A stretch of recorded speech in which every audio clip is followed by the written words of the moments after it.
Bonjour à tous, hi everyone and welcome to Learn French with Vincent, and this is Unité 1, Leçon A. So let's start now, and in this first lesson I thought it would be, or it might be useful to start with the pronunciation of the vowels, okay, and after that of course consonant will come, but it will be in the next lesson, okay. So let's see now for the vowels, how it goes. So the first one is A. Okay, A, so not really difficult to pronounce for most of you. Second one is repeat, okay. Remember that on this vowel we can put some accents, okay, and then it will affect the way you will pronounce the okay, but if it's like that without any accent and you need to spell it or to pronounce the letter, it's okay, next one is E, then O, okay, so don't be afraid to put your mouth really round, O, okay, so it's quite deep, O, okay, then U, so this U can be tricky. So from my experience of teaching, I've been noticing that, well, in most of the cases for American people it can be quite tricky at the beginning, so you really need to insist on that. It's U, okay? Spanish-speaking persons can have some difficulties as well for that. U, okay? So don't be afraid to pronounce. So really it's not U, because in most of the cases that's the mistake people tend to make. They pronounce it like oo, okay. Now in that case it's really oo, so really narrow sound, oo, okay. So don't be afraid to insist on that. And the last one is well, it's y, so if you need to spell it then you say y, okay. When you pronounce it it's like e, okay, but the name of the letter is y, okay. So if we check them again one more time, this one is A, then comes I, O, U, remember, U, and the last one, Y for the name, okay, but then the pronunciation is E, alright? That's it, so you can check the next lesson, it will be on YouTube, and then it's according to the name, so it will be Unité 1 as well, but then it will be Leçon B, okay? You've got the name of the channel here, it's IMAGIERS, okay? And then remember that I've been doing more material and it's available freely, of course, at the following address, www.imagier.net in French, okay? Have a great day, bye-bye. Bonjour à tous, hi everyone and welcome to Learn French with Vincent, and this is Unité 1, Leçon B. So let's see what we'll discover together, and in this lesson we'll discover the pronunciation of the consonants, so les consonnes. Are you ready? So let's start now. Okay, so les consonnes, B, okay, so this one shouldn't be that difficult to produce. B. Then comes C. Okay, C. D. F. G. Okay, so if we want to repeat them one more time, B, C, D, F, G. Okay, let's see the others. H, J, K,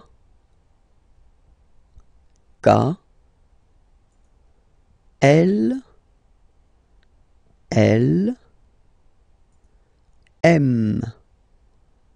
M. Okay, one more time.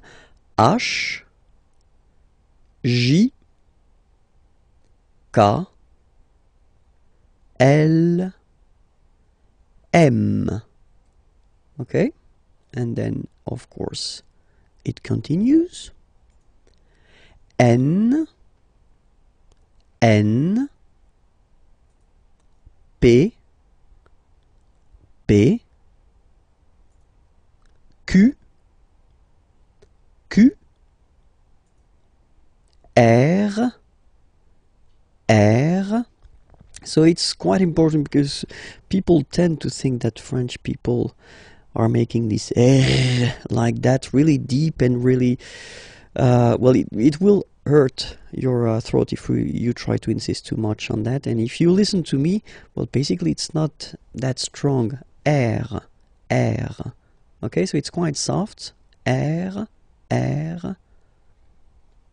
The next one is S, S. Okay, so let's see them one more time. N, P, Q, R, S.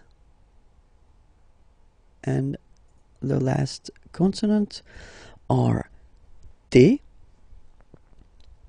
T, V, V, W, W. Okay, so we've got this double, and then V, W, okay, X, X, and the last one, Z, Z. Okay, so remember to pronounce this D at the end. Z, Z. Okay, so let's see them one more time. T, V, W, X, Z. All right, I hope everything was clear for you. So this was Unité 1, Leçon B. So it does mean that you can check and you can try to find on my channel, so IMAGIERS on YouTube. The next lesson, it will be Leçon C. Okay, so have fun. Merci beaucoup. Remember that it's possible to find more material on the main website, imagiers.net. Okay, bye-bye. Bonjour à tous. Hi everyone and welcome to Learn French with Vincent. This is Unité 1, Leçon C. So what will we discover in this lesson? We'll discover les accents, so the accents. And normally when we talk about the accents, we tend to insist on the accents which are on the top of the letter E, okay, because they will change the pronunciation of the letter. When you put the accents on the top of O, I, or A, well, nowadays we don't really pronounce the differences, but then E is still affected by that, so you should really first remember the name of the accent, okay, and it's normally like that, okay, and then the sound that you will have to pronounce or to produce when you see it on the top of the okay, because so without any accent, this letter, if you remember, we saw that previously, is pronounced okay, but then when you put this one, so this one is called accent aigu, okay, it goes like that, in that direction, okay, and you will pronounce the letter like E, okay, listen to the difference, without the accent, with the accent, E, okay, without and with E, alright. Second accent that we can work on, it's a little bit the same, but it goes in the other direction. So if you look, it goes like that, okay, and then it's called accent grave, okay, and the sound that you will have to produce is eh. So it's really open. I mean, the sound is really open, and normally your mouth should be opened a little bit more than with the accent aigu as well. Okay, so it goes like eh. All right, don't be afraid to insist a little bit on the pronunciation. Okay, first, and then you can make it shorter after, of course. Eh, eh. All right. So let's compare them. The first one is et, and then the second one is eh. All right. The good news is that the next one, so accent circonflexe, is pronounced like accent grave. Okay, so it's the same pronunciation here. Okay, and it's the open one. Okay, eh, right? Okay, eh. All right, so you can see that it's just like a little hat that you get to put on the top of a. Okay, so let's see one more time the differences. This one, eh. Okay, and then these two accents like here, eh, open, eh. Okay, the last one, tréma, well, basically it's quite rare, and the tricky thing is that in some cases you will have to pronounce it like eh. Okay, like for instance Noël. Okay, but then in some cases as well it can be pronounced like eh. Okay, so my advice would be try to remember the word, and they are really rare, so don't be afraid about that. Okay, so but that let's focus on the three main accents here. Okay, the first one, accent aigu, remember, et, accent grave, est, and the last one, accent circonflexe, est. All right, don't worry, because even if it looks a bit difficult at the beginning, normally you will learn them, and then for the pronunciation it's not that difficult or that tricky. Okay, so check out for the next lesson and have some fun. This lesson was leçon C. Okay, so it should be unité 1, leçon D. You can see that they are on my channel, and that's the address here. Okay, and then more material, of course, on the main website. Okay, have a great day. Bye bye. Bonjour à tous, hi everyone, and welcome to Learn French with Vincent. So this is Unité 1, Leçon D. So what will we discover in this lesson?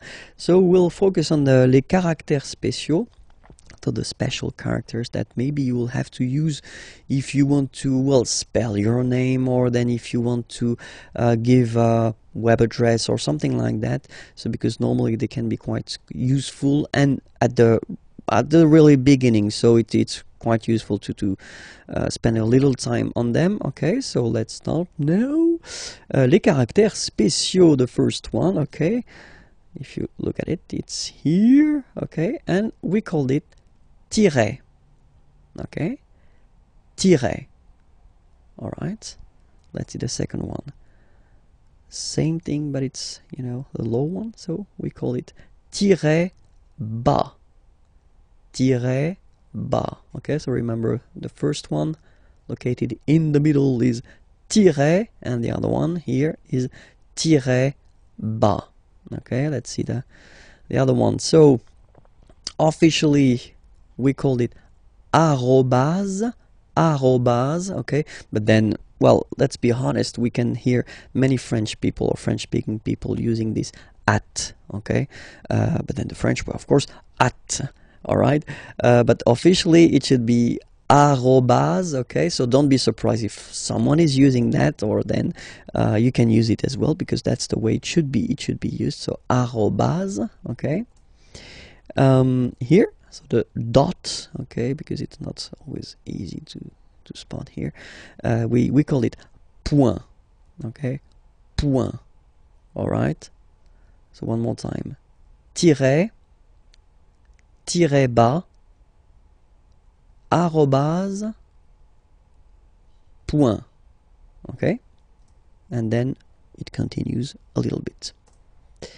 So if you want to indicate that you've got, well, a double letter, okay, you can say, so in that case it's P, okay, so you say deux, okay, deux, it's two in French, deux, okay, P, deux, P, okay. If it would be another letter, then you would say deux, and then the name of the letter, of course. Then this one here is called apostrophe. Okay, apostrophe. Apostrophe. Okay, and the last one for this lesson. Here you can see that in some cases, so we'll see that a bit later, I mean the reason why, but still you can have this little thing beneath the C, okay, and that's what we call cédille.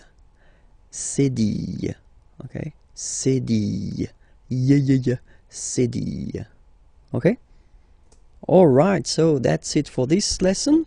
Okay, I hope it was useful and everything is clear for you. So remember, it's unité 1, leçon D. So the next one is leçon E. Okay, and you can find it there. So don't be shy, don't be afraid to go there. Okay, and then remember, I've been putting more material on the main website. Okay, have a great day. Bye bye. Bonjour à tous, hi everyone, and welcome to Learn French with Vincent. I'm really happy to see you again. This is Unité 1, leçon E. So let's see what we'll discover in this lesson. And we'll discover a quite important thing because it's a verb, and it's the verb être. Okay, être means to be. Okay, so as in many languages, the to be is quite useful just for well, simple reason, you tend to use it quite often, and then we can use it to construct some composed tenses that we'll see a bit later. Okay, so let's see how it goes at the present form. Le verbe être first is je suis. Je suis. Okay, je, it's the pronom personnel, so it's I. Okay, suis, I am. Okay, je suis. All right. Then second person, tu es. Okay, so remember, être is really tricky, especially when it comes to pronunciations. Okay, so first one, suis, as you've been noticing, you don't pronounce the final S. Okay, and for tu, then you've got this combination of letters. Okay, but then basically the sound you will pronounce or you will produce is est. Okay, tu es. All right, je suis, tu es. Okay, so let's see the next one. So you get this il. Okay, so it's a capital letter, but then it's I and then L. Okay, il. So it's he. Okay, masculine form, and then elle, she. So feminine form. Okay, and this is the verb. So il est, or then elle est. So you can notice that even if we write them differently, this est like that and est like that, we pronounce them the same way. And that's usually the difficult thing, you know, with a French language. What you write and what you pronounce can be quite different. Okay, so remember, je suis, tu es, il est, elle est. Okay, so let's see how the next one comes. Here it's nous. Okay, sorry about that. Whoops. Nous sommes. Okay, nous sommes. Okay, so you don't pronounce the final S here, it doesn't exist. Sommes. Nous sommes. Okay, then the next one is coming. Vous êtes. Same thing here. Notice that final S is not pronounced. Et. Okay, and then in French we tend to have this liaison. So liaison, it's like a link, okay, that we can make between the words. So in that case, vous is ending with S, and then you tend to make a little link between them. So vous êtes, z, it goes like that. Vous êtes, okay? Vous êtes. All right, so let's see one more time. Je suis, tu es, il est, elle est, nous sommes, vous êtes, okay, and let's see the last one, il, okay, so you can notice that even if you've got this S at the end, and then here you don't have anything, well, you pronounce them the same way, okay, il, singular form, il, plural form, okay, ils sont, final T not pronounced, ils sont, elles sont, okay, ils sont, elles sont. So let's see it again. Je suis, tu es, il est, elle est, nous sommes, vous êtes, ils sont, elles sont. All right. One more thing to notice, because it's quite important, this vous form, okay, can be used for the plural, of course, and then it's the polite form that we use if you meet someone for the first time. Let's say it's someone that you are connected to professionally, or it's, well, someone important, or then, well, in that case, or then you don't know this person, you should use definitely this vous, okay, for the first time. It's the polite form. After that, you can decide whether you want to use this tu form, okay, which is normally quite common in French, but then first remember that vous is better, okay. Let's see a few examples now. Okay, first, I've been writing this question. So, quelle est votre nationalité? Okay, so here to show you that it's here. Quelle means what, est is, votre, your. So it's according to this vous. Okay, so the polite form of your, and then nationalité, nationality. Okay, so let's repeat the question. Quelle est votre nationalité? All right. And in French, we tend to raise the voice at the end when we've got this little point d'interrogation. If it's a question, don't be afraid to go like whoop, and raise a little bit at the end. Okay. So, quelle est votre nationalité? Okay. Quelle est votre nationalité? So if you want to present or to say where you're from, okay? So we're using this être for that, you know. Je suis, okay, so you get here it already. And then you put this français, français, okay? It's French. Je suis français. Je suis français. Okay? Then another example. Quel est votre nom de famille? Famille, family, nom, name. So nom de famille, family name, last name if you want. Okay. Quel, it's still what. Okay. In that case, it's written like that. So we will see that in a coming lesson, but just to inform you, that's the masculine form, just because nom is masculine, and here you've got the feminine form because nationalité is feminine. Okay. But then we pronounce them the same way. So, quel est, what is, votre, your, nom de famille, so family name or last name. Okay, it's a question. Quel est votre nom de famille? Okay, so it's not the opera or something that you want to sing. Okay, so just raise a little bit your voice at the end of the question. Okay, so the answer, c'est le François. So it's interesting because you can see that we've got this c'est here, and it doesn't show in the examples that we saw previously, or for the conjugation, just because it's so, well, basically you could translate it like it is, or this is, or yeah, it is. Okay, c'est le François. Okay, and the last one, quelle est sa profession? Okay, quelle est sa profession? What is, so être, hein, same, sa, so it's her, profession, profession. Okay, elle est directrice. Elle est directrice. Okay, so she's a director, and then it's the feminine form here, All right? Okay, so I hope it was clear for you. Remember that this was Unité 1, leçon E.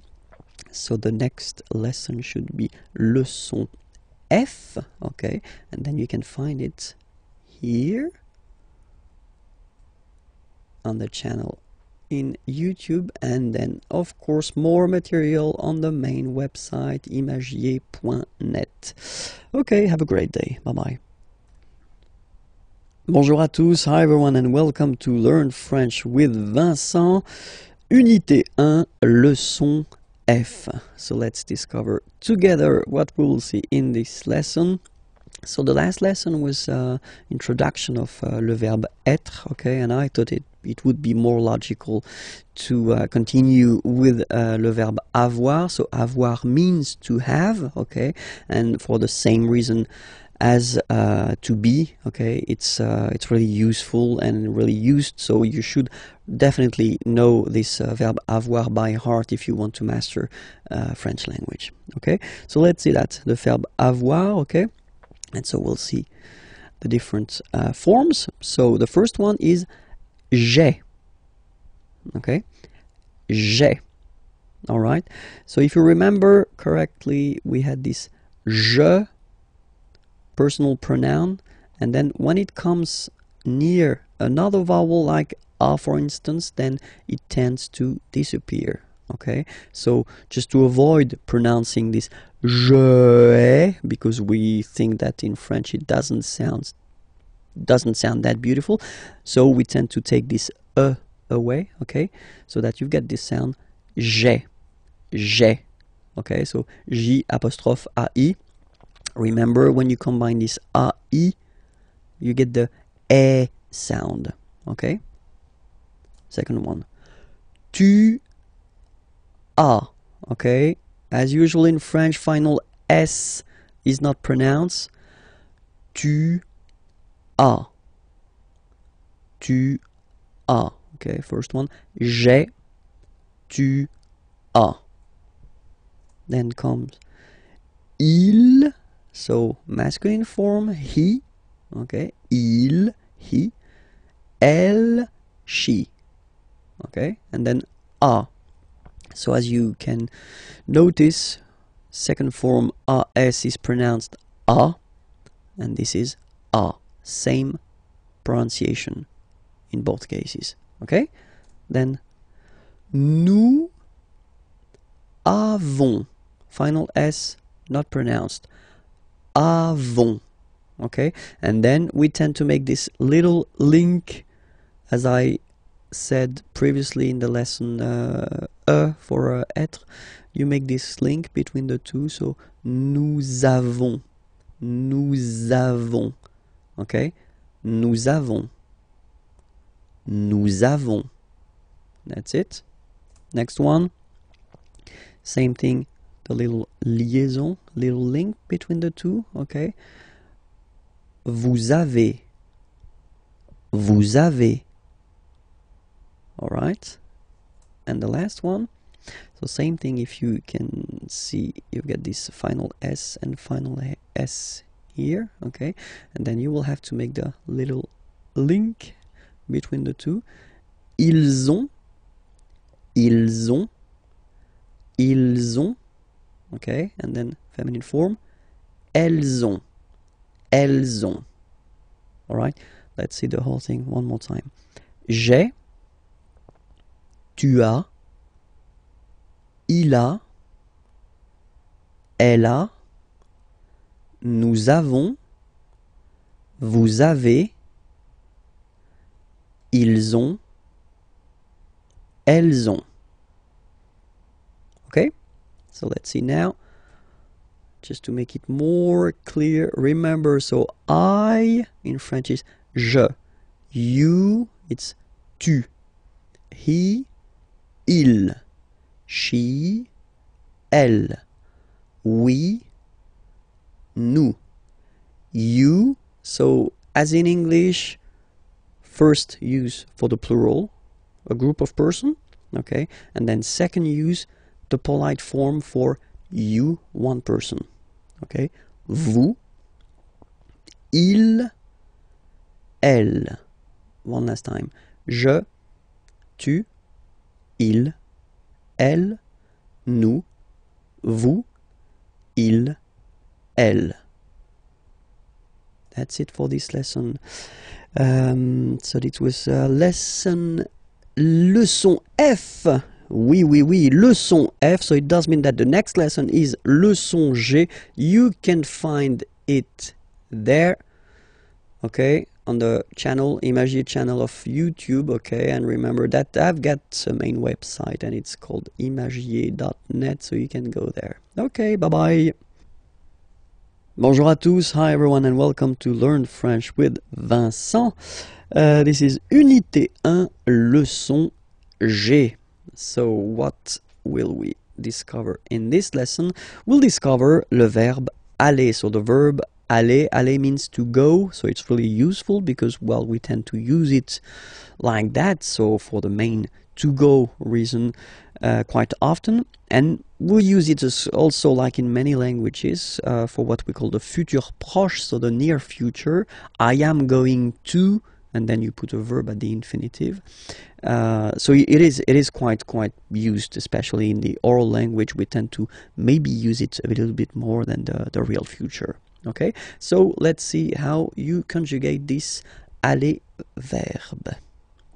The first form is je vais. Okay, so remember, final S not pronounced here. Je vais. Okay, when you combine this A, I, you get the sound E, really open. Okay, je vais. D'accord? Tu vas. Final S doesn't exist. Tu vas. Tu vas. Okay, then we've got this il, so remember il, it's for the masculine form, so he, okay, and then elle, she, okay, and then you get the va form. Basically you pronounce it like for the tu because you don't pronounce the final S, okay, il va, elle va, okay, je vais, tu vas, il va, elle va.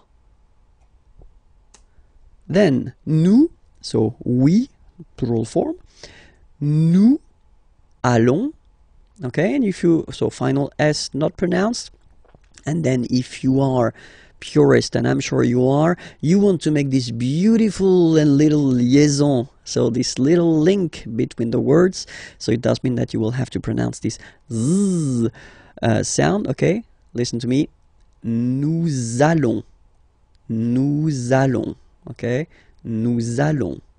That's it. Same thing here. We'll have this little link between the two. Vous allez. Vous allez. And the last one. So remember, here you've got this S just to make the difference between the singular and the plural, because when you put the plural form, normally you tend to add S at the end of the words. Okay, like here. But then you don't pronounce it. So ils vont, final T not pronounced, ils vont, and then feminine form, elles vont. Alright, let's see everything again. Je vais, tu vas, il va, elle va, nous allons, vous allez, ils vont, elles vont. All right? And then just few examples just to show you how useful this aller verb can be, because we tend to use this aller verb when you want to ask if someone is doing fine, okay? So the first question, how do you do in French is comment, so how, comment, allez-vous? And then same thing here, little link between the two. Comment allez-vous? Comment allez-vous? All right. So I've been putting this vous form here for the first example, just to show you that if you meet someone for the first time, then it's better to use this vous. So here, the vous form, so because it's the polite form. Okay, comment allez-vous? Okay, it's a question, so raise a little bit your voice at the end, like comment allez-vous? Okay, you see, comment allez-vous? All right, so answer when you want to say I'm doing fine. Okay, je vais bien, and then you say merci, thank you. Je vais bien, merci. So now, if you know the person, okay, you get two options. I mean, normally that's the most used one. The first one would be comment vas-tu? Okay, so in that case you just switch and you change this you, so polite form, and you change it with this tu form. Comment vas-tu? Okay, well, answer can be the same, you know, je vais bien, merci. Okay, and the other one, comment ça va? Okay, it would be like impersonal form. Okay, so you're not really addressing directly to the person. How is it going? Could be translated like that in English. Okay, comment ça va? Okay, you raise a little bit at the end. Comment ça va? And then same thing, you can answer with ça va, merci. Okay, so let's read them. Comment allez-vous? Je vais bien, merci. Comment vas-tu? Je vais bien, merci. Comment ça va? Ça va, merci. Okay, that's it. So remember, it's le son G. It does mean that you can find le son H right here. Okay, and then more thing on the website imagiers.net. Okay, have a great day. Bye bye. Bonjour à tous, hi everyone, and welcome to Learn French with Vincent. This is Unité 1, leçon H. Okay, so let's see what we'll discover together in this lesson, and we'll discover le verbe s'appeler. So previously we've been seeing three verbs. So the first one was être, to be, yeah, and then after that it was avoir, to have, and then in the last or previous lesson it was aller, to go. And I thought it would be useful to introduce this s'appeler verb, because normally that's the verb you tend to use at the right beginning when you want to introduce yourself, because if you say my name is, well, in French we will use this s'appeler verb. Okay, it is always tricky and a big challenge for a French teacher to introduce this s'appeler verb at the real beginning, because it belongs to this group of verbs that we call verb pronominaux. So you'll see why, because if you compare it to the others, something is coming there. Okay, so if you remember, when we conjugate a verb, first we put the pronom personnel, so the personal pronoun here. So je is like I. Okay, and then so basically the verb appeler means to call. Okay, so without this s, okay, appeler is to call. Okay, and then when you had this s here, and then if you transform it like in this form, I call, and this is a pronoun, it's like me, so it's like I call myself, I call me. So it's just the way we've got in French to introduce ourselves. Okay, so it's je m'appelle. Okay, je m'appelle. All right, second form, tu t'appelles. Okay, remember, final S not pronounced. Tu t'appelles. Okay, then il s'appelle. Il s'appelle. Elle s'appelle. Elle s'appelle. And then the funny thing for nous or vous, you'll see that, well, basically we repeat it, it's just a pronoun. So we call ourselves, if you want, okay, but then we put the pronouns before the verb. Okay, nous appelons, and then little link would be perfect. So let's pronounce the whole thing again. Nous appelons. Nous appelons. Okay, final S doesn't exist. Nous appelons. Okay, then Vous vous appelez. Vous vous appelez. Okay, so you can hear, we put the little link again here. Vous vous appelez. Alright? And the last one. Il s'appelle. Elle s'appelle. Okay, so one thing that you should remember, and probably you did here. Okay, so here for nous and vous, so we've got only one L, like here in the infinitive form. So that's the reason why I've been pronouncing appelons. Okay, and then appeler. Alright, but for je, so if you can spot it here, look, we've got double L here, double L, and then for the plural form double L. So when you get this E vowel and then you get a double consonant, and well, they are the same, then it does change the pronunciation of E.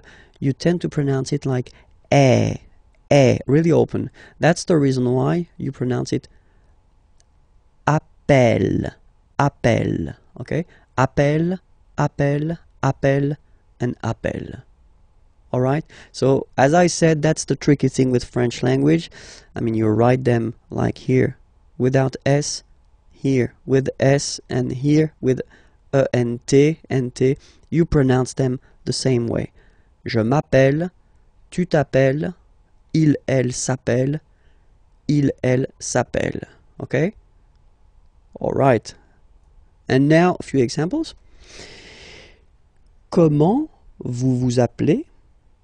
Okay, so comment vous vous appelez? So when you want to know the name of someone, you know. Comment vous vous appelez? Answer. Je m'appelle Vincent. Et vous? Okay, so I am Vincent. I call myself Vincent if you want. Vincent. Et vous? And you? Okay, so you want to know the name of the person who is asking this question. Okay. The other possibility that you would have, you know. So first you've been starting with comment and then vous vous appelez. Okay, so that's the, well, a common way of asking the question. All right. Other possibility would be to start with vous vous appelez. Okay, so technically you just take the verb and then you put this comment, how, at the end. Okay, it would be possible as well. Okay, remember to raise your voice. Vous vous appelez comment? All right. And the last one is the more correct form. Okay, so first you should start with comment, how, and then, as in many languages, you should, well, change a little bit the order of the structure of the sentence. Okay, vous appelez vous. Okay, that's the real correct way to ask the name of someone, you know. Comment vous appelez-vous? Alright, and then you raise your voice. Comment vous appelez-vous? Alright, so let's repeat them. Comment vous vous appelez? Vous vous appelez comment? Comment vous appelez-vous? Alright, that's it. So remember, it was le son H.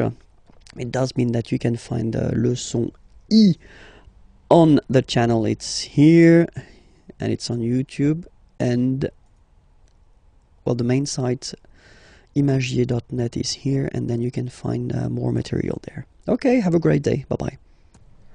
Bonjour à tous, hi everyone, and welcome to Learn French with Vincent. This is Unité 1, leçon I.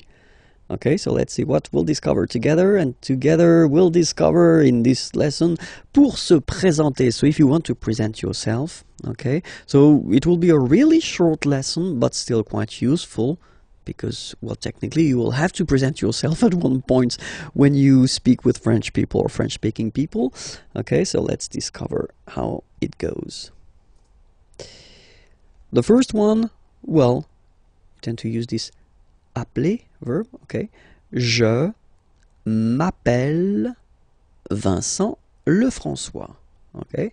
Je m'appelle Vincent Lefrançois. So you use this s'appeler verb So I did introduce this verb in the previous lesson, so it was leçon H, okay? So if you didn't see this lesson, I definitely invite you to watch it, because I tend to explain the reason why, you know, I've got this, well, there is this je m'appelle form, okay? So je m'appelle Vincent Lefrançois. So that's the first possibility you will have. The other possibility is to use this être, so to be verb, je suis, I am, je suis Vincent Lefrançois.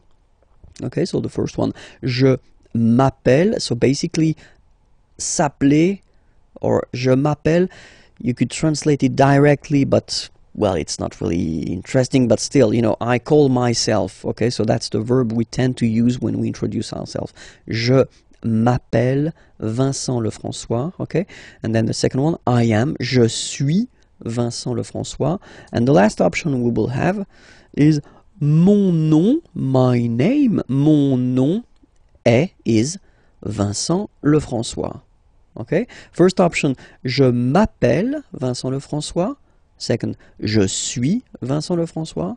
Last one, mon nom est Vincent Lefrançois. Of course, the first one is the most used, okay? Even if the verb is a bit tricky at the beginning, definitely you should work on it, and you should, well, master this s'appeler verb, because that's the one we will use when we introduce ourselves, okay?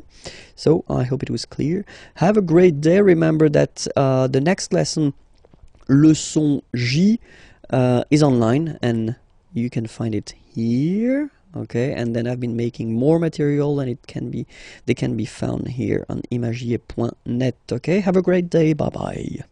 Bonjour à tous, hi everyone, and welcome to Learn French with Vincent. This is Unité 1, leçon J. So, what will we discover in this lesson? We'll discover les articles définis, so definite articles.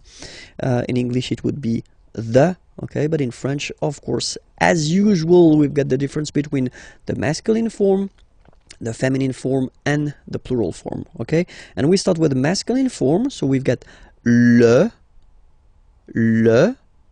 okay, and then in some cases this vowel if it's close to other vowels, so if there is a word after that starting with a vowel, in some case it will have to disappear. Okay, so you will get this L apostrophe, so that's the reason why I've been writing it here. Okay, but then the main form is le.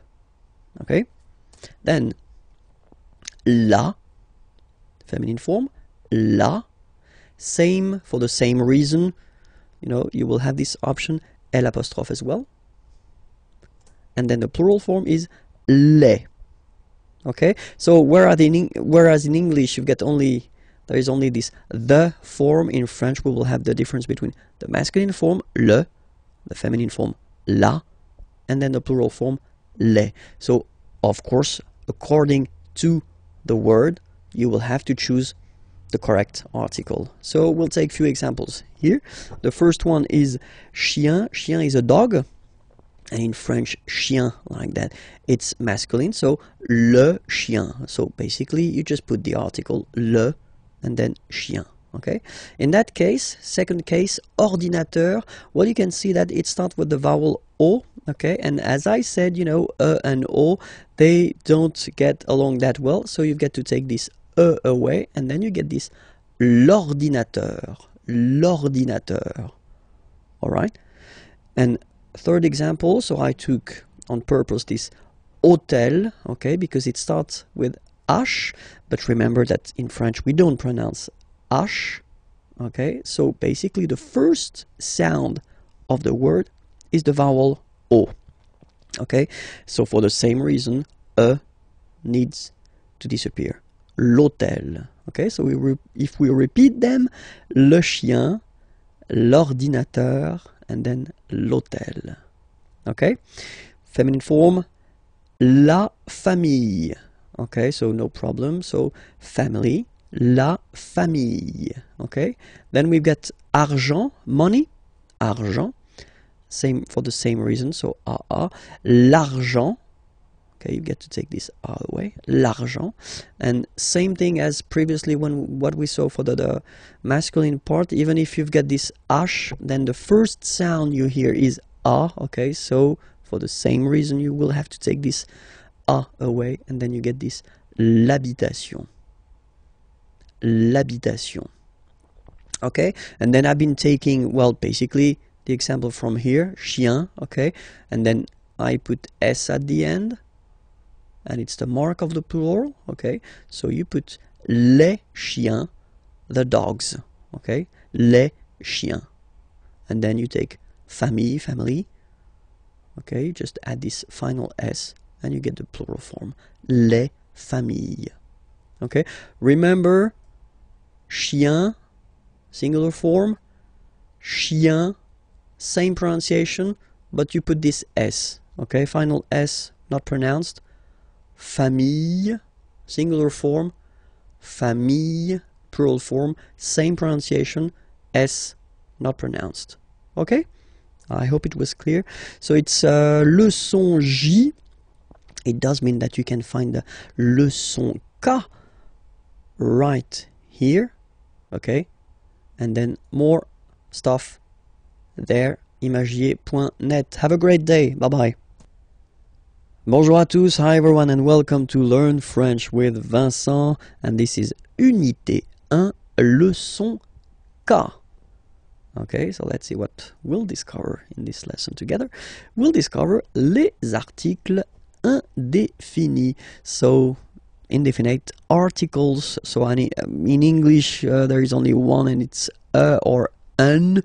Okay, and in French we've got always the difference between the masculine form, the feminine form, and the plural form, as we saw in the previous lesson. Remember, for the definite articles, okay, it was the same, okay, and in this lesson, so article indéfini, well, it's the same. We'll start with the masculine form, and the masculine form goes like that. So when you put these two letters together, it can be quite tricky to pronounce at the beginning. Of course, after that you will master it without any problem and without any doubt, but you've got to pronounce it like un. So it's what we call the nasal, so it goes in your nose, okay, un. So if you listen to me, you don't hear any N, okay, so it's just a combination of the two. Un, un, un. Alright? Okay, so that's the masculine form. Then the feminine article is here, and it's easier because if you have this U-N-E, then you pronounce it une, une. Okay, masculine, un, feminine form, une, une. Okay, and then the plural form, des. All right, here S, you pronounce it like e. Okay, un, une, des. All right, let's see a few examples now. Okay, here ami means friend. Okay, un ami, and then we tend to make this little link between the two. Un ami, un ami. Okay, soleil, sun, un soleil, un soleil. Livre, book, un livre, un livre. Voiture, car, feminine, une voiture, une voiture. École, school, feminine form as well, une école, une école. Décision, une décision, une décision. Don't ask me to translate this décision. Come on, please. Ami, so I've been taking this now. Look, ami here. So we've got the masculine form and it's the singular. Remember, if you want to put the plural form, then you just add this final S here. Okay, but then technically you pronounce it the same way. So singular form ami, plural form you add this S, but it's ami as well. Okay, in that case you've got des, so here des, okay, here, and then there's this little liaison. Remember, it's been introduced in a previous lesson. You put this little link between the word, des amis, Okay, I've been taking voiture here, voiture, a car. Okay, just add this S at the end and then you get the plural form, des voitures. Okay, and then I've been taking back this livre, same thing, you just add S at the end, des livres. Okay, let's repeat them one more time. Un, une, des. Un ami, un soleil, un livre, une voiture, une école, une décision, des amis, des voitures, des livres. All right, I hope it was clear. So it was leçon 4, leçon K, okay? It does mean that the next one is leçon L, and you can find the next lesson and also the previous lessons if you didn't see them on this channel of YouTube, youtube.com, and then IMAGIERS, okay? And then the main website that I've been doing. You can find more material, PDF files, applications, whatever, and it's imagiers.net. Have a great day. Bye-bye. Bonjour à tous, hi everyone, and welcome to Learn French with Vincent. This is Unité 1, Leçon L. And in this lesson, we'll discover together l'article interrogatif. So it's really useful, and we'll see that now. So l'article interrogatif, here you get the masculine form, and it's quel. Quel means what. Okay, so that's what you'll use when you want to ask a question with what, okay? And you've got a good example here. So, quel est votre nom de famille? What is votre, your, so the polite form of your, nom de famille, family name, last name, okay? Quel est votre nom de famille? What is your last name? Second example, quel est votre prénom? Prénom is first name. What is votre, the polite form for your? Quel est votre prénom? What is your first name? Okay, so you can see now, more in detail, that nom, prénom are masculine words. And that's the reason why, in that case, you get to choose the article here according to the gender of the word it is connected to. Quel, masculine form, because nom is masculine. Quel, masculine form, because prénom is masculine. Okay, let's see now the feminine. And the good news is that, as usual in French, we write the thing differently, but then we can pronounce them the same way. And then the feminine form is written like that, Q-U-E-L-L-E, but it's pronounced like the masculine form. Quel at the masculine, quel at the feminine. Okay, so it's basically same pronunciation. Okay, and then here we've got two examples. So for the same reason as previously, we had this nom and then prénom. They were masculine words, so you will have to put this quel form at the masculine. And then here, nationalité and adresse, so nationality, address, are feminine words. So it does mean that you will have to use this article interrogatif, quel, at the feminine form. Quel est, what is, votre, your, nationalité. What is your nationality? Quelle est votre nationalité? Okay. Quelle est votre adresse? What is your address? Okay. So, let's repeat them. Quel est votre nom de famille? Quel est votre prénom? Quelle est votre nationalité? Quelle est votre adresse? Okay. So, remember one thing for the phonetics, okay, the way to pronounce them. Quel, masculine form here, will be pronounced exactly as the feminine form here. Quel. So only one sound, okay? And then the second thing that you've got to remember, of course, you can, well, basically accord these articles with the word they are connected to. So it does mean that if the word is at the plural form, then you will have to put the plural form. The rule in French, if you remember correctly from the previous lessons we've been doing is to put this final S at the end of the words to put the plural. Okay, so quel here for the masculine singular will become quel here, masculine plural. Okay, quel here, feminine singular, will become quelle with the S, feminine plural. And the good news is that you will pronounce them the same way. Alright, so quel, quelle, quel, and quelle. Okay, remember that in some cases, of course, you will have to make this little liaison, you know, this little link between the words. So if the word or the verb or whatever is coming after is starting with the vowel, of course you will have to put this little link. But then if you pronounce it, or if you pronounce them just like that, quel, quel, quel, quel. Okay?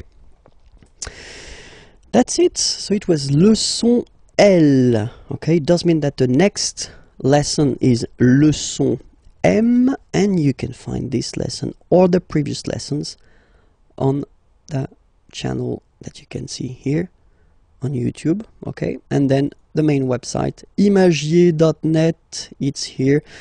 You can find many things. Okay, have a great day. Bye bye. Bonjour à tous, hi everyone, and welcome to Learn French with Vincent. This is Unité 1, leçon M. So what are we going to discover together? We are going to discover together les jours et les mois. So the days and the month. Okay? Les jours et les mois. So let's see that together. And so we'll start with les jours de la semaine. Okay, semaine is week. Les jours, so you can see that it's the plural form. Huh? The days. Huh? Les jours of de la semaine. Les jours de la semaine, the days of the week. Okay, so we'll start with the first one. And in France, the week starts with lundi, Monday, lundi, lundi. Okay, remember, UN is pronounced like un, lundi, lundi, lundi. Then mardi, mardi. So you can hear that you don't pronounce it that strongly, this R. Huh? Mardi, mardi, okay? You don't need to go too deep like mardi. No, no, no. You don't move your tongue, so it doesn't sound like mardi. No, it's really soft. Mardi, mardi, mardi.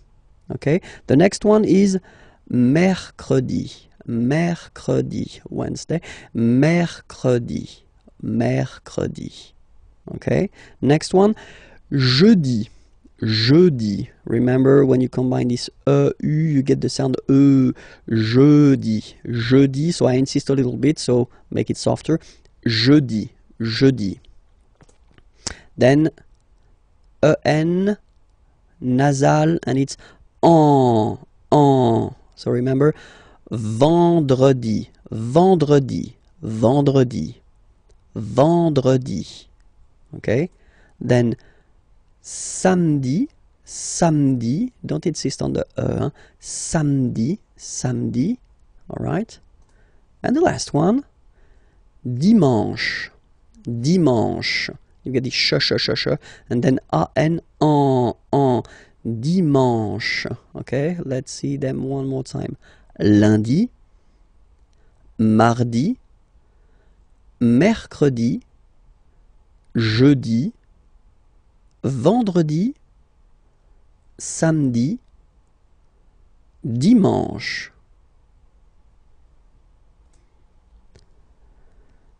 Normally, in France, we tend to use this le weekend. So if we're talking about the weekend, okay, but then pronounce it the French way, weekend. Le weekend, okay?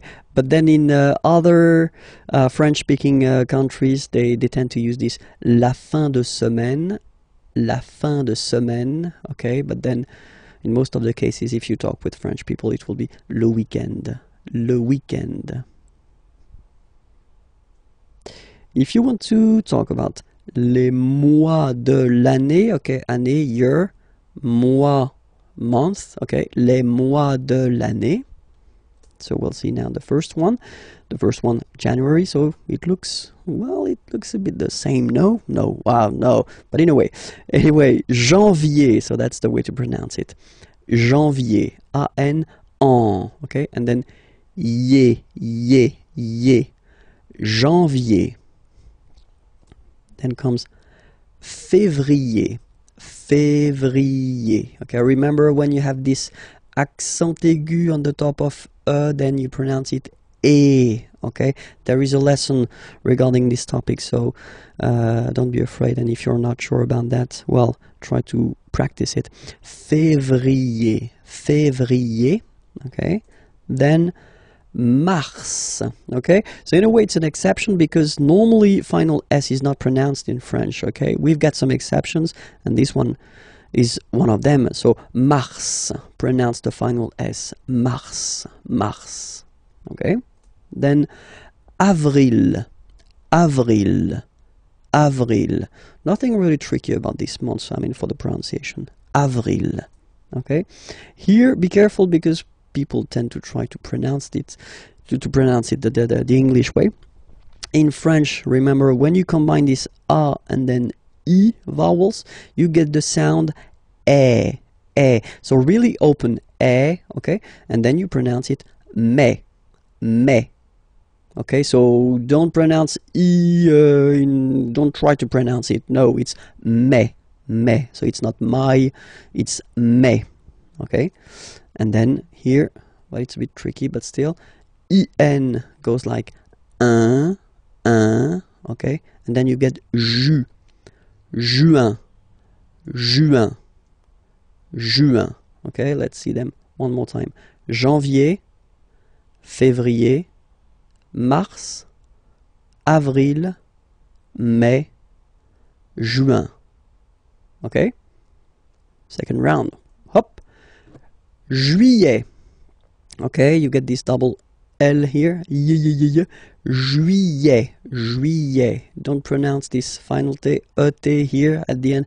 E. Juillet. Juillet. So it's July. And then here, two options, because, well, two options are acceptable in French. The first one, you don't pronounce the final T. Ou.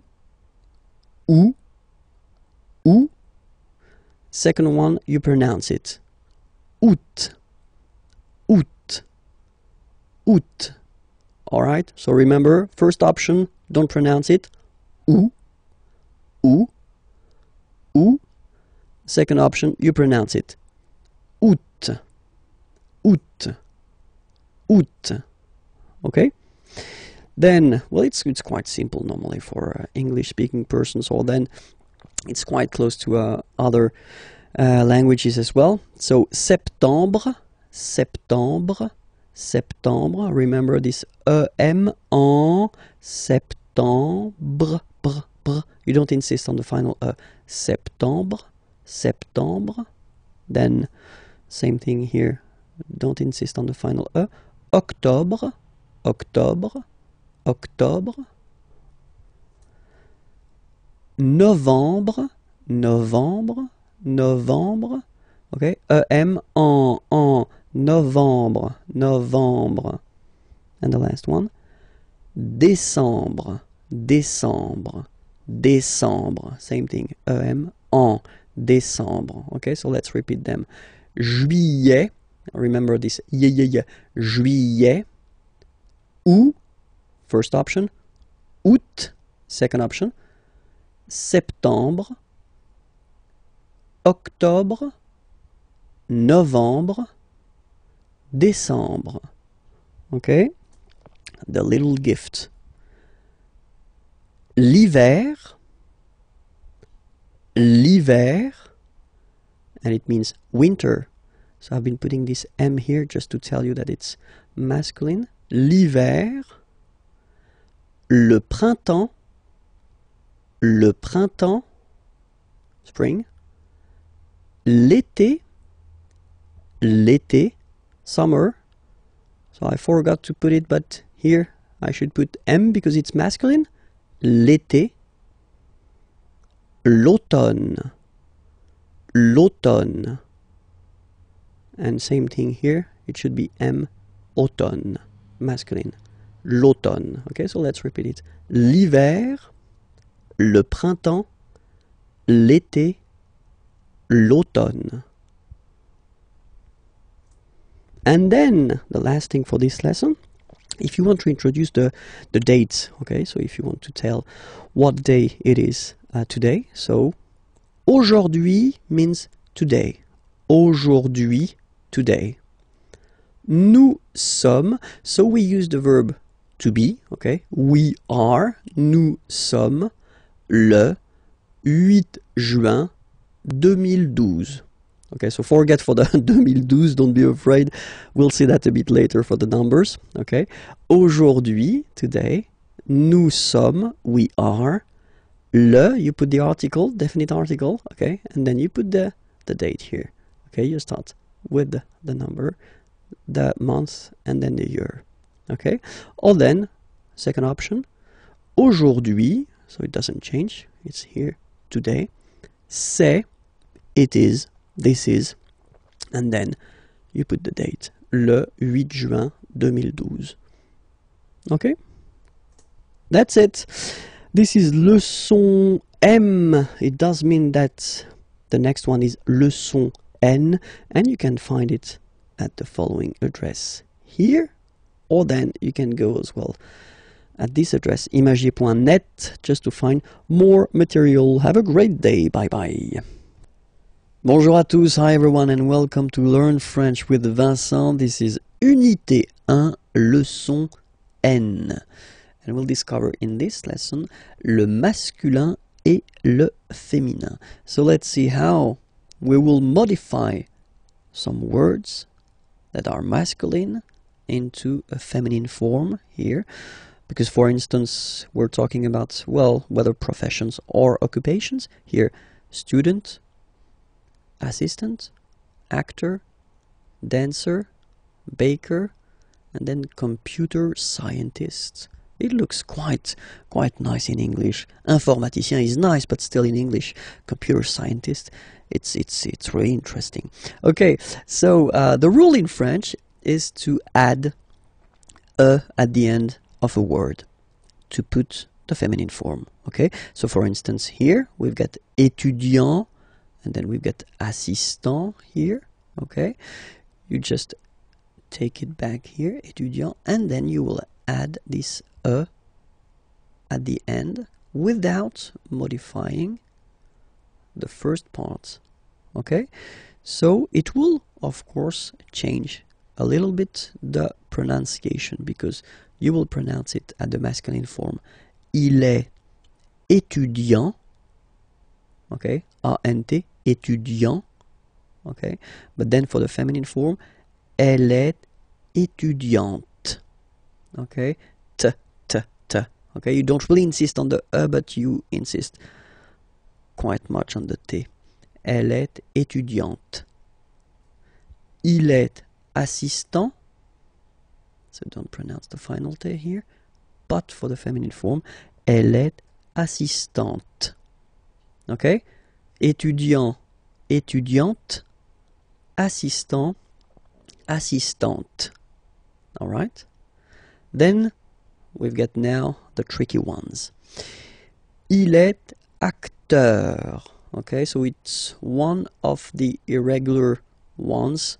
EUR here, acteur, and it will become RIS. So EUR is becoming RIS. Elle est actrice. So acteur is becoming actrice. Okay, and then we've got a second group with this EUR combination. Il est danseur. EUR is becoming euse. Danseuse, okay? Danseur, masculine. Danseuse, feminine form.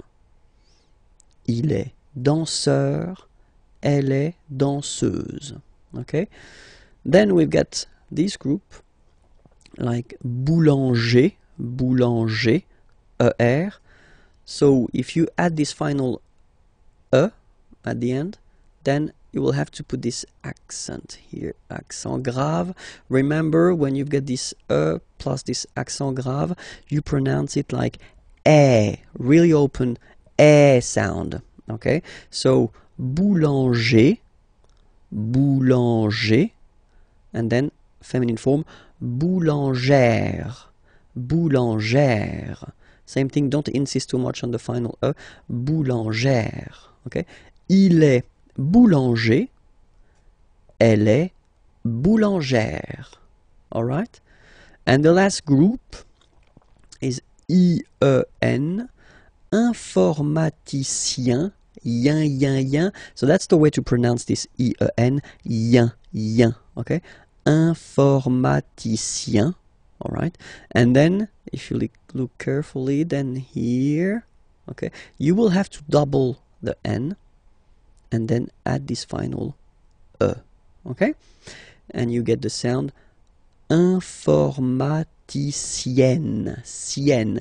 Remember, E and then double N, or then it could be double L or double consonant here. You open your E, so it's E, informaticienne. Okay, so I tend to insist a little bit, okay, don't worry, I will pronounce it a bit more normally after. Il est informaticien, elle est informaticienne. Okay, so let's see them one more time. Il est étudiant, elle est étudiante. Il est assistant, elle est assistante. Il est acteur, elle est actrice. Il est danseur, elle est danseuse. Il est boulanger, elle est boulangère. Il est informaticien, elle est informaticienne. Okay, that's it. So, this is Unit 1, and if my memory is correct, it should be the last lesson of the Unit 1. Then you will have to jump to Unit 2. Okay, and then you will be able to find all the lessons there, youtube.com/imagier, or then remember the main website, imagier.net. You can find, well, quite many material, PDF files, applications, pictures, flashcards, whatever you want. Okay, have a great day. Bye-bye. Bonjour à tous, hi everyone, and welcome to Learn French with Vincent, and this is Unité 2, leçon A. So I hope you're ready. We'll work on the vowels, les voyelles, in this lesson, and then we'll see how they behave when we combine them with another letter. So the vowels that we will work on, we won't take this Y vowel on purpose, okay? So we'll focus only on A, E, I, O, U. Okay, so remember, one more time. A, E, I, O, U. Okay, remember, this U is usually can be quite tricky for English-speaking persons, especially the difference between the U and the OU. Okay, but we'll see that a bit later. So if you combine this vowel A with the vowel I, okay, you will get the sound E. So really open, E. Okay, and then if you combine it with the vowel U, then you will get the sound O.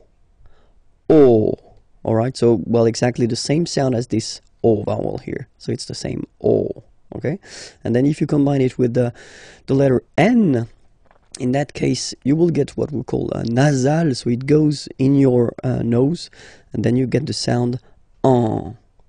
Okay, if you listen carefully, well, basically you don't listen, or you don't hear, sorry, any N in my pronunciation. On. Okay, let's see what happens with E. So E combined with the vowel I will give you the sound eh. So the same sound as we had previously here, okay, so it's the same sound, and it's eh, so really open. And now if you combine it with the u, you will get the sound and if you combine it with n, then you get the sound en. So the same sound as we had when we combine n with a, okay? En. Alright, so let's see now for E. So for E, obviously, if you get two times the same letter, then it will be a bit longer, so E. Okay, same thing for U, it doesn't really happen. And then here, that's the interesting one. If you combine E with N, then you will get the sound un. Okay, in your nose, un. Alright, so let's see O now. If you combine O and E, you will get the sound wa. So make it, repeat it like that, you know, wa. And then after that, only one, wa. Okay? Then if you combine it with U, you will get the sound oo. So as I said previously, the difficulty, one of the big difficulty for English speaking persons is this difference between the oo here and the u here. Ooh, u. Okay, so you'll have the time to work on that, but still it's oo in that case. If you combine it with n, then you will get the sound on.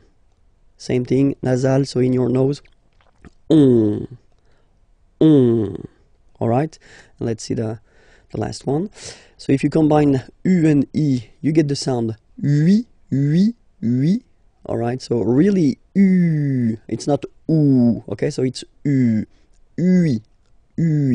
Alright, and then, well, basically it doesn't exist, this uo, and if you combine it with the n, then you get the sound un. So before we had the difference between this un here and this un here, but nowadays in France, at least, you don't make any difference between the two, okay, so it's un here and un here. Alright, so let's see them one more time. A, e, o, en. E, en. I, un. O, wa, ou, on. U, ui, un. Okay, so that's it for this lesson. Have a great day. If you want to find the next lesson, so it would be a leçon B, so unité 2, and it can be found there. And remember that we've got already the unité 1 on the channel, so it's possible to find it there. And then more material can be found at this address, so imagiers.net. Okay, have a great day. Bye-bye. Bonjour à tous, hi everyone, and welcome to Learn French with Vincent, and this is Unité 2, Leçon B. So, we'll discover les chiffres in this lesson. I hope you're ready because it's starting right now. Les chiffres. 0, okay, so remember, you get this z, and then e accent aigu, zéro, okay? Then 1. Alright, so when you combine this U and N, you get the nasal sound un. 2, final X not pronounced, okay? 2. 3, final S not pronounced. 3. 4. Okay, so remember that even if you get this U vowel here, basically you don't pronounce it, because that's the rule in French. When we get this Q letter and then a vowel after, then we will have to put this U, okay, so you get this Q, U, A, but then the sound that you will pronounce is K, okay, 4,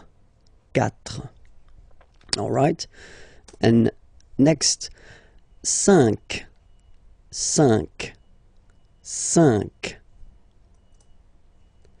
Then be careful here, because even if it's ending with this X, well, you'll have to pronounce it like S.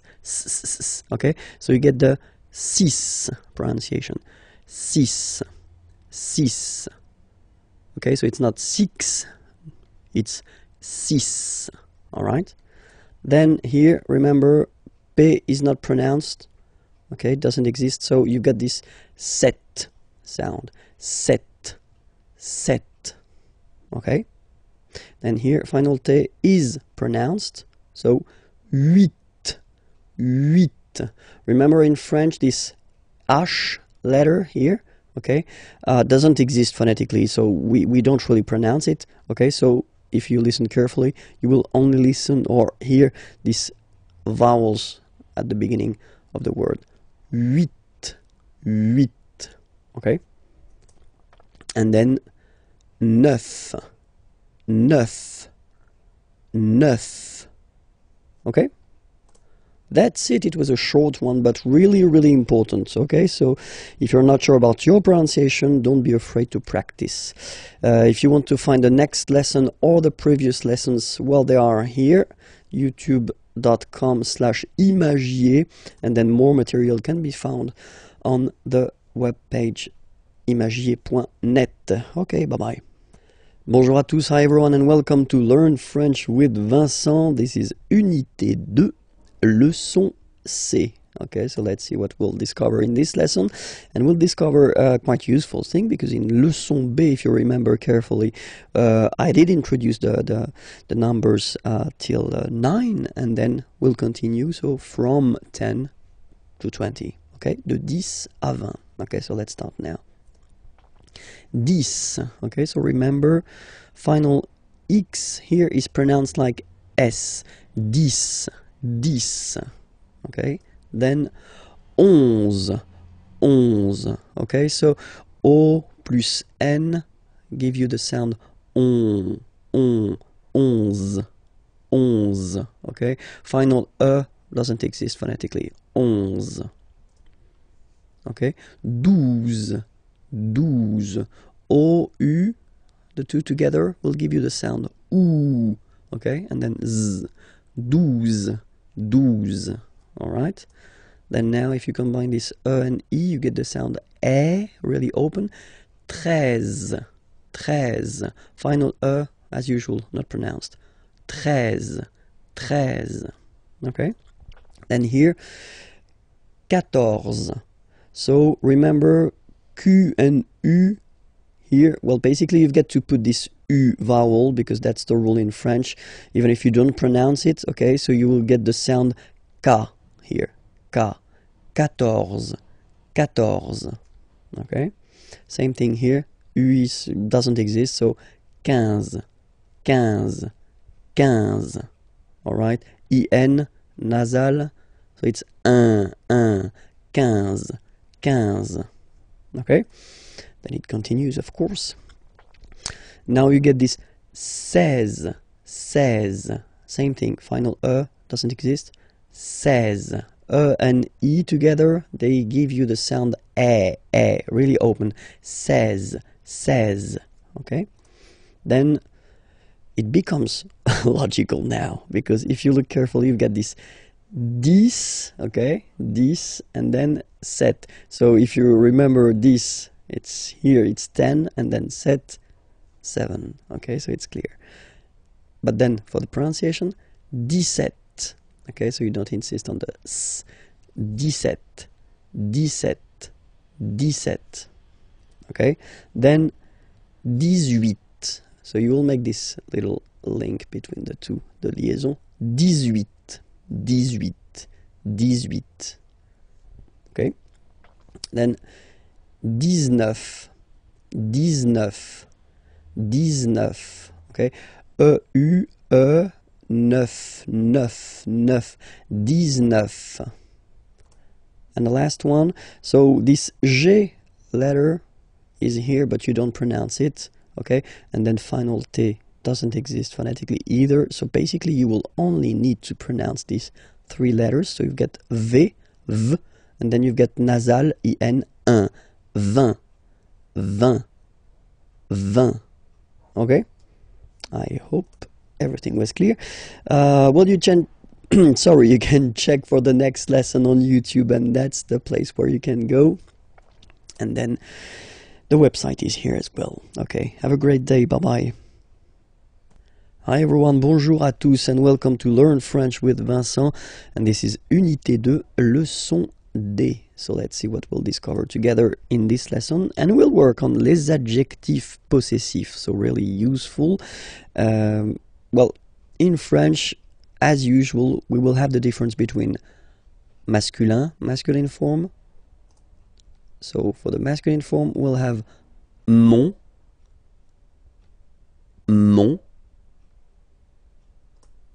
ton,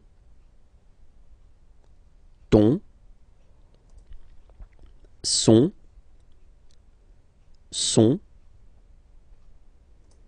notre,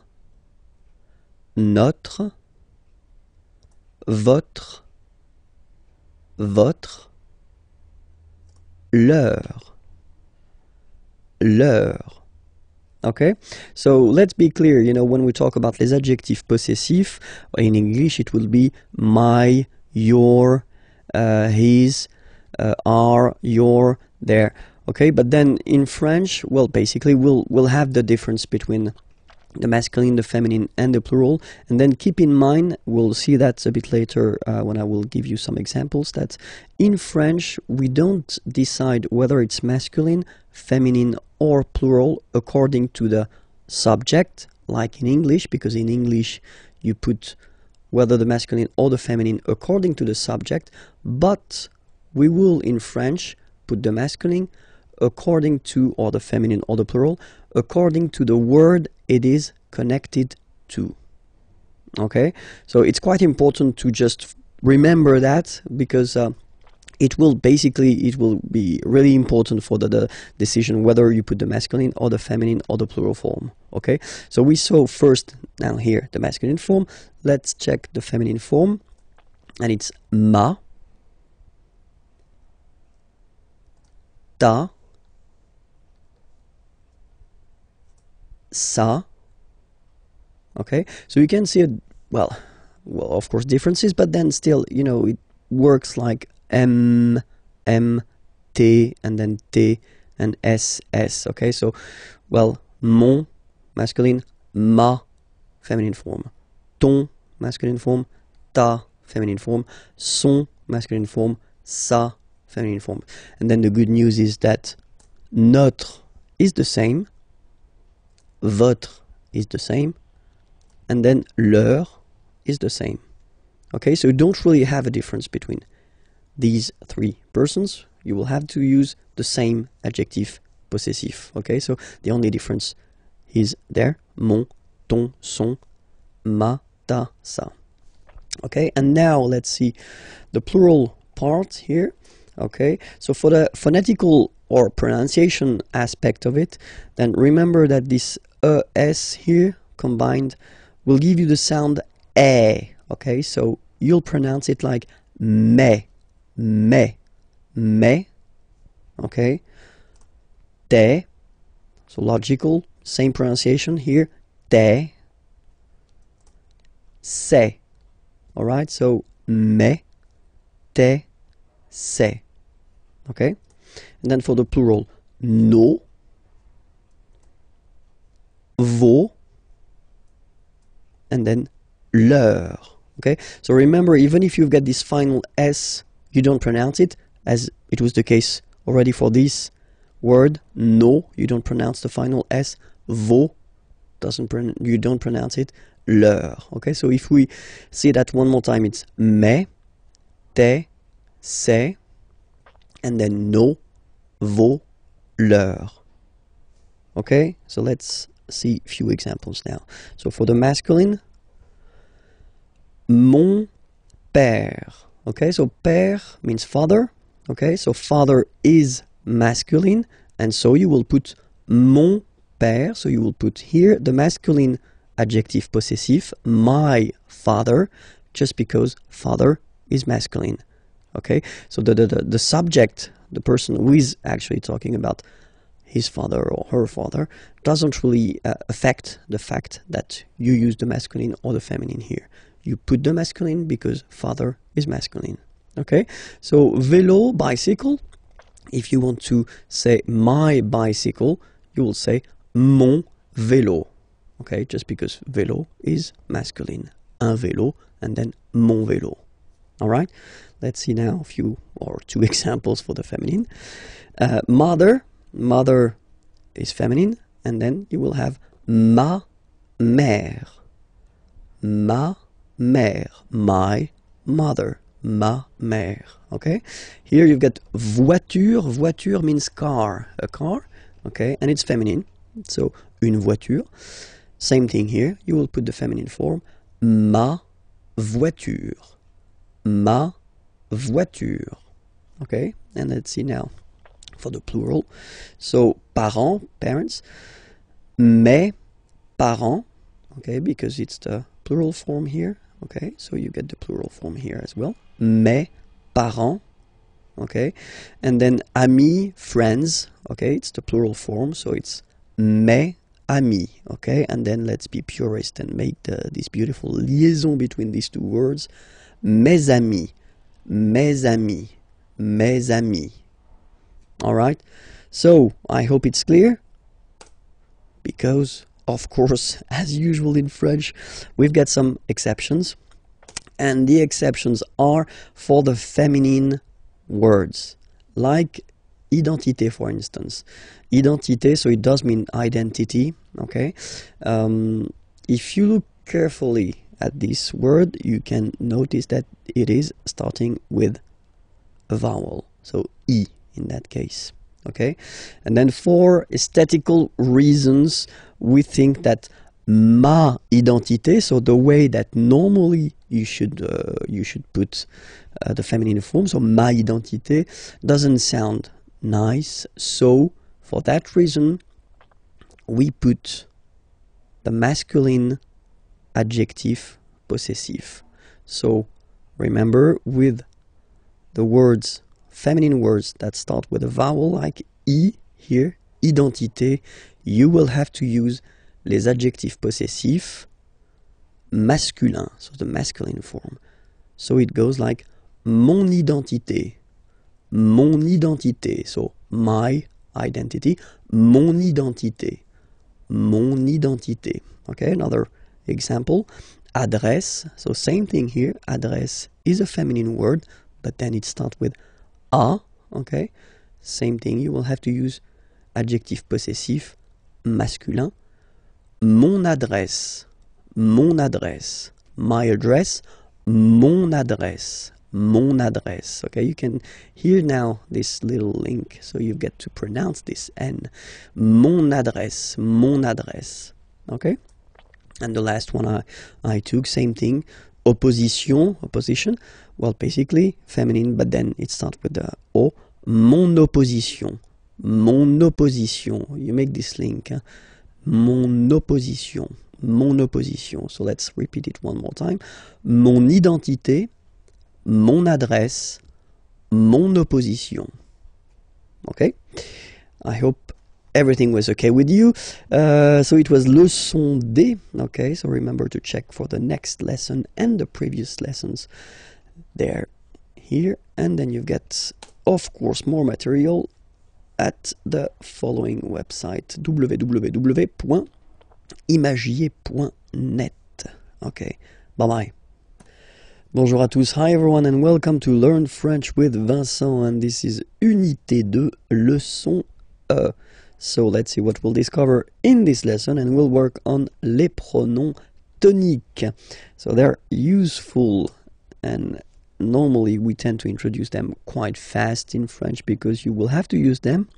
Les pronoms toniques, so if you remember we saw les pronoms personnels like je, I, tu, you, etc., etc. Okay, but then in that case, when you want to use this pronom tonique, normally you want to insist, okay, and then you want to use this moi form. So moi is me.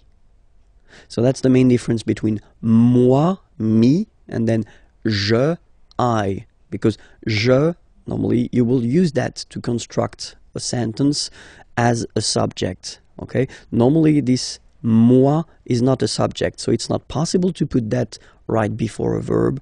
It would be a mistake, okay? Moi, so it's me, moi. So remember this OI combination give you the sound wa wa wa, moi, okay? And then you get toi, toi. For the masculine form, we get lui, lui, lui, okay? And for the feminine form, we've got elle, elle. So you can notice that, well, basically for the masculine, it does change because pronom personnel is il, okay? And in that case, pronom tonique is lui, all right? But then for the feminine form, it's the same, so it's elle, okay? And then, good news, same thing for the plural, nous, vous, okay? So they don't change. You get nous, and then you get vous, as for the pronom personnel. And same thing here for the plural form, third person of the plural. So the masculine form will change, and you get the sound remember, final X not pronounced, and then plural, elle, elle. Okay, so let's see them one more time. Moi, toi, lui, elle, nous, vous, eux, elle. Okay, so I did prepare a few examples. So the first one, moi, j'aime le tennis. Okay, so here you can see that you start the sentence with moi, okay, so me, okay, and then you have to put pronom personnel, je, okay, so in that case you take the away because the verb is starting with a vowel, okay, but then j'aime, so this j'aime form, I like, or then I love, okay, le tennis. Moi, j'aime le tennis. So basically, if you start with moi here, you want to insist on the fact that you really like or you really love tennis. Okay, let's see the second example. Toi, tu préfères le golf. Okay, préférer to prefer, obviously. Okay, toi, tu préfères le golf. Toi, tu préfères le golf. Okay?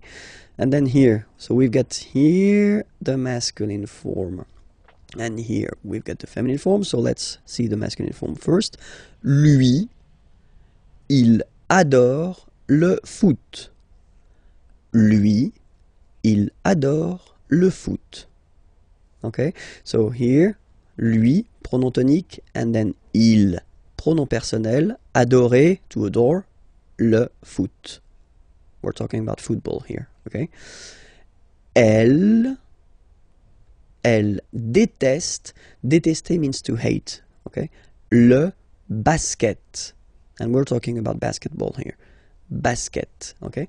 Elle déteste le basket, okay? So even if you see them twice, I mean, you've got this elle, okay? Then remember that in that case, basically you want to insist, really, so you put first pronom tonique. It does look the same as pronom personnel here, but still, you get two different pronouns here. Pronom tonique and then pronom personnel. Elle déteste le basket. Okay? Same thing here. Nous aimons bien la boxe. Okay? So the difference between aimer here, like I love, okay, and aimer bien, normally when you put this bien after aimer, well, it's because you want to insist on the fact that you like, you don't love something, you like it, okay? Nous aimons bien la boxe. All right? Next example. Vous détestez la natation. Vous détestez la natation. Natation is coming from nager, nager to swim, okay? And then natation is the substantive form. Vous, vous détestez la natation. And then the two last examples. So first the masculine here, and then the feminine here. So let's see the masculine form. Eux, so if you remember, it was eux, pronom tonique. Ils préfèrent, so préférer, to prefer, and then you can see that it's here, the plural form. Ils préfèrent la marche. La marche is coming from the verb marcher, marcher to walk, okay? La marche. Eux, ils préfèrent la marche. And then the feminine example. Elles, elles adorent le jogging.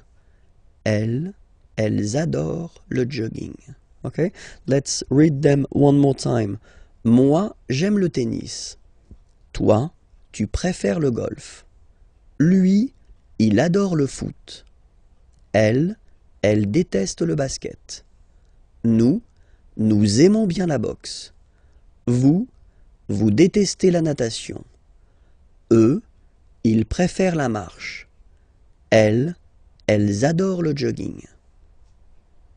Okay, that's it for now. Remember that I've been making other lessons, so it was a leçon E, okay, so leçon F should be online and at this address here, and then obviously the lessons from the unit 1 and unit 2 they can be found here as well, okay, and then remember the website is here and you can find more material there. Okay, have a great day, bye bye.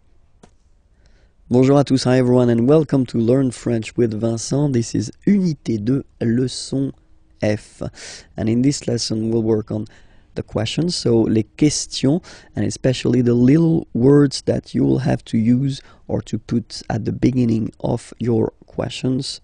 And the first example that we can see is quand. Quand means when, okay? So let's see two examples. So if you start a question with quand, like in the first example here, quand arrivez-vous, okay? Arriver is to arrive, okay? So vous, second person of the plural, you can use that for a group of person, or then you can use that for one person, and that's the polite way to use. Quand arrivez-vous?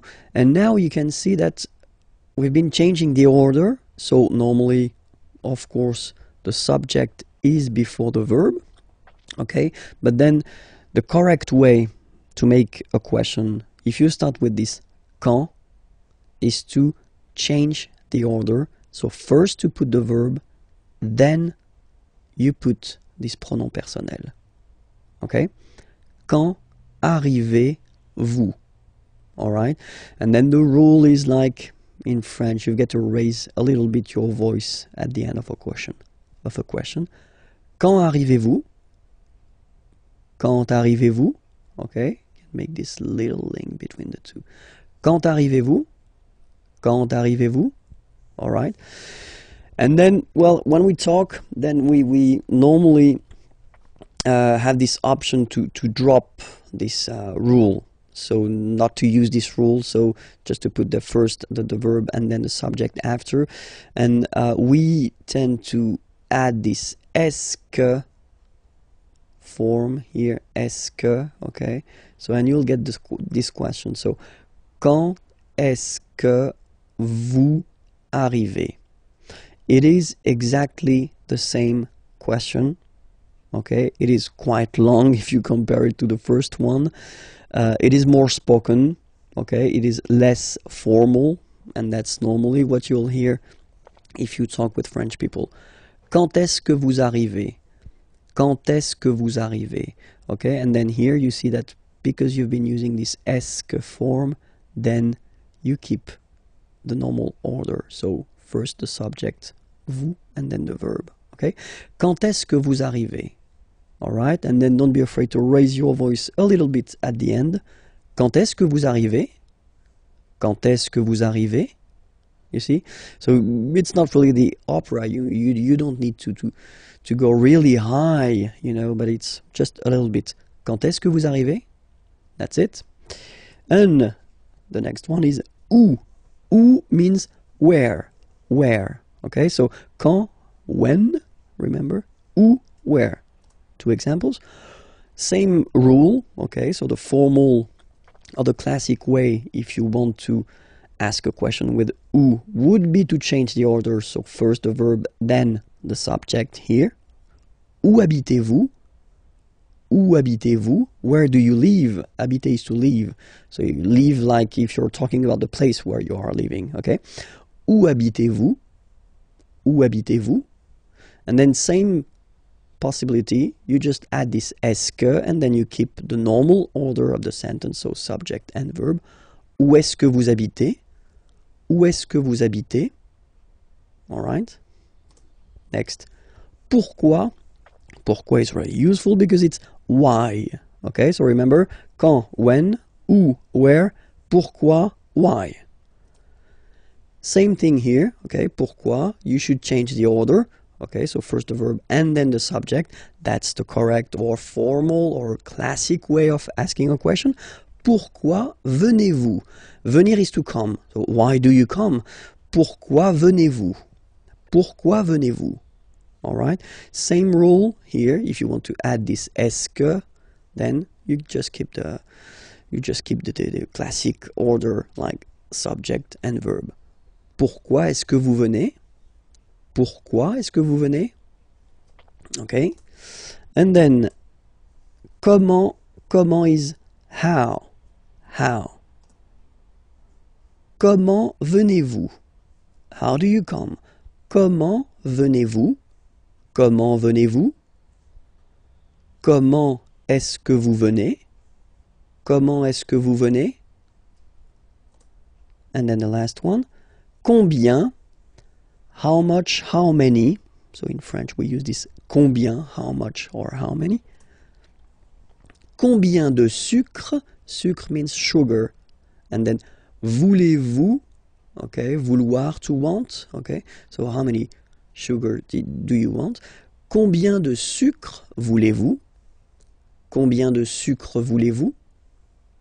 Combien de sucre voulez-vous? And then same thing here, just add this est-ce que. Combien de sucre est-ce que vous voulez? Combien de sucre est-ce que vous voulez? All right, so that's it for now. It was leçon F. Remember that leçon G is online and it's right here, okay? And then you can find more material at the following address. Okay, have a great day, bye-bye. Bonjour à tous, hi everyone, and welcome to Learn French with Vincent, and this is Unité 2, Leçon G.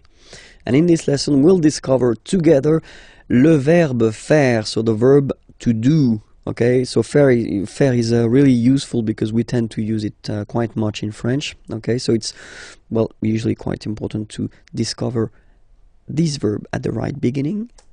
So le verbe faire. Je fais. Je fais. Remember, final S not pronounced. Je fais. Tu fais. Same rule here, final S not pronounced. Tu fais. Il, masculin, and then elle, féminin, fait. Final T not pronounced. Il, elle, fait. So if we take 1 second, actually you can see that here, here, and here, you get the same phonetical form, so the same form that you will pronounce. Okay, so you get je fais, tu fais, il fait, and then elle fait. It's the same. Okay? Then nous. So it's quite strange because French people tend to pronounce faisons. Okay? So like here, this AE is not pronounced like normally we should pronounce it like E, but then like E.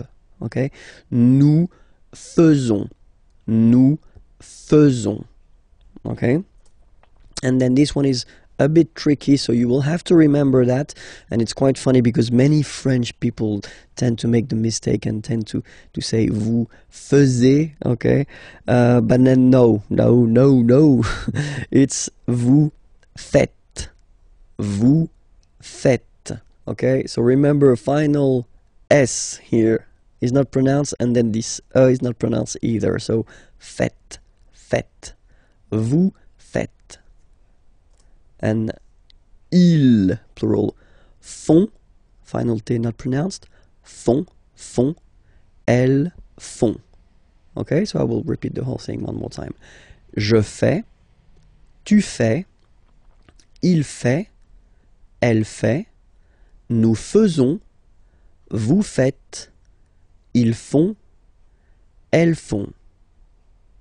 Okay, so try to remember this one because it is, as I said, really useful and we use it a lot in French. Okay, it was leçon G, so you can find the leçon H on YouTube, and it's the following address here, and of course you can find all the previous lessons there as well. Okay, and then more material can be found here at this website. Okay, have a great day. Bye bye. Bonjour à tous, hi everyone, and welcome to Learn French with Vincent. And this is Unité 2, leçon H. And in this lesson, we'll discover la forme négative.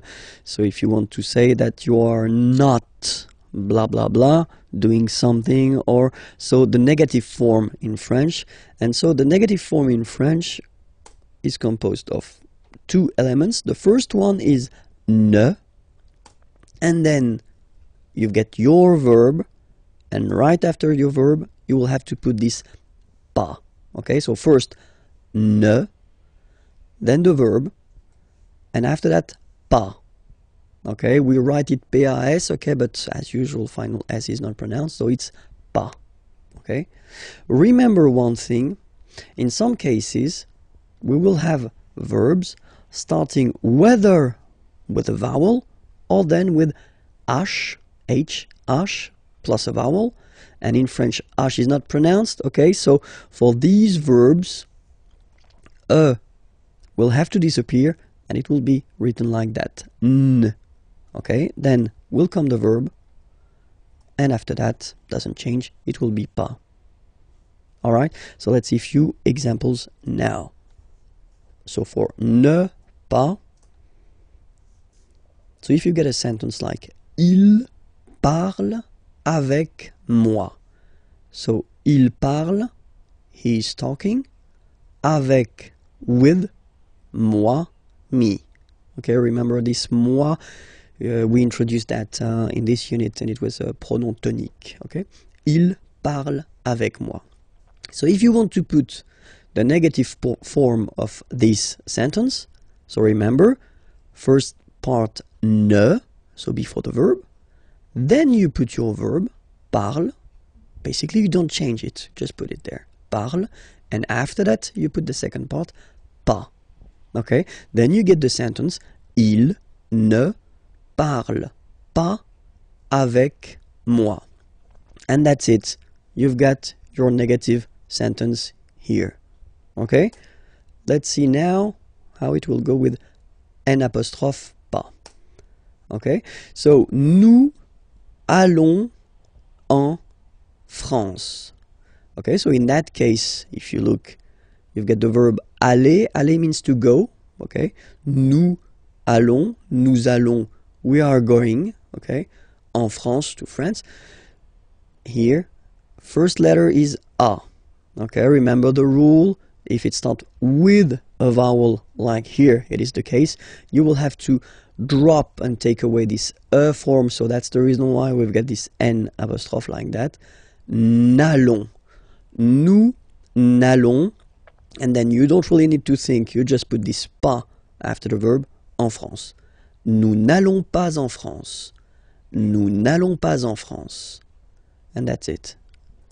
Okay, second example here, it's with the verb habiter. Habiter is to live, you know, when you introduce the place where you live. Okay, and then here I took this example or this verb just because of course it's starting with H, but as I said, you don't pronounce it, so the first sound you hear here is the vowel, and that's enough just to drop and to take away this so you will basically make it like in this example, you will put this N apostrophe.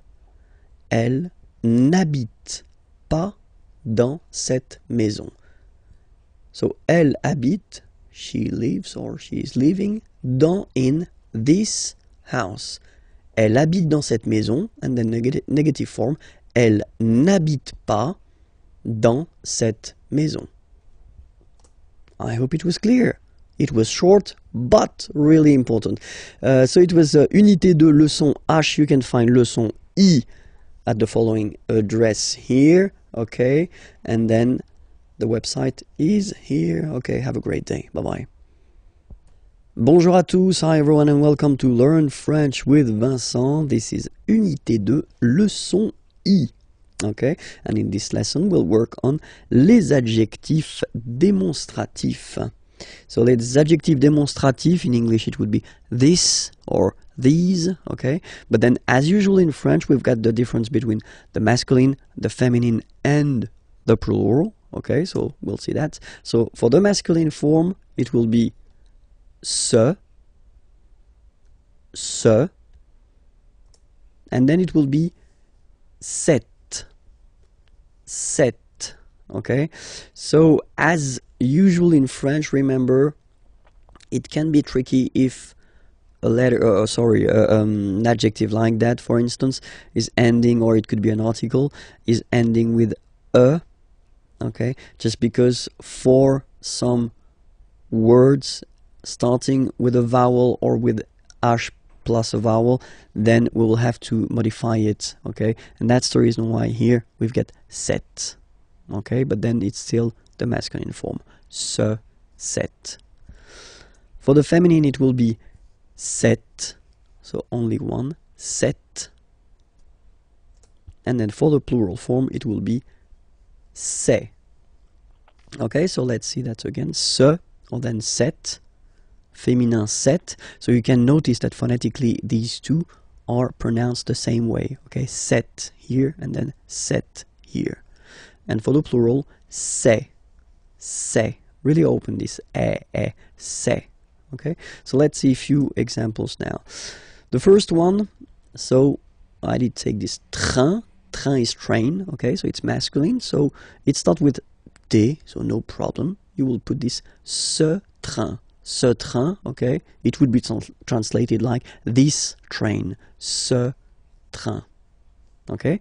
Here you've got ordinateur. So ordinateur, a computer, okay? And it's masculine, un ordinateur, okay?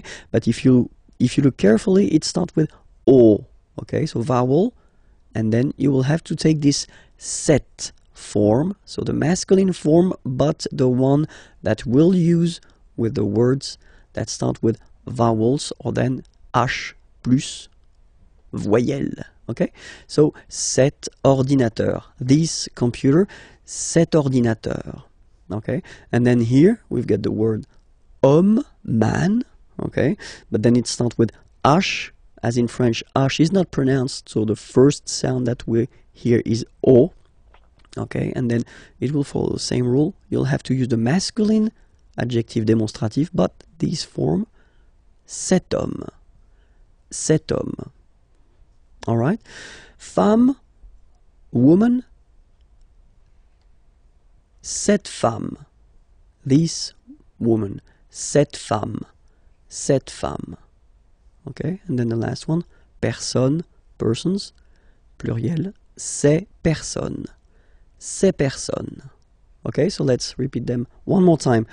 Ce train, cet ordinateur, cet homme, cette femme, ces personnes. All right, I hope it was clear. So it was unité de leçon I. You can find leçon J, of course, and all the previous lessons at the following address here, okay? And then everything and more can be found there at this imagiers.net address. Okay, have a great day. Bye-bye. Bonjour à tous, hi everyone, and welcome to Learn French with Vincent, and this is unité 2, leçon J. So let's see what we'll discover in this lesson, and we'll work on the way to conjugate les verbes réguliers, so the regular verbs of the first group, okay, and they end with er, so let's start now. So let's take an example.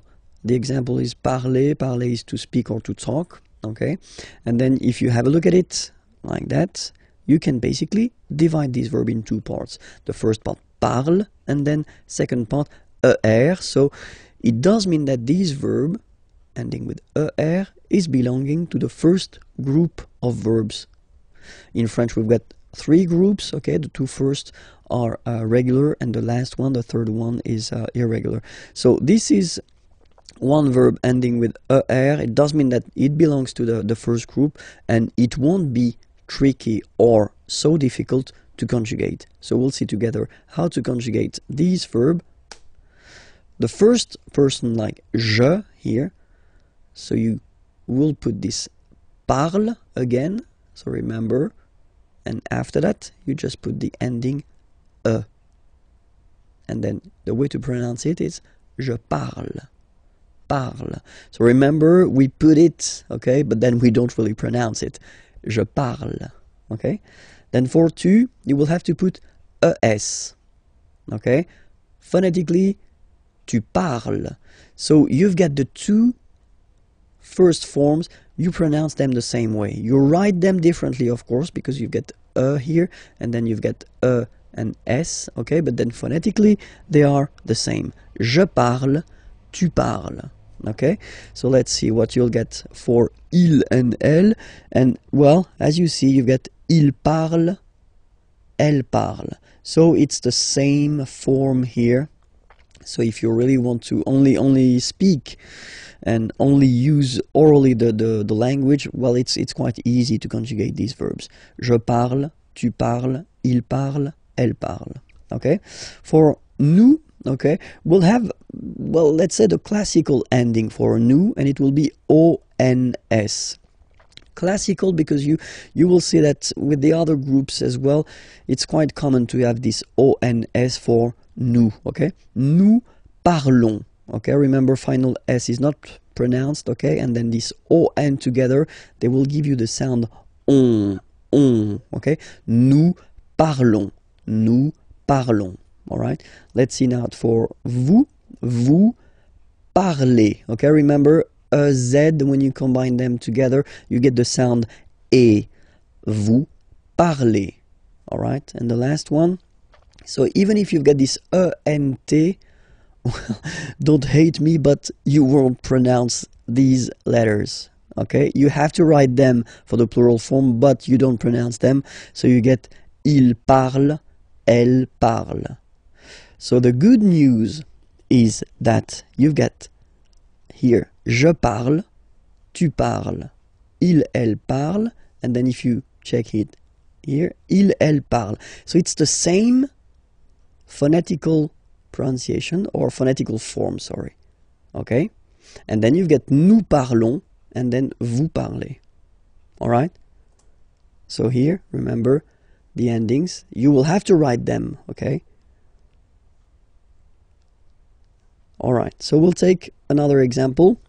Regarder is to watch, okay? So you can see that the verb is ending with er, okay? So you take it, you just take this er away, and then you keep this radical form, like we say in French, only this form, okay? So you will get je regarde, tu regardes, il regarde, elle regarde, nous regardons, vous regardez, il regarde, elle regarde. Okay, so one more time here. Regarde, regarde, regarde, and then regarde. So phonetically, only one form here. And then regardons, regardez. All right? Remember that even if this beautiful verb aller, that we tend to use quite often because it means to go, okay, even if it ends with er, it is not regular at all, okay? So it is the exception ending with er, but it is not regular. We'll have the chance to see the way to conjugate it, but then for now, that's it. I hope it was clear, okay? Remember that it was a leçon J, so the next lesson can be found there, and then the previous lessons as well, and then more material on the website. Okay, have a great day. Bye-bye. Bonjour à tous, hi everyone, and welcome to Learn French with Vincent. This is Unité 2, leçon K. And in this lesson, we will count together, yeah! So from 20 to 50, de 20 à 50. I hope you're ready because it's starting right now. 20, 21. Okay, so remember to make this little link. 21, 21. 22, 22, 23, 23, 24,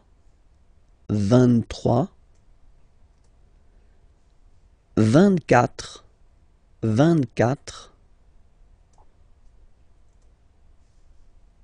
25, 25, 26, 26, so remember it's ending with X, but then we pronounce it S. 26, 27, remember set, it was this P disappear, you don't pronounce it. 27, 28, so here you make the liaison. 28, 28, 29, 29, 29. Then here, remember this en, 30, 30, 30. Okay, don't insist on the it doesn't exist here. 30. 31, 31, 31. 32, 32. 33, 33, remember final S doesn't exist. 33, 34, 34, 34. Remember in French the rule is that if you start with, well, if you get this combination Q, U, A, well, you will pronounce it K, K. Same thing for the other vowels, okay? So because that's the rule, after Q, normally we put U and then another vowel, but then this U, well, basically it's not pronounced, okay? So K, 4, 34, 35, 35, 36, 36, 37, 37, 38, 38, 39, 39, 40.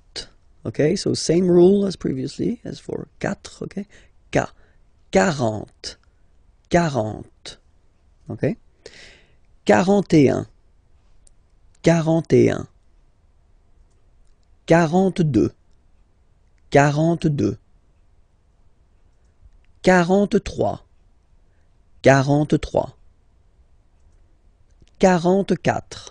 45, 46,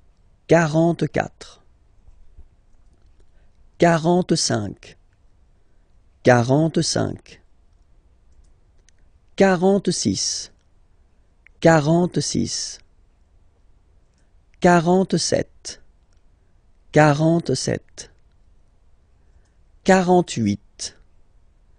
48, 48, 49, 49,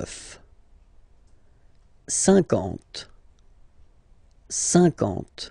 Same thing here, okay? Remember that you get this QU, but then you don't pronounce the U. And then you get the nasal, un, and then en. 50, 50. Okay? So that's it. It was leçon K. So don't be afraid and be brave and continue your French learning. So the next lesson is available there, and then the website is here if you want more material. Have a great day. Bye-bye. Bonjour à tous, hi everyone, and welcome to Learn French with Vincent. This is Unité 2, leçon L.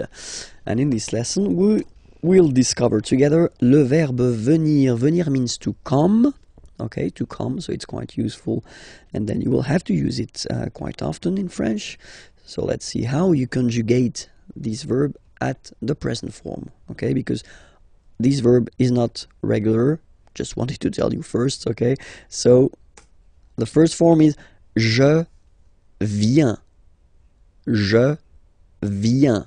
Okay? Remember this I, viens, viens, and then this nasal. Final S not pronounced. Je viens. Tu viens. So it's the same form, okay? Tu viens. Il, elle, vient. Final T not pronounced. Il vient, elle vient. So if we take 1 second just to have a look at the je, tu, il, elle forms, they are phonetically the same. Vient, vient, vient. Okay? You write the S, S, T, but then you pronounce these forms the same way. Okay? For nous, it will be different because nous is here. Nous venons. Okay? O-N-S, classical ending for nous. Okay? Final S not pronounced. So O-N, on, venons, venons. Nous venons. Nous venons. Okay? And then vous venez. Remember a Z combined like that. Et venez, venez. Vous venez. Okay? And then the last form. So remember here, it's quite interesting because we've got this E vowel here, and then we've got a double N after. Okay? And the rule in French is that when you get this E and a double vowel after, you will have to pronounce this E like E. Alright? So, vienne, vienne, vienne, vienne. Okay? Ils viennent, elles viennent. Ils viennent, elles viennent. Alright? E-N-T, you don't pronounce them. Ils viennent, elles viennent. Alright? So, je viens, tu viens, il vient, elle vient, nous venons, vous venez, ils viennent, elles viennent. Alright? So it's quite important, so don't be afraid to watch this video one more time if it's not clear. And then it was leçon L. The next lesson can be found at this address, and then the website is here, imagiers.net. Have a great day. Bye-bye. Bonjour à tous, hi everyone, and welcome to Learn French with Vincent.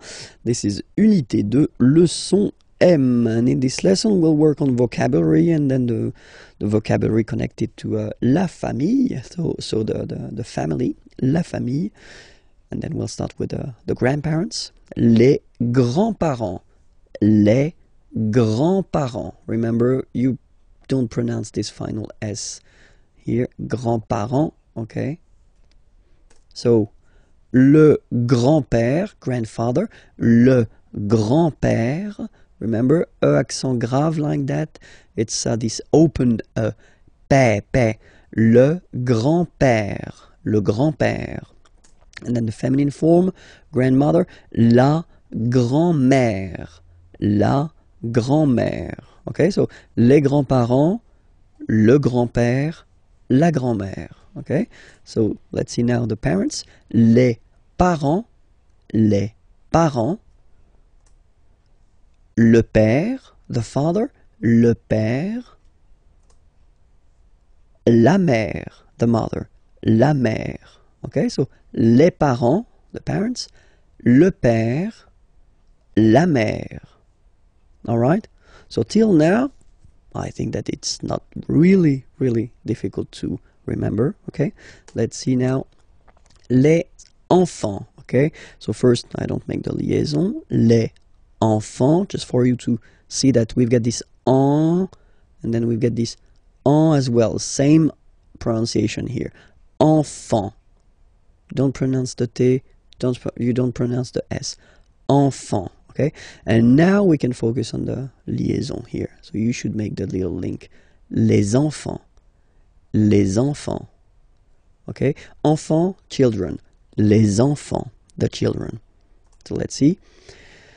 It will be the masculine form, so the son. Okay, so it's le, and then even if you've got this L, well, basically you don't pronounce it, and then strangely you pronounce the final S.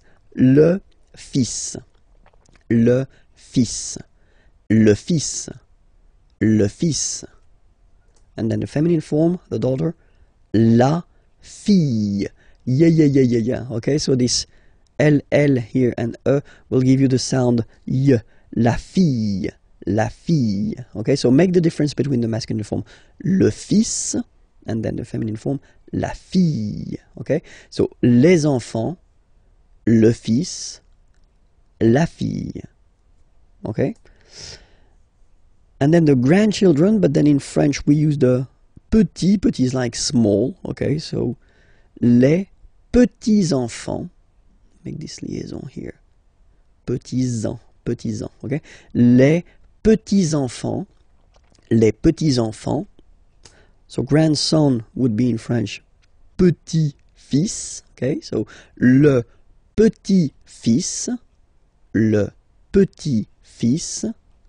and then the feminine form, la petite. So I insist because here it's okay, so really you need to make the difference between the masculine form petit and then the feminine form petite. Okay, so la petite fille, la petite fille. So let's repeat them. Les petits enfants, le petit-fils, la petite fille. Okay, and then when you're talking about your in-law family, well, in French we use this beau and belle, so it's beautiful. Okay, so the beautiful family, you're talking about your in-laws. Okay, so la belle famille, la belle famille. Remember, I-L-L-E, I, la belle famille. Okay, so père, okay, father, so father-in-law, okay, in French it's le beau-père, the beautiful father. Le beau-père. So remember this E-A-U combination of vowels only give you the sound O, beau, okay, le beau-père. Mother-in-law, la belle-mère, la belle-mère, okay, so let's see them one more time. La belle famille, le beau-père, la belle-mère, all right? And then brother-in-law, le beau-frère, le beau-frère, so frère is brother, okay? And then feminine form, here you get sœur, okay? So sister-in-law, la belle, so we put the belle form here because it's the feminine form, sœur, la belle-sœur, la belle-sœur. That's it for the family. It was leçon M, okay? So be careful, and then you can find the next lesson there. Hopla, that's the website, or that's the channel on YouTube where you can find the lessons, okay? And then this is the website where you can find more material. Okay, have a great day. Bye-bye. Bonjour à tous, hi everyone, and welcome to Learn French with Vincent. This is Unité 2, Leçon N. And in this lesson, we'll discover the questions in which you will find qui, que, or then quoi, okay? So let's discover now qui, okay? Qui means who, okay? So if you want to ask a question regarding someone, like in these two examples, so the first one, who is he? Qui est-il, okay? So remember the normal way when we start a question with qui, or then as we saw in the previous lessons, okay, you will have to change the order and to put your subject, il, he, here, after the verb. Qui est-il? And then you make the liaison. Qui est-il? Who is he? Qui est-il? Qui est-il? Or then, let's see a little example here. Qui vient? Vient is venir. Vient is venir, yeah, is to come, sorry. So, qui vient, who is coming, avec toi, with you, ce soir, this evening. Qui vient avec toi ce soir? So he's coming with you this evening. Qui vient avec toi ce soir? Okay? If you pronounce them normally, remember that you will have to raise your voice a little bit at the end of the question. So let's pronounce them the normal way. Qui est-il? Qui vient avec toi ce soir? Qui vient avec toi ce soir? Okay? Second one is que. So qui, who, que, what. What, okay? And then we'll see two examples here. Que fais-tu? Okay? Fais is coming from faire. Faire means to do. Okay? Que fais-tu? So what are you doing? What do you do? Okay? Que fais-tu? Same thing here, remember, que. So you start a question with que, then you get to change the order. You get to put the subject after the verb, okay? Que fais-tu? And it's a question. Que fais-tu? Que fais-tu? Okay? And here, que veux-tu? So veux is coming from vouloir, vouloir to want. Que veux-tu? What do you want? Okay? Que veux-tu? Regarder, regarder is to watch. À la télévision, well, at the television. Que veux-tu regarder à la télévision? So let's read it normally now. Que veux-tu regarder à la télévision? Que veux-tu regarder à la télévision? Okay, so you can hear that I've been raising a little bit my voice at the end. And then the other option is quoi. So quoi means what as well. So you will tell me, oh, you get two what here, you get que and quoi. Yeah, for a good reason. Look at that. Well, tu fais quoi? So I've been just taking the same question as we had here. This que fais-tu? What do you do? What are you doing? Okay, but then if you're using this quoi, then it does mean that you don't start the question with it. You just put it here, for example, at the end. Okay? Tu fais quoi? It is exactly the same meaning as this question. Okay? But then you can see that you just keep the normal order of the sentence, subject, verb. Okay? In that case, you definitely need to raise your voice at the end. Okay? Tu fais quoi? Tu fais quoi? And then I took the same example as we had here. Okay? Tu veux regarder quoi à la télévision? Okay? So let's raise the voice at the end to make it clear that it's a question. Tu veux regarder quoi à la télévision? Tu veux regarder quoi à la télévision? Okay, so let's repeat. Qui, who, qui est-il? Qui vient avec toi ce soir? Que, what? But you start the question with it. Que fais-tu? Que veux-tu regarder à la télévision? And then quoi? You don't start the question and it means what? Tu fais quoi? Tu veux regarder quoi à la télévision? That's it. Okay, it was leçon N. Remember that the next lesson can be found on YouTube at the following address. Okay, and then more material on the website. Have a great day. Au revoir. Bonjour à tous, hi everyone, and welcome to Learn French with Vincent. This is Unité 2, Leçon O. And in this lesson, we'll just focus on a short thing but quite useful, les présentations. Okay, so the first thing, when you meet someone and you want to know the name of this person, well, that's the common question or the normal question that you will have to use. Comment, so how, vous appelez-vous?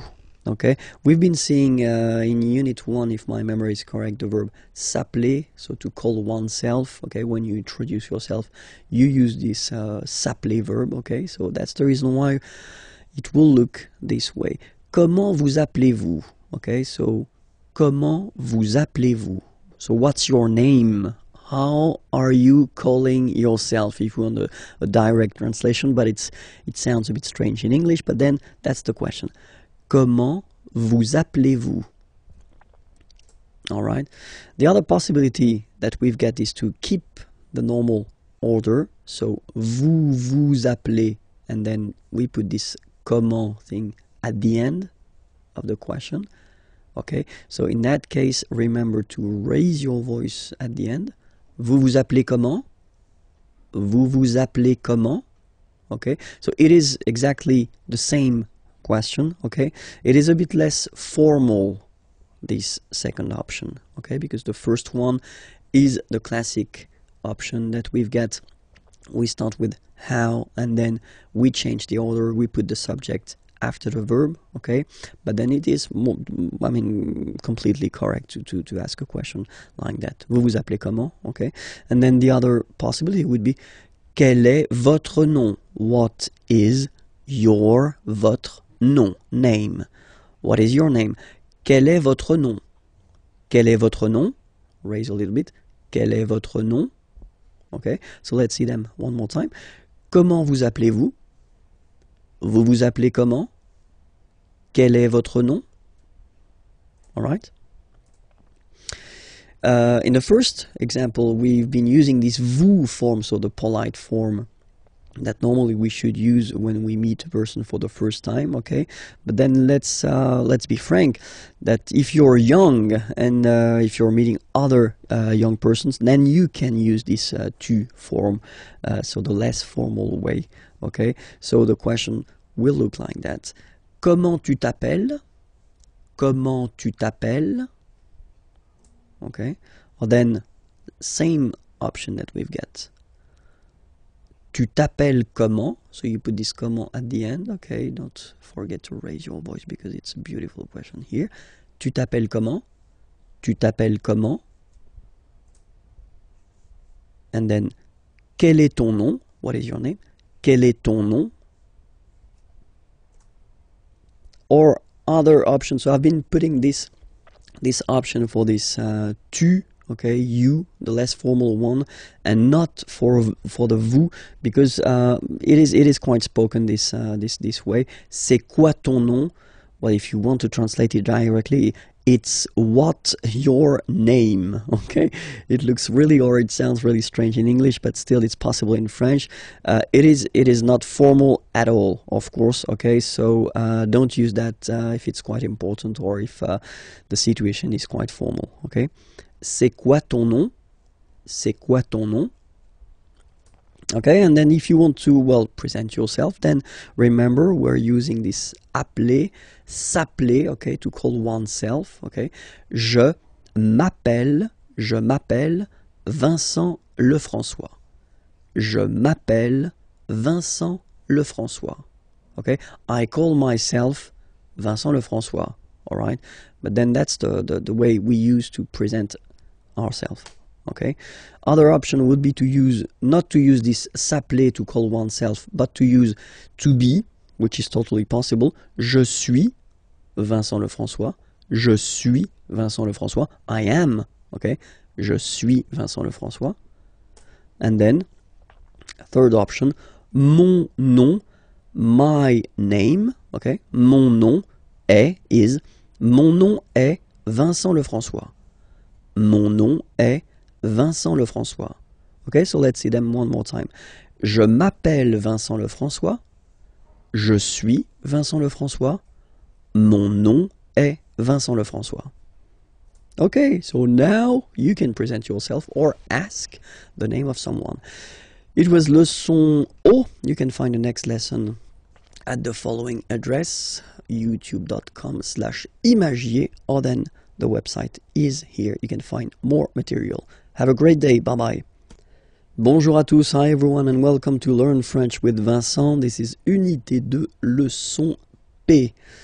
And in this lesson, we'll discover la situation de famille. So if you want to say what is your situation, your personal situation, then that's the correct lesson to watch now.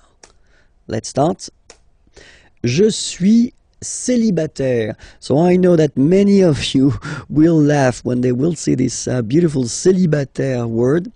It doesn't have any other indication but the fact that you are single. Okay, so if you want to say that you are single, whether it's the masculine form or the feminine form, it will be like that. Je suis célibataire. I am single. Okay. Second option. J'ai un copain. Okay. Boyfriend. Boyfriend would be copain. Okay. And then it's the feminine form here. Girlfriend, copine. J'ai. So j'ai. I have. Okay. J'ai un copain. I have a boyfriend. J'ai un copain. Féminin. J'ai une copine. I have a girlfriend. J'ai une copine. Okay? So if you're in couple, en couple, je suis, I am, je suis en couple. Je suis en couple. So here you want to indicate that you are living with someone, but then you are not married. Okay? Je suis en couple. You can make the liaison here. Je suis en couple. Okay? And then fiancé, engaged. Alright? And then here you've got the masculine form. I've been putting here the feminine form. Alright? So you will have to add this at the end of fiancé. But then you don't pronounce it phonetically. Whether it's masculine or feminine, it will still be fiancé. Okay? So if a man is talking, he will say je suis fiancé. If a woman is speaking, she will say je suis fiancé. Okay? So phonetically it will sound exactly the same, but if they write that, they will have to write e, only one e here with the accent. Okay? And then for the masculine form, sorry, and then for the lady, she will have to put this e at the end. Alright? So marié is married. Je suis marié. Okay, so the same rule as for fiancé. Marié, so just like that if it's the masculine form. Okay, with e at the end if it's the feminine form, but still it will be pronounced the same way. Je suis marié. Divorcé, well, it looks the same and it's divorced. Okay. Je suis divorcé. Same rule. Final e if it's feminine, but you don't pronounce it. Je suis divorcé. And the last one, widow. So masculine form and feminine form. Je suis veuf. Veuf, so remember to pronounce the final F. Veuf. And then the feminine form, je suis veuve. Veuve. Veuve. Okay? So let's repeat them one more time. Je suis célibataire. J'ai un copain. J'ai une copine. Je suis en couple. Je suis fiancé. Je suis marié. Je suis divorcé. Je suis veuf. Je suis veuve. Okay, so now you can present your family situation. Okay, it was leçon P, so you can find the next lesson and the previous lessons at the following address here. And then we've got the website here, imagiers.net. Have a great day. Bye-bye. Bonjour à tous, hi everyone, and welcome to Learn French with Vincent. This is Unité 2, leçon Q. And in this lesson, we'll see how to conjugate the verbs ending with IR. So not all the IR verbs are belonging to the second group, but some of them. And then we'll see how to conjugate them at the present form. Okay? So we'll take an example. The example is finir. So finir means to finish. Okay? And then you can see that it's ending with IR. Alright? So we'll do it like that. We'll divide it in two, so F-E-N, and then we take away this ER ending, alright? And we'll just keep this form here, F-E-N, to construct the present. So you take it and you put it here, and after that you will add this ending. So for je, it will be I-S. Je finis. Remember, final S is not pronounced. Je finis. Okay? Tu finis. So es as well, like we had for je. So same way to pronounce it as well. You don't pronounce the final S. Tu finis. Il, elle finit. So it, final T, not pronounced. Il, elle finit. So, je finis, tu finis, il finit. Phonetically, it's exactly the same form for these persons. Okay, so it's quite good if you want only to talk and not to write. So just focus on this fini form. You know that it's for je, tu, and il, elle. Okay, but then for nous, so have a look. Nous finissons. Okay, I-S-S-O-N-S. Issons. Nous finissons. Finissons. Okay, final S, not pronounced. Nous finissons. Vous finissez. Vous finissez. Okay, EZ at the end gives you the sound E. Okay, finissez, finissez. Vous finissez. Ils finissent. So remember, as usual, when we get the verbs E-N-T, not pronounced. Ils finissent. Elles finissent. Alright, so let's see them one more time. Je finis. Tu finis, il finit, elle finit, nous finissons, vous finissez, ils finissent, elles finissent. Alright, let's take another example. Unir, to unite. Okay, same rule. We just keep this UN and then you spot the ending, you take it away, and you will keep the UN to construct. So, j'unis, same way. Tu unis, il unit, elle unit, nous unissons, vous unissez, ils unissent, elles unissent. Okay, so it's the same, exactly the same. So, same group, same way to conjugate it. Okay, let's take choisir, third example. You spot it, ending with IR here. Choisir means to choose. Okay. Then, same way. Je choisis, tu choisis, il choisit, elle choisit, nous choisissons, vous choisissez, ils choisissent, elles choisissent. Okay, that's it. So these verbs from the second group at the present form are not really difficult to conjugate. You just need to remember the endings. Okay, so it was le son Q, and I'm not sure, but I think it is the last lesson of Unité 2. Okay, so if everything is clear for you, then you can go to Unité 3. Okay, they can be found here. Okay, IMAGIERS channel on YouTube, and then the website is here. Okay, have a great day. Bye-bye. Bonjour à tous, hi everyone, and welcome to Learn French with Vincent, and this is Unité 3, leçon 1.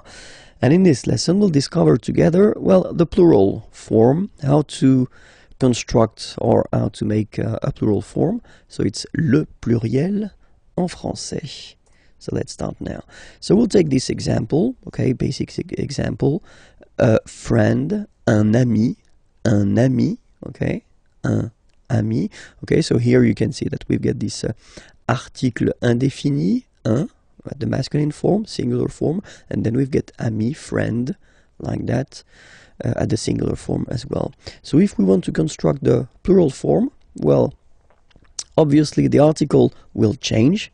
Okay, we saw previously that the plural article was des in that case, and then we keep the same word, so ami, and the rule goes like that. You get to add at the end of the word s. Okay, in that case, and as in most of the cases, you won't pronounce it, but you will have to put it. Okay, and so you've got des amis. Okay, and if you make the liaison, so the link between the two, you will get des amis. Okay, des amis. So ami, remember, doesn't change. Even if you get to write the S, then you don't pronounce it. Okay, and now let's see a few examples. So this one, une femme,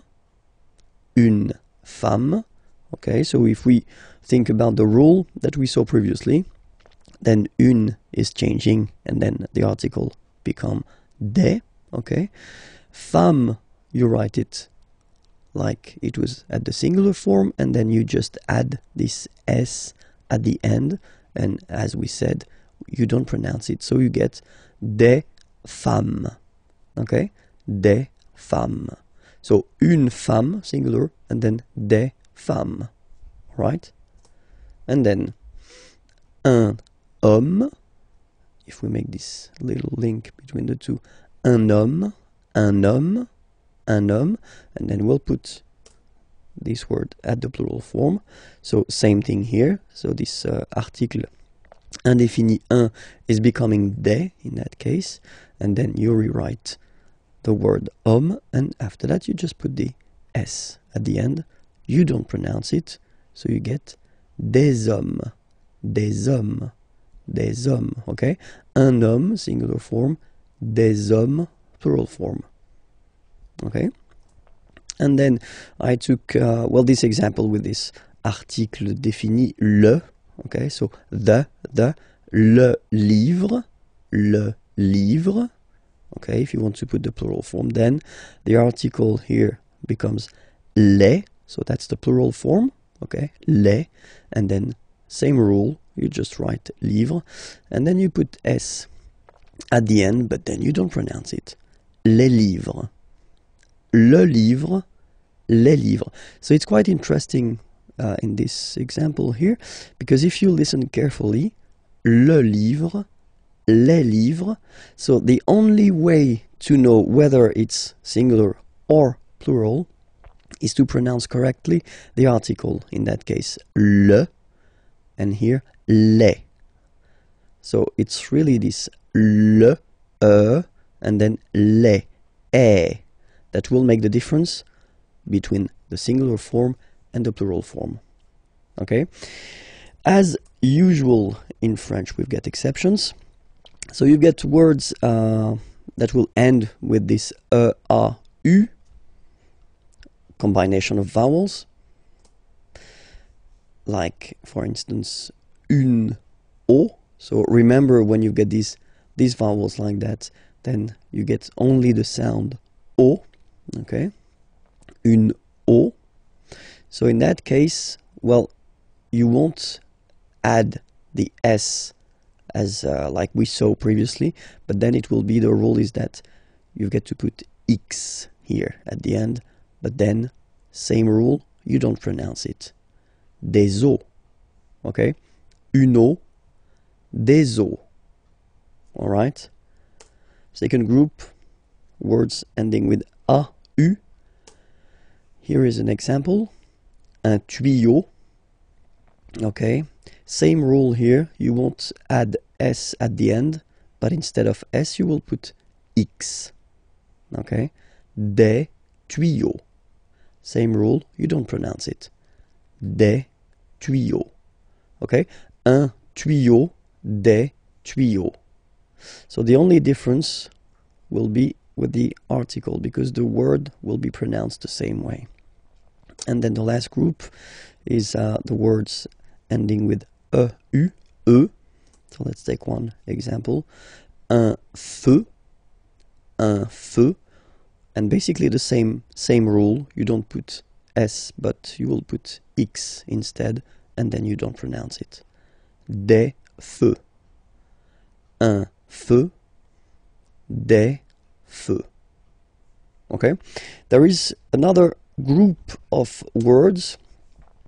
So because normally the words ending with the ou, like that here, ou, and then the sound is ou. Okay, normally these words just behave like the others, so you just need to put s at the end.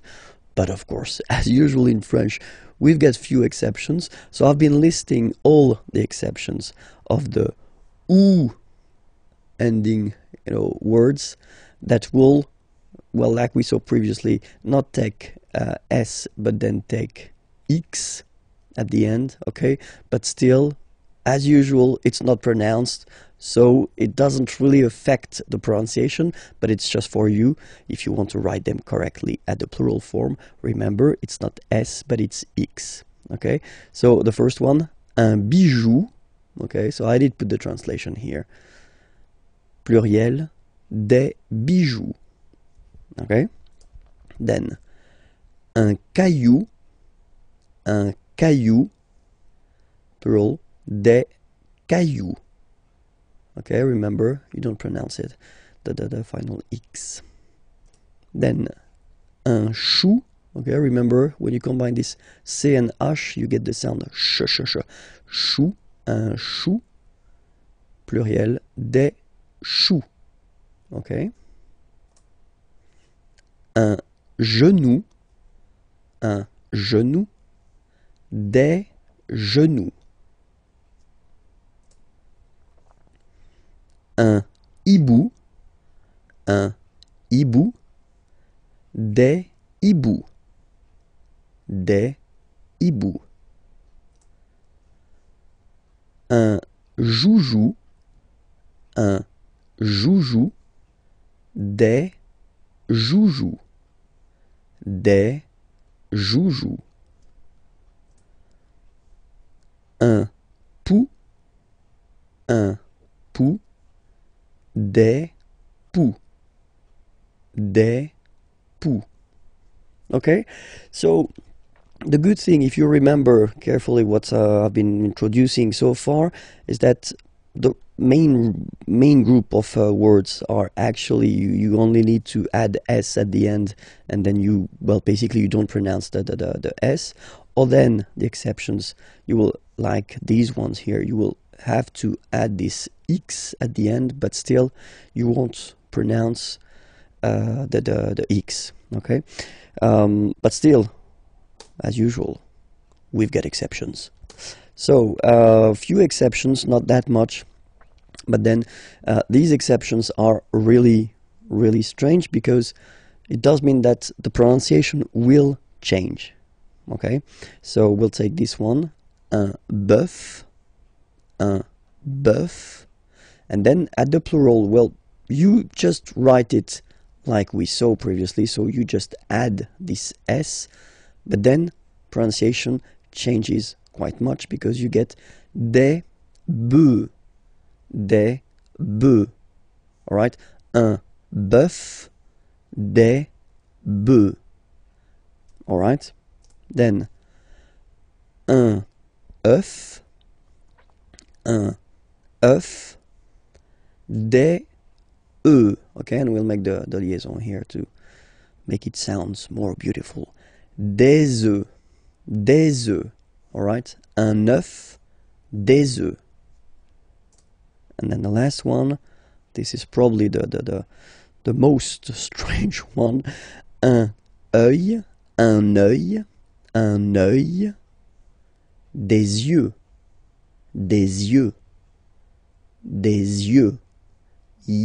yeux, okay?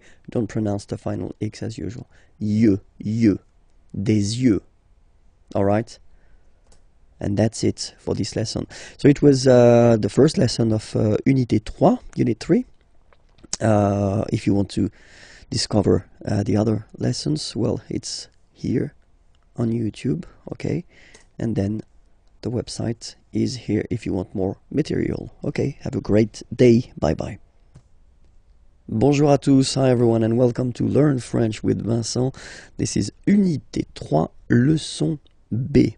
And in this lesson, we'll discover together le verbe pouvoir. Pouvoir means to can, okay, so it's quite useful.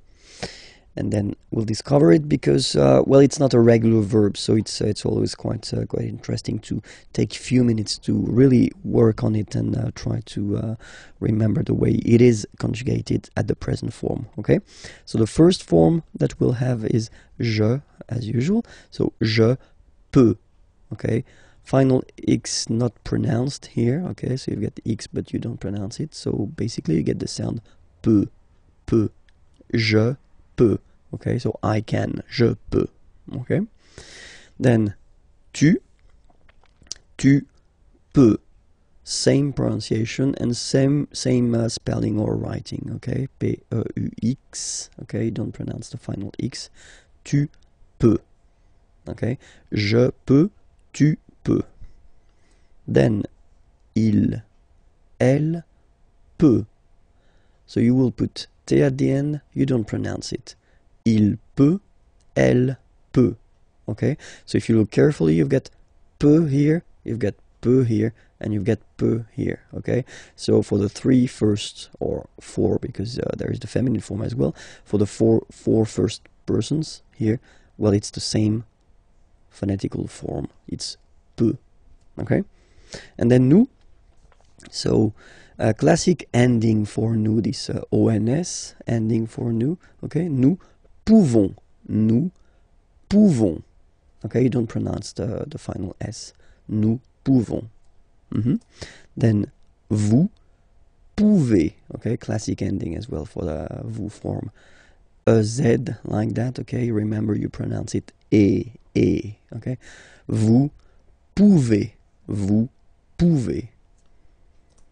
And then plural form, ils, elles peuvent, ils, elles peuvent. Okay, so be careful because as you can see, you've got this EU here, EU here, EU here, and then it's coming back here as well. Okay, so the only OU that does connect to the infinitive here, pouvoir, it's only for nous and vous. Okay, so let's read them one more time. Je peux, tu peux, il peut, elle peut, nous pouvons, vous pouvez, ils peuvent, elles peuvent. Okay, as usual, this ending, this ENT ending, you write it, you don't pronounce it. Okay, peuvent, peuvent, peuvent. Okay, so it's really useful. You should really, definitely know it by heart. Okay, so try your best. Well, watch again this video if you need it, and then I hope it will enter in your head quite easily. Okay, let's see some example now. Je peux chanter. Okay, je peux chanter. So you can see that in that case, when you construct a verb, or sorry, you construct a sentence with the verb pouvoir, here you've got a second verb, chanter, and it means to sing. Okay, so I can sing. Well, you should all the time put the second verb at the infinitive form. Okay, so when we talk about the infinitive form, normally it's the basic form of the verb. Okay, je peux chanter. Another example, tu peux partir. Partir is to leave. You can leave. Tu peux partir. All right, same thing here. Okay, second verb, well, basically coming right after, of course, and then at the infinitive form. All right. Elle peut dessiner. Dessiner is to draw. Elle peut dessiner. She can draw. Okay. Elle peut dessiner. All right. That's it. I hope it was clear. All right. If you want to check out the next lesson or the previous lessons, they are here on this channel, and then of course the website here, imagiers.net. You can find more material. Have a great day. Bye bye. Bonjour à tous. Hi everyone, and welcome to Learn French with Vincent, and this is Unité 3, leçon C. So let's discover what we will see in this lesson. And in this lesson we will try to focus on le verbe devoir. Devoir means to must. Okay, so it's quite useful. And especially it's not a regular verb, so it's always good to spend a few minutes on the conjugation at the present of this verb. Okay, so let's start now. Let's see. So le verbe devoir, to must, at the present form. Je dois. Okay, remember final S is not pronounced. Je dois. OE, when you combine the two, you get the sound wa wa wa. Je dois. Okay. Tu dois. Final S not pronounced. Tu dois. Il, elle, doit. Final T not pronounced. Il doit. elle doit. Okay, so if you have a look at these forms, phonetically they are the same forms. Okay, so doit, doit, and then doit. Okay, and then nous is coming. Nous devons. Okay, classic ending ONS for nous. Okay, you just pronounce this on, this nasal. Okay, and then the S, final S is not pronounced. Nous devons. Nous devons. Okay, nous devons, well, basically we must. Okay, and then vous devez. Remember, classic ending for vous here, EZ, but then you pronounce this combination of two letters, et, devez, devez, vous devez. All right, and then the last one, ils doivent. So same thing, classic ending for the plural form, ENT here, okay, but then you don't pronounce it. Doivent, doivent, elles doivent, ils doivent, elles doivent. Okay, so let's repeat them one more time. Je dois, tu dois, il doit, elle doit, nous devons, vous devez, ils doivent, elles doivent. All right, so let's see a few examples now. The first one, je dois étudier. Étudier is to study, okay? So it's a verb, and then the rule in French goes like that. If you get to put two verbs in a sentence, like here, the second one must be at the infinitive form. So when we talk about the infinitive, it's the basic form of the verb, okay? So étudier, study. Je dois étudier. I must study. Je dois étudier. Okay?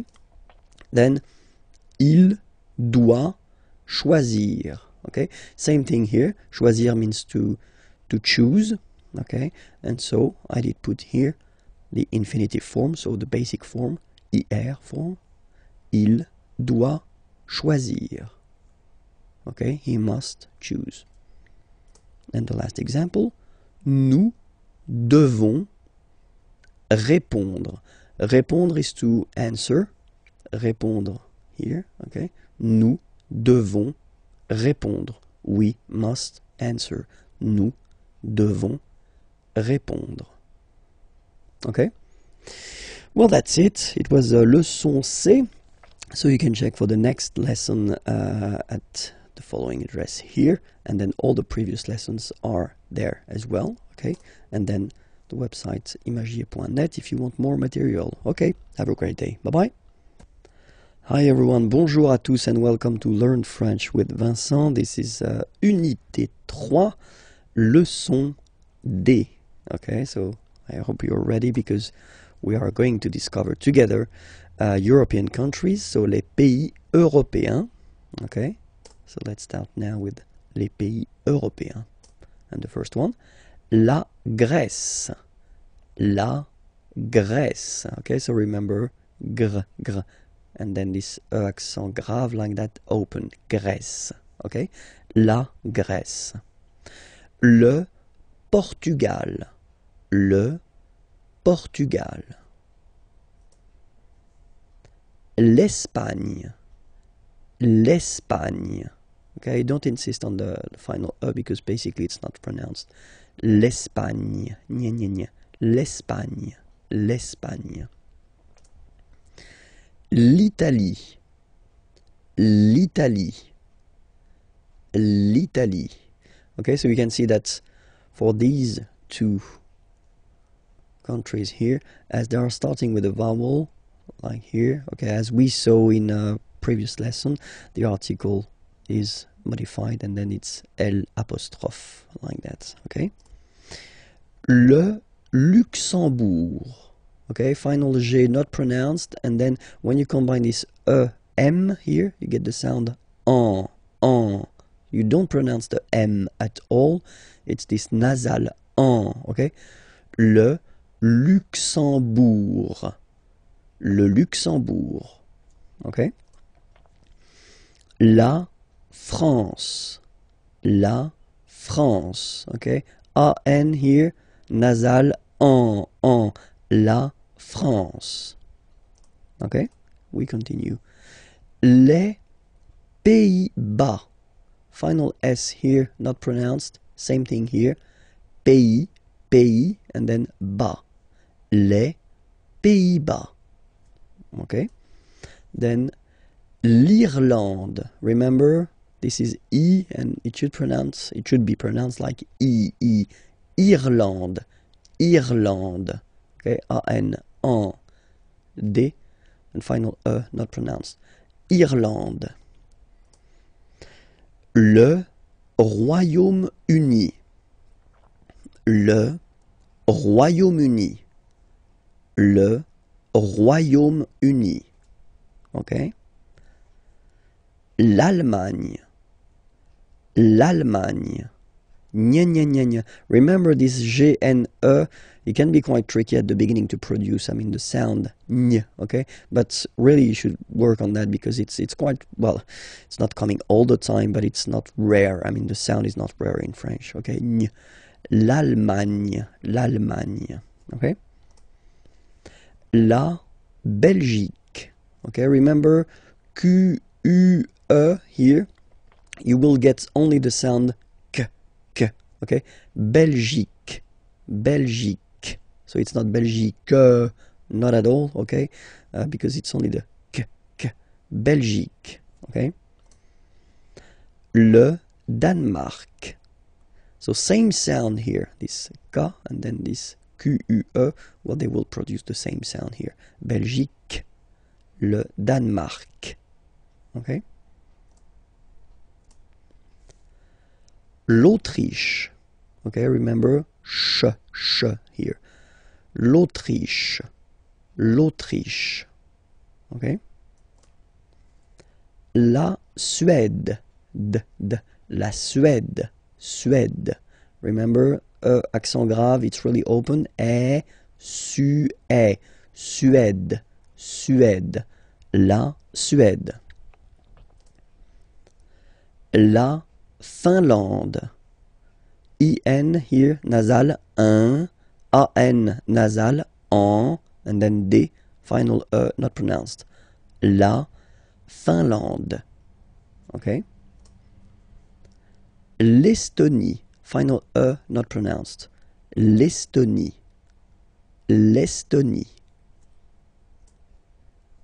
La Lettonie. So remember when you get this E and then a double letter like that, T, okay, then you will have to open your E and it will become E, les, Lettonie. La Lettonie. La Lituanie. Remember in French, sorry, H doesn't exist, okay, so you don't pronounce it, and it's li, tu, a, ni, Lituanie. La Lituanie. Okay, continues. La Pologne. Ñ, again. La Pologne. La République tchèque. So remember, Q-U-E, K, Tchèque. La, and then here as well, République. La République tchèque. Okay, la République tchèque. Chypre. Chypre. So remember, we've got this Y letter here, but then phonetically when you pronounce it, it's like I, okay? Chypre. Okay? Malte. Same thing here, you don't insist on the final E. Malte. Malte. La Slovénie. Remember, you get this E accent aigu here, it's E. Slovénie. Final E, as usual, not pronounced. La Slovénie. Okay? La Hongrie. So remember, H doesn't exist, so you don't pronounce it. So it starts with O-N, on, and then gris. Final E, not pronounced. La Hongrie. La Hongrie. Okay? That's it for the European countries. This was leçon D. I'm definitely losing my voice, sorry about that. But anyway, you can check the other lessons on the channel, so IMAGIERS channel on youtube.com, and then more material can be found at the following address, imagiers.net. Okay, have a great day, bye-bye. Bonjour à tous, hi everyone, and welcome to Learn French with Vincent. This is Unité 3, leçon E. And in this lesson, we'll see together les nationalités. So basically I've been making this nationalities lesson based on the previous lesson, so leçon D. Okay, so I definitely invite you to check the leçon D if you want that everything is clear for you. Okay, but then les nationalités, and it's starting right now. La Grèce, Grec, so I will put each time the masculine form for the nationality, Grec, and the feminine form here for the nationality. Okay, so you get the country, la Grèce, and then you get Grec, masculine form, Grec, feminine form. You write them differently, but then if you listen carefully, Grec, Grec, you pronounce them the same way. Okay, le Portugal, Portugais, Portugaise. Okay, so listen carefully. Portugais, Portugaise. The only difference between the two, as usually when we'll have some, nationalities ending with AES, like that, and then the feminine form, es, okay, it will be only in this z sound, the difference between the masculine form and the feminine form, okay? Masculine, Portugais, you don't pronounce the S. Feminine form, Portugaise, you pronounce this Z sound, okay? And then l'Espagne, Espagnol, remember, Espagnol, Espagnol. So you get this final E for the feminine form, but then phonetically it's the same. L'Italie, Italien, Italienne. Remember, when you get this E followed by a double consonant like here, then you will have to open it. Italienne, Italienne. Okay? Le Luxembourg, Luxembourgeois, Luxembourgeois, and then feminine form, Luxembourgeoise. Okay? Same thing here, only difference, joie, joie, joise, z. Okay, you insist on it. Luxembourgeois, masculine form, and then luxembourgeoise, feminine form. Then la France, français, française. Okay, c'est and then seize. Okay, français, française. All right, it continues. Les Pays-Bas, néerlandais, néerlandaise. Néerlandais, néerlandaise. Okay. L'Irlande, irlandais, irlandaise. Le Royaume-Uni, britannique. Okay, only one form, whether it's masculine or feminine, britannique. L'Allemagne, allemand, allemande. Okay, same thing here. Okay, you don't pronounce the final D, but then you pronounce it here for the feminine form. Allemande, d. Okay, allemand, allemande. La Belgique, belge. So only one form here for the masculine and the feminine form. Le Danemark, danois, danoise. Z, okay, insist on that. Danois, don't pronounce the final S. Danoise, here you pronounce it. L'Autriche, autrichien, autrichienne. So same thing here. You get and then double N, you open the E. Autrichienne. Okay? Autrichien, autrichienne. La Suède, suédois, suédoise. Okay? Suédois, suédoise. La Finlande, finlandais, finlandaise. Finlandais, finlandaise. L'Estonie, estonien, estonienne. Same thing here, double N, E, and then you open it. E. Estonienne, estonienne. La Lettonie, letton, lettonne. Letton, lettonne. La Lituanie, lituanien, lituanienne.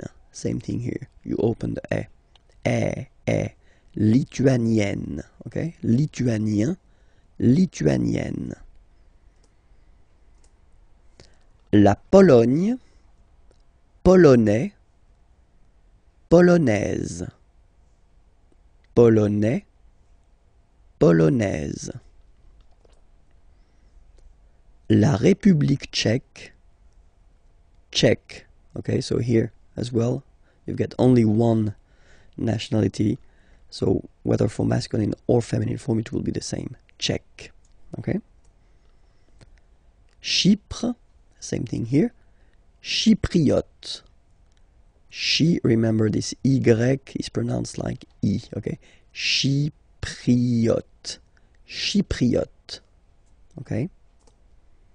Malte, maltais, maltaise. So remember, as I said previously, the only difference, es. Maltais, maltaise. La Slovénie, so only one form here, Slovène. Slovène. Remember, E accent grave, you open it, E. Slovène. La Hongrie, hongrois, hongroise. Okay, hongrois, grois, hongroise. Okay, so here final S not pronounced for the masculine form, and then you pronounce it here for the feminine form. Hongrois, hongroise. Okay, well that's it. It was leçon E. Remember that you can follow well the other lessons, so whether the previous lessons or the lessons that are coming after here on this channel, IMAGIERS. So it's on youtube.com, and then the website is here. You can find more material there. Okay, have a great day. Bye bye. Bonjour à tous, hi everyone, and welcome to Learn French with Vincent, and this is Unité 3, leçon F. And in this lesson we'll discover les Amériques. Les Amériques. So let's see now. Les États-Unis. Okay, so if we make every links, we'll have it here and then here. Okay, les États-Unis. Les États-Unis. Le Canada. Le Canada. Le Mexique. Le Mexique. Mexique. It's really the X. Huh? Le Mexique. And then remember this QUE, it's only K. Mexique. Okay? Le Brésil. Le Brésil. Okay, you will pronounce the final L here, and then remember accent aigu goes like E. Brésil. Le Brésil. L'Argentine. Okay, so you've got this nasal here. En, l'argent, and then tin, tin. Don't pronounce the final it just gives you the pronunciation of the N, in. L'Argentine, l'Argentine. Le Chili, le Chili. Okay, remember, CH, sh, okay, Chili, le Chili. La Bolivie, okay, final not pronounced, la Bolivie, la Bolivie. Alright, so I assume everything is clear. We can repeat them one more time. Les États-Unis, le Canada, le Mexique, le Brésil, l'Argentine, le Chili, la Bolivie. Okay, and then we'll see now the nationality. So you will see here each time first the masculine form and then the feminine form. Okay, so les États-Unis, américain. So when you talk about the nationality, américain, masculine form, un, américain, and then feminine form, américaine, américaine. Okay, it's really open, this A-I, américaine. Okay. Le Canada, canadien, yin, here, canadien, canadienne, yen. Remember, here you've got double N, so you've got to open the so it will become A, canadienne. Okay. Le Mexique, mexicain, un here, like we had in américain, A-I-N, mexicain, and then mexicaine, mexicaine. Le Brésil, brésilien, yin, brésilien, like we had for canadien, brésilien, feminine form, brésilienne, yen, brésilienne. Okay. And then l'Argentine, argentin, in, gives you this un sound, argentin, okay, and then Argentine, Argentine. Okay, if you look carefully, well, basically the feminine form is the same as the name of the country. Okay.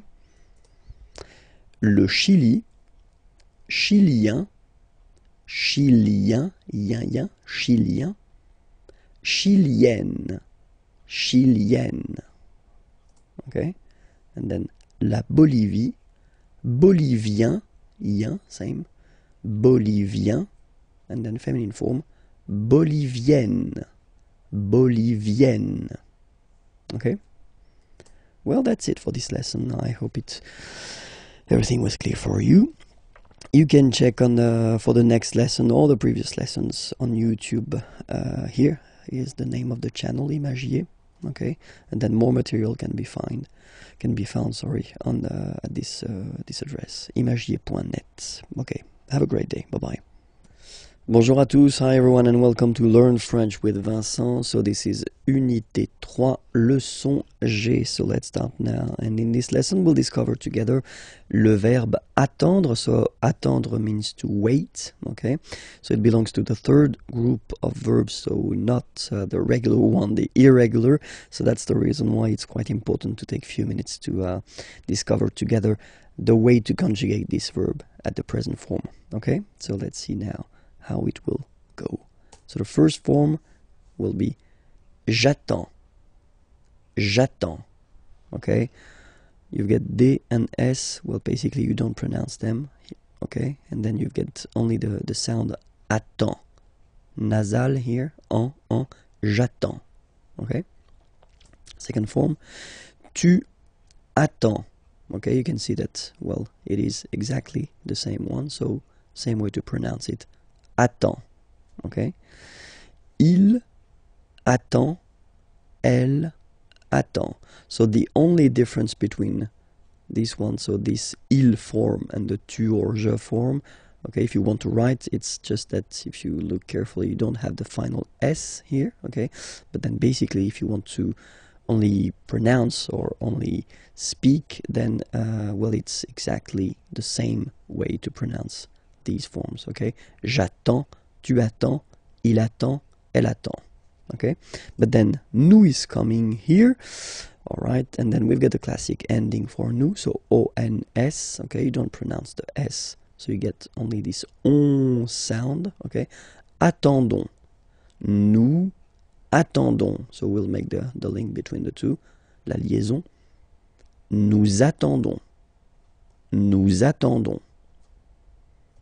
Vous form, same thing, classic ending for vous, EZ, okay? When you combine the two, you get the sound et, okay? Vous attendez, attendez, okay? Let's put here the liaison, the link. Vous attendez, vous attendez, okay? And the last one, same thing, classic ending for il, elle at the plural form, ENT, but then you don't pronounce them.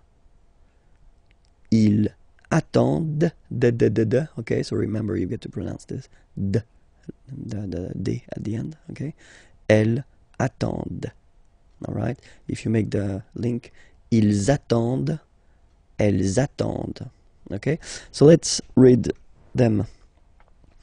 J'attends, tu attends, il attend, elle attend, nous attendons, vous attendez, ils attendent, elles attendent.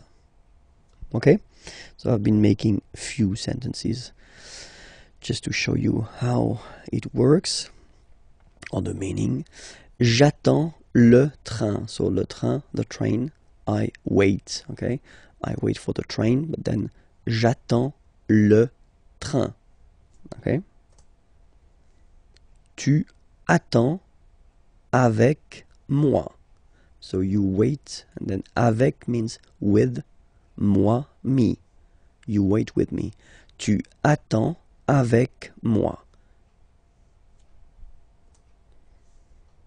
Il attend sa femme. Okay, remember, sa, it's the possessive, his in that case, and then femme, wife. Il attend sa femme. Nous attendons tranquillement.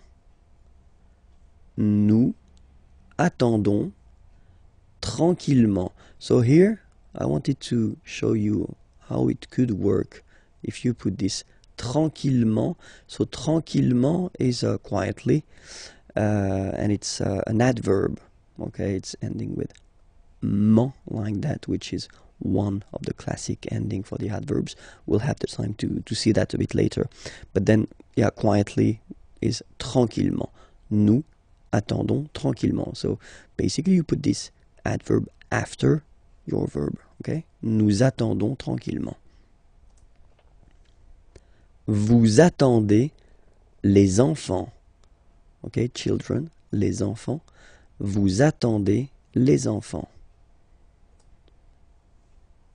Elles attendent votre réponse. Réponse, answer, and then remember, votre, it's the possessive, your. Elles attendent votre réponse. Okay, so I will read them one more time, and I will read them at my normal speed. Okay, just for you to get used. Because I've been reading them quite slowly when we were just we were covering them previously. Okay, so j'attends le train, tu attends avec moi, il attend sa femme, nous attendons tranquillement, vous attendez les enfants, elles attendent votre réponse. Well, that's it. Next lessons and previous lessons are there, youtube.com/IMAGIERS, so that's the name of the channel, and then the website is here, imagier.net. Have a great day. Bye-bye. Bonjour à tous, hi everyone, and welcome to Learn French with Vincent. This is Unité 3, leçon H, and in this lesson we'll discover together le verbe répondre. Répondre means to answer, so it's quite useful. And then, well, it belongs to the third group of verbs, so we'll see how to conjugate this verb répondre at the present form. So let's see now the first form. Je réponds. Je réponds. Okay, so you can see that D and S here are not pronounced. Je réponds. Okay. Tu réponds. Well, the same form. Okay, exactly the same form, so the same pronunciation. Tu réponds. Il répond. So, final D is not pronounced. You only have this on nasal sound at the end. Répond. Elle répond. Okay? So, je réponds, tu réponds, il répond, elle répond. Okay? So far, only one way to pronounce it. Alright? Then, of course, for nous, we've got the normal and classic ending ONS. Okay? Don't pronounce the final S. You only pronounce this on sound. So you get répondons. Nous répondons. Nous répondons. Okay? And then classic ending for vous as well. EZ. Okay? Remember, you combine these two letters, you get the sound E. So, répondez. Vous répondez. Vous répondez. Okay? And then the last persons here. Ils répondent. So same thing here, classic ending, ENT, but then you don't pronounce it. Okay? Répondent. Répondent. Ils répondent. Elles répondent. Okay, so let's see all the form one more time. Je réponds, tu réponds, il répond, elle répond, nous répondons, vous répondez, ils répondent, elles répondent. All right? So, it was a short one. It's leçon H. Don't be shy and don't be afraid to check and to continue your French learning. Okay, leçon I will be online and it's right here. Okay, and if you want more material, then there is the website imagiers.net. Okay, have a great day. Bye bye. Bonjour à tous. Hi everyone, and welcome to Learn French with Vincent. This is Unité 3, leçon I, and in this lesson we'll discover together les pronoms te et vous. So the pronouns te, well, you, et vous. Vous is you as well, okay? Difference between the two. This is the singular form and this is the plural form, okay? So let's see how it goes. So les pronoms te et vous. Okay, so let's see a few examples with the te. Okay, so the rule in French goes like that. When you put some pronouns, you will have to put them always before the verb. Okay, so if you look at this sentence, the first one, for instance, so you get this je, so subject, I, okay, then you get this regarde, so that's the verb, okay, to look, to watch, okay, and then te, and te is you. Okay, so in English you will put this te after the verb, okay, so like I look at you, I watch you, okay, but anyway it's coming after.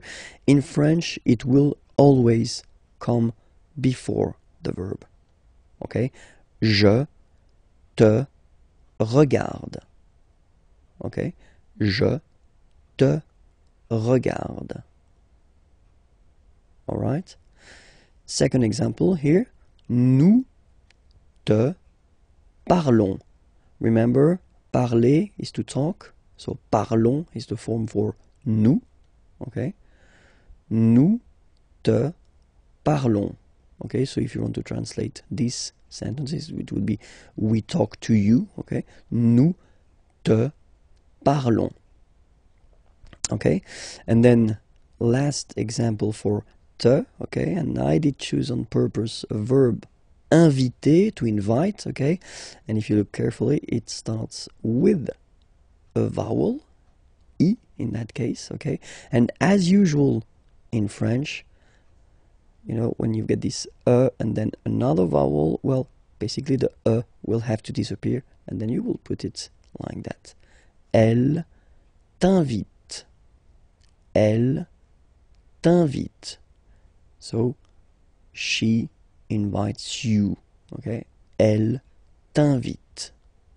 All right? So remember the pronouns here, okay, must be placed before the verb, okay? And it will be exactly the same thing for the vous pronoun, okay? So let's have a few examples here. Nous vous admirons. So we admire you, okay? But then remember, it must be before the verb. Nous vous admirons. So now I will read it normally and make this little link here, this little liaison. Nous vous admirons. Nous vous admirons. Okay? And then you should really be careful, because a common mistake is usually to have a look at the order of the sentence. Nous vous admirons, okay? And then think that just because vous is before the verb, okay, it must be the subject, okay? It's not, okay? In that case, we do agree that nous is the subject. Nous admirons, okay? We admire you. Nous vous admirons, okay? Elle vous téléphone. Téléphoner is to call, okay, or to phone. Téléphoner. Elle vous téléphone. Elle vous téléphone.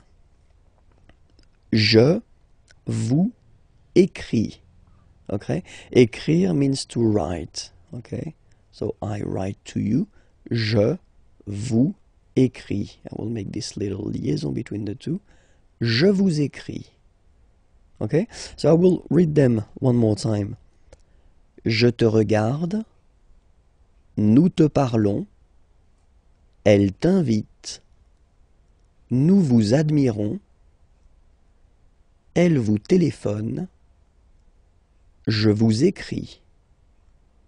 Okay, so remember these pronouns, and then we'll make other lessons for the pronouns, because they are used quite much in French.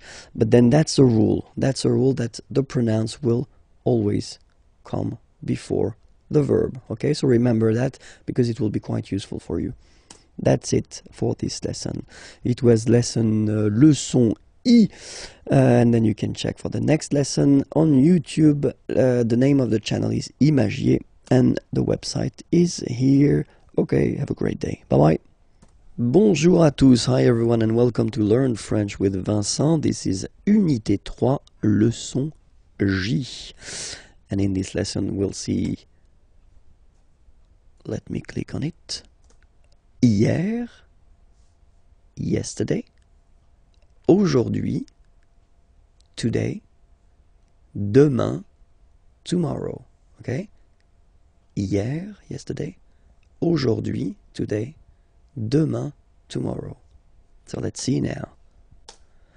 Hier, so yesterday. Hier matin. Matin is morning. Okay, so yesterday morning will go in French like hier matin. Hier matin. Okay? Après-midi means afternoon. Hier après-midi. Yesterday afternoon. Hier après-midi. Hier après-midi. All right? And then soir, evening. Hier soir. Hier soir.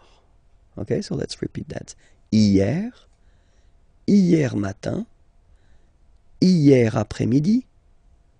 Hier soir. Okay? So now, aujourd'hui. Today. Aujourd'hui. ce matin. So we put here this this matin, morning, this morning, ce matin. Cet après-midi, this afternoon, cet après-midi, cet après-midi.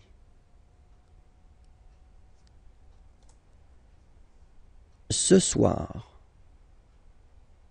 so soir, evening, this evening, ce soir, ce soir. All right? And then, demain, so tomorrow. Demain matin, tomorrow morning.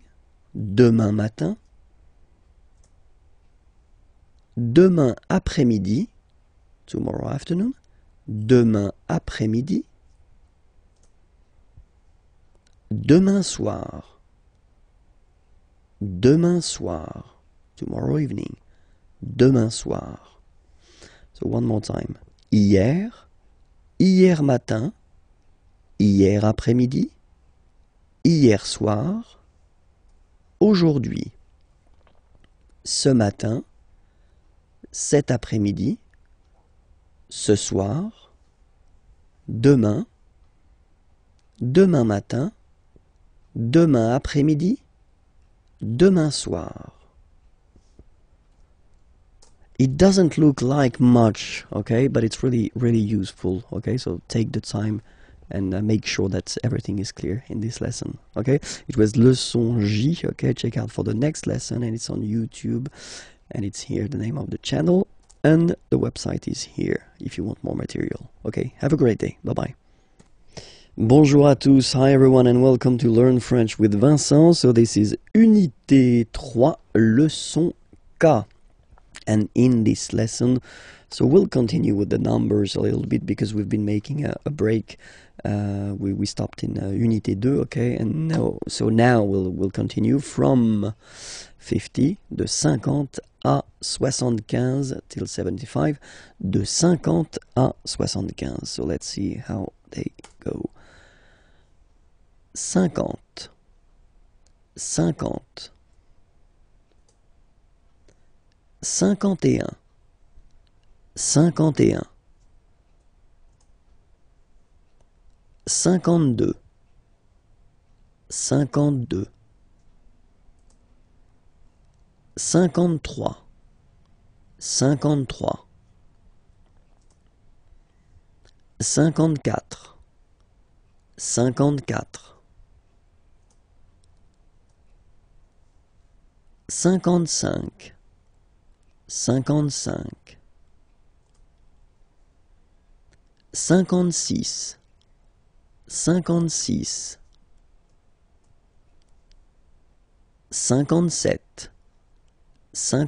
57, 58, 58, 59, 59, 60, 60, 61, 61,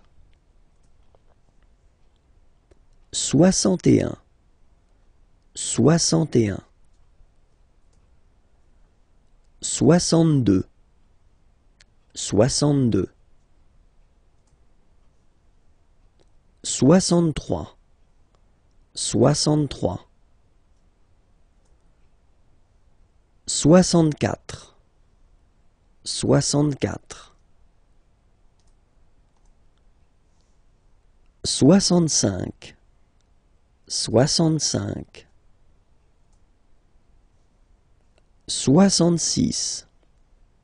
66, 66, 67, 67, 68, 68, 69, 69. And that's normally when my students, when I'm in class with them, start to look at me like they would like to kill me, because now we're getting to the tricky point in French, okay? So have a look here. Now we've got this 70, of course. But then in French, it's a bit more tricky because you take back the 60, 60, and then you will add the 10. Okay, so for this 70 session here, you will have to use this 60 and then 10, and so all the numbers from 10 to 19, you will have to put them right here after. Okay, so let's see how it goes. 70, 70, 71, 71. Okay, so you can see here now. 60, 60, and then 11, 11. 71. 72, 72. Same thing here. 60 and then 12. Okay. 73, 73. 74, 74. 75, 75. Okay, so we won't go further, not to be more traumatized, because I've got some nice surprises after that as well. Okay, so remember that well, till 70, well, it's quite not easy, because it's always difficult to remember the numbers, but still it's not that tricky. Okay, so remember that for 70 here, so from 70 to 79, you will have to use this 60, so 60, and then the numbers from 10 to 19. Okay, 10, 11, 12, 13, 14, 15, etc. So we'll see the rest in a coming lesson. So that's the reason why it's really important to master and to know by heart all the numbers, well, at least from 1 to 10, and then after that from 10 to 20, because these from 10 to 19, we will use them for these 70, and then, as I said, it will come a bit later, we'll have to use them as well for the 90. Okay, so that's it for now. Have a nice day. Well, check for the next lesson. It's on YouTube. The channel is IMAGIERS, and that the website is here as well. Have a great day. Bye bye. Bonjour à tous, hi everyone, and welcome to Learn French with Vincent. So this is Unité 3, leçon L, okay? And in this lesson, well, we'll continue and we'll finish with the numbers. So in the previous lessons, we saw the numbers from 50 to 75. And if you remember carefully, it was a bit tricky from 70 to 75, okay? So now what we'll do, we'll go to till 100, and then we'll see all the well, tricky and irregular forms, okay? So if you remember, when we stopped, it was here, okay? So 75. In French, we'll have to use this 60, so 60, okay? And then after that, you will have to put this 15. Okay, so remember, from 70 to 79, it will work the same way. So you will have to put this 60 and then the numbers from 10 to 19 after. Sorry, yeah, 19, yes. Okay, so in that case it's 75, 75, okay, 60, and then 15. Okay, next one, 76. Okay, so 60 and 16. Okay, 76. All right. 77. 77. 78. 78. 79. 79. And then 80. Okay, so for 80, it's 80. 80. All right. 81. 81. 82, 82, 83, 83, 84, 84, 85,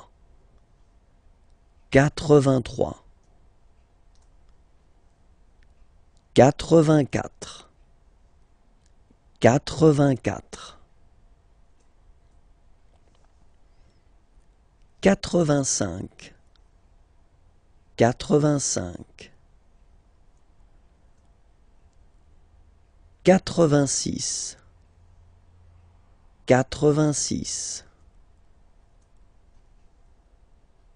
86, 86, 87, 87, 88, 88, 89, 89. And now for 90, well, basically it would be the same thing as we had for 70. So you will take this 80, 80, and then you will add the numbers from 10 to 19 after. So 90, and then 91, so 91, so remember 80, 80, and then 11, 11, 91, 92, 92, 93, 93,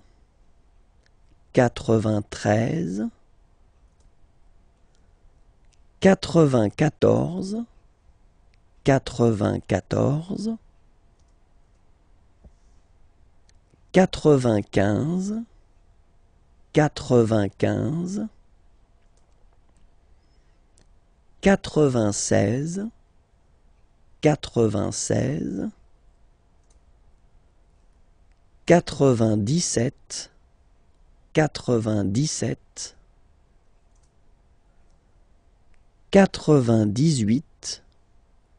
97, 97, 98, 98,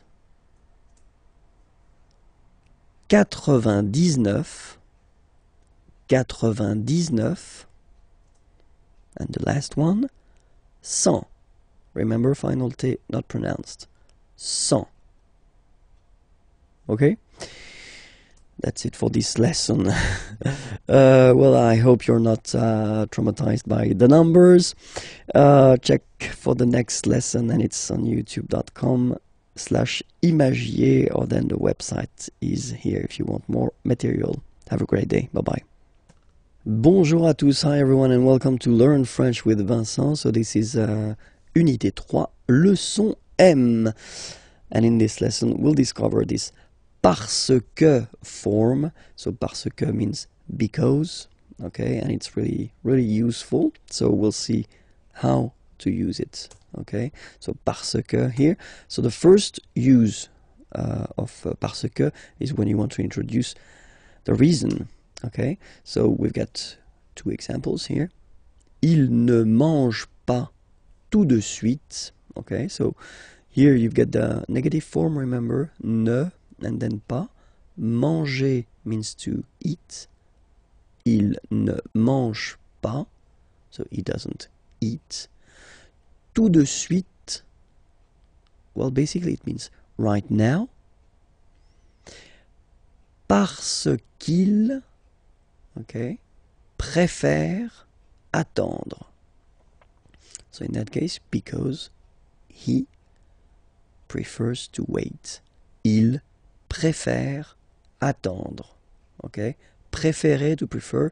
And then here you can see that attendre is to wait. Second verb, okay? And then you should put it like here at the infinitive form, so the basic form of the verb, okay? Il ne mange pas tout de suite parce qu'il préfère attendre. Okay? Second example, nous allons dehors. Aller is to go, dehors, outside. Nous allons dehors, so we go outside. Parce que, so because. Nous voulons marcher. Vouloir, to want. Marcher, to walk. Nous voulons marcher. We want to walk. Okay? Nous allons dehors parce que nous voulons marcher. Okay? And then the second option to use this parce que is when you want to introduce the cause, la cause. Okay? Example here. Il prend son parapluie. Parapluie, umbrella.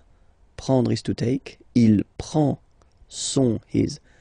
So he's taking his umbrella. Il prend son parapluie parce qu'il pleut. Pleuvoir, to rain. It rains. Il pleut. Il prend son parapluie parce qu'il pleut. Okay? And then, second example. Il appelle le garagiste parce que sa voiture ne démarre pas. Okay? Appeler is to call. Garagiste is this nice person that will fix your car if it's broken or if it doesn't start, like in this example. Okay? Parce que sa voiture, voiture is car, sa voiture, possessive, his car, and then ne pas, so you get the negative form here, and démarrer is to start. Il appelle le garagiste parce que sa voiture ne démarre pas. So because his car doesn't start. Okay?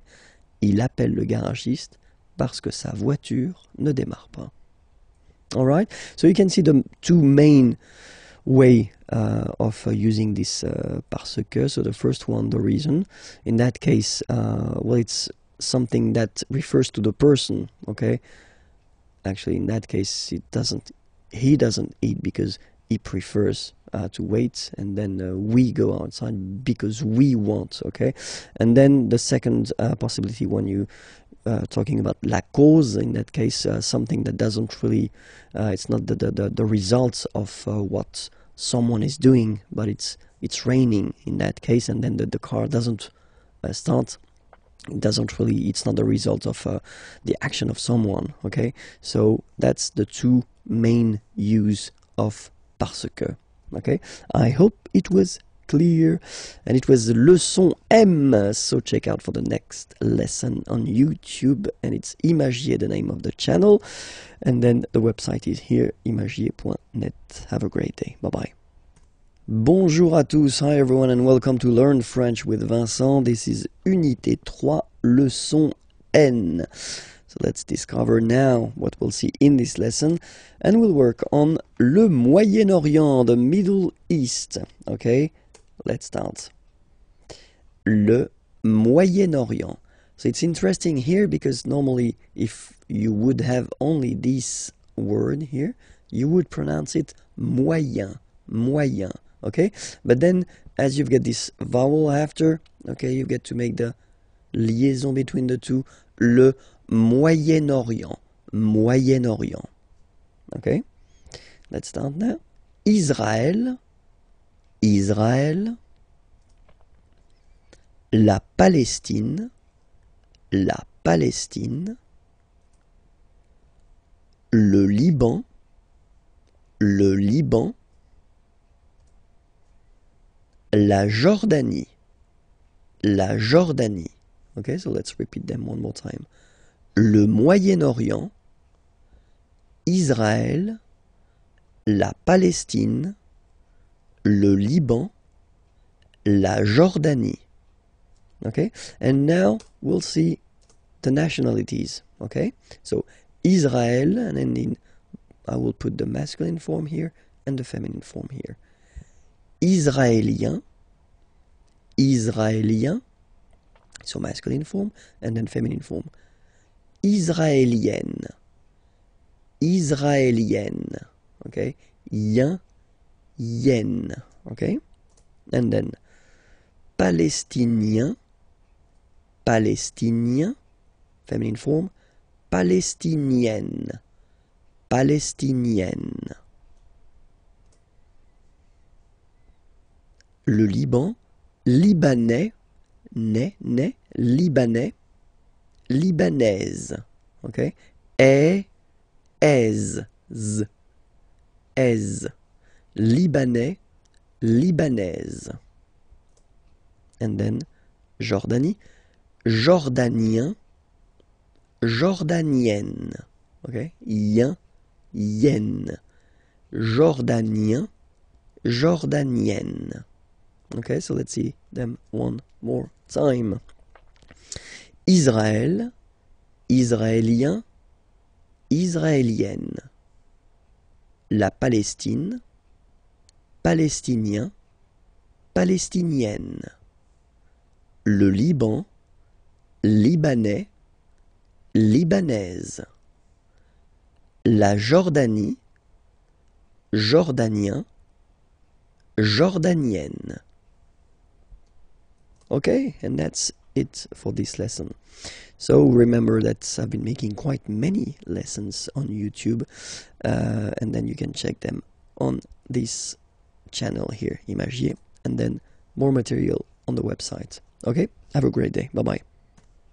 Bonjour à tous, hi everyone, and welcome to Learn French with Vincent, and this is Unité 3, leçon O. I hope you're ready, because we'll see l'Extrême-Orient, so Far East, l'Extrême-Orient, so let's discover that together. So Far East in French we'll say l'Extrême-Orient, l'Extrême-Orient. Le Japon, le Japon. La Chine, la Chine, la Chine. L'Inde, so remember you get this nasal here form, IN1, l'Inde, l'Inde. Le Pakistan, le Pakistan.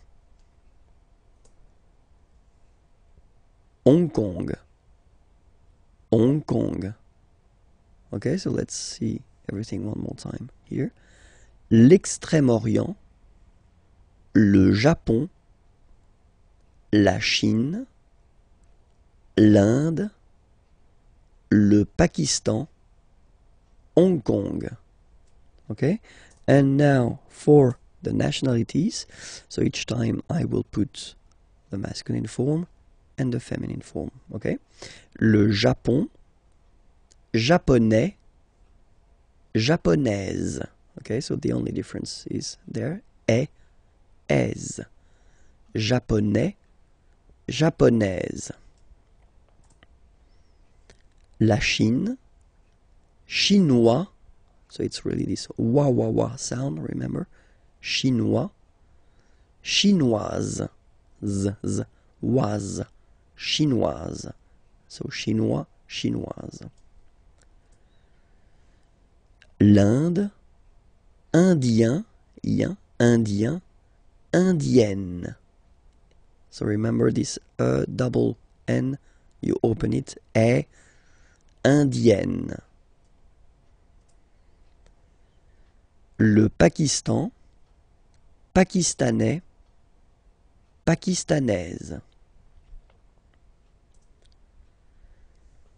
Hong Kong, chinois de Hong Kong, chinoise de Hong Kong. So let's see them one more time. Le Japon, japonais, japonaise. La Chine, chinois, chinoise. L'Inde, indien, indienne. Le Pakistan, pakistanais, pakistanaise. Hong Kong, chinois de Hong Kong, chinoise de Hong Kong. That's it for now. The channel is here and the website is here. Have a great day. Bye-bye. Bonjour à tous. Hi everyone and welcome to Learn French with Vincent. Unité 3, leçon P. And it's an important lesson because we'll discover together, let's see now, le verbe pronominal. So, what is le verbe pronominal? So first we'll take an example. Regarder, to look, to watch. Okay? And then se regarder. In that case it would be to look at oneself. Okay, so that's the important thing about this verb pronominal. Le verb pronominal will be constructed all the time with this se before the verb. Se regarder, okay? And this se will basically change the meaning of the verb, because regarder, to look, to watch, se regarder, to look at oneself, okay? So we'll take an example. So if we take the regarder verb, okay? So normally you will construct this sentence, je regarde la télévision, okay? I watch the television. Je regarde la télévision, okay? But then if you use this se regarder, so as I said, to look at oneself, in that case, je me regarde. Alright, so you will have to add this me thing here before the verb. Je me regarde. Okay, so let's see how we will conjugate this verb at the present form. Je me regarde. Tu te regardes. Il se regarde. Elle se regarde. Nous nous regardons. Vous, vous regardez. Il se regarde. Elle se regarde. So now you can see that you've got to add this me, te, se, nous, vous, se before the verb when you conjugate it. Okay? Let's take another example. Appeler, to call. Okay? And then the important thing in that case is that, as usual, you know, appeler is starting with a vowel. A here. And it does mean that, as usual in French, normally we should have this se,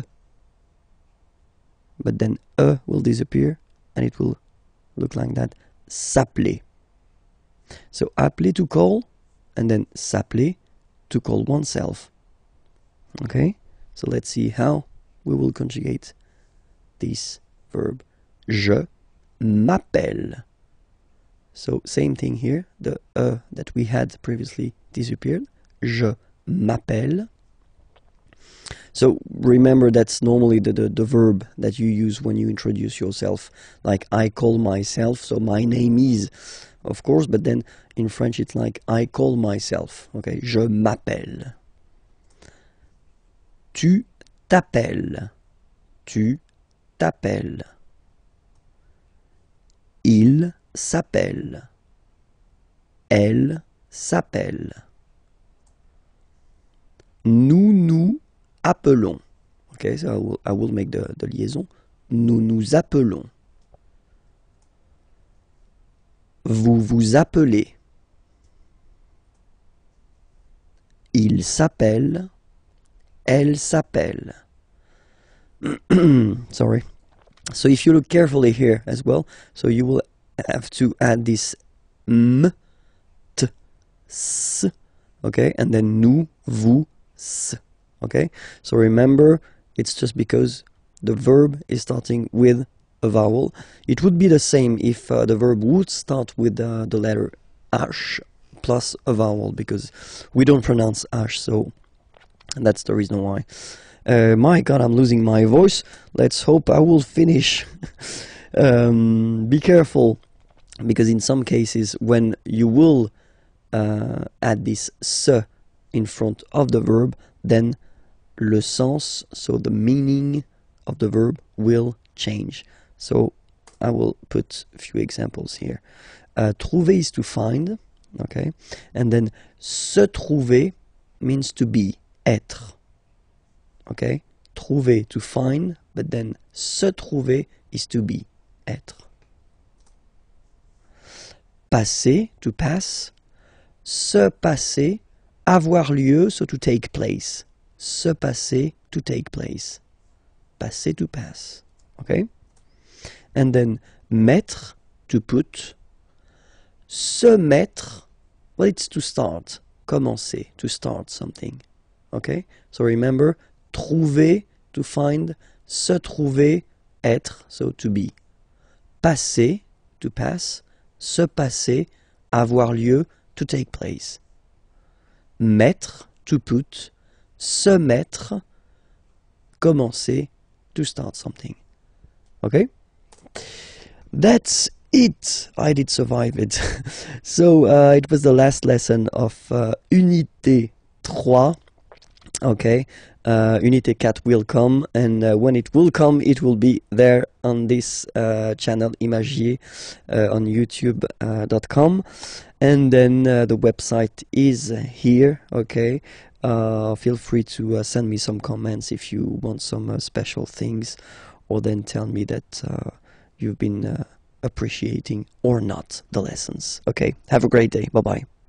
Bonjour à tous. Hi everyone, and welcome to Learn French with Vincent. And this is Unité 4, leçon A. So let's see what we'll discover in this lesson. And we'll work on something really important that we call le futur proche. So basically, if you want to translate it directly, it would be the near future. So what is le futur proche exactly? It's the possibility that we have in French and in other languages to construct basically a future with aller at the present form, followed by the infinitive, so the basic form of the verb. Okay, so like in English you would say I am going to travel, for instance. In French we would say je vais voyager. Okay, so remember, first aller, that you conjugate at the present form, and then you will put your verb at the infinitive form. Okay, so first, of course, we did introduce the verb aller and the way to conjugate it, but still I think that it is really important to see how it goes. So we will see one more time the conjugation of aller at the present form. Okay, first person here, je vais. Remember, final S not pronounced. Je vais. Okay, tu vas. Same thing here, final S not pronounced. Tu vas. Il, elle va. Nous allons. Final S not pronounced, and then when you get this ON combination, you get this nasal on, really in your nose, okay? On. And then let's make this little liaison here to make it sound more beautiful. Nous allons. Nous allons. Okay? Same thing here. Vous allez. Vous allez. Alright? Remember, classic ending for vous, Z, okay? But then when you combine these two letters, you get the sound E. Okay? Aller. And then vous allez. Alright? And the last persons. Ils, elles vont. Ils vont. Elles vont. Okay, remember, final T not pronounced, so you get this ON nasal here. On, vont. Okay, so let's see them one more time. Je vais. Tu vas. Il va. Elle va. Nous allons. Vous allez. Ils vont. Elles vont. Okay, so that's the first part that we will use to construct this futur proche, okay? And then the second part will be, well, the verb that you want to express, but at the infinitive form. So I've been writing few examples here. So the first sentence, je vais voyager. Voyager means to travel. Avec, with, ma famille, my family. Je vais voyager avec ma famille. Okay? So, quite simple way to construct a future form. Tu vas chercher, chercher means to search, une nouvelle maison. Okay, une nouvelle, nouvelle, it's the feminine form of the adjective nouveau, new, okay, because maison, house, as you can see here, is feminine, so une nouvelle maison, a new house. Tu vas chercher une nouvelle maison. Okay? And then, il, elle, va partir. Partir is to leave. Okay? Pour means for. Pour un an. 1 year. Un an. Okay? So I will make the liaison just to make it more normal after. Okay, but I just want to divide here. Un an. Okay? So let's read it normally now. Il va partir pour un an. Okay, so you can hear that now I make this link between the two. Un an. Un an. So no break between the two. Un an. Okay? Il va partir pour un an. Elle va partir pour un an. Okay? Then for nous. Nous allons chanter. Chanter means to sing. Okay? Cette chanson. So remember, cette feminine form of ce, this. Okay? Chanson, song. And as chanson is feminine, so you should put this form here at the feminine. This. Okay? Nous allons chanter cette chanson. Nous allons chanter cette chanson. And then for vous, vous allez adorer. So adorer, to adore, to love a lot. Ce film. Okay? So you see now this. Okay? But then it's the masculine form because film here is masculine. Ce film, this movie. Okay? Vous allez adorer ce film. Vous allez adorer ce film. And the last one. Ils vont boire, boire is to drink, un café, a coffee. Ils vont boire un café. Elles vont boire un café. Okay, so let's repeat everything again. Je vais voyager avec ma famille. Tu vas chercher une nouvelle maison. Il va partir pour un an. Elle va partir pour un an. Nous allons chanter cette chanson. Vous allez adorer ce film. Ils vont boire un café. Elles vont boire un café. Alright? So now you know how to construct this futur proche form. Remember that really the verb aller is quite important, so you should definitely know it by heart.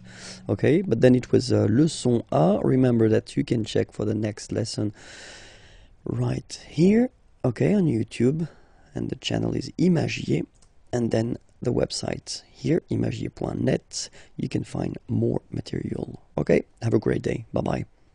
Bonjour à tous, hi everyone, and welcome to Learn French with Vincent. This is Unité 4, leçon B. And in this lesson, we'll try to work on le genre des mots, so the gender of the words, because normally that's something a bit difficult for students to know or to remember the gender of the words. So normally what I tell them is to try to memorize, try to remember the gender when they discover or when they see a new word, but I know it's not easy. Okay, so in this lesson we'll try to see actually a few endings that give you some useful tips, and we'll focus only on the feminine words, and we'll start right now. Sorry. So when you see words that are ending with this ion, so you can be almost. This is quite important. Never say always when you talk about French language, because you always find some exceptions. Okay, so I won't say always. I will say in most of the cases. Okay, when they end with ion. Okay, in most of the cases they will be feminine. Okay, so for instance here, la libération, or then la nation. Okay. Other ending is t. So when a word is finishing or ending with t, like that, la rapidité. Rapidité means speed, and then la santé, health. Okay. In this case, you can be almost sure that these words will be feminine. Okay. When they're ending with ure, ur. Okay. La peinture, paint. La voiture, car. Okay, so they are feminine. And then when they're ending with s, like that, s, so for instance, la politesse, la vitesse. Vitesse means speed. Okay, so these words are feminine, and these endings are classical ending for feminine form. Okay, so let's see them one more time. La libération, la nation, la rapidité, la santé, la peinture, la voiture, la politesse, la vitesse. Okay, so let's see a few more. So still for the feminine form. So when you will have a word ending with this double T, et, okay, for instance, la chaussette, la roulette, so they will be feminine. Okay, chaussette means sock, and then roulette, well, it's the same, the thing you will find in casinos. And then when they're ending with ie, like here, okay, so basically you don't pronounce the okay, so it will be only the sound i. Okay, for instance, la vie, life. Okay, la partie, the part. Okay, so they will be feminine as well. Okay, and then words ending with accent aigu, and then here. Okay, remember this final is not pronounced, so you will have this e. Remember, accent aigu, it's e sound. Okay, la poupée, the doll. L'arrivée, the arrival. Okay, la poupée, l'arrivée. So feminine as well. In that case, remember that normally it should be la arrivée, but as arrivée, as usual, you know, start with a vowel, then a is disappearing, and then you just put this apostrophe. Okay, and then words ending with ud, like that, ude, ud, okay, are normally, in most of the cases, feminine. La gratitude, well, if my understanding is correct, it is exactly the same in English. La gratitude, and then same thing here, latitude. Latitude. Okay, so let's repeat them one more time. La chaussette, la roulette, la vie, la partie, la poupée, l'arrivée, la gratitude, latitude.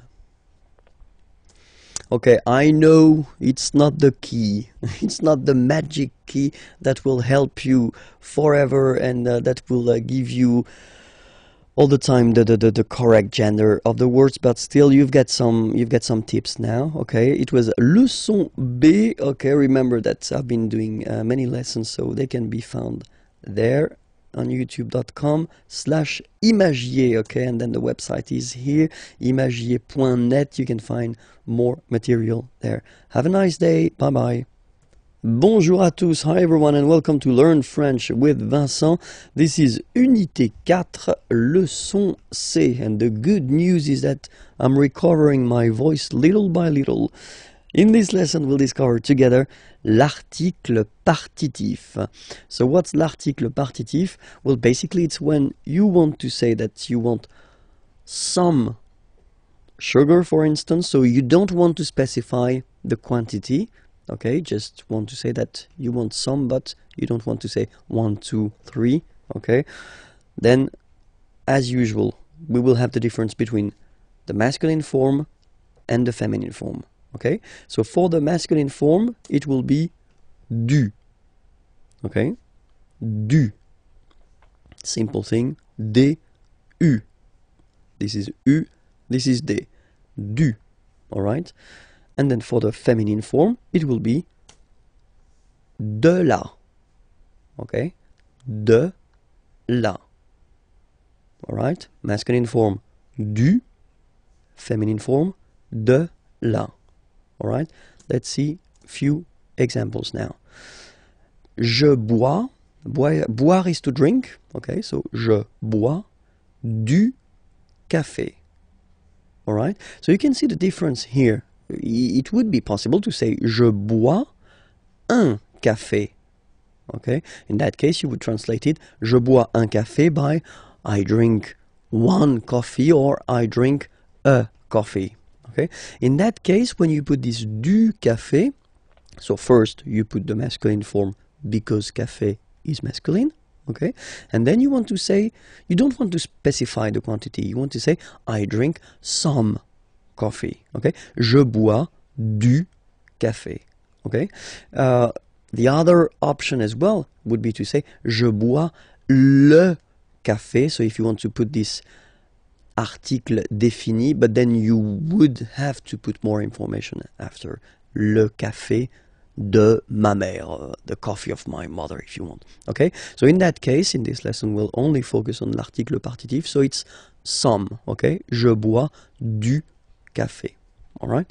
Let's see another option, tu voudrais, so I wanted to introduce this voudrais form, okay, so it's coming from vouloir, vouloir is to want, okay, but then it's not the present form here, the classic present form, it's the conditionnel form, okay, so it's the polite form that normally we should use, so I would like to have, you know, you don't say tu veux, you don't say you want, because it is too strong and too direct, so normally we tend to use this conditionnel form, so tu voudrais, you would like to have, and then salade, okay, and it's feminine, so you should put the feminine form of this partitif, so de la salade, so some salad, okay, tu voudrais de la salade, alright. Let's see another example here, nous mangeons, so manger is to eat, okay, and that's the form for nous, okay, nous mangeons du gâteau, gâteau is cake, okay, and it's masculine, so du gâteau, we eat some cake. Vous voulez, okay, so vouloir again, alright, to want, okay, but here it's the present form, okay, do you want, vous voulez du fromage, cheese, du fromage, so some cheese, and it's a question, vous voulez du fromage, okay, and the last example here, so I've been putting this il y a, we'll see that a bit later in this unit, but it will come. Il y a means there is, okay, il y a, there is, okay. Il y a de la neige, neige is snow, okay. Par terre, on the ground, par terre, so there is snow on the ground. Il y a de la neige par terre. Okay, so let's repeat all these sentences. The first one, je bois du café. Second one, tu voudrais de la salade. Nous mangeons du gâteau. Vous voulez du fromage? It's a question, so I've been insisting a little bit too much maybe. Let's do it one more time. Vous voulez du fromage? And the last one, il y a de la neige par terre. Alright, so I hope it was clear. Remember, it's quite important, this article partitif, and well, it's not that difficult. I can tell you that because normally my students tend to understand and use it quite easily, so no problem for you, don't worry. Check out for the next lesson and the previous lessons as well. They're on youtube.com/imagier here, and then the website is here, imagier.net. Have a great day. Bye-bye. Bonjour à tous, hi everyone, and welcome to Learn French with Vincent. This is Unité 4, leçon D. And in this lesson we'll discover together pourquoi, why.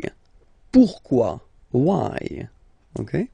So, if you ask a question with pourquoi, why, normally the answer that you will have will start with whether parce que, because, okay, or then pour plus one verb at the infinitive form, so the basic form, okay?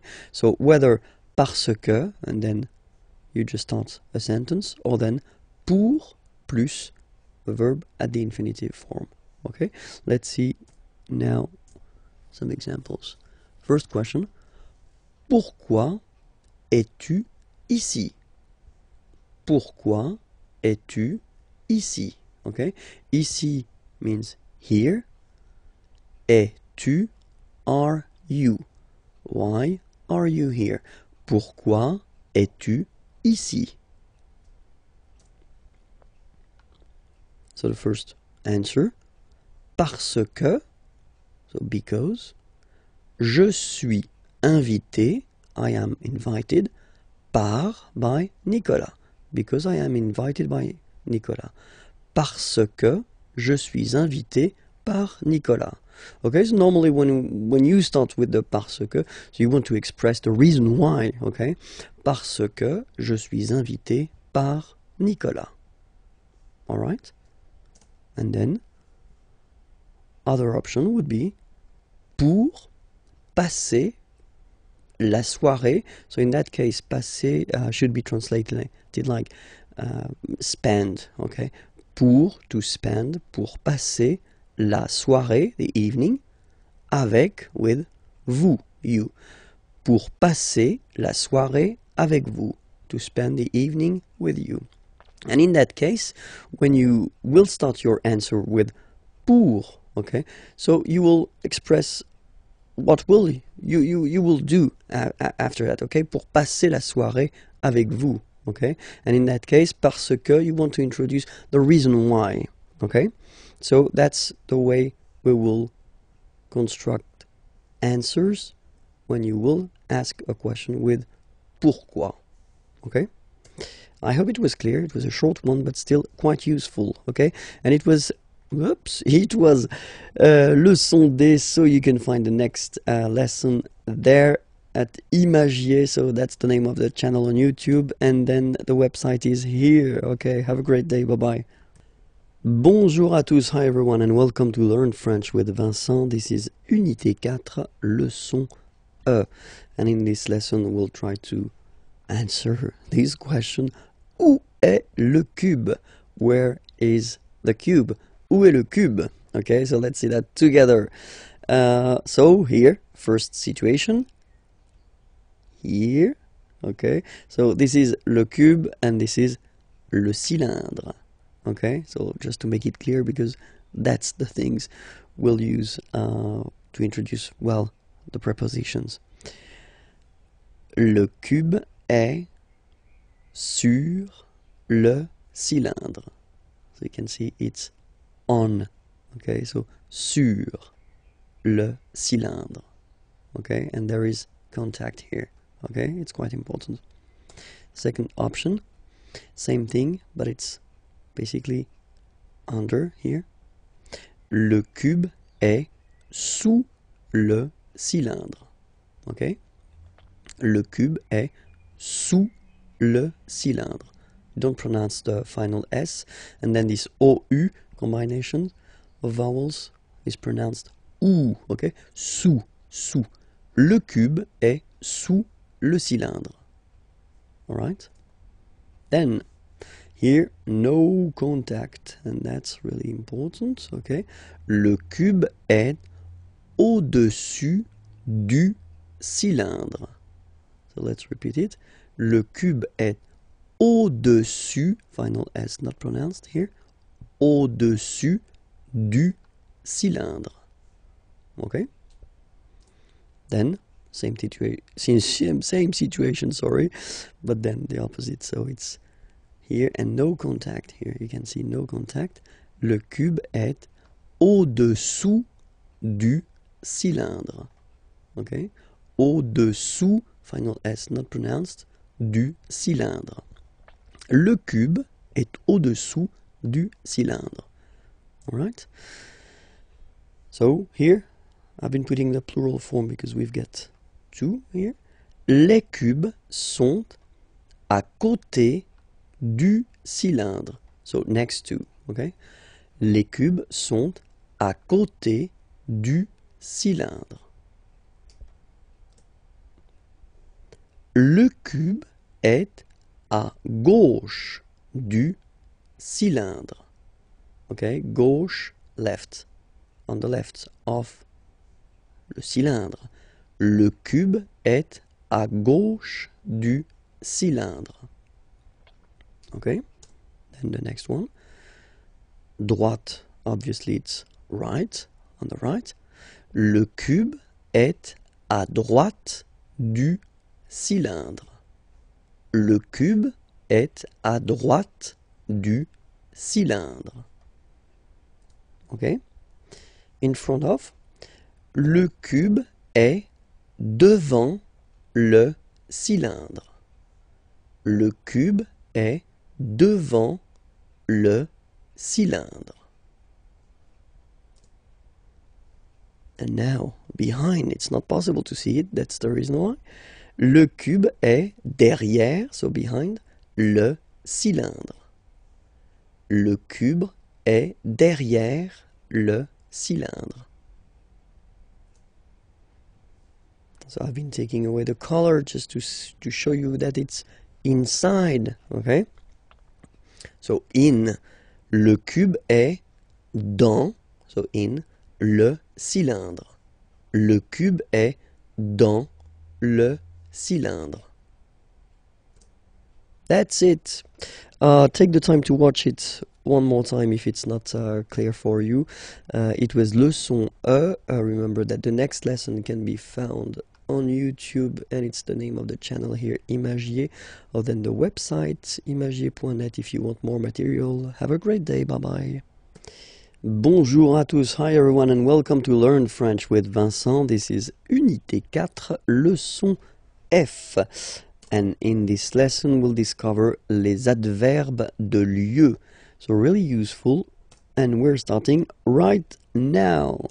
So the first one that we'll see, so I've been putting each time the English first and then the French version here. Okay, so here. So I won't read the English one. I will focus on the French one if that's okay with you. Ici. Ici. Okay. Then là. So remember you've got this accent, but well, you don't pronounce it. Okay, so it's là. Là. Oops. Là-bas. Là-bas. Remember final S not pronounced. Là-bas. Loin. Loin. So remember when you get this combination O-I-N, it's ouin, ouin, ouin, okay? Loin. Alright? So let's see them one more time. Ici, là, là-bas, loin. Okay? Devant. Final T not pronounced. Devant. Devant. Derrière. So if you look carefully, you've got E here and then double R, so it will open the sound of this E, and you should pronounce it E, okay? Derrière. Same thing here, you've got this E accent grave, E. derrière. Okay, don't pronounce the final E. Derrière. Okay. Final S not pronounced. Dessus. Dessus. Dessus. Dessous. Dessous. Final S not pronounced here. Dessous. Okay, so let's repeat them. Devant, derrière, dessus, dessous. Okay? Dedans. Final S not pronounced. Dedans. Dedans. Dehors. Okay, so remember, final S not pronounced, and then this H in French doesn't exist phonetically, so you don't pronounce it. Dehors. Dehors. Dehors. En haut. En haut. Okay, final T not pronounced, and then this H as previously, you don't pronounce it, so this is O. En haut. En haut. En haut. En bas. Final S not pronounced. En bas. En bas. Okay? Quelque part. Don't pronounce the final T. Quelque part. Quelque part. Autre part. Autre part. Autre part. Ailleurs.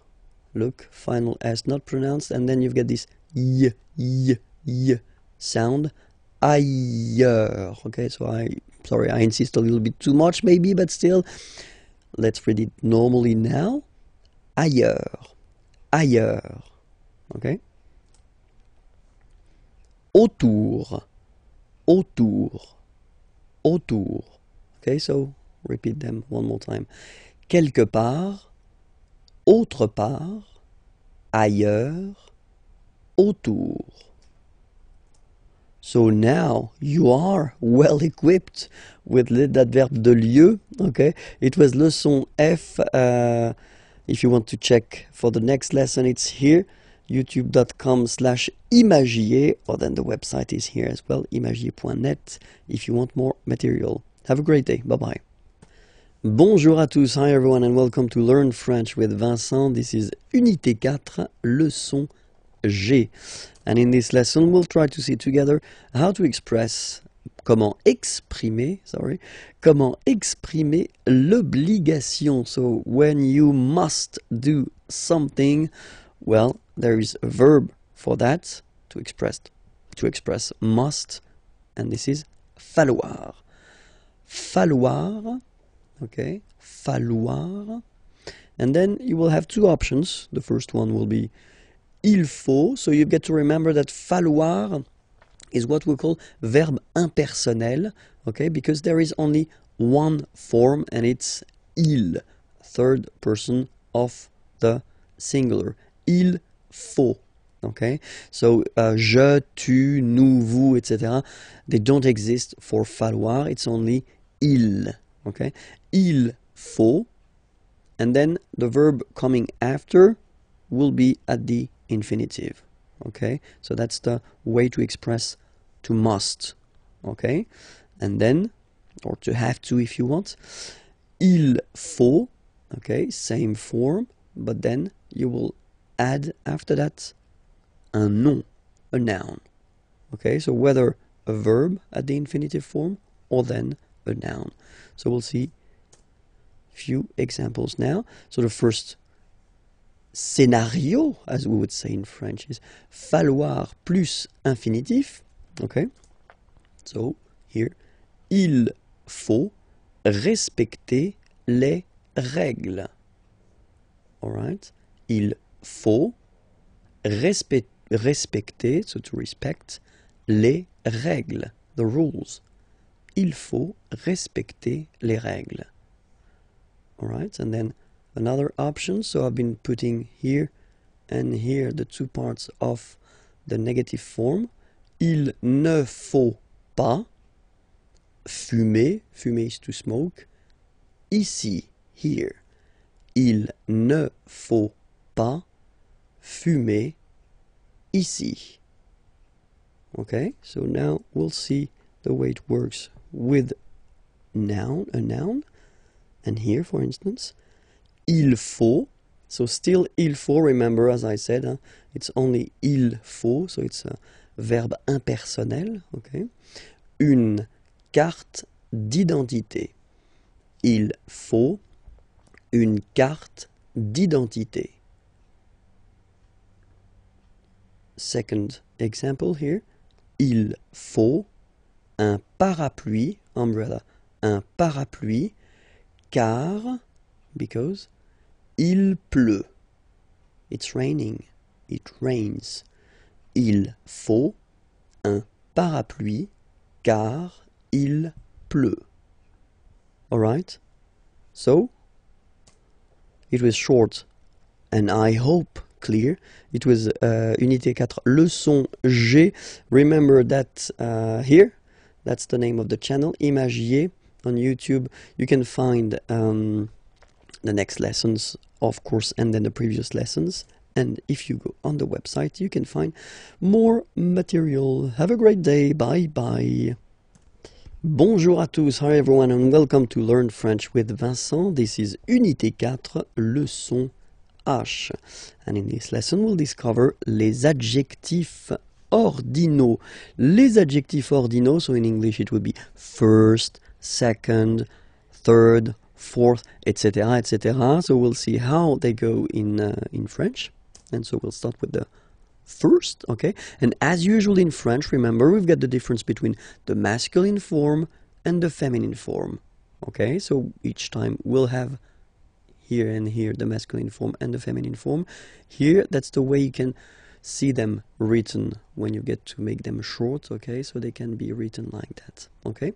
So we'll pronounce them. Le premier, so the first, le premier, la première. Le premier, la première. Okay? Then, le deuxième, la deuxième. So in that case, it's only the le and la that will be different because deuxième will be the same if you look at them. Okay? Then, same thing here. Le troisième, la troisième. Le troisième, la troisième. Okay? Le quatrième, la quatrième. Le quatrième, la quatrième. Le cinquième, la cinquième. Le cinquième, la cinquième. Le sixième, la sixième. Le sixième, la sixième. Le septième, so remember we don't pronounce this P here. Le septième, la septième. Okay? Le huitième, remember H doesn't exist. Huitième, huitième, la huitième. Le neuvième, neuvième, so it's V here, remember, vième, la neuvième. Le neuvième, la neuvième. Le dixième, so remember, even if you've got this X here, you pronounce it Z. Dixième, dixième. Same thing as we had here. Sixième. Okay? Le dixième, la dixième. All right, that's it. I hope it was clear. It was leçon H, and then you can find the other lessons right here. Okay, and then the website is here, imagiers.net. You can find more material. Have a great day. Bye-bye. Bonjour à tous. Hi everyone and welcome to Learn French with Vincent. This is Unité 4, leçon I. And in this lesson we'll discover together how to conjugate le verbe partir. Partir means to leave. Okay, at the present form. So we see this verb because this verb is normally quite useful, and then it is not regular, so it belongs to the third group of verbs, so it's always good to see the conjugation together. Okay, so the first form is je pars. So final S not pronounced. Je pars. Tu pars. Same form, you can see here and here. So final S not pronounced. Tu pars. Il, elle, part. Final T not pronounced. Il, elle, part. Okay, so you can see that it's part, sorry, part, part, and then part. Okay, so the same phonetical form for these persons, but then obviously and of course for nous it will be different. So classic ending ONS, you don't pronounce the S, you just have this on sound nasal. Nous partons. Nous partons. Okay, then for vous, classic ending for vous as well, EZ, but then you pronounce it et. Vous partez. Vous partez. Okay, and the last persons, il, elle, partent. Remember, classic ending, ENT, but then you don't pronounce them, partent. Partent. Okay, so let's repeat them again.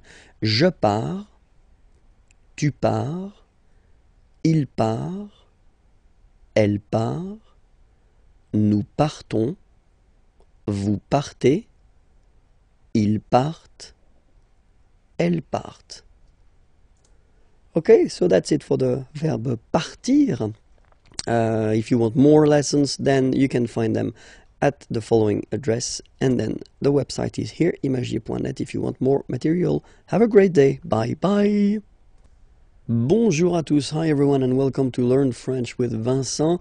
This is Unité 4, leçon J, and in this lesson we'll discover together how to conjugate at the present form le verbe venir. So venir means to come, okay, so it's quite useful, and especially it does belong to the third group of verbs, so it's not regular. So for the present form, it's quite useful to spend a few minutes just to see the conjugation together. Okay, so we'll start right now. First form, je viens. Final S not pronounced. Je viens. Remember, I-E-N, ien, ien. Je viens. Okay. Tu viens. Final S not pronounced. Tu viens. Okay. Then il, elle, vient. Final T not pronounced.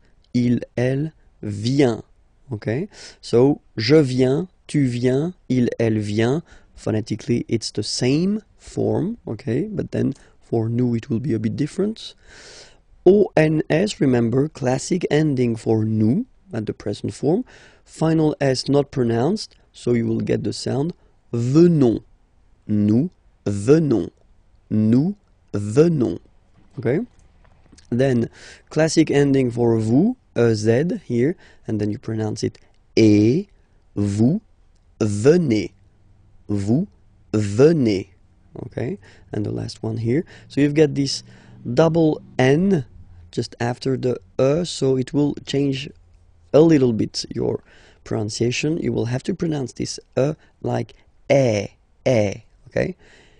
Ils viennent. So remember this classic ending ENT for the third person of the plural is here, but phonetically it doesn't exist, so you don't pronounce it. Viennent, viennent. Okay. Ils viennent, elles viennent. All right, so let's see the form one more time. Je viens, tu viens, il vient, elle vient, nous venons, vous venez, ils viennent, elles viennent. All right? So, venir is quite important. Be sure to remember it by heart. Please, please, please, s'il vous plaît. And then, when you're ready, you can go at the following address, to find the next lesson, okay? And then more material here, imagier.net. Have a great day. Au revoir.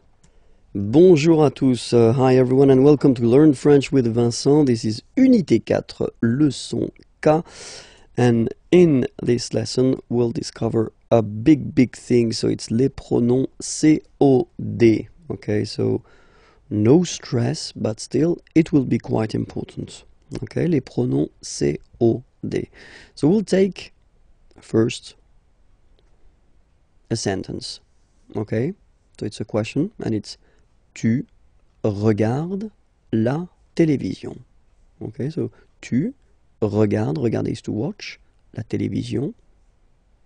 So if we look at this question, okay, and then we want to define all the elements, the first thing that we've got in this sentence is tu. Okay, so it's here, and it's sujet, so the subject of the sentence here. Okay, second part that we've got here is regarde. Okay, regarde here, and it's the verb. Okay, that you've been conjugating. It's es, just because it's tu, all right? And the second part, or the third part here, so the last part, la télévision. So la télévision, that's what we will call complément, okay, because it's a complement, it will complete the sentence here by giving some information. It's objet, it doesn't have anything to do because it's la télévision, okay, so it's not an object like that, but it's what we call grammatical object, okay, and we say that it's direct because you don't have any preposition between the verb and this complément, okay, so no preposition, so it's direct, okay.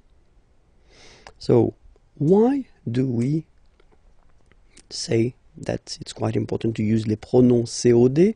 Just because when you've got a question, so if someone is asking you, tu regardes la télévision, okay, the first option would be oui, je regarde la télévision. So of course it's possible to repeat, this part, la télévision, okay, but then if we're honest, then in most of the cases we won't repeat la télévision. In that case, we will use what we call pronouns, okay, just to avoid repeating this word, okay.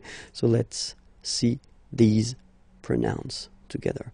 So as usual, we will have the difference between the masculine, the feminine, and the plural, okay. In that case here, we'll start with the masculin singulier. Masculin singulier will be first le, or then, as usual, if we've got a vowel coming after, the e will disappear, so it will be l apostrophe, okay? Le, or then l, like that, okay? If it's feminine, and at the singular form, so we're talking here about the third person of the singular, it will be la. Or, for the same reasons as previously, L apostrophe if you get a vowel after.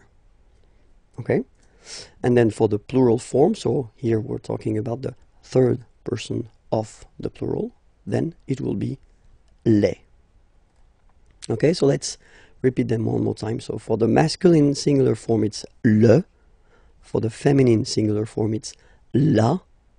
Okay, and then if they are followed by vowels, then you take a and a away, and then you get this l, okay?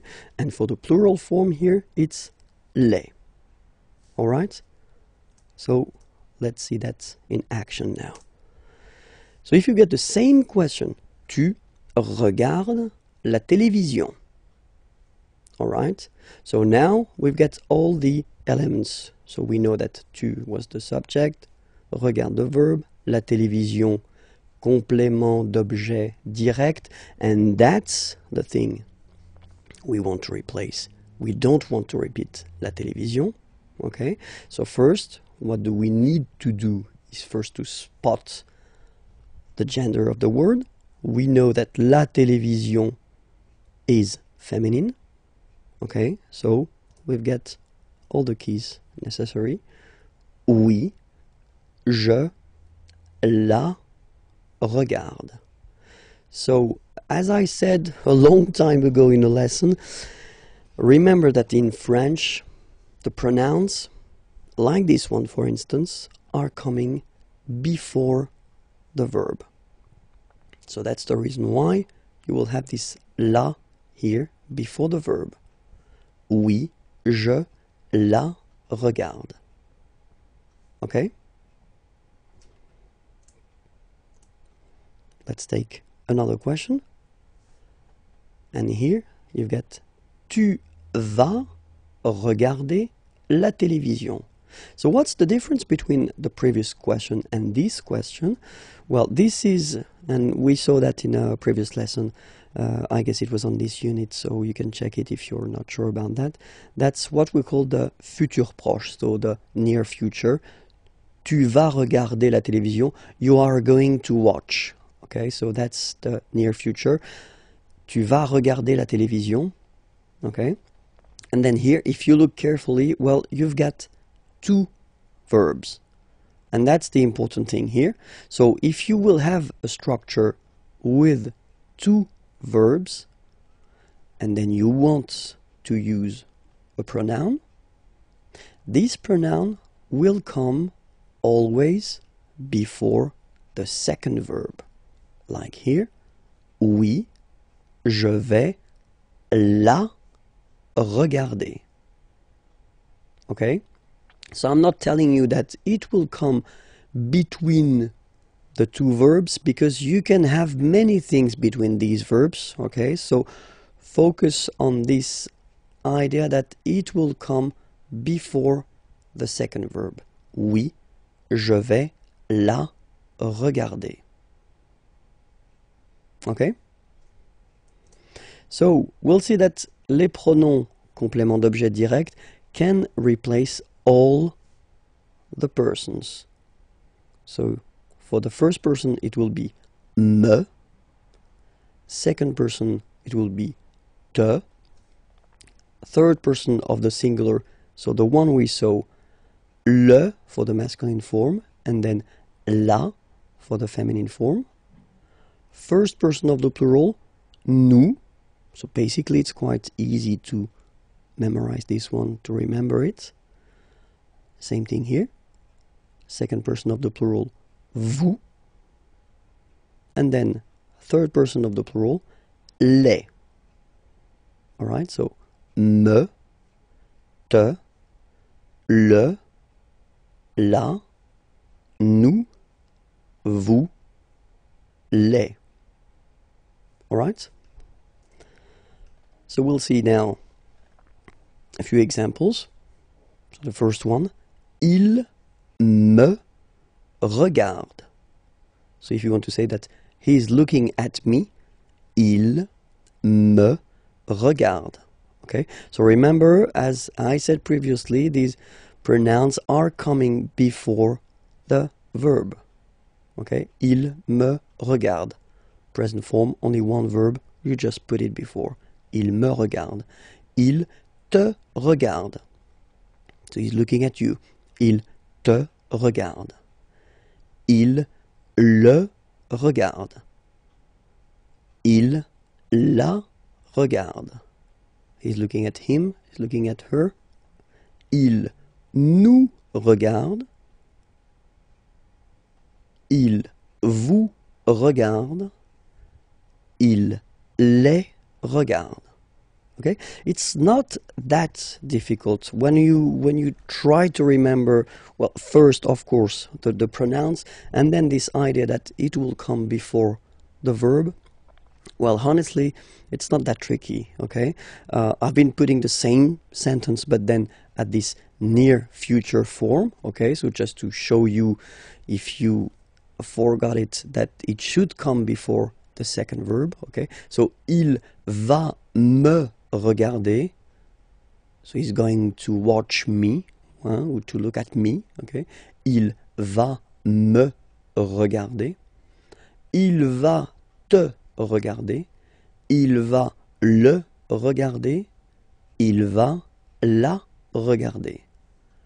Il va nous regarder, il va vous regarder, il va les regarder.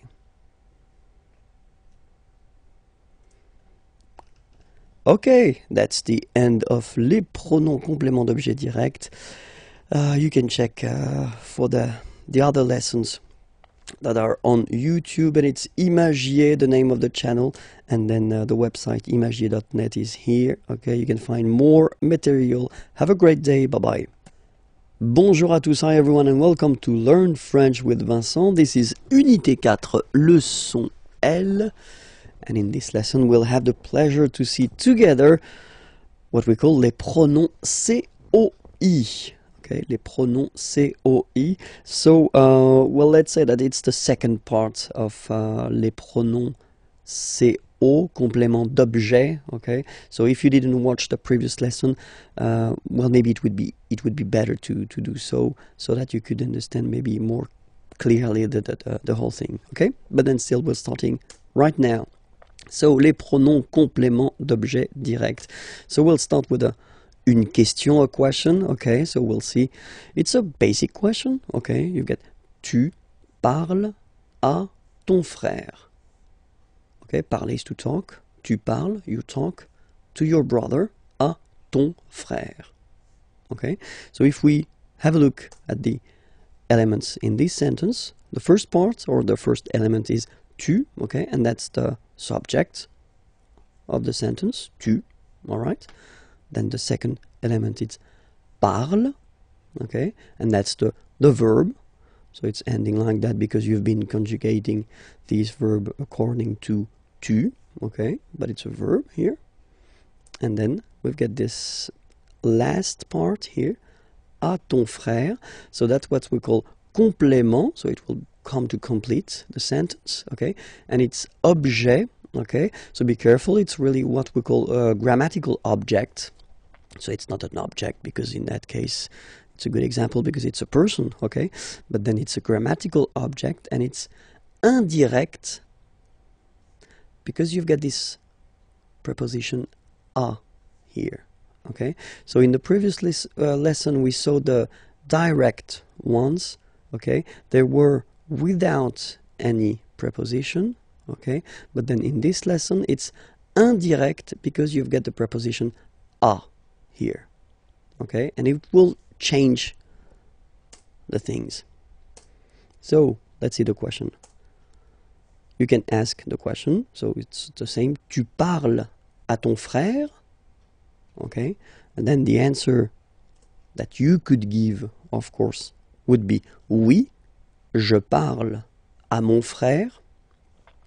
But let's say that in most of the cases in French we won't repeat this à mon frère part, okay, we'd rather use pronounce just to avoid repeating this complément d'objet indirect, okay. So we'll see how they go. As usual in French we will have the difference between the masculine form, the feminine form, and the plural form, okay.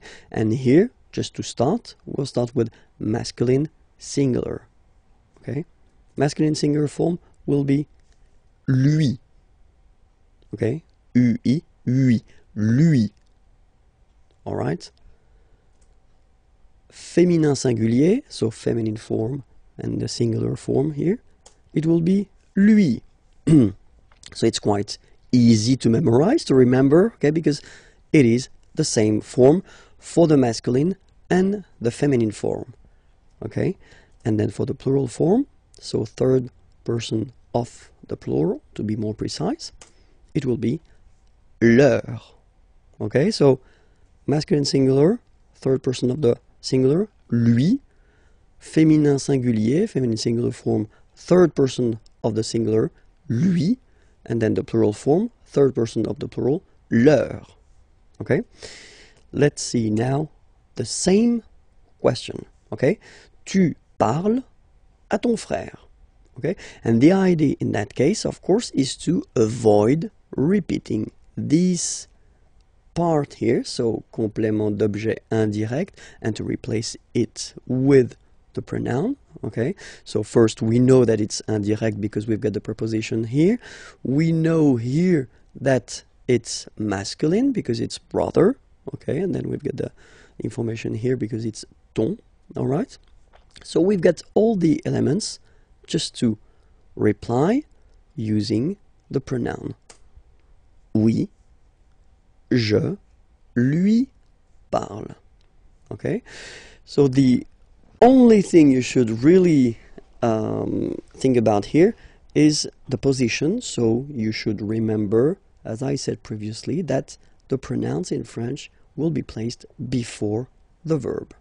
So, je lui parle. Oui, je lui parle. All right?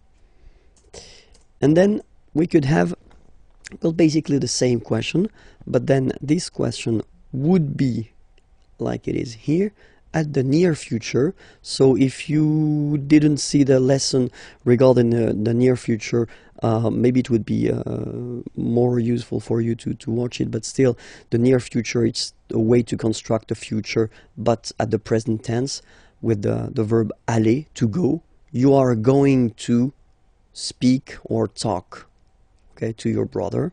Okay, so you are going to, but then the important thing in that case is that you've got two verbs. Okay, you've got aller here, to go, and then you've got parler, to speak or to talk. Okay, and when you've got two verbs, then for the pronoun that you would like to use, you will have to put it just before the second verb. Oui, je vais lui parler.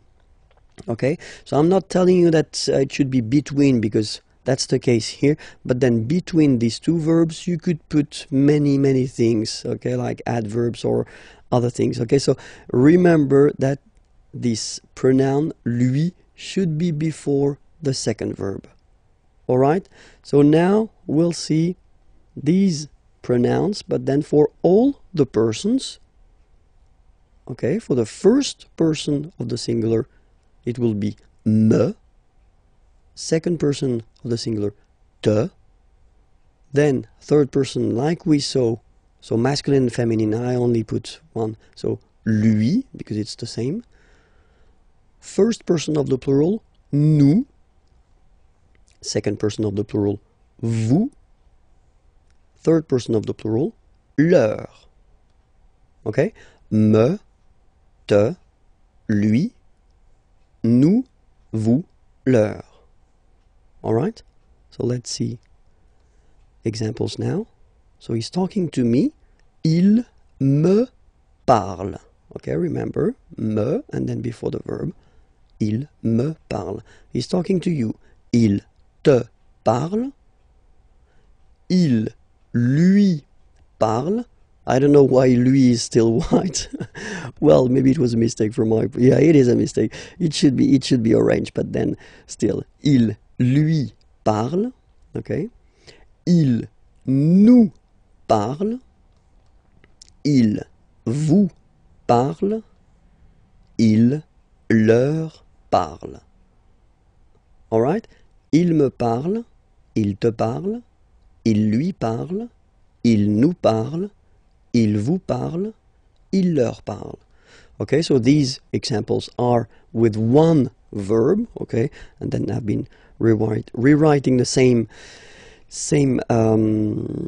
sentence, but then at the near future, okay, with the two verbs, and then we can see how they go now. Il va me parler, he's going to talk to me.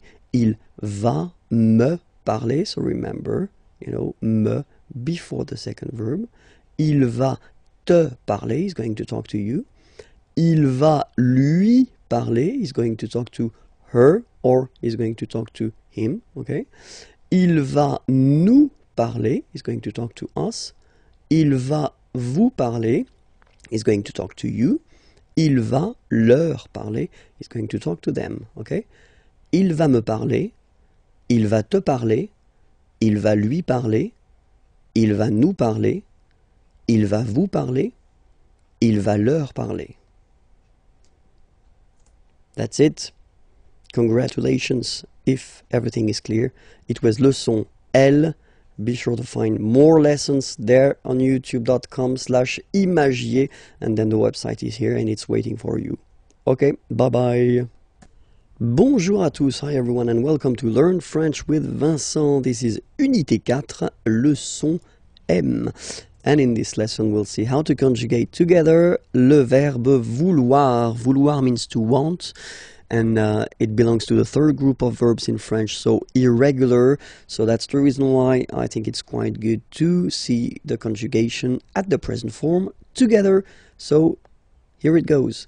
Vouloir, first person, je veux. Final X not pronounced. Je veux. Tu veux. Final X not pronounced, the same form. Il veut. Final T not pronounced. Elle veut. Okay, so here, so far we've got one phonetical form, it's veut. Then for nous, classic ending, ONS, don't pronounce the S, just pronounce the on. Nous voulons. Nous voulons. Same thing here, classic ending EZ for vous, but then you pronounce it et. Vous voulez. Vous voulez. Vous voulez. And the last one, here, EU, and then ENT, classic ending, but then you don't pronounce it, so you get veulent, veulent. Ils veulent, elles veulent. Ils veulent, elles veulent. Okay, so let's repeat it one more time. Je veux, tu veux, il veut, elle veut, nous voulons, vous voulez, ils veulent, elles veulent. So that's it for this lesson. It was leçon M. Well, you can find more lessons right here. Imagier is the name of the channel on YouTube, and then more material can be found there at imagier.net. Have a great day. Au revoir. Bonjour à tous, hi everyone, and welcome to Learn French with Vincent. This is Unité 4, leçon N.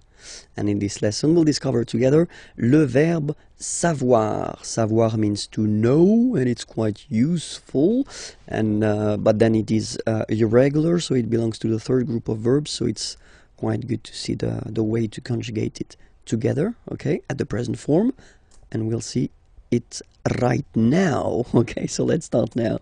Je sais. Okay, final S not pronounced, and then you get this A-I, E. Okay, je sais, sais. Okay. Tu sais. Same form, final S not pronounced. Tu sais. Il sait, final T not pronounced. Elle sait. So one phonetical form so far. Nous savons. So classic ending for nous, O-N-S. You don't pronounce the final S. Nous savons. Nous savons. Okay? Then vous savez.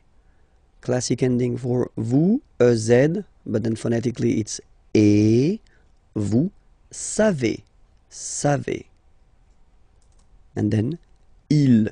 Here, classic ending for il and elle at the plural form. E-N-T, you don't pronounce it, so you get the sound savent, v-v-v-v, savent, okay?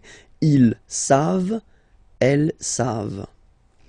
So let's see that one more time. Je sais, tu sais, il sait, elle sait, nous savons, vous savez, ils savent, elles savent. Well, that's it. You know the verb savoir at the present form, and I'm really happy for you. If you want to check more lessons, then it's www.youtube.com/imagier, as French people would say. Okay, and then the website is here, imagier.net. You can find more material. Have a great day. Bye-bye. Bonjour à tous, hi everyone, and welcome to Learn French with Vincent. This is Unité 4, leçon O. And in this lesson we'll see il y a, so we saw it in a previous lesson quite shortly.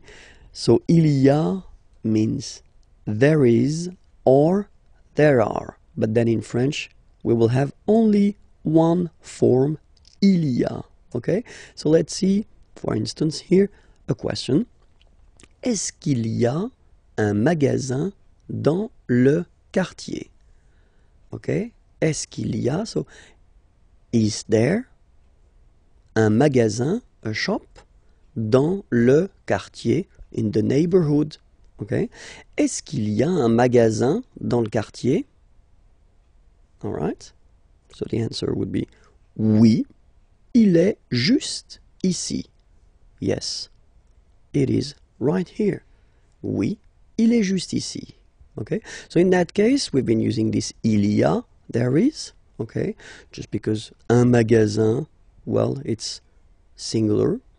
Okay, so it's basically there is a shop, there is something. Okay, let's see now here, same thing. Il y a une piscine, a swimming pool, dans cette ville. Il y a une piscine dans cette ville. All right, so you can see that in the first example I've been using this est-ce que. You remember we saw that previously, that you can add if you want to ask a question, okay? Or then it's possible here just to keep the same order. There is, il y a, okay?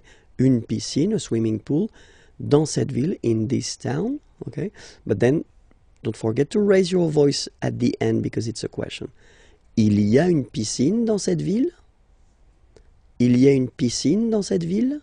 Okay, just a little bit to make it clear that it's a question, okay?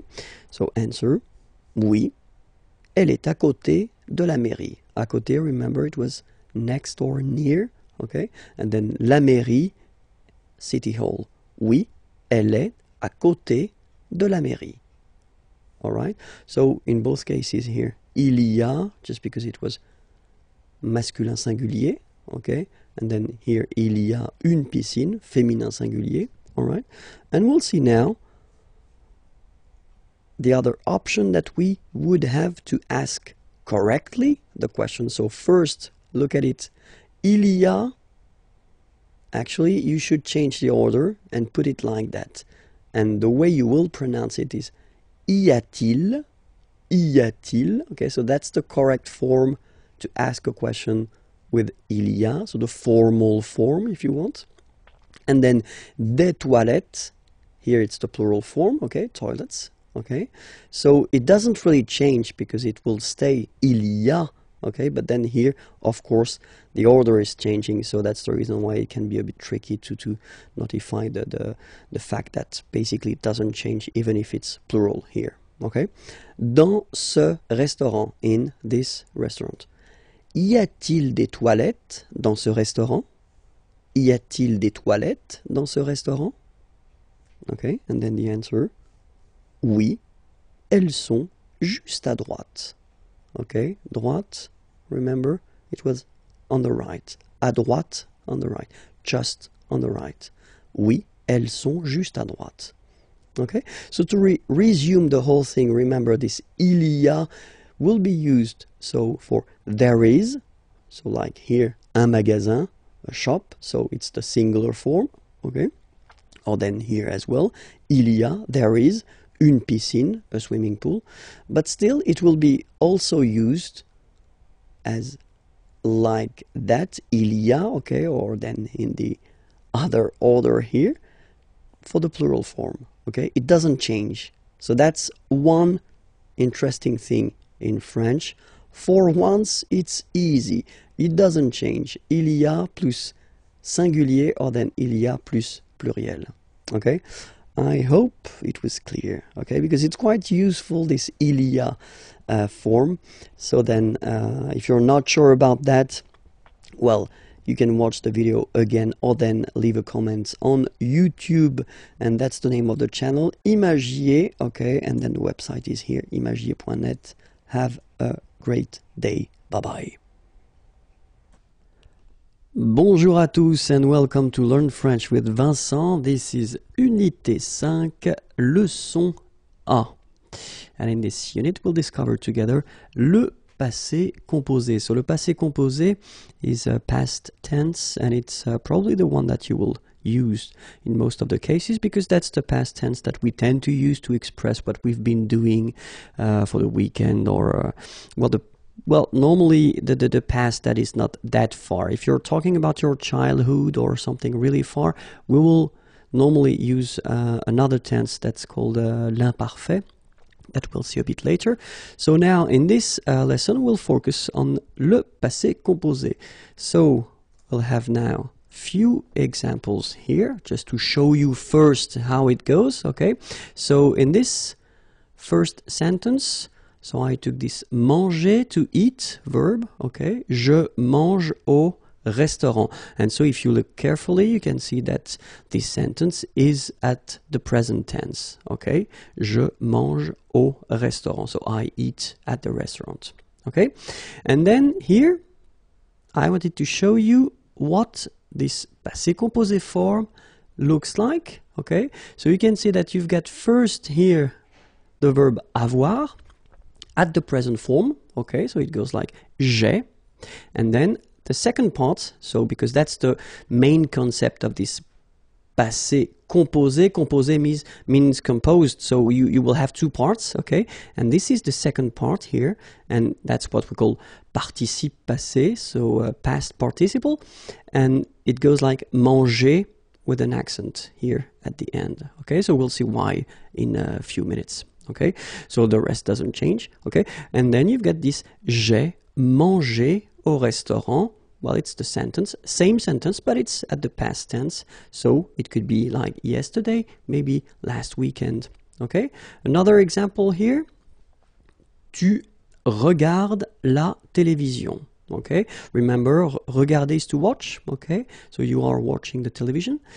Tu regardes la télévision. So that's here the present tense. Okay. And so if we want to put the same verb at the past tense, well, basically we've got to respect the same rule that we had previously. Here you see we had avoir, so at the first person for je, and then here we've got avoir at the second person for tu, you, okay, and it's at the present form here, tu as, and then same thing here, you will have to put this participe passé form, okay, past participle, with an accent here because it belongs to the first group. Tu as regardé la télévision.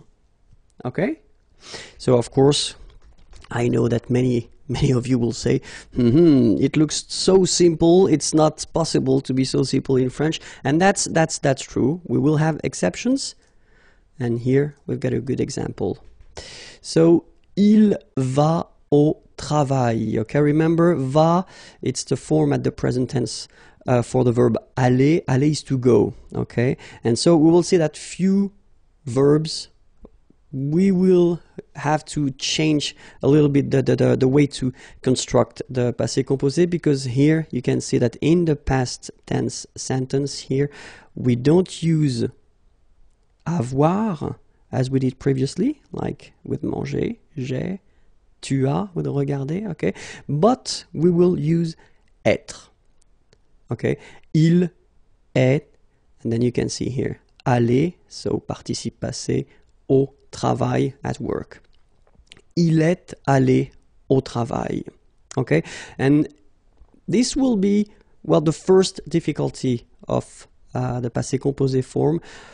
So you should really think about the fact that, well, most of the verbs will be constructed with avoir, okay, and the one that you will construct with the être will be the exceptions, so you will have to remember them by heart, of course, okay, so we'll make a list after. But then, so if we want to make it simple, so just to resume the whole thing first, okay, so normally if you want to construct this passé composé form, then the first part that you will have to put is avoir at the present tense, and then the second part will be this participe passé form, okay, that we will see. And then you will get this passé composé, okay? For the exceptions, as I said, we will have to use être at the present form, then the participe passé form, so you will get this passé composé, okay? Now, let's see the verbs that will require être at the passé composé. The first one that we saw in the example that I gave you previously was aller. Aller is to go, okay? Second one, arriver. Arriver means to arrive. Third one, descendre. Descendre means to go down. Then devenir. Devenir means to become. Then entrer. Entrer, to enter.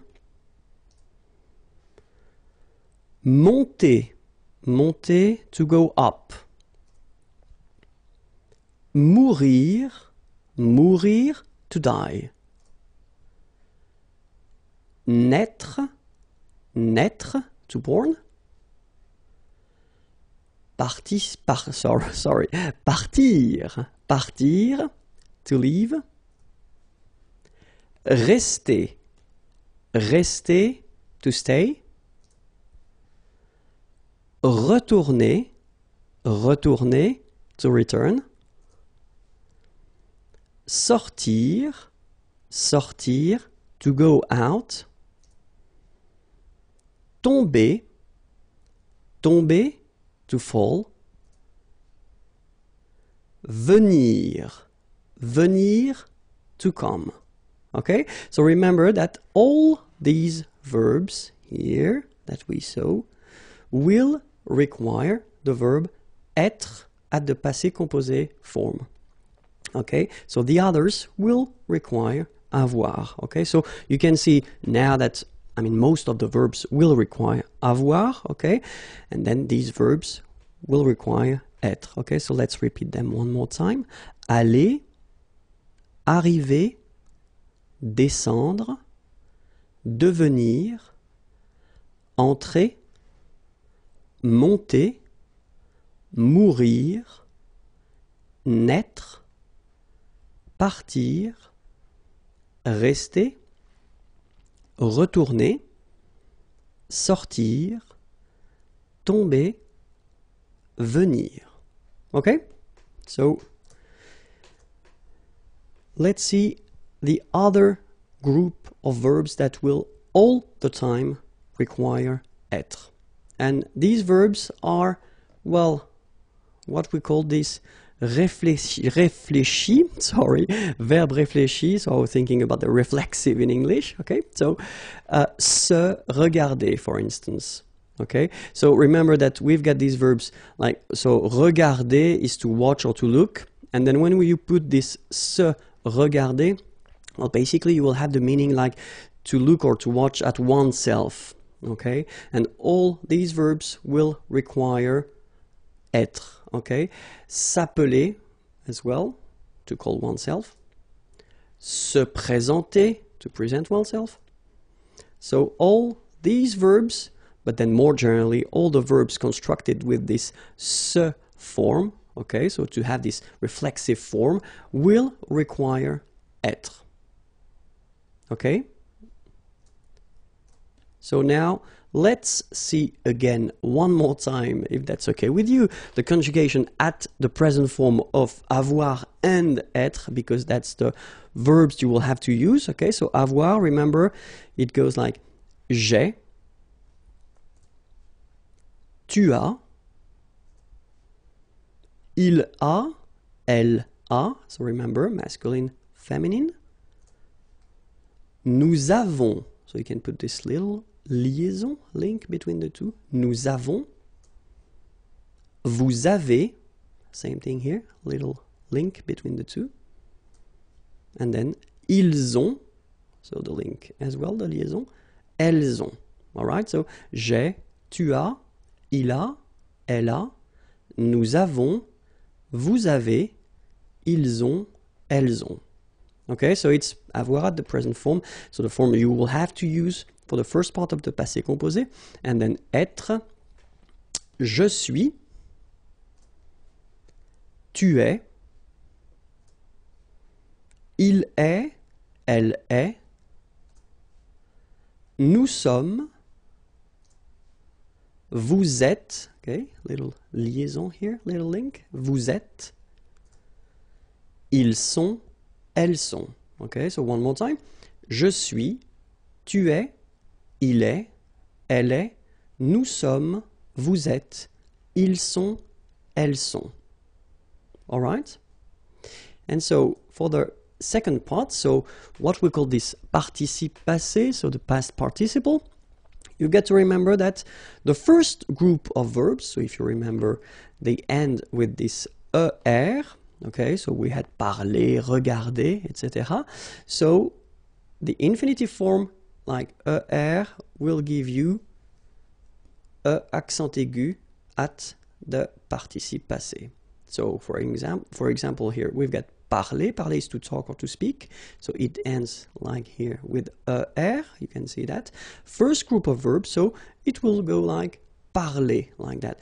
The funny thing is that phonetically they are the same. So infinitive parler. So if you remember, we saw that previously. So I mean, this combination of two letters at the end of the words normally gives the sound e. Okay, parler, and then past participle, participe passé, parler. Same thing here. Regarder, regarder. Okay, and then even the high irregular verb aller, because aller doesn't belong to the first group, even if it ends with er, we saw that previously. But then even this verb will give, well, normal or easy participe passé. Okay, it goes like aller, like that. Okay, so parler, regarder, regarder is to watch, and then aller, aller is to go. Okay, the verbs from the second group, so second group, not all the er verbs, unfortunately, but most of them. Well, it would be quite simple because this er will become I. All right, so you will have verb like choisir, choisir is to choose, will become choisi for the participe passé form. Okay, finir, to finish, to end, fini, like that. Unir, to unite, uni. All right, so it's not that difficult. Okay, so choisi, fini, uni. After that, the difficulties are for the third group of verbs, so the irregular ones. So it's usually quite difficult to make some groups and subgroups, but then we can have few examples here, like connaître. Connaître is to know, okay, and it will give you connu. Okay, voir, like oeil, will become vu. All right, then verbs like partir, okay, even if it doesn't belong to the second group, it will give you parti, okay. Rire, ire, it will give you ri, okay. Partir, to leave, and then rire, to laugh, okay. Écrire, to write, so ire, will give it, écrit, okay. Remember that even if you've got this final t, you don't pronounce it, so it goes like écrit. Okay, dire, ire as well, will give you dit, same thing here, it, but then you pronounce it I, okay. Écrire, to write, dire, to say. And then mettre, to put, so e-t-t-r-e, will give you this is, mi, same thing here, final s is not pronounced, mi, okay. And then prendre, so e-n-d-r-e, will give es, prix, okay. Same thing here, you don't pronounce the final s, okay. So let's see that again. So when you get this être, it will go like u, connaître, connu. Then when you will have this oir, it will give you u, voir, vu, okay. Ir, I, partir, parti. IRE will give you I, rire, ri, okay. IRE here, IT, but then phonetically it's I as well because you don't pronounce the final T, okay. Écrire, écrit. IRE, IT, same group. Dire, dit, okay. Then ETTRE will give you this ES, but then you don't pronounce the S, so you get I. Mettre, mi, and then ENDRE, ES, but then same thing here, the sound I. Prendre, prix. Okay? So this is normally the difficulty of the passé composé, to remember the participe passé form. Okay, in most of the cases, I tend to tell my students that, well, they should learn them by heart, especially the irregular ones, because after that, I mean, the regular ones are quite easy to handle. But anyway, it's your shot. So let's see a few examples now. So if we take the verb parler, so parler, to speak or to talk, so it goes like j'ai parlé. Okay. Tu as parlé. Il a parlé. Elle a parlé. Nous avons parlé. Vous avez parlé. Ils ont parlé. Elles ont parlé.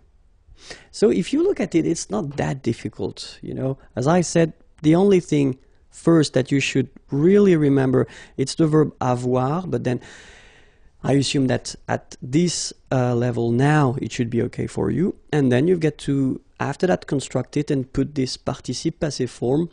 And for the regular verbs like parler, it's quite easy, and phonetically it's the same. So j'ai parlé.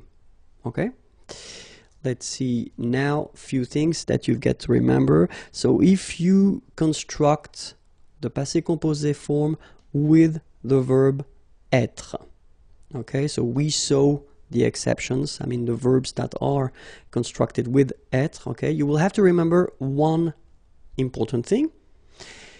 If you've got here the example of il est allé, okay, so you can see that aller goes like that without anything after. But if you look at the feminine form, elle est allée, so you can see that the difference between the two is that I've been adding this little at the end. So this is the thing that you will have to remember if you construct this passé composé form with être. You will have to put at the end of this participe passé form something according to the gender. So in that case, it's the feminine form. You will have to put a at the end, okay? Or, let's continue. If you've got the plural form like here, il, okay, masculine plural, and that's important, you will have to add this s at the end. And logically, for once in French, if you've got the feminine plural form, so elles here, elles sont allées, you will have to add first this e, so for the feminine, and then s for the plural. Okay, so that's the one, I mean, important thing that you will have to remember if you want to construct this passé composé form. Okay, keep in mind one thing. If you want to use French orally, so if you want only to talk, the good thing here, listen to me, il est allé, elle est allée, ils sont allés, elles sont allées. So the good news for you is that even if you write them differently, you will pronounce it the same way. So phonetically, it doesn't change at all. Okay, here you've got aller, aller, even if you've got the final e, you don't pronounce it. Aller, even if you've got the s. Aller, even if you've got this es. Okay, so doesn't change. But if you want to write correctly, you will have to remember that you put this final when you've got a feminine form, so feminine singular form. You will have to put this s if you get the plural form, so masculine plural. And you will have to add this s if you've got the feminine plural form. Okay? Continuons. So, if we have the full thing for aller, it goes like je suis allé, tu es allé, il est allé, elle est allée, nous sommes allés, vous êtes allés, ils sont allés, elles sont allées. Okay? Let's see as well an example for all these reflexive verbs. Je me suis présenté. Tu t'es présenté. Il s'est présenté. Elle s'est présentée. Nous nous sommes présentés. Vous vous êtes présentés. Ils se sont présentés. Elles se sont présentées. Okay? So, the thing that we've got to keep in mind is, in most of the cases, you will have to use this avoir at the present form, then this participe passé form, and you will get this passé composé. Okay? In some cases, for the verbs, so the list of verbs we saw, and it's not a long list, so try to remember it. And all the reflexive verbs, you will have to use this être at the present form, then the participe passé. Then you will get this passé composé form. That's it for this lesson. You can go on YouTube/IMAGIERS, and then you can find the next lessons and the previous lessons as well. And if you want more material, imagiers.net. Have a great day. Bye bye. Bonjour à tous and welcome to Learn French with Vincent, and this is Unité 5, leçon B. In this lesson, we'll work on le participe passé. So in the previous lesson, I introduced the passé composé form, okay? And if you remember, it was quite important to know how to construct this participe passé. So participe passé is a past participle in English. Just because, well, in most of the cases, it is easy for the regular group, so the two first group of verbs that we have in the French language, but for the rest of the verbs, it's a bit tricky, to be honest. Okay, so we'll see that together. But then, so as I said, for the first group, so the group of verbs ending with er, like that, it is quite easy because you only need to take this er away and replace it with accent aigu. Okay, so parler, to talk, to speak, will give you parler. Okay, the good thing for the phonetical part is that it is the same. Parler, parler, you pronounce it the same. Okay, regarder, so to watch, will give you regarder. Okay, and then even this aller verb, so irregular verb, but then it will behave like the regular verbs. So aller will give you aller, accent aigu like that. Okay. Second group of verbs, not all the er verbs. We'll see that a bit later, but most of them, and it's quite easy as well because you will have to take this er away and just replace it with I. Okay. So choisir, to choose, will give you choisi.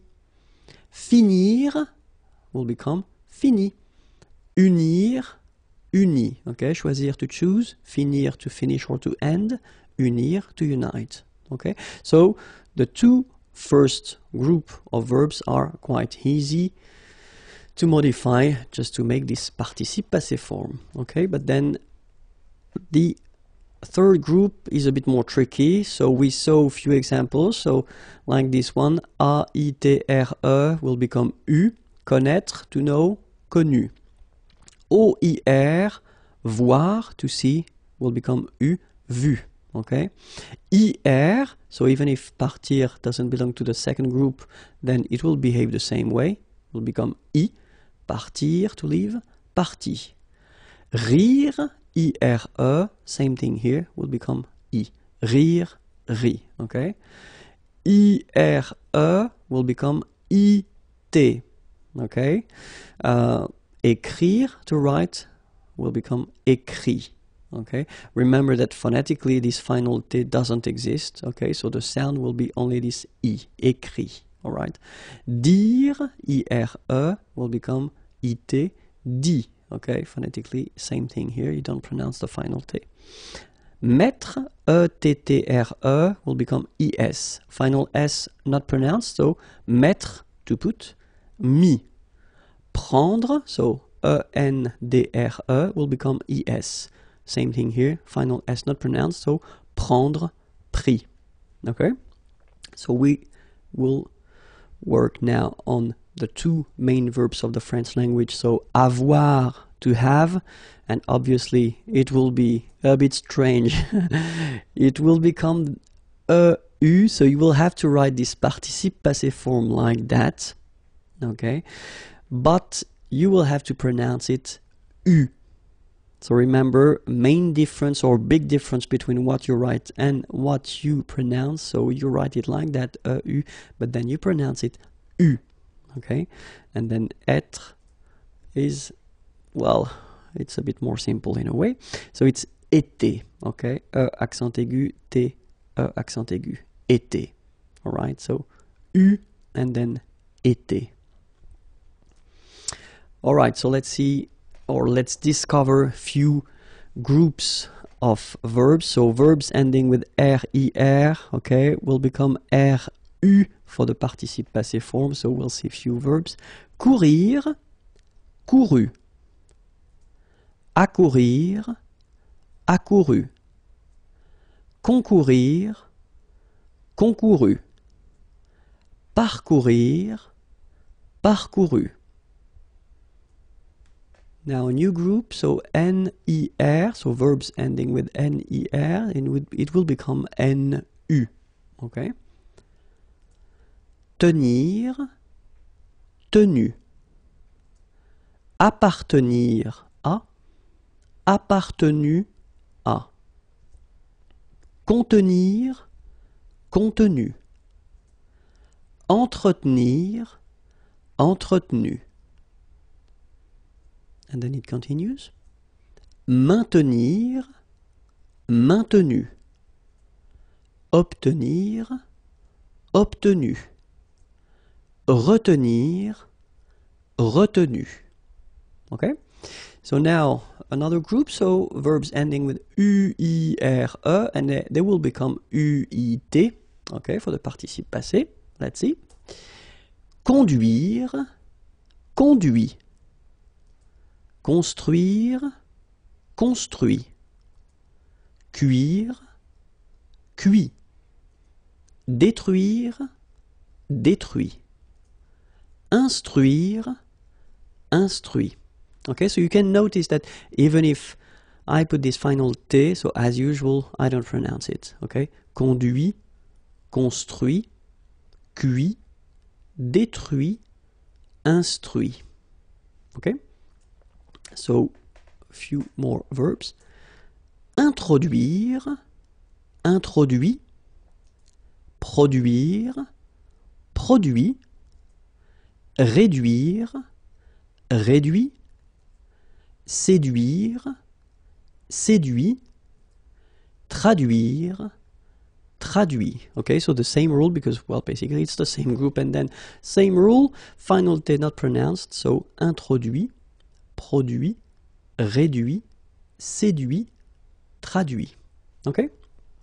Another group of verbs, so verbs ending with A, I, accent circonflexe, T-R-E, and it will become U. So let's see a few examples. Connaître, connu. Reconnaître, reconnu. Apparaître, apparu. Disparaître, disparu. Paraître, paru. And now let's discover the oudre verbs like coudre, cousu. Moudre, moulu. Résoudre, résolu. So it's just to show you that, you know, some verbs can be really irregular, and it's quite easy in some cases to make some groups and subgroups. So you should learn these verbs and the others, I mean the irregular ones, by heart if you really want to master this participe passé form and all the composed tenses that will use the participe passé.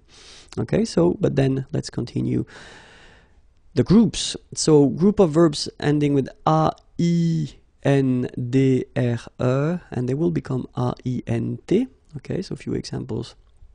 Craindre, craint. Contraindre, contraint. plaindre, plein.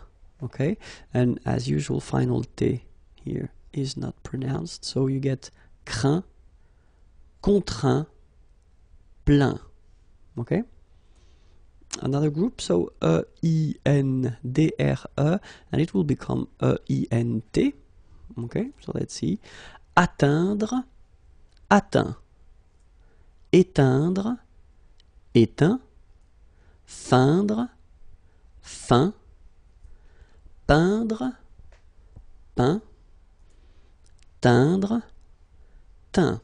Okay, as usual, final T not pronounced. Atteint, éteint, fin, peint, teint. Okay. Now the verbs ending with O-I-N-D-R-E, and they will become O-I-N-T. Okay, so let's see. Joindre, joint.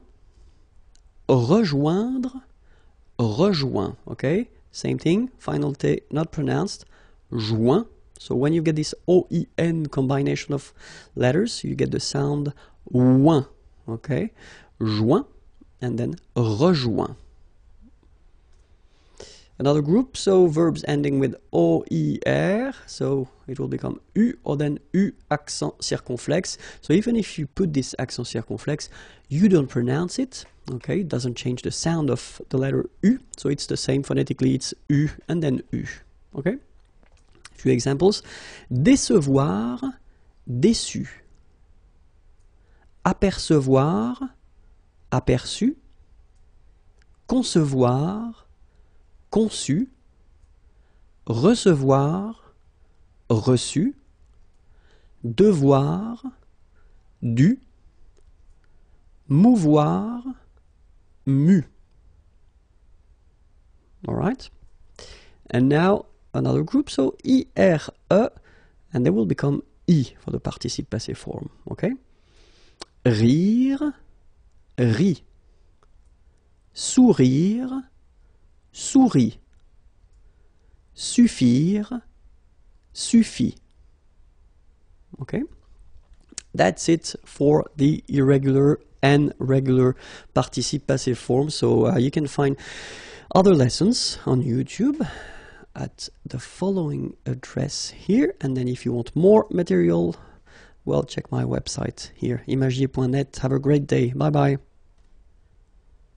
Bonjour à tous and welcome to Learn French with Vincent. This is Unité 5, leçon C. And in this lesson, we'll discover together how we can say what time it is in French. So, l'heure. Are you ready? Let's start now. So, let's take this simple and interesting example. So, you get this one. So, you will have the chance or the possibility to use two options or two forms. The first one, il est. Okay, so we will use this verb être to introduce the time, and we will use this il form. So don't think of it like he, okay? But then that's the form that we'll use, okay? Il est 6 heures. All right, so heure, you write it like that. Remember, H is not pronounced, okay? So it goes like heure. Il est 6 heures. If you want to be more precise, you can use this morning word, okay? So it would be like in the morning, but then morning, okay? Il est 6 heures du matin. Okay, so in that case, you just want to insist on the fact that it's not in the afternoon, okay, but it's in the morning. Il est 6 heures du matin. Okay, so now another example, quite important, because normally French people tend to start to eat at that time. So, first option would be il est 12, okay, because that's the number, 12 heures. Okay, and then the other option, il est midi. Okay, so midi will be the expression we will use instead of this 12 heures. Okay, midi. Quite easy to pronounce. Il est midi. Okay, same thing here. We've got two options. The first one would be Il est 15 heures, okay, because that's the number, 15, 15. Il est 15 heures, all right? And then the other option we would have is to use 3 instead of 15, okay? And then we can put après-midi, afternoon, okay? Il est 3 heures de l'après-midi. Il est 3 heures de l'après-midi. Okay, so first option, like the official one, il est 15 heures. Okay, and the less formal one, the one that maybe you will use if you're discussing with friends or colleagues, il est 3 heures de l'après-midi.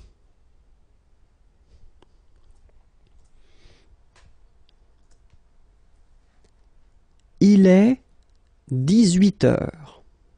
Okay, il est 18 heures. All right, so that's the number, 18, okay? Or then you can use this 6, okay? And in that case, when we use this 6 heures, we tend to think that, well, that's the limit. It's not really the afternoon, it's the beginning of the evening, so we use soir, d'accord? Il est 6 heures du soir. First option, il est 18 heures. Second possibility, il est 6 heures du soir. Okay, and now, il est 21 heures. So you don't say un, you say une, so 21, just because heure is feminine, so that's the reason why you've got to put this feminine form here. Il est 21 heures. Alright, or then the other option, il est 9 heures du soir. Il est 9 heures du soir. Okay, here. Il est 24 heures, okay, 24, 24 heures, or then, il est minuit. Il est minuit. So minuit would be like midnight, okay? Il est minuit. So now, if we want to introduce the minutes, les minutes. First option would be il est 17h10. Okay, keep in mind that in French we don't write minute here. Okay, just write 10. 17h10. Okay, or then il est 5h10. Il est 19h15. Okay, 15. 15. Or then we've got the other option. It's to use this écart. Écart. Il est 7h15. First one, il est 19h15. Or then, il est 7h15. Il est 15h30. 30. Or then, il est 3h30. Il est 3h30. And now, if we're going after 30, so, for example, here, we've got il est 7h35. So that's the first possibility, 35, 35. Okay, but then as in many languages, it's possible to say minus something, okay? In that case, it would be 25. So you can say, il est 8 heures moins, moins means minus, 25, 25. Il est 8 heures moins 25, okay? And you can see that here as well, we don't use the minute word after. Just put the numbers, okay? Il est 8 heures moins 25. Il est 9h45. Il est 9h45. 45, 45. Or, other option, il est 10 heures moins le quart. Moins le quart. Il est 10 heures moins le quart.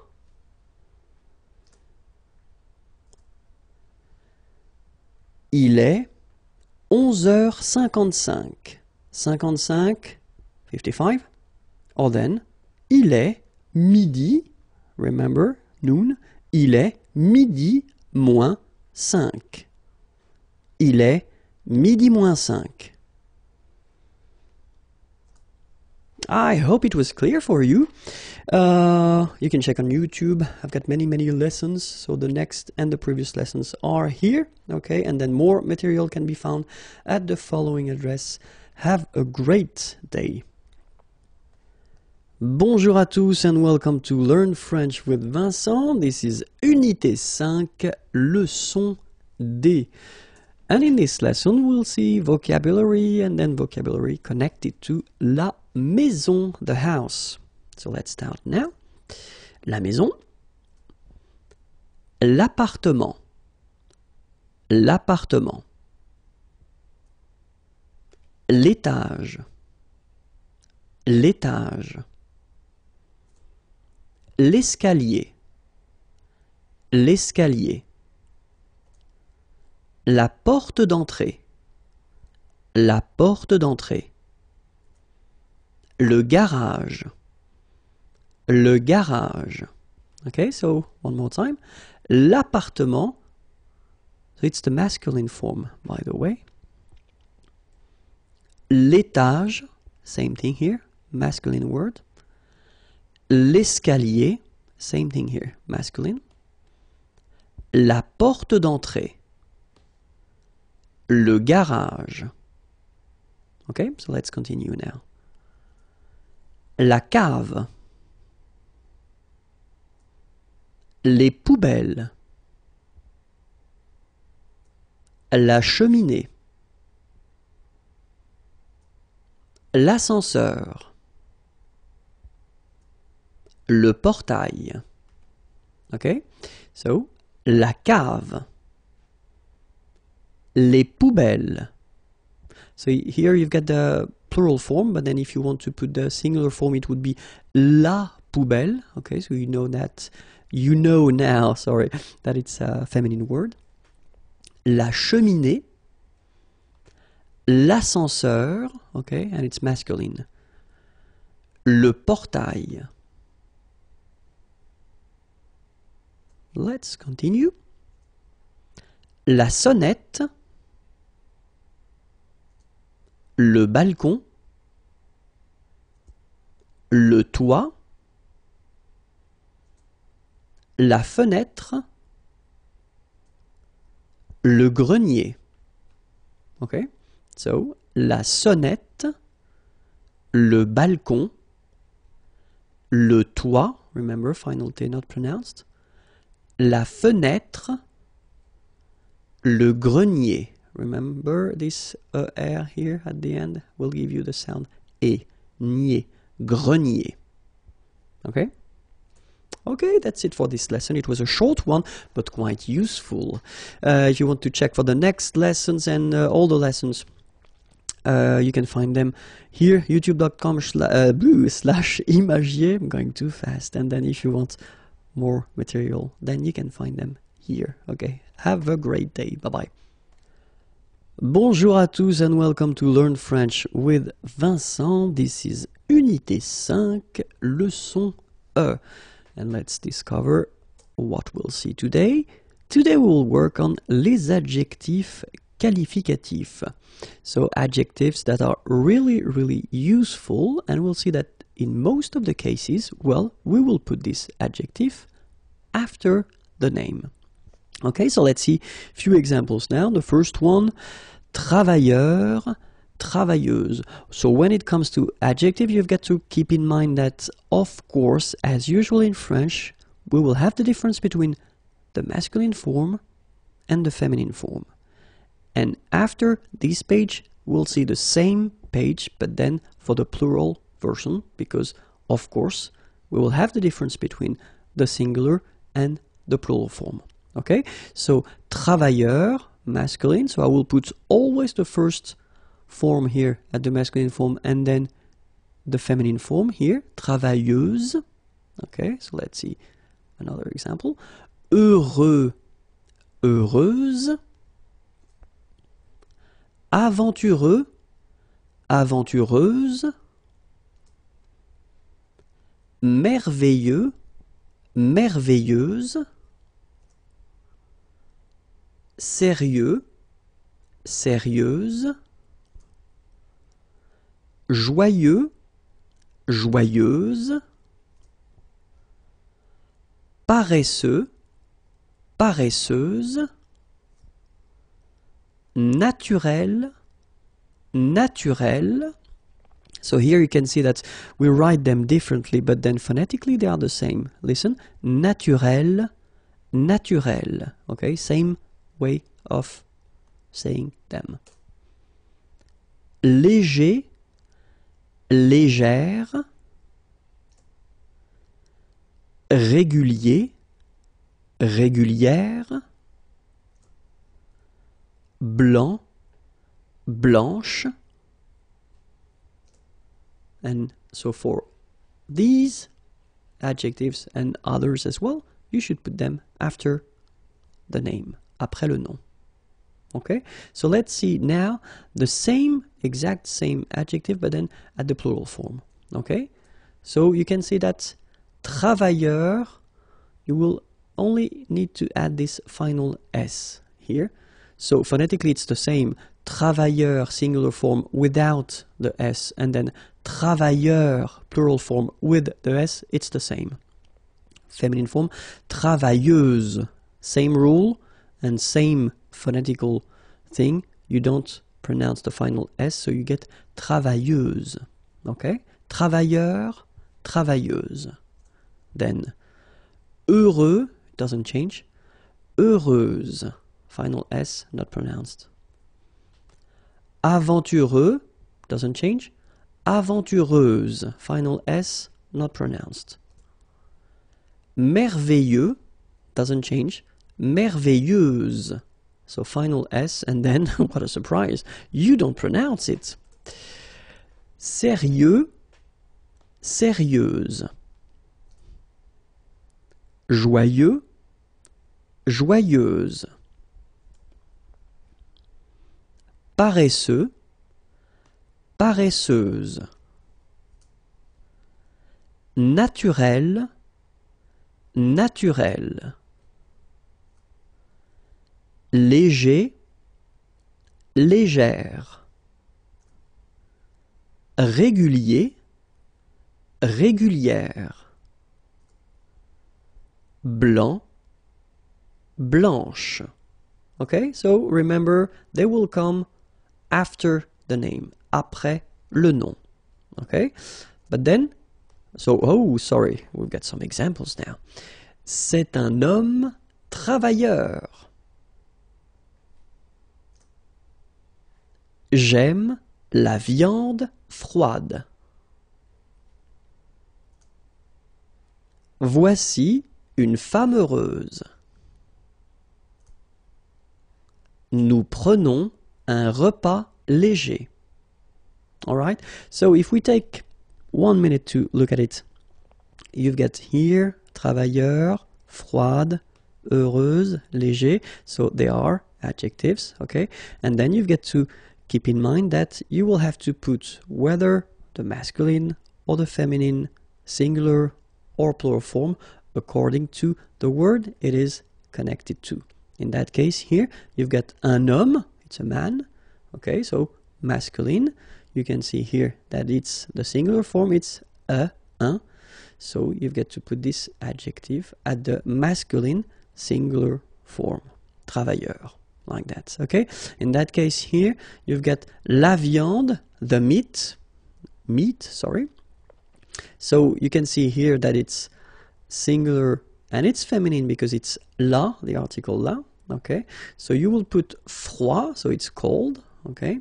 You will put it at the feminine form with the final okay, but not the plural because it's only the, here, the singular form. And then here we've got une femme, a woman, okay, so feminine article, une, okay, and it's the singular form, so heureuse, here, feminine form, singular form. And then the last one, repas, it's a meal, okay? And here you can see that you've got the article, so it's the singular and it's the masculine, so léger, light, should be at the masculine singular form.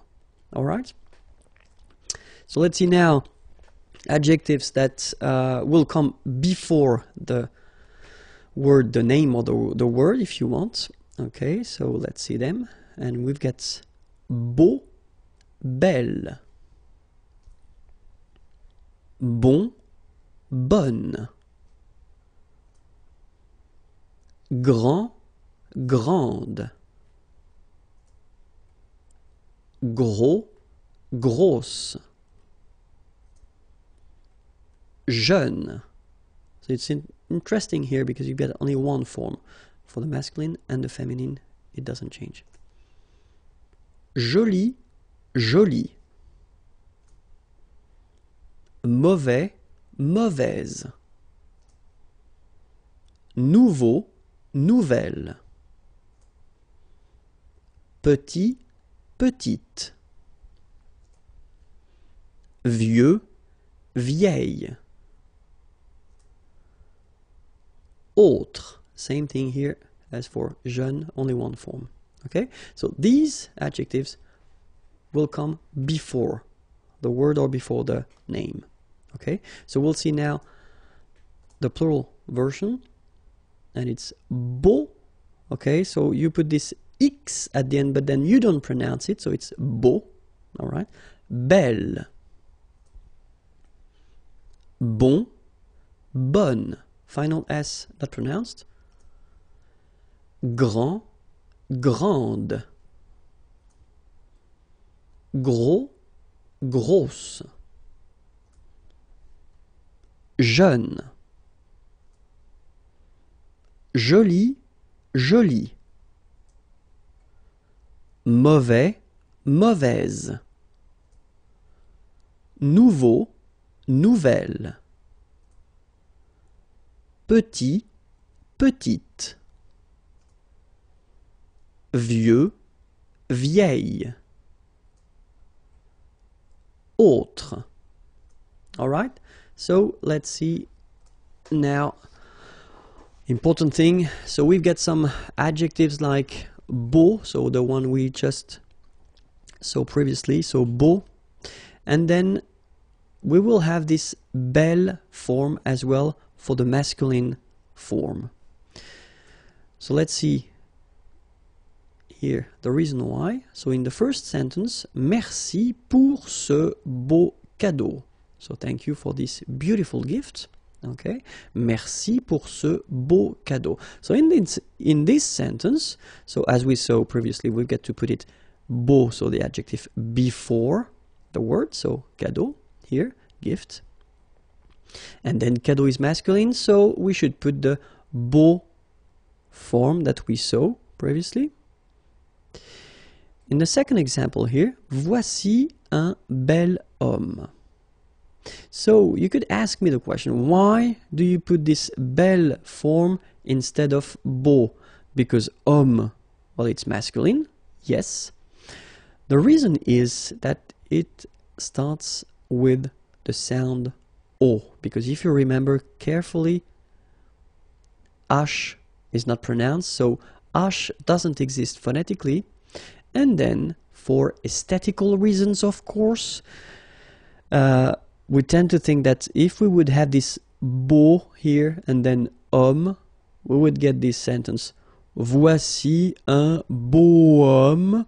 Doesn't sound nice, so we've got to put this belle form here instead of beau. Okay, so it does mean that for all the situation when you will have a word starting whether with a vowel or H and the vowel, so the H is not pronounced, you will have to put this belle form instead of beau. Okay, remember you pronounce it belle, so like the feminine version, but then you write it B-E-L. Okay, voici un bel homme, here is a beautiful man, voici un bel homme. Okay, so now you can see the feminine form in that case, it's quite simple because it doesn't change at all. C'est une belle table. It's a beautiful table. C'est une belle table. Okay, and then, quelle belle femme. Quelle belle femme. What a beautiful lady. Plural form. Okay. In that case, you get to remember that you will have to put this de preposition here before. Okay. Ils ont de beaux enfants. Okay. And if you want to be purist, then you should put the little liaison here, the little link between the two. Ils ont de beaux enfants. Ils ont, here you've got this link as well. Ils ont de beaux enfants. Okay, so voici de belles promesses. Voici de belles promesses. Same thing if you want to use nouveau.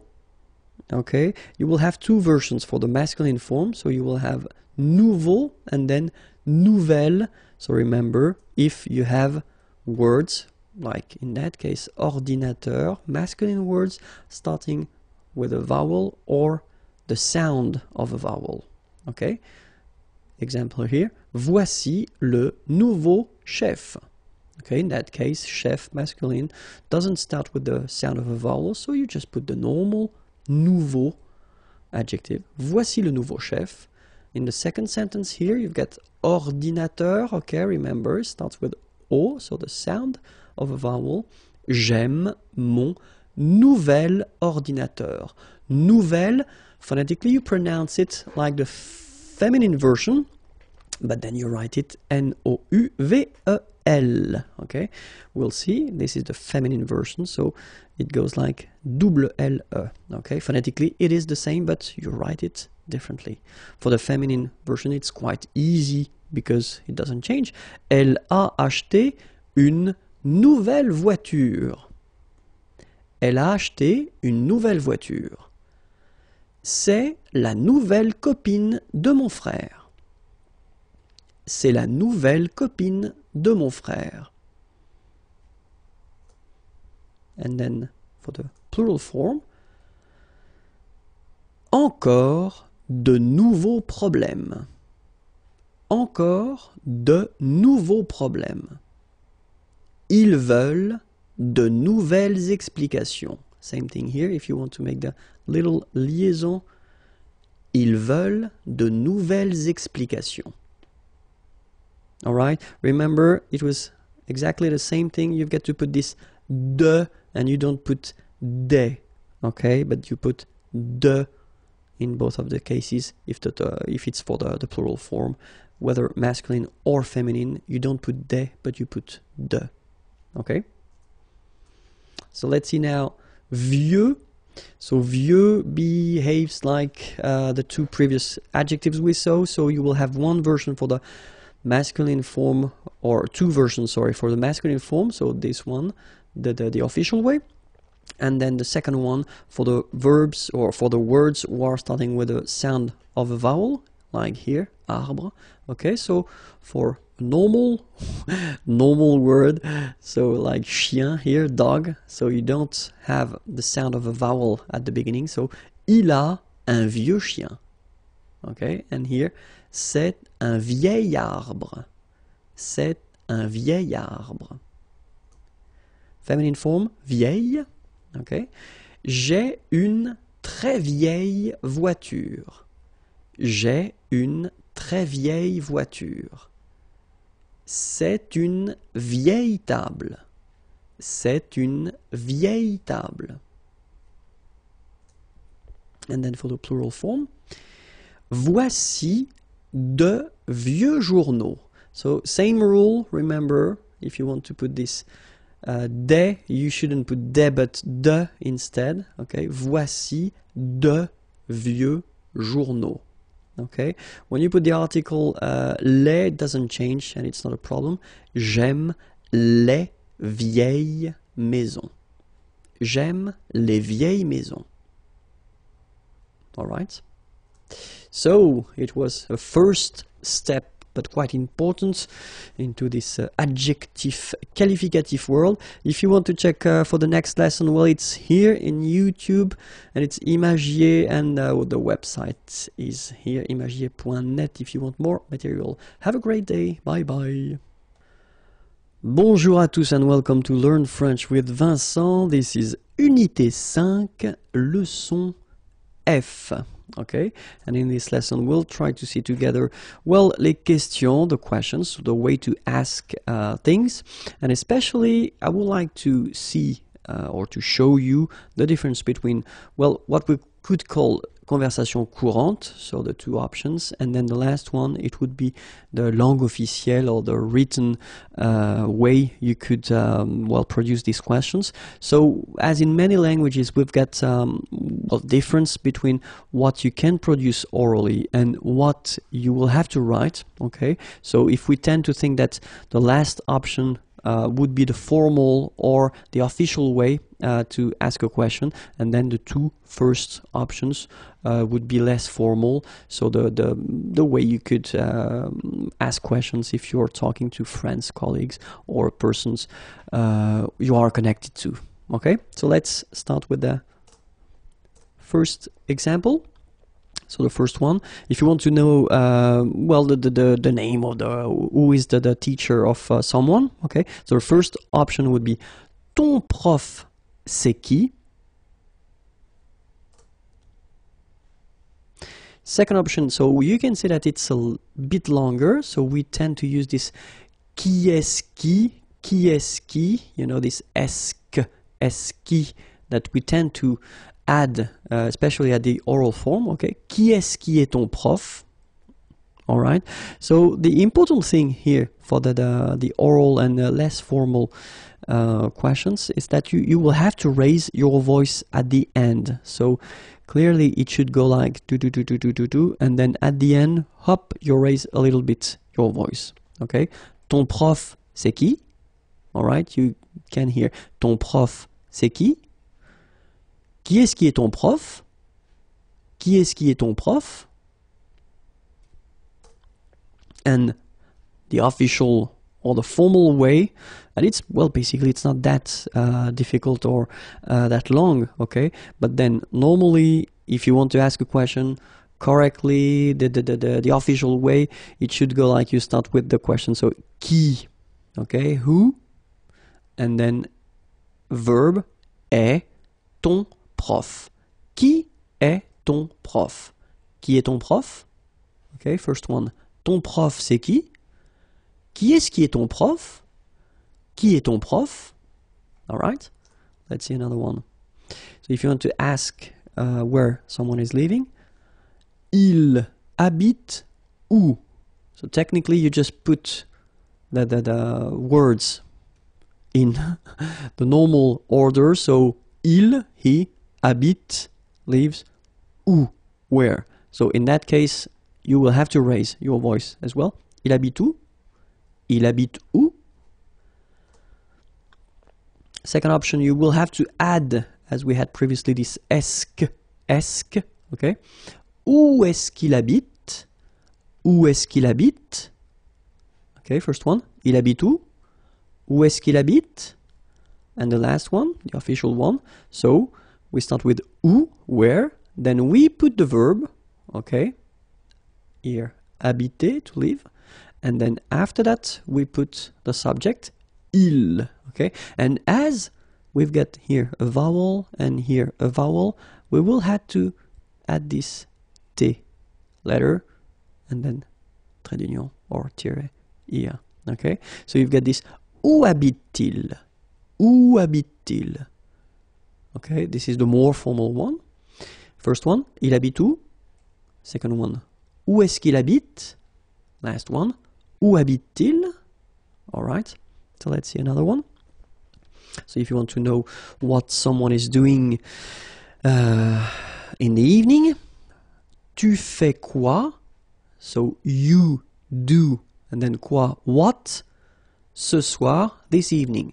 Tu fais quoi ce soir? Okay, remember, you've got to raise your voice. Tu fais quoi ce soir? Again, tu fais quoi ce soir? Second option, we will have to add this est-ce que as we did previously. Okay. Qu'est-ce que tu fais ce soir? Qu'est-ce que tu fais ce soir? Qu'est-ce que tu fais ce soir? All right. And the last one. As usual, you know, we start with the que, what. Then we've got the verb, fait, so to do. Then you've got the subject, tu, ce soir, this evening. Que fais-tu ce soir? Que fais-tu ce soir? Okay, so let's see them one more time. The two less formal. Tu fais quoi ce soir? Qu'est-ce que tu fais ce soir? Que fais-tu ce soir? And now if you want, well, to know the profession of two persons, in that case they are ladies or girls, okay? Elles font quoi comme métier? So métier is profession, as a profession. Elles font quoi? Remember, faire is to do, okay? Elles font quoi comme métier? Second option, sorry. Qu'est-ce qu'elles font comme métier? So we add this esque one more time here for the second informal way of asking a question. Qu'est-ce qu'elles font comme métier? And then the more formal one, we start with the question. So quelle? In that case, we put the masculine form because métier, profession, is a masculine word. Okay, so quel est, what is, their métier, profession. Quel est leur métier? What is their profession? Quel est leur métier? Okay, so the less formal, elles font quoi comme métier? Second one, qu'est-ce qu'elles font comme métier? And the last one, quel est leur métier? So if you want the name of someone, remember that we use this s'appeler verb. Okay, so it's a reflexive verb. So that's the reason why you've got this vous. Okay, so the first way of asking the name of a person, well, you use this vous, okay, because it's the polite form anyway, because you don't know the person. So definitely you should use this vous, but then of course you can use this informal way of asking the name of a person. In that case, you just keep the normal order of the vous appelez. So you call yourself, and then comment, how. All right. Vous vous appelez comment? Remember, as usual, raise a little bit your voice at the end. Okay. Vous vous appelez comment? Vous vous appelez comment? All right. Second option, and well, you can see now, because we've been seeing a few examples before, you can see that the second option with this est-ce que, okay, well, it's informal in a way, but then it can be quite heavy for beginners to produce, because you've got to use this est-ce que form. So normally it's quite important to recognize it and then know that it's possible. If you want to use it, well, it's an option. If you don't want to use it and then you want to use a less formal way of asking a question, I would advise you to use the first one. Okay, but then it's possible. So, comment est-ce que vous vous appelez?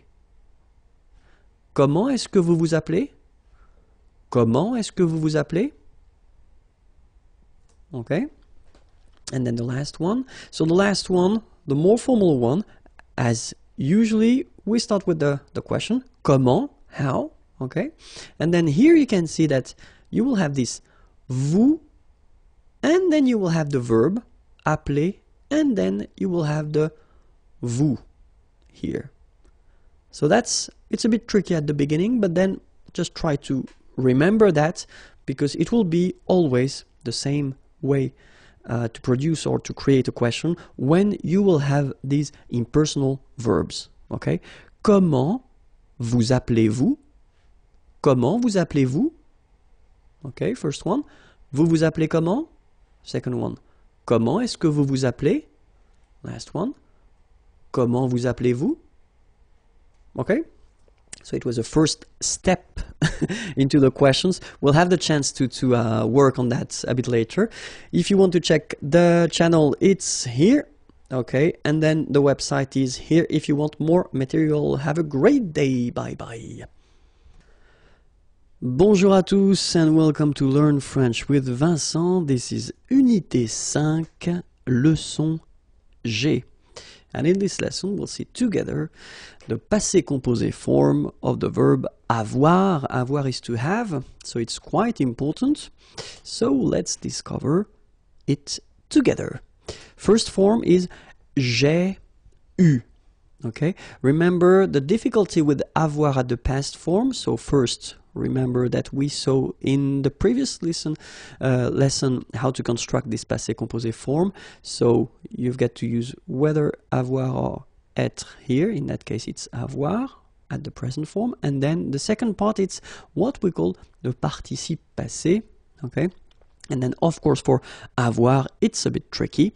You write it like that, eu, but then phonetically, what you will have to pronounce is u. Okay? So you get j'ai eu. All right? J'ai eu. Tu as eu. Il a eu, masculine form.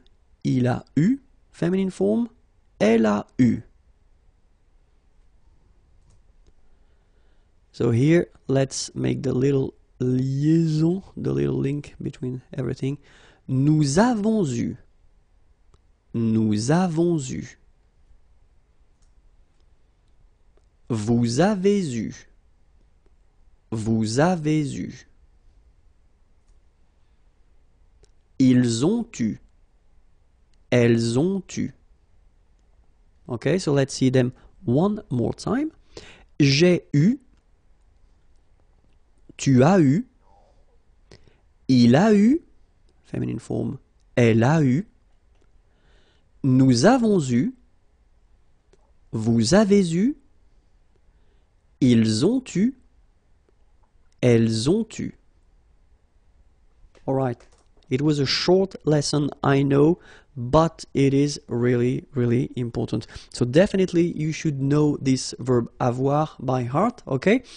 If you know it by heart, then the next lesson is there, okay? And then if you want more material, well, the website is here, okay? Have a great day. Bye-bye. Bonjour à tous and welcome to Learn French with Vincent. This is Unité 5, leçon H.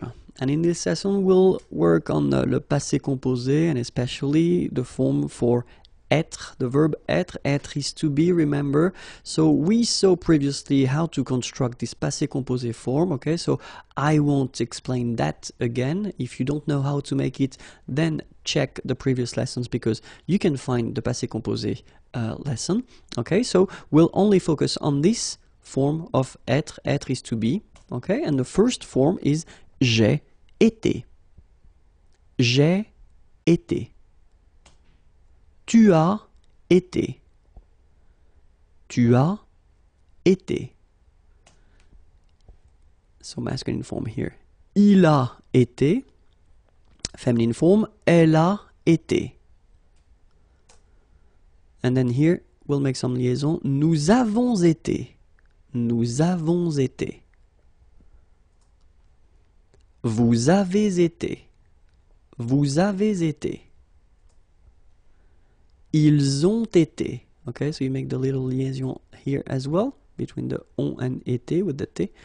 Ont été. Ils ont été. Elles ont été. Alright? So one thing that really you should remember is that even if it's être to be, then you will have to construct it with avoir. Okay? So, j'ai été. Tu as été, il a été, elle a été, nous avons été, vous avez été, ils ont été, elles ont été. Okay? It was a short lesson. I know, like the previous one, it was with avoir, but then conjugation is is really important, so you should know it by heart. If you do, then next lesson is here and more material can be found here. Have a great day. Bye bye. Bonjour à tous and welcome to Learn French with Vincent. This is Unité 5, leçon I. And in this lesson, so it will be a short one as well, we will discover together the passé composé form of the verb aller. Aller is to go, okay? And remember that aller is one of the tricky verbs in at the passé composé form because it will use être and not avoir as most of the verbs, okay? So that's the reason why here you will have the form je suis allé, okay? And then you can make the liaison here. Je suis allé. Je suis allé. Tu es allé. Tu es allé. Il est allé. Il est allé. You've got this little liaison between the two. Il est allé. Feminine form. Elle est allée. Okay? So have a look here. Remember, if you don't know that already, then I would advise you to check the lesson on le passé composé that we did previously. Okay, so you've got to add this feminine mark at the end of your participe passé here, just because elle is feminine, and then you're using this être verb to construct the passé composé. That's the reason why. Phonetically, it doesn't exist. You don't pronounce it, so you get elle est allée, and then for the masculine form, il est allé. So aller is pronounced the same way, but still you have to write it. Okay. Same thing that if you get to put the plural form, then you will have to add this s mark of the plural at the end of your participe passé form here. Okay. Nous sommes allés. You don't pronounce it. Okay, but you write it. Nous sommes allés. Vous êtes allés. Vous êtes allés. Same thing here. You put it, but you don't pronounce it. And then here, masculine form. Ils sont allés. So masculine plural. You put this S. Ils sont allés. Little liaison between the two. Ils sont allés. Elles sont allées. Feminine and plural here. Okay, S, you don't pronounce them, but still you've got to write them, and then this little liaison here. Elles sont allées. Okay, so let me repeat the whole thing for you. Je suis allé. Tu es allé. Il est allé. Elle est allée. Nous sommes allés. Vous êtes allés. Ils sont allés. Elles sont allées. Remember it by heart, s'il vous plaît. If you do, then next lesson is here, and then more material can be found at this address. Okay, have a great day. Bye-bye. Bonjour à tous and welcome to Learn French with Vincent. This is Unité 5, leçon J. And in this lesson, we'll refresh your memory and try to see together the passé composé form of the verb parler. Parler is to speak or to talk. Okay, so let's discover it right now. First person, j'ai parlé. Tu as parlé. Il a parlé. Elle a parlé. Nous avons parlé. Vous avez parlé. Ils ont parlé. Elles ont parlé. Alright? So remember, passé composé, you've got to use two parts. The first one, avoir in that case, and then what we call participe passé. This participe passé form, as you can see, doesn't change for all the persons. You will have to put avoir at the present tense here. Okay? J'ai parlé. Tu as parlé. Il a parlé. Feminine form, elle a parlé. Nous avons parlé. Little liaison here. Nous avons parlé. Vous avez parlé. Same thing here. Little liaison. Ils ont parlé. Same thing here. Ils ont. Elles ont parlé. Okay? Regular verb, quite easy to remember. Next lesson is here. and more material can be found at the following address. Have a great day. Bye-bye. Bonjour à tous. Hi everyone and welcome to Learn French with Vincent. This is Unité 5, leçon K. And in this lesson, we'll finish the whole thing that we started with le passé composé. Okay, so we'll just see one more time the passé composé form of finir. Finir is to finish or to end. Okay, and let's see how it goes. J'ai fini. J'ai fini. Tu as fini. Tu as fini. Il a fini. Feminine form. Elle a fini. Nous avons fini. Nous avons fini. Vous avez fini. Vous avez fini. Ils ont fini. Elles ont fini. Okay, so let's see them one more time. Remember, as we saw previously, you've got avoir here, and then you've got fini. So this participe passé form, the second form that you get to add to construct the passé composé, and fini doesn't change. It's here all the time, and it's written the same way, okay? J'ai fini. Tu as fini. Il a fini. Elle a fini. Nous avons fini. Vous avez fini. Ils ont fini. Elles ont fini. Alright? So it's quite easy if you tend to think about the whole thing. But then if you're not sure about the way you should construct this passé composé form, remember that I've been doing this Unité 5 leçon A. So it's a big thing regarding the passé composé. So I would advise you to check it, and it can be found here. Okay, if you want more material, then it's imagiers.net. Have a great day. Bye bye. Bonjour à tous and welcome to Learn French with Vincent, and this is Unité 5, leçon L. And in this lesson, we'll discover together les unités de mesure. Okay, so let's start. 1 millimètre. Les millimètres. 1 centimètre. Les centimètres. 1 mètre. Les mètres. 1 kilomètre. Les kilomètres. 1 mètre carré. Les mètres carrés.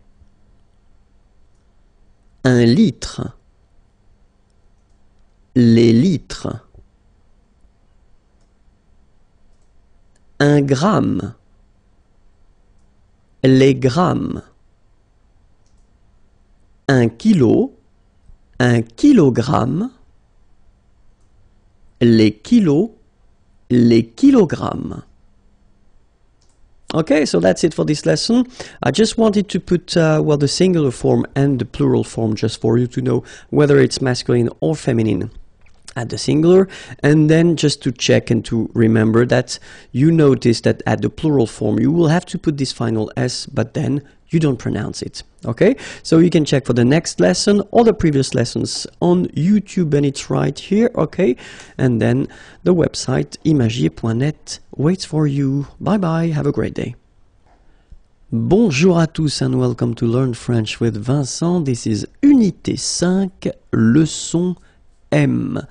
And in this lesson, we'll discover, well, some false friends, as we say, les faux amis. So they look the same in English and in French, but then the meaning is different. Okay, so let's start now. And then the first one, it will be travailler. Travailler. Okay, remember when you get this I and then double L like that and a vowel. I. Travailler. Okay, travailler, and it means to work. Okay. Sympathique. Remember the H is not pronounced. Sympathique. okay, and it means friendly, nice. Then rester, rester, regular verb from the first group, easy to conjugate, rester, okay, and it means to stay, to remain.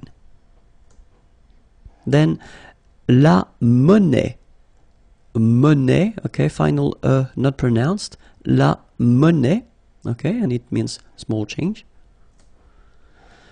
Le magasin, le magasin, okay, remember you've got only one S between two vowels, then you get the sound Z, alright, and then the ending here is IN, so it's nasal, goes in your nose, and it's un, magasin, okay, and it's shop, alright. Then la librairie, okay, remember I here, librairie, final not pronounced, la librairie, okay, and it's a bookshop. Then la journée, final not pronounced, and it's day. Grand, final day not pronounced, okay, gr, gr, gr, gr, and then the nasal en, grand, okay, and it means big or tall. Then gentil, so remember this final L is not pronounced, gentil, gentil, and it's nice or kind.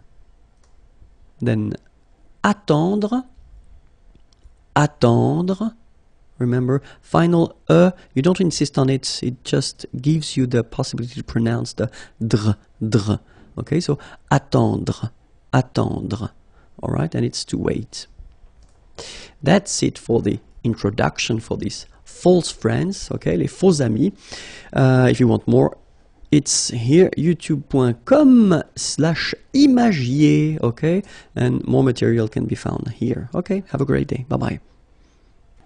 Bonjour à tous and welcome to Learn French with Vincent. This is Unité 5, leçon N. And in this lesson, we'll discover vocabulary regarding le corps humain. Le corps humain. So let's start now. La tête. La tête. L'épaule. L'épaule. Okay, so in that case I did put this F here just to indicate you that it's feminine, okay, because you cannot see it here with the article L, okay? L'épaule. La poitrine. La poitrine. Le tronc. Le tronc, okay, remember, final C is not pronounced here. Le tronc, okay? L'estomac. L'estomac, okay, same thing here, final C not pronounced, and then M means that this word, estomac, is masculine, okay? L'estomac. La hanche. La hanche. Remember, H here is not pronounced, so you get the sound en, hanche at the beginning. Le poignet. Le poignet. So this combination of ET at the end will basically open the sound, so you get poignet. Okay, remember, G-N, poignet, le poignet. La cuisse. La cuisse. Double S and then two vowels before and after. It will give you a really strong S sound, okay? Cuisse, cuisse, la cuisse. Le genou. Le genou. La jambe. La jambe. Okay, remember, A-M, when you combine these two, basically it's just like A-N, so it's nasal and it's en. Okay, so you get la jambe. La cheville. La cheville. Remember, double L like that after I, y, y. Cheville. Le pied. le pied. Le dos. Le dos. Final S not pronounced. Okay? Le dos. Le cou. Le cou. Le bras. Le bras. Same thing here. Final S not pronounced. Le bras. Le coude. Le coude.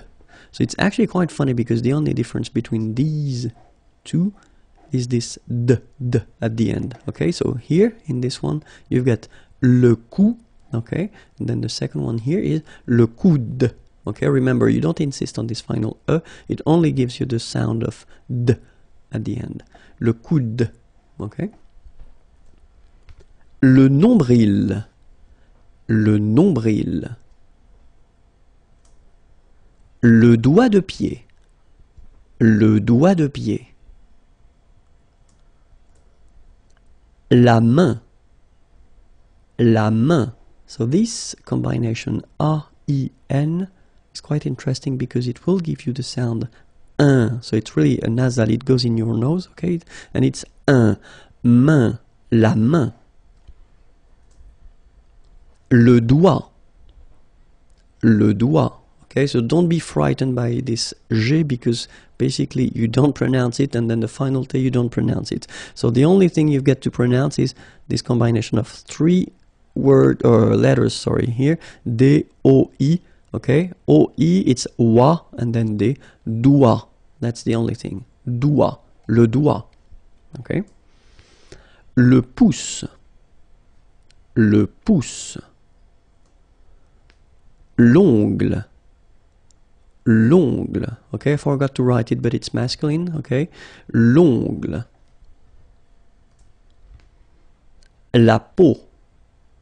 La peau. Okay, remember this combination of three vowels. Well, it's quite rare in France, but then, well, you can see it's. But then, so the sound that you will have to pronounce when you've got these three vowels combined together, it's the sound O. Okay, so really simple O. Okay, so you get la peau. Okay, la peau. That's it. If you want more, then the address is here, youtube.com/imagier, and then the website is here. If you want to see more material, or then write me a beautiful letter or a mail. Okay, have a great day. Bye-bye. Bonjour à tous and welcome to Learn French with Vincent. This is Unité 5, leçon O.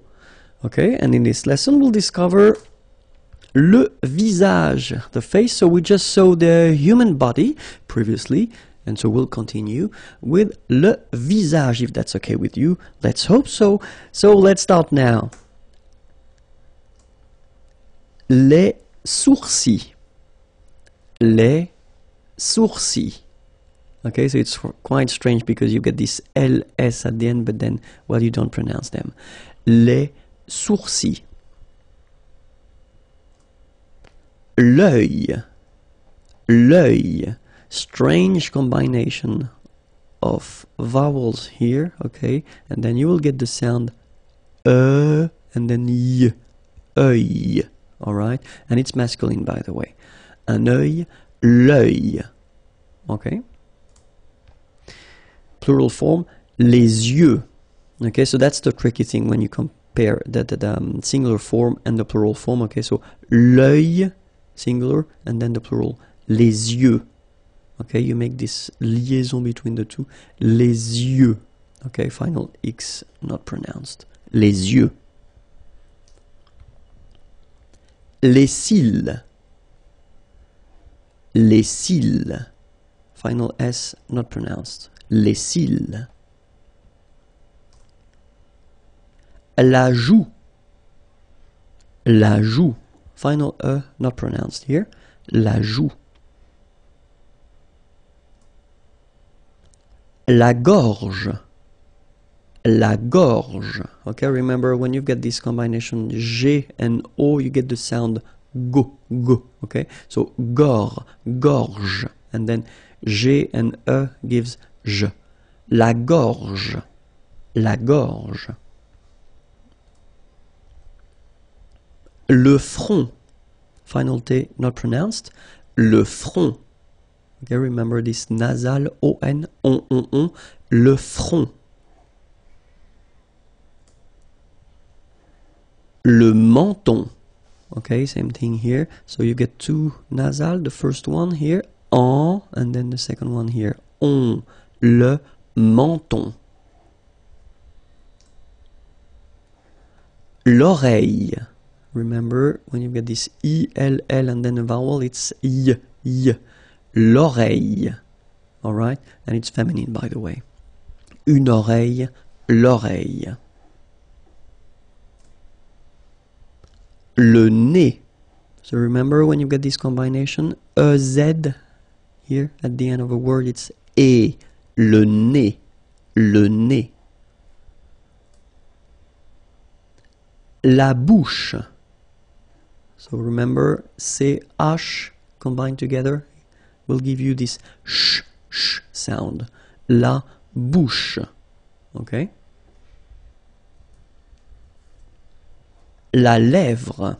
Remember, accent grave here. Really open. La lèvre. La lèvre. La bouche, again, I don't know why, don't ask me, I was tired when I made this one, so la bouche, one more time. La langue. Remember, when we've got this G and then U and then E, we get the sound G, G. Because when you combine this G and then E, remember it was the sound J, okay? So you get to put this U between the two to get the sound G, G. So you get la langue, langue. Okay? La dent, final T not pronounced. La dent. Les cordes vocales.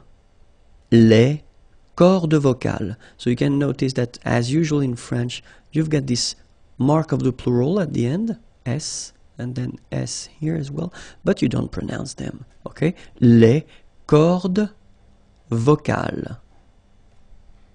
All right, so now you've got few more words.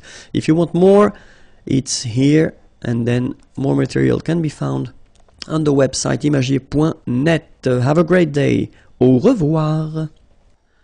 Bonjour à tous and welcome to Learn French with Vincent. This is Unité 5, Leçon P. And in this lesson we'll discover quite important little words or expressions that belong to this group that we call indicateurs de temps. So if you want to introduce some sentences or concept at the past, present or future tenses, then you will have to use them. So let's start now with the past, le passé, okay? And then the first one is hier. Hier means yesterday, okay? Hier. So remember, this H here is not pronounced, okay? So hier.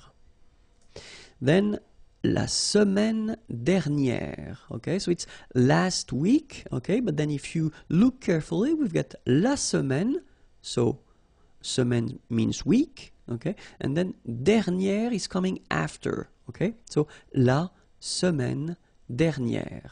And in that case, if you look carefully as well, you get dernière, so it's the feminine form, because la semaine, la is a feminine word, okay, so la semaine dernière, last week.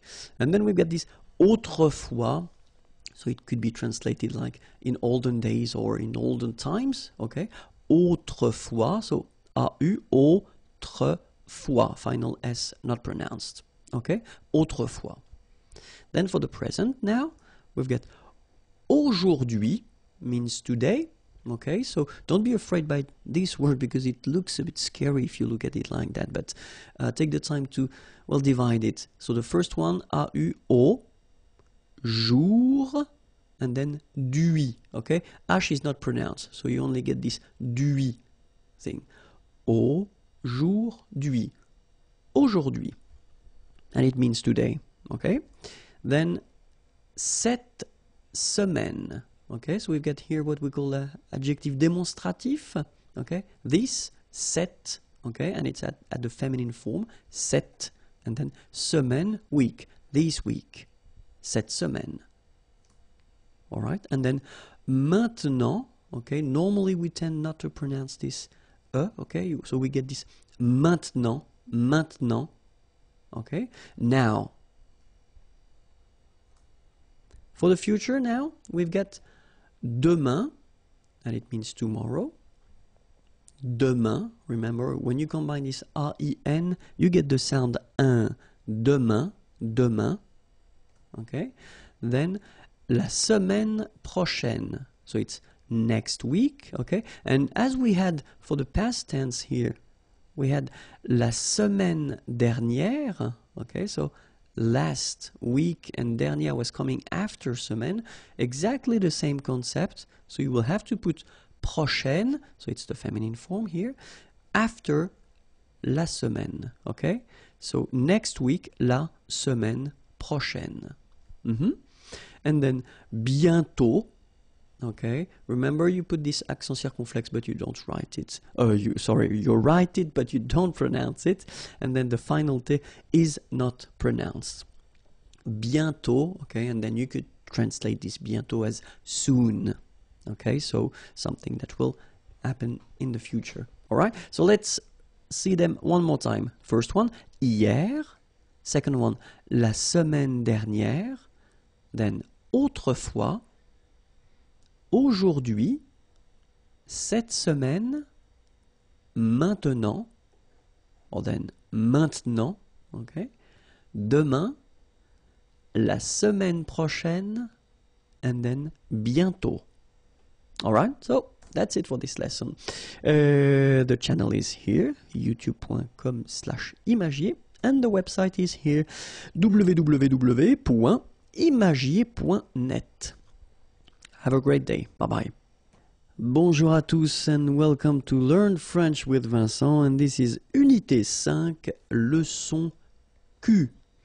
And in this lesson we'll discover together l'expression de la quantité. So it's quite important, so I would like you to take a few minutes to watch carefully this video, and we'll start right now. L'expression de la quantité. So the first thing that we'll discover together, it's plusieurs. So plusieurs means several, okay?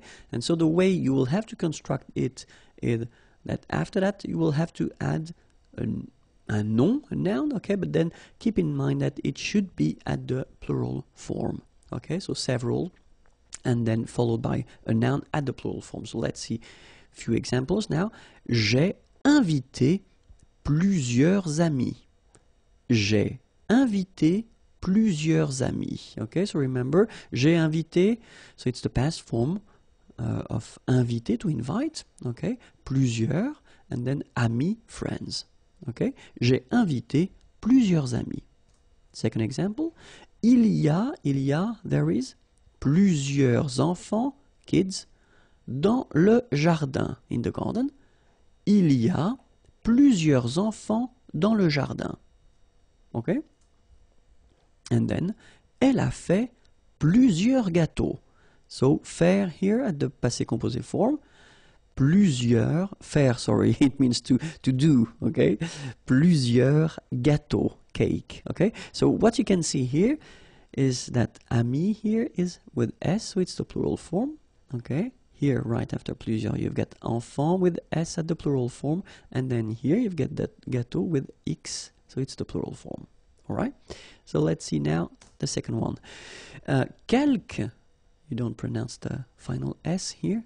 Quelques means few, okay? And same thing as we had previously, you will have to add a noun at the plural form, okay? So let's see the first example. J'ai rencontré, rencontrer is to meet, so it's the past form. J'ai rencontré quelques collègues, colleague. J'ai rencontré quelques collègues. Okay, second example. Nous avons, so it's avoir, to have at the present form. Quelques petits problèmes, petit, small, problème, problem, avec lui, with him. Nous avons quelques petits problèmes avec lui. Okay, and then the last example. Elle a mangé quelques bonbons. oh, we get 2 dots here, I don't know why, but only one is enough. Elle a mangé quelques bonbons. Okay, so manger here is to eat, past form, and then bonbon, candies. So same thing here. If you look carefully, you've got collègue with S, so plural form. Okay, here it's quite interesting because we've got this adjective petit, small, little, but then it's still at the plural form with S, and problème at the plural form as well. Okay, and then bonbon here at the plural form with S as well. Okay, so now other possibility would be ne, and then aucun masculine form, or aucune feminine form, so no or not any. Okay, and after that you will have to put a name or a noun, sorry, at the singular form. Okay, so ne aucun, ne aucune, plus a noun at the singular form. Alright, so let's see the first example. Elle ne veut aucun conseil. Okay, so you can see here that it's elle ne veut, so she doesn't want. Okay, vouloir is to want. Aucun, so not any, no, and then conseil, it's advice. Okay, so elle ne veut aucun conseil. Other example, je n'ai eu aucun problème. Okay, so here, ai eu, so it's the verb to have at the passé composé form. Okay, je n'ai eu aucun problème. Problème, problem. So I didn't have any problem. Il ne fait aucune erreur. Il ne fait, faire is to do, and it's the present form, aucune erreur. Erreur is mistake.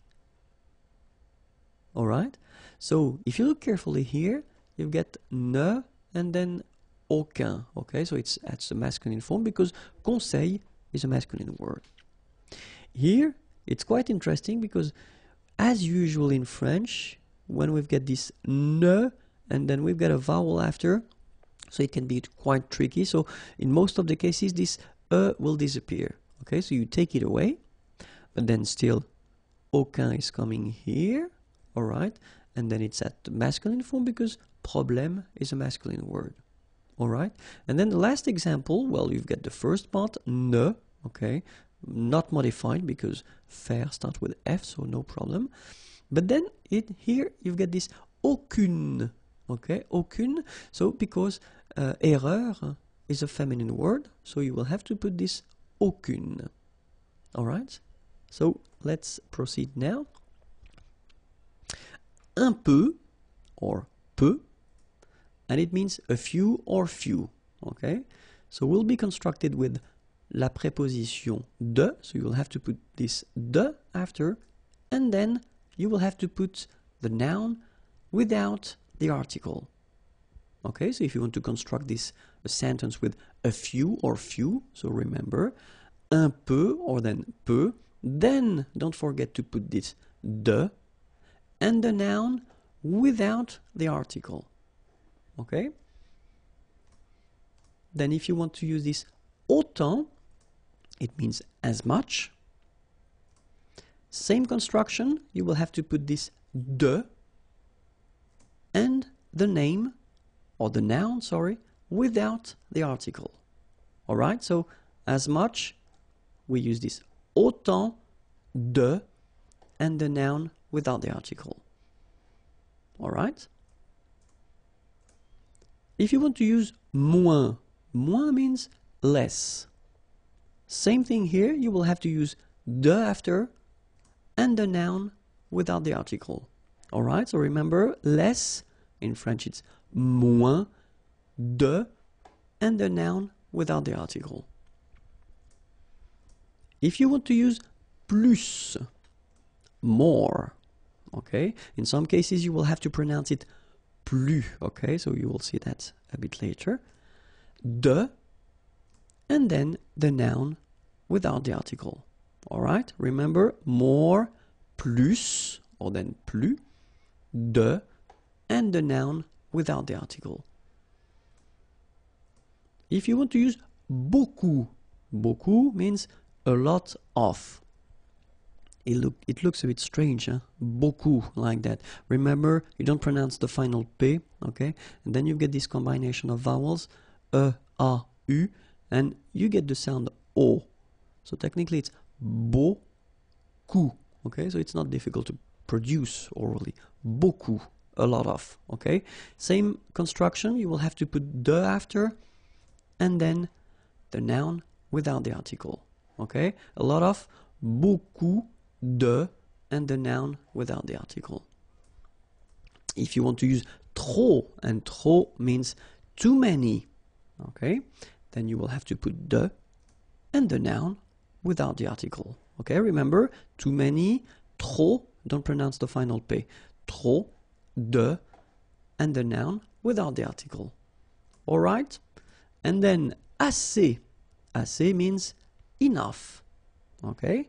Assez. Remember, two vowels here, a and then e, and then double s. So it's really strong, the s. Assez, assez, okay? Assez. So same construction, de, and the name, or the noun without the article. Okay, so enough, assez de, and the noun without the article. I hope it was clear. It is really important, okay, so don't be afraid to watch the video again and again. So if you want to check for the next lesson or previous lessons, it's here, youtube.com/imagier, and then the website is here. Have a great day. Bye bye.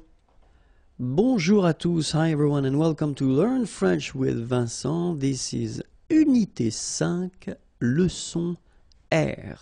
And in this lesson, well, we'll see few colors, les couleurs, okay? So not all the colors because we're just starting, okay? So let's see what we've got.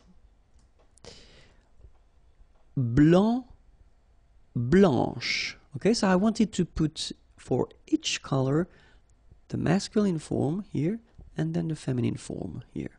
Okay, so here masculine, blanc, don't pronounce the final C, and then blanche. Okay, remember when you combine this CH, you get the sound sh, blanche. Okay, so blanc, blanche. Noir, noir. So it's quite funny because you will have to add this E at the end of noir for the feminine form, but then you don't pronounce it. Okay, so phonetically it is exactly the same. Noir, noir. Okay? Gris, don't pronounce the S, but then for the feminine form, grise. Remember? Grise. Alright? So when you add this E, basically it gives you the pronunciation or the possibility to pronounce the previous letter here. It's Z. Grise. Alright? So gris, masculine form, feminine form, grise. Bleu, bleu. So same thing that we had for noir, you just add this E at the end, but then you don't pronounce it. Bleu, bleu. Alright? So let's see them one more time. Blanc, blanche. Noir, noir. Gris, grise. Bleu, bleu. Okay? So let's continue. Bleu foncé. Bleu foncé. Okay, so foncé, this adjective, well, basically it will be like dark. Okay, bleu foncé. Bleu clair. So same thing here. This clair adjective is like light. Okay, bleu clair. Jaune. Okay, so it will be the same at the masculine and the feminine form. Jaune. Jaune.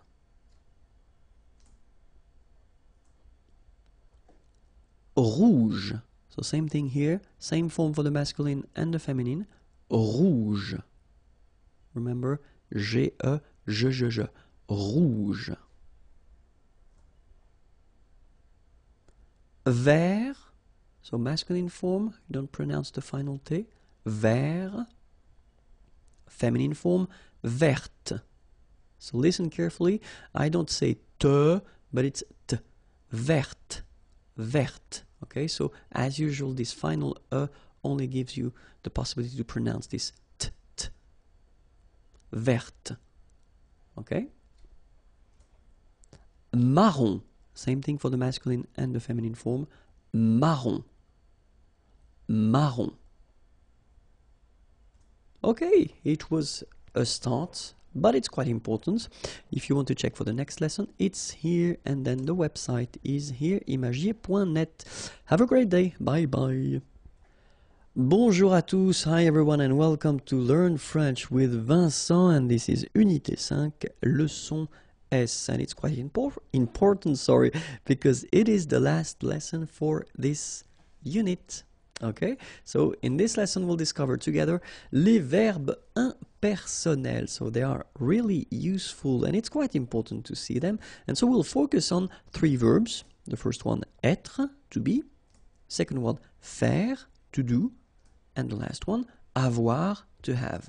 Okay, and so the important thing with this concept or this idea, les verbes impersonnels, is that, well, you will see in the examples, they are not connected to a person, and that's the main concept. So even if in French we use this il, so the pronom personnel il, okay, technically if you want to translate that directly in English, it would be translated by it. Okay, but then in French we use this il instead of it. Okay, so let's see now for être, for instance. So if you use this il est, you will use this structure if you want to talk about the time. Okay, for instance, we've got the first example here. Il est tard. Tard is late. Okay, so il est tard, it is late. Il est tard. Okay, so even if we use this il, so it doesn't have the concept of he as normally we have. Okay, it's really this impersonal form. Okay, and then il est tôt, it is early. Okay, same thing. That's the reason why we use this il form when we put when we give the time. Okay, il est 12 heures, or then il est midi, 12 hours. Okay, and then this midi, it's noon. Okay, so il est 12 heures, il est midi. All right. Second example is faire, and then it's really useful to use this faire. So il fait, if you want to talk about the weather, pour parler du temps. Okay, pour parler du temps. So for instance, il fait chaud. Okay, chaud, warm, hot. Okay, so il fait chaud. So if you want to say it is hot, it is warm, then that's the structure you will have to use. Same thing if you want to say that it is cold. Okay, froid is cold. Il fait froid. Okay, il fait chaud. Il fait froid. All right, and then if you want to talk about the weather, okay, in that case it's beau. Okay, it's a nice weather. Il fait beau. Okay, the opposite, mauvais, bad. Il fait mauvais. All right, il fait chaud. Il fait froid. Il fait beau, so it's a beautiful weather. Il fait mauvais. It's a bad weather. Okay, and the last one, avoir. Avoir, so if you, well, we did introduce that a little bit earlier, but then this il y a structure is quite useful because you can, well, situer dans l'espace, parler du temps, parler de l'heure. So if you want to locate into space, say where things are, or then parler du temps, talk about the weather, or then parler de l'heure, talk about the time. So that's the structure you will have to use, this il y a, il y a. Okay, so let's see one example. Il y a un parc ici. Okay, so there is un parc, ici, here. Il y a des nuages, clouds. Il y a des nuages. So even if we've got this il y a, okay, remember that it can be for the singular, or then it can be for the plural as well, so this a won't change. Il y a des nuages. Il y a du soleil, sun. Il y a du soleil, so there is sun. Il y a de la neige, snow. Il y a de la neige, okay? And then, if you want to talk about the time or a period, il y a 15 ans. So in that case, it's quite interesting because when we use this il y a 15 ans, technically it's 15 years ago. So this il y a will mean ago. Il y a 15 ans, j'ai voyagé en Chine. Okay, voyager is to travel. You've got the passé composé form here. En Chine, in China. Il y a 15 ans, j'ai voyagé en Chine. So let's see them one more time. Il y a un parc ici. Il y a des nuages. Il y a du soleil. Il y a de la neige. Il y a 15 ans, j'ai voyagé en Chine. And this is the end of Unité 5. Okay, you can rest now. If you're sure that everything is clear, then you can go here and check for Unité 6. Okay, and then the website is here. Have a great day. Bye bye. Au revoir. Bonjour à tous and welcome to Learn French with Vincent, and this is Unité 6, leçon A. And in this lesson we'll discover together les démonstratifs. Les démonstratifs, so we'll see two types of démonstratifs. The first one will be adjectif démonstratif, okay? And then the second one will be pronom démonstratif. Alright, so let's start. So we'll see for the adjective démonstratif, the masculine singular form, feminine singular form, masculine plural form, and then feminine plural form. Okay? Masculin singulier, féminin singulier, masculin pluriel, and then féminin pluriel. So let's see how they are. So when we talk about les démonstratifs, technically it would be translated in English like this. Okay? But then of course we've got in French the difference between the masculine and the feminine form, and then masculine plural and feminine plural. Okay, so we'll see them now. The first one, so for the masculine, so this okay, adjective will be translated in French with ce, so it's the basic form, or cette. Okay, so you will have to use this second option here, this cette, when you will have a name or a noun after that will start whether with a vowel or then with h plus a vowel. Okay, remember this h letter in French is not really pronounced. Okay, so it does indicate to you that when you get a word starting with the sound of a vowel, then you will have to use this cette adjective. Okay, and then feminine form is cette, like that. So it's quite interesting because if you listen carefully, the masculine form here cette and the feminine form here cette, you write them differently, but then you pronounce them the same way. All right, for the plural form, so masculine plural, it would be c'est. Okay, and then feminine plural, good news, it's the same. So we've got one form here, ce, and the option cette when you've got a noun starting with a vowel after, and then cette, feminine form, and for the plural you've got only one form, okay, and it's c'est. Okay, remember, open, c'est, okay. One example, ce livre. So this book, okay, livre is book. Here, livre is masculine, so you will have to use the ce, okay, and then it doesn't start with the sound of a vowel, so it's the basic ce. This book, ce livre. And now we've got ordinateur. Ordinateur is a masculine word, means computer, okay, but then if you look carefully, it starts with O, okay, a vowel. So this ce ordinateur wouldn't be possible, so we've got to use the second option, as we saw previously, so it's cette. written like that. Okay, cet ordinateur, this computer. Third possibility here, we've got homme, man, okay, but then O is here, we've got this H letter. Remember, H is not pronounced, okay, so you've got the sound of O at the beginning of this word, okay, cet homme, so that's the reason why you will have to use the cet, so it's masculine, but still cet homme.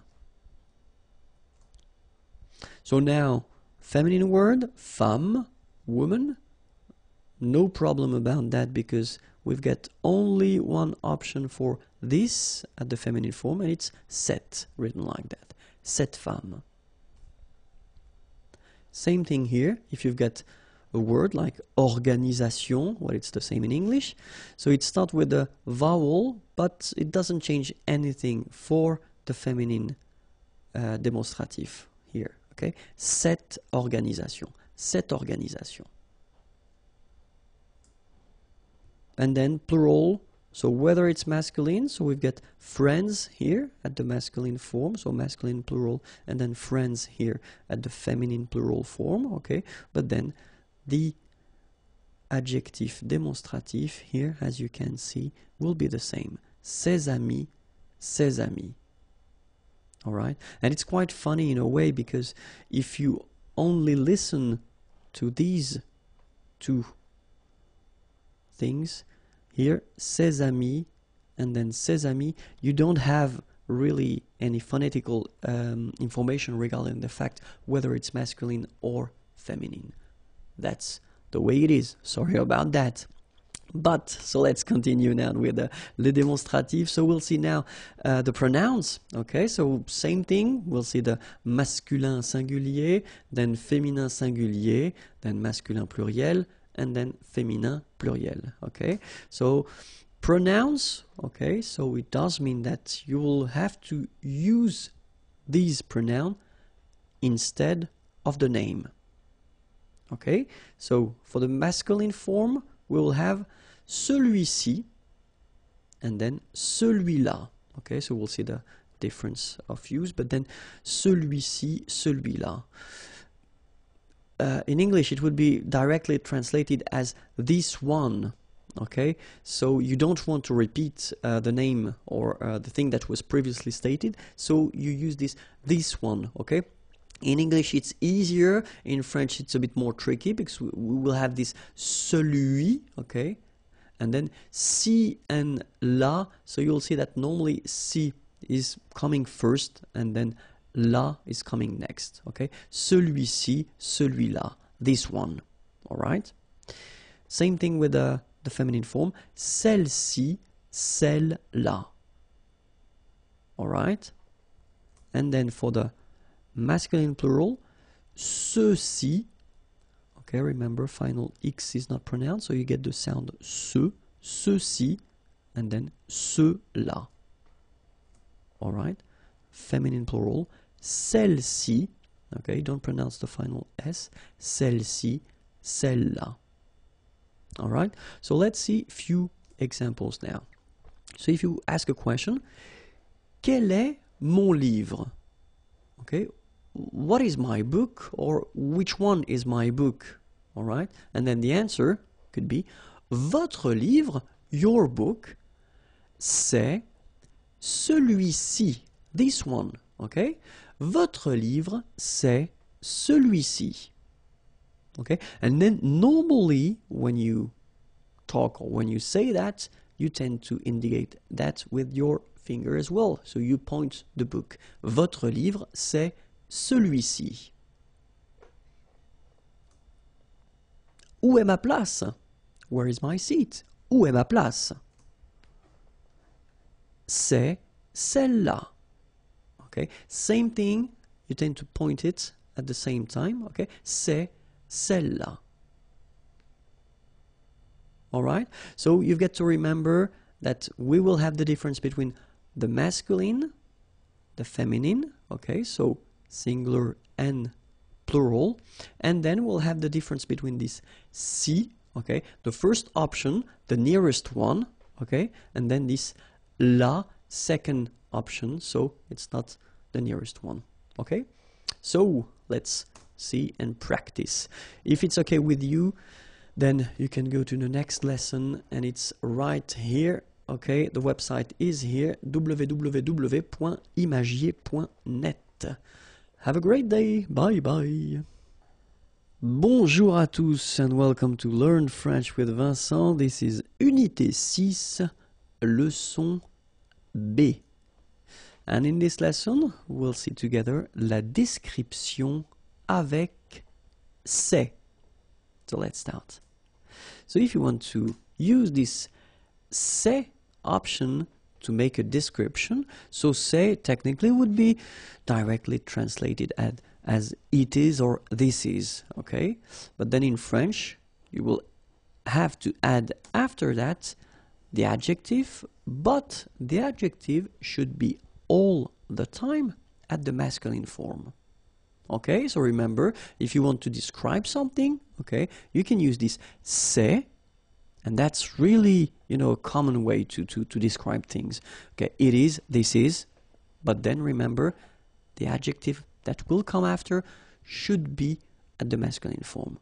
Okay, so we'll see a few examples now, and the first one would be the option to describe un lieu, a place. Okay, so let's see now. C'est chaud. Okay, it is hot. Warm, could be an option as well. C'est chaud, it's warm. Okay, c'est froid, cold. It is cold. C'est beau. Beau is beautiful. Okay, and then c'est tranquille, quiet. Okay, so what you can see here is that we've got adjectives like chaud, froid, beau, and then tranquille. They are all at the masculine form. Okay, even if, I mean, the place would be feminine and you want to describe it, remember that it should be all the time at the masculine form. Okay, let's see another example. So if you want to describe a situation, for instance, okay, it would be an option. So idéal, ideal, c'est idéal. Formidable, c'est formidable.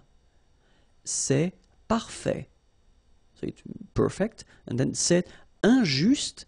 Injuste, the opposite is of juste, okay? And it's not fair, unfair, okay? So c'est idéal, c'est formidable, c'est parfait, c'est injuste. Same thing here, okay? Remember that all these adjectives are at the feminine form. Okay, let's continue now and see. So it could be for an object as well. You could describe an object, un objet. So let's see now. C'est cher. Cher is expensive. C'est cher. C'est utile. Utile, useful. C'est beau. Beautiful. C'est adapté. Adapted. Okay. C'est cher. C'est utile. C'est beau. C'est adapté. Remember, all these adjectives are at the feminine, the masculine form. I'm getting tired now. All right, so at the masculine form, like I did say previously. Okay, so let's see now another option. So if you want to describe a dish, okay, you're eating and you want to describe a dish, un plat, okay, so c'est très bon. Okay, très is very, and then bon is good. Okay, c'est très bon. C'est bon marché. Bon marché, it's actually quite interesting. I mean, this adjective here, so it's a composed adjective, and it means cheap. Okay, c'est bon marché. C'est salé.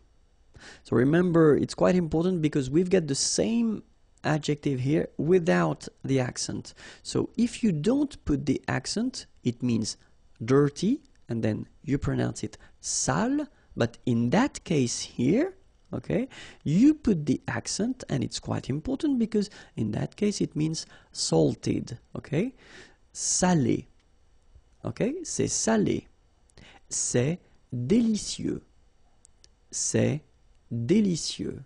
Okay, and then same thing here. If you look, all these adjectives, they are at the masculine form. Okay, so the second option would be to put this structure at the negative form, which is not that difficult because technically you just keep, well, your structure. You just add, as usual, the first ne and then pas before and after the verb. Okay, then same thing here, you will put this adjective at the masculine form. Okay, so we will basically just see one more time all the examples we had previously, but then at the negative form. So if you want to describe a place, ce n'est pas chaud, ce n'est pas froid, ce n'est pas beau, ce n'est pas tranquille. Situation, ce n'est pas idéal, ce n'est pas formidable, ce n'est pas parfait, ce n'est pas injuste. An object, ce n'est pas cher, ce n'est pas utile, ce n'est pas beau, ce n'est pas adapté. And then a dish, ce n'est pas très bon, ce n'est pas bon marché, ce n'est pas salé, ce n'est pas délicieux. Alright, that was it. Check for the next lesson. It's on youtube.com/imagier and then the website is here, www.imagier.net. Have a great day. Bye bye. Bonjour à tous and welcome to Learn French with Vincent. This is Unité 6, leçon C. And in this lesson, we'll work on the vocabulary regarding la salle de séjour. So let's start now. Le rideau. Le fauteuil. So remember, it's a bit tricky, this word. Fauteuil. Teuil. Fauteuil. Le fauteuil. Le coussin. La cheminée. La télévision. Okay, one more time. Le rideau, le fauteuil, le coussin, la cheminée, la télévision. Le lecteur DVD. Le lecteur de CD. La table basse.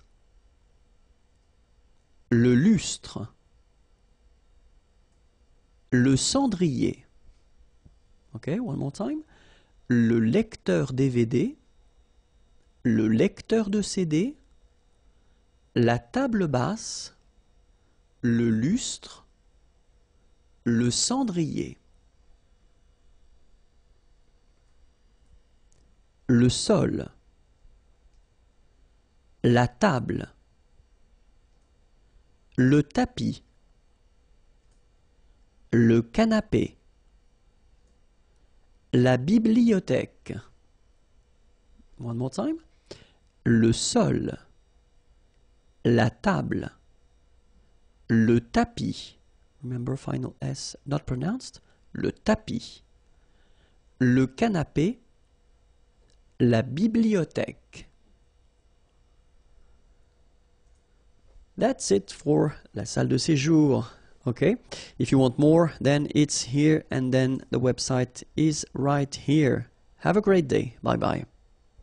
Bonjour à tous and welcome to Learn French with Vincent, and this is Unité 6, leçon D, and in this lesson we'll go into la cuisine. So in the previous lesson we were in la salle de séjour and now we're still in the house, but it's la cuisine. So let's discover what we have. La cuisine. Le congélateur. le réfrigérateur, le frigo, l'évier, l'étagère. Okay, so let's repeat them. La cuisine, le congélateur, le réfrigérateur, le frigo, l'évier, l'étagère, l'égouttoir, l'armoire murale, le four, la cuisinière, le lave-vaisselle. Okay, let's see them one more time. L'égouttoir, l'armoire murale, le four, la cuisinière, le lave-vaisselle, le chauffe-eau,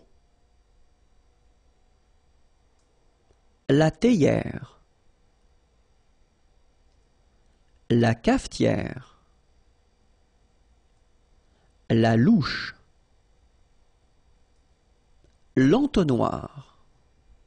Okay, let's see them one more time. Le chauffe-eau, la théière, la cafetière, la louche, l'entonnoir.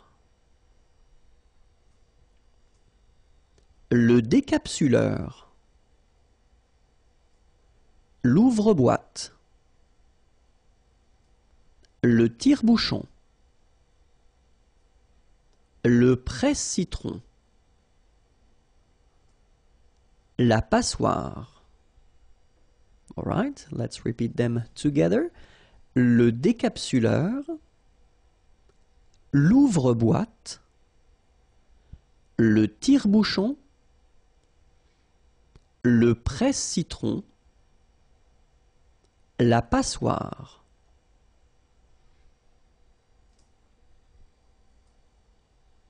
La râpe, le couteau,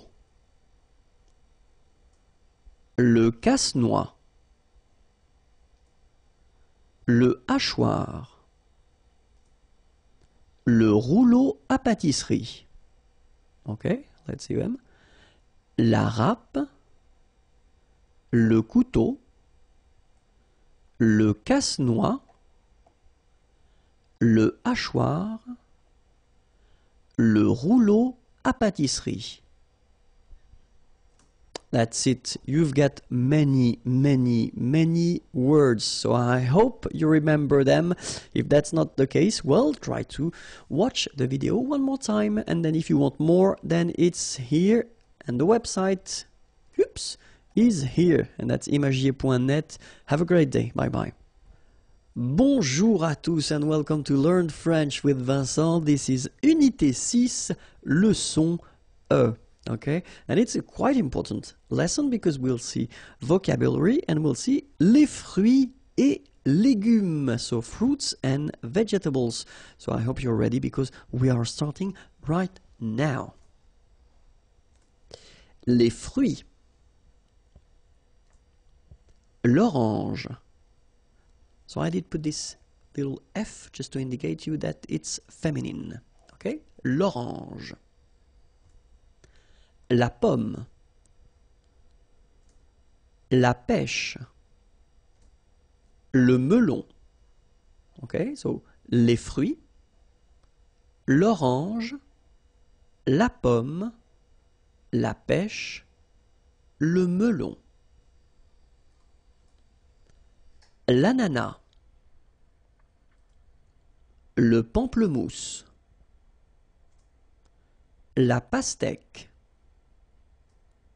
la banane, la figue, all right, l'ananas, le pamplemousse, la pastèque, la banane, la figue. la prune,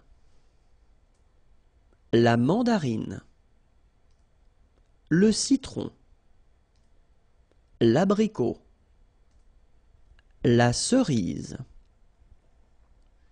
la prune, la mandarine, le citron, l'abricot. So by the way, I didn't put it, but it's masculine, just for your information. La cerise, la poire, le raisin, le marron, la date, la poire, le raisin, le marron, la date. Les baies, la fraise, la framboise, la groseille à maquereau, la groseille rouge. I just noticed that I've been making a little mistake here. Sorry about that. Les baies, la fraise, la framboise, la groseille à maquereau, la groseille rouge. La myrtille, la mûre des marais, la canneberge, le cassis, l'érelle rouge, la myrtille, la mûre des marais, la canneberge, le cassis, l'érelle rouge. La courgette, le haricot vert, le concombre, la salade, la carotte, la courgette, le haricot vert, le concombre, la salade, la carotte, l'asperge, le navet, le petit pois, l'ail, la lentille, l'asperge, le navet, le petit pois, l'ail, la lentille, le haricot, la fève, l'artichaut, l'oignon, le chou, le haricot, la fève, l'artichaut, so for your information, artichaut is masculine, l'oignon, same thing for oignon, it's masculine, le chou,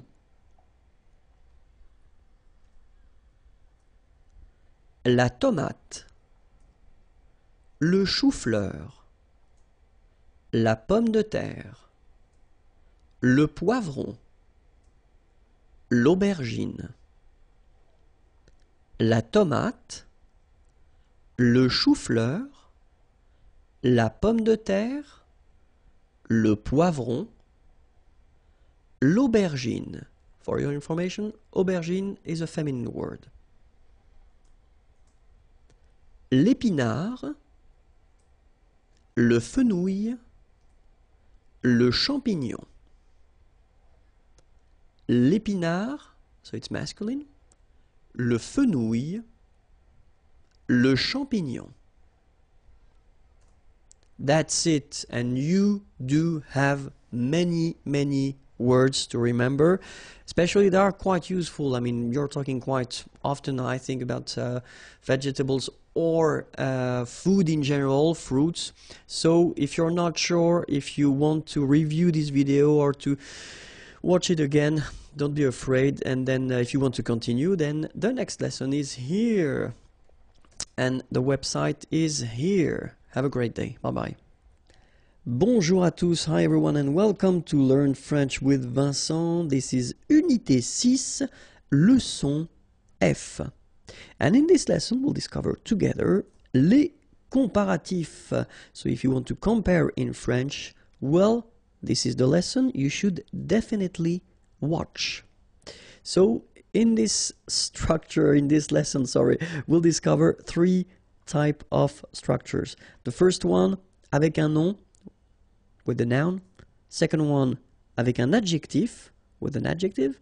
And the last one, avec un verbe, with a verb. Okay, so if you want to compare with these structures, then we'll start with the first one, avec un nom. Okay, so if you want to compare with a noun, then remember that if you want to say more, then you will have to use this plus, de, and then here you will put your noun, after that followed by que, than, and the rest of the structure. Okay, let's see one example. J'ai plus de chance que vous. J'ai plus de chance que vous. Okay, chance is luck. Okay, j'ai plus de chance que vous. Vous is you. All right. Il a plus d'amis que moi. Il a plus d'amis que moi. Amis, friends. Nous avons plus de livres que. Nous avons plus de livres que. Okay, so if I want to be really honest, and I will be, there is a strange thing in French language with this plus. Okay, because in some cases you will have to pronounce the final S, and in other cases you won't. So what I would advise you to do, because we are at a beginning stage, it would be to pronounce it each time, especially with this type of structure. So if you want to construct it followed by a noun, then in that case my advice would be pronounce it. Okay. After that, if you get the chance to go in French-speaking countries or meet French-speaking persons, then you can listen to them and you will learn how to use it or not. Okay, but the first advice would be, if you're using this kind of structure with nouns, then pronounce it. Okay, so let's see now if you want to say as. Okay, so if you want to compare, so it would be autant de followed by the noun, then with this que, than, and you continue your structure. Okay? J'ai autant de chance que vous. Okay, so I kept exactly the same sentences just to make it more clear. Okay? J'ai autant de chance que vous. Il a autant d'amis que moi. Il a autant d'amis que moi. Okay, so as usual in French, you know, you've got this de here, but then if the word, you know, coming right after is starting with a vowel or sh plus a vowel, then you should definitely take this away. Okay, il a autant d'amis que moi. Nous avons autant de livres que. Okay, and then same thing here, as you can see here, you've got this que. Okay, but then followed by a vowel. In that case, needs to go away, and then you get this que. All right. Then if you want to say less, it's moins in French. So no discussion about the S here. Don't pronounce it. Okay, moins de, and then you put your noun que, than, and the rest of the structure. So let's see. J'ai moins de chance que vous. J'ai moins de chance que vous. Il a moins d'amis que moi. Il a moins d'amis que moi. Nous avons moins de livres que. Nous avons moins de livres que. Alright, so that's it. Now let's see if you want to compare and use a structure with an adjective. Donc avec un adjectif, okay. First structure, if you want to use this more, okay, so you will use this plus, and in that case you don't pronounce the S, okay, plus. Then you put your adjective, and after that you put this que, than, and the rest of the sentence. Okay, so let's see now. Elle est plus rapide que moi. Rapide is fast. Okay? Elle est plus rapide que moi. Il est plus fort que son frère. Fort is strong. Il est plus fort que son frère. Nous sommes plus intéressés que vous. Okay? And in that case, well, you make this little link, little liaison between the two, so you hear a little bit this S. Okay? Nous sommes plus intéressés que vous. Alright, so let's see them one more time. Elle est plus rapide que moi. Il est plus fort que son frère. Nous sommes plus intéressés que vous. Alright? And then aussi, then you put your adjective, que, then, and the rest of the sentence. Okay, so the same examples. Elle est aussi rapide que moi. Il est aussi fort que son frère. Nous sommes aussi intéressés que vous. Okay, so I'll repeat them. Elle est aussi rapide que moi. Il est aussi fort que son frère. Nous sommes aussi intéressés que vous. All right?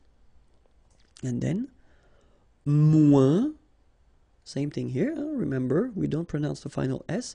Then you put the adjective que, than, and the rest of the sentence. Okay? Elle est moins rapide que moi. Il est moins fort que son frère. Nous sommes moins intéressés que vous. Okay, one more time. Elle est moins rapide que moi. Il est moins fort que son frère. Nous sommes moins intéressés que vous. All right?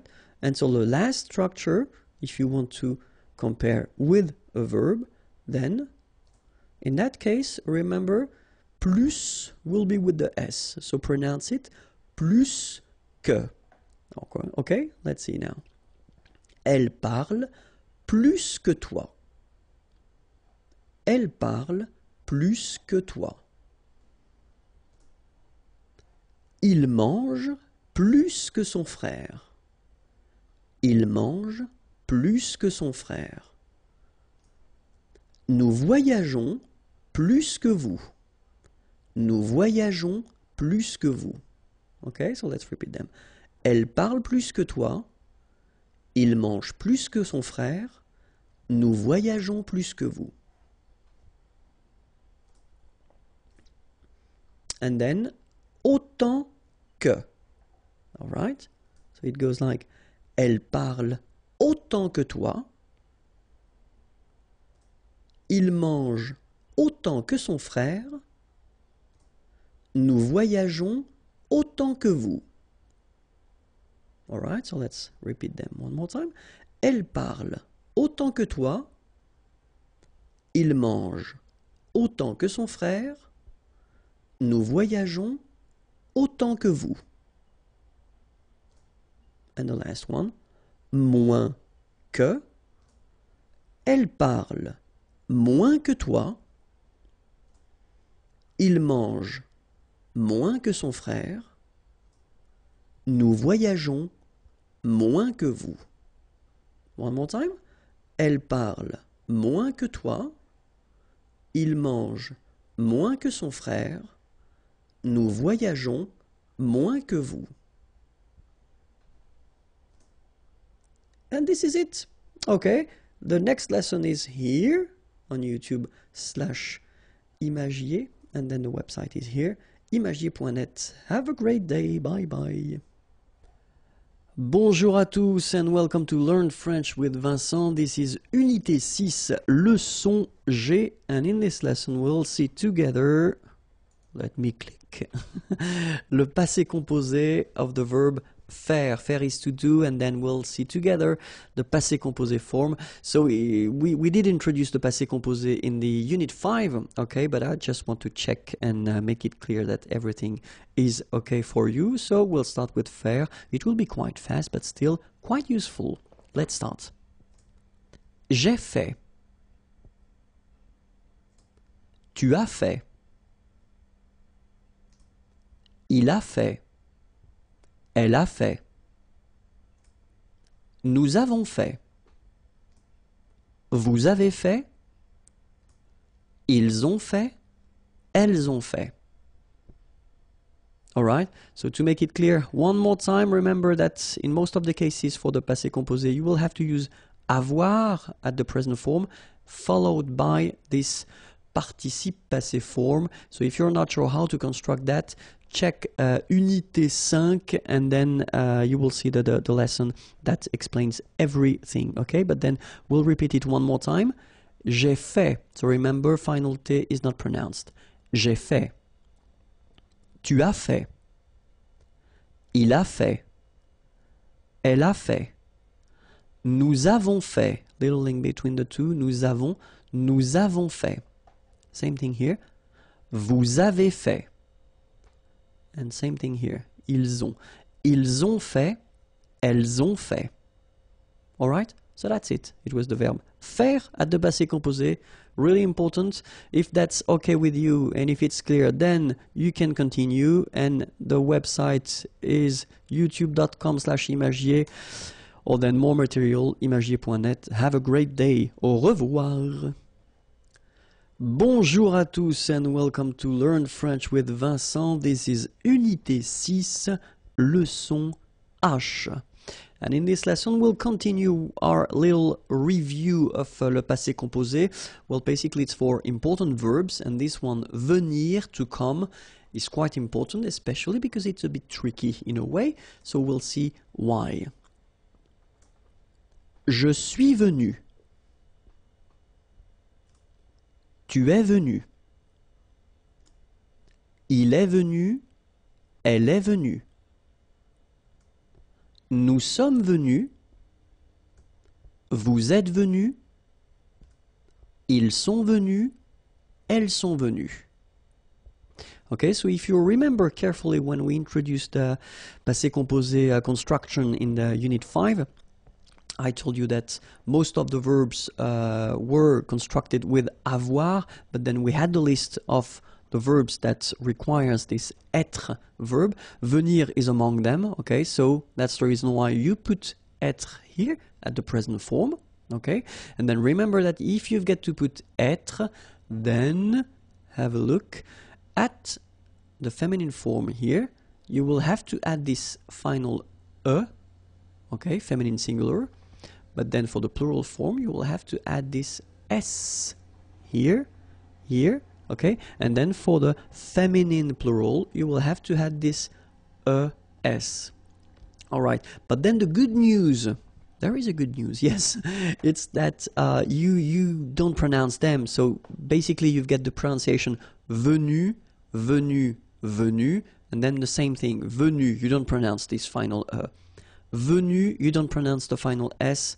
Venu, you don't pronounce the final S either. Same thing here, venu. And same thing here, venu, you don't pronounce S.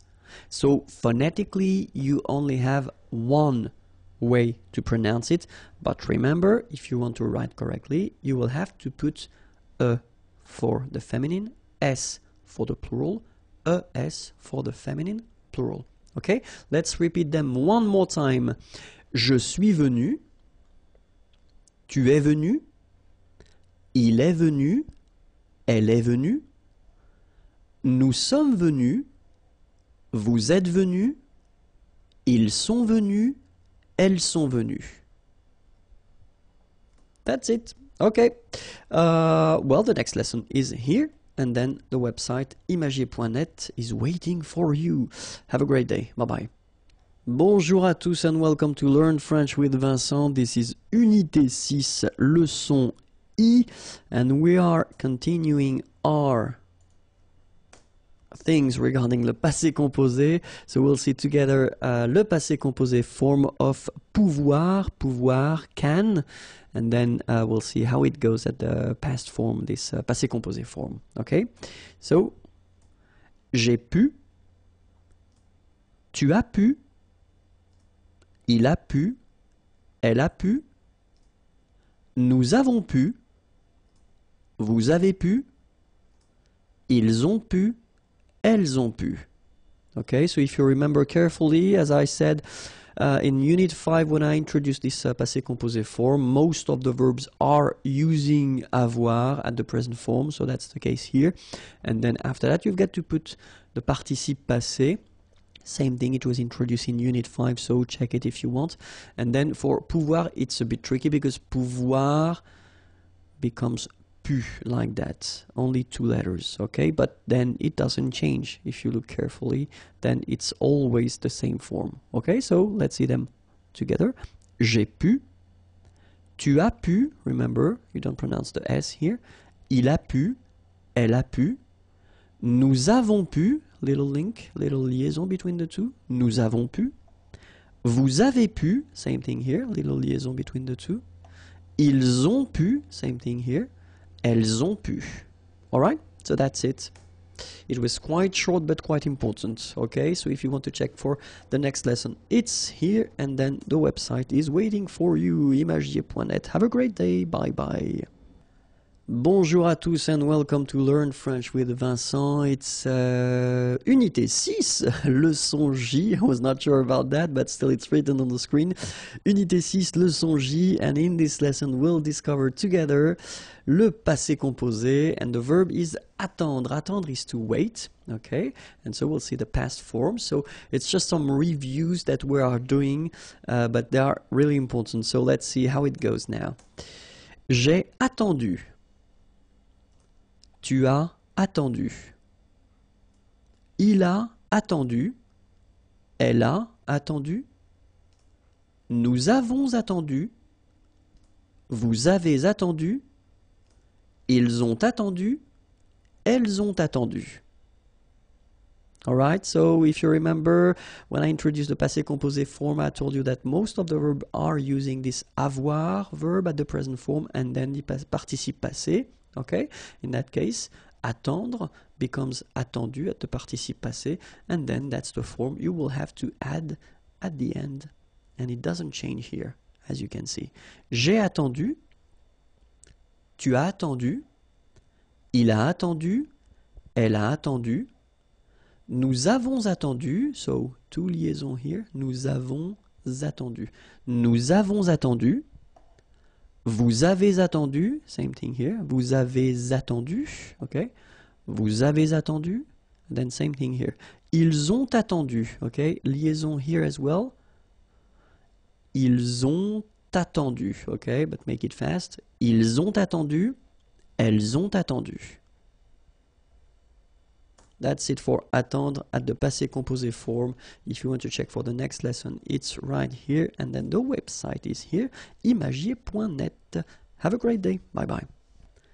Bonjour à tous and welcome to Learn French with Vincent, and it's Unité 6, leçon K.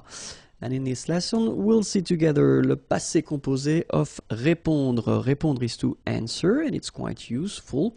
So let's see how it goes for the passé composé form. J'ai répondu. Tu as répondu. Il a répondu. Elle a répondu. Nous avons répondu. Vous avez répondu. Ils ont répondu. Elles ont répondu. Alright, so it's not that difficult. Keep in mind that répondre, so the infinitive form, becomes répondu at the participe passé form. Okay, so this form that you will have to add each time here doesn't change. You know, you don't put the the feminine form or the plural form. You just keep it like that. Okay, so let's see them one more time. J'ai répondu. Tu as répondu. Il a répondu. Elle a répondu. Nous avons répondu. Vous avez répondu. Ils ont répondu. Elles ont répondu. Ok? Easy! C'est facile! N'est-ce pas? Okay, so if that's clear for you, then check the website youtube.com/imagier, and then you can find the next lesson. And then the website is here, imagiers.net, and it's waiting for you. Okay, bye-bye. Bonjour à tous and welcome to Learn French with Vincent. This is Unité 6, leçon L. And in this lesson, we'll see together again le passé composé, but this time it will be for the verb partir. Partir is to leave. Okay? And then you'll see that it goes like that. Je suis parti. Tu es parti. Il est parti. Elle est partie. Nous sommes partis. Vous êtes partis. Ils sont partis. Elles sont parties. Okay? Remember, partir belongs to this group of verbs that requires to use être instead of avoir for the passé composé form. And for that reason, you will have here, for example, when you've got the feminine form, you will have to put this final e at the end of your participe passé form. Okay? If that's plural, like it is here, you will have to add s. Okay? And if it's feminine plural, you will have to add this es at the end of your participe passé form. But when it comes to phonetics, so what you will pronounce, the good news is that you won't pronounce these es or es. Okay, so it will go like parti, parti, and then here same thing, parti, parti, and parti. Okay, so phonetically it's not that difficult, but then if you want to write correctly, remember to put e for the feminine form, s for the plural form, es for the feminine plural form. Okay, so let's see that together. Je suis parti. Tu es parti. Il est parti. Elle est partie. Nous sommes partis. Vous êtes partis. Ils sont partis. Elles sont parties. Okay, that's it.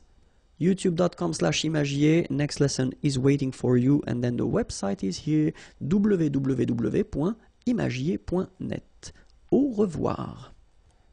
Bonjour à tous and welcome to Learn French with Vincent. This is Unité 6, leçon M, and in this lesson we'll discover together le passé composé of the verb savoir. Savoir is to know. It's quite used and quite useful, okay? But then keep in mind that this lesson regarding passé composé is the last one, okay? So if you're not sure how to make it, remember that in Unit 5, I did a big lesson regarding le passé composé. And then in Unit 6, few verbs were, well, it was possible to see them, okay? But then after that, we won't see le passé composé again. All right, so let's start now. Le passé composé, savoir, goes like j'ai su. Tu as su. Il a su. Elle a su. Nous avons su.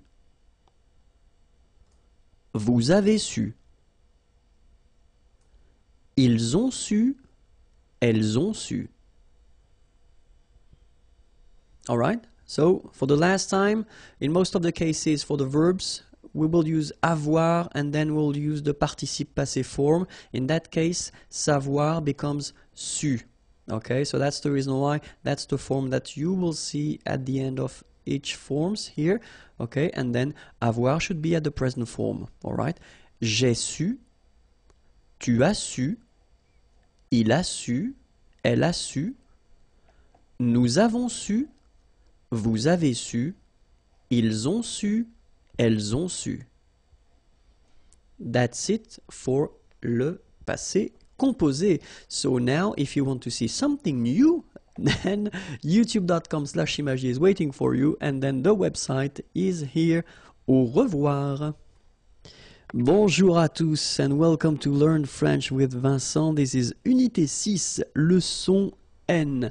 And in this lesson we'll discover together something really important, and that's what we call le futur simple. So basically it's the future tense, okay? When you want to express something that you will do. Let's see how we will make it in French. So we'll see the difference between the three groups of verbs that we've got in French. The first group is ending with er. Remember, parler, to talk, to speak. So the idea is that in that case, for this group, you don't change anything. So you just keep the basic form, the infinitive form, all right? And after that, you will put at the end ai for je. Okay, so this will be your ending. So you just don't touch the verb, I mean don't touch the infinitive form, you just put at the end this ending. Okay? Second group of verbs, finir, to finish, to end.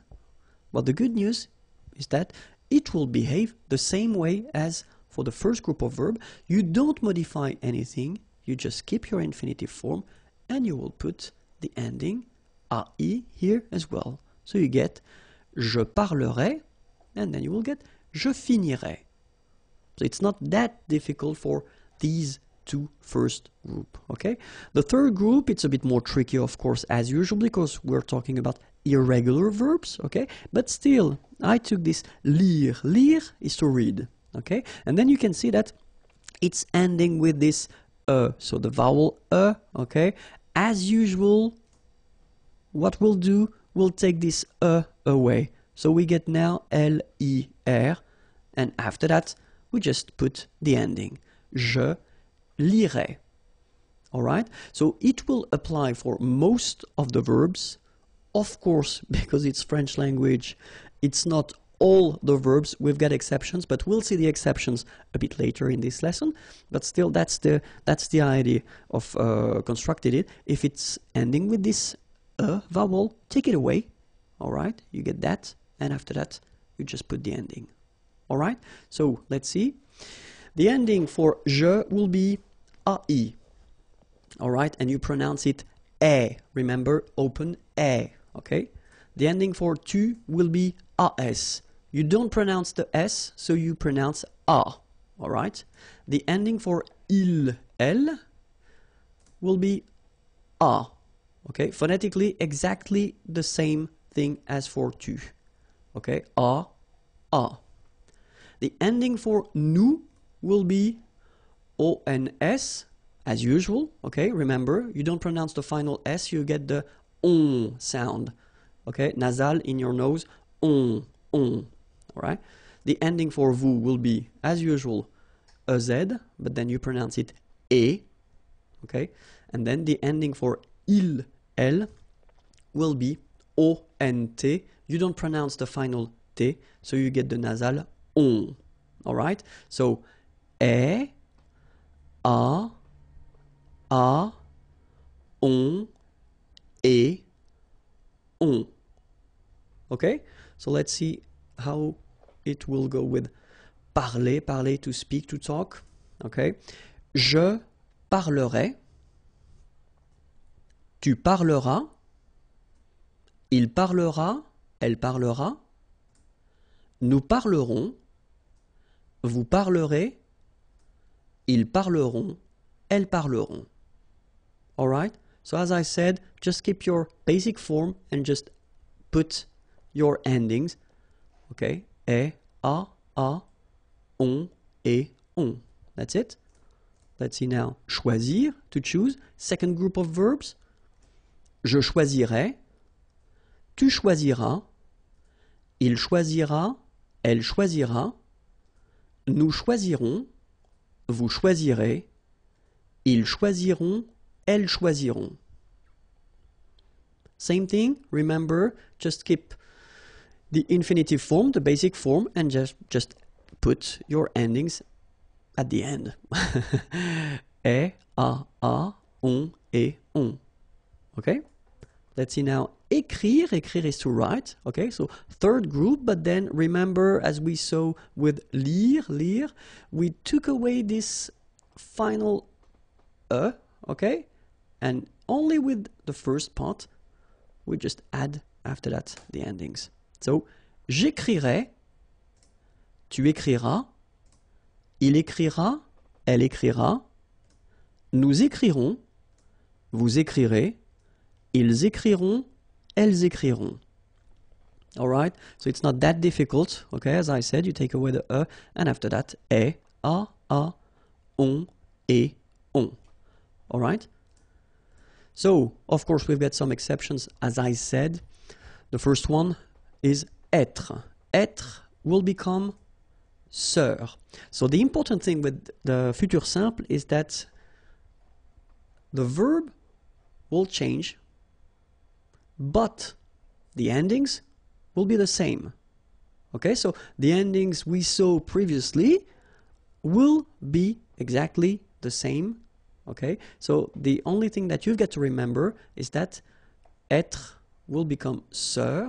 So that's the part that you will have to put, and then you will combine it with the ending, and it will become je serai. Okay, remember, ending for je was ai, je serai.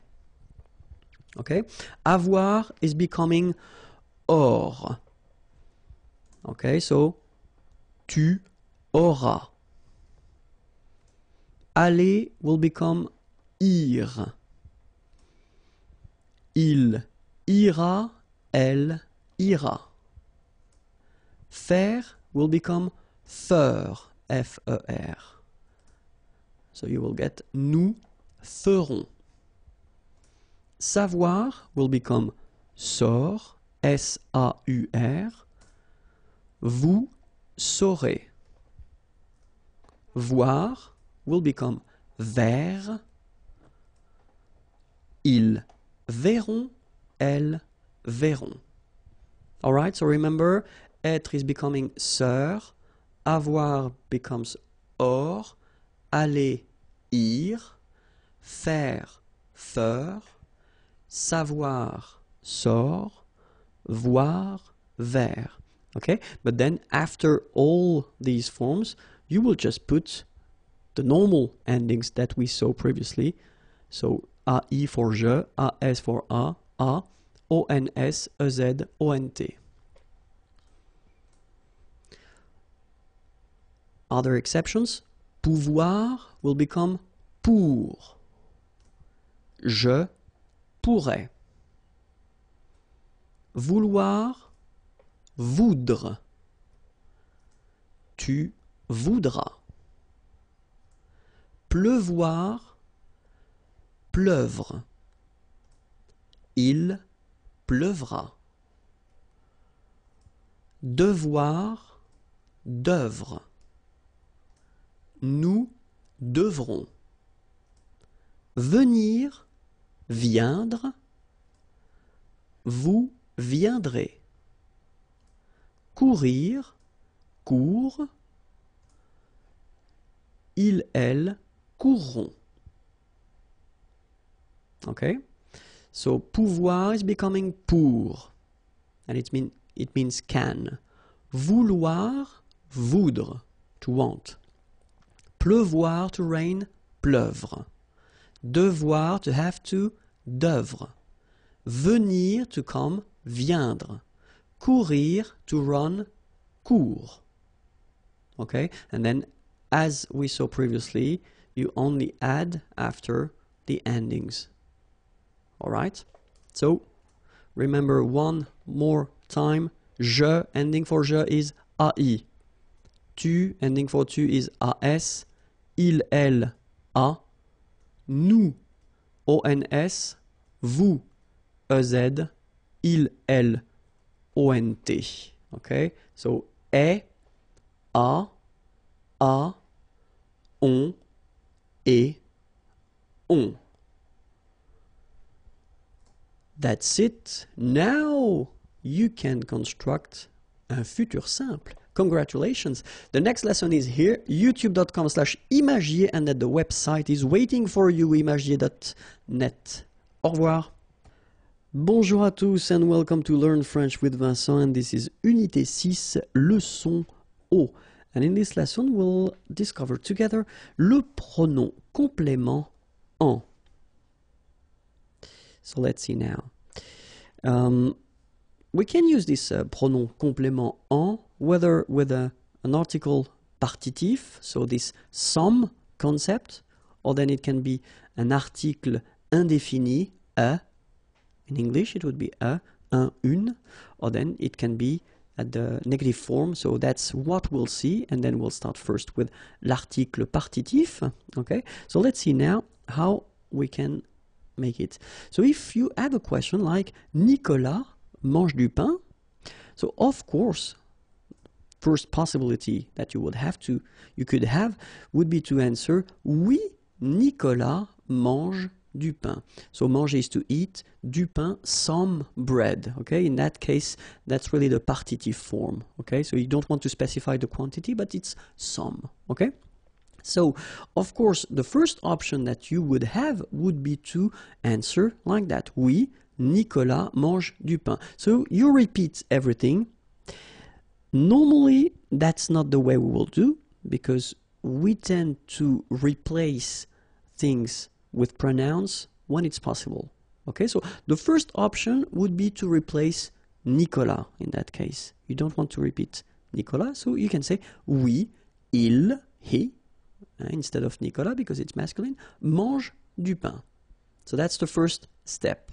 Okay, the second step, you want to replace this du pain. Okay, so this partitive thing, and that's when this pronoun en is used. All right, so oui, il en mange. Okay, so in that case, you use this il just to avoid repeating Nicolas because it was previously stated, and then you want to use this en, the pronoun, just to avoid repeating du pain because it was in the question. Okay, oui, il en mange. So remember that this en pronoun should be before the verb.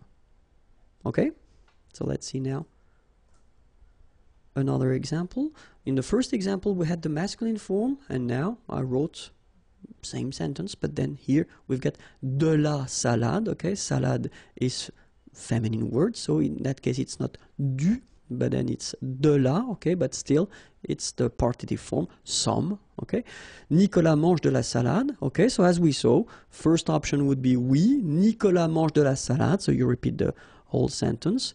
Second option, you don't want to repeat Nicolas. Oui, il mange de la salade. Okay, and the last option, you don't want to repeat either Nicolas nor de la salade. So you've got oui, il en mange. Okay. Let's see now if you've got de l'eau. Nicolas boit de l'eau. Oui, Nicolas boit de l'eau. Second option, you don't want to repeat Nicolas. Oui, il boit de l'eau. Third option, oui, il en boit. Okay? Same rule, en goes before the verb. Boire, here, it's the infinitive form is boire and it's to drink. Okay? De l'eau, some water. D'accord? Okay, let's continue now. Second structure, if you want to use le pronom en instead of an article indéfini. So let's see how it goes. In that case, you know, you've got a question. Nicolas mange un biscuit. So it's quite interesting because the difference between what we had previously with this partitive, some, when you use this partitive form, you don't really give any information regarding the quantity. In that case, you use un, so that's clear, it's only one. Okay? Nicolas mange un biscuit. First answer, oui, Nicolas mange un biscuit. Same thing as previously, you just put everything again. Second possibility, you don't want to repeat Nicolas. Oui, il mange un biscuit. Alright? Last option, you don't want to repeat Nicolas and you don't want to repeat biscuit. Okay? The difference here between what we saw with the partitif and now is that you've got the quantity, so you know exactly how many or how much. Okay, so you get to put that at the end of your sentence. Oui, il en, so you put your pronoun here before the verb, and after that you put un. Il en mange un. All right? So let's see now if it's feminine. Une banane. Nicolas mange une banane? Answer, oui, Nicolas mange une banane. Oui, il mange une banane. Oui, il en mange une. Okay, so the information that you've got now is that you will have to put the masculine or the feminine form after. Okay, here you put une because banane is a feminine word. Alright? So let's see now. Nicolas mange des céréales. So here we've got the plural form. Oui, Nicolas mange des céréales. Oui, il mange des céréales. Oui, il en mange. Alright? So basically when you've got the plural form for des céréales here, you don't put anything after your verb. Alright? So when you use this article indéfini, you will only need to put something after your verb if it's un or une, or then in other cases, but we will come to that a bit later. Okay? So let's see now la forme négative. Nicolas ne mange pas de céréales. Okay, so you've got the question, but here you've got the ne and then the pas, so you know that it's negative. Nicolas ne boit pas d'eau. So let's see the answers. Non, il n'en mange pas. Non, il n'en boit pas. Okay, so the concept is still the same. You put your pronoun here and here before your verb, and then as usual in French, normally you should have your ne coming here, but then look, the pronoun is starting with a vowel, it's starting with a, okay, so you should take this a away. All right, il n'en mange pas, il n'en boit pas. All right? And then le pronom en, well, it can replace the preposition de plus a noun, and especially a noun for a thing. Okay, so let's see now. Est-ce que Frédéric est content de son nouvel ordinateur? Okay, est-ce que Frédéric est content? Content is to be happy, satisfied, okay, de son nouvel, new ordinateur, computer. D'accord? Est-ce que Frédéric est content de son nouvel ordinateur? All right, so it's exactly the same concept. You could answer, I mean, you could make a long answer reusing every object or everything in the question, but then in that case we'll try to go a bit faster, and so we don't want, of course, to repeat de son nouvel ordinateur here. Okay, so the concept is that we will use this pronoun en instead. Oui, il, en est content. All right, so en, same thing here, before the verb, and then after that, of course, you continue your sentence because satisfied should be in the answer. Okay, so oui, il en est content. Negative form, non, il n'en est pas content. So same thing, en stays before the verb, and then you've got the first part of the negation ne, but then is going away. All right? Oui, il en est content. Non, il n'en est pas content.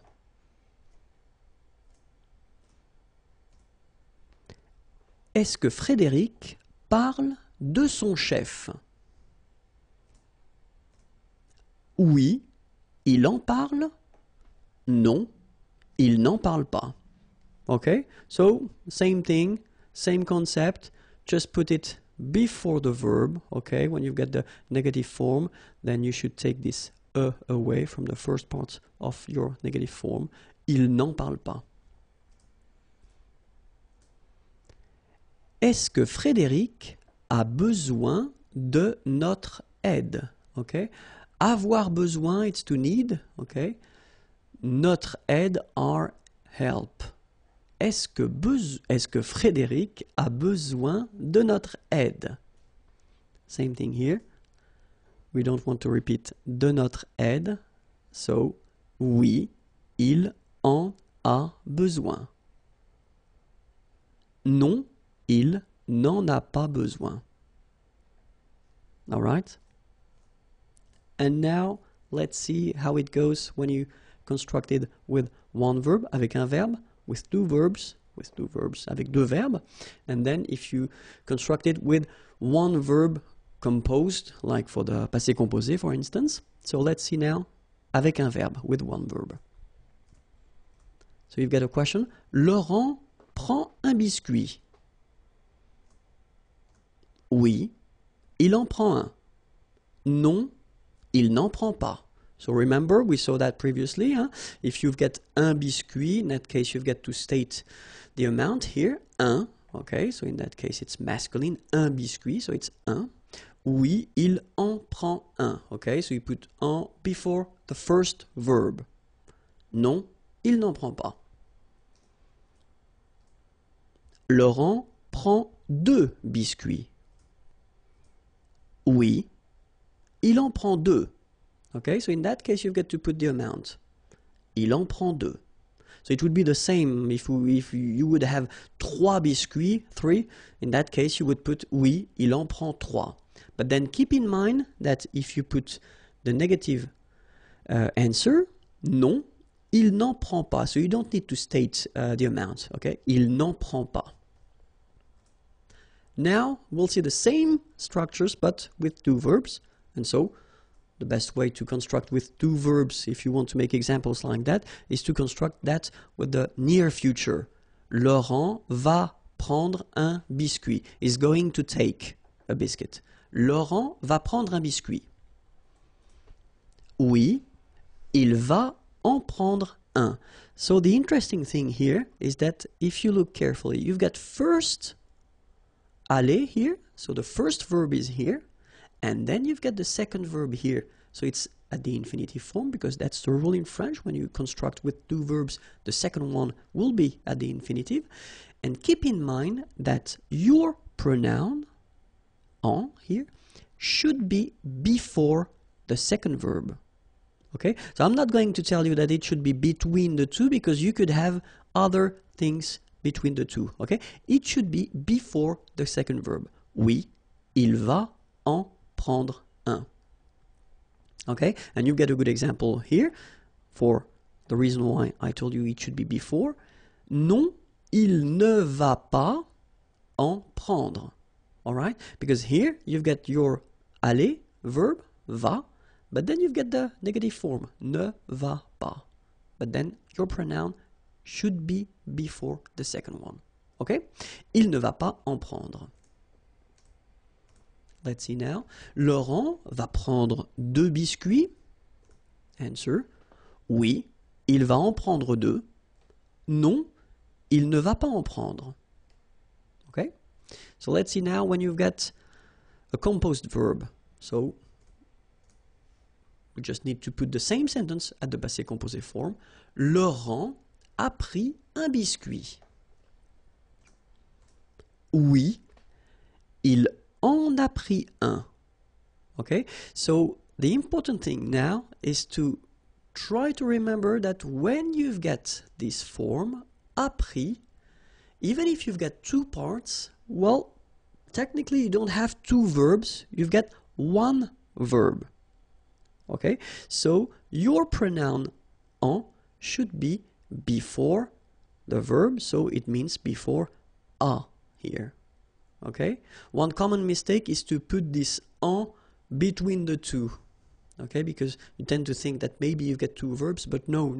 It's here, okay, il en a pris un. Negative form, il n'en a pas pris. Alright, non, il n'en a pas pris. Laurent a pris deux biscuits. Oui, il en a pris deux. Non, il n'en a pas pris. And that's it for le pronom en. I know it's a bit difficult, but then it's quite important because French people or French-speaking people tend to use quite often these pronouns, especially when they talk. So it's important to know them. It's normal that maybe at the beginning you won't be able to produce it. I mean, to make sentences with all these pronouns, but still it's really important to know them and to understand them. Okay, so that's it. The next lesson is here, youtube.com/imagier, and the website is waiting for you, imagier.net. Have a great day. Bye bye. Bonjour à tous and welcome to Learn French with Vincent. This is Unité 6, leçon P, and it's the last lesson for Unité 6. And in this lesson we'll see together le pronom complément Y. So in the previous lesson we saw another pronoun, so it's the pronoun en, okay, and in that case, in this lesson we'll see le pronom Y. Well, you pronounce it I, of course. So le pronom Y, we'll say that it can replace un lieu, a place, okay, or then it can replace la préposition a and then a noun of thing, and then we'll see how to construct it when you get a negative form, okay? So let's see now for a place, un lieu. So let's see a question. Isabelle va en Finlande. So va, remember, it's aller, okay? And then en Finlande, in Finland. Isabelle va en Finlande. So of course you will have many options to answer to this question. The first one would be maybe the more logical. Oui, Isabelle va en Finlande. So you just take all the elements that you had in the question and then you answer with that. Of course, in many situations we won't, because French people like to use pronouns when it's possible. So the first option that we would have is to avoid repeating Isabelle, okay? So, elle va en Finlande, all right? And the other option we would have would be to avoid repeating this en Finlande, okay? So it's a place, it's a country, okay? And in that case, it does mean that it would be possible to use this Y, so I, you pronounce it I, okay? So, oui, elle y va. So keep in mind that it's a pronoun and then it should be here just before your verb, okay? Elle y va. Alright, so oui, Isabelle va en Finlande. Oui, elle va en Finlande. Oui, elle y va. Okay, so let's see another example now. So if you're using a name of a town, because previously we had a country and now it's a town, and so it's Paris, okay? Isabelle va à Paris, so it's a question. Of course, you can answer like we saw previously, oui, Isabelle va à Paris. First option, repeat everything, no problem. Second option, you just want to avoid repeating Isabelle, oui, elle va à Paris. And then, last option, you just want to avoid repeating Isabelle and then Paris, oui, elle y va. All right? And now it's a place, cinéma. Okay? Isabelle est au cinéma. Oui, Isabelle est au cinéma. Repeat everything. Second one, you just don't want to repeat Isabelle. Oui, elle est au cinéma. All right? Third one, just want to avoid repeating Isabelle and au cinéma. Oui, elle y est. All right? Oui, Isabelle est au cinéma. Oui, elle est au cinéma. Oui, elle y est. Second situation when we can use this pronoun I or Y, it's when you replace it. When you replace this preposition a and then a noun of thing. Let's see now. Est-ce qu'Isabelle pense is to think, à son examen, exam, okay, to think about. Est-ce qu'Isabelle pense à son examen? First option, repeat everything. Oui, Isabelle pense à son examen. Second option, you just don't repeat Isabelle. Oui, elle pense à son examen. Third option, you don't repeat Isabelle, and same thing for à son examen, so oui, elle y pense. Alright, same concept, remember, y should come before the verb. Est-ce qu'Isabelle joue au tennis? So in that case, remember, it's au, but then au is clearly the combination of the preposition à and then the article le tennis, the Okay, so when you combine these two, you get this au tennis. So still, it does give you the information that it is the preposition which is modified. So still, it's possible to use this pronoun. Oui, Isabelle joue au tennis. Repeat everything. Second one, oui, elle joue au tennis. And the last one, oui, elle y joue. All right, so you can see that it's quite short. It's quite short, but it's quite useful because you don't need to repeat all the things that were stated in the question. Okay, so remember, as usual, the pronoun should come before the verb. All right, so now we'll see how to construct these sentences with the pronoun y, but then when you're using this negative form. Okay, est-ce qu'Isabelle joue au tennis? First option, oui, elle y joue. Second, non, elle n'y joue pas. All right, so negative form should be before the pronoun here. Okay, and then as usual, remember the ne followed by a vowel, they don't really get along, so should go away. So you take it away and you get ni, joue, and after the verb, you put your pas form. Okay? Isabelle est au cinéma? Oui. Elle y est? Non. Elle n'y est pas. Same thing, okay? Negation here before your pronoun, but then is going away, and then pas after your verb. Okay? So let's see now how you construct it with one verb. Alexandre va au concert? Oui, il y va. Non, il n'y va pas. Okay, so no changes from what we saw previously. Okay, so before your verb, and then here, when you get the negative form, your ne is coming before the pronoun, and then your pas is coming after your verb. Okay? When you get two verbs now. Alexandre va aller au concert?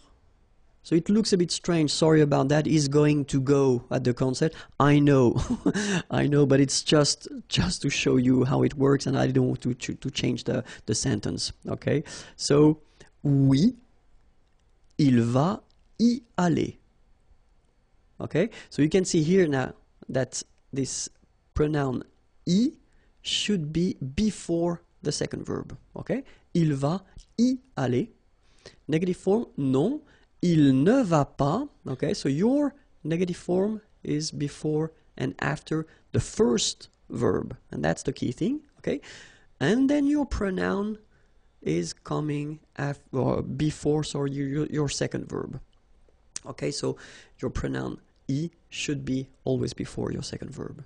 Okay, and now let's see how it will work if we've got composed tense like aller here, and it's at the passé composé form. So Alexandre est allé au concert. Okay, it's the past tense. Oui, il y est allé. Okay, so keep in mind that even if you've got two parts here, okay, it's only one verb. It's the verb aller at the passé composé. Okay, so it's composed. So we've got two elements, but still it's one verb. So it means that your pronoun y should be before. Il y est allé.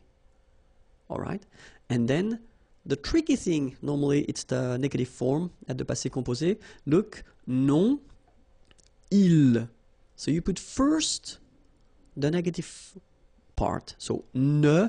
Obviously, this is going away because you've got a vowel, okay, as usual. Il n'y est, and then you put, as we saw previously in Unit 5, or I don't remember, I guess it was Unit 5 when I introduced the passé composé, you put this pas here between être and your participe passé form, okay? So, non, il n'y est pas allé. All right. I hope it was clear. Well, we'll do a break right now, but then I'm coming I'm coming back quite soon for Unité 7, okay? But then if you want to check the previous lessons, they are here, and then the next lessons will come, but not today, okay? But it's youtube.com/imagier, and then the website is here, imagier.net, and it's waiting for you. Have a great day. Bye-bye. Bonjour à tous, hi everyone, and welcome to Learn French with Vincent. This is Unité 7, leçon A. And in this lesson, we'll work together on the adverbs, les adverbes. And to be more precise, we'll see 3 cases. The first one will be with an adjective, an adverb. Second situation will be with un verbe. And then the last one will be with une phrase. Okay, so let's see that right now. The first case we'll discover or we'll work on will be with an adjective or an adverb. Okay, so let's see. The idea is normally that the adverb should be placed, adverbe placé, devant, before the adjective or the other adverb. Okay, so if you've got a structure with one adverb and one adjective, your adverb should be placed before the adjective. If you've got 2 adverbs, then this one should be before the second one. Okay, so let's see how it goes. First example, ce thé est trop chaud. Okay, ce thé, thé is tea, of course, and then here we've got the demonstrative. This tea is too hot. Okay, so we've got the adjective chaud here, and then this trop should be before the adjective. Okay, so it's quite easy. Another possibility here, you've got 2 adverbs, so this one, trop, too, and then rapidement, well, fast, okay, and then parler is to talk. Il parle trop rapidement. Okay, so obviously this trop, too fast, should be before rapidement. Okay, and then last example, ce film est assez intéressant. Ce film est assez enough, intéressant, interesting. Okay, so assez comes before intéressant. All right, so remember, if you've got one adverb, then you should put it before the adjective or the second adverb. All right, so let's see now how you will construct it if you have a verb. So the rule goes like that. L'adverbe est placé, is placed, so the adverb is placed en général, in general, so that's quite important in French because of course we've got exceptions all the time. We will have exceptions in French, but en général, okay? Après, so after the verb, okay? Adverbe placé en général après le verbe. So let's see how it goes now. Je lis, lire, lire is to read, okay? So it's the present form. Je lis, I read. Rapidement, okay? So fast. Je lis rapidement. So you can see that this rapidement, fast, comes after your verb here, lire. Okay? Second example now. Elle parle, parler is to talk, doucement. Okay, quietly. Elle parle doucement. Same thing here. Your adverb is coming after your verb. All right? And then the last one. Il conduit. Conduire is to drive. Il conduit très bien, very well, sa nouvelle voiture, his new car.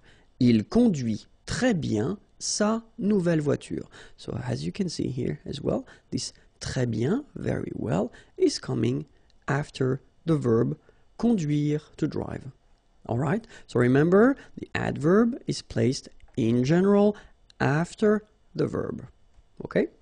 And then be careful, of course, if you construct it at the passé composé tense. So remember, we saw that previously. You should check the unit 5 if you want to know how to construct this passé composé. But then for the passé composé, we will have, of course, some exceptions. The exceptions are assez, enough, beaucoup, a lot, bien, well, déjà, already, mal, bad, mieux, better, trop, too, too much, too, okay? Toujours, always, and then presque, almost. Okay, so assez, beaucoup, bien, déjà, mal, mieux, trop, toujours, presque. So try to remember them, and then in the next page I will show you how they change. So if you take this trop, remember it was too much. So je parle trop, I talk too much. So if we've got the present form as we do here, basically it does respect the rule as we saw previously, so it comes after the verb. Okay, je parle trop. But then, if you put the same sentence at the passé composé form, okay, so remember, passé composé, you've got avoir or être, and then after that you get this participe passé form, all right? So you will have to put this adverb, trop, between the two here. J'ai trop parlé. All right? Let's see now another example. Il se repose. Se reposer is to rest. Okay? Il se repose beaucoup, a lot. And then, if you put the same sentence at the passé composé form, il s'est beaucoup reposé. All right? Il s'est beaucoup reposé. So remember, present here, present form, you've got this adverb, it's coming after the verb, but then here, it must be here, so between the two. Okay? Another example. Je dors mal. So dormir, it's to sleep. Okay? Mal, bad. Passé composé form. J'ai mal dormi. So same thing. Doesn't come after, but it's right here. Okay? Elle sourit toujours. Sourire, to smile. Toujours, always. Present form, elle sourit toujours. And then, passé composé form, elle a toujours souri. Alright? And now, let's see if you want to make a sentence. Because you will have to remember that in some cases, well, the place of the adverb can change. Est variable. Okay? So let's see. You've got an example here. Malheureusement, so malheureusement means unfortunately, malheureusement, elle a perdu ses clés. Perdre, it's to lose, okay? Ses clés, her keys, okay? And it's the passé composé form. Malheureusement, elle a perdu ses clés. Okay, so that's one option. So you can start here, as you can see. You start with the adverb, and then you continue your sentence. All right, but then it would be possible as well to change the order and to start like elle a perdu ses clés malheureusement. Okay, so you can see that it's possible to start with the adverb, or then you can end with it as well. So it's possible to move the adverb. In this case, it doesn't need to be at the right beginning of the sentence. Okay, we'll see another example. Récemment. Récemment means recently. Il a décidé, okay, décidé to decide, de changer, to change, de travail. Travail is work. Okay. Récemment, il a décidé de changer de travail. Okay. And it will be the same here. If you look carefully, you can start with il a décidé de changer de travail. So the same portion that we had here. You can start with it. And then you put récemment at the end. Okay, so in some structures, well, keep in mind that it's possible whether to start with the adverb or that to end with the adverb if you want. Okay, well, it's for once, it's quite easy in French. All right, okay, so I hope it was clear. So it was the first lesson of Unit 7, Unité 7. If you want more lessons, well, you can find them here, and then the website is waiting for you, imagiers.net. Have a great day. Bye bye. Bonjour à tous and welcome to Learn French with Vincent, and this is Unité 7, leçon B. So we saw previously in the previous lesson, leçon A, it was les adverbes. So especially the place or where you should put the adverbs in sentences or before verbs and adjective. But then in this lesson, we'll try to focus on what we call les adverbes de manière, and especially the way to construct them. Okay, so the rule goes like, if you've got, or if you want to construct an adverbe de manière, first you've got to know well the adjective at the masculine form, then you will make it or modify it and put it at the feminine form, and after that you will add M-E-N-T, and when you add this M-E-N-T at the end of your feminine form of the adjective, then you will get the adverb. Okay, so it sounds quite easy. It is not that difficult, okay, but then we'll have a look. So we'll take a first example, easy one, and this is parfait. Okay, parfait means perfect in English. Okay, it's not that far. So we've got here this adjective, and it's at the masculine form. If we put the same adjective at the feminine form, well, the rule normally, we saw that previously, goes like you put this final you add this final at the end of your adjective to get the feminine form. Of course, we've got some exceptions, but then that's the normal rule, okay? And so based on this form, as we saw, you just add M-E-N-T, and then you get your adverb parfaitement, okay? In English, it would be perfectly, okay? So parfait, then parfaite, parfaitement. All right, so we'll see few examples, and then the first one is franc. Okay, so in some cases they will be a bit strange because the feminine will not follow the rule that we saw, but then, I mean, I told you that in advance, you know, most of them follow this rule, but then of course we've got exceptions. Okay, but then so franc, franche, so it's the feminine forms, the adjective, and then franchement, you get the adverb here. Okay, so for each adjective I will put the English translation here at the beginning. All right, doux, you don't pronounce the final X, douce, feminine form, doucement, adverb. Parfait, parfaite, parfaitement. Certain, certaine, certainement. Joyeux, joyeuse, joyeusement. All right, so let's repeat them one more time. Franc, franche, franchement. Doux, douce, doucement. Parfait, parfaite, parfaitement. Certain, certaine, certainement. Joyeux, joyeuse, joyeusement. Okay, let's continue the list. Heureux, heureuse, heureusement. Spécial, spécial, spécialement. Clair, clair, clairement. Vif, vive, vivement. Sportif, sportive, sportivement. Okay, you can read them one more time. Heureux, heureuse, heureusement.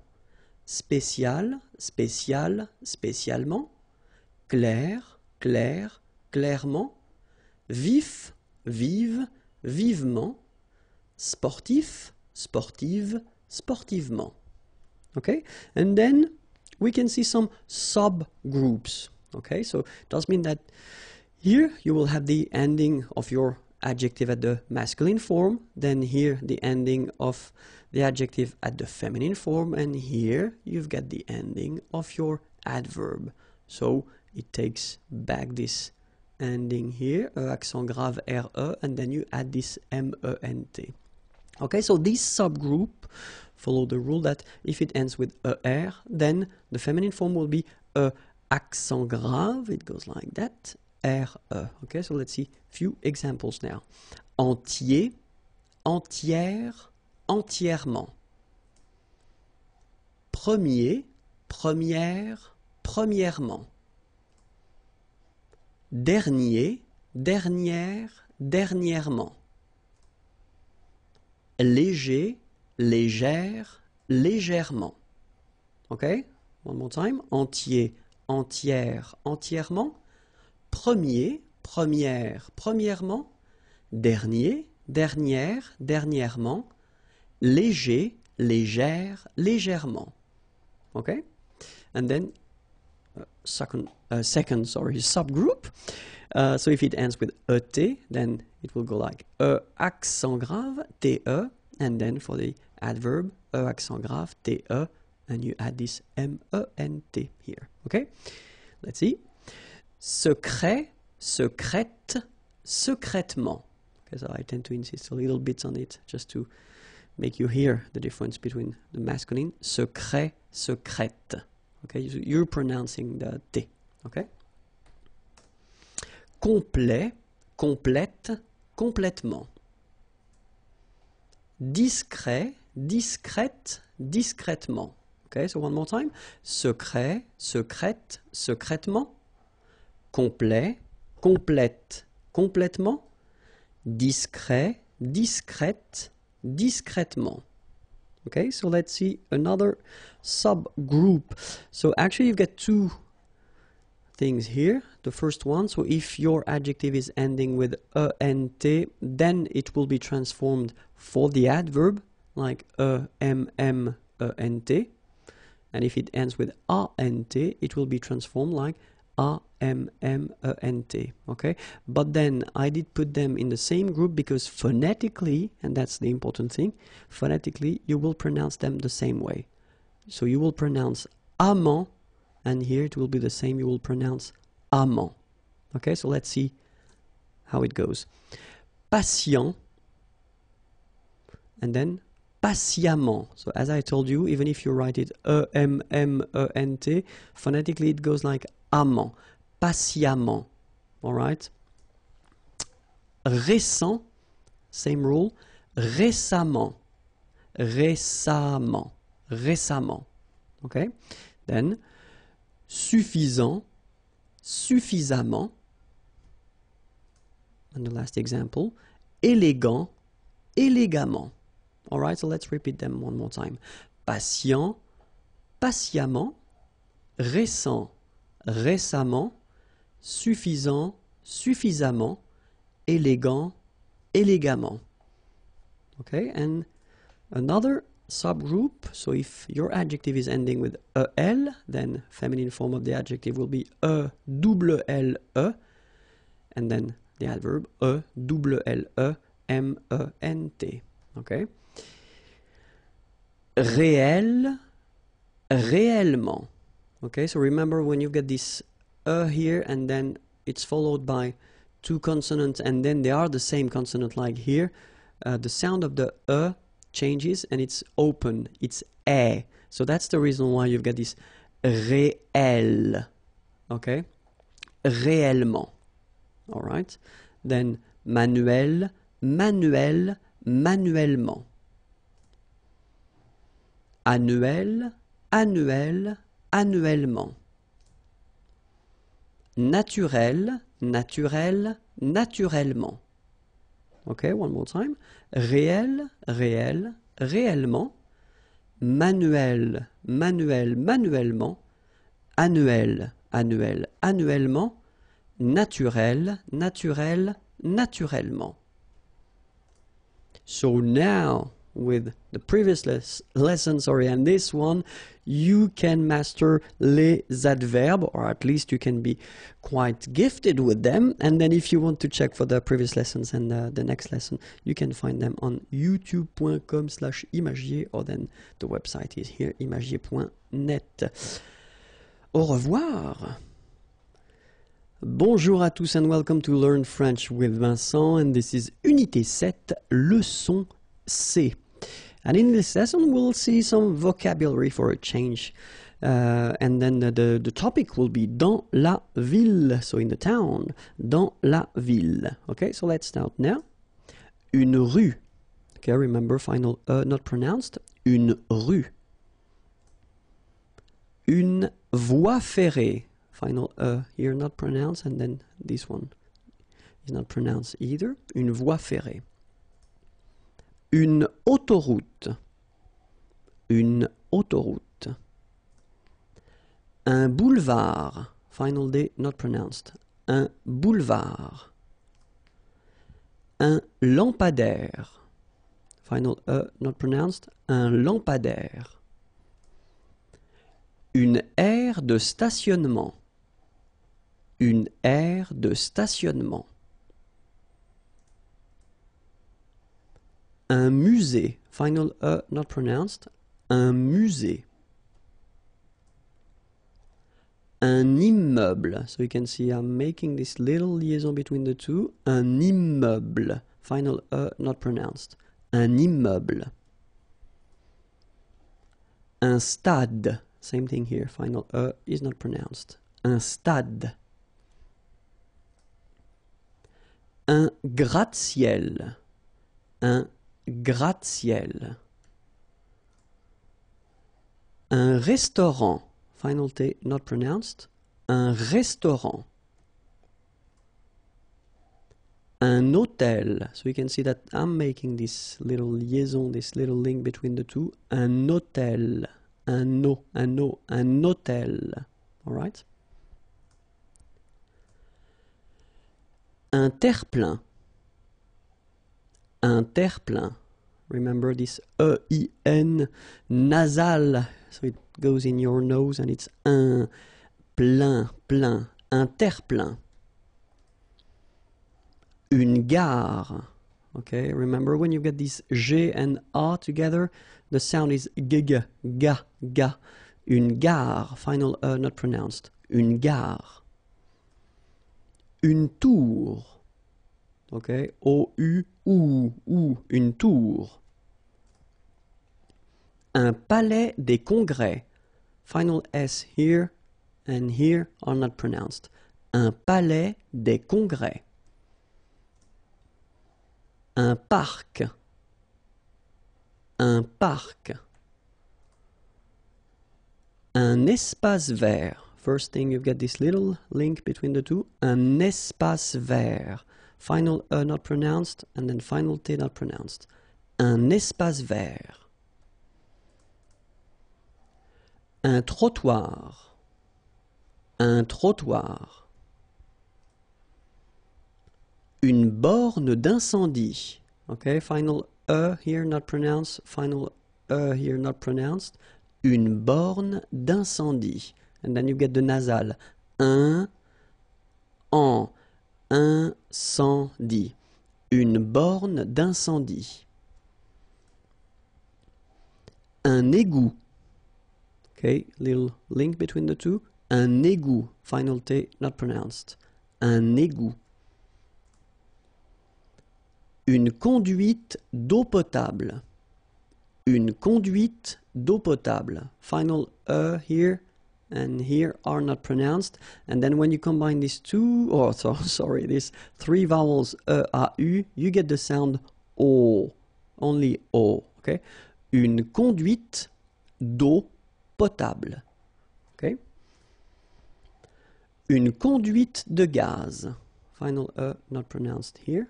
Une conduite de gaz. Un câble électrique. Final E here and here are not pronounced. Un câble électrique. Un abribus. Un abribus. Un arrêt d'autobus. So you can hear this little link between the two.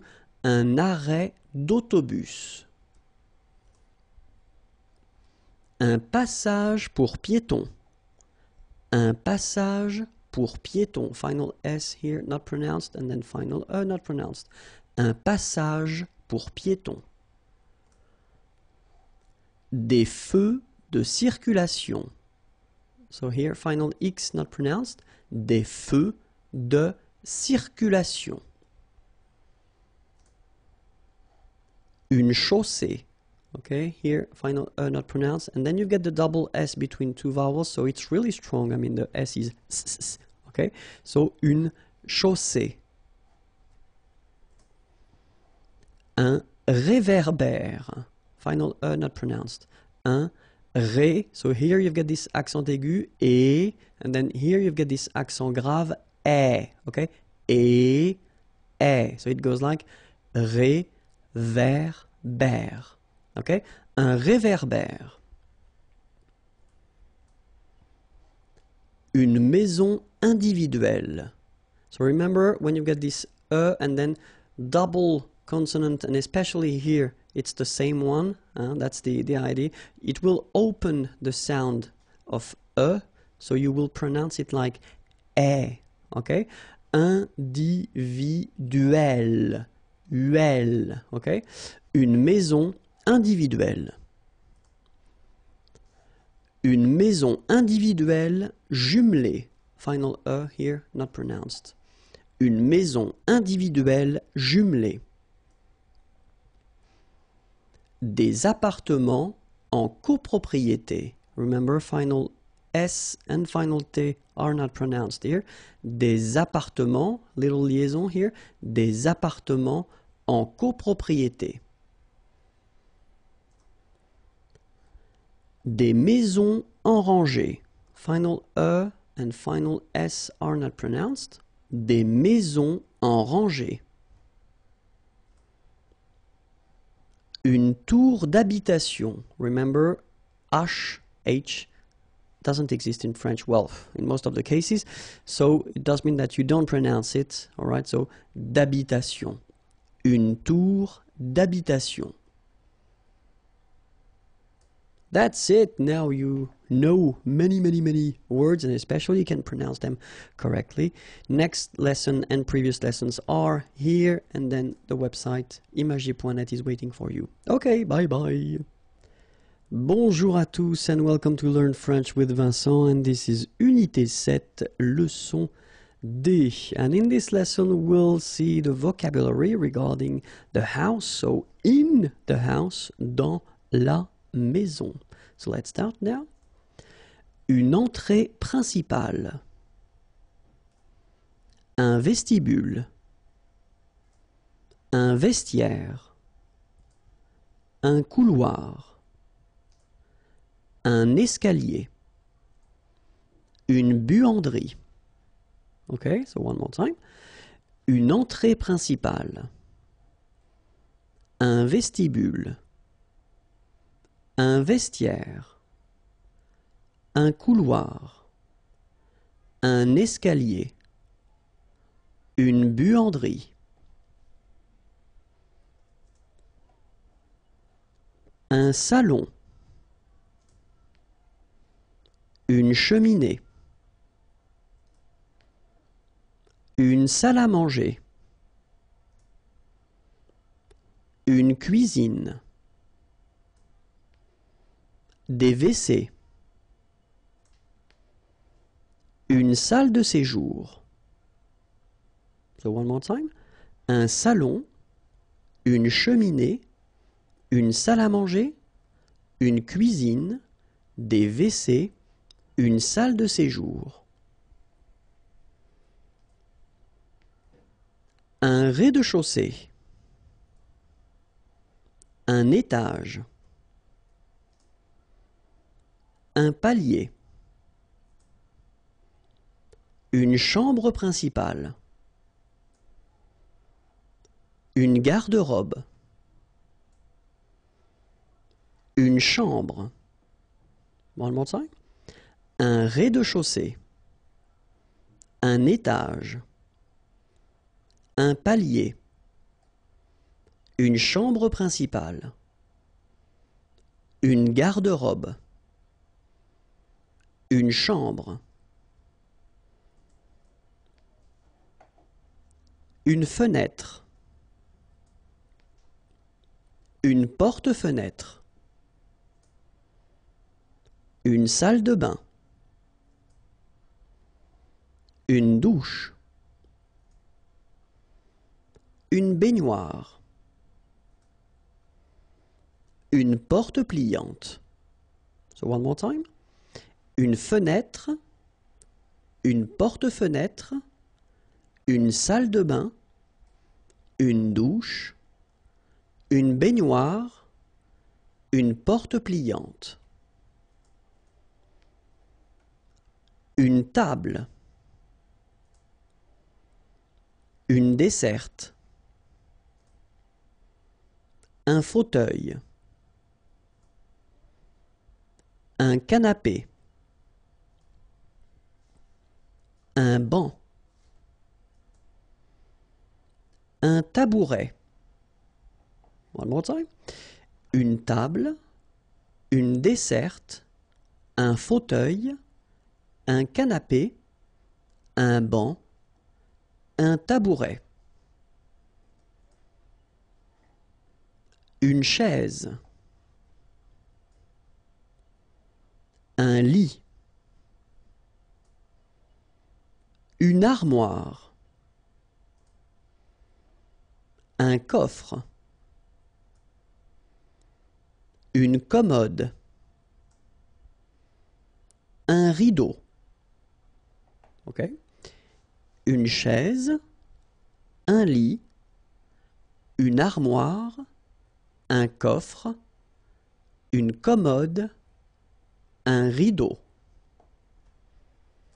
This is it. You've got so many words now. I hope you can remember them. If you don't, then watch the video one more time. And then if you're ready, so the next lesson should wait at the following address. So it's youtube.com/imagier, and then the website is here, imagier.net. Have a great day. Bye bye. Bonjour à tous and welcome to Learn French with Vincent. And this is Unité 7, leçon E. And in this lesson, we'll have the pleasure to discover together two verbs. So it's quite interesting because we've got first the verb savoir, and then we've got the verb connaître. And if you want to translate that, directly in English, well, basically they mean the same thing, and it would be translated with to know. Okay, so two verbs for the same meaning. What does it mean? It means that you will have two different uses of these verbs. The first one, savoir, well, the rule is that you will use savoir plus a verb. So after that, if you want to add a verb, then you will have to use savoir. Or then if you want to put, as we say, structure verbale, so it's just somehow like a sentence, okay? So if you want to introduce a sentence after savoir, then after to know, then that's savoir that you will have to use. Okay, but connaître, so same meaning as I said, it's to know. Okay, you will use connaître only if you want to put a name or a noun after connaître. Okay, so that's the main difference of use between savoir and connaître. Okay, so connaître plus a noun avec un nom, and then savoir with a verb or then structure or verbal structure, or let's say a sentence if you want. Okay, so first, of course, we should remember how to conjugate savoir at the present form here. Okay, je sais, tu sais, il sait, elle sait, nous savons, vous savez, ils savent, elles savent. Okay, so if you look carefully here, you write it S-A-I-S, well, the same way here. Here you write it S-A-I-T, okay, but then phonetically these three forms are the same, and it's sait, okay? Je sais, tu sais, il sait, elle sait. All right, so let's see now the passé composé form. J'ai su, tu as su, il a su, elle a su, nous avons su, vous avez su, ils ont su. Okay, so if you remember, when we introduced this passé composé form, it was in Unit 5, if my memory is correct. Then you put first, in most of the cases, the verb avoir at the present form, and then you put this participe passé form. And the participe passé form for savoir is su. Okay, so it doesn't change. That's the reason why you will put it right here after each form. Okay, so j'ai su, tu as su, il a su, elle a su, nous avons su, little liaison here, vous avez su, same thing here, ils ont su, little liaison between the two, elles ont su. Okay, And now, let's see connaître at the present form. Je connais, tu connais, il connaît, elle connaît, nous connaissons, vous connaissez, ils connaissent, elles connaissent. All right? Same thing as we had for savoir, if you look carefully. Here, connaît, AIS, and then connaît, AIT. So don't forget this circumflex, even if you don't pronounce it well, you should write it. Well, you pronounce these three forms the same way. Okay? Connaît, and then connaît. All right? Let's see how it goes for the passé composé form. J'ai connu, tu as connu, il a connu, elle a connu, sorry, nous avons connu, vous avez connu, ils ont connu, elles ont connu. Okay, so same rule, first avoir at the present form, then participe passé form of connaître, it's connu. All right, so it will go everywhere for each person here. Okay, j'ai connu, tu as connu, il a connu, elle a connu, nous avons connu, vous avez connu, ils ont connu, elles ont connu. Okay, and now for the future form, as it was introduced in the previous lesson, unit 6. So savoir at the future form, and it goes like je saurai, tu sauras, il saura, elle saura, nous saurons, vous saurez, ils sauront, elles sauront. And then for connaître at the future form, je connaîtrai, tu connaîtras, il connaîtra, elle connaîtra, nous connaîtrons, vous connaîtrez, ils connaîtront, elles connaîtront. All right? So, let's see a few examples now. So the first one, remember, savoir, so you construct it with a verb or a sentence, okay? In that case, I just put a verb. Je sais chanter. Okay, so remember, savoir, to know, chanter, to sing. Je sais chanter. All right, so second verb here, chanter. Well, the rule in French is that if you've got a structure like that with two verbs, the second verb should be all the time at the infinitive. Okay, je sais chanter, like that. All right. If you put the same sentence at the passé composé, as we saw previously, the passé composé form of savoir, it goes like j'ai su chanter. All right. And then the future form, je saurai chanter. Okay. So it's quite easy. Hein? Je sais chanter, j'ai su chanter, je saurai chanter. That's it. Let's see connaître now. Je connais cette personne. Okay. So connaître, to know, okay? And then cette personne, person is person, and it's feminine, so if you want to put this, you should put it at the feminine, so it's this person, cette personne. Je connais cette personne. Passé composé, j'ai connu cette personne, and then the future form, je connaîtrai cette personne. All right? So it's not that difficult, okay?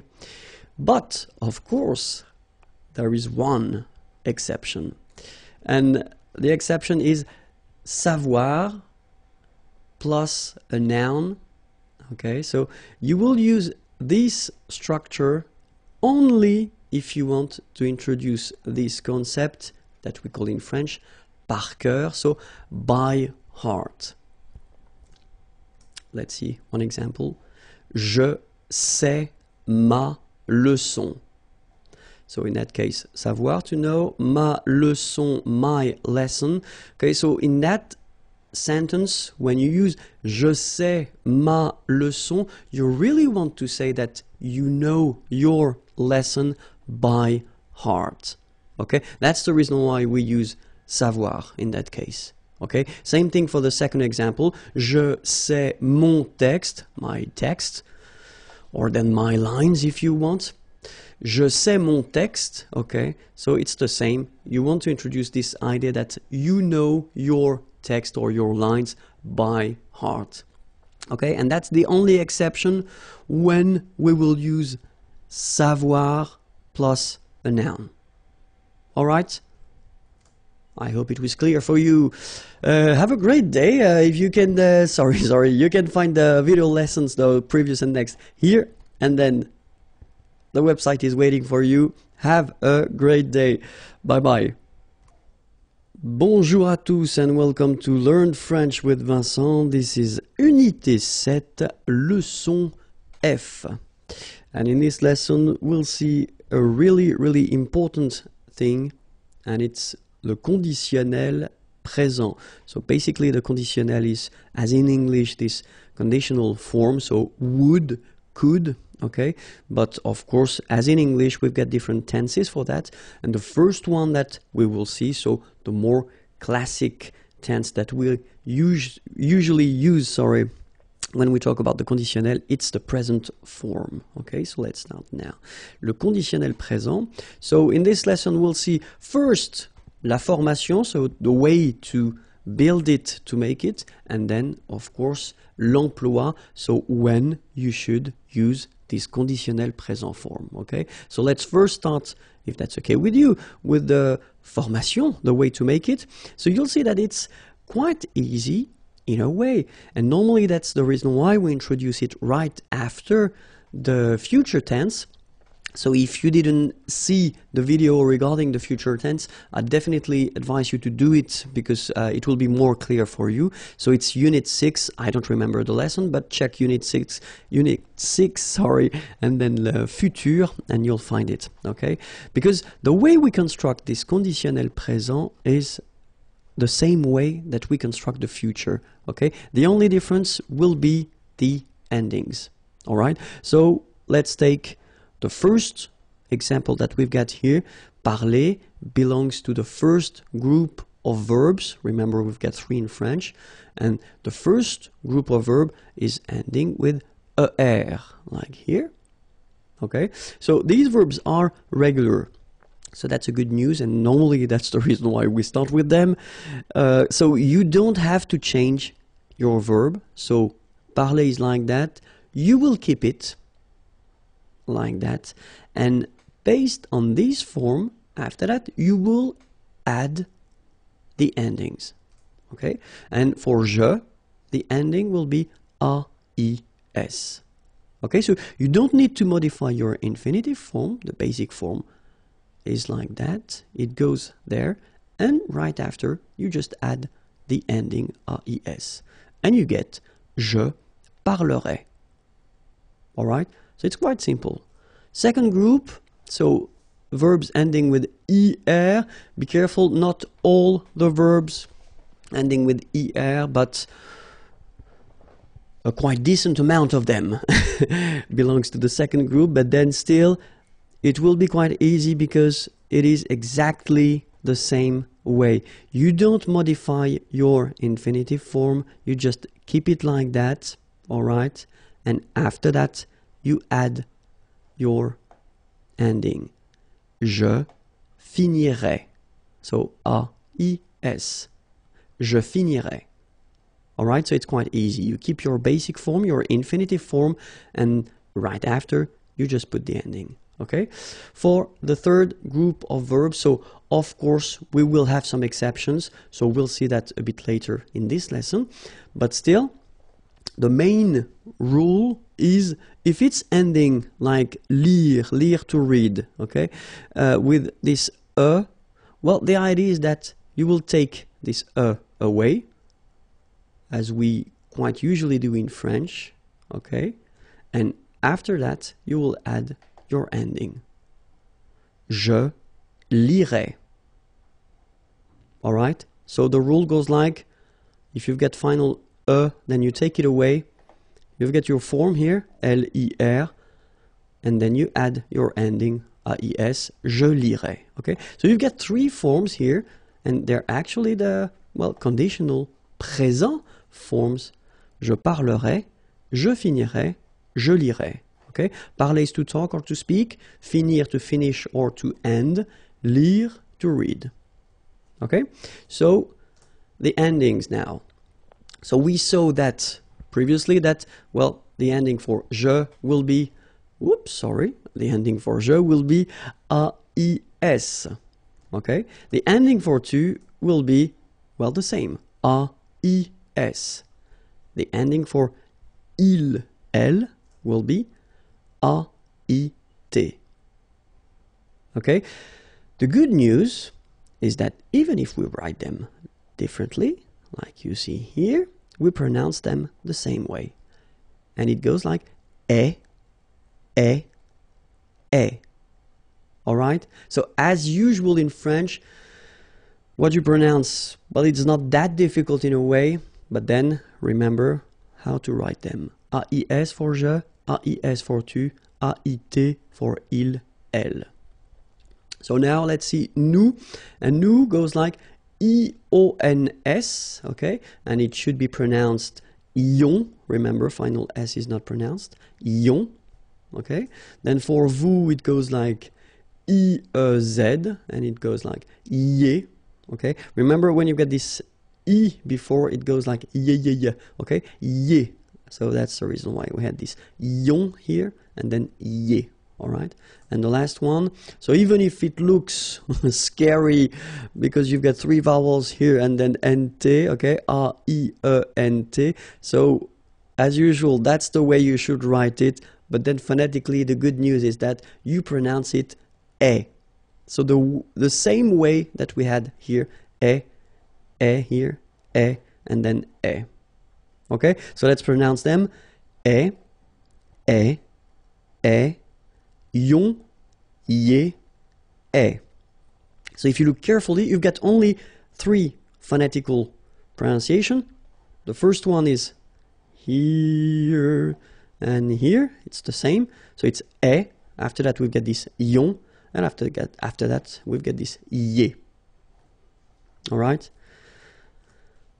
So let's see now for parler. Parler, it's to speak or to talk. Okay, so je parlerai. Tu parlerais, il parlerait, elle parlerait, nous parlerions, vous parleriez, il parlerait, elle parlerait. Second example, choisir from the second group of verbs. Choisir is to choose. Je choisirais, tu choisirais, il choisirait, elle choisirait, nous choisirions, vous choisiriez, il choisirait, elle choisirait. Okay, not that difficult. And the last example, so for the third group, it's écrire. Écrire is to write. Okay, so same rule, if you remember, the example was with lire, to read, but then it's exactly the same rule. So if you look carefully, it's ending with this e. Okay, so you take it away, and after that you put the ending. J'écrirai. Tu écrirais, il écrirait, elle écrirait, nous écririons, vous écririez, ils écriraient, elles écriraient. All right, so it's not that difficult anyway.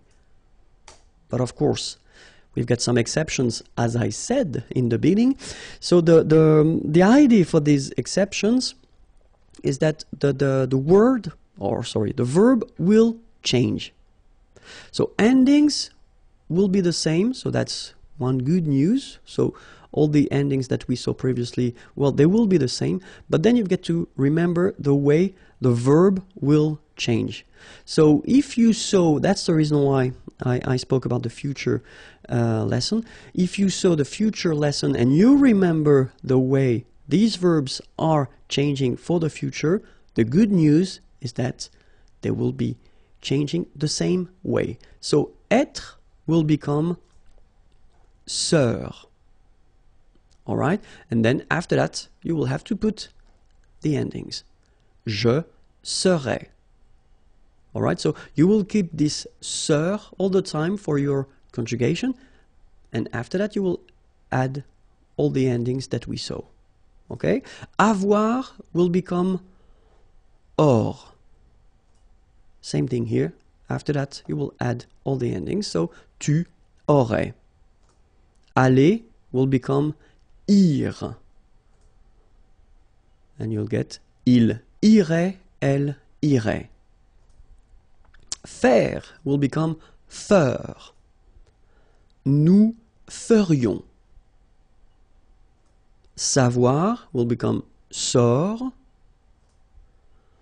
Vous sauriez. Voir will become vers. Il verrait, elle verrait. Okay, so let's see them one more time. So, être, to be, je serais. Avoir, to have, tu aurais. Aller, to go, il irait, elle irait. Faire, to do, nous ferions. Savoir, to know, vous sauriez. Voir, to see, il verrait, elle verrait. Alright, so one more list of exceptions. Pouvoir will become pour. Je pourrais. Vouloir will become voudre. Tu voudrais. Pleuvoir will become pleuvre. Il pleuvrait. Devoir will become d'œuvre. Nous devrions. Venir will become viendre. Vous viendriez. Courir will become court. Il courrait, elle courrait. Alright, so let's see them one more time. Pouvoir, can, je pourrais. Vouloir, to want, tu voudrais. Pleuvoir, to rain, il pleuvrait. Devoir, to have to, nous devrions. Venir, to come, vous viendriez. Courir, to run, il courrait, elle courrait. Alright? So, it was the first thing regarding the conditionnel présent, and then, as I said, regarding the fact that it's quite close to the future, so the important thing is to remember that the endings for the future are AI, AS, A, ONS, EZ, ONT. Okay, but then for the conditionnel présent, if you remember them, it was AIS, AIS, AIT, IONS, IEZ, AIENT. So to be totally honest, if you think about that, because basically we construct these two tenses the same way, okay, so the endings here and here will be the only way to make the difference between the future and the conditional. So it's quite important to really remember them by heart. Okay, so remember futur, AI, AS, A, ONS, EZ, ONT, but then conditionnel présent, AIS, AIS, AIT, IONS, IEZ, AIENT. Okay? And now let's see when we should use this conditionnel présent, because that's the most important thing. The first situation would be to express a desire or a wish, exprimer un désir ou un souhait. Okay? J'aimerais être en vacances. Aimer, to like or to love. Okay? And here you've got the conditionnel form. Être, to be. En vacances, on vacation. Holidays. J'aimerais être en vacances. Second use will be if you want to donner un conseil, to give an advice. Vous devriez apprendre le français. Okay, devoir, to have to, but then in that case when you say vous devriez, you should. That would be the more correct translation. Vous devriez apprendre, apprendre is to learn, le français, French. And then if you want to ask something politely, that's the tense you should definitely use. And especially if you go in a coffee restaurant or if you go in a shop and you want to ask for something, then use this conditional form. I mean, trust me, it's quite important. Okay? Je voudrais un café, s'il vous plaît. Okay? Je voudrais un café, s'il vous plaît. Okay? So let's read them one more time. J'aimerais être en vacances. vous devriez apprendre le français. Je voudrais un café, s'il vous plaît.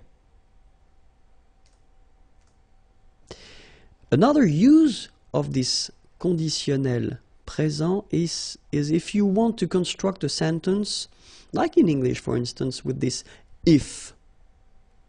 Okay? So if in French is si. And then the rule is quite strict in French. If you start with this if, si, then it should be followed by the imparfait form. We didn't see this form yet. It will come in the next lesson or in the next unit, sorry. So no stress about that. It's just an example, but it's just for you to know that if you want to construct this if structure, then it should be followed by imparfait. Then comes le conditionnel. Okay, so let's take one example. Si j'avais le temps, je ferais du sport.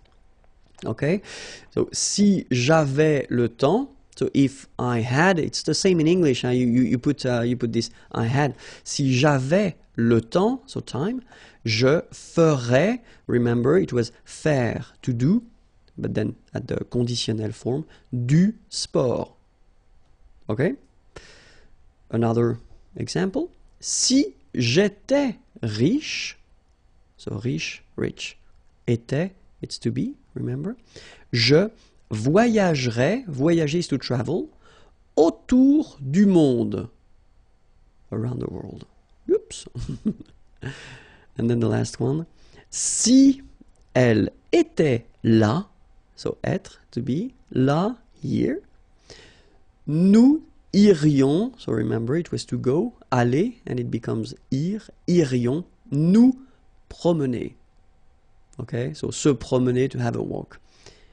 Okay, that's it. I hope it was clear. Have a great day. The YouTube channel is here and the website is here and it's waiting for you. Bye bye. Bonjour à tous and welcome to Learn French with Vincent. This is Unité 7, leçon G. And in this lesson we'll have the pleasure to discover les questions avec qui et que. So it's quite important, so please take the time to listen to me. So let's start now. Les questions avec qui et que. So we'll first start with qui, and then after that we'll see que. Alright? So the first thing, qui, and it's starting right now. Qui est-ce qui parle? So it's a question, okay? Qui est-ce qui parle? Second example would be, qui est-ce que tu regardes? Okay, so the first one, qui est-ce qui parle? And then, qui est-ce que tu regardes?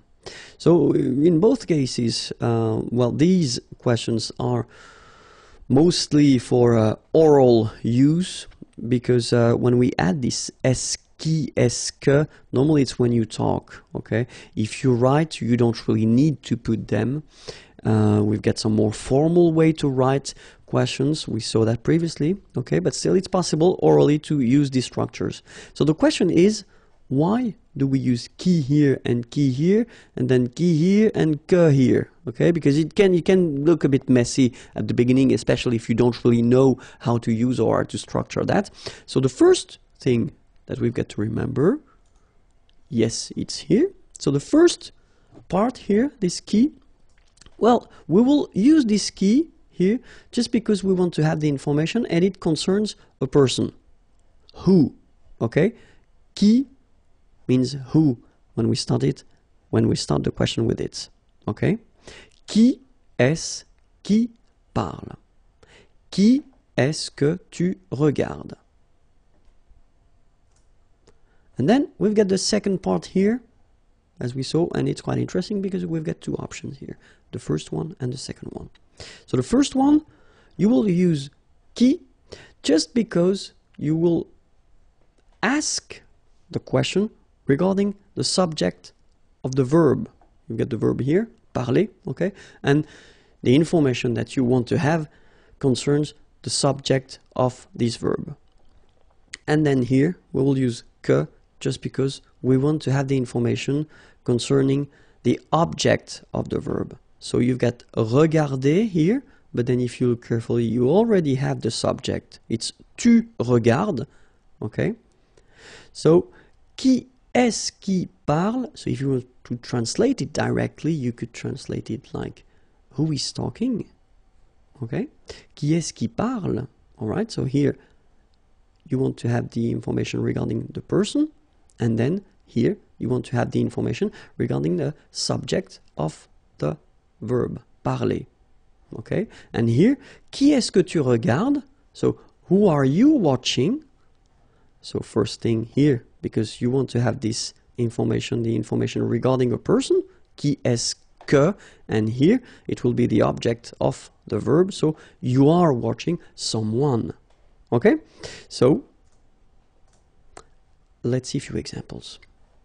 The first one, qui est-ce qui parle? And then the answer could be, ma femme parle, my wife talks or is talking. Okay? So in that case, you can see that in the answer that you give here, it's ma femme parle. Okay? So it's the subject, ma femme parle. And then the second example we had, it's qui est-ce que tu regardes? Okay? Je regarde mon ami. Okay? Mon ami, my friend. Regarder was to watch or to look. Okay? Je regarde mon ami. And you can see here that it's, well, basically it's quite clear. It's quite clear. So, qui, just because you want the information for a person, and then the second qui, just because it will be the subject, ma femme parle. Okay? Here, qui, because it's the person. Mon ami, my friend, it's a person. And then que, just because if you look carefully, it comes after your verb, because it's not the subject, it's the object. Okay, grammatical object, we're not talking about an object, but a grammatical object, so it can be a person, it could be a dog, animal, or an object if you want. Okay, so je regarde mon ami. Alright? Now, let's see que. First question, qu'est-ce qui fait ce bruit? Okay, second question, qu'est-ce que tu fais? All right, so remember that even if you don't have the que here, but you get this QU, all right, it does mean that previously we had the here and here, but then as usual, if you look carefully, we've got here another starting here, so we've got to take our away. Okay, so let's see now. First part, we use this que because we want to have the information regarding a thing. Okay, so we had qui previously and it was for a person, and then que it's for a thing. So it's not for a person, so que will be for a thing when you start the question with it. Okay, and then here, so remember we've got this qui here, and then we've got this que here. Well, it will be exactly the same idea that we had previously. So you will use qui here just because you want the information regarding the subject of the verb. You've got the verb here, to do. Okay? And then here you put this que just because you want to have the answer with the object of the verb. Okay? You've got the verb here, faire, to do, same verb. But then you've got the subject. Tu fais, you do. Okay? So the first question, qu'est-ce qui fait ce bruit? What is doing this noise? Qu'est-ce qui fait ce bruit? Or this sound, if you want. Qu'est-ce que tu fais? What are you doing? Okay? So let's see now the same question. Qu'est-ce qui fait ce bruit? And the answer would be, la voiture de mon père fait ce bruit. Okay? My father's car. Okay? La voiture de mon père. So if you translate it directly, it's the car of my father. And then you've got the verb. Okay? But then this long thing is the subject. La voiture de mon père fait ce bruit. Okay? So that's the reason why first we had this que, because it's a thing, it's not a person, okay? And then qui here, because it's the subject of the verb faire. Okay? Second question, qu'est-ce que tu fais? So if you remember carefully, it was what are you doing? Qu'est-ce que tu fais? And the answer, je prépare un chocolat chaud. Okay, so I wanted to put another verb in the answer just to well show you that is you don't really need to answer with the same verb, you know. Qu'est-ce que tu fais? What are you doing? Je prépare, so I prepare. Je prépare, and then this is the object of the verb. So the object, just let me repeat, the grammatical object of the verb. So je prépare un chocolat chaud. All right. So now remember that we can, of course, construct these things with preposition, okay? Just because in French we've got verbs, and verbs are in some cases constructed with preposition, so you will need to remember these things. So preposition can be à, avec, de, pour, and then chez. Okay? À qui est-ce que tu parles? Okay, remember, so parler, to talk, is constructed with à, to talk to, okay? Parler à quelqu'un. So if you want to know à qui est-ce que tu parles, who are you talking to, okay? À qui est-ce que tu parles? So it doesn't change, you just need to first start with the preposition and then you continue your structure, okay? Jouer, it's to play, okay? And then normally, if you're talking about a sport or activity, so sport or activity, then we tend to use this preposition à with it. Okay, so play, but then à, and then the name of the activity. It could be football, or it could be basketball, or it could be whatever. Okay, à quoi est-ce que tu joues? And then now, I assume that you will tell me, oh, have a look at that. What on earth is going on? Why do we have this quoi and not que? Okay, well, because that's the rule, and we'll see that, but that's the rule in French. If you want to construct a question like here with que, but then it is constructed with a preposition, then que will change and then it will become quoi. Okay, that's the reason why. Qui doesn't change, que will be transformed into quoi. So that's the reason why here we've got à quoi est-ce que tu joues? Okay? Now, avec qui est-ce que tu viens? So venir is coming, avec, with, okay? Avec qui est-ce que tu viens?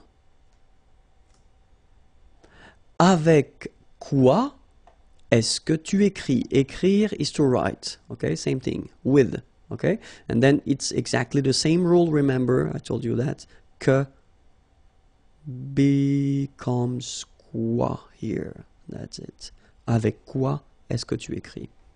Okay, so remember, preposition with qui, no problem at all.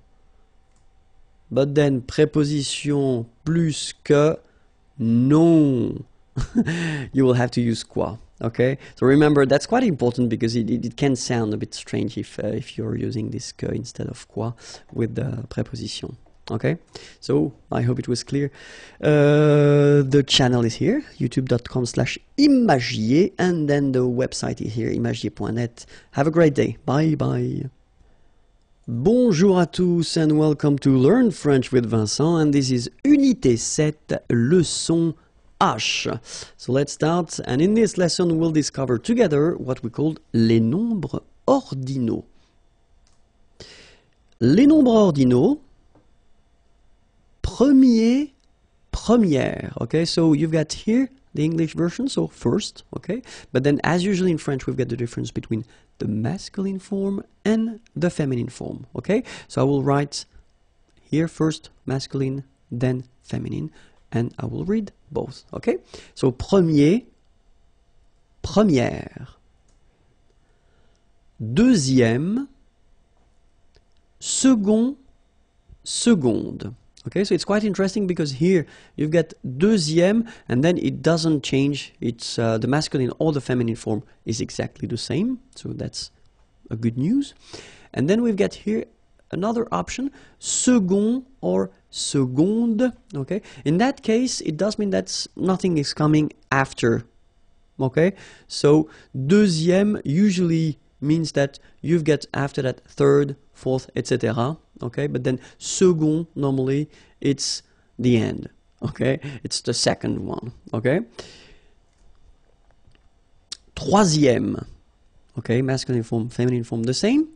Quatrième, cinquième, sixième. Okay, one more time.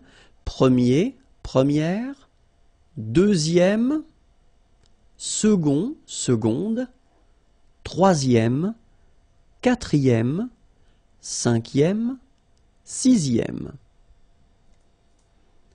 septième, huitième, neuvième, dixième, onzième, douzième. So far, I assume that it's not that difficult. You've got to remember that it's M, okay. Septième, huitième, neuvième, dixième, onzième, douzième. Treizième, quatorzième, quinzième, seizième, dix-septième, dix-huitième. Okay. Treizième, quatorzième, quinzième, seizième, dix-septième, dix-huitième.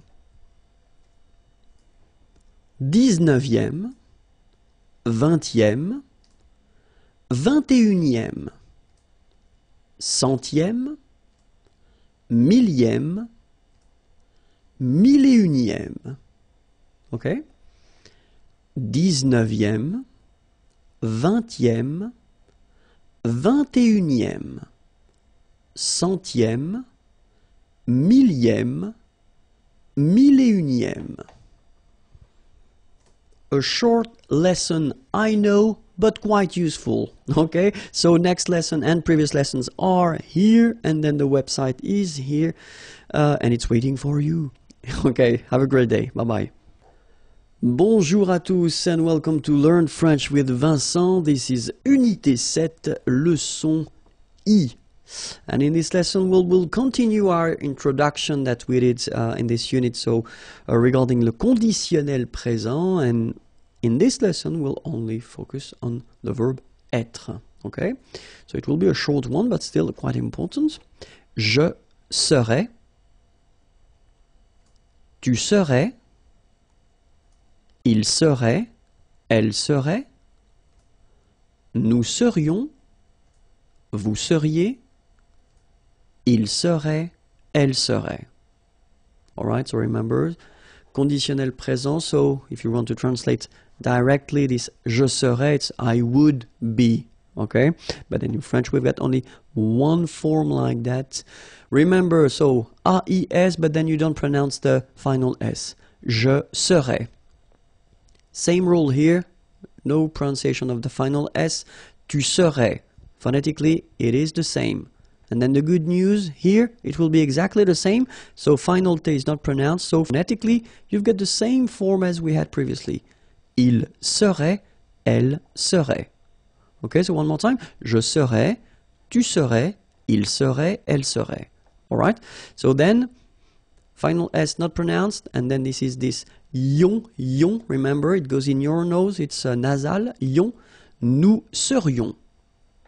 Okay, then vous seriez. And last but not least, and remember, it's quite strange, but A-I-E-N-T, many letters, only one simple sound, E, as we had here, here, and here. It's exactly the same sound. Il serait, elle serait. Alright? Je serais, tu serais, il serait, elle serait, nous serions, vous seriez, il serait, elle serait. And now, you must be a specialist regarding conditionnel présent of the verb être. Sorry about that. Okay, so next lesson and previous lessons are here, and then the website is waiting for you, and it's here. Okay, bye-bye. Bonjour à tous and welcome to Learn French with Vincent. This is Unité 7, leçon J. So in the previous lesson we saw the conditionnel passé form of être, to be, and in this lesson we'll focus on the conditionnel présent form of avoir, to have, okay? So let's see now how it goes.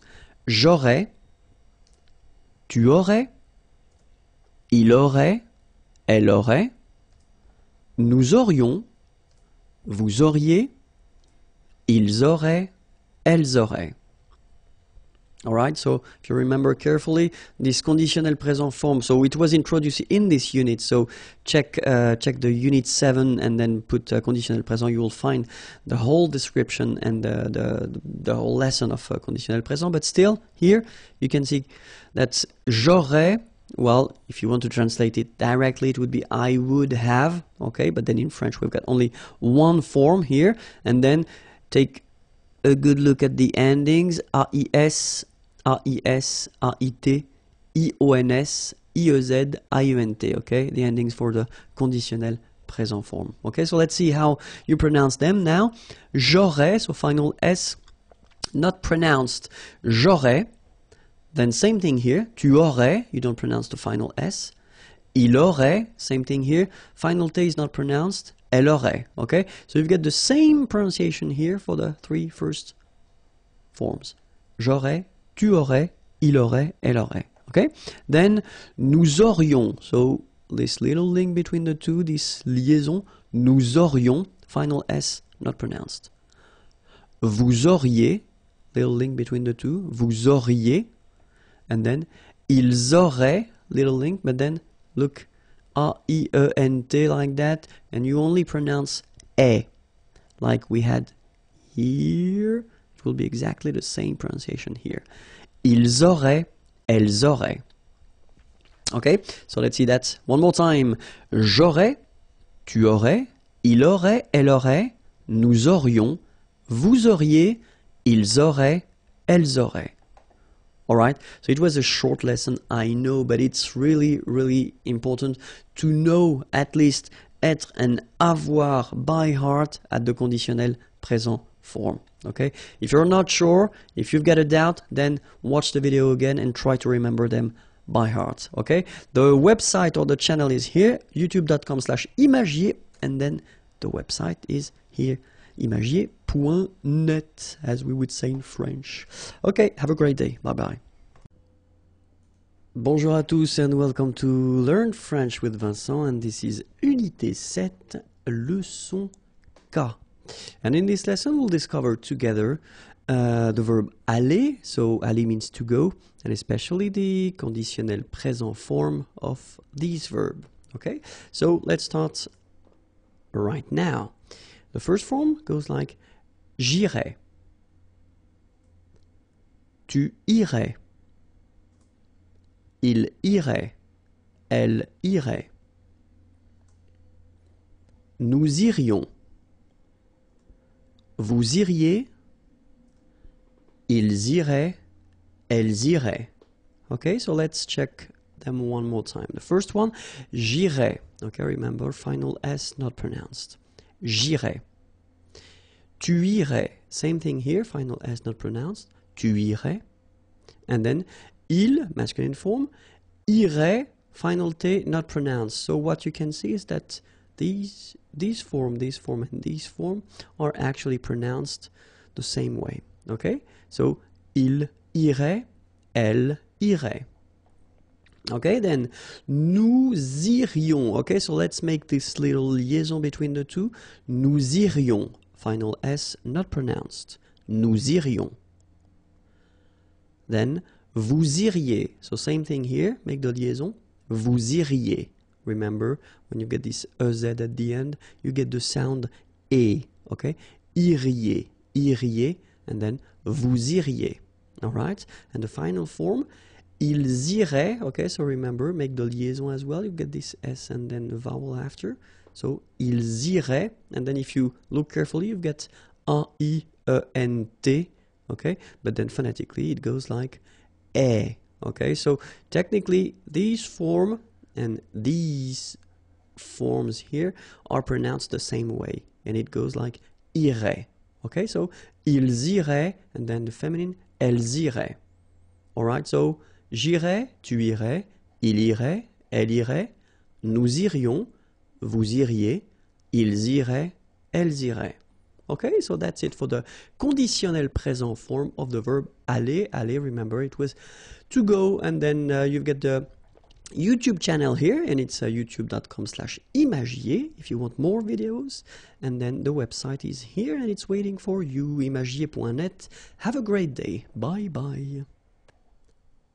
Bonjour à tous and welcome to Learn French with Vincent, and this is Unité 7, leçon L.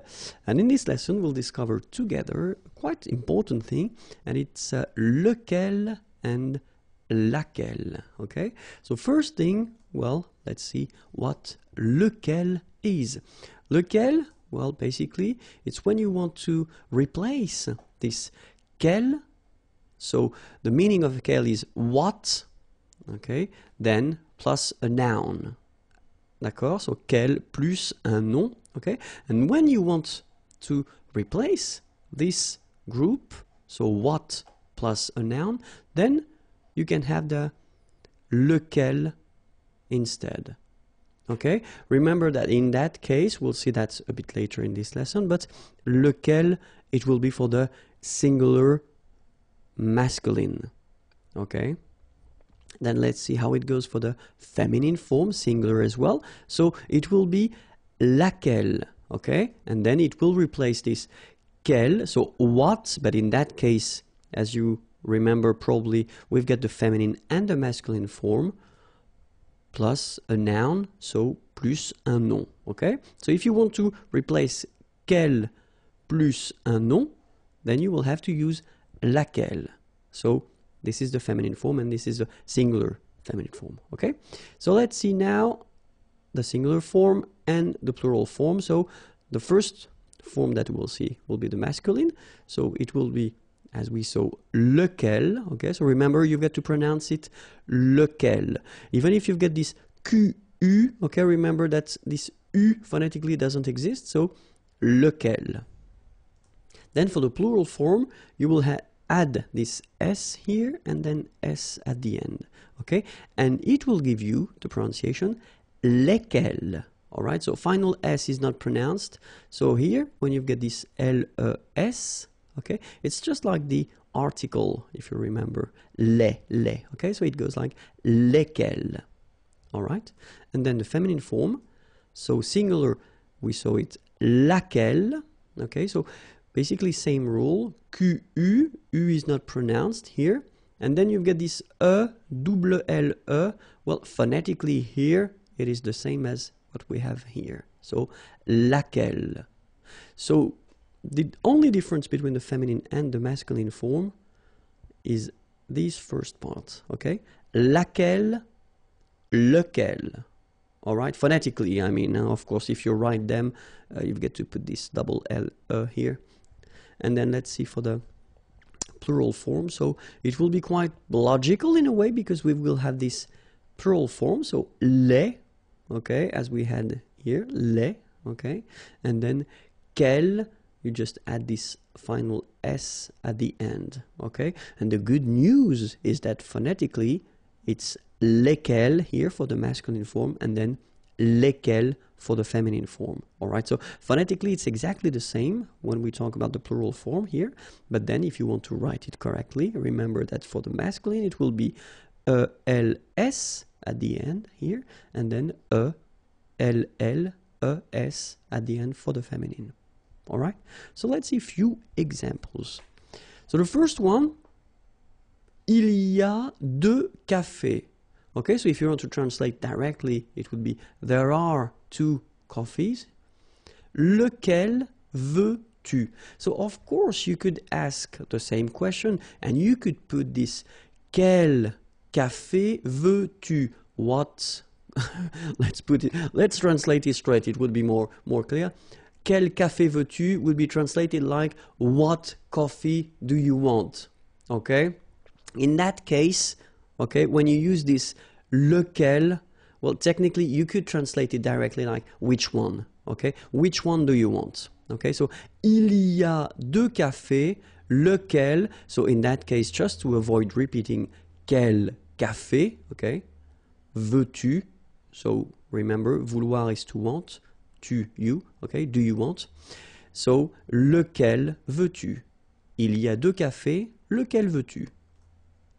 Alright, or then it's possible as well. In that case, it's more, let's say, spoken. Okay, the first one is the official one, because in that case you put lequel, and after that you change the order. Remember, first the verb, then the subject, because that's the official and the formal way to ask a question. But then, if you speak normally, it's possible to, well, put the order a bit differently. So, il y a deux cafés. So, this doesn't change, of course, okay? Tu veux lequel? Alright, so you just keep the normal order. So you've got the subject here, you've got the verb here, and then you put lequel at the end, okay? Tu veux lequel? Alright, meaning is the same, but then it's better to use this second form orally and the first form, if you've got to write, then use this first form, okay? So let's see another example. So, deux bus arrivent. Okay, so two buses arrive. Lequel prenez-vous? Remember, prendre is to take. Hein? Vous, you.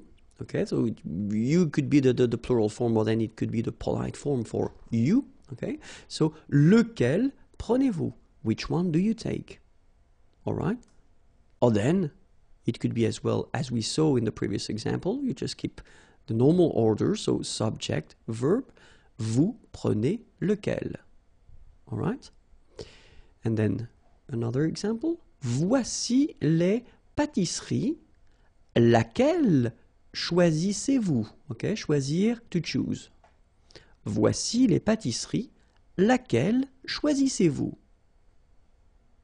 All right? Same thing here. Voici les pâtisseries. Vous choisissez laquelle? Alright, so you can see that in that case it's the same. We just keep the normal order, so subject, verb, and then laquelle. Alright, so now you've got lequel, lequel, and laquelle. Remember phonetically, well, basically this second part, quel, doesn't change if you want to pronounce it, okay? So that was it for the lesson regarding lequel and laquelle. I hope it was clear for you. The channel here is here, youtube.com/imagier, and the website is here. Have a great day. Bye-bye. Bonjour à tous and welcome to Learn French with Vincent. This is Unité 7, leçon M. And in this lesson we'll discover together les professions. So many words. I hope you're ready because it will be quite useful and maybe a bit long. Let's try to see that together. Okay, so we'll start right now. Un menuisier. Un électricien. Un plombier. Un maçon. Un agent immobilier. Un opticien. Okay, so let's see them one more time. Un menuisier. Remember this UI. UI. Menuisier. Alright. Then un électricien. So you can see that we make the liaison here. Un électricien. I-E-N, ien. Électricien. Alright. Then un plombier. Remember O-M goes like O-N. So it's on. Plombier. Alright. Un maçon. Here you can see that we've got this little cédille beneath the C, okay? And it just means that you will pronounce this C as S, okay? So that's the reason why. It's un maçon. Son, okay? O-N in your nose, nasal, un maçon. Alright? Then, liaison here. Un agent immobilier. Same thing here. Un opticien. Ok? Next page. Un dentiste. Un docteur. Un jardinier. Un agent d'entretien. Un mécanicien. Un boucher. All right, so let's see them one more time. Un dentiste. Remember, nasal, dent, dentiste. Un docteur. E-U-R, heure. Un docteur. Un jardinier. Remember, I-E-R-I-E, I-E, jardinier. Un agent d'entretien. Liaison here. Un agent d'entretien. Un mécanicien. Remember, I-E-N, yen. Like here, yen, yen. Un boucher. C-H, sh. Un boucher, boucher. So I tend to insist a little bit, but then it goes like un boucher. Okay? Next page. Un coiffeur. Un bijoutier. Un pharmacien. Un infirmier. Un vétérinaire. Un fermier. Okay, so let's see them now. Un coiffeur. Remember, OI goes like wa, quoi, and then EUR, heure. Un coiffeur. Then we've got un bijoutier. Un pharmacien. So remember, PH, so these combination of these two letters will produce the F sound. Fa, pharmacien. Okay? Un pharmacien. Okay, then liaison here, un infirmier. Un infirmier. I-E-R at the end, ye. Infirmier. Okay, then un vétérinaire. Remember, accent aigu will give you this E sound. V-T-R-I, and then here it's open. R. Un vétérinaire. And then un fermier. Okay, let's see the next page. Un pêcheur. Un marin. Un policier. Un militaire. Un gardien. Un pompier. All right, so let's see them.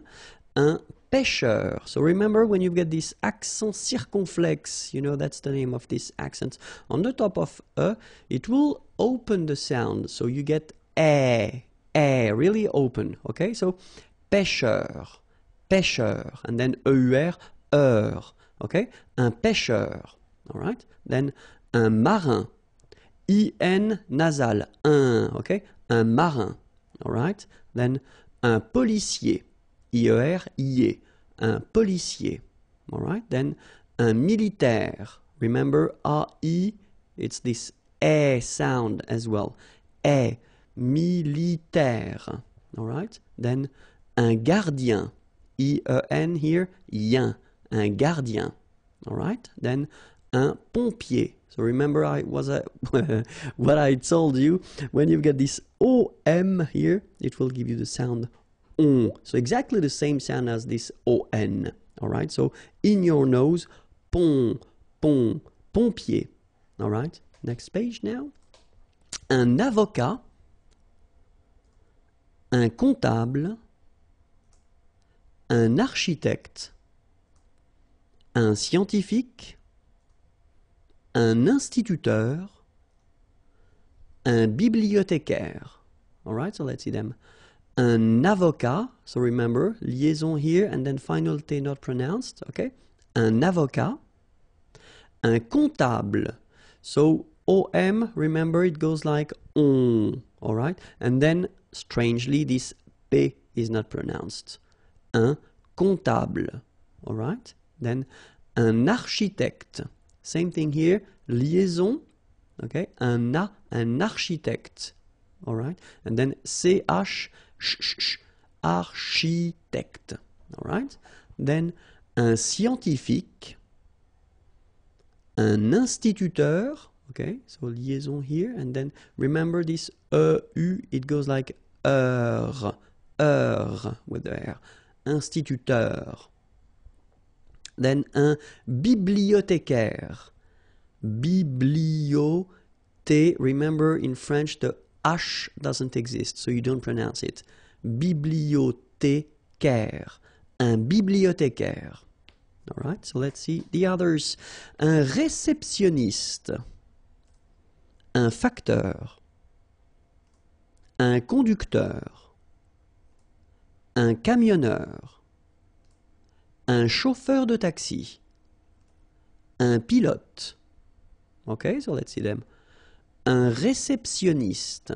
Okay, remember when you get this T-I-O-N, so normally it will give you this S. I mean, I'm talking about the T here, okay? So, sioniste, okay? Réceptionniste, all right? Then, un facteur, E-U-R, heure, un facteur. Then, un conducteur, O-N, on, conducteur. Un camionneur, camionneur.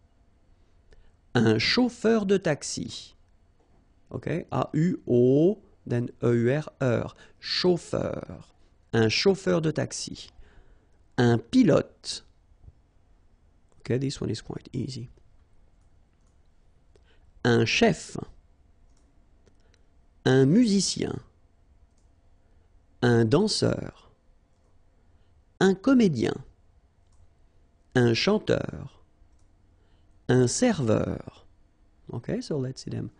Un chef, so remember, CH, it will give you the sh sound, un chef, okay? Then, un musicien, un danseur, remember, nasal here, A-N, en, un danseur, un comédien, I-E-N, yen, comédien, E, accent aigu here, gives you the E sound, comédien, all right? Then, un chanteur, un serveur, un barman, well, this one is not that difficult, un sculpteur, un sportif, un peintre, un photographe, un journaliste. All right, so un barman, un sculpteur. Same thing here. This P here is not pronounced. So sculpteur, un sculpteur. Un sportif, un peintre. So remember when you get this E-I-N together here, then you pronounce this un sound. So nasal in your nose, un peintre. All right, and remember, final here is not pronounced. It only gives you the possibility to pronounce these two letters. So tr, tr, okay. Un peintre. All right. Un photographe. So here PH and here PH. Pronounce it like F, f, f, f. Photographe. Okay. Same thing here. This you don't insist on it. You only pronounce this f at the end. Un photographe, okay? Un journaliste, same thing here. You know, final only gives you the t. Journaliste, okay? Un barman, again. Oh no, un sculpteur. So I've been putting 2 times the same page. Well, let's repeat it. Un sportif, un peintre, un photographe, un journaliste. Okay, so let's see the last page. Un rédacteur, un dessinateur, un couturier. Okay, so un rédacteur. All right, remember, accent aigu here, so you will have this E sound. Rédac, and then this okay? Un dessinateur, and then un couturier. Remember, O-U goes like OU, okay? Couturier. I-E-R-I-E, okay? Un couturier. All right? So that was it. If you want more videos, then you can find them here, and then the website is waiting for you. Have a great day. Bye bye. Bonjour à tous and welcome to Learn French with Vincent, and this is Unité 7, leçon N. And in this lesson, I thought it might be useful for you to have some vocabulary regarding cuisiner. So cuisiner is to cook, just because French people like to talk about food, they like to talk about cooking and all these things, so it's usually quite useful to have few words or few verbs to be able to discuss about that, okay? And especially at this level, Unité 7, I think it might be the time. So let's start now. Éplucher, battre, faire mijoter, pocher, griller. Okay, so let's see them one more time. Éplucher. Okay, remember when we've got this CH, the sound is sh. Okay, éplucher. All right. First group of verbs, okay, ending with er. So basically it is quite easy to conjugate. Okay, then battre, battre. Okay, even if you've got deux T here, two letters, well, basically you've got only the sound of one, okay? Battre, okay? Third group of verbs, a bit tricky to conjugate, but still, it's possible at your level. Then, faire mijoter, okay? Faire mijoter. Then, pocher, okay? First group. Griller, okay? It's interesting because here you've got this E and then double L, okay? In most of the cases, and I don't say always because it's not possible in French to say always, we've got so many exceptions, but in most of the cases you will pronounce it y, okay? Griller, that's the reason why. Griller, okay? Remember er, because these are verbs here. Griller, pocher, éplucher, okay? You pronounce them A, okay, even if you've got this R, okay, this combination of two letters, R at the end, will give you the sound E, all right, so griller, okay, let's see the others. Rôtir, cuire au four, bouillir, frire, couper, all right, so rôtir. Don't forget this accent circonflexe, sorry. Then, cuire au four. Bouillir. So that's maybe the tricky one of the list here. So, bou and then yir. Okay? Bouillir. So, bouillir. Bouillir. Okay? Frire. And then couper. Well, couper is quite easy. First group here, so je coupe, tu coupes, il coupe. Nous coupons, vous coupez, il coupe. So quite easy to conjugate. Couper en tranches. Râper. Étaler au rouleau. Remuer. Mélanger. Okay, so let's see them. So here you've got this couper again, okay? En tranches. So tranche is a slice, okay? So in that case, couper en tranches. Râper, so don't forget this accent circonflexe here. First group of verb, easy to conjugate. Étaler au rouleau. Okay, étaler, so first group of verbs, quite easy to make. Then remuer. So this, maybe it's the difficult one of the list. Remue, okay? Remuer, remuer. And then mélanger. Okay, remember, G, E goes like j, okay? Mélanger, mélanger. All right? So now you've got many verbs to discuss with French people or French-speaking people about food and how to prepare it. Okay, so if you want more videos, then it's here, youtube.com/imagier. And then the website is here, www.imagier.net. Have a great day. Bye-bye. Bonjour à tous and welcome to Learn French with Vincent, and this is Unité 7, leçon O. And in this lesson, we'll discover together les plats d'un repas. So it will be a short lesson, but still, in the previous lesson, we saw that all the verbs, well, the main verbs that we can use in French to discuss about cooking and how to prepare a dish. And now we'll see les plats d'un repas. Okay, so un apéritif,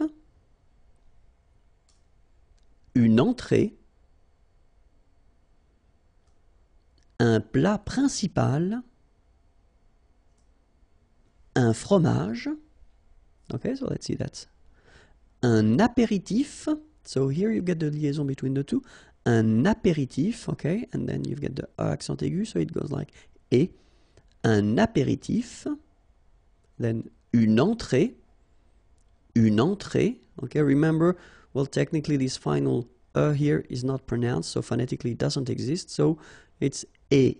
Okay, entrée. Remember, nasal here. En entrée. Une entrée. Then un plat principal, final T here, not pronounced. Un plat principal. En, remember, it's nasal, it goes in your nose. Un principal.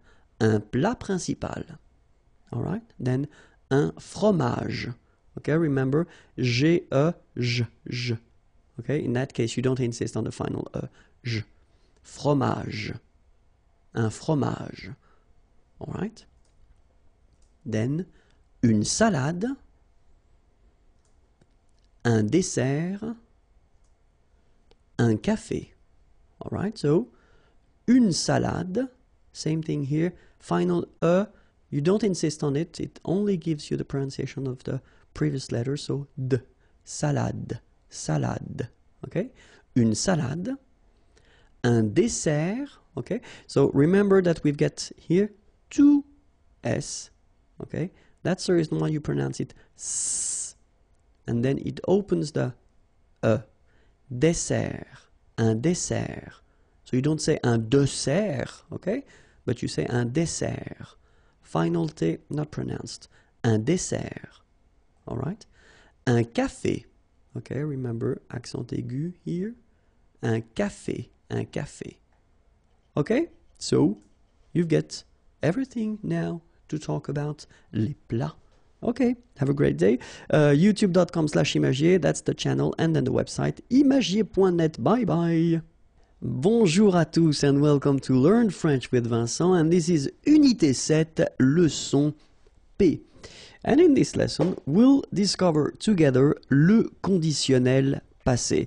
So, maybe some of you might think that it's a bit early to introduce this conditionnel passé form because normally it comes a bit later, but still I think that we've been introduced this conditionnel présent form in this unit, so it's still warm, and I still have the feeling, and I have the feeling that normally it should be okay for avoir un être, so at the conditionnel présent. That's the reason why I think it might be useful to introduce this conditionnel passé form, especially because it's not that difficult if you master the conditionnel présent form and then the passé composé. I mean by that these participe passé forms. Okay, so we'll see how it goes. And then the first thing that we'll see in this lesson is l'utilisation. Okay, so when do we use this conditionnel passé form? And the second thing that we'll work on is la formation, so the way we make it or we build it. Okay, so let's start with the first one. So utilisation. Okay, and then the first use that we will have for this conditionnel passé, it's to express regrets. Exprimer les regrets, exprimer des regrets. Okay, so that's the first, well, one of the first use, let's say. The second one would be une information non confirmée. So if you're looking at the news, for instance, and then they want to talk about something that happened, but then they don't have all the elements to confirm this information. So normally in that case, they just use this conditionnel passé form, okay?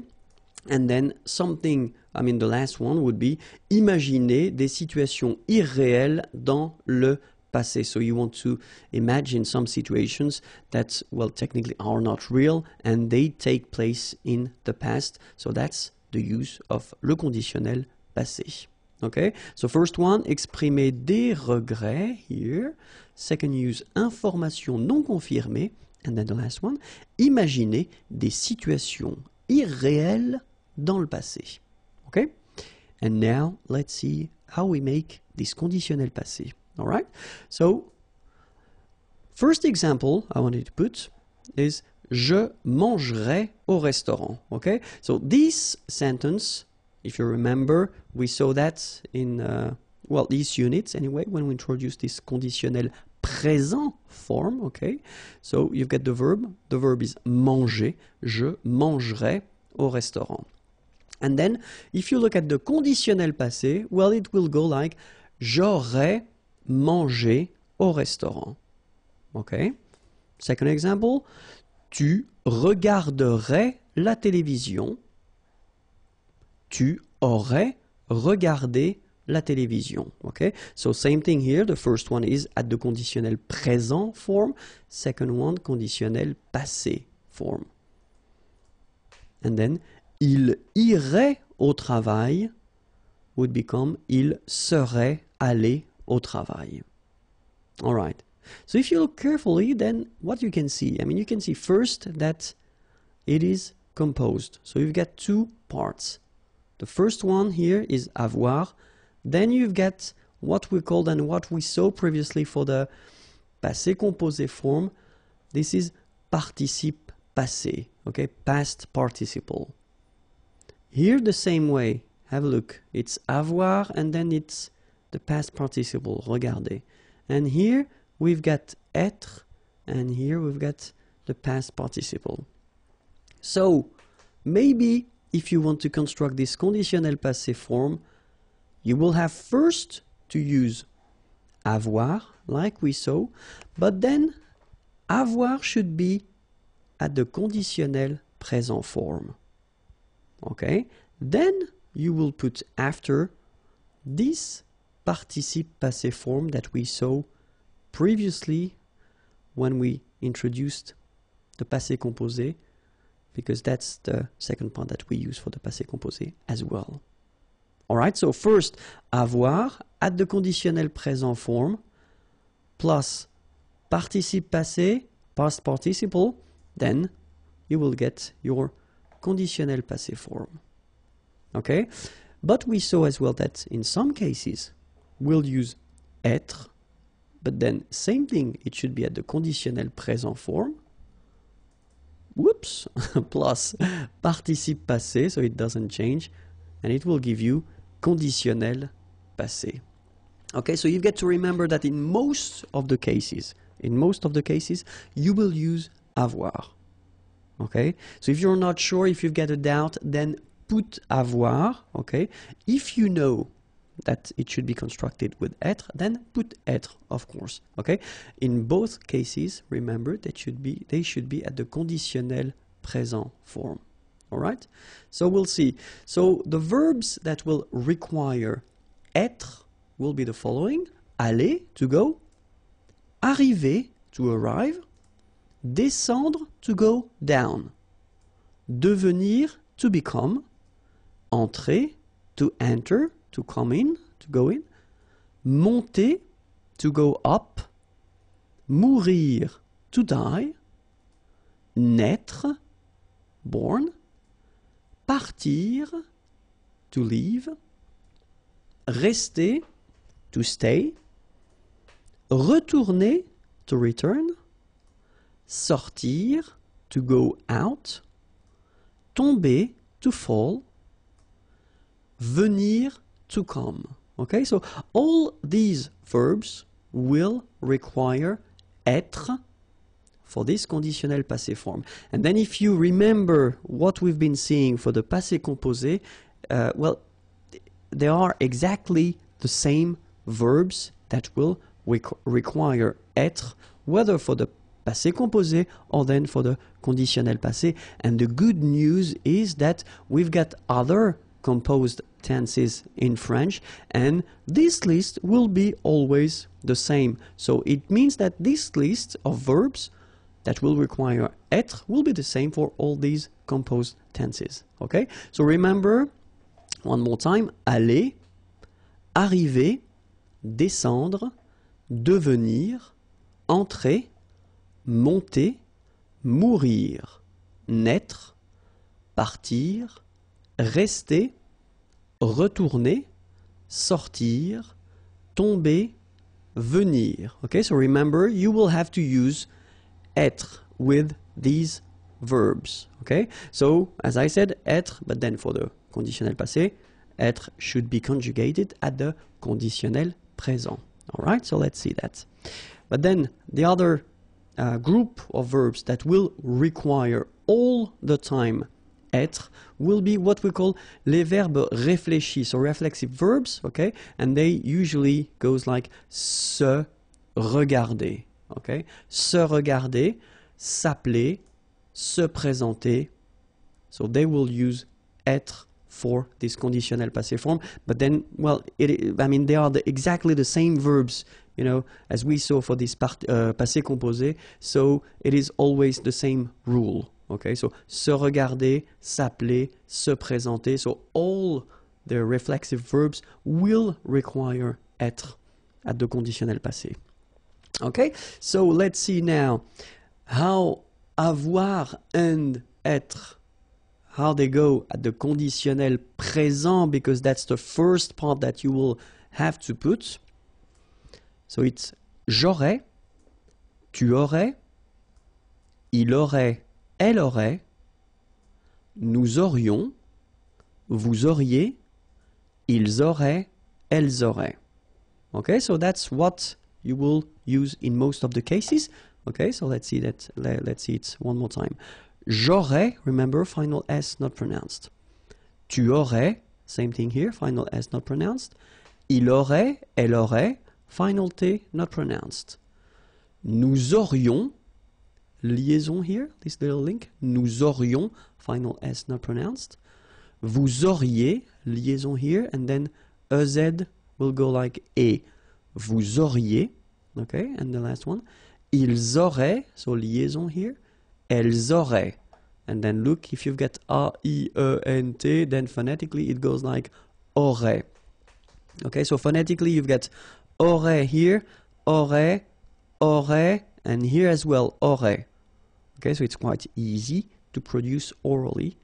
And then être, je serais, tu serais, il serait, elle serait, nous serions, vous seriez, il serait, elle serait. Okay, so we'll see that one more time. Je serais, same thing here, final S not pronounced. Tu serais, final S not pronounced. Il serait, final T not pronounced. Elle serait. Nous serions, final S not pronounced. Vous seriez. So here when you've got this Z at the end, then you get the sound E. Seriez. So vous seriez, okay? And the last one, il serait, A-I-E-N-T here, phonetically it goes like E, okay? Serait, elle serait. So same thing here, we've got serait here, phonetically I mean, serait, serait, and serait. So the same sound. Okay? And then for the second part that we use, so what we call le participe passé. So the thing is that for the first group of verbs, so normally the first group of verbs, we talk about the verbs ending at the infinitive form with er. Okay, so these verbs are quite easy because if you've got, well, have a look at the first example that I put, and it's parler, parler to speak, to talk. So you can see that it ends with er here. It's here, okay? So this is the infinitive form, so the basic form of the verb, okay? And then the participe passé, so this past participle, will be like that, accent aigu. So parler, all right? Then the verb regarder, er here, will follow the same rule. Regarder, like that, with the accent aigu. And here, when we talk about the first group of verbs, we are really talking about a lot of verbs, okay? So many verbs will follow this simple rule. Okay, so the second part that you will use for this conditionnel passé will be written like that if the verb is belonging to the first group of verb. Even the verb aller. Aller, to go, remember, it's a tricky verb normally when you conjugate it, especially at the present form, but for this past participle form, it is quite easy because it goes like A, L, L, E, accent aigu. So it does follow the same rule. This ER become E, like that. Okay? Second group of verb, so regular verbs, not all the IR verbs, okay? Quite easy as well. Let's take choisir. Choisir is to choose. Okay, IR like that, and it will become I. Finir, to finish or to end, IR, and it will become I. Unir, to unite, IR, and it will become I. So it's quite easy.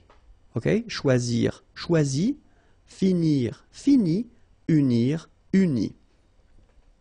So of course, we've got exceptions because we're talking about the third group of verbs, and then this one is, well, it's tricky. I mean, we've got to be honest with that. The first advice I would give you is to try to remember them by heart, okay? And I've been making a video about these tricky participe passé, okay? But then here we can have a look at them. So subgroups here, talking about the one ending with U, okay? So for example, connaître, to know, will become connu, okay?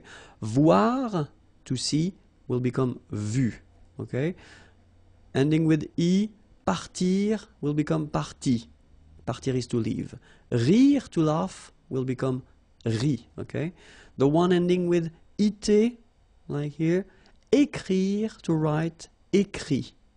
Dire, to say, dire. Sorry, dit.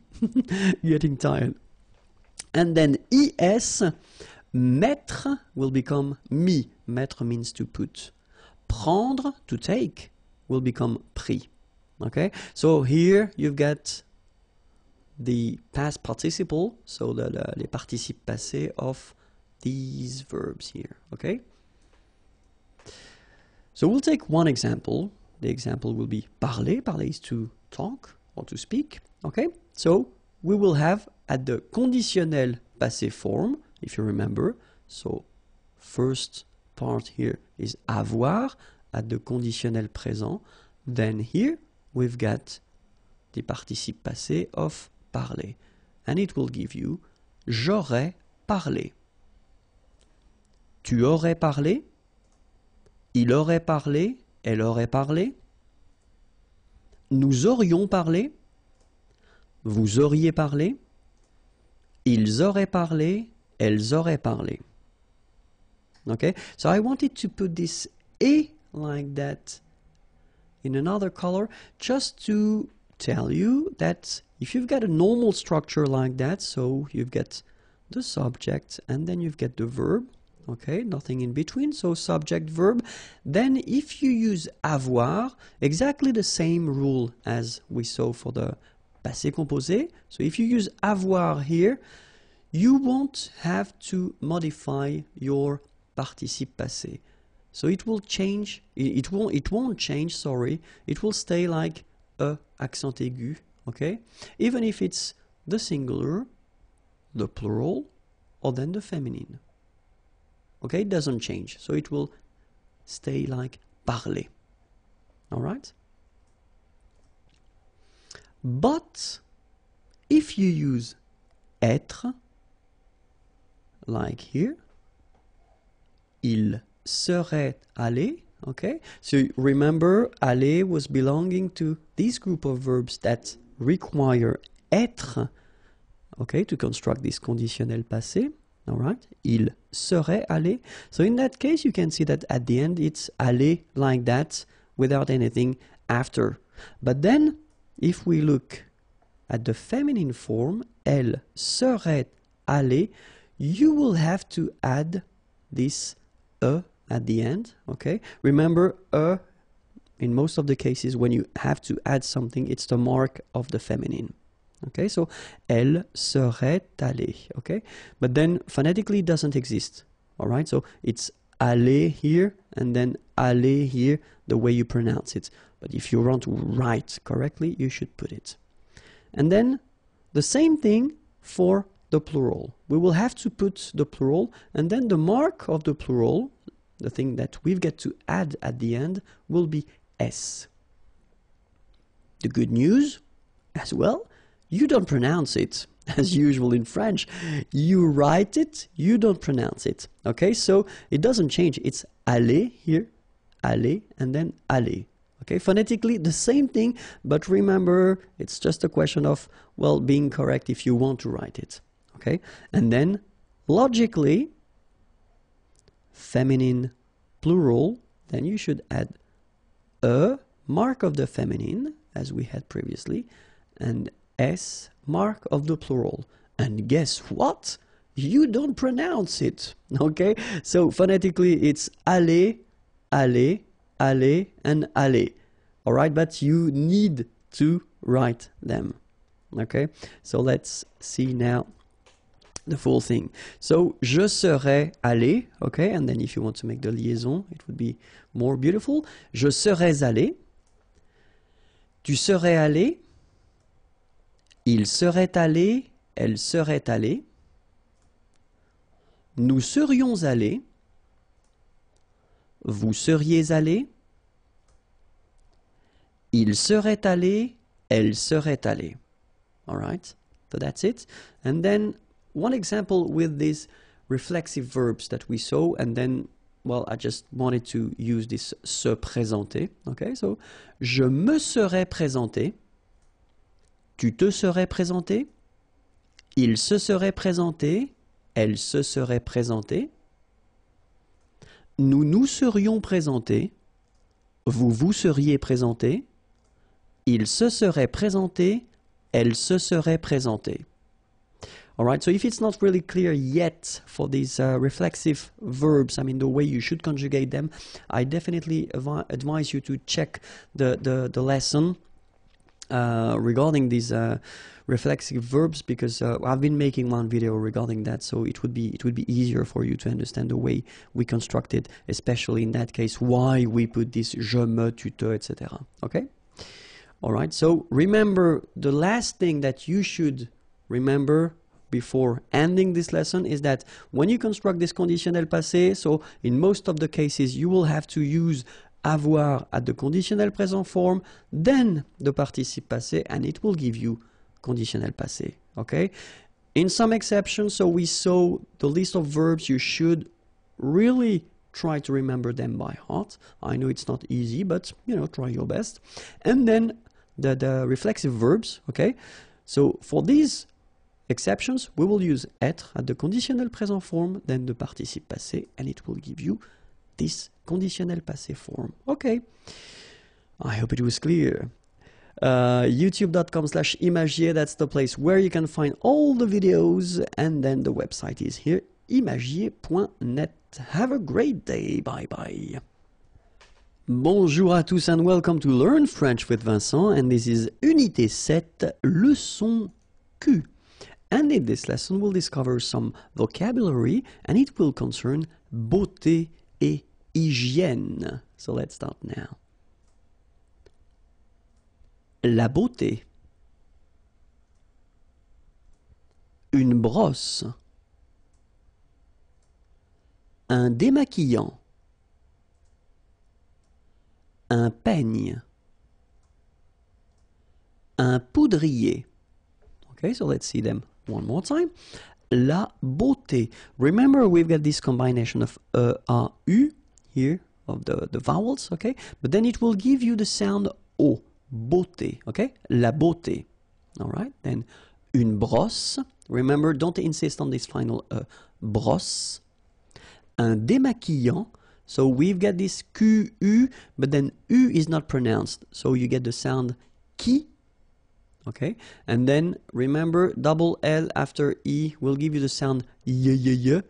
Démaquillant. Final T not pronounced. Démaquillant. Okay, and this is nasal in your nose. en démaquillant. Then un peigne. Final E, you don't insist on it. It's ny, the last sound. And then this E combination will give you this E, open E. Un peigne. All right? Un poudrier. Okay, remember O-U, ou, pou, poudrier. All right? Un bigoudi. Un fer à friser. Un gant de toilette. Un gel. Un sèche-cheveux. Okay, so let's see them. Un bigoudi. It's quite funny to pronounce, isn't it? Bigoudi, okay, but not difficult. Un fer à friser. Un gant de toilette. Remember, G-A goes like ga. Okay, g. But in that case, you've got this an, so it's nasal, gant, and then final T is not pronounced here. Un gant de toilette. Un gel.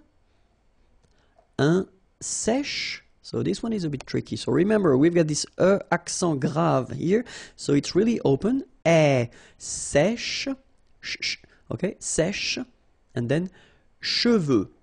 Usually this one is a bit of a problem because some of the students normally pronounce it chevaux, okay? So try to keep in mind that you get E-U here, so it goes like okay?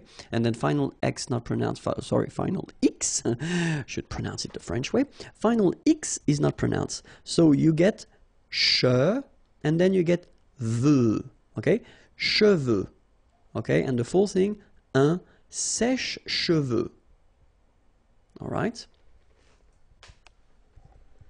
Une laque. Une hygiène. Un crayon à lèvres.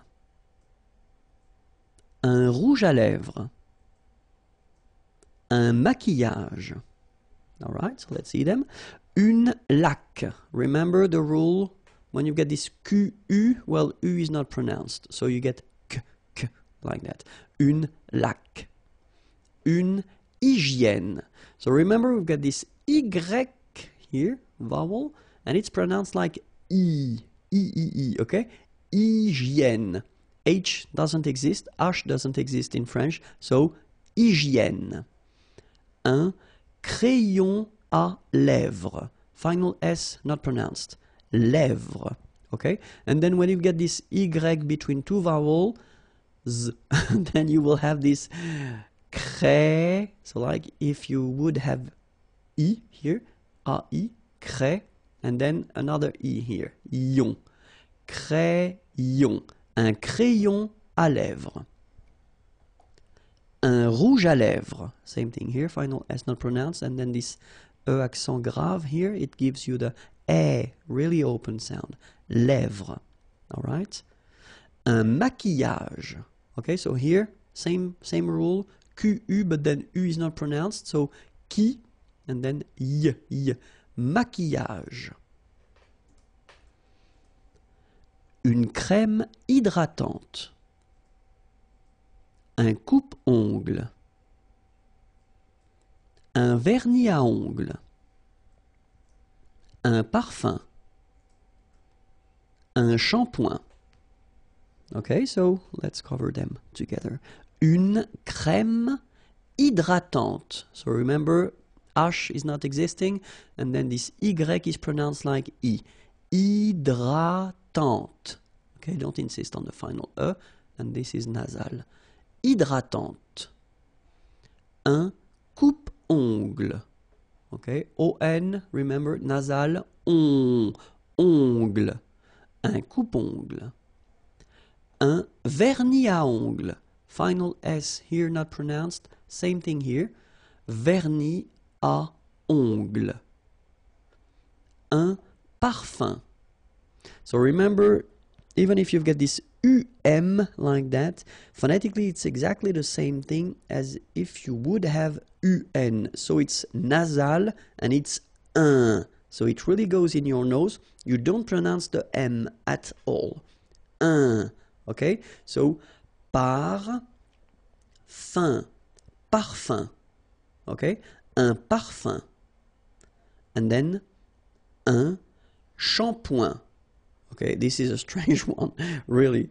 Try to listen to me and repeat. So maybe you shouldn't visualize the word, but still it goes like shampoing. Okay, shampoing. One more time, shampoing. Okay, the full thing, shampoing. Okay, that's it.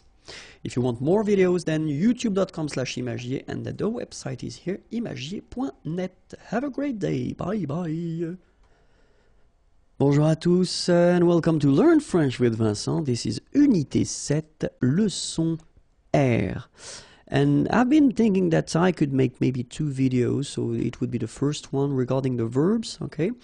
So just to give you quite many verbs, because at this level, at this stage, normally you should definitely try to learn as much or as many verbs as possible, and then vocabulary is the same, okay? So we will start right now. Avoir, posséder. Okay, so for each verb, okay, I will first put the direct translation of the verb, and then maybe, you know, 1 or 2 other verbs, okay? So it's really important to just keep in mind that the first one is the direct translation, okay? So the first one that you should use in almost all the contexts, okay? But in some cases, it's possible to use the other options depending on the context or the situation, okay? But then, so, avoir, posséder. Être, aller, s'en aller.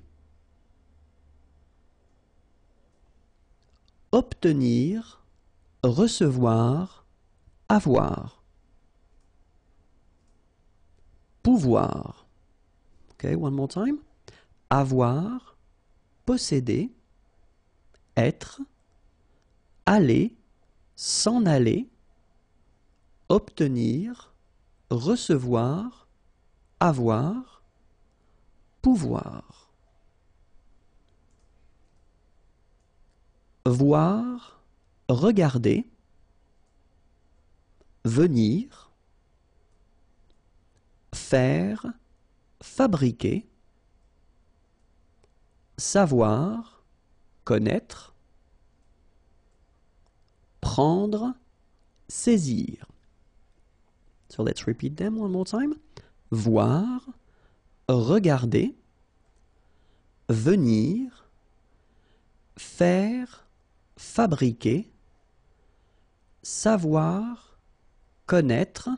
So for these 2 verbs, I've been making one video, okay, that you can find if you use the search engine in YouTube, okay, because, well, really they mean exactly the same thing, okay, but it's just a construction that you will have to modify if you use savoir and then connaître, okay. Prendre, saisir. Penser, réfléchir. Mettre, placer.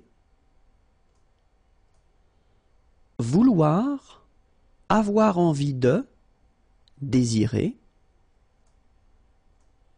Dire, raconter. Dire, déclarer. Ok? Penser, réfléchir, mettre, placer, vouloir, avoir envie de, désirer, dire, raconter, dire, déclarer, donner, offrir. Aimer bien, aimer, apprécier, regarder, travailler, écrire, donner, offrir. Aimer bien, aimer, apprécier, regarder, travailler, écrire, trouver, retrouver, jouer, falloir, devoir, utiliser, courir, se précipiter, trouver, retrouver, jouer, falloir, devoir, utiliser, courir, se précipiter, apporter, amener, montrer, exposer, présenter, garder, retenir, conserver, aider, assister, épauler, placer, poster, mettre, apporter, amener, montrer, exposer, présenter, garder, retenir, conserver, aider, assister, épauler, placer, poster, mettre. So that's it for the first part of the verbs. Okay, so the next lesson will be exactly the same thing. I mean, the same thing, no, but the same concept, but other verbs. Okay, so the video can be found here. Okay, and then all the others as well, and the website is here. Okay, have a great day. Bye bye. Bonjour à tous and welcome to Learn French with Vincent. And this is Unité 7, leçon S. And it will be the last lesson for this unit. As I said in the previous video, it will cover les verbes, okay? So it will be the second part of the list of the verbs that I wanted to give you before the end of this Unité 7, okay? And so, let's start. Essayez, tentez. Okay, so just to repeat, if you didn't check that, well, if you didn't see the first video, so I will put each time the first verb here, it would be the direct translation of this verb, okay? So it will apply, well, it will be the same meaning in almost all the contexts, okay? And then the second or third or maybe fourth option, it will be a translation that would be possible in some situations, okay? But not all, okay? But still, essayez, tentez. Demandez, interrogez. Lire. Appeler. Partir. Essayer. Tenter. Demander. Interroger. Lire. Appeler. Partir. Entendre. Ouïr. Démarrer, commencer, entamer. Espérer, souhaiter. Tourner, retourner. Avoir besoin de, nécessiter. Entendre, ouïr. Démarrer, commencer, entamer. Espérer, souhaiter, tourner, retourner, avoir besoin de, nécessiter. Se sentir, croire que, ouvrir, arrêter, cesser, payer, régler, acheter. Se sentir, croire que, ouvrir, arrêter, cesser, payer, régler, acheter. Porter, transporter, marcher, se promener, rester, séjourner, envoyer, expédier, rencontrer, retrouver, se réunir. Porter, transporter, marcher, se promener, rester, séjourner, envoyer, expédier, rencontrer, retrouver, se réunir. Croire, souhaiter, désirer, couper, tailler, se souvenir, se rappeler, tomber. Croire, souhaiter, désirer, couper, tailler, se souvenir, se rappeler, tomber. Manger, se restaurer, aimer, adorer, patienter, attendre, fermer, finir, terminer. Manger, se restaurer, aimer, adorer, patienter, attendre, fermer, finir, terminer. That's it. So it was the last video for this unit 7, unité 7. Okay, if you want more videos, then youtube.com/imagier, and the website is here and it's waiting for you, imagier.net. Have a great day. Bye bye. Bonjour à tous and welcome to Learn French with Vincent, and this is unité 8, leçon A, and we'll start this unit with vocabulary, and the topic is au café, so quite useful. Un serveur, une table, une terrasse de café, un crème, un noir, un expresso. Okay, so one more time. Un serveur, une table, une terrasse de café, un crème, remember, accent grave, un crème, un noir, un expresso. Okay, remember we've got this X here. Expresso. Okay.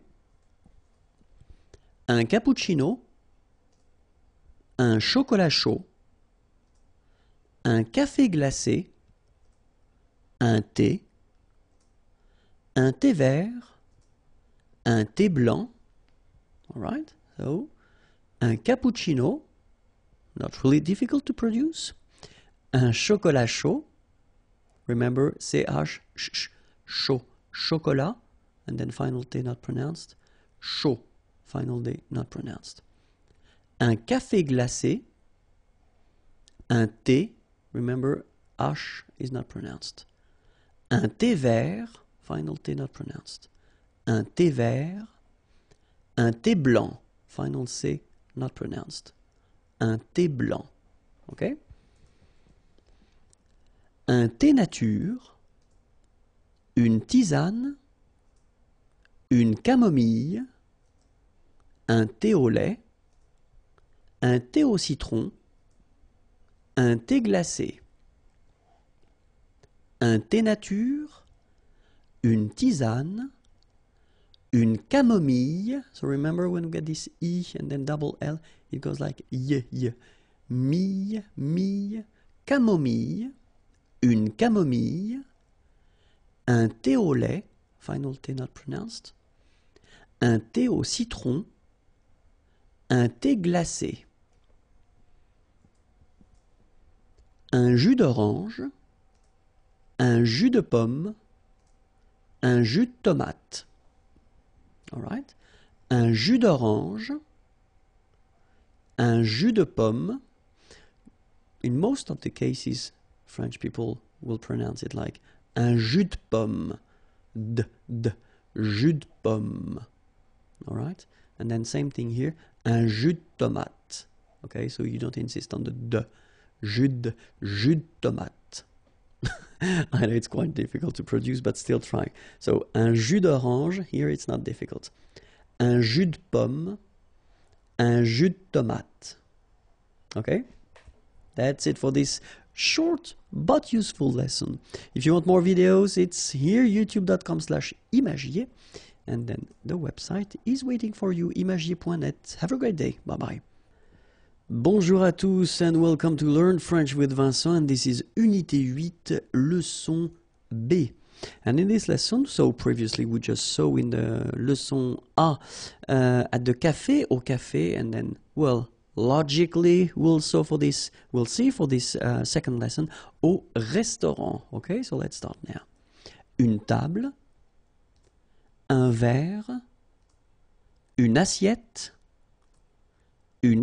plate, une assiette creuse. Okay, so let's see them one more time.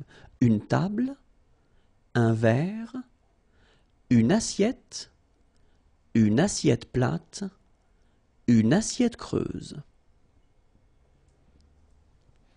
Une assiette à dessert, une serviette, une fourchette, un couteau, une cuillère. So let's repeat them.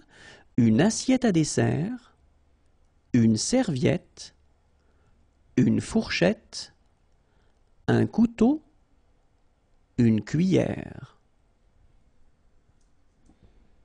Une cuillère à soupe, un garçon, un menu, une carte des vins, à la carte. Une cuillère à soupe, un garçon. Remember when we get this cédille beneath the C, it will give you the pronunciation S of C. So instead of K, as it should be with O. Okay? So un garçon, un menu, une carte des vins, à la carte. Une addition, un reçu, un pourboire. Une addition, un reçu, un pourboire. And that's it for le restaurant. If you want more lessons and more videos, then youtube.com/imagier is here. And then the website imagier.net can find more material and it's waiting for you. Have a great day. Bye bye. Bonjour à tous and welcome to Learn French with Vincent, and this is Unité 8, Leçon C. And in this lesson we'll work on le poisson, so it will be a vocabulary lesson. Okay, so let's start now. Le thon, la dorade, la morue, le saumon, le bar. Let's repeat them. Le thon.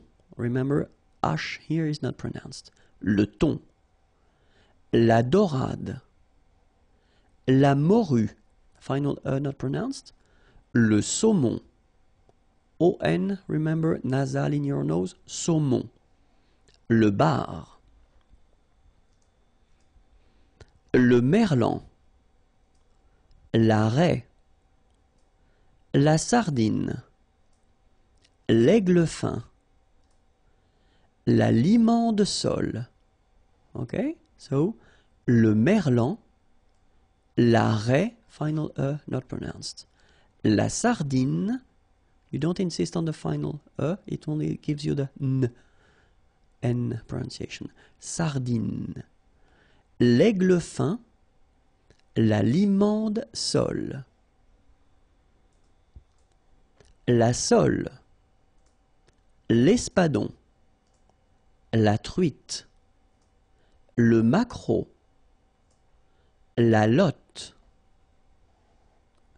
la sole, same thing, don't insist on the final E, okay, it only gives you the L sound, sol, l'espadon, O-N in your nose, nasal, on, espadon, la truite, same thing here, final E not pronounced, T, la truite, le maquereau, so technically this K, just pronounce it K, mac, maquereau, maquereau, alright, and then E, A, U, remember when you combine these three vowels, you get the sound O, maquereau, okay, and then la lotte, final E not pronounced, lotte, t, t, lotte, okay, la lotte, alright. So that's it. You've got many words now if you want to talk about fish. Les poissons. If you want more videos, then youtube.com/imagier and then imagier.net, the website if you want more material. Have a great day. Bye bye. Bonjour à tous and welcome to Learn French with Vincent, and this is Unité 8, Leçon D. And in this lesson we'll still work on vocabulary as we did previously in the previous lessons, and we'll cover in this lesson les céréales. L'avoine, le blé, le maïs, le millet. So let's repeat them. L'avoine, remember, don't insist on the final E. L'avoine, le blé, here, accent aigu, et le maïs, so here you get this tréma, so maïs, maïs, and then you pronounce the final S, maïs. Le millet, here, I, and then double L, so I, millet, E-T at the end, open, millet. L'orge, le quinoa, le son. Let's repeat. L'orge, le quinoa, le son. And that's it. Really short, but quite useful. More videos, youtube.com/imagier, and then more material here, imagier.net. Have a great day. Bye bye. Bonjour à tous and welcome to Learn French with Vincent, and this is Unité 8, Leçon E.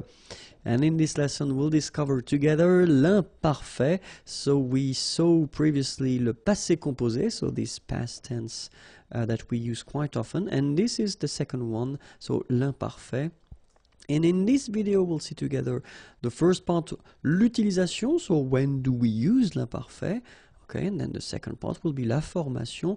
So how do we build, how do we construct this imparfait form? Okay, so, but then let's focus now on l'utilisation. So when do we use l'imparfait? And then the first situation when we will use l'imparfait will be if you want to describe something in the past. Une description dans le passé. Okay, so if you want to describe something in the past, like in this example here, la pièce, the room, était, so that's the verb here. The verb is to be, okay, and it's the imparfait form, était, grande, big, et sombre, dark. Okay, so in that case, you want to describe the room, then you should use l'imparfait. Second situation, une habitude dans le passé. So a habit, something that you are used to do in the past, okay? And the example is je partais, partir is to leave, okay? And it's the imparfait form here. Le matin, the morning, à 8 heures. Okay, so in that case, you want to say that it's an habit, something that you do in the past, then you should use l'imparfait, okay? Other situation when you will need to use l'imparfait, une répétition dans le passé. Okay, so répétition, you understand, something that repeats itself dans le passé. The example here, nous allions tous les soirs au restaurant. Okay, so aller is to go, tous les soirs, okay, so every evening, au restaurant. All right, so something that you do and that repeats itself in the past. And then, if you want to say something that lasts, durer is to last, in the past, dans le passé, then, in that case, this sentence is quite interesting because I wanted to make the difference between the use of the imparfait here, okay, and then here you've got the passé composé form, all right? So, je regardais la télé, so la télévision, all right? So, in that case, you tend to use, of course, l'imparfait because it lasts a while when you watch TV, so if it's a movie or something like that. When tu as appelé, okay? So, appeler is to call on the phone, for instance, okay? So, in that case, you want to make the difference between something that happens and it's an action, so tu as appelé, okay? And then here, you use l'imparfait, well, because it lasts longer. Okay, so je regardais la télé quand tu as appelé. All right? And then we've got another structure. So if you want to insist on the fact that something lasts and then something continues, then we've got this structure. Être, so it's to be, être en train de, okay? And then you will put l'infinitive form after that, so the basic form. All right? So an example here as well. So I wanted to make the difference as well with between the passé composé form here. Je n'ai pas répondu. Répondre is to answer, okay?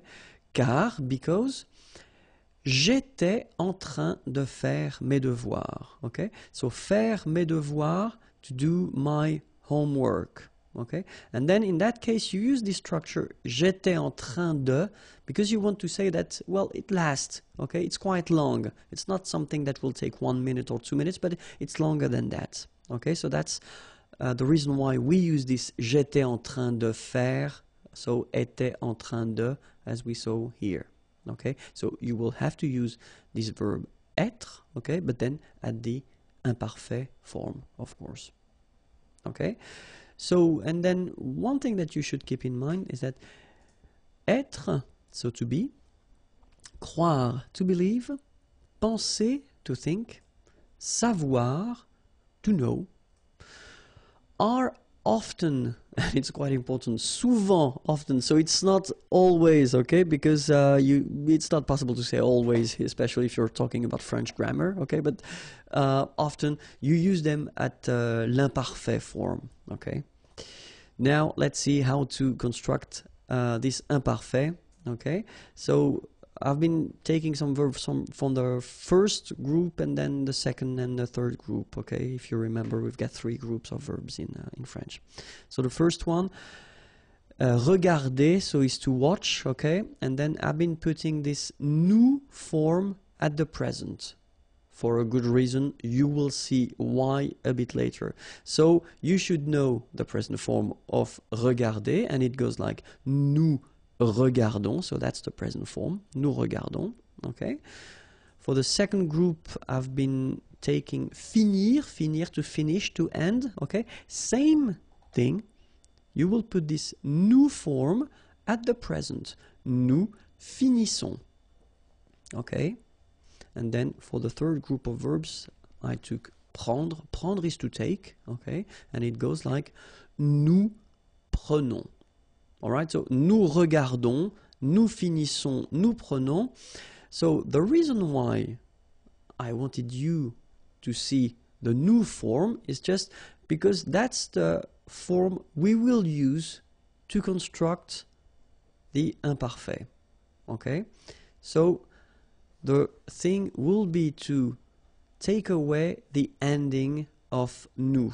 And the ending of nous, it's ONS, like you saw here, here, and here. So the idea is that this ending, you will take it away. Okay? Then, that's the thing we will keep. Regarde, like that, without the ending for nous. Finissent, without the ending for nous. And then prennent, without the ending. Okay? And after that, you will add the endings for l'imparfait. And they will be like for je, AIS, for tu, AIS for il or elle. AIT for nous. IONS for vous.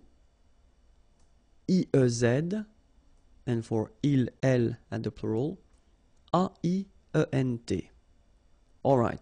So now, if we talk about the pronunciation, the good thing is that this will be pronounced e. This will be pronounced e, obviously, because you write it the same way. This will be pronounced e as well. So final s and final t are not pronounced, and this is pronounced the same way. And the good news is that this form AIENT is pronounced e as well. Okay, so we've got e here, e, and then e. Okay, so that's quite easy to produce. I mean, it's not normally, it's not a big difficulty for the students to make this e sound. Okay, and then for nous, it will be, so if you remember correctly, so final S is not pronounced here, okay? And then this ON, so it's a nasal and it goes in your nose and it goes like on, all right? So you don't hear any N, so it's really on, okay? When you add this I before, okay, you will get the y sound. So you get yon, that's the full form, okay? Yon. And then ye here, okay? So yon, ye, e. All right? So now, je regarde. And then e. So that's the full form that you will have. And then you will pronounce it, je regardais. All right? So if we have the example for finir, it was finis. Remember this form that we got from the new form of the present. Okay, so finis, and then you add e. Je finissais. All right? And then the last verb we had was prendre, if I remember correctly. Yes? And it was prenne. Okay, the form that we got when we took away this ONS ending from the present. Okay, so prenne, and then you add your ending, e. Je prenais.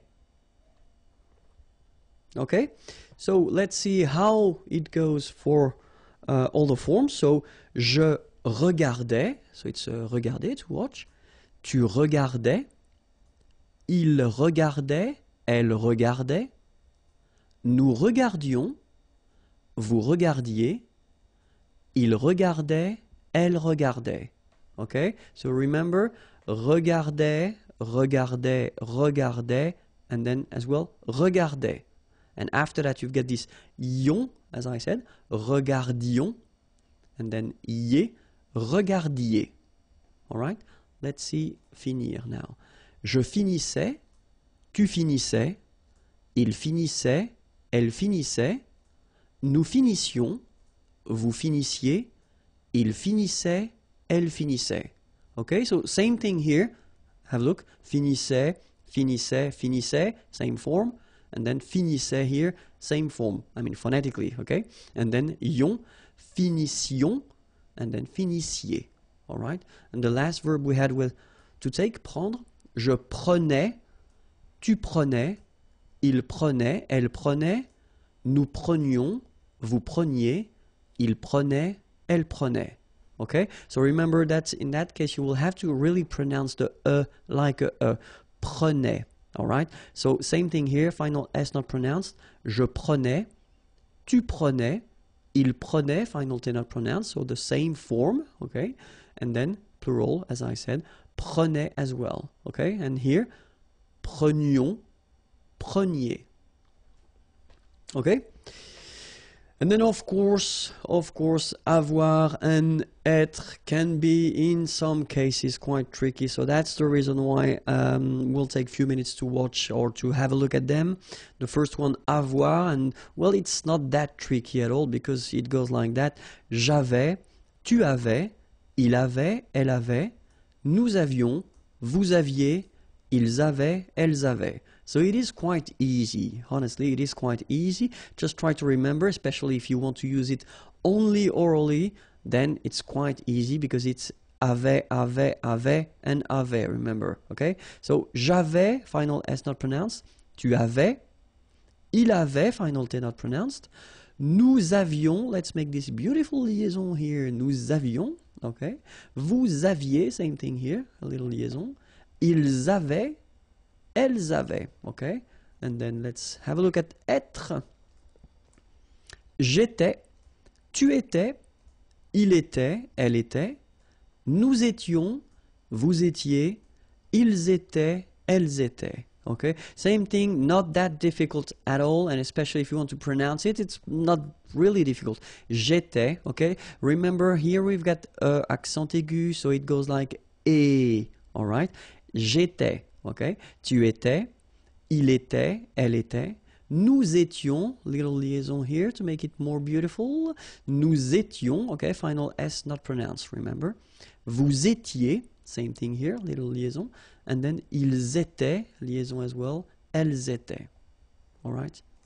That was it for l'imparfait. If you're not sure or if you've got few doubts again, don't be afraid to watch the video one more time. So this is the channel here, youtube.com/imagier if you want more videos. And then the website imagier.net. Don't be afraid to send me a message. Tell me what you think about the video. Okay? Have a great day. Bye bye. Bonjour à tous and welcome to Learn French with Vincent. This is Unité 8, Leçon F.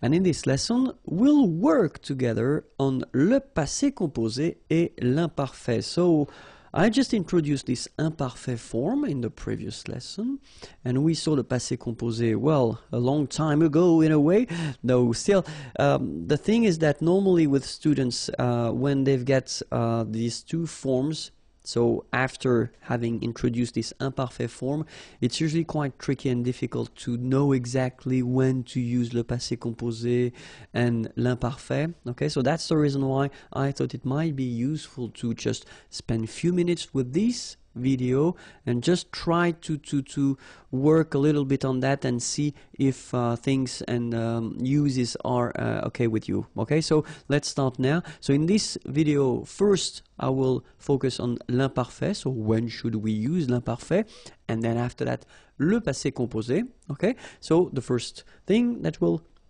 refresh will be l'imparfait. Okay, so l'imparfait, remember that you will use it when you want to describe something in the past. Okay, so the example I took, la pièce était grande et sombre. Okay, la pièce, the room, grande, big, sombre, dark. Okay, so in that case you use être, to be. All right, and then you use it at the imparfait form to make this description.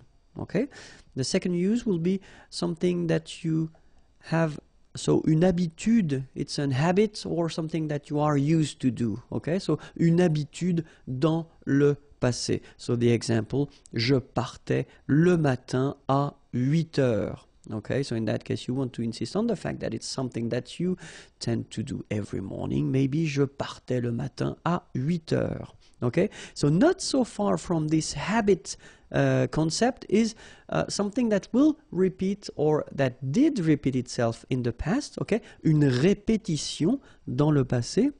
So if you want to express or to well, say something that repeats itself in the past, then in that case you should use l'imparfait.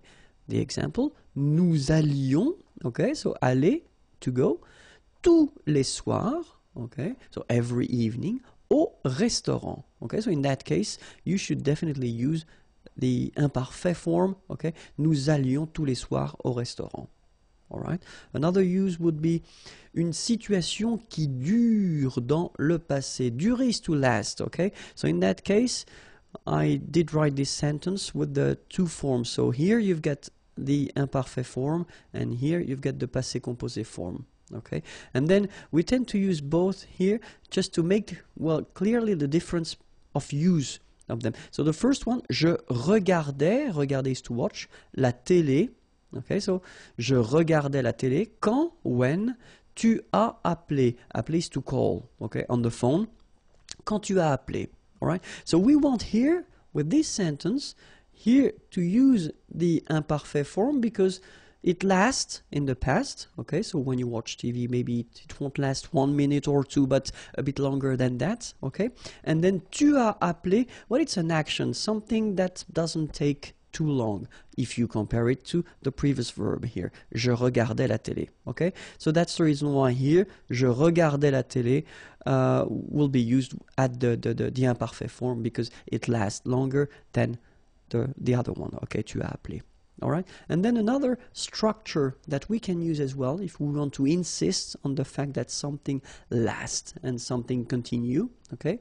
Pour insister sur la durée et continuité, then the structure is être en train de, and then you put your verb at the infinitive form here. So infinitive form is the basic form of the verb, okay? So être, so that's the verb être that you should conjugate at the imparfait form, okay? And then same thing here. I wanted to make the difference between the two. So here you've got this passé composé. Je n'ai pas répondu. So répondre, to answer, okay? Maybe someone was calling on the phone. Je n'ai pas répondu, okay? Car, because, j'étais en train de faire mes devoirs. Faire mes devoirs, to do my homework, okay? So, j'étais en train de faire mes devoirs. So, in that case, you use this structure, so être en train de, because you want to insist on the fact that, well, it takes a while to make them, okay? J'étais en train de faire mes devoirs, all right? Now, le passé composé. So, le passé composé, well, the first use, of course, of le passé composé, it's une action, an action qui s'est passée, that took place avant le moment présent. So, before the present moment, the example that we could have here, je suis en retard parce que j'ai marché trop lentement. Okay? And here, well, the first part here, je suis en retard, I am late. It's the present. Okay? And then you want to, well, give the reason why. Parce que, because, j'ai marché, so marcher is to walk, okay? And this is the imparfait form, okay? Trop lentement, too slowly, okay? Je suis en retard parce que j'ai marché trop lentement. Then, une action dans le passé qui a des limites temporelles, okay? So it's an action that took place in the past, all right, but then you've got some clear limits when it started or when it ended, okay? And then the example here, dimanche dernier, j'ai dormi toute la journée. Dormir is to sleep, okay? So this is here the passé composé form, toute la journée, all day long, okay? So you've got clearly a limit, toute la journée, you know exactly when it stopped, all right? Une action qui est terminée, okay? So clearly here, if you want to introduce your birth date, then je suis né, okay? So it was an action in a way, okay? But still it's finished. So le 16 juin 1970, okay? Je suis né, so that's the reason why here you will use this verb naître, okay? Je suis né le 16 juin 1970. Une histoire composée de plusieurs actions, okay? So if you've got several actions, okay, in a story, then normally you should use le passé composé. For instance, hier, yesterday, je suis rentré, I came back home, okay? Rentré, je suis rentré. J'ai préparé à manger, etc., etc., okay? So orally, you will explain to a friend or to a colleague what you've been doing yesterday, okay? You want to introduce these actions, okay? And in that case, that's the tense that you will use, the passé composé, all right? If you want to speak about an event of the past with, for instance, hier, yesterday, le mois dernier, last month, ce matin, this morning, cet après-midi, this afternoon, dimanche midi, so dimanche is Sunday, okay, midi, noon, jeudi, Thursday, matin, morning, okay, so with these structures, and if you're talking about an event, an action, okay, in that case, you definitely should use le passé composé. Okay, so of course these are examples. Okay, we've got so many others that I didn't have the, well, I didn't want to put everything in this page. All right, so if you want to use, and this is quite important, negative form, okay, connected to the present form or the present. For instance, if you want to say that, so je n'ai jamais fait de patinage. Patinage is skate, ice skating. Okay, you want to say that you never did ice skating. In that case, well, you should use the passé composé form. Okay, je n'ai jamais fait de patinage. Oops, I should put something instead. It's not a virgule, it's point. It should be point. Sorry, it was a little mistake here. Okay, but still, je n'ai jamais fait de patinage. Okay, same example here. Il n'a jamais eu de chance. Okay, avoir de la chance, to have luck. Okay, il n'a jamais, never eu de chance. So in that case, you should put that at the passé composé form. Okay, and then, well, same thing. Nous n'avons pas eu de chance. All right, in that case, it's with pas and not never, but it's clearly the same meaning. Nous n'avons pas eu de chance, and in that case, you should definitely use here the passé composé form. Okay. So, of course, avoir and être can be quite tricky, so that's the reason why we'll take a few minutes to see them, and we'll start with avoir, okay? This is the imparfait form. J'avais, tu avais, il avait, elle avait, nous avions, vous aviez, ils avaient, elles avaient. And next to it, we'll put the passé composé form. J'ai eu, tu as eu, il a lu, il a eu, sorry, elle a eu, nous avons eu, vous avez eu, ils ont eu, elles ont eu. Okay, so let's take 1 minute to see them one more time. J'avais, final S not pronounced. Tu avais, same thing. Il avait, final T not pronounced. Elle avait. Nous avions, little liaison, final S not pronounced. Nous avions. Vous aviez, same thing here, little liaison between the two. Ils avaient, so remember, even if we've got this A-I-E-N-T, well, we don't pronounce it, or we don't pronounce this E-N-T, so we get avait, okay, phonetically. Ils avaient, okay, and then elles avaient. And now for the passé composé form, so if you remember clearly, we use the verb avoir at the present form, then we put this participe passé form. So it does mean that it will be the same all the time. That's the reason why we see it here, okay? And this is pronounced, so it's an exception because normally you should pronounce it differently, but, so it's an exception, it is pronounced U, okay? U, that's the way you should pronounce it. So, j'ai eu. Tu as eu, il a eu, elle a eu, nous avons eu, vous avez eu, ils ont eu, elles ont eu. Alright? So, j'ai eu, tu as eu, il a eu, elle a eu, nous avons eu. Okay, so here you can see that we make double liaison. Nous avons eu. Okay, same thing here. Vous avez eu, ils ont, and then here as well, tu. Ils ont eu, elles ont eu. Alright? Let's see être now. And it goes like j'étais. So same thing here. We'll start with the imparfait form.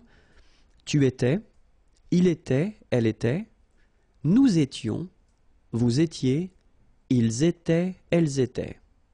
And then the passé composé form. J'ai été, tu as été, il a été, elle a été, nous avons été, vous avez été, ils ont été, elles ont été. Okay, so let's take 1 minute again to pronounce them.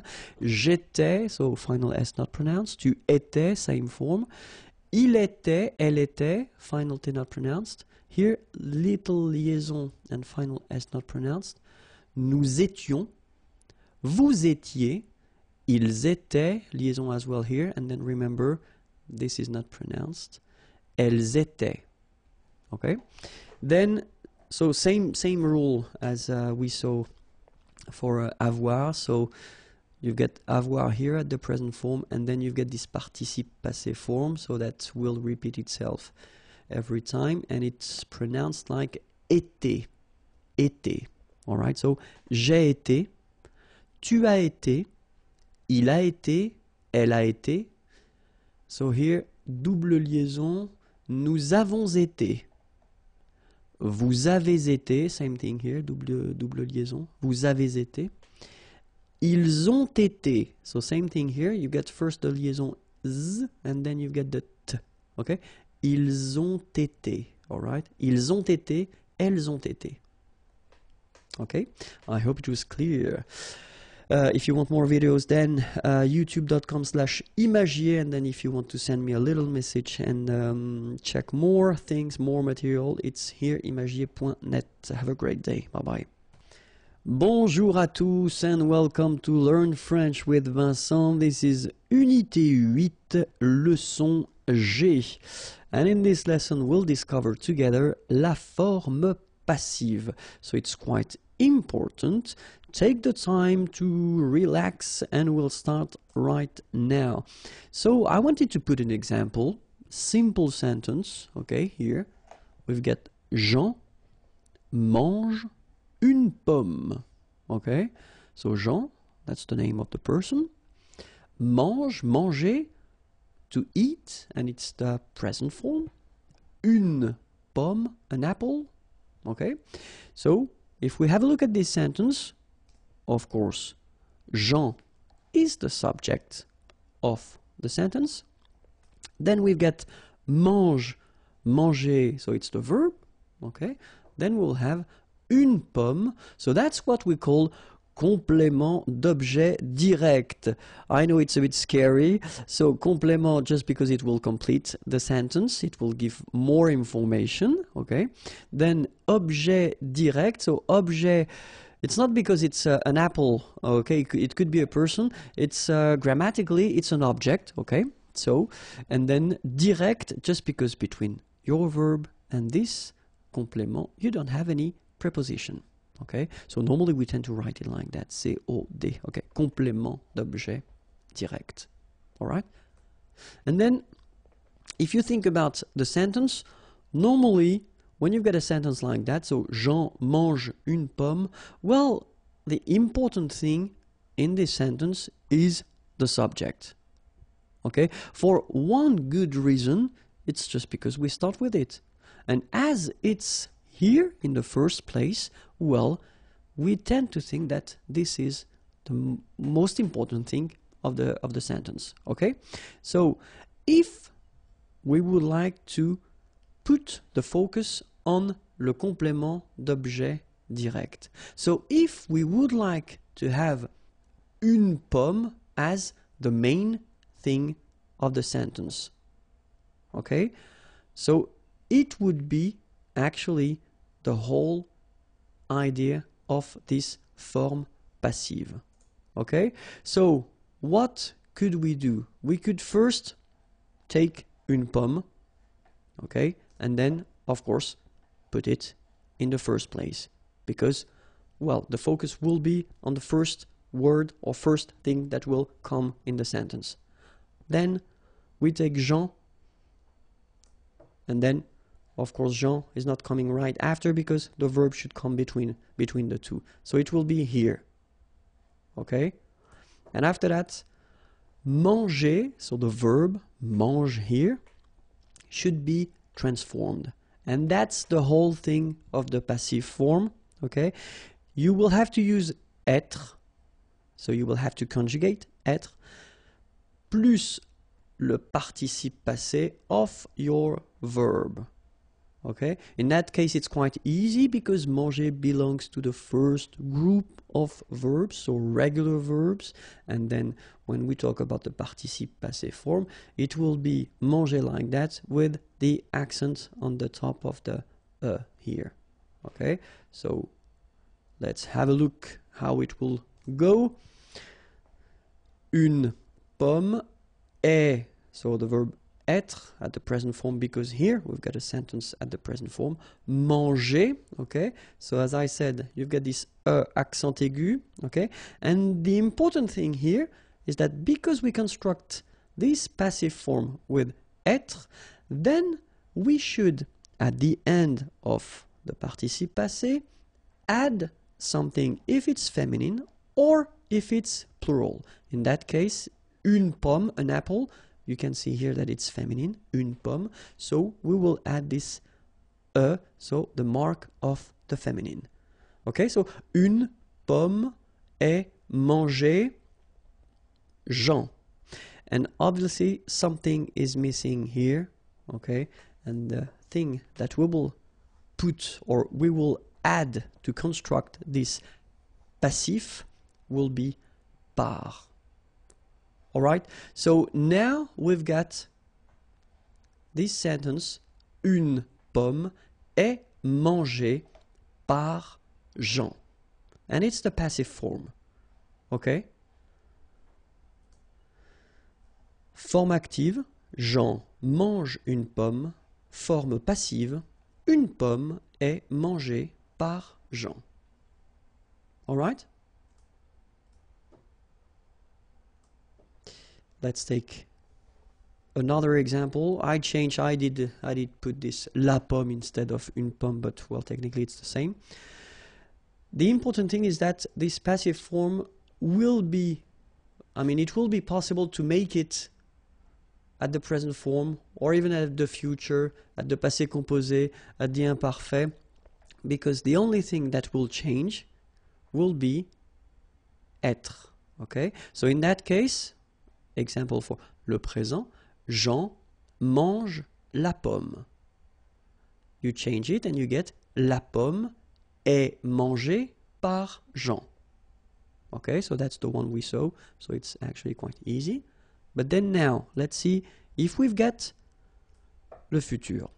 So the sentence will go like Jean mangera, okay, so it's this will eat, okay, la pomme. And then, if you want to put this sentence at the passive form, then la pomme sera, so remember, sera, it's the form of être at the future, okay? So that's the only thing that will change. So you definitely should know by heart all the forms of être, and obviously avoir, but not avoir for this lesson, but still. So you should know them by heart because you will have to use them. For instance, in this passive form, you must use them. So la pomme sera mangée par Jean. So the rest doesn't change. That's the only thing that you will have to change. You put this être form, okay, at the correct tense. In that case, it's the futur. And then let's see le passé composé now. Jean a mangé la pomme, okay, and then if you change it and put it at the passive form.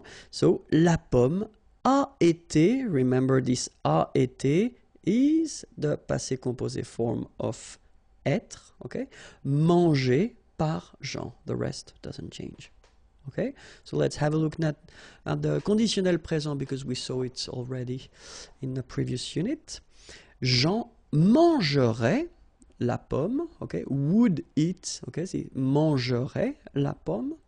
So if you change it, la pomme serait, okay, and that's the conditionnel présent form of être, mangé par Jean.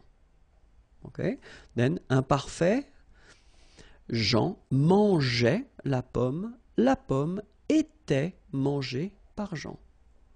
And the last one, conditionnel passé, because that's the last one we saw. Jean aurait mangé la pomme aurait été, and that's here, aurait été, conditionnel passé form of être, mangé par Jean. Okay? So remember, être, then participe passé, then par. Don't forget this par because it's quite important. Okay, and this will be the three elements that you will need to use to construct this forme passive. Okay, I hope it was clear. Have a great day, and then remember more videos on youtube.com/imagier, and then don't be afraid and send me a little something just to tell me what you think about the videos. The website is here, and then you can find more material there. Bye bye. Bonjour à tous and welcome to Learn French with Vincent. This is Unité 8, leçon H. And in this lesson we'll see together la conjugaison à la forme passive. So we saw la forme passive in the previous video lesson, so I definitely advise you to watch it if you didn't do it. And then in this lesson we'll take few examples, or at least two examples, two verbs, and then we'll see how they go. Okay, so remember that we will see in this lesson le présent, le futur, le passé composé, le conditionnel présent, and then l'imparfait. These are the verbs that we already covered in these lessons or in the previous lessons. Okay, so that's the reason why we will try to see how they go at the passive form. All right, so remember that if you want to construct this forme passive, then the first thing will be être, and this verb être will be changed, so according to the fact whether it's present, futur, passé composé, etc. And then after that you will put this participe passé form, okay, to get your passive form. All right, so that's it. We'll take two examples. The first one will be admirer, to admire. And then the second one will be choisir, to choose, okay? But then the idea is that as we will change them in or at this form passive, so clearly it will be to be admired and to be chosen, okay? So let's see now, admirer. Présent, so it will be je suis admiré. Tu es admiré, il est admiré, elle est admirée. Nous sommes admirés, vous êtes admirés, ils sont admirés, elles sont admirées. Alright, so as you can see, être will be the only thing that will change here. Alright, well, if we are really honest, then we can say that the participe passé form here is changing as well, because if you can see, if you have a look here, it's here like that written et, and then here you just add this okay? Remember that we add this final because we've got here a feminine subject, and so this final is the mark of the feminine, so singular feminine, okay? But then if you really want to think about that phonetically, you don't pronounce it, so whether it's masculine admirer or feminine admirer, you will pronounce them the same way. But still, if you want to write it correctly, you should add this So same thing here. If we look at this last form here, we've got this S at the end. So S is the mark of the plural. So you should put it at the end. You don't pronounce it, okay? So you get admirer, but still you should put it. And here you've got, well, first the feminine and then the plural S. Phonetically, it is the same, admirer. Okay, so you've got phonetically only one form, and it's admirer. Okay, but then keep in mind that because we constructed with être here, then we should put the feminine here if the subject is feminine, the plural here if the subject is masculine plural here, and then the feminine plural here if the subject is feminine plural. Okay, so it will be the same for all the tenses. Okay, so I won't repeat that after. Okay, and then keep in mind that être, so the verb, will be the only thing that will change in this, these structures. All right, so let's see now le futur. Je serai admiré, tu seras admiré, il sera admiré, elle sera admirée, nous serons admirés, vous serez admirés, ils seront admirés, elles seront admirées. All right, so if we want to make this structure at the passé composé form, so j'ai été admiré, so you can see that here you've got j'ai été, all right, so it's the verb être, to be, okay, but at the passé composé form. All right. Tu as été admiré, il a été admiré, elle a été admirée, nous avons été admirés, vous avez été admiré, ils ont été admirés, elles ont été admirées. Alright? So if we want to make it the conditionnel présent form, then we will get je serais admiré, tu serais admiré, il serait admiré, elle serait admirée, nous serions admirés, vous seriez admiré, il serait admiré, elle serait admirée. Okay, so same thing here. If you look carefully, that's only the verb être that will change. And then imparfait form would be j'étais admiré, tu étais admiré, il était admiré, elle était admirée, nous étions admirés, vous étiez admirés, ils étaient admirés, elles étaient admirées. Alright?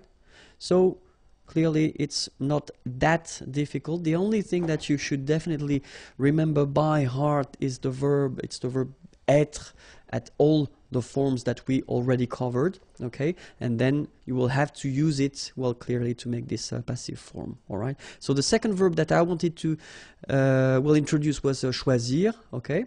So at the present form, it will go like je suis choisi, tu es choisi, il est choisi, elle est choisie, nous sommes choisis, vous êtes choisis, ils sont choisis, elles sont choisies.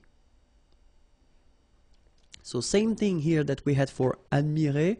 So remember that you will have to here, for example, put the at the end for the feminine, okay? Because here we've got the feminine singular, so we just add okay? You will have this s at the end here for the plural, so masculine plural, and you will have this s feminine plural form. Okay? Same rule, you don't pronounce them. So phonetically you will have choisi, choisi, choisi, choisi, choisi, choisi, choisi, and choisi. So the same phonetical form, okay? And it's quite easy to remember. Je serai choisi, tu seras choisi, il sera choisi, elle sera choisie, nous serons choisis, vous serez choisis, ils seront choisis, elles seront choisies. Okay? Let's see the passé composé form. J'ai été choisi, tu as été choisi, il a été choisi, elle a été choisie, nous avons été choisis, vous avez été choisis, ils ont été choisis, elles ont été choisies. Then the conditionnel présent form, je serai choisi, tu serais choisi, il serait choisi, elle serait choisie, nous serions choisis, vous seriez choisis, il serait choisi, elle serait choisie. Okay? And last but not least, imparfait. J'étais choisi, tu étais choisi, il était choisi, elle était choisie, nous étions choisis, vous étiez choisis, ils étaient choisis, elles étaient choisies. Alright? So that's it for la conjugaison à la forme passive. If you want more videos, then youtube.com/imagier and the website imagier.net if you want more material, or then if you want to send me a little message, it would be nice. Thank you very much. Have a great day. Bye bye. Bonjour à tous and welcome to Learn French with Vincent, and this is Unité 8, leçon I. And in this lesson, we'll work on vocabulary for a change because we've been doing grammar quite much. So the topic is la géographie. L'Europe. Okay, so I did put this F just to give you the information that it's feminine, okay, because it doesn't show here with the article. L'Europe. L'Asie. L'Afrique. L'Amérique du Nord. L'Amérique centrale. L'Amérique du Sud. Okay, so let's see them one more time. L'Europe. Remember this final it's not really present. It only gives you the possibility to pronounce this P, PP at the end, okay? Europe.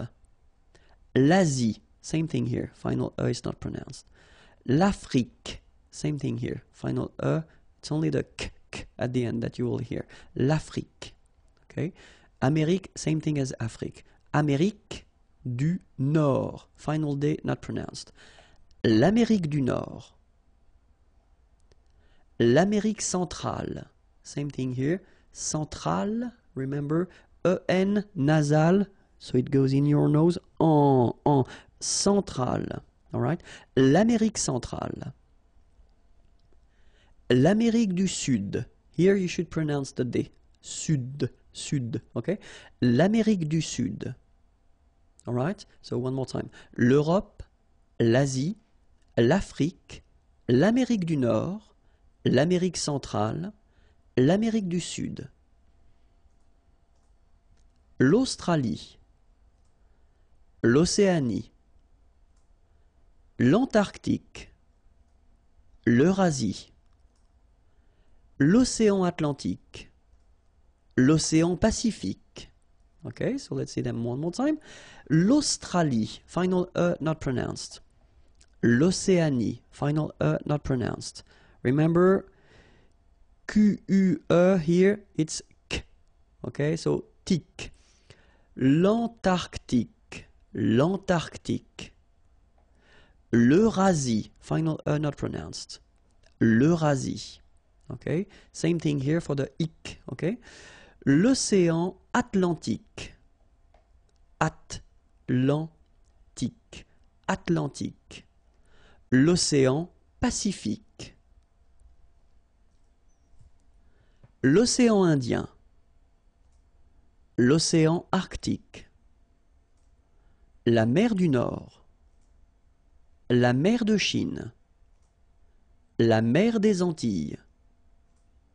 La mer Méditerranée. Okay, so let's see them. L'océan Indien. So remember here it's nasal and it can be quite tricky. So first you've got this un here and then you've got this yin. Okay, Indien. L'océan Indien. L'océan Arctique. Remember, tic, ic. La mer du Nord. Final D not pronounced. La mer de Chine. Remember, don't insist on the E. Chine. Okay? And then this CH, Chine. All right?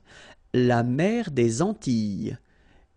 So here it's quite interesting because, well, you've got this E and then double L, S. Okay? So final S and E, really you don't pronounce them. So you get this E sound. Antilles. Okay? La mer des Antilles. The liaison between the two. Des Antilles. La mer des Antilles. La mer Méditerranée. Okay, here final E not pronounced, but then you pronounce this E at the end. Méditerranée. Okay, la mer Méditerranée. La mer Rouge. La mer Caspienne. La mer Noire. La mer de Bering. Okay, so la mer Rouge. Remember, G and then E, J. Rouge. Okay? La mer Rouge. La mer Caspienne. Okay? E and then double consonant here, and it's the same. And N, so it does open the sound here. So it's E. Caspienne. Caspienne.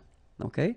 Then here, la mer Noire. Same thing here that we had previously. Final E not pronounced, okay? And then OI, remember, wa, noir, noir. La mer Noire, okay? La mer de Bering. That's it for this lesson. It was quite short, but I hope it was relaxing and interesting. So if you want more videos, then youtube.com/imagier, that's here. And then if you want to send me a little message, then imagier.net, or then find more material. Bye-bye. Bonjour à tous and welcome to Learn French with Vincent, and this is Unité 8, leçon J. And in this lesson we'll see some vocabulary and we'll see la météo. So I hope it's okay with you. Let's start right now. La météo. Un nuage. Une pluie. Une goutte de pluie. Un éclair. Une brume. Un brouillard. Alright, so let's see them one more time. Un nuage. Une pluie. Une goutte de pluie. un éclair. So you can see I make this little liaison between the two.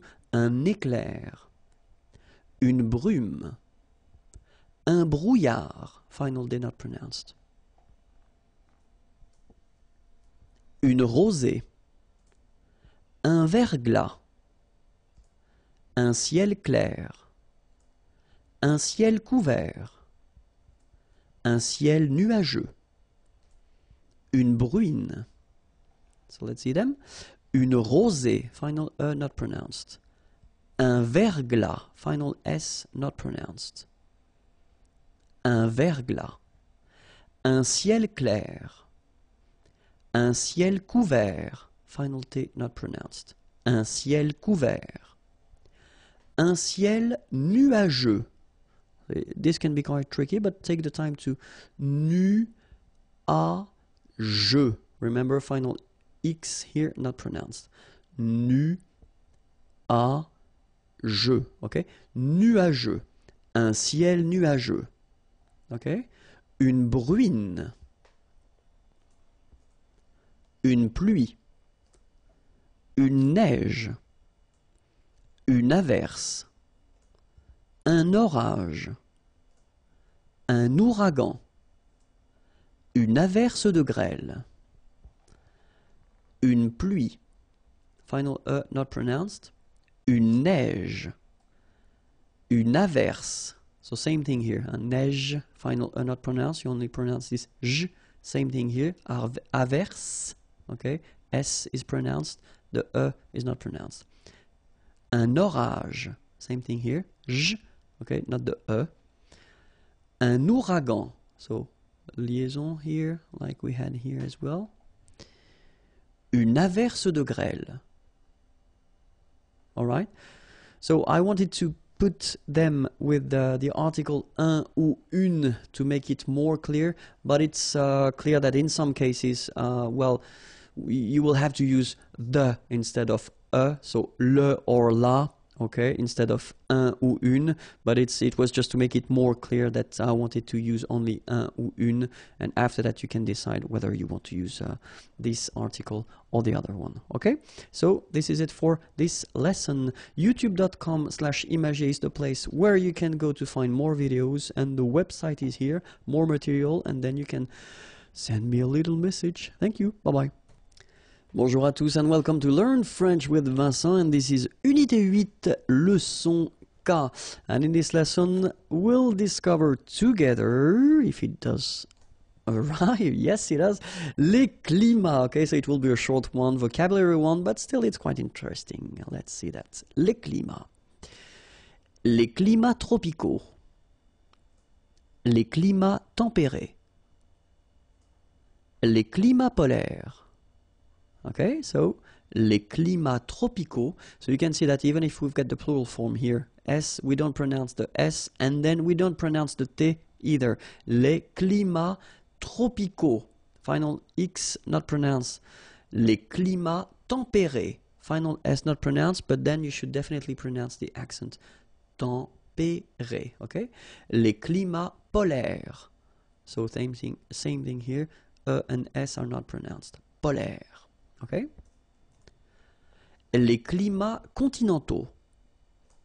Les climats subtropicaux. Les climats de montagne. Les climats subarctiques. Okay, so les climats continentaux, remember, final X not pronounced, and then this AU together, they give you the sound O, okay? Les climats subtropicaux. Les climats de montagne. So remember here, O-N, on, mon, ta, and then this G-N-E, ny. Montagne. All right? Les climats subarctiques. All right? So it was just to practice pronunciation. If you want more videos, then whoops, it's here, youtube.com/imagier, and the website is here, imagier.net. More material is waiting for you. Have a great day. Bye-bye. Bonjour à tous and welcome to Learn French with Vincent, and this is Unité 8, Leçon L. And in this lesson we'll discover together le plus que parfait. So it's quite interesting, not that difficult and quite useful. So let's see what le plus que parfait is. So first in this video, as usual for the tenses, because it's a past tense, we'll first discover together or see together l'utilisation. So when should we use le plus que parfait? And then how do we make, construct, build this tense? Okay, the first thing, utilisation. When do we use le plus que parfait? Important. If you want to, well, should I? Yeah, I will read that the French way first. Okay, exprimer des faits qui se sont passés avant d'autres faits passés. Oh my God, it can be quite tricky. It's not really tricky. Let's say that if you want to resume or if you want to say it fast, le plus que parfait is the past in the past. Okay, so let's see. Now you've got the timeline here. Let's see, first, second, and third thing. The first one could be le présent, so we are here right now, okay? Then, this is the past, so if you want to express something that happened in the past, whether you use le passé composé or we saw that's previously l'imparfait, okay? And then, you've got here le plus que parfait. Okay, so first, if you want to talk about what happened yesterday or then even years ago, you will have to use whether passé composé or imparfait. Okay, but then if you want to make a relation to something that happened previously, you should definitely use this plus que parfait form. Okay, so that's the reason why we tend to say that it's the past in the past. All right, so let's have an example. Ce matin, j'ai mangé le gâteau que tu avais préparé hier. Okay? If we have a look, we've got two verbs in this sentence. This is the first one, j'ai mangé. It is the passé composé form. This is the second one. Tu avais préparé. This is le plus que parfait. Ok? Passé composé. Plus que parfait. So what do you want to say here? You want to say, ce matin, this morning, j'ai mangé, manger is to eat, le gâteau, the cake, que, that, tu avais préparé, préparé is to prepare, yesterday, hier. Okay? So you want to say that ce matin, j'ai mangé le gâteau. Okay, so it happened in the morning, this morning, and then yesterday you had prepared this cake. Okay, so that's the reason why in the second part of the sentence you use le plus que parfait, because this action happened before. All right, so it was the past in the past.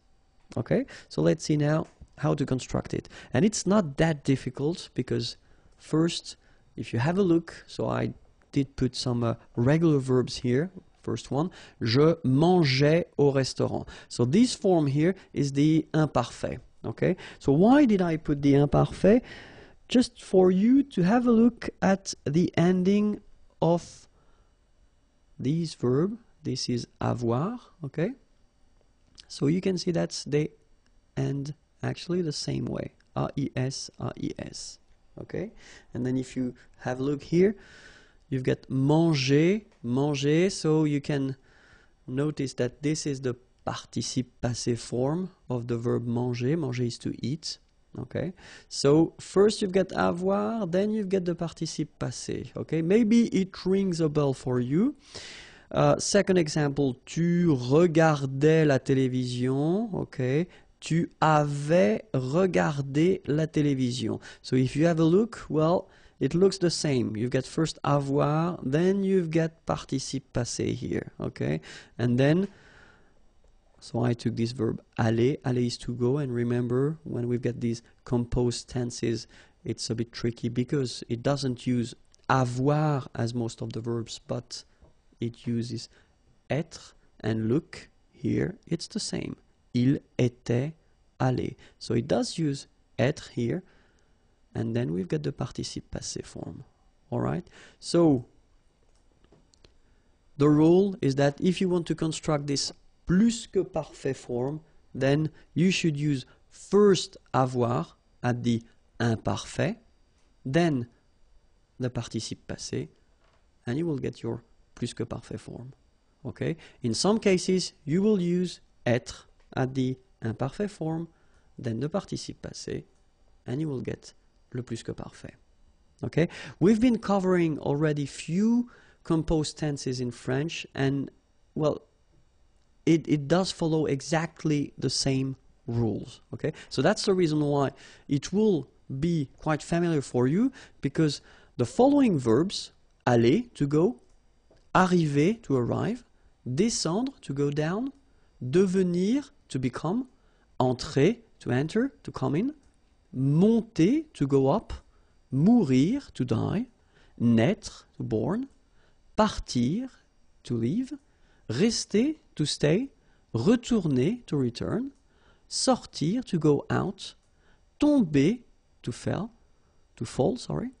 and then venir, to come. So all these verbs will use être, as they do for all the other composed tense that we saw, like passé composé, for instance. Okay?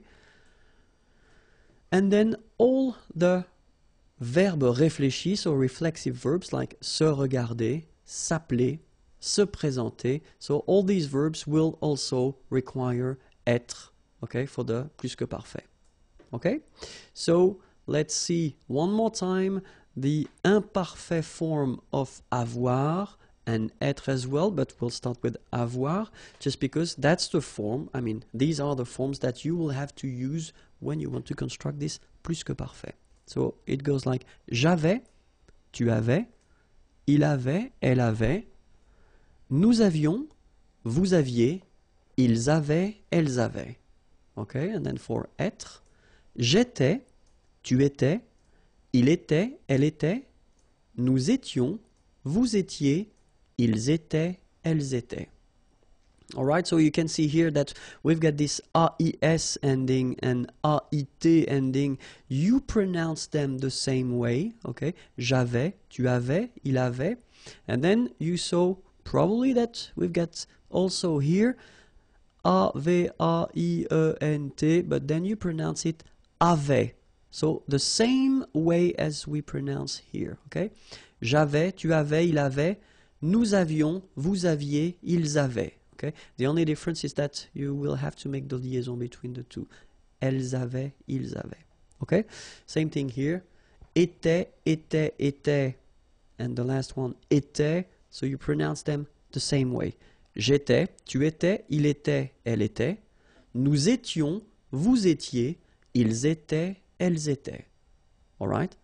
So, remember that for these participe passé forms, so the second part that you should have. Okay? When we're talking about verbs, so in French we've got three groups. Okay? The first one is the ER verbs, so verbs ending with ER. Only one exception, and it's aller, but then the good news is that aller will behave the same way, so it won't be tricky. So remember that when you've got a verb like parler, for instance, here, parler is to talk or to speak, it ends with ER. Okay, you will take this ER away and you will replace it with E accent aigu, parler. Same thing, regarder, to watch, you take this ER away and you put this E here. Aller, even if it doesn't belong to the first group, it will behave the same way, so that's a good news. Aller, ER, you take it away and then you put this E, okay? Second group of verbs, ER, unfortunately for you, not all the ER verbs, okay? But then these are from the second group. Choisir, to choose. You take this ER away and then you change it. You put I instead. Choisi. Finir, to finish, to end. ER away, same rule. And then you put fini. Unir, ER, you take it away, to unite. and then you get uni.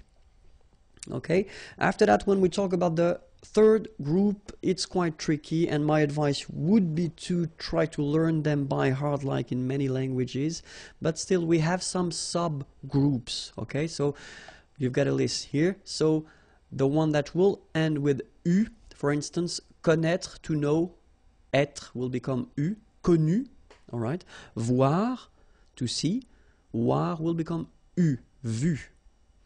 Partir, well, in that case, they will have this I, even if it ends with IR, it's not from the second group, it's from the third group, okay, so, but then it becomes parti, okay, so quite easy. Rire will become ri, okay, partir to leave, and then rire to laugh. It, like écrire to write, IRE will become IT here. Dire to say, IRE will become IT. Okay, remember, you put this T, you don't pronounce it. Écrit, dit. All right, and then the last subgroup here, or I think it's the last, I'm not sure about that anymore. Mettre, ETTRE will become ES. Mi, same advice here, don't pronounce the final S like we had here. T is not pronounced, S is not pronounced. Mi, mettre to put, and then prendre, prendre is to take, okay, ENDRE, and it will become ES, prix. All right.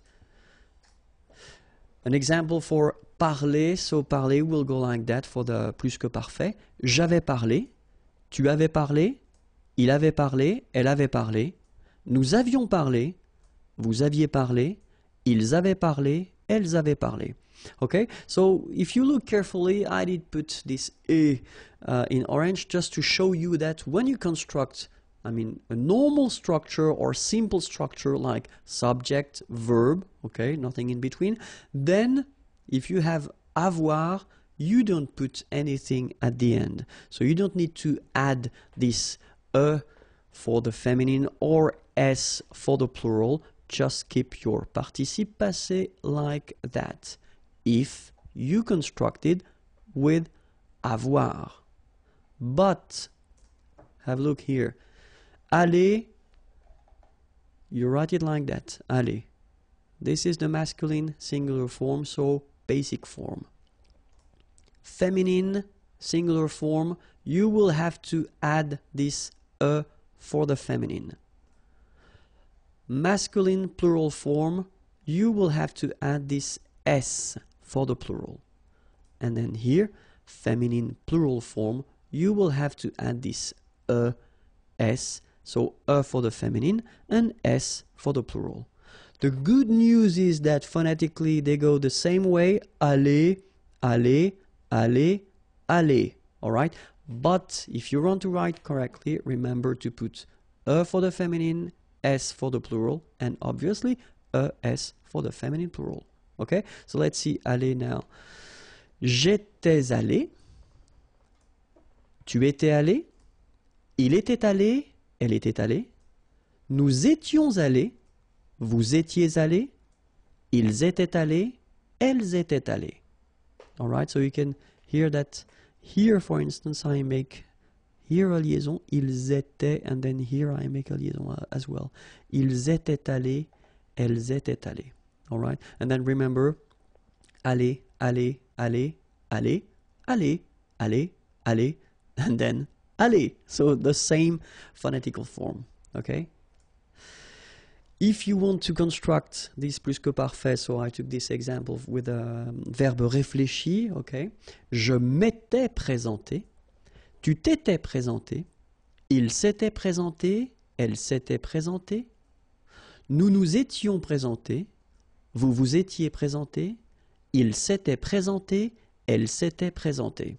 Alright, so remember all these reflexive verbs, so les verbes réfléchis will require all the time être, okay?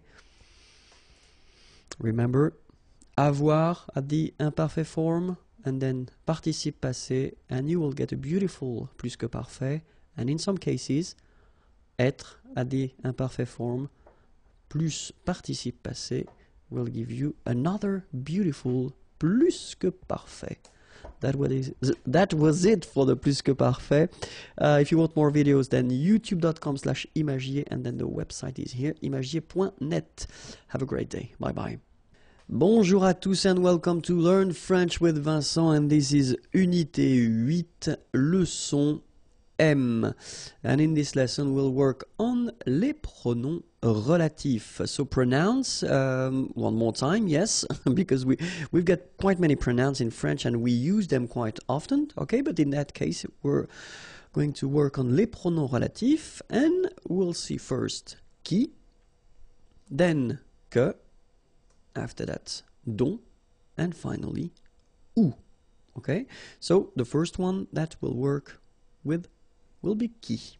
Okay, so pronouns, as usual, are these little words that you use to avoid repetition if something was already said, or if you want to, in one sentence, combine two different sentences. Okay, so the first one, qui, normally we use it because it's subject. Okay, so it can be whether for a person or a thing, pour une personne ou une chose. Okay, and then the first examples that we'll see, will be for une personne. Okay, so qui. So if we take this example, the first one, first sentence, nous connaissons un homme. Okay, connaître is to know. Nous connaissons un homme. And then we've got the second sentence. Cet homme travaille dans un restaurant. Okay, so it's totally possible to have these two sentences like that. Okay, but then if you look carefully, we repeat cet homme or un homme. Okay, we've got here cet homme. Okay, and it's here in the first sentence as well. Let's imagine that we would like to combine these two sentences, make one, and just avoid repeating here un homme or cet homme. In that case, well, we will use this pronom relatif, okay? We will use this qui, just because if you look carefully in the second sentence here, cet homme travaille dans un restaurant, well, cet homme here is subject of the verb. And that's the reason why we'll use qui. Okay? So it could be a person, like in that example, okay, cet homme, but it could be also an object or a thing. Okay? So the sentence you will get will be this one. Nous connaissons un homme qui, and that's where you put your pronom relatif, travaille dans un restaurant. Okay? So it is quite easy to make. It's not that difficult. You just need to remember that it should come well before the verb here. All right? And then we've been choosing this qui just because it is the subject of the verb. All right? So let's see now the same sentence. Nous connaissons un homme. But then here, if you look, cet homme a travaillé dans un restaurant. So here we've got the passé composé form here. You remember, you put avoir first, and then you put here your participe passé form. All right.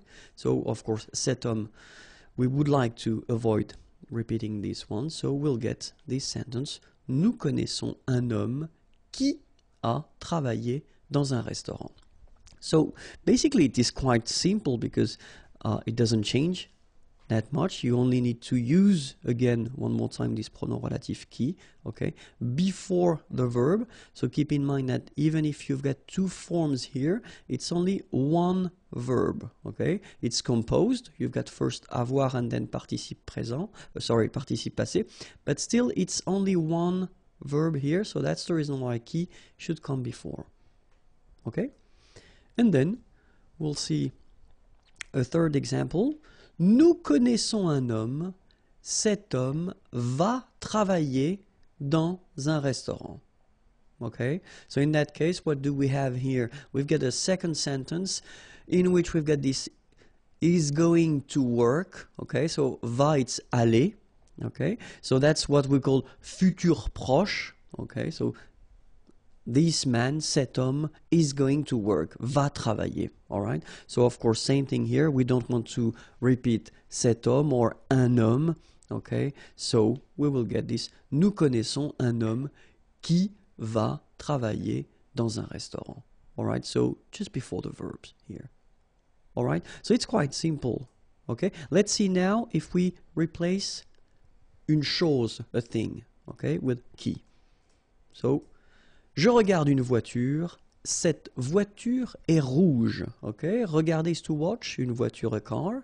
Je regarde une voiture, cette voiture est rouge.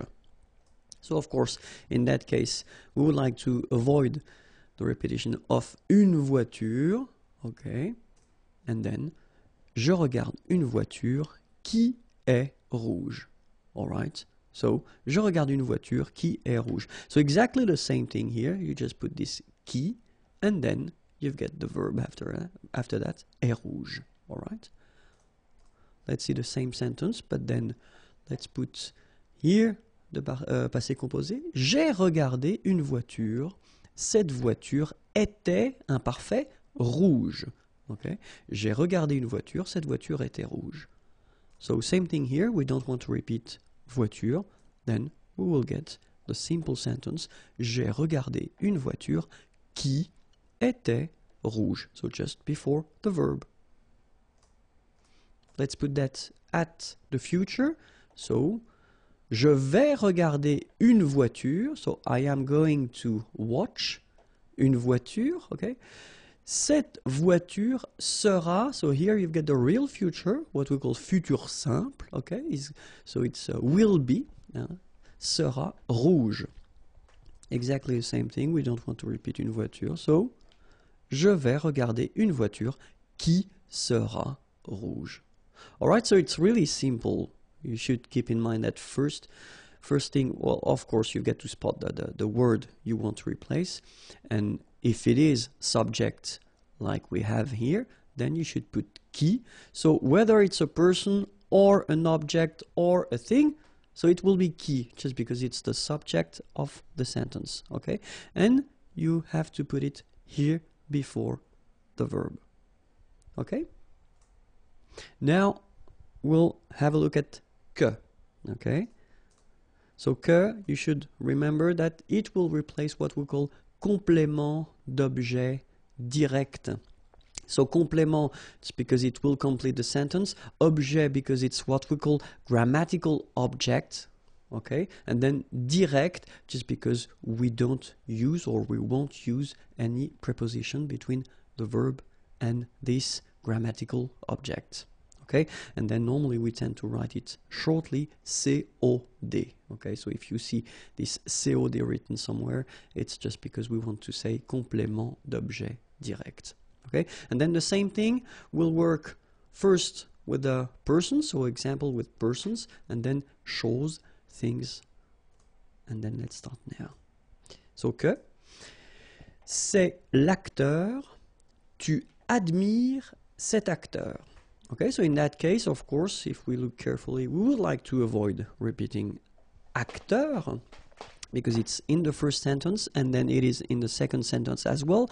But if you have a look here, in the second sentence, you've got tu, okay, so it's the subject. Then you get admire, so it's the verb admirer, to admire, all right? And after that, you've got cet acteur, so the thing we would like to replace, okay? And then if we look carefully, so what we saw is that cet acteur is, well, first it's a complement, okay? It will complete the subject and the verb.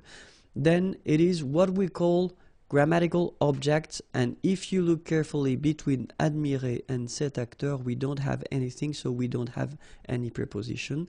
So it does mean that it is direct, okay? In that case, we should use que. All right, so let's look at the sentence now. C'est l'acteur que tu admires. All right, so you first put back your first sentence here, c'est l'acteur. Then you put this pronom relatif que, and then the sentence continues, tu admires, subject, verb. Okay? Now let's have a look at the same thing, but at the feminine. C'est l'actrice. Tu admires cette actrice. Okay, so exactly the same sentence, but it's the feminine form. C'est l'actrice. Tu admires cette actrice. Okay, we don't want to repeat actrice, obviously. Then we get c'est l'actrice que tu admires. All right. So same concept, same structure, no problem. So let's see now with une chose, a thing. Okay. C'est la voiture. Tu adores cette voiture. Okay, and then obviously we don't want to repeat la voiture. Okay, adorer, to adore. Tu adores cette voiture. C'est la voiture que tu adores. All right, so same concept. You first put que here, then subject verb. Okay? Be careful. And be careful at the passé composé form. Why? Well, look, normally when we construct a sentence, we first start with the sujet. Then we've got the verb. Then we've got, so what we saw, complément d'objet direct. Okay? And normally, when we introduce the passé composé form, we say that if we use avoir, normally you don't have to put anything at the end of your participe passé form, so you don't need to mark the feminine form or the plural or the feminine plural. Okay? But then when we've got this special structure with first le pronom relatif COD, so what we just saw, this que, before the verb, the rule will be that you will have to put the feminine or the plural or the feminine plural at the end of your participe passé. So let's have a look first, and it will be quite easy because it is here. Have a look, c'est l'acteur. Tu as admiré cet acteur. So here you've got the passé composé form, okay? But then it's the masculine. So normally it shouldn't be a problem if we look the sentence. C'est l'acteur que tu as admiré. All right, so we've got this que, pronom relatif, complément d'objet direct. So I told you that if it's before the verb, at the passé composé form, it can be tricky, but in that case, it's the masculine form, so it doesn't change anything at the end of your participe passé form here. That's the reason why it doesn't change here. If you look carefully, it's the same form. Okay? But if we take now the feminine form, c'est l'actrice. Tu as admiré cette actrice. We want to replace actrice. Then we will have c'est l'actrice que, so the structure doesn't change at all. Tu as admiré. The only thing that you will have to put is this which is the mark of the feminine, at the end of your participe passé form here. Okay?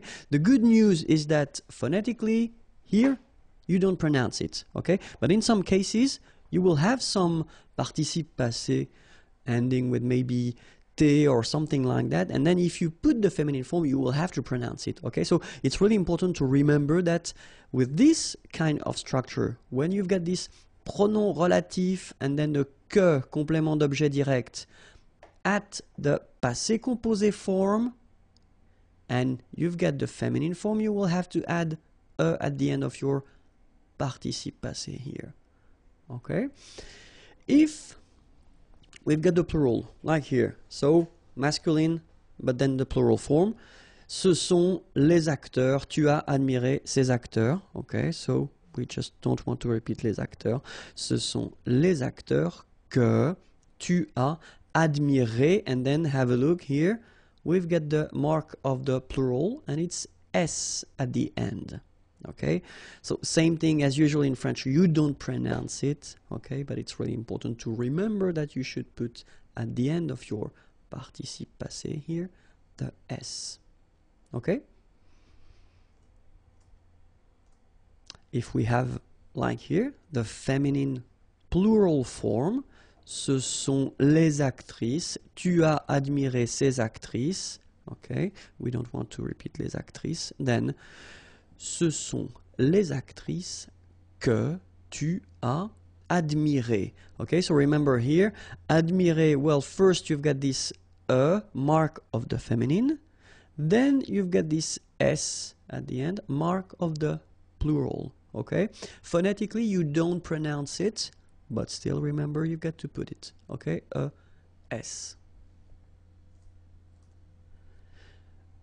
So as I said, you know, for this admirer, adorer, all these examples that we've been covering so far, you don't pronounce it. So that's the reason why I wanted to put few sentences in which, well, you'll see that you can see the difference. So the first one, c'est le camion que tu as conduit. Okay, le camion, it's the truck, okay, que tu as conduit. Conduire is to drive, okay, and you've got here the passé composé form, okay. So in that case, of course, we've been using this pronom relatif, que, okay, and it's complément d'objet direct, all right. It is before the verb tu as conduit here. So normally it does mean that the rule, well, tells us to put something at the end of the participe passé if it's the feminine or if it's the plural or feminine plural. In that case, we've got le camion, so we don't put anything at the end of conduit. We just leave conduit like that, okay? But if we put, well, the same sentence, but at the plural, in that case, ce sont les camions que tu as conduits, okay? You will have this S, you don't pronounce it, but it will be here. Now, the feminine. So we take la voiture, the car, okay, la voiture, it's feminine. C'est la voiture que tu as conduite. And that's when you hear the difference between conduit, because remember, final T is not pronounced, conduit, here, and then the feminine, conduite. Okay, so here you can listen to this t, t, okay, conduite. Alright, c'est la voiture que tu as conduite. Okay, and then the same thing for the plural, so it will be feminine plural because it's les voitures. Ce sont les voitures que tu as conduites. Alright, so that's the reason why it's quite important to remember this rule, even if in most of the cases you won't pronounce the difference between your participe passé, whether it's at the masculine, the feminine, or the plural form. But in some cases, like, well, these examples, you can hear the difference between at least here the masculine and the feminine form. Okay? And then the last thing, tricky thing with que is if you put something after and it's not with a vowel. So remember, as usual in French, when we've got this and something after, so a vowel, they don't really get along. So the rule is that you should take away, okay? So it will go like that. So c'est la boisson que il demande. So normally if we respect the rule, you know, we should put this que pronoun, okay? But then, as I showed, they don't really get along as usual, and so que or should disappear. So you get the final structure. C'est la boisson qu'il demande. Now let's have a look at dont, okay? And the important thing with dont is that you will use this dont instead of complément avec préposition de. All right, so the important thing here is that, so it should be un complément, so something that will complete the sentence, so coming after the verb, all right? And then it should be introduced with this préposition de here, all right? So let's have a look. And well, as we did previously, so we'll first start with the personne, and then after that, une chose, a thing. Voici l'homme, tout le monde parle de cet homme. Okay, so voici l'homme, here is the man. Okay, so even if it looks a bit strange to have a short sentence like that, okay, but still it was for the example, so I thought it might be useful. And then tout le monde, everybody, everyone, parle, to talk, de cet homme. Okay, so the important thing here is to spot first, well, of course, we've got the subject here, tout le monde. Then we've got the verb, parler. Okay. Then if you look carefully between our complement here, cet homme, because that's the thing we don't want to repeat, and the verb, so between them, we've got the preposition de. Okay. And it tells us that if we don't want to repeat l'homme, okay, we will have to use this dont pronom here. And the sentence will go like that. Voici l'homme, so the first one doesn't change. Dont, so you put here your pronom relatif, then tout le monde parle. So you just put back what we've got, subject and verb. Okay, it's not really difficult. Then if we put the same structure but then at the passé composé form, voici l'homme, tout le monde a parlé de cet homme, so same thing, we don't want to repeat l'homme, okay. Voici l'homme dont, so same position, tout le monde a parlé. Okay, so it doesn't change anything, you just put it, but then, well, the tense is different here because it's passé composé. Okay, so let's see now if we would put the same sentence but then at the futur proche, so near future. Normally I tend to put this structure just because it means that you've got two verbs here, okay, just to see. So l'homme is the thing we don't want to repeat, so voici l'homme dont tout le monde va parler. Okay, so it doesn't change anything. It should be here, and then the sentence continues. Let's see if we want to replace une chose, a thing. Then je n'aime pas le livre. Nous nous servons de ce livre. Okay, so aimer is to like. In that case, you've got the negative form. Je n'aime pas le livre. Okay, nous nous servons. Okay, so in that case, I wanted to use this se servir. Se servir is to use something, but it's se servir, so it's a reflexive verb. Okay, de ce livre, and then you can see that we've got ce livre. Okay, we've got the verb here, and between the two we've got the preposition de, so it does tell us that if we don't want to repeat le livre, we will have to use this pronom relatif dont. So the sentence will be je n'aime, sorry I forgot the pas, je n'aime pas le livre dont nous nous servons. Alright, so remember, you should put the pas. I forgot to write it, sorry. Je n'aime pas le livre dont nous nous servons. Okay, and then où, okay, the last one for this lesson. Où, well, you've got two options. Whether you will use this où to replace what we call complément de lieu. Lieu is a place, okay, or then you will use it to replace un complément de temps, okay, temps, time. Let's see first if we want to replace complément de lieu. Okay, so je vous présente la ville, je suis né dans cette ville. Okay, so je vous présente, présenter, to present, la ville is the town, je suis né, I was born, dans cette ville. Okay, so in that case, well, have a look, you've got cette ville and la ville, so probably that's the thing we don't want to repeat. Okay, and then here we get dans, so it's in. Okay, so you know that it's a place. All right, so it's what we could call, or what we call complément de lieu, so it's a place. All right, so if you want to avoid repeating la ville, then you will have to use this ou pronom, and the sentence will go like that. Je vous présente la ville. Okay, so your first sentence doesn't change at all. Ou, so you put your pronom here, and then je suis né. The rest continue. Okay, like that. Okay, and then let's have another situation when we want to replace un complément de temps. Okay, so it's not, it won't be a place, but it will be something with the time. So où, c'est l'année. Okay, année it's year, c'est l'année. Il a fait très froid cette année.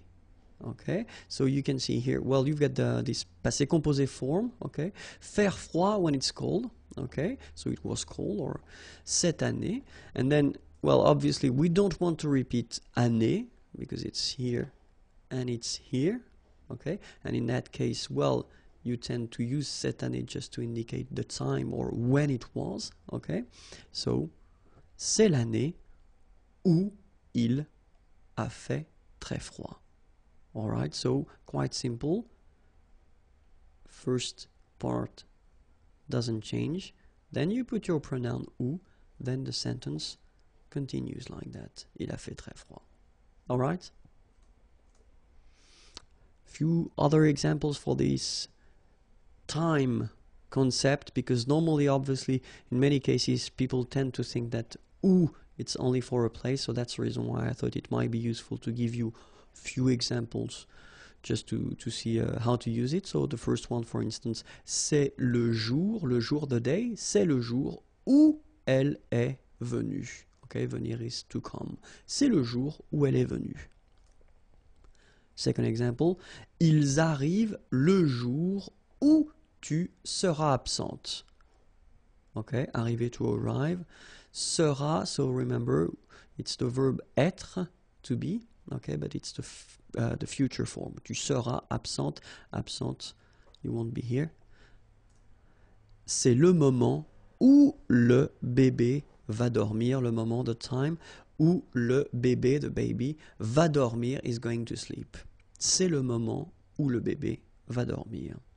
Okay, so I know it was long, but it was quite important. So if you're not really sure about the use, don't be afraid to watch the video one more time. If you want more videos, then the YouTube channel is here, youtube.com/imagier, and then the website is waiting for you, imagier.net. Have a great day. Bonjour à tous and welcome to Learn French with Vincent, and this is Unité 8, leçon N. And in this lesson, we'll work together on les structures avec deux pronoms, and especially when one of them, so one of the pronouns, when you will use two pronouns, and one of them will be en, okay? So it was introduced in a previous video lesson, okay? So we'll work on this lesson, on the pronoun en, okay? And then next lesson will be with le, la, les, the lesson after lui, leur, and the last lesson regarding this topic with two pronouns will be with the pronoun I. Okay, so let's see now with en. So me, or then M apostrophe, te, T apostrophe, or then lui, se, or S apostrophe, nous, vous, leur, and ce, or S apostrophe, will be placed before en. Okay, so that's the rule. En will come after me, or M apostrophe, te, or T apostrophe, lui, ce, or S apostrophe, nous, vous, leur, or ce, or S apostrophe. Okay, so that's the way it will go. So en is coming after. Okay, so we'll see a few examples, and then I thought it might be useful to put, well, the examples at the present form, so le présent, and then passé composé, because if you remember correctly, this passé composé is what we call a composed tense. And then the futur proche, so this near future structure that we've got, and normally you make it with the verb aller, and then your verb at the infinitive. And it's quite interesting because in that case, well, it gives you two verbs, okay? So the question is, how do you put your pronouns when you've got two verbs in your sentence, okay? So let's see now the présent. Mon ami me donne un conseil. All right, so mon ami, my friend, me donne, donner is to give, un conseil, an advice, okay? So let's say that we would like to replace un conseil in that case, and then we saw in the previous lesson that un conseil could be replaced with en, okay? And so, mon ami, me, so it should be before, if you remember what we saw previously, so me should be in the first position, and then en should come right after, and then the verb, all right? But then if you remember, we've got this here, so me, and then en is starting with the vowel as well, so should go away. That's the reason why you will have this M apostrophe. So m'en donne un. All right. Second example, ta femme t'achète une montre. Ta femme, your wife, acheter is to buy, une montre, a watch. Okay, and then of course we would like to replace une montre. In that case, we will use this en pronoun. Okay, and you get ta femme. So you've got this te again, but then as it's with the vowel here, en, then needs to go away. T'en achète une. All right. So as we saw for the rule, first we've got te. After that, en is coming, and then we've got the verb. Okay, then il nous apporte des fruits. Okay, so remember, apporter is to bring, des fruits, fruits. Okay, in that case, we would like to replace des fruits, and so we will replace it with the pronoun en. Okay, il nous en apporte. All right, so nous first, then your pronoun en, then the verb. Okay, so let's see now with the passé composé. So same sentence. Mon ami m'a donné un conseil. All right. Mon ami m'en a donné un. So it will be exactly the same thing, especially if you think that a donné, the thing that you see here, okay, it's only one verb. Okay, so you've got two parts because it's composed, all right? So first you've got avoir, and then you've got this participe, passé form, okay? But it's only one verb. All right, that's the reason why you put first your pronoun here, me, and then you put this second pronoun en before avoir, okay, because this is the verb here. So you get mon ami m'en a donné un. Let's see now the same sentence that we had previously, but at the passé composé form. Ta femme t'a acheté une montre, okay, so same thing here. Ta femme. So te should be here, but then, of course, with the vowel, we take away the e. En a acheté une. Ta femme t'en a acheté une. All right? And then, ils nous ont apporté des fruits. All right? Same thing. Ils nous en ont apporté. All right? So, nous first, then en. And after that, you put your verb. So same rule here. It's composed. So you've got two parts, but still it's only one verb here. So let's read it. Ils nous ont, okay, beautiful liaison here, ont apporté. Okay, so the full thing goes like, ils nous en ont apporté. All right, so let's read it one more time. Mon ami m'en a donné un. Ta femme t'en a acheté une. Ils nous en ont apporté. All right, and then the last example we'll see with the futur proche. So in that case, it will be quite interesting because we will have two verbs. Okay, so let's see. Mon ami va me donner un conseil. Okay, so exactly the same idea. We'll replace un conseil by en, and then we see how it goes. Mon ami va. All right, so here you've got this verb aller. All right, so the first verb here. And then you will put your pronouns. So me here, of course, e is going away. Then you've got your pronoun en before the second verb. Okay, donner, to give. That's the second verb here. Infinitive form, as usual in French, when we've got two verbs. So, mon ami va m'en donner un. All right. Ta femme va t'acheter une montre.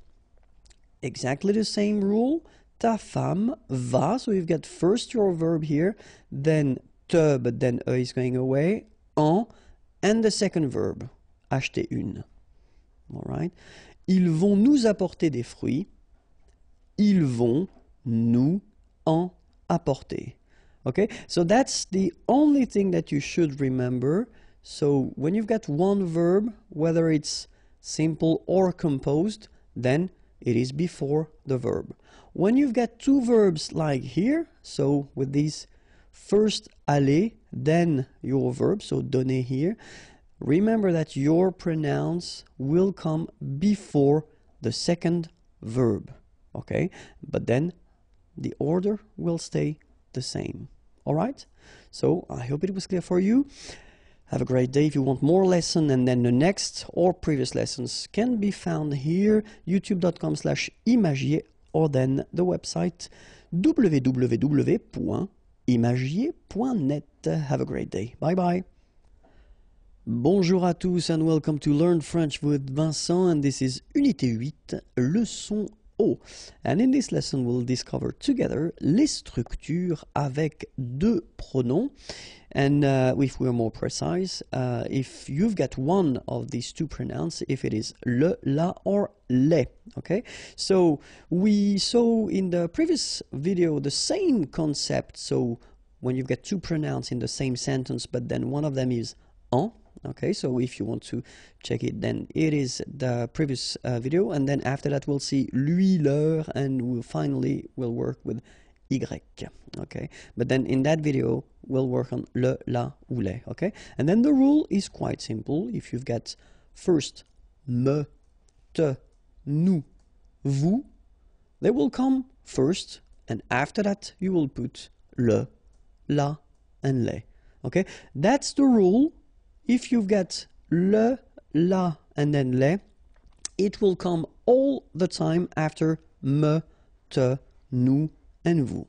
Okay, let's see that more precisely. And so we'll work on présent, passé composé, because it's a composed tense, so it's quite interesting to see how you put this pronouns when you've got a composed tense.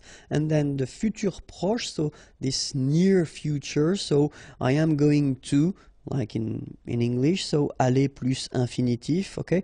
It's interesting because in that case you've got two verbs, so we'll see how you put your pronouns when you've got the structure, the sentence with two verbs, okay? So let's start now with the présent.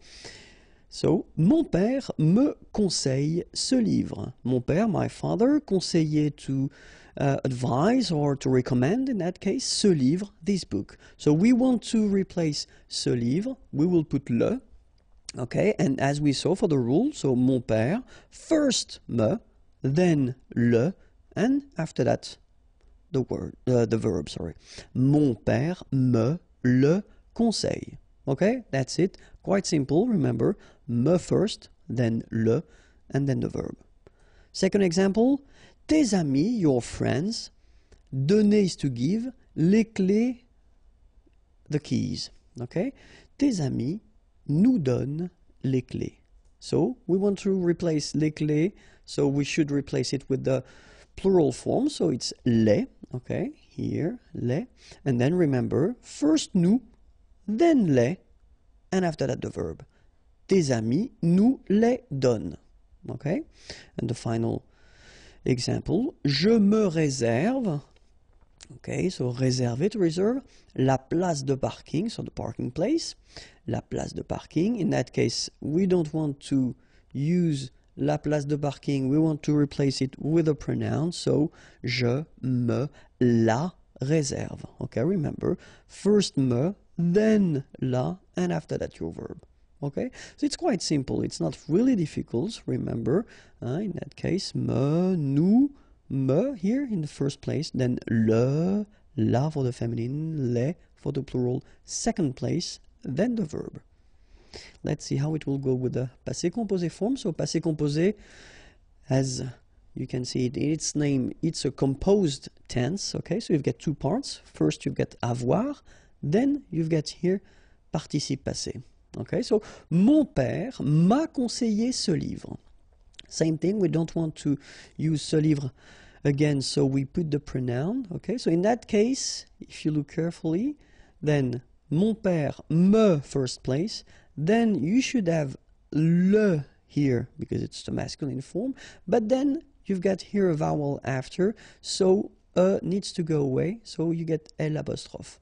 Mon père me l'a conseillé. All right? Then, tes amis nous ont donné les clés. So exactly the same sentence that we had previously at the present form, but in that case it's the passé composé form, okay? Tes amis nous les ont donné. Okay, so same rule, first nous, then les, before, and then after that you put the verb here.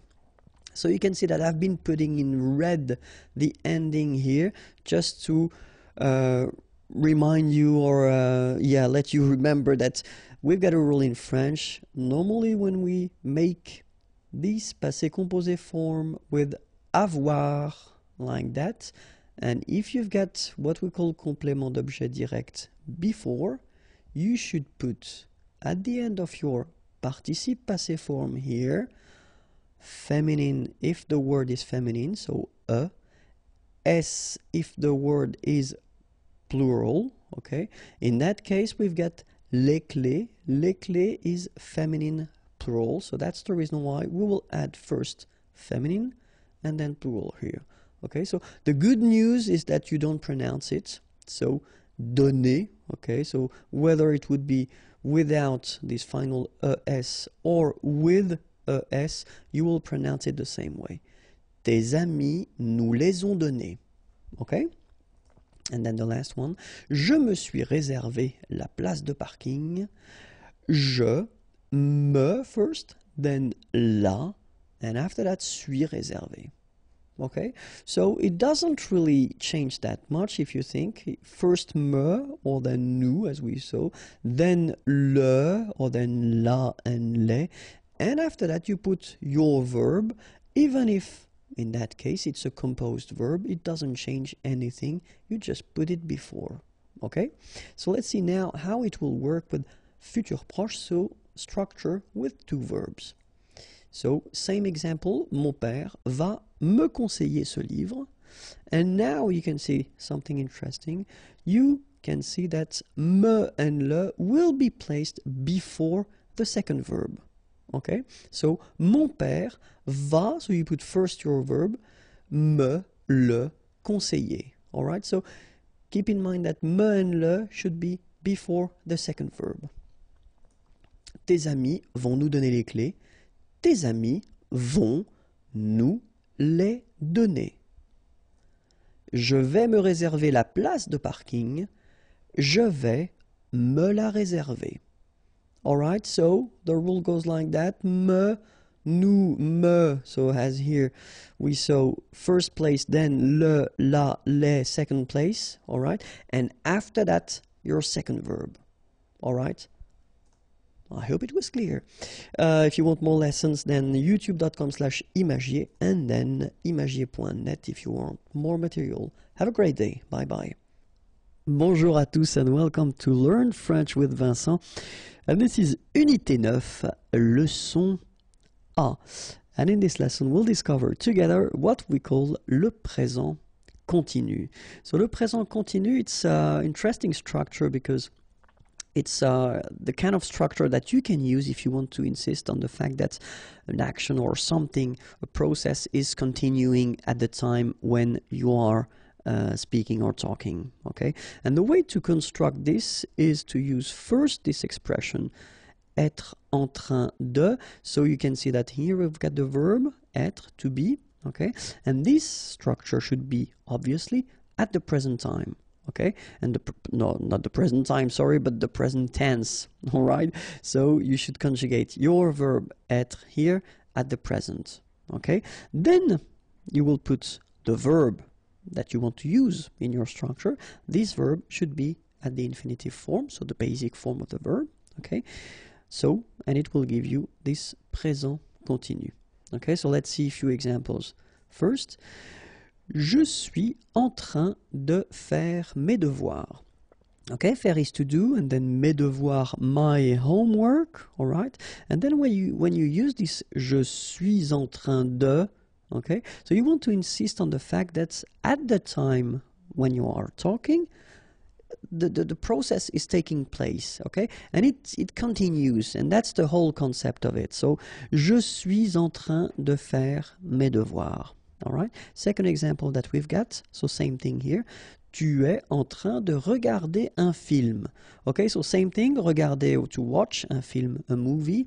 So the action is taking place, and of course it continues if you use this en train de. Okay, but then remember that you've got to put here the verb être at the present form for tu es. Okay, so you need to conjugate it, and then Elle est en train de réparer, so to repair, son vélo, her bike.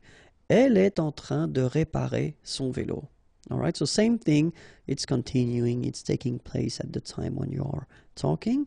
And the last one, il est en train de préparer le petit déjeuner. Préparer, to prepare, le petit déjeuner, breakfast. Okay, so il est en train de préparer le petit déjeuner. Okay, so at the time when we are talking, he's doing it right now, and the process is continuing. Okay, so let's read them one more time. Je suis en train de faire mes devoirs. Tu es en train de regarder un film. Elle est en train de réparer son vélo. Il est en train de préparer le petit déjeuner. Okay, so that's what we call le présent continu. But then if you think about that, well, it would be possible to transpose that at the past as well. Why not?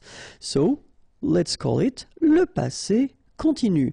And it's possible because, well, the idea is that you just use the same structure, être en train de, okay? But think about that because we've been covering the past tenses already, and it would be a bit strange to use this passé composé tense, because normally we tend to use this passé composé when we want to express actions, okay? But then, in that case, imparfait would be more appropriate, okay? So if you want to use this passé continu concept, then use être en train de, and you use this imparfait, okay? Then, same idea, you put your verb at the infinitive form, and you will get this passé continu. Okay, so you know what? We'll take exactly the same sentences that we had as examples for the present, but we just put them at the passé. And here we go. J'étais en train de faire mes devoirs. So as you can see, the only thing that will change in this structure is être, okay, because in that case you should put it at the imparfait form. J'étais en train de faire mes devoirs. Tu étais en train de regarder un film. Elle était en train de réparer son vélo. Il était en train de préparer le petit déjeuner. Alright, so the only thing that will change here, here and here, it's the verb être that you should put at the imparfait form. Alright, and in the same logic, we could put this structure at the future as well. Why not? So, le futur continue. And in that case, exactly the same structure, so être en train de, but then obviously, so être should be at the future form, okay, so the real one, and then the infinitive form, just to get this futur continu. Okay, same example, same sentences, so je serai en train de faire mes devoirs. Tu seras en train de regarder un film. Elle sera en train de réparer son vélo. Il sera en train de préparer le petit déjeuner. Okay, so as you can see, the only thing that will change here is the verb être. So it should be at the futur simple form, so the real future. Okay, here, here, and here. Okay, so I hope it was clear. Now you've got three strange, not real tenses, but still quite useful and quite used in the French language. If you want more videos, sorry, you can go to youtube.com/imagiers, and the website is waiting for you here if you want to find more material, or then you can find, or you can send me a little message. It would be nice. Have a great day. Bye-bye. Bonjour à tous and welcome to Learn French with Vincent. This is Unité 9, Leçon B.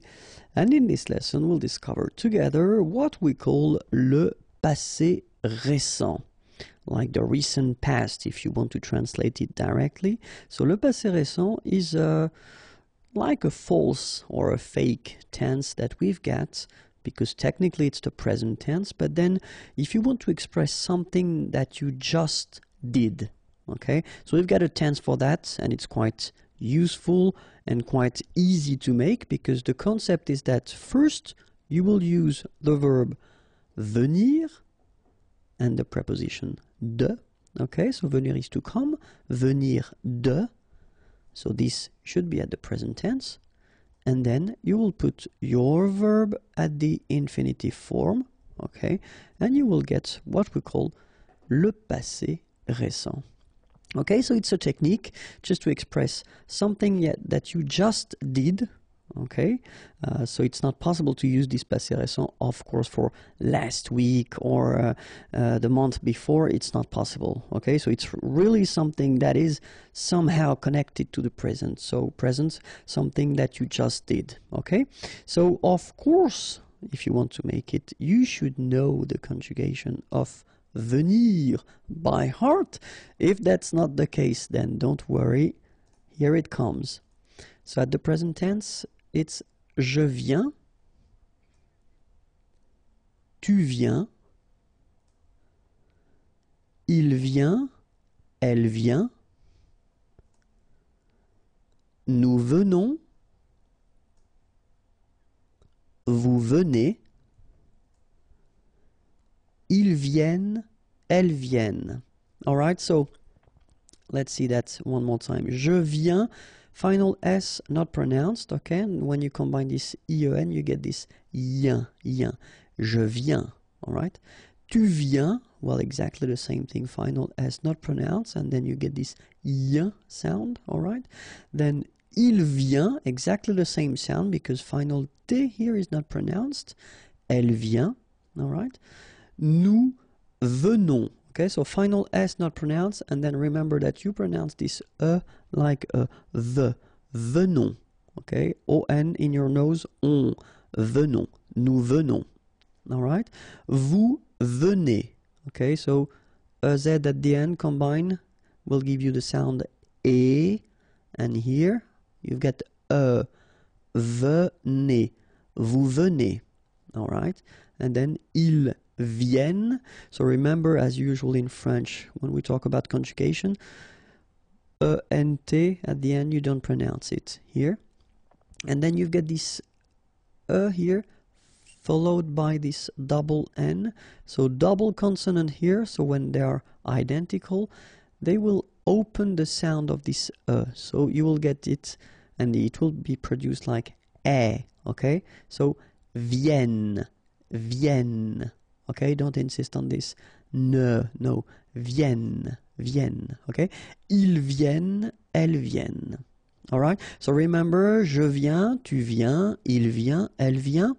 Nous venons, vous venez, ils viennent, elles viennent. So this is the first part that you should use to make this passé récent. Okay, and remember, after that you put this preposition de plus your verb at the infinitive. So let's see a few examples now. And the first one, je viens de discuter avec ma sœur. Okay, discuter, to discuss, avec, with my sister, ma sœur. Je viens de discuter avec ma sœur. Okay, something that just happened. All right, and then same thing here. Tu viens de boire un verre de lait. Boire, to drink, un verre, glace, de lait, of milk. D'accord? Tu viens de boire un verre de lait. Same thing here, it just happened. Elle vient de gagner le match. Gagner is to win, le match, obviously, the match. Elle vient de gagner le match. And the last one, nous venons de déjeuner. Okay? Déjeuner here. So when you have your lunch, okay? Nous venons de déjeuner. Alright, so je viens de discuter avec ma sœur. Tu viens de boire un verre de lait. Elle vient de gagner le match. Nous venons de déjeuner.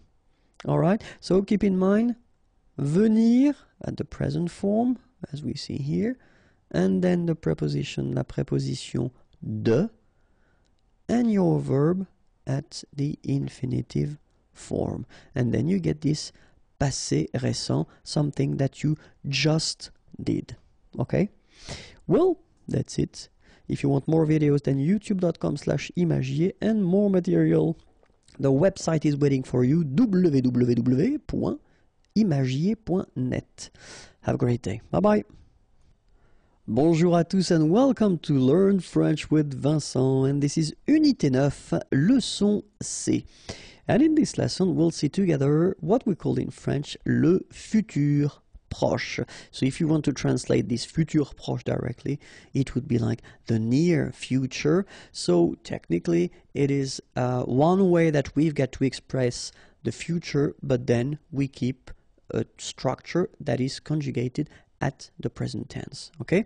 And so to make it, we'll see it right now, first we need to use the verb aller. Aller is to go, okay? And well, this verb aller should be at the present tense. Then you will put your verb. Your verb should be at the infinitive, so the basic form of the verb. Then you will get this futur proche structure. Okay, so it is like in English, for instance, when you say I am going to something, that it is exactly the same structure. Okay, express something that you want to do or you are going to do. Okay, but still it will be at the present tense. Okay, so the only thing that really you should remember and know by heart is the verb aller at the present tense. If you don't remember it, well, don't worry, it is coming right now. Je vais, tu vas, il va, elle va, nous allons, vous allez, ils vont, elles vont. Okay, so this is the verb aller at the present tense. Okay, let's see it one more time. Je vais, final S not pronounced here, and remember when you combine this A and E together, you get the sound E, so really open. Je vais. Tu vas, final S not pronounced. Tu vas. Il va, elle va. Nous allons, remember, final S not pronounced, O and together, it's on, and then we'll make this little link between the two, what we call the liaison, nous allons, okay?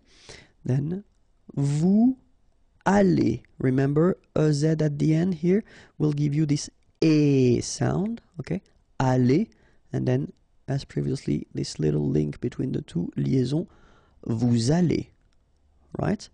Then ils vont, final T not pronounced, and then O N together, on vont. Okay? Ils vont, elles vont. Alright, so one more time. Je vais, tu vas, il va, elle va, nous allons, vous allez, ils vont, elles vont.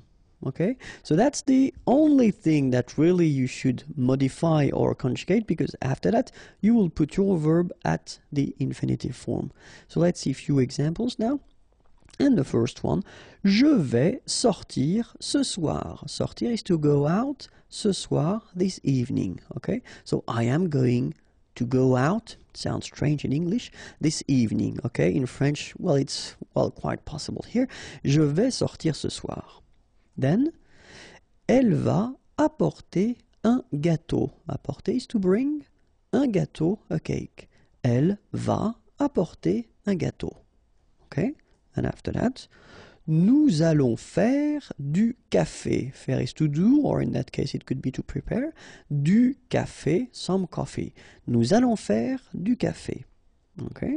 Vous allez partir en vacances. Partir is to go. En vacances, on vacation, and here you can see that at the end we've got this point d'interrogation, so it means that it's a question, and if it's a question we should raise the voice a little bit at the end. So let's repeat it. Vous allez partir en vacances? Okay, so I tend to insist a little bit, but still that's the idea. You should raise your voice a little bit at the end just to inform the person that it's a question, okay? Vous allez partir en vacances? Vous allez partir en vacances? Okay, so you can hear it. First, je vais sortir ce soir. Then, elle va apporter un gâteau. Nous allons faire du café. Vous allez partir en vacances? And that's it. Now you know how to make this futur proche. If you want more video, then youtube.com/imagier and the website. If you want more material, or then send me a little message, it would be nice. imagier.net. Have a great day. Bye-bye. Bonjour à tous and welcome to Learn French with Vincent, and this is Unité 9, leçon D. And in this lesson we'll discover together what we call in French le futur antérieur. So the futur antérieur is a tense, okay? So I thought it might be useful to introduce it right now because we've been covering quite many tenses so far, and this one is quite useful. So the way we will construct this video is first we'll see l'utilisation, so when do we use this futur antérieur, and then the second part will be la formation, so how do we construct, how do we build this tense, okay? So the first part will be l'utilisation, when do we use it, and so the main, or well, the only concept of this futur antérieur is that it will be used to express what we call le passé dans le futur, so the past in the future. So I know it might sound a bit strange, but still it does exist in other languages, for instance English. So you will see that if you compare it to English, it's almost the same thing and the same construction. Okay, so let's first see. So if we are here, okay, this is the timeline. So if we are here, normally if we want to express what is happening right now, we will use the present tense, so le présent here, okay? And then if we want to talk about the future, then we'll use this futur simple, for instance, so the tense we've been seeing previously, okay? And if we want to talk about what happened before, so it's still, if you look carefully, it's still the future for us because we are here, it's the present right now, so it's still the future, but you want to really go that way. First the future, then the past. So in a way, it's the past in the future. Alright, so if it's not clear so far, let's see one example. At the future form, so if we want to use this faire is to do, je ferai mes devoirs, my homework, okay? So this is the sentence at the future form, je ferai mes devoirs, okay? And if we've got the same sentence, but at the futur antérieur, so it will be like, j'aurais fait mes devoirs, okay? So if you want to translate it directly, see, I will do my homework, and then here, I will have done my homework. So if you feel the difference in English between the two sentences, well, it's exactly the same thing in French. Okay? So strangely, if you say je ferai mes devoirs here, it's the future. Okay? But then if you use the same structure at this futur antérieur, I will have done my homework, then you've got the feeling that of course it's the future, but in a way it's done already. Okay, so it's more certain with this sentence, and it's exactly the same use that we will have in French as it is used in English. Okay, so now second part, formation. So let's have a look now. First sentence, so it's the real future. Je mangerai au restaurant. Okay, and then here we've got j'aurais mangé au restaurant. So this second part is the futur antérieur. So if we take the time to look a little bit here, we can see that we've got first avoir, okay, at the future. And here we've got this participe passé form that we saw previously, okay. Second example, if we take the sentence, tu regarderas, regarder is to watch, la télévision, okay. Tu auras regardé la télévision. So this is the same structure at the futur antérieur. What can we see? We can see avoir one more time, and it's at the future tense. And then here we can see that we've got the participe passé form. Okay, so third example, il ira, so it's coming from aller, okay, aller is to go, au travail, at work, and then here, il sera aller au travail. So we can see that here we've got être, and then we've got the participe passé form here. Okay, so what can we deduct? Here we've got avoir, participe passé, avoir, participe passé, être, participe passé. So the rule is like that in most of the cases. If you want to construct this futur antérieur form, first you will have for most of the verbs avoir, and it should be at the future form, and then the participe passé form, and you will get your futur antérieur. In some cases, you will have to use être at the future form, so le futur, then your participe passé form, and you will get the futur antérieur form. Alright, so if you saw the previous videos that we've been doing for other composed tenses in French, like passé composé, plus que parfait, etc., well, it is exactly the same way to construct it. The only difference is here. Okay, so if you use avoir for one verb at the passé composé form, for instance, you will use avoir as well at the futur antérieur. The only thing that will change is that for this futur antérieur form, it will be here the futur. Okay, and if you use être for some verbs or one verb at the passé composé, it will be exactly the same thing, but keep in mind that here it should be at the futur form.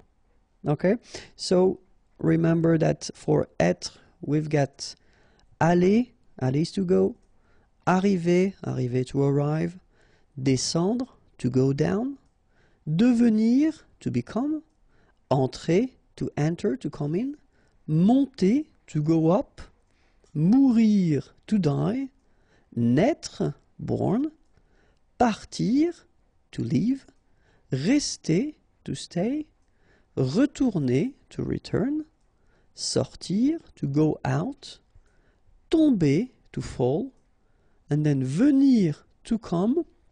Okay, so keep in mind that all these verbs will require être. Okay?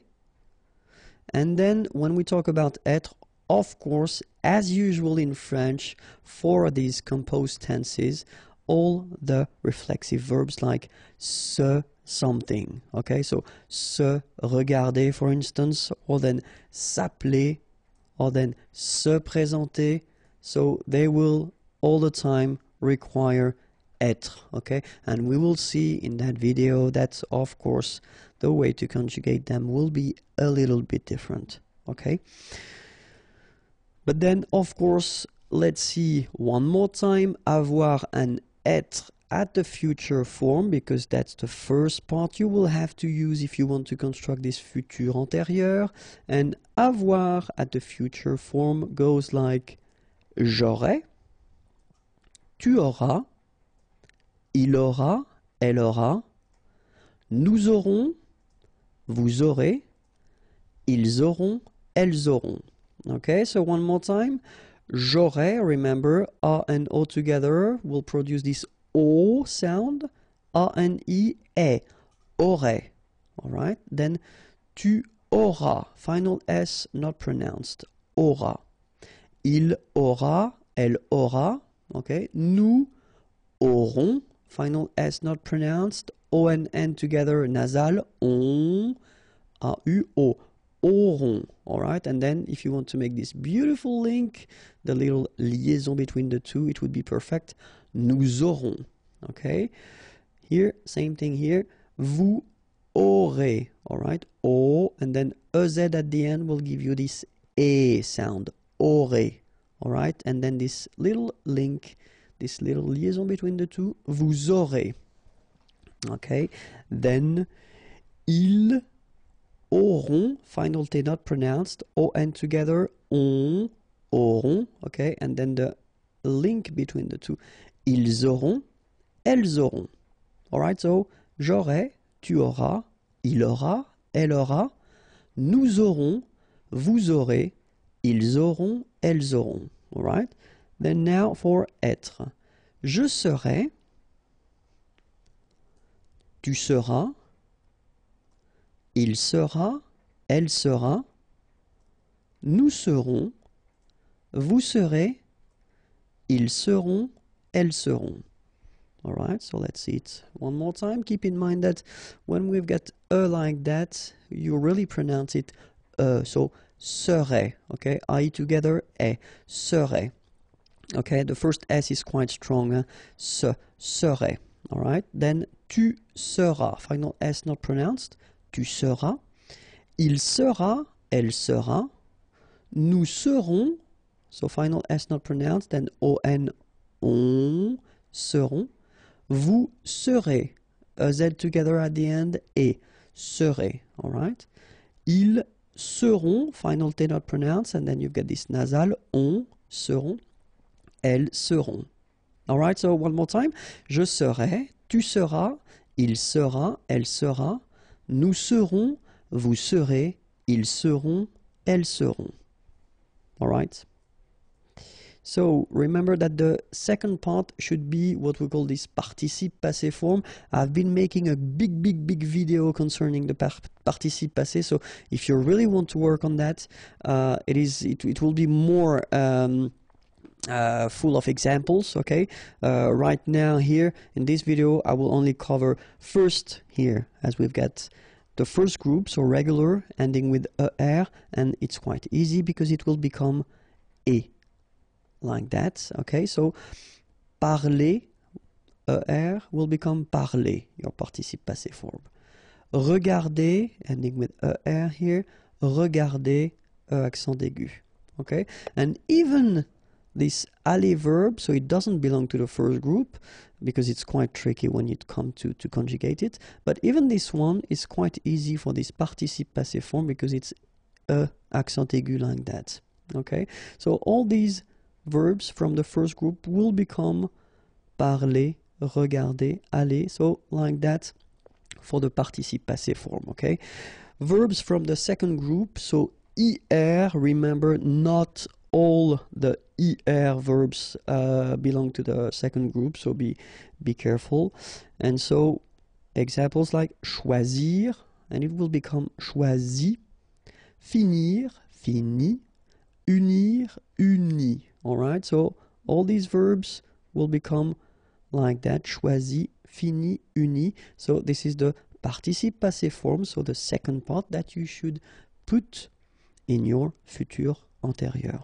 Okay, so let's see now the third group. So it's a tricky group. So as I said, I've been making a video and you've got more examples, but still, so main subcategories, if you want, in a way. So the one that will end with U, so like here and here. So connaître, connu. Connaître is to know. Voir, to see, vu. Okay, then ending with I. Partir, to leave, parti. Rire, to laugh, ri. Then the one ending with it. Écrire, to write, écrit. Dire, to say, dit. Okay, and the one ending with es. Mettre, to put, mis. And then prendre, to take, pris. All right. An example now with parler. J'aurais parlé. Tu auras parlé. Il aura parlé, elle aura parlé, nous aurons parlé, vous aurez parlé, ils auront parlé, elles auront parlé.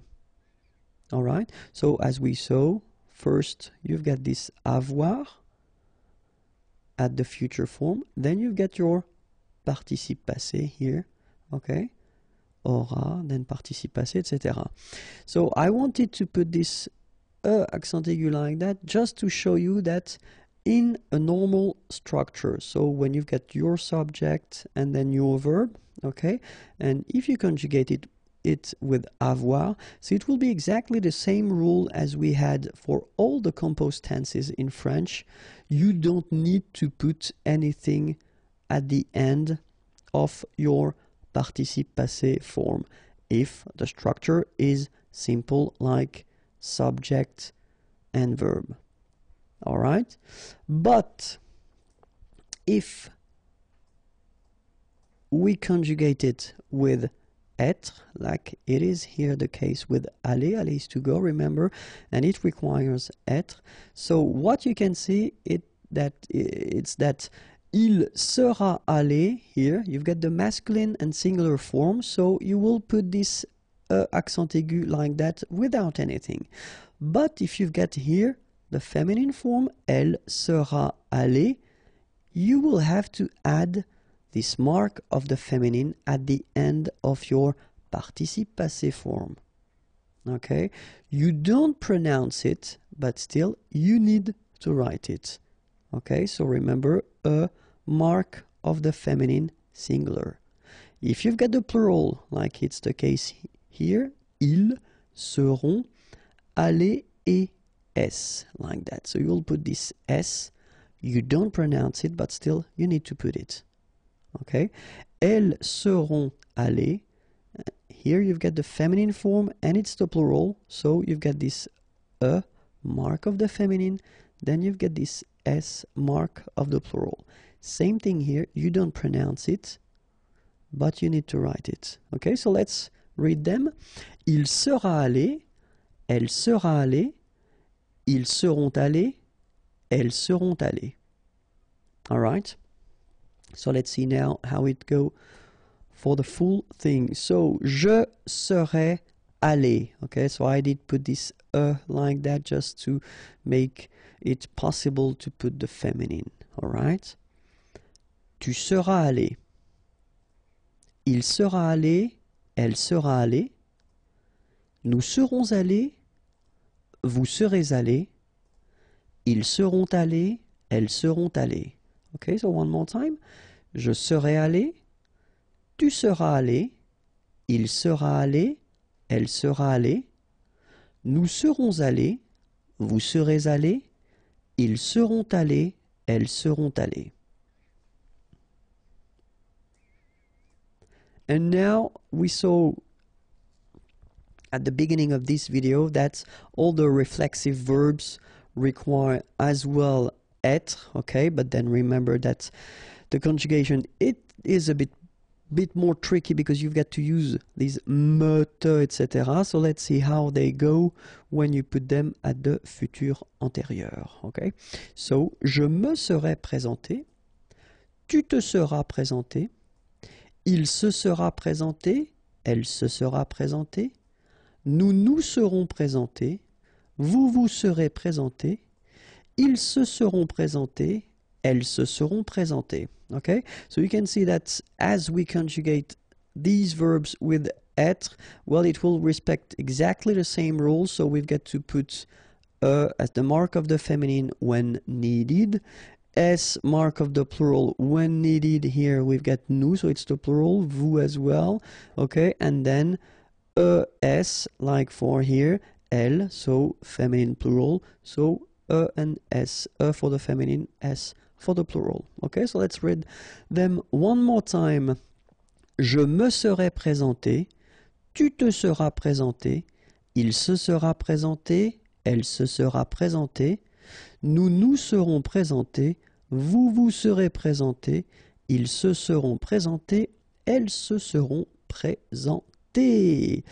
So, keep in mind that if you want to construct this futur antérieur, it should be first avoir at the future form, then your participe passé, and you will get a beautiful futur antérieur. In some cases, être au futur plus participe passé, and then you will get your futur antérieur. I hope it was clear. If you want more videos, then youtube.com/imagier, and then more material can be found at this address, imagier.net. Have a great day. Bye bye. Bonjour à tous and welcome to Learn French with Vincent, and this is Unité 9, leçon E.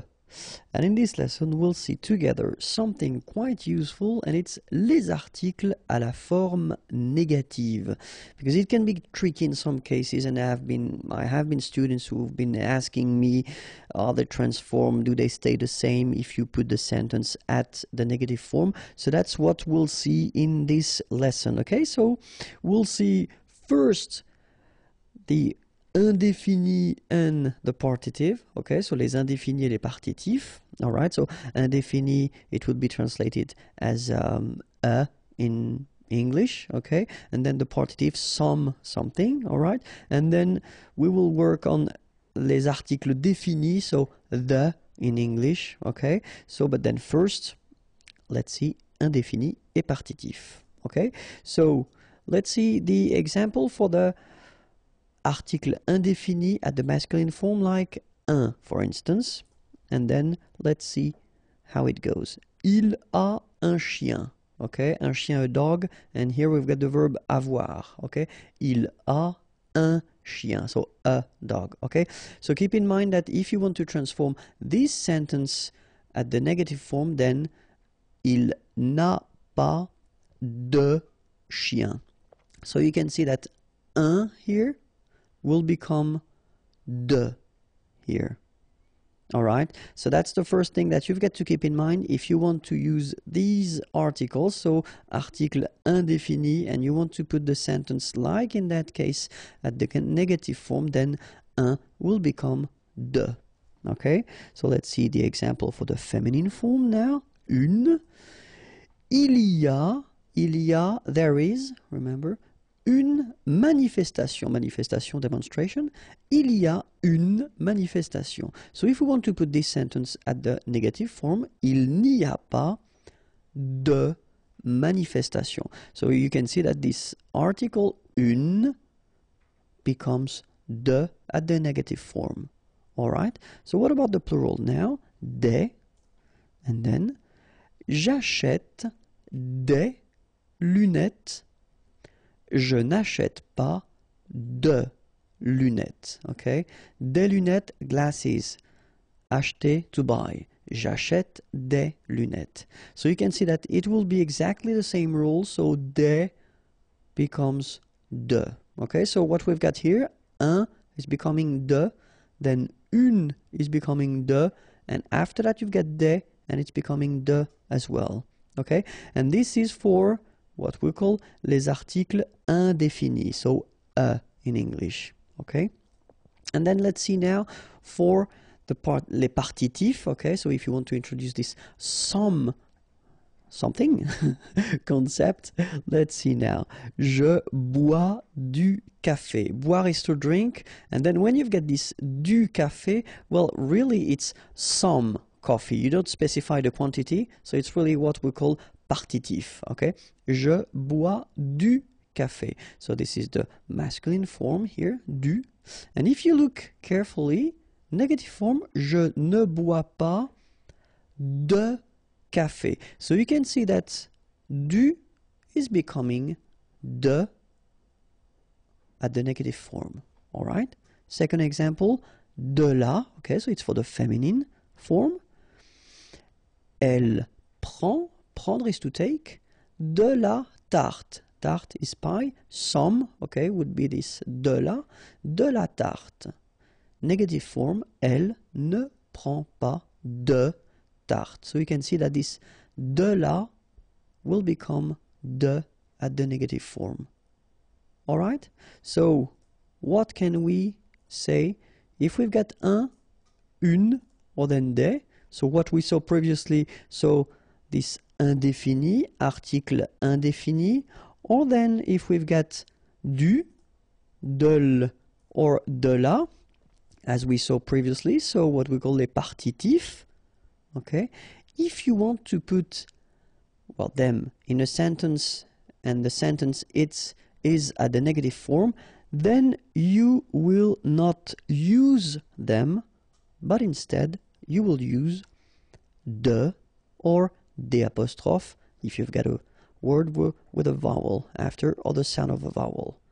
Okay, that's really something quite important, and you should try to remember this rule because it is quite useful, especially because we tend to use quite often, I mean, negative forms. I mean, it's not really rare. Okay, so it is one main rule that you should keep in mind. But of course, in French, we've got exceptions.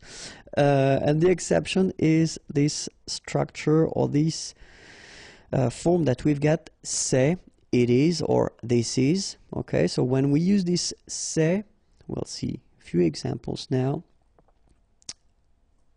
Here, c'est un champion.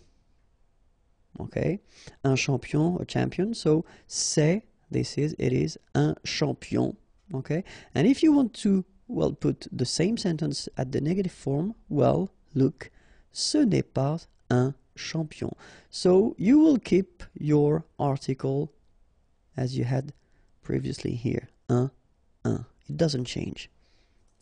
Feminine form, c'est une amie.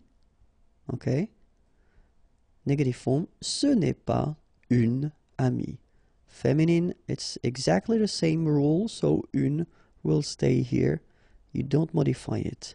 And for the plural, ce sont des produits naturels. Okay. Produits, products, naturels, natural. Ce ne sont pas des produits naturels. Alright, so what can we say about that? Oh, sorry, we've got the partitive as well. So, du, so same thing, c'est du chocolat noir, okay? Chocolate, and then noir, it's black, so dark if you want. C'est du chocolat noir, okay? Négation, ce n'est pas du chocolat noir, okay? So here we've got the partitive and it's still the same here, du and du, okay? So partitif féminin, c'est de la vanille, ce n'est pas de la vanille. So, de la is here, and it's still here for the negative form, okay? Vanille, vanilla. Alright, so now we can have the rule. So when we've got un, une, and then des, so what we saw, les articles indéfinis, or then if we've got du, de le, or de la, okay, so in that case it's the partitive. Remember that if you use them with c'est at the negative form, they will stay exactly the same. Okay, so that's the main rule that you've got to keep in mind with these articles. So indéfini or then with the partitive. If you use them in normal structures, then they will change and they will become de or des apostrophe as we saw previously. But if you use these articles or then the partitive with c'est, in that case, they don't change when you put them at the negative form. Okay, so now we'll see the definite, so les articles définis, okay?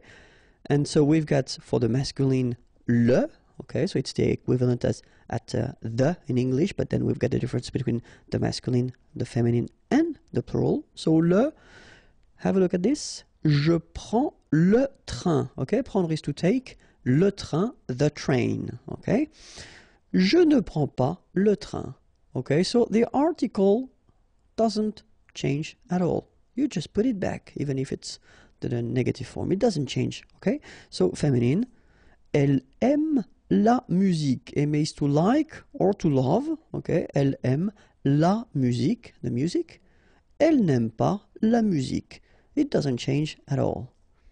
Les, plural form, nous détestons les olives noires, okay? Détester, to hate, okay? Olives, and then noir, black. Nous détestons les olives noires. Negative form, nous ne détestons pas les olives noires. Okay? In that case, it doesn't change. So you can see le doesn't change, la doesn't change, and le doesn't change either. Alright, so the rule is quite simple. If you've got in your structures le, la, or le, and you want to have this structure at the negative form, then they will stay exactly the same. They won't change. Alright? And that's it. If you want more videos, then remember youtube.com/imagier and the website www.imagier.net is waiting for you. Have a great day. Bye-bye. Bonjour à tous and welcome to Learn French with Vincent. This is Unité 9, Leçon F. And in this lesson, we'll discover together 108 adjectifs. Okay, so the list will be long, but still they are quite useful, so get ready. We're starting right now. Fâché. Okay, so remember that here, even if you get this accent circonflexe on the top of A, well, technically it doesn't really change the pronunciation. Fâché. Fâcheux. So final X not pronounced, and then you get your combination of E, U, E. Fâcheux. Endormi. Remember, E-N, en. Endormi. Attractif. Réveillé. Okay, I-double-L-Y. Réveillé. Horrible. Okay, first letter is H, but then we don't pronounce H, so you don't pronounce it. And the first thing you hear is O. Horrible. Meilleur. Okay, same thing here. I-double-L-Y. Meilleur. Mieux. Final X not pronounced. Grand.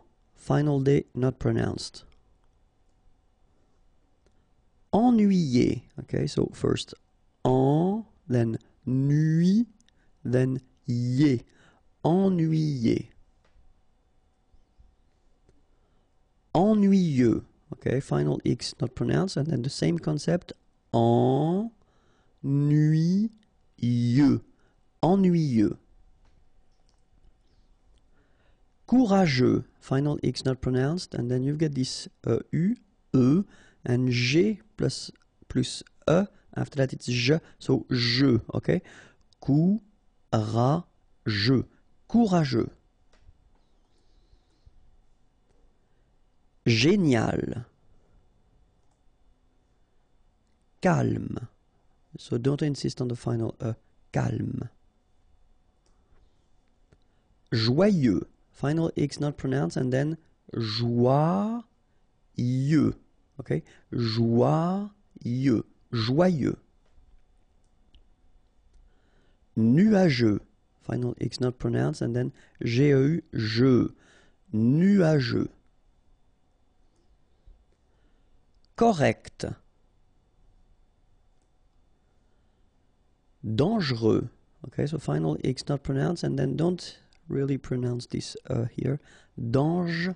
Dangereux. Dangereux. Décider. Malhonnête. Okay, remember H doesn't exist, so malhonnête. Don't insist on the final E.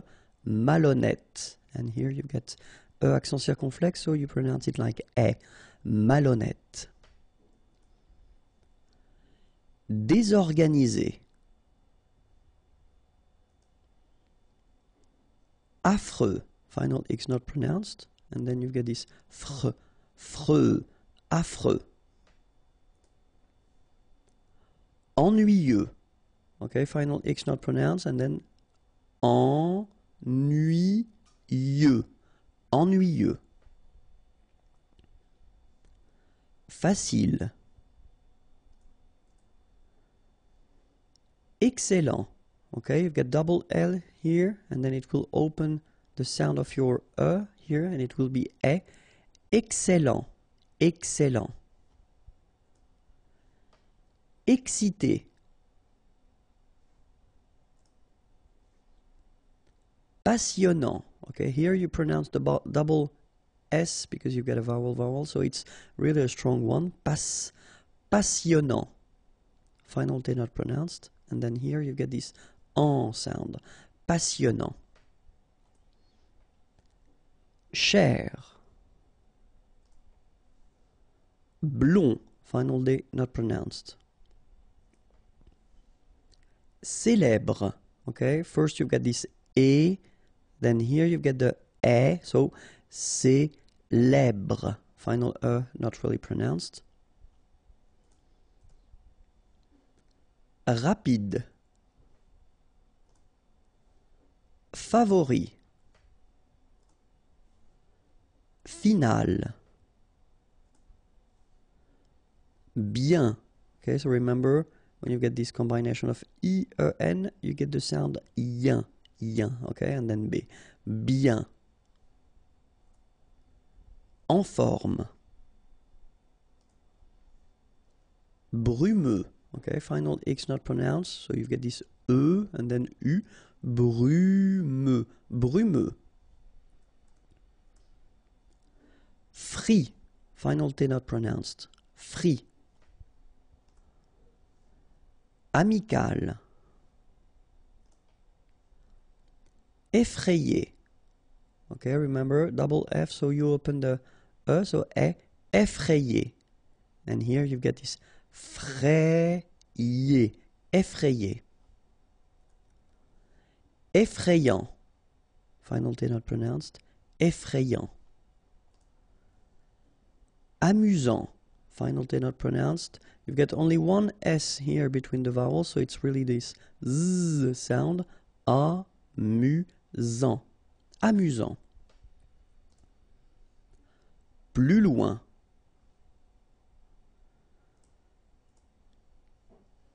Beau. Okay, so remember we've got this strange combination of vowels, a, u, so 3 vowels, but then phonetically it's only o. Okay, so beau. Griller. Okay, at the end you've got this e, and then remember double L after e, y, griller, griller. Beau, one more time. Dur. Travailleur. Okay, remember double L, y, and then E-U-R, heure. Travailleur. Travailleur. Saint. Okay, combination of A, I, N, phonetically will give you this un pronunciation. Saint. Lourd. Final D not pronounced. Honnête. Chaud. Final D not pronounced, and then when you combine this C and H, you get the sh sound. A and U, O. Chaud. Important. Final T not pronounced. Intelligent. Final T not pronounced. Intéressé. Intéressant. Final T not pronounced. Gentil. So it's a strange one because here this final L is not pronounced. Okay? Gentil. Gentil. Tard. Final D not pronounced. Paresseux. Final X not pronounced. Cuire. Seul. Joli. Chanceux.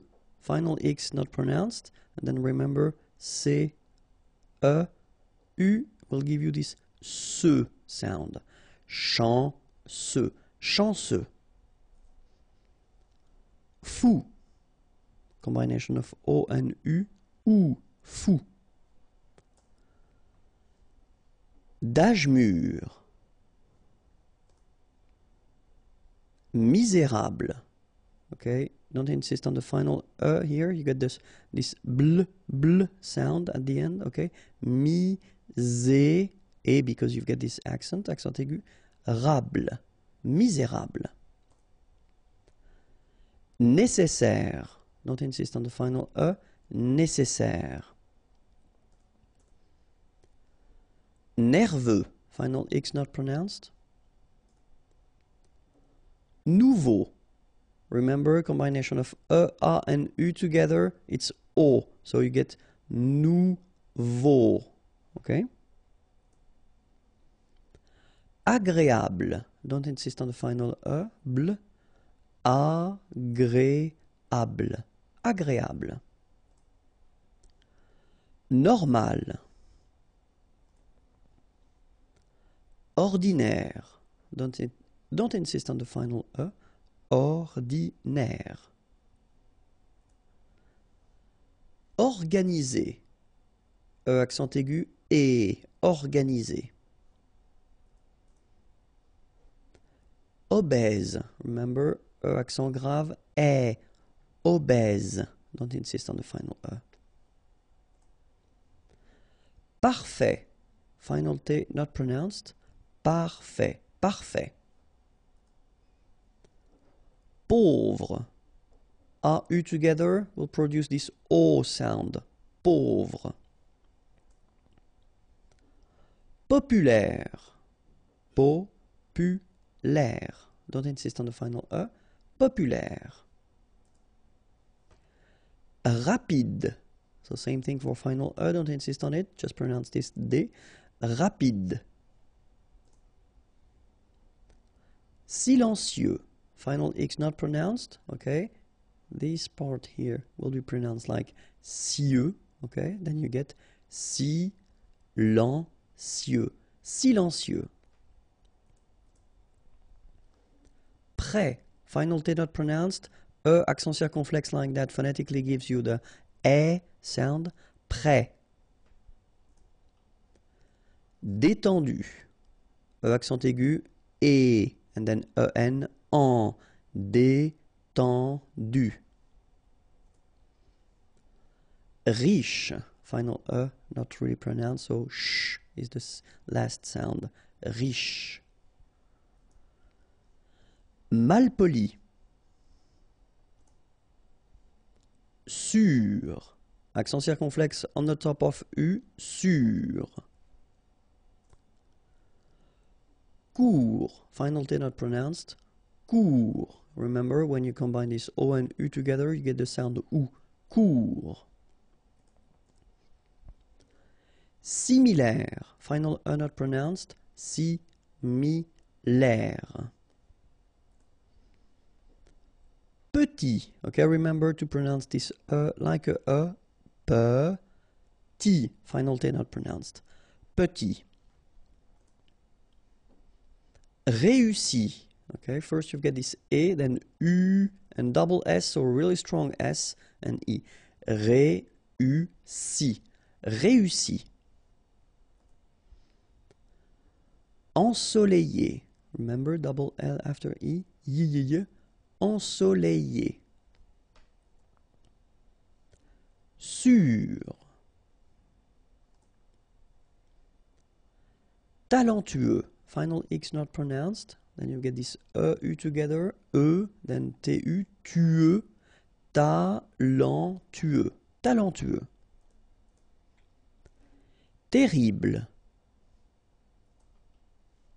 Terrifié. Fatigué. Okay, remember when you combine this G, U and E, you will get the G, okay? But in that case, you get the accent, so it's gai, all right? Fatigué, fatigué. Fatigant, okay? Remember, when you get G and A, you don't need to put the U between, because when you combine these two letters, you get the sound G, G, so ga, okay? In that case, you get A-N, so it's gant, final T not pronounced, fatigant, fatigant. Moche, don't insist on the final E, then you get the last sound is sh, moche. Antipathique, so remember this H doesn't exist phonetically, so antipathique, okay, final E not pronounced. Antipathique. Malheureux, H doesn't exist, okay, so you get mal, heureux, final X not pronounced, malheureux. Malsain, A-I-N together, it's a nasal and it's un, malsain. Méchant, final T not pronounced, then C-H, ch, chant, méchant. Inhabituel. Utile. Chaud, final D not pronounced. Venteux, final X not pronounced, then en, en, venteux. Pire, final E not pronounced, so R at the end, pire. Faux, okay, final X not pronounced, then you get this AU together, O, faux. Jeune, final E not pronounced, but then EU together, jeune, jeune. And that's it for this first list of adjective. There was a mistake. I didn't want to stop because I was continuing, but there is one word in the list that is not, of course, an adjective, and it was leather. Cuir, okay, so probably you did correct that on your own, but then I didn't want to stop because I was in a good mood. Okay, if you want more videos, youtube.com/imagier, and then the website is here, www.imagier.net. Have a great day. Bye-bye. Bonjour à tous and welcome to Learn French with Vincent. This is Unité 9, leçon G.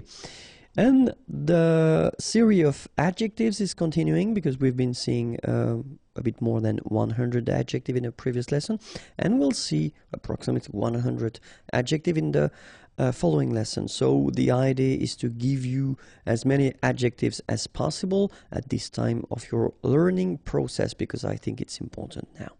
Okay, so we'll start right now. Accidentel. Vivant, final T not pronounced, vivant. Ancien, remember, A-N, ancien, ancien. En colère, E accent grave like that, here you pronounce it E, colère, en colère. Large, don't insist on the final E, large. Pieds nus. So final S here and then final S here is not pronounced. And then when you get this combination here, it's ye, pieds. Okay, so you don't hear the D. Pieds nus. Bas, final S not pronounced. Génial. Décontracté. Okay, so you've got accent aigu here and here, so it's e. Décontracté. Okay, décontracté. En céramique. Okay, so remember this QUE here will give you the sound K. Okay, céramique, because you don't insist on the final E. Céramique. Alright? En céramique. Classique. Okay, so exactly the same thing. You don't insist on the final E, so you get K as the last sound. Classique. Côtier. Okay, so here you get this O, accent circonflexe. You tend to insist a little bit more on it, so it's a bit lower. Co, okay? Côtier. Okay? I-E-R here, ye. Côtier. Froid, final D not pronounced. Froid. Commun. Okay, UN-1. Commun. Confiant, final T not pronounced. So I-A-N, yan, fiant, confiant. Cruel. Okay, remember, cruel.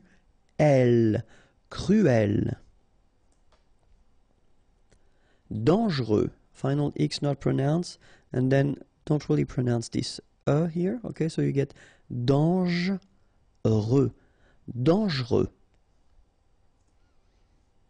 Mort, final T not pronounced, O-R, mort. Décoré, okay, so E accent aigu, E accent aigu, E, décoré. Décoré. Profond, final D not pronounced, O-N-on, profond. Individuel. spectaculaire. Okay, so don't insist on the final E. So l'air spectaculaire. Spectaculaire. Tôt. Okay, final T not pronounced, and then this O accent circonflexe is a bit stronger than normally. So tôt, tôt, tôt. Âgé. Okay, accent aigu here. Et âgé, âgé.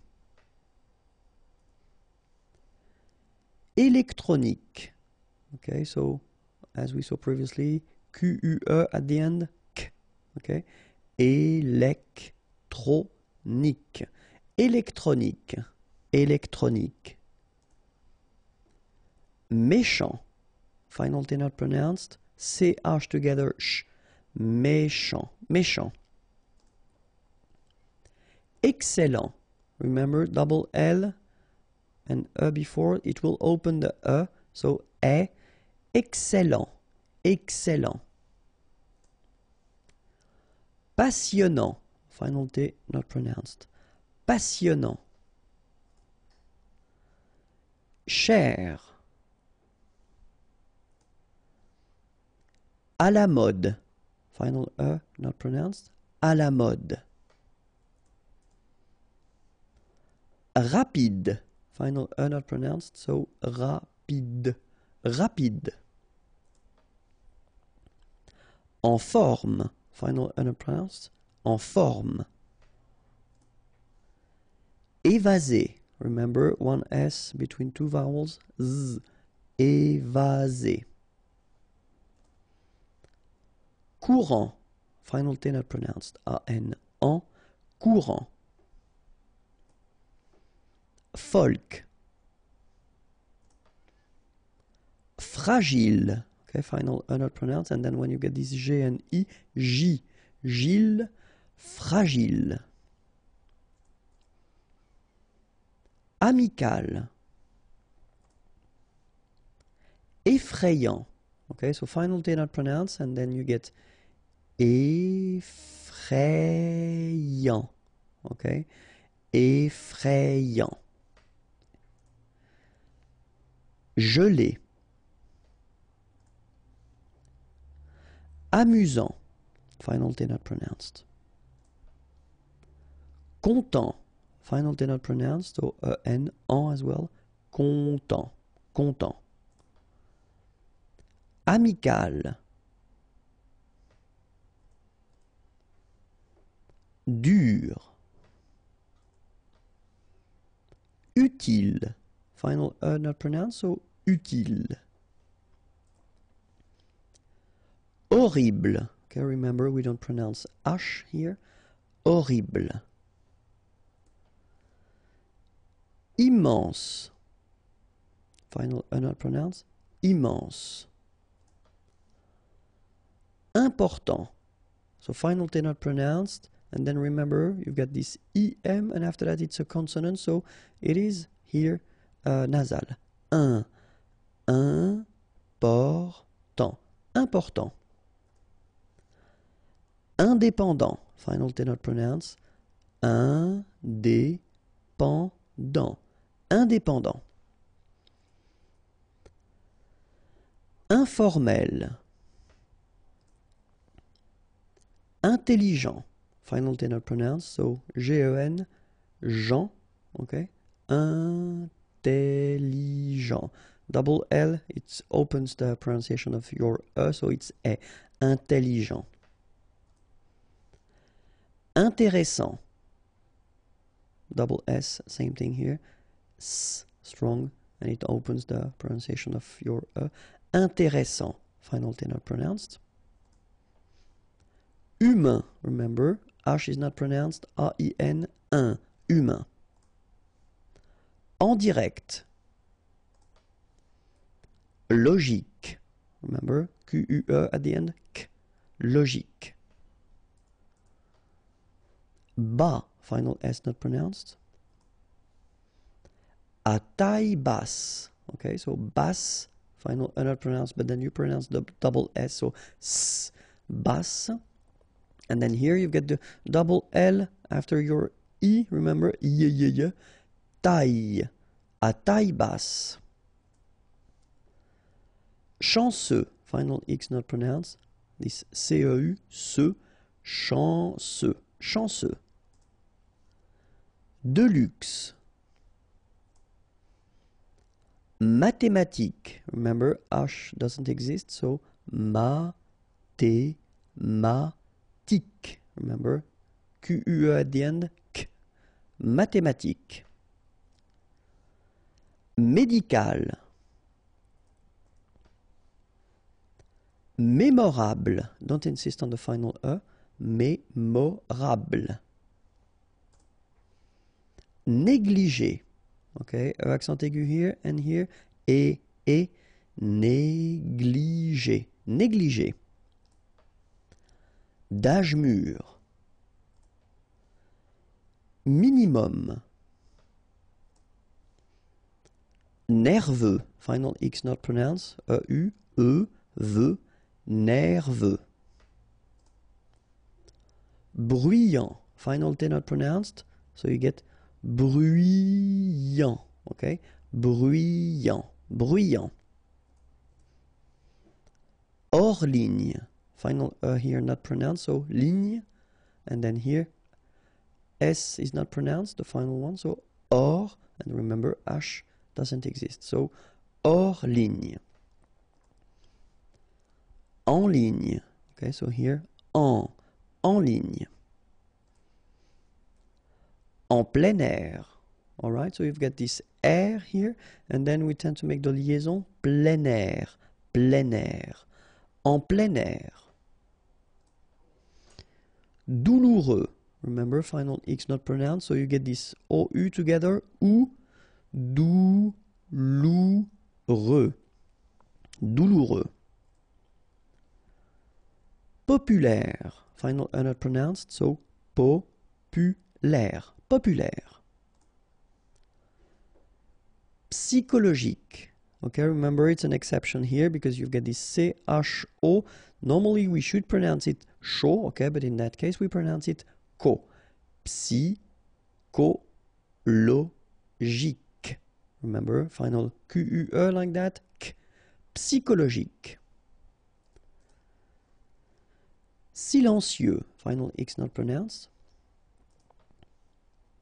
Radioactif. Enregistré, okay, so here final with the accent, so E, okay, T-R, E accent grave, c'est accent aigu, it's très, all right, so enregistré, okay, but then you don't really insist on this enregistré, enregistré. Détendu, okay, so E-N-N, détendu, détendu. Renouvelable. Look, renouvelable. Remember, bl, bl at the end. But then this here is not really pronounced. So, renouvelable, renouvelable. Okay, it's a bit tricky, I know, but try your best. Renouvelable. Romantique. Remember, Q-U-E at the end, K. Romantique. Royal. Okay, so same thing with this Y. Royal. Royal. Royal. Sûr. Effrayé. Mitoyen. Okay, same thing with the Y that went here with effrayé and royal, sorry. So, mitoyen. Mitoyen. Peu profond. Final D not pronounced. Peu profond. Mince. Okay, mince. Irrité. Droit. So final T not pronounced. Stressé. Okay, remember you've got double S here, so you pronounce it really strong. Well, it's between two vowels. So C, all right. And then here you get this E before the double S, so it will open the pronunciation of the E. Est stressé, stressé. Stressant. Okay, final T not pronounced, and then A-N, en, stressant. Fort, final T not pronounced. Réussi, okay, réussi, réussi. Bronzé, so O-N, on, and then Z, it's really pronounced like Z. Bronzé, bronzé. Superstitieux, okay, so final X not pronounced. Superstitieux. Okay, remember when we get this T after E and then E here. S. Superstitieux, superstitieux. En mitoyenneté. Okay, so mitoyenneté. En mitoyenneté. Terrifiant, final T not pronounced. Double R here, so it will open the pronunciation of your E, and then it will be E. Terrifiant. Résistant, final T not pronounced. Résistant. Tropical. Sous-marin. Okay, so E-N here. Un, rein, marin. All right, and remember, sous, okay, final S not pronounced, so S-O-U, sous-marin. Utile, final E not pronounced, utile. Verbal. Visuel, remember it's E here and L, uel, visuel. And that's it for this list of 100 adjectives. I hope it was useful. If you want more videos, then youtube.com/imagier, and it's waiting for you. And the website is here, www.imagier.net. Have a great day. Bye bye. Bonjour à tous and welcome to Learn French with Vincent. And this is Unité 9, leçon H. And in this lesson, we'll finish our little thing that we started 2 lessons ago with the adjectives. Okay, so this would be a list of 120 adjectives. Okay, and it will complete the whole adjective series that I wanted to introduce at this point of our learning process. Okay, so let's start now. Alarmant, final T not pronounced. Ambitieux, final X not pronounced, and then remember that you get this T, I, and then vowel, so si. Ambitieux, ambitieux. Amusé, okay, accent aigu at the end, so E, Z, amusé. En colère, okay, remember, accent grave, E, and then R, okay, you don't insist on the E.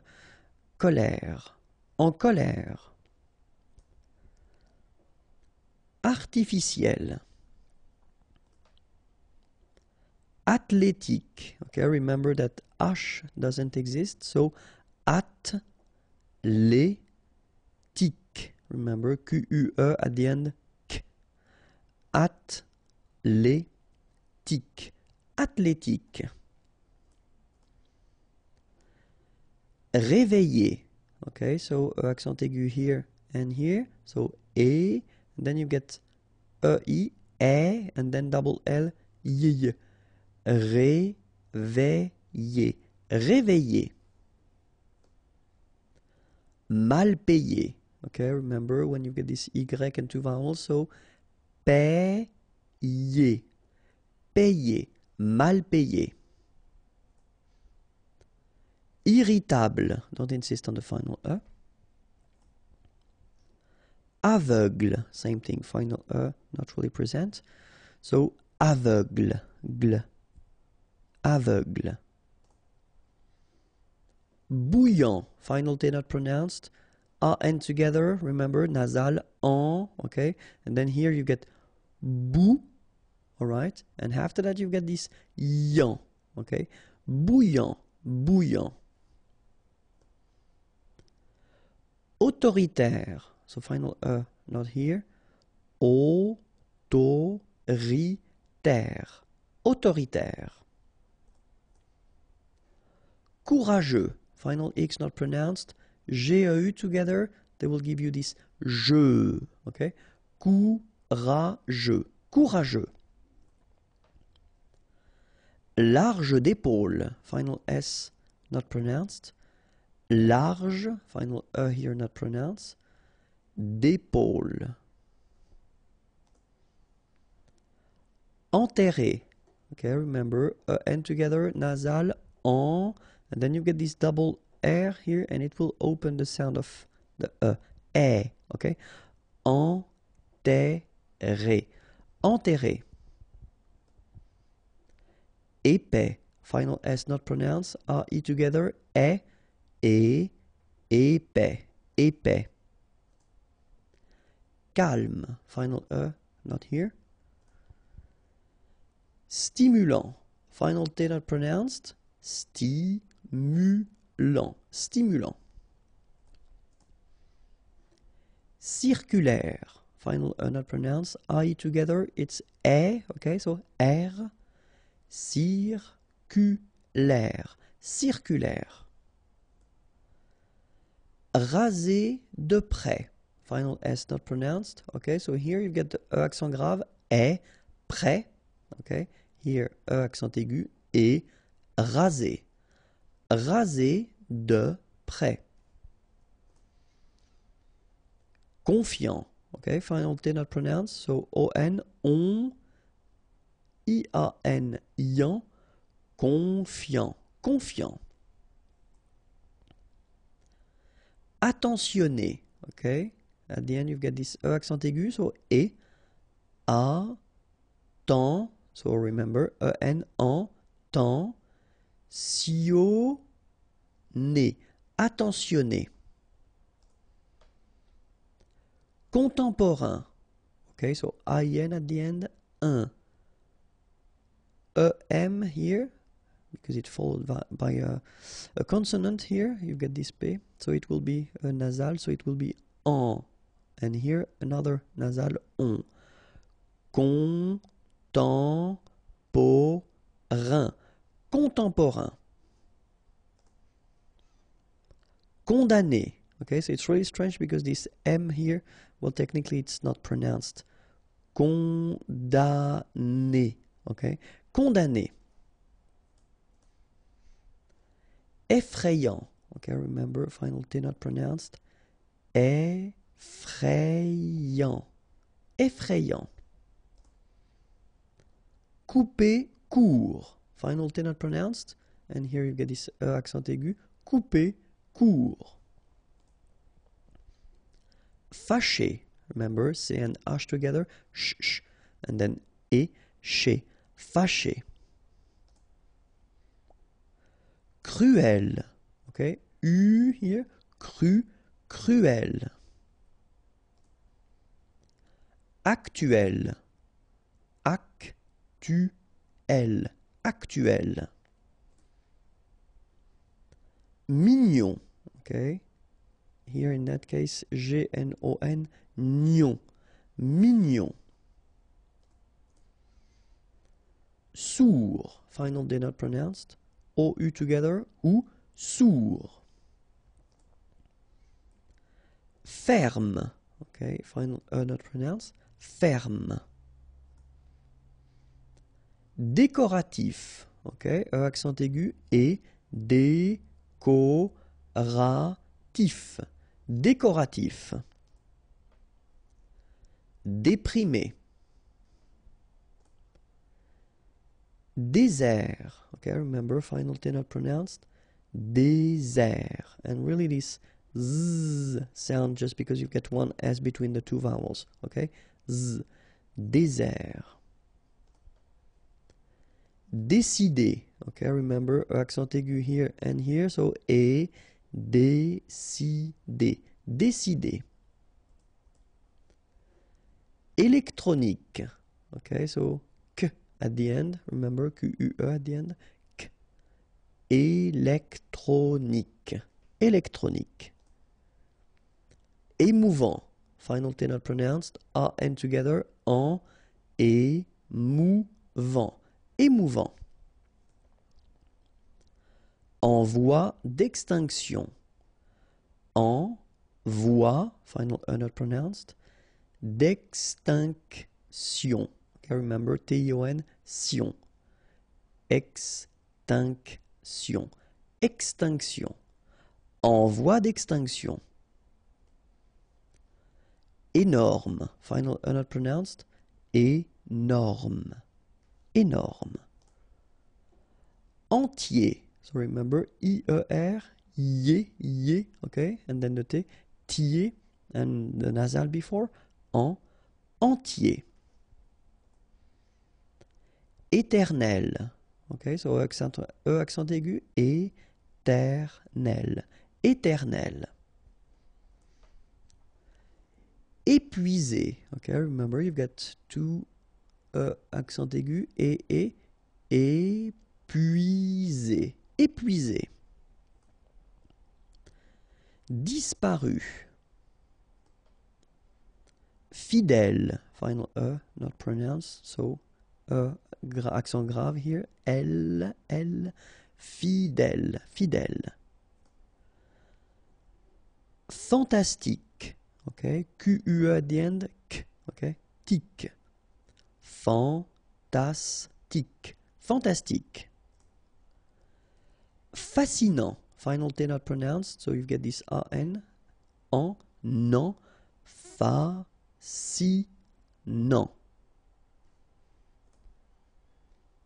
Imaginaire. Final E not pronounced. Imaginaire. Imaginaire. Étranger. You remember R at the end. Et. So after that, well, before that, sorry. G. So étranger. Étranger. Glacial. Frustré. À temps complet. A. Okay, so even if you've got an accent, it doesn't change the pronunciation of your A. Okay, so it's A. And then temps. Okay, so in that case, it's only the nasal here that you will hear. Temps. Okay, because the P is not pronounced and the S is not pronounced. Temps. And then complet. Okay, here a T at the end will open it. The sound of the E. So E. Okay, plait. Complet. Complet. And then OM is nasal here, just because you get your P after that. So it's on. Complet. À temps complet. À temps complet. Furieux. Okay, final X not pronounced. Furieux. Furieux. Génétique. Remember, K. Génétique. Coupable. Final E not pronounced. Coupable. Coupable. Saint. Alright, so final T not pronounced, and then when you combine this A-I-N here, you get the un sound. Saint. Saint. Honnête. So remember, H doesn't exist. Honnête. Horrifié. Same thing here. You don't pronounce the H. Horrifié. Exalté. Okay, so here, final with the accent. So exalté. Humain. Remember, H doesn't exist. So U, then A-I-N together. Un. Humain. Humain. Hypnotique. Remember, at the end, Q-E, K, tic. So H is not pronounced. hypnotique, hypnotique. Illégal,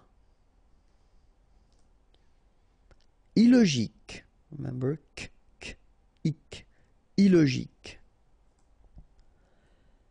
Ingénieux, final X not pronounced, so I-E-U, I-E, nieux, ingénieux, ingénieux.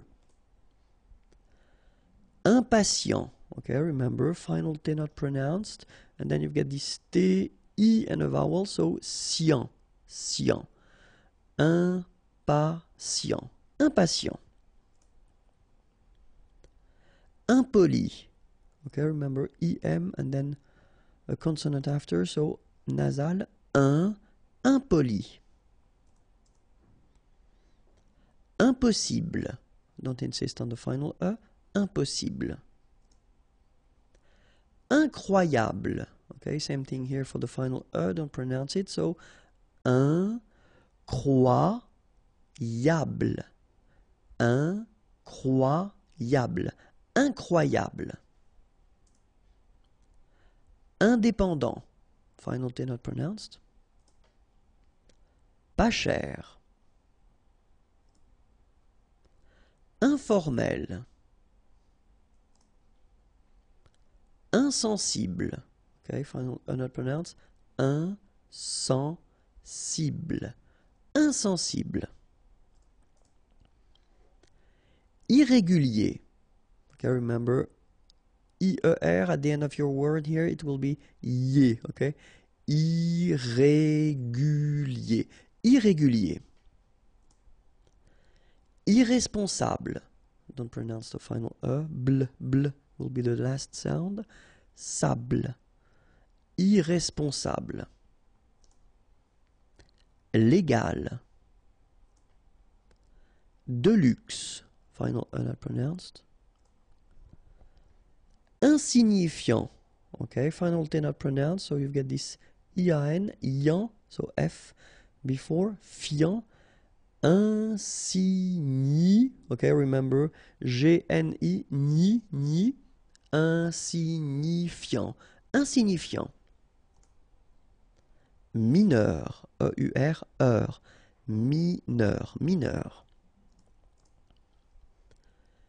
Mythique, remember, Q-U at the end, K, okay, and then Y is pronounced like I, mi, H is not pronounced, T, mythique. D'origine. Nomade. Final E not pronounced. Officiel. Paranoïaque. Okay, remember. Q-U-E, K, ac. Paranoïaque. Paranoïaque. Pacifique. Q-U-E, K, ic, pacifique. Potelé, okay, here you don't really pronounce this E, potelé, potelé. Psychologique, okay, remember at the end you've got this K, okay, so ic, and then Y is pronounced like I, psy, and then it's an exception here because normally we should pronounce it chaud, okay, but then we pronounce it co. Psychologique. Psychologique. Raisonnable. Remember, I together, est. Raisonnable. Distant. Final T not pronounced. Distant. Gratifiant. Same thing here, final T not pronounced. Gratifiant. Rythmique. Remember, Y pronounced like I and then H doesn't exist. Rythmique. Rythmique. En ruine. Don't pronounce the final E. Ruine. Sacré. Accent aigu at the end. Et sacré. Autosuffisant. Final T not pronounced. Autosuffisant. Autosuffisant. Censé, final E, accent aigu, et censé. Sensible, okay, final E not pronounced, bl will be the last sound, sensible. Similaire, so final E not pronounced, okay, similaire. Mince, final E not pronounced, en together, un, mince. Lisse, double S here, so it's really a strong S, lisse, okay, don't insist on the final E, lisse. Stressant, final T not pronounced, en together, en, and then double S, sans, and it will open the pronunciation of your E, so E. Stressant, stressant. Chic, okay, you pronounce the final C, and then CH together, sh, chic. De banlieue, okay, final E not pronounced, so IEU, IE, L, lieu, banlieue, de banlieue. Très petit, final T not pronounced, and then E is pronounced like a E, petit, très petit. Here, final S doesn't exist, it's not pronounced. Très petit, très petit. Traditionnel, okay, so you get double N here, traditionnel. Honnel, honnel, traditionnel. Transatlantique, okay, so at the end, tic, remember QUE, okay. Transatlantique, transatlantique. Tribal. Tropical. Sans peur. Okay, pronounce the final R, E-U-R, heure, peur. Sans peur. Don't pronounce the final S here. Sans peur. Inconfortable. Okay, don't pronounce final E. Table. Inconfortable. Inconfortable. Au chômage. Remember, CH together, sh, chaud, chômage, au chômage.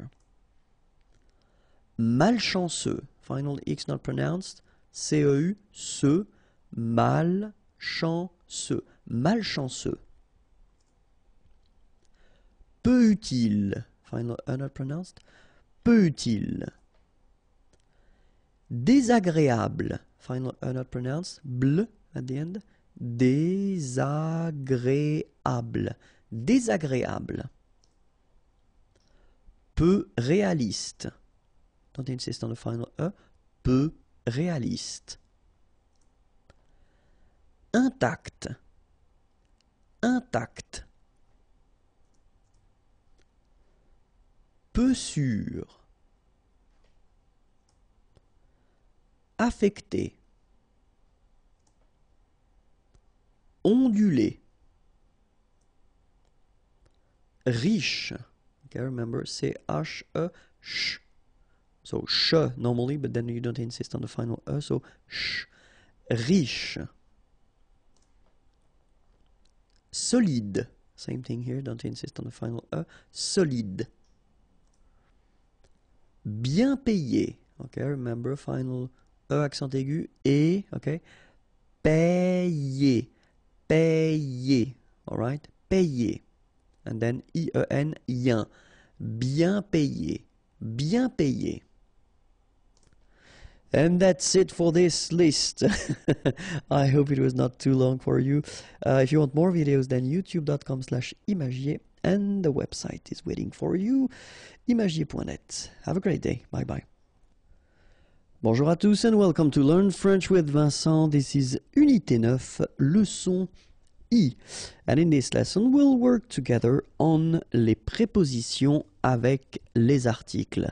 So it will be the first step into this big thing that we will do concerning the preposition, les prépositions, because it's quite important in French, and then I thought it might be important to, well, work on them at this point of our learning process. Okay, so first here in this video we'll work on a and then de, and especially when you combine these two prepositions with articles. So we'll see first the indefinite, so les articles indéfinis, un, une, des, okay, and after that we'll see les articles définis, le, la, les, okay, and especially we'll concentrate on the way these prepositions will react in a way when they are combined with these articles. Okay, so the first one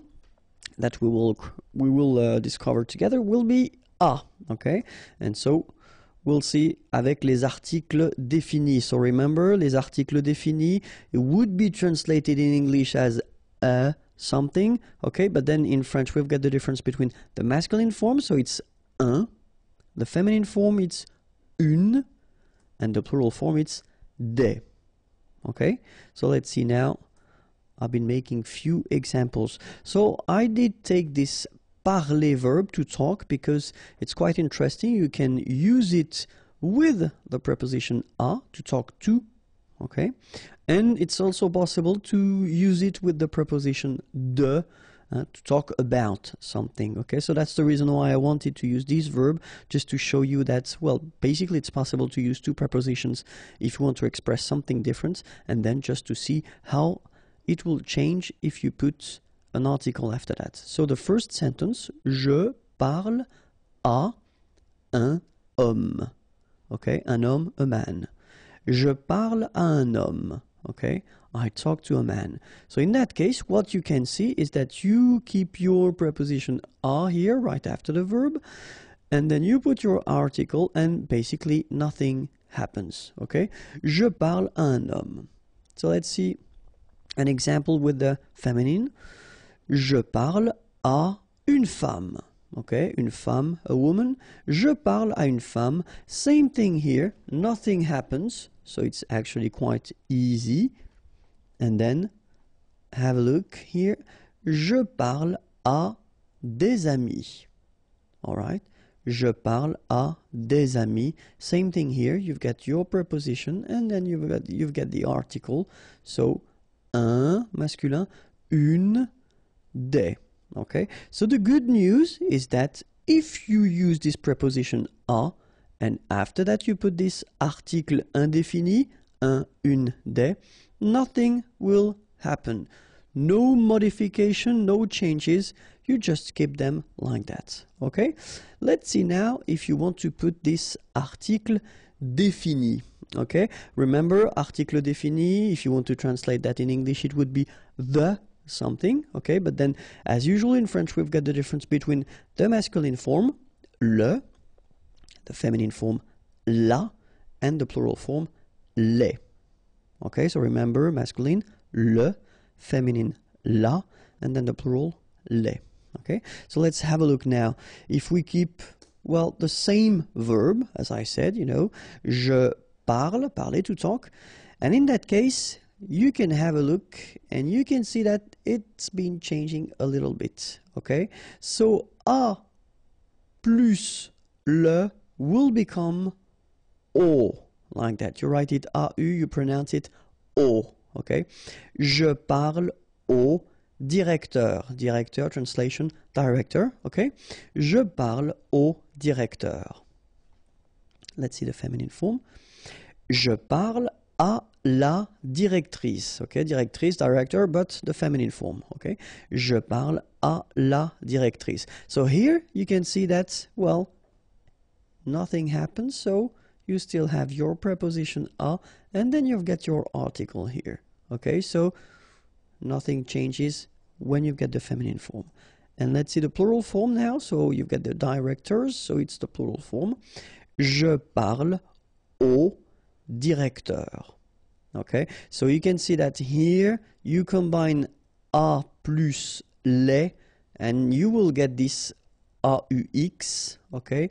And then phonetically you produce it or you pronounce it O, okay? So here, O, masculine form, plural form, O as well. And for your information, it could be, so I did put this directeur here, okay?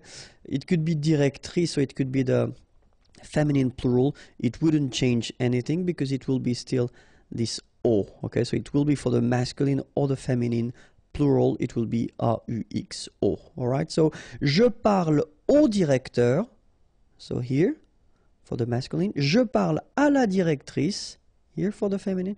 Je parle au directeur for the plural, all right? So, if we want to make it clear, then we can say that A plus le will become O, okay? Then A plus la, well, will stay the same, A la, it doesn't change at all. And then A plus les will become O, AUX, but then remember that phonetically it's O. Okay, so that's the main thing that you should remember if we talk about this preposition A combined with the article, les articles définis here. Okay? And now let's have a look at de. So exactly the same thing, we'll see how de will react. So first, avec les articles indéfinis, okay, so un, une, and then des, all right? So I took this parler again, okay, so, but that, keep in mind that if we've got this parler and then we use the preposition de, then it's to talk about something, all right? So here, je parle d'un homme, all right? So normally we should have here de un homme, but well, as you know, we've been seeing that quite often now. It's not a new thing. Remember that here will disappear, and then you will put this little apostrophe, d'un homme, okay? Je parle d'un homme, all right? But then the thing is that no major modification will be done because you just keep your de, well, the needs to disappear, but then still you've got your article, okay?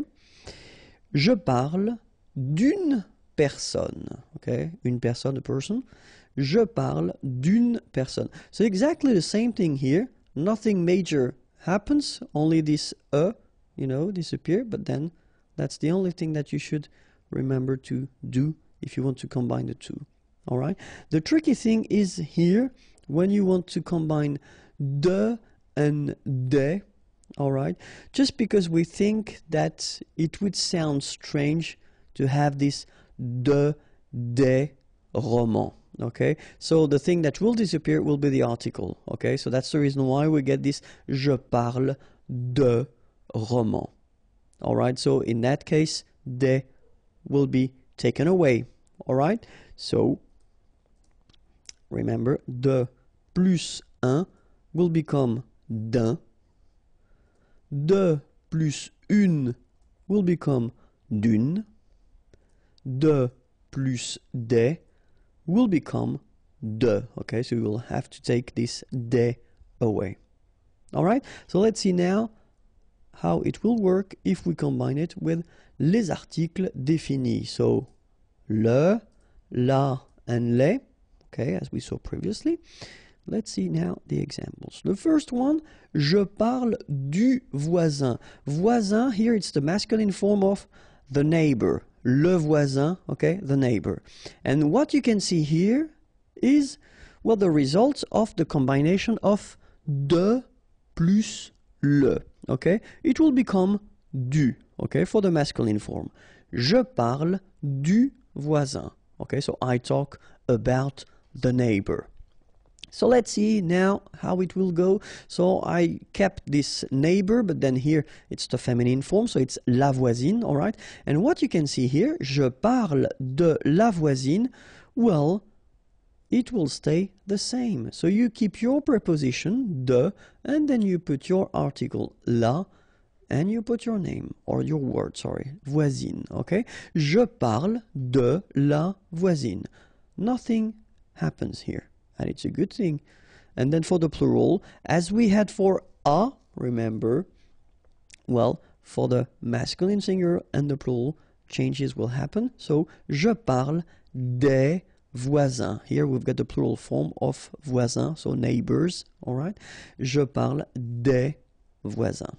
So remember, masculine, du, feminine, de la, and then the plural form. Plural, whether it's masculine or feminine, it will be the same, okay? So des, okay? So, let's write it like that. De plus le will become du.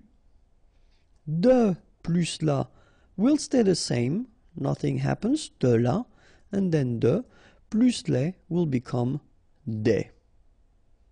Okay, so it was a little introduction because the next lessons will be maybe more tricky but quite interesting. We'll cover the preposition, alright, so if you want more videos then youtube.com/imagier, and then more material can be found here, www.imagier.net. Have a great day, bye bye. Bonjour à tous and welcome to Learn French with Vincent, and this is Unité 9, leçon J. And in this lesson, we'll discover together la préposition a. Okay, so in the previous lesson, I've been introducing the modification of this preposition a when it's combined with articles. Okay, so I would definitely advise you to watch it if you didn't. And then in that lesson, we'll discover, well, the different uses of la préposition a, and you'll see that it's a long video. Why? Just because a could mean or could be translated in English with at, in, to, and then I explain you the reason why we've got this second to here, because it will be the from something to something. Okay, so that's the main reason why we've got the two to-dos. And then it could be translated with on, and then other meanings and other uses of this preposition a. Okay, so we'll start with at, if that's okay with you.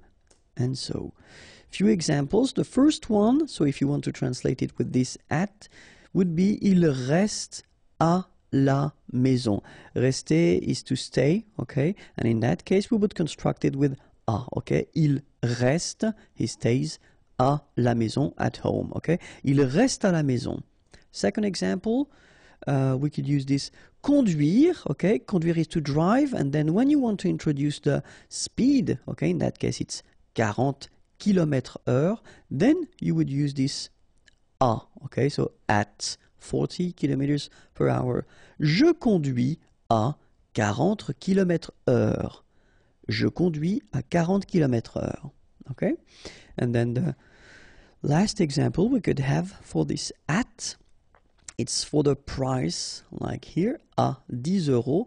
Le prix, the price, est fixé, okay, à 10 euros. Okay, so in that case, it would be translated by this at, but then in that case, well, here, we would use this à in French. Okay, so, il reste à la maison.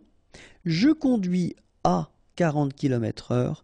Le prix est fixé à 10 euros.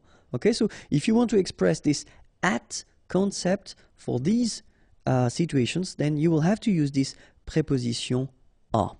Okay, so let's see now the second category we will have, and it will be this in concept. So the first one, mon frère est au lit. Okay, mon frère, my brother, is au lit, in bed. Lit is bed. Okay, mon frère est au lit. Second example, il est à la campagne. Campagne, country, countryside, okay? Il est à la campagne. Alright, so in that case, it will be used, we will use this preposition à, okay? And then the last one, so if you want to introduce a town, okay, you want to use this habiter, habiter is to live, okay? J'habite à Paris. Alright, you can see we don't put any articles, just the name of the town. J'habite, I live in Paris. J'habite à Paris. Alright, so mon frère est au lit il est à la campagne, j'habite à Paris. Okay, so if you want to, well, translate this in concept that would be in English, then it should be a with, as we saw the combination with the articles, if needed, and the modification, au lit, à la campagne, à Paris. All right, let's see another use of a, and it would be to. Few examples. Je rentre à la maison. Okay, so in that case, rentrer, it's to go back. All right, so je rentre à la maison. And when we want to introduce this concept, then we should use this à la maison. Je rentre à la maison. Second thing, nous allons, aller is to go, okay, à Marseille. Nous allons à Marseille. Okay, so we go to, all right, so in that case you should use this preposition à. All right. Then, il donne un conseil, okay, donner is to give, un conseil, an advice, okay, so he gives an advice, à sa fille, his daughter. So in that case, to his daughter, you should use also this preposition à. Okay, so je rentre à la maison, nous allons à Marseille, il donne un conseil à sa fille. All right, and so now, whoops, we'll see the second use of this to, okay, but when it's combined with the preposition de, like here. So de would be from, and then you put something, and a will be the to. All right, so je travaille, travailler is to work, de, so from, 8 heures à 17 heures. Okay, so it's really the from to. Okay, so in this example it's quite traditional or quite classic because we introduce the hours or the time. Okay, so from to. Let's see another example now. Il sera, remember sera, it's to be, but the future form. Il sera en France du 15 juin. Okay, so here you've got a date, and if you look carefully, you've got this du. So it does mean that normally you should put the article le 15 juin, and that's the reason why we've been combining the two, and it becomes du. Okay, we've been seeing that in a previous lesson, so if it's not clear, watch it. Du 15 juin au, same thing here, we've got the preposition à, but then combined with the same article, so le, okay, and it will become au 22 juillet. All right, so in that situation, you can see that it's exactly the same concept, but as we use the articles, then we've got to modify the prepositions. Okay, so il sera en France du 15 juin au 22 juillet. And the last example that we can have, ce train, this train, okay, va, so goes, de Rennes à Paris. Okay, and in that case, we just put the name of the towns, okay, de Rennes à Paris. But then in that case, so whether it's à 17h au 22 juillet à Paris, so the concept is it's this to, okay, but then it is combined with de, and then remember de with the articles, and it will change, so in that case it would be du. All right. Another possibility would be the concept of this on. Okay, so let's see a few examples here. Ce film, this movie, est à la télé. Okay, on TV, à la télé. Okay, we've got this à here and then la télé. So télé, of course, it's for télévision. Okay, but in most of the cases, we don't use in French this télévision, the full word. We just use this télé word. Okay, ce film est à la télé. Second example, mon ami, my friend, habite, habiter is to live, au, so same thing here, you've got this preposition, but it's combined with le, so it becomes au, and then cinquième étage. Cinquième, fifth, and then étage, floor. So in that case, you want to say that your friend is living on the fifth floor, okay? And in that case, we get to use this a preposition. Third example, il y a une horloge, okay, a clock, au mur, okay, so same thing here, okay, le mur, the wall, okay, but then we combine a and le and it becomes au, okay, au mur. Il y a une horloge au mur. So let's read them one more time. Ce film est à la télé. Mon ami habite au 5e étage. Il y a une horloge au mur. All right. And now let's see all the others possibilities that we've got. Okay. So with verbs, because some verbs, and it's only examples here because we've got many verbs that will require this preposition a, okay? So parler, parler à, to talk to, penser à, okay, to think about someone or something, arriver à, okay, to succeed, to do something, okay? So in that case, you should use this preposition à with these verbs. Okay, you will see that normally the way students do is that they will remember these prepositions and the combination of verbs and preposition little by little. So when you will encounter a new verb with a preposition, the idea is to try to write it or to try to memorize it, and that's the way it will go. Okay, so same thing, you can combine this preposition à with adjectives. For instance, interdit à, or then prêt à. Interdit, it's forbidden. Prêt, ready. Okay, so in that case, you should combine these adjectives with the preposition à. Okay, so it's possible to use this preposition à when you want to express or to tell how it is done. Okay, so for instance, when you want to say that it's been done, it's been machine done, or how do you say, handmade? Yeah, you use this fait. So faire is to do, okay, but then in that case it would be done, okay. À la machine, fait à la main. All right. Second use, when you want to use this travel concept. So venir is to come, okay. So if you want to say that, to come by something, okay.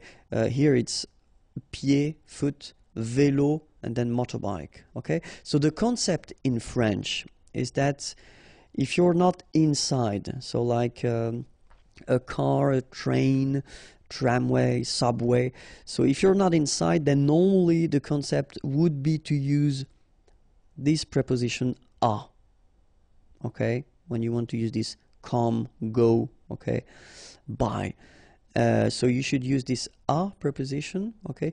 But then keep in mind that in many cases, French people tend to use, when it comes to vélo, moto, well, you can listen and you can hear quite many times this en instead of à. Not really for pied, because, French people will still use this à pied, okay, because it's like a common expression.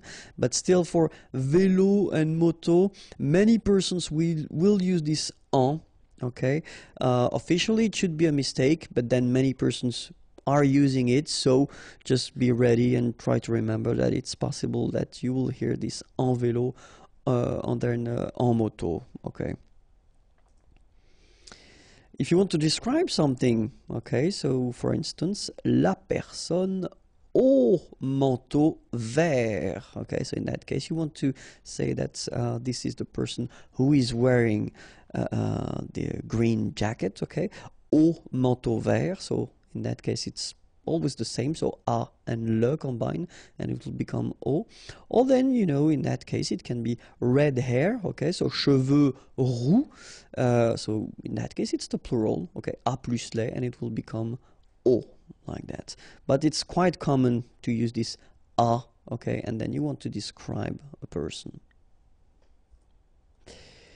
So it's also quite commonly used if you want to talk about food. For instance, un gâteau au chocolat. All right. So un gâteau au chocolat, same thing here. À le, okay. Un gâteau au chocolat. Or then un croissant aux amandes. Un croissant aux amandes. So gâteau, cake, chocolat, chocolate. Croissant, it's this classical French pastry. And then amande, almonds. Okay. And then the use. So, for instance, if you want to make a difference between, because une cuillère it's a spoon, okay, so coffee spoon will be une cuillère à café, all right, so in that case we've got to use this preposition à as well, or then une machine à laver, washing machine, so une machine à laver. Another option will be the owner, so if you want to say la maison, so the house est à mon frère. Okay, so belongs to my brother. So in that case, we use this être to be. Okay, and then à here, mon frère, my brother. Okay, or then you could say ce chien, this dog, is mine. So est is à moi. So it's possible, like we've been seeing here, to put a noun after. Or then you could put a pronoun, like here, à moi, or then you could put the name of the person. C'est à Eric, okay, does it belong to Eric? C'est à Eric? So it's a question in that case, all right? So it's quite commonly used, this à, when you want to say that the person is owning the thing, okay? And then the time, so if you want to use this rendez-vous, so let's meet, à 20h, okay, so in that case, you should use this à, and then you put the time, à 8h du matin, for instance. The pain. Normally, we've got this expression. So when you say that, when you want to say that, well, you've got an ache, something somewhere in your body, so avoir mal, and then à, all right? And then you will combine it with the article. So ventre would be like stomach, okay, so stomach ache would be avoir mal au ventre. So obviously this au is a plus le, so that's the reason why it's like that. Okay, ventre is masculine. So if it's tête, la tête, head, headache, à la tête, okay, so same structure, avoir mal à la tête. And then in that case, pied, foot, au pied, okay, avoir mal au pied. Okay, so in that case you get the plural form. And the last thing that we'll use this preposition à for, it's when you want to say goodbye. So if you notice that probably we say à demain, so see you tomorrow, à demain, à bientôt, bientôt soon, see you soon, à tout à l'heure, so it's in a few minutes or in a while, à tout à l'heure, okay? À demain, à bientôt, à tout à l'heure. So in that case, you should definitely use this preposition à if you want to say these things, okay? Well, that was it for la preposition à. More videos are here, youtube.com/imagier, and then the website imagier.net is waiting for you. Have a great day. Bye-bye. Bonjour à tous and welcome to Learn French with Vincent, and this is Unité 9, leçon K. And in this lesson we'll discover together la préposition de. Okay, so in the previous lesson it was la préposition à, and the lesson before it was the combination of these two prepositions when you've got articles after. So if you didn't watch them, please do, it will be more easy for you. So let's start now. La préposition de, so we'll see the different uses that we can have of this préposition de, and especially the meaning in English. Okay, so the first use that we could have or we could spot for this préposition de is the partitive. So in French, partitif. Okay, so a few examples here. Il boit du café. Okay, boire is to drink, du café, café, coffee, and then here, well, we've got the partitive form, so it's some coffee, okay? And then remember that we've got the preposition de, but then when it's combined with this le, it becomes du, okay? That's the partitive form. Il boit du café. And then other example, sorry.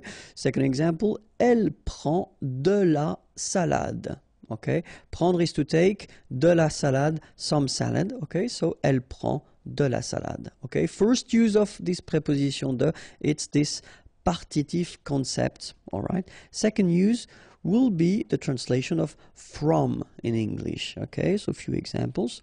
Je viens de Paris. Venir is to come. I come from Paris. Okay, so in that case, really this de would be translated with from. Okay, un appel, so appel is a call, de ma mère, from my mother. Okay, so it's exactly this from concept in English.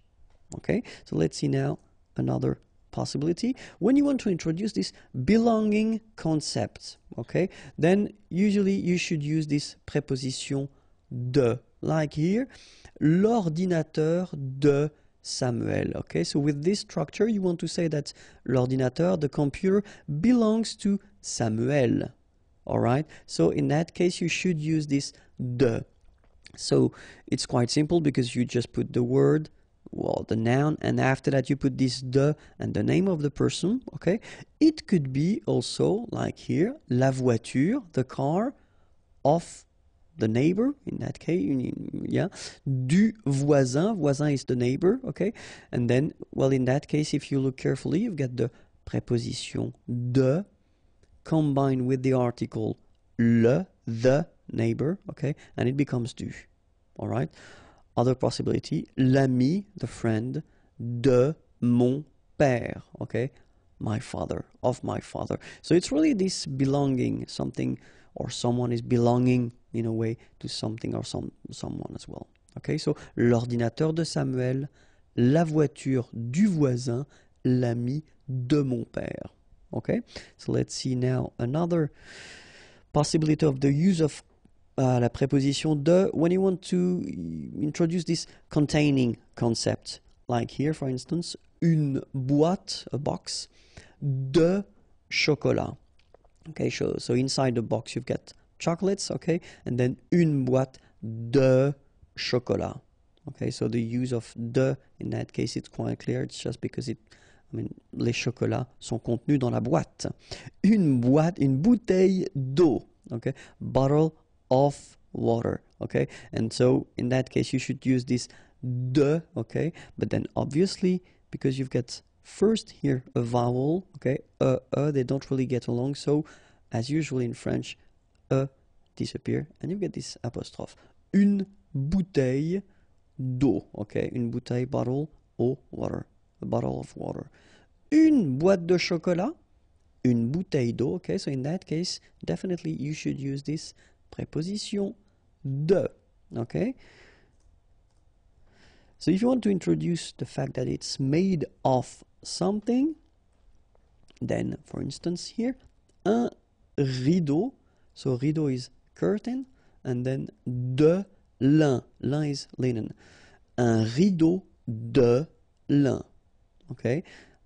Second example, une chaise, a chair, de bois, bois is wood, of wood, okay, so in that case, un rideau de lin, une chaise de bois. So when you want to introduce the fact that these things are made of something, then you will have to use this preposition de. Okay? And then the use. For instance, here, une station de métro. Une station de métro. Other possibility, une place de parking.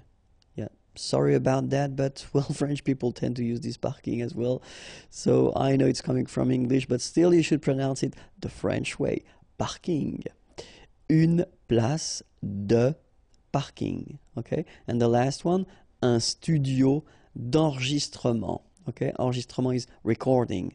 Un studio d'enregistrement. So as you can see in that case, as usual in French, as we saw previously, we've got this de, but then as enregistrement is starting with a vowel, then needs to go away. Okay? So une station de métro, une place de parking, un studio d'enregistrement. Okay? So that's this use concept. So what you use these things for. Okay? So une place de parking, un studio d'enregistrement. Normally we tend to use as well this preposition de when we combine or when we use these superlatives things. So for instance here, le plus beau film de tous les temps, of all time. Okay, so le plus beau, okay, most beautiful, beau is beautiful, film, movie, de tous les temps, of all times. Le plus beau film de tous les temps. Okay, and then la plus grande, grande, big, avenue du monde. And in that case, you can see that you combine this de and then the article le monde, the world, okay? De le becomes du, okay? So du monde, of the world. La plus grande avenue du monde. Okay, so for all these superlatives constructions, then remember you will have to use this preposition de, okay? De tous les temps, du monde. And so keep in mind that it's also possible to combine, and some adjectives will require this preposition de, as we had previously. Some adjectives will require the preposition a, okay, and it will be exactly the same with the de. So for instance, étonné, astonished, then we put de, okay. Content, happy, de. Désolé, sorry, de. Okay, so as I said, and it will come after that for the verbs, try to remember them when you encounter them or when you read them, okay? That's the only way to really remember them. So, and for the verbs, exactly the same thing. So, parler de, remember, we had the example with parler. So, parler à, to talk to. Parler de, to talk about something. So, parler de, for instance. S'excuser de, okay, to excuse oneself, s'excuser. Promettre, to promise, de. Okay, so these verbs will be constructed with the preposition de. And that's it. I hope it was clear. youtube.com/imagier if you want more videos and then more material, or then the possibility to send me a little message. www.imagier.net. Have a great day. Bye bye. Bonjour à tous et bienvenue dans Learn French with Vincent. This is Unité 9, leçon L. And in this lesson we'll discover together la préposition en. Okay, so remember, previous lesson we saw la préposition de, the lesson before it was la préposition a, and in the next lesson we'll discover, well, quite many other prepositions. Okay, so let's start with la préposition en right now. So la préposition en can be used to express this to concept in English. For instance, je vais en ville, okay, aller is to go, and then ville is town, okay, so je vais en ville, or then nous voyageons, voyager is to travel, en Espagne, Spain. Okay, so in that case, when you want to, well, express this to concept in English, in many cases we'll use this en preposition, okay. Other use could be this in, for instance, j'habite en Finlande. Habiter is to live, okay, I live in Finland. J'habite en Finlande. Je fais l'exercice en 5 minutes, okay, so I do, okay, faire is to do, l'exercice, the exercise, in 5 minutes. Okay, so in that case, and it's quite important, when you use this in, so en here, it will mean the time you need to make the exercise. Okay, so you don't want to express that you will do that in 5 minutes, so after 5 minutes, but really if you use this preposition en, in that case it is to express the time that you need to make this exercise. All right, so in, like that, en Finlande, and then en 5 minutes.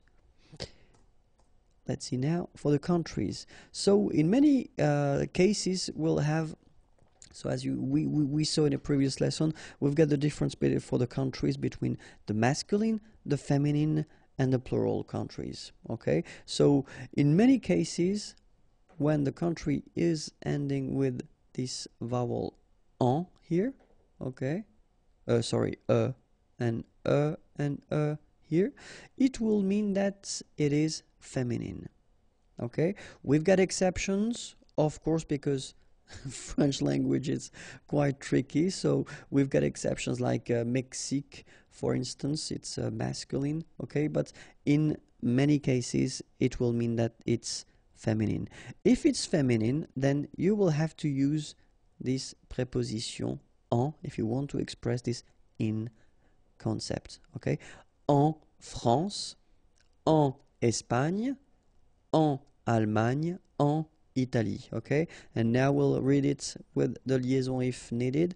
En France, en Espagne, en Allemagne, en Italie. Okay? So if you want to express this in with countries and only feminine countries, then you should use this en preposition, okay? And then when we're talking about the seasons, well, we've got 4 seasons, and as usual in French, we need to have one exception, okay? But then for the 3 others, it will be en, okay? En été, so in summer, été is summer. Then en automne, okay, autumn. And then en hiver, okay, make the little liaison here. En hiver, hiver is winter. Au printemps, okay, so keep in mind that for printemps, you will have to use au and not en, okay? And then printemps is spring, okay? En été, en automne, en hiver, au printemps, all right? Another use of this preposition en is to express the mean of transport, and then if you want to say I'm coming with my car, by car, okay, in French we will use this preposition en, okay? Je viens, venir is to come, je viens, I come, okay, by car, en voiture. Tu voyages en train. Okay, and well, we saw in the lesson when we saw this preposition a, we saw that for pied, for instance, foot, and then we saw that motorcycle, moto, and then bicycle, vélo. In these cases, we use the preposition a. Okay, but then keep in mind that, well, let's say that the main difference is if you want to use this en preposition, normally we tend to use it if we express or if we introduce after that mean of transport that will mean that you will be inside it, okay? So you are inside the car, you are inside the train. If it would be a metro, it would be exactly the same. If it would be a tram, it would be exactly the same. You would use this en just because you are inside. Okay, so that's the reason why we make, well, the difference between en and then a, okay? So you will use this a if you're talking bicycle or motorbike, or then by foot, of course, okay? But then for this voiture, train, you will use this en, okay? I hope it was clear. Other use is the languages.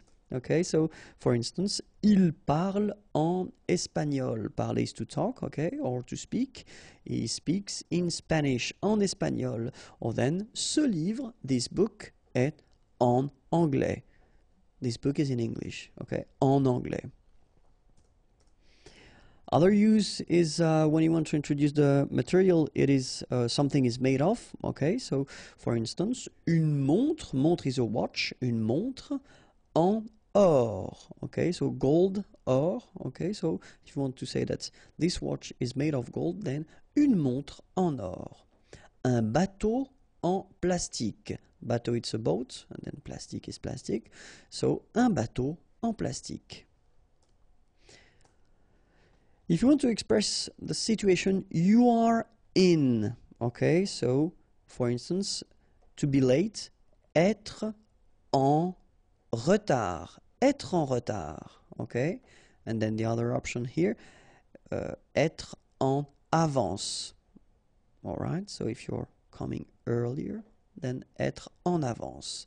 Être en vacances, to be on holiday, so être en vacances. So in all these situations, like en retard, en vacances, en avance, we will use this preposition en.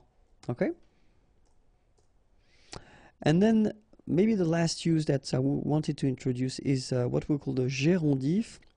So it's a bit tricky because we didn't yet see this participe présent. It will come soon, don't worry. But then I just wanted to be honest with you and introduce it, even if we didn't see yet the participe présent. So we will construct this gérondif. So the meaning of the gérondif is when you want to introduce two actions. So we would say action simultanée, so technically two actions that take place at the same time, okay? And the way we construct that is, well, of course, because it's the lesson, so la préposition en, and then after that you will put this participe présent form that you don't know yet how to make, but we'll see that in a coming lesson, okay? But then I will make, anyway, an example.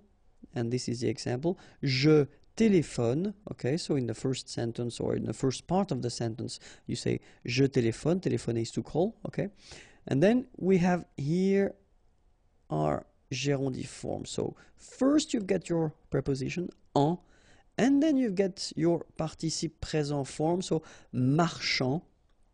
Okay, and if you look carefully, it's coming from the verb marcher. Marcher is to walk. Okay. Dans la rue. Alright, so je téléphone en marchant dans la rue. So in that structure, you want to introduce the fact that you are making a phone call, you are calling someone, and at the same time, you are walking in the street. Okay? Je téléphone en marchant dans la rue. Alright? So that's the technique we've got to express two action that take place at the same time. It's this gérondif, okay? And then we construct this gérondif with the preposition en, okay? That was it for this video. If you want more videos, then youtube.com/imagier, and then the website is waiting for you, www.imagier.net. Have a great day. Bye bye. Bonjour à tous and welcome to Learn French with Vincent, and this is Unité 9, leçon M. And in this lesson, we'll see les prépositions. So just to remind you, we've been seeing first in the previous lesson la préposition en, then before la préposition de, and even before la préposition a. And in this video, we'll see not the rest, of course, of all the prepositions, but the main prepositions that we will have in French language. Okay, so let's start now. And the first one that we'll see is pour, and pour means for. Okay, so we'll see two examples here. Ce café est pour vous. Okay, so ce café, this coffee, is pour, for, vous, you. Ce café est pour vous. Second example, je voudrais louer cette voiture pour 2 jours. Okay, so remember here we've got this conditional form. So I would like to, louer means to rent, cette voiture, this car, pour 2 jours, for 2 days. Okay, je voudrais louer cette voiture pour 2 jours. Okay, second preposition or next one, sans, and it means without. Okay, so two examples. Elle voyage sans ses valises.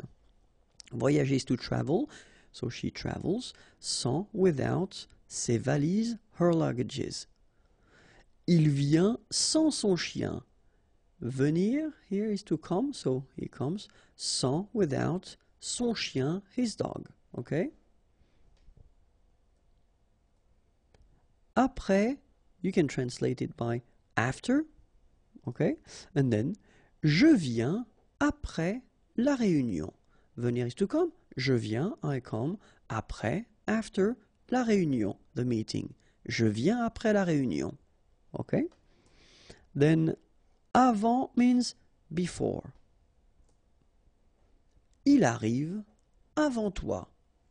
Arriver, to arrive, he arrives. Avant, before, toi, you. Remember, this is what we call this pronom tonique. Okay, so it's you.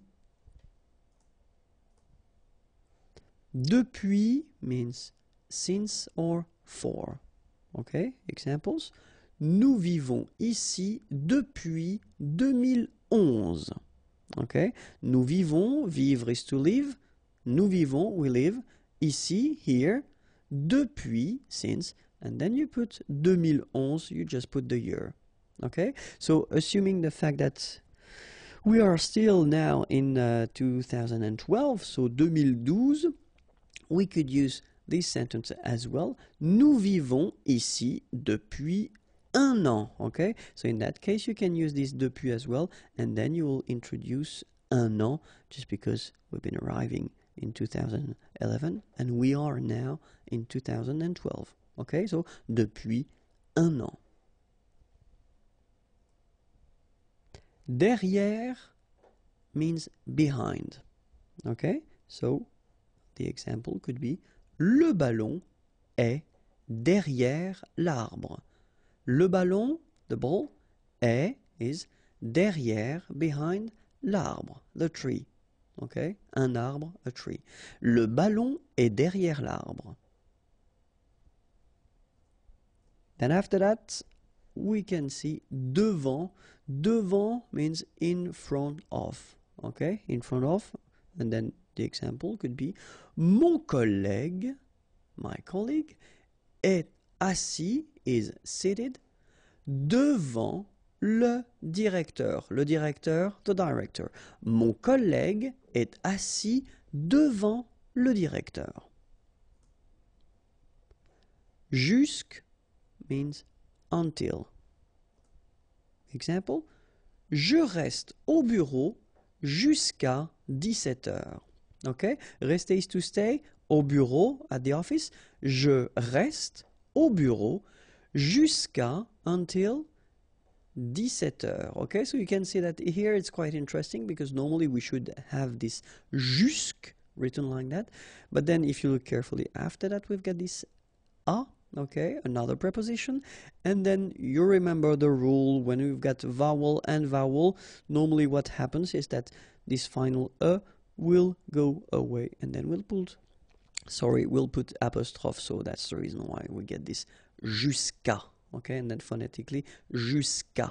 Okay, je reste au bureau jusqu'à 17 heures.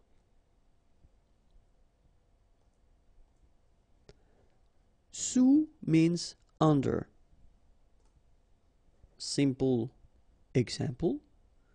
Le livre est sous la table. Le livre, the book, est, is, sous, under, la table, the table. Le livre est sous la table. Sur means on. Okay, and then we've got two examples here. L'ordinateur est sur la table. So l'ordinateur, the computer, est, is, sur, on, la table, the table. The computer is on the table, sur here.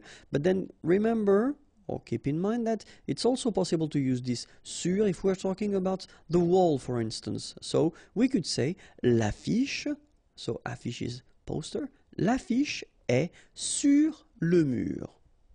Alright, so it could be for la table or any other things like that, and then as well for le mur, okay, sur le mur. Avec, so the classic one, means with. Elle parle avec son frère. Parler is to talk. Son frère, her brother. Elle parle, she talks, avec, with, her brother, son frère. Elle parle avec son frère. Chez, so this one is quite interesting because if you really want to translate it, so you're talking about a place, okay, but then you're talking about someone's place, so it's the place connected to a person. So let's see a few examples now. Je suis chez moi. So if you want to say that you are at your place, then you should use this chez, okay, and then here in that case, you will put this moi, so pronom tonique. Je suis chez moi. Okay, so this is the first use that you could have. Okay, if you want to introduce this chez and then use the name of someone, it's possible, like here. Nous sommes invités chez Laurent. Okay, so we are invited at Laurent's place, if you want to translate it directly. Okay, so that's the way we will use if we've got a name and we want to introduce the fact that it's at the place of this person, then it's chez. Okay, and so it will work the same way if we want to talk about, for instance, here the doctor, or then we can say le boulanger, le boucher. Normally we tend to use this chez if we're talking about whether little shops or offices, and traditionally or before, the person used to live whether above or then behind or in this place. Okay, so that's the reason why we tend to use this chez. Okay, because it is connected to the person more than to the shop itself. So, il va chez le médecin. Il va chez le médecin. Contre means against. One example. Nous sommes contre cette décision. Okay, this decision, and it's nous sommes, we are against this decision. Nous sommes contre cette décision. Dans, so you can, it means in, inside or into. Okay, so let's see now. Alexandre est dans la voiture. Okay, Alexandre is dans, inside, in la voiture, the car. Okay, nous entrons dans le magasin. Entrer, to enter, to go inside. Okay, dans le magasin, the shop. Okay. Par will mean by or per. For example, une lettre envoyée par la poste. Okay, une lettre, a letter, envoyée, sent, par la poste, by mail. Okay, so in that case you get to use this par. Okay, it could be par courrier électronique, by email if you want. Okay, je mange 5 fruits et légumes par jour. Okay, so in that case it would be this per day. Okay, par jour. Je mange, I eat 5 fruits, fruits, et légumes, légumes is vegetables, par jour, okay, per day. Je mange 5 fruits et légumes par jour. Pendant means during. Il dort pendant le film. Okay, dormir is to sleep. Pendant, during, le film, the movie. Il dort pendant le film. Vers, so you don't pronounce the final S, means towards or about. Je vais vers la station de métro. Okay, so I am walking in that case because I used to say je vais, so I'm sorry, it's aller, okay? Je vais vers la station de métro, so I go. So you can walk or maybe you could drive, in fact. But then, je vais, I go towards, donc la station de métro. Okay? Or then it would be possible to use it as well if you get this sentence. Nous avons rendez-vous vers 15 heures. Okay? Nous avons rendez-vous. So avoir rendez-vous, it's when you have a meeting. Okay? So avoir, to have. And then rendez-vous, remember that in French it's not romantic at all. You know, you can have a rendezvous at your dentist, for instance. So it's like we have a meeting vers, around, about, okay, 15 heures, okay. So you just want to say that it's not, you know, 15 heures précises, okay, but it's about or around. Voici could be translated with this is, okay, so and we tend to use it quite often if we introduce persons. So voici mon ami Frédéric, and then normally, you know, it goes with voilà, okay, and then voilà will mean there is, okay. So I did make this little example, so I took back this. Voici mon ami Frédéric et voilà mon ami Arnaud. Okay, so voilà normally will come after voici. Okay, and that's it. I hope it was clear for you. If you want more videos, www.youtube.com/imagier. And then if you want more material, then the website is here. And don't be shy, send me a little message to tell me what you think about my videos. Have a great day. Bye bye. Bonjour à tous. Hi everyone and welcome to Learn French with Vincent. And this is Unité 9, leçon N. And in this lesson we'll see together les temps composés.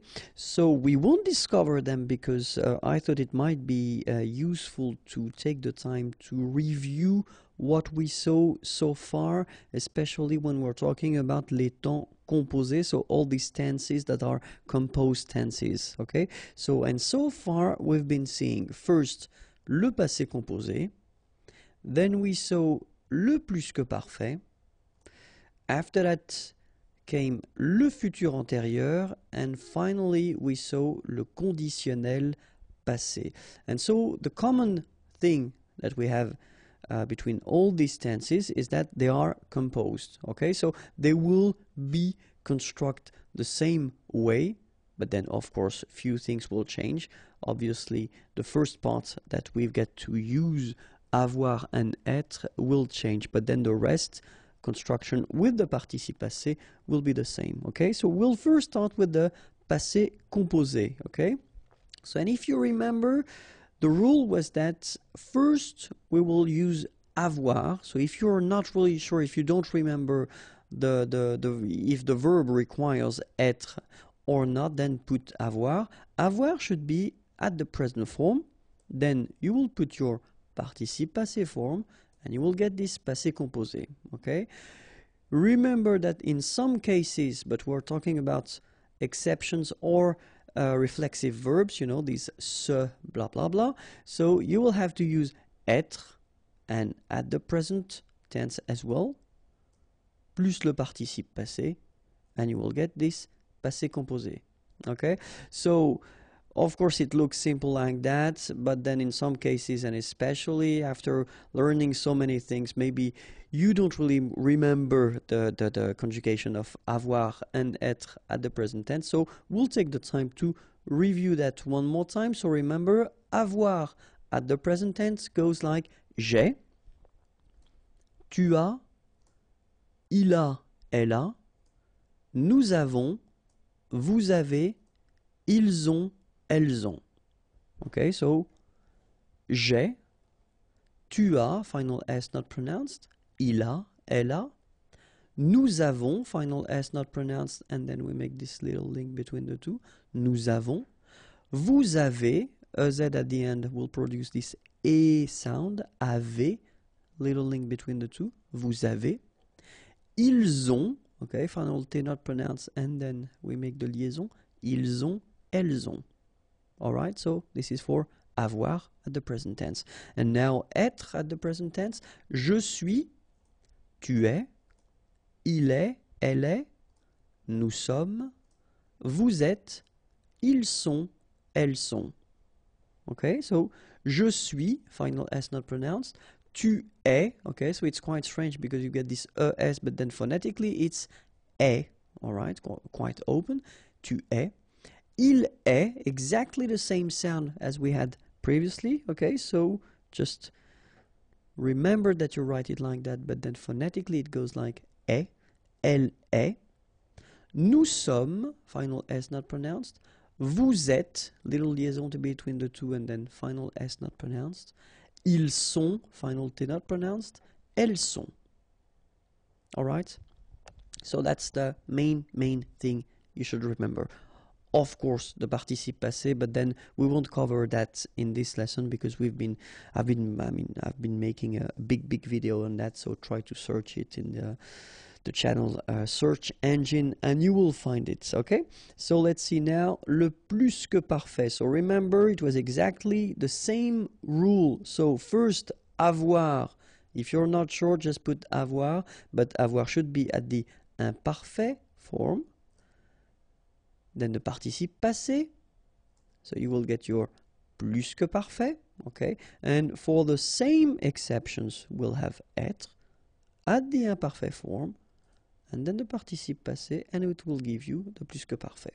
Okay, so for the same reasons, we will see together avoir at the imparfait and être at the imparfait, just to make sure that it's clear for you.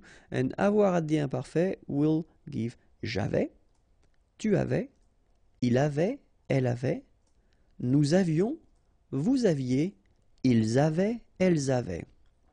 Okay, so j'avais, final S not pronounced, tu avais, final S not pronounced, il avait, final T not pronounced, elle avait. So exactly the same phonetical thing here, it's avait. Nous avions, final S not pronounced, and then little liaison, nous avions. Vous aviez, EZ at the end, et aviez, and then liaison, vous aviez. Ils avaient, so look here, E-N-T, you write them, you don't pronounce them. So you get phonetically avait, exactly the same thing that we had here, here, and here. Okay, so it's exactly the same thing that you will pronounce. But then here you make the liaison. Ils avaient, elles avaient. Okay, let's see how être goes. J'étais, tu étais, il était, elle était, nous étions, vous étiez, ils étaient, elles étaient. Alright, so exactly the same rule.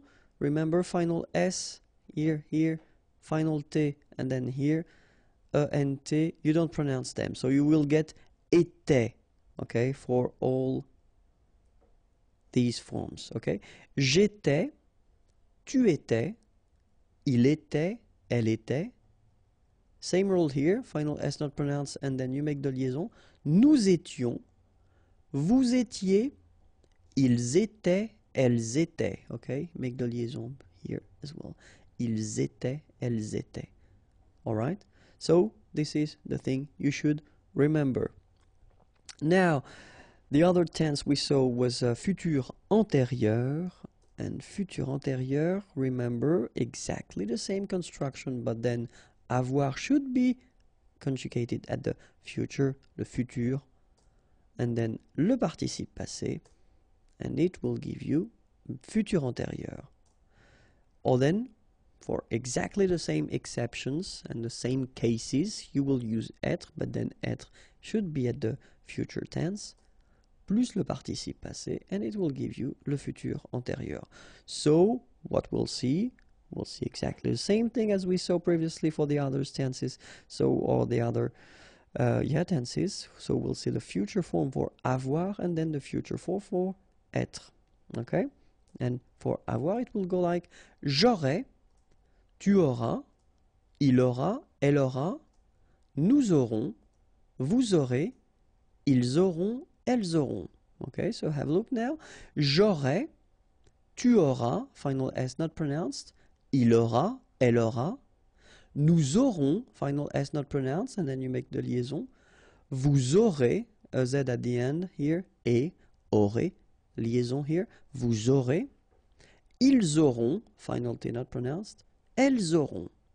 Okay, and then for être, we will get je serai, tu seras, il sera, elle sera, nous serons, vous serez, ils seront, elles seront. Okay, so one more time. Je serai, tu seras, final S not pronounced, il sera, elle sera, nous serons, final S not pronounced, vous serez, a Z at the end, et serez, ils seront, final T not pronounced, elles seront. Alright, so this is the future tense for avoir and être, okay? And now the last composed tense we saw was le conditionnel passé, and so remember that le conditionnel passé will go like that. So first, as we saw previously, avoir in priority at the conditionnel présent form, then you put your participe passé and you will get your conditionnel passé. Or for the same cases as we had previously for passé composé, futur antérieur, or then plus que parfait, être, but in that case it should be at the conditionnel présent form, then the participe passé, and you will get your conditionnel passé forme. So let's see now how avoir and être are at the conditionnel présent, just to refresh your memory. And it goes like that. J'aurais, tu aurais, il aurait, elle aurait, nous aurions, vous auriez, ils auraient, elles auraient. Okay, so one more time. J'aurais, final S not pronounced. Tu aurais, same thing here. Il aurait, elle aurait, final T not pronounced, so phonetically exactly the same form here. Nous aurions, final S not pronounced, and then you get this liaison, nous aurions.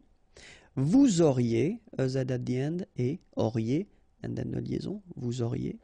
Ils auraient, remember, ENT, you don't pronounce it, auraient, ils auraient, elles auraient. Alright, so this is for avoir, and then let's see, être. Je serais, tu serais, il serait, elle serait, nous serions, vous seriez, il serait, elle serait. Okay, so let's see how it goes. Je serais, final S not pronounced. Tu serais, same thing here. Il serait, elle serait, final T not pronounced. Nous serions, final S not pronounced. Vous seriez, EZ at the end, et seriez. Il serait, so ENT not pronounced, elle serait. Alright, so this is the first part that you should use when you make this conditionnel passé form, okay? That's it for les temps composés.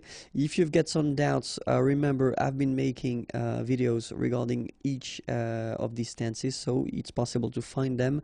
If you want more video or other videos, then remember youtube.com/imagier is here, and then more material if you want to find other things, softwares or pictures or flashcards. Imagier.net is waiting for you. Have a great day. Bye bye. Bonjour à tous and welcome to Learn French with Vincent, and this is Unité 9, leçon O, and in this lesson we'll discover together l'impératif. Okay, so as usual when we see a tense, we first work on l'emploi, so when do we use it, and then after that we'll see la formation, so how do we construct this impératif form, okay? But then first, of course, l'emploi. So, when do we use the imperative? Well, it's quite simple. We've got three main uses of l'impératif. The first one, le conseil.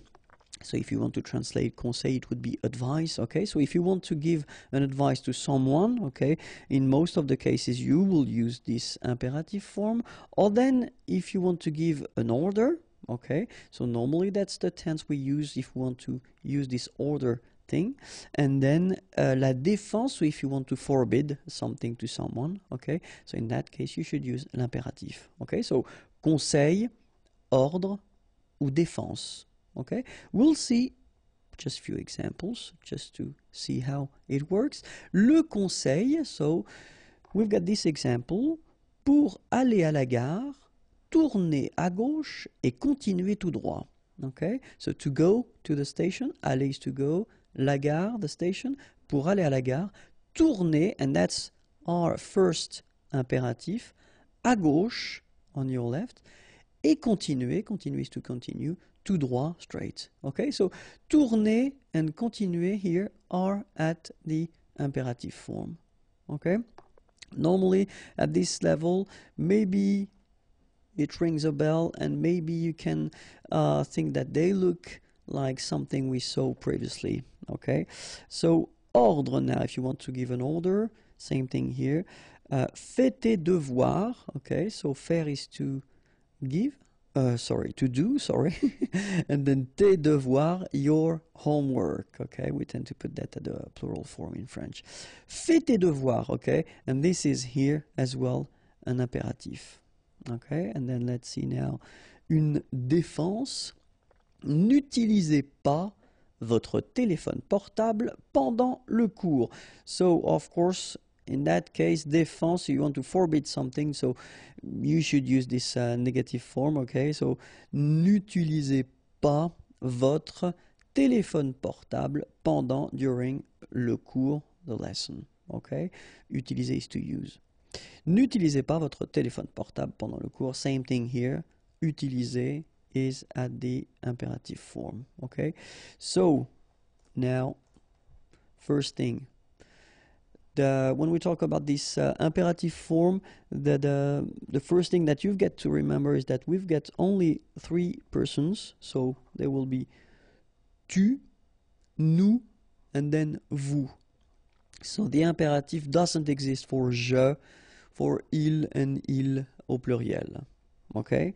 And then the second thing that you should remember is that you won't use these pronoms personnels.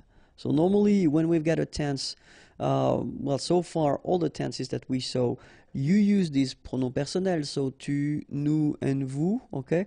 The concept with the imperative is that you won't use tu, either nous or vous, okay? So you don't use these pronoms personnels, all right? So these 2 things are the main thing. First, only 3 persons, tu, nous, and vous, and the second thing, you don't use the pronom personnel. Okay, let's see now how we build this imperative form. So, we'll see first the premier groupe, then we'll see the deuxième groupe, and then the troisième groupe, and finally, of course, as usual, the irregular verbs. Alright, so let's start with the first group, le premier groupe. So, normally, the first group, and it's been that way so far, is the easy group because it is regular. In that case, for the imperative, well, it will be the tricky group, okay? Because, for instance, at the present form, we've got tu parles, okay? So that's the present form of the verb parler, parler to talk, from the first group, okay?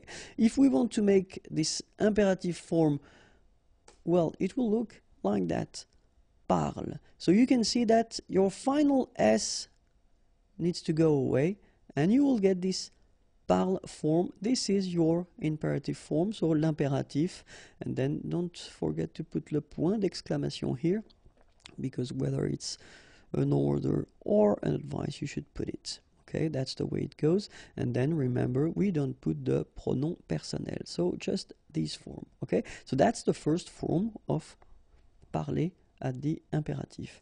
Then nous parlons, so this is the present form, okay? Well, it's quite easy. You don't touch it, you don't change anything, you just put it back here. Don't put the pronom personnel, of course, just put this point d'exclamation at the end, and you've got your imperative form, so parlons, okay? And then vous parlez, well, same thing here, you just keep it like it is at the present form, and you just put your point d'exclamation at the end. So what you need to remember is that the only thing that will change, so between the present form here and this imperative form, is this final S that normally we don't pronounce, but still we write it, okay? So it needs to go away at the imperative for the tu form, okay? Let's see now verbs from the second group. So I took this finir to end, to finish, okay? So tu finis at the present form, and have a look, it's exactly the same form, fini, okay? Point d'exclamation, and you take away the pronom personnel, all right? Then nous finissons, exactly the same form, finissons, don't forget the point d'exclamation at the end, and you take away this nous. Vous finissez, and you will get finissez, okay? So what you've got to remember, second group of verbs, actually they will be exactly the same as at the present form, okay? So no change.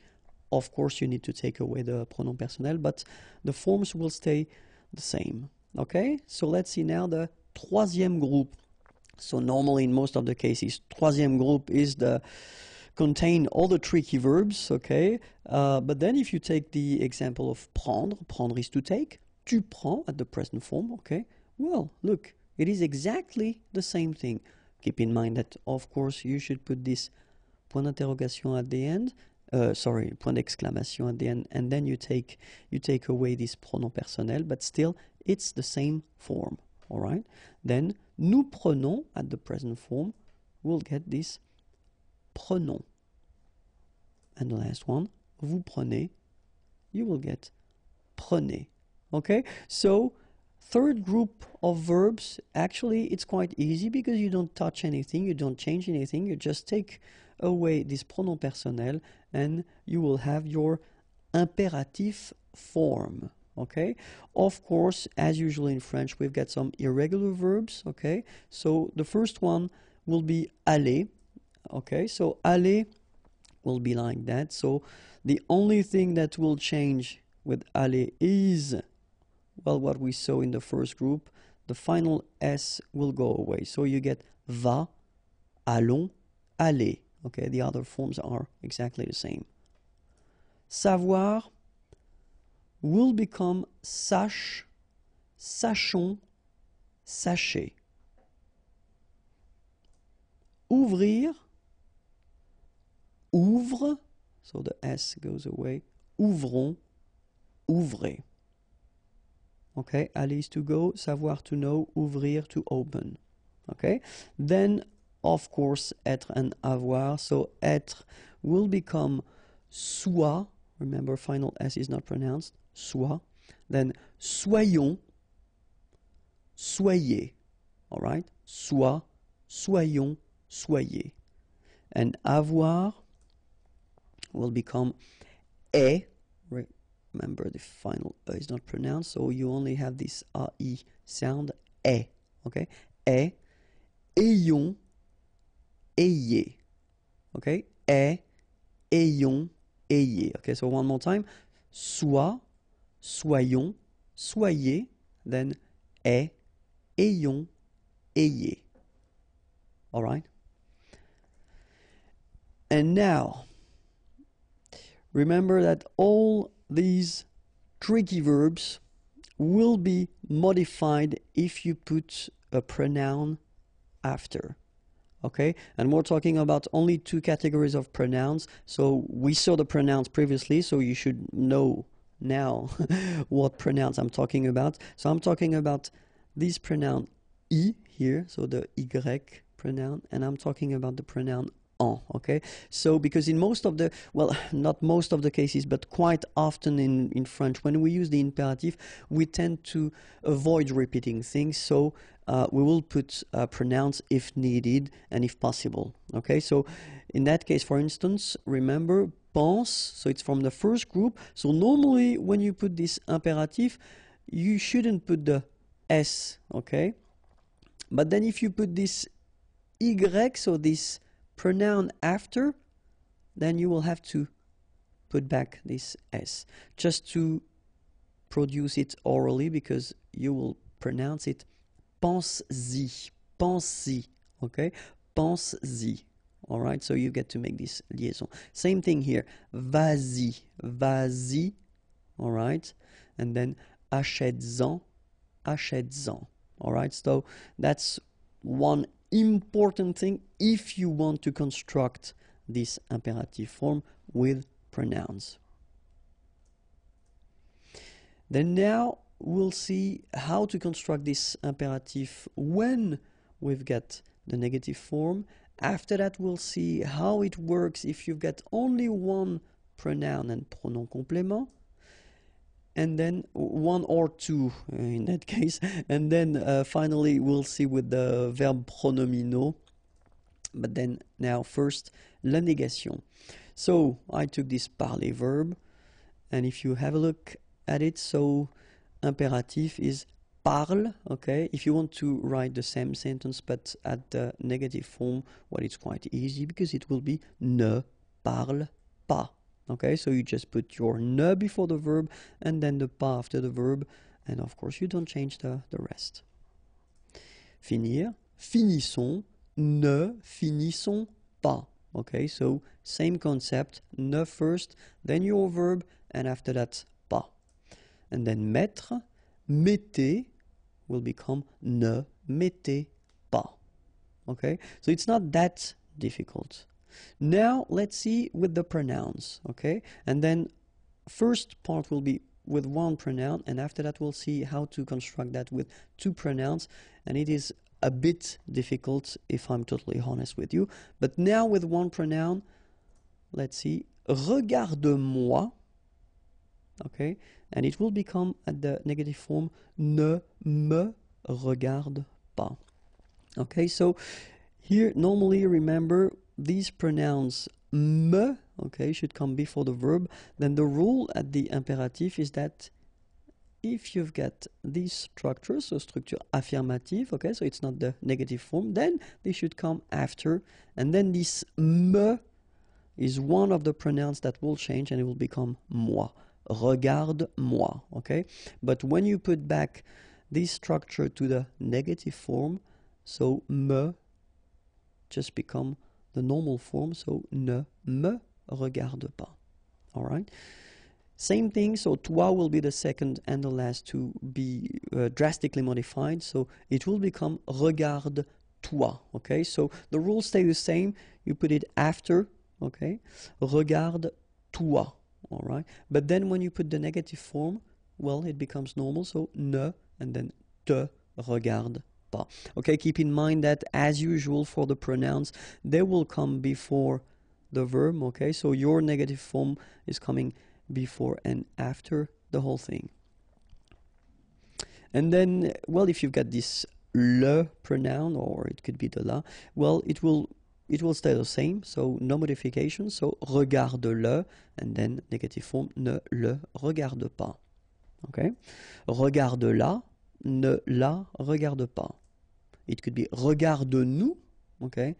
Ne, whoops, sorry, I made a mistake, it should be nous here, ne nous regarde pas.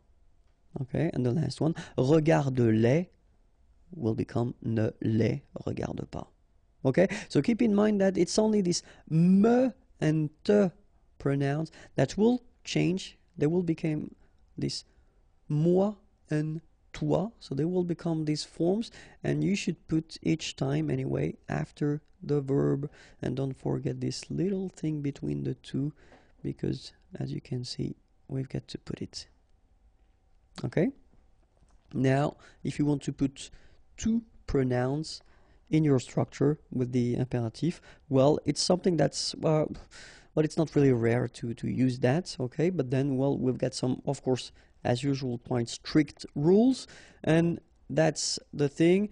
The first part that you will have will be me or m apostrophe, te or t apostrophe, lui, then nous, and leur, okay? So that will be the first thing that you will have to put, and after that will come your pronoun en, okay? That's normally the association of pronouns that we've got, okay? So let's see them in action. For instance, parlement, okay? So as you see, first you put this m apostrophe and then you put your pronoun, okay? Don't forget that they must come after your verb because it's the imperative. Parlement, okay? But if you put them at the negative form, then you will get ne m'en parle pas, okay? Remember, negative form, then they come back as they should be all the time, so before the verb, all right? So another example, parle-nous en, okay?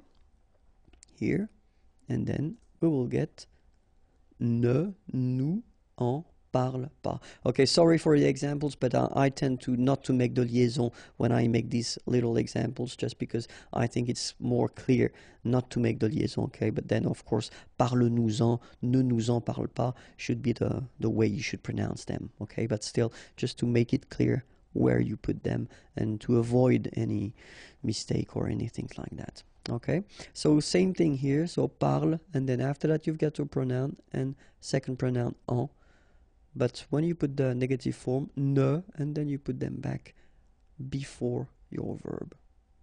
Okay? Second possibility that you would have would be the pronouns like le, la, and les. Okay? and they will come first, and after that you will have this moi, lui, nous, and leur. Okay, let's see a few examples now. Donne-la-moi. Okay, donne-la-moi. So exactly the same rule as we saw previously. Okay, so you put them after your verb, like that. Okay, but of course when you put the negative form, then you put them back. Look, ne me la donne pas. Donne-la-moi, ne me la donne pas. Then donne-la-nous, and it will become ne nous la donne pas. Alright, so I know this is really difficult, so don't worry, because many students have some difficulties at the beginning, okay, but then little by little you will understand the structure and the way to construct that, okay. Just try to keep that in mind, okay. Try to listen to persons and then try to use this structure. But remember that in many cases it's possible to avoid repeating, or to avoid, using the pronouns by repeating a few words. Okay, so it's an option as well. Okay, so let's see now les verbes pronominaux. Okay, and so I took this se regarder verb. Okay, so regarde-toi. And then if you put the same structure, but then at the negative form, so ne te regarde pas. Regardons-nous, ne nous regardons pas, regardez-vous, ne vous regardez pas. Okay, so exactly the same thing as we saw previously. So, toi, nous, and vous should come after the verb. Okay, but when you put this structure at the negative form, so te, nous, and vous should come before the verb. Okay, so that's the rule. That's it. I hope it was not too difficult. I know that the imperative form doesn't look like much when you look at it like that, but then if you want to structure it with the pronouns, it's a bit tricky, okay? But then don't worry. If you want more videos, then youtube.com/imagier, and the website is waiting for you, www.imagier.net. Have a great day. Bye bye. Bonjour à tous and welcome to Learn French with Vincent, and this is Unité 9, leçon P. And in this lesson we'll see together les liaisons obligatoires.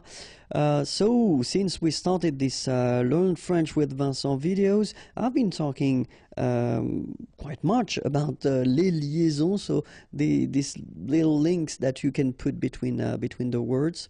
And so of course we've got some rules for these things, and so I thought that maybe it might be useful to just cover this topic right now, because I've been receiving few messages regarding this topic. So this video will only focus on les liaisons obligatoires, so the one you should make, okay, and after that we'll see the one that you shouldn't make, and then the one that are optional, so it's possible to make them or not. Okay, but in this video we'll focus only on the one that you should make. So let's start now. So the first situation when you should make it, it's when you use these articles définis, so le, la, les, remember, the in English, and then when you've got the plural form, so it's les, it's like that, and then it ends with this S. If you've got a word after, and then it's starting with a vowel like this one, amis, friends, then you should make the liaison, les amis. Alright, les amis. Then second possibility here, les articles indéfinis, so in English a, but then in French we've got the difference between the masculine un, une, des, okay, and then I took the plural form just to make it clearer, so des here ending with S, and then you've got a word after, étudiants, students, so it starts with a vowel, so you should make the connection, the liaison between the two, des étudiants. Alright, other possibility when you've got these, the adjective possessive, so when you say mine, your, etc. So in French it would go like that, so in that case my children, so it should be at the plural because this children is at the plural, okay, so it goes like that, and then ending with S. Enfant, children is starting with a vowel, so you should make the liaison mes enfants, mes enfants. All right? And of course, les adjectifs démonstratifs, sorry, this or these, okay? And in that case, I took the plural form, so these here, and then ordinateur, computers. So you should make the liaison between S and O, ces ordinateurs. Ces ordinateurs. Okay, so les amis, des étudiants, mes enfants, ces ordinateurs. So in these cases, you should make the liaison without any doubt, okay? And so we also have this interrogative situation. So when you ask a question, remember, we use this quel, okay? It's what, but then of course, as usually in French, we've got the difference between the masculine, the feminine, and the plural, feminine, plural. In that case, I did use this option, it's feminine and it's plural, so that's the reason why I write this quel like that. And it ends with S. Option is starting with a vowel, you should make the liaison between the two. Quelles options? Quelles options? Alright? And then if you, well, heard from the beginning, you know, the concept of this liaison is that you don't make any pause between the two words. Quelles options? It's really a link between the two. Quelles options? Indéfini, well, exactly the same rule. In that case, you've got certains, indéfini, and it is here at the plural form. Individu, plural, starting with a vowel, you make the liaison. Certains individus. Certains individus. All right? And the last situation for this page, numéro. Okay, so if we're talking about the numbers, in that case, I took trois, okay, 3, just because it ends with S, as you can see here. And then appartement, apartments, starting with a vowel, so you should make the liaison. Trois appartements. Okay, so quelles options? Certains individus, trois appartements. So in all these cases, you should make the liaison. All right, but then it continues. So now, situation where you've got a sentence in which you've got first the adjective and then the noun, like here, for instance. Les beaux enfants, okay, so you make the liaison between beau, so adjective, and enfant. And here it's quite interesting because even if you've got this X, well, phonetically it will be like Z, so like if it would be an S, okay? Les beaux enfants, all right? Les jeunes étudiants, all right, so same thing here. The link between the two, les jeunes étudiants. All right? And then if you get this pronom personnel, so I, you, he, she, etc., and then your verb. So in that case, I took vous, okay? And then the verb to être, the verb être, to be. So in that case, you get vous êtes, so you make the liaison between the two. And then avoir, to have, nous avons. All right, so remember, pronom personnel, then the verb, you make the liaison. And then it's quite interesting because this verb être, so to be, if it's at the third person of the singular, so he is or she is, il est, elle est, okay, then definitely you should make the liaison if you've got something after. So like here, for instance, il est admirable, il est admirable, okay, elle est intéressée. Elle est intéressée. All right, so in all these cases, you should make the liaison, and in that case, it's with T. Il est admirable, elle est intéressée. And it continues. If you've got this structure in which you've got the pronom complément before the verb, okay, so we've been doing a few videos regarding this topic. If you don't know how to make them, well, you can check them. There are many videos regarding this topic. And so remember the pronouns should be before the verb. So when you've got this kind of structure, subject, pronoun, verb, in that case you should make the liaison between the two. Il nous aide. Il nous aide. Elle vous admire. Elle vous admire. All right, so z here as well. Elle vous admire, il nous aide. Okay? If you've got the verb first and then you put your pronoun after, because normally that's the way we should proceed, you know, if we want to construct a correct question. Normally you should put first the verb and after the pronoun, okay? So in this situation, then you should make the liaison. And so this little D here is in red just to show you that you won't pronounce it like D to make the liaison, but you will pronounce it like T. And so you will get prend-il, prend-il, okay? But then here, prennent-elles, okay? So you get your T and then prennent-elles, all right? So prend-il, remember, they pronounce like T, and here, prennent-elles, all right? And so if you want to construct a structure in which you will have whether une conjonction, so these little words that will link whether words or then sentences, or then if it's une préposition, many videos regarding that topic as well, or adverb, but then they should be only one syllable long, okay? So like that, quand elle, all right, same rule here. Remember, when you will have this D, you will phonetically pronounce it like T. Quand elle, dans un, okay, and in that case you've got this préposition dans, okay, and then the article, dans un, all right, and here we've got this adverb, beaucoup, and then admirer, beaucoup, beaucoup admirer, sorry, beaucoup admirer, all right, quand elle, dans un, beaucoup admirer, all right, so let's repeat them. Il nous aide, elle vous admire, prend-il, prennent-elles, quand elle, dans un, beaucoup admiré. And that's it for les liaisons.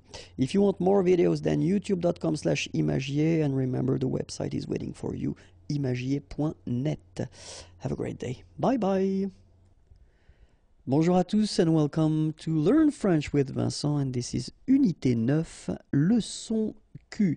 And in this lesson we'll see together les liaisons interdites. So remember, les liaisons, it's actually this little link that we can put between the words when we read or when we speak. Okay, so in the previous lesson we saw les liaisons, so the one that you have to do, okay, so the rules that you've got to follow if you really want to make this liaison properly.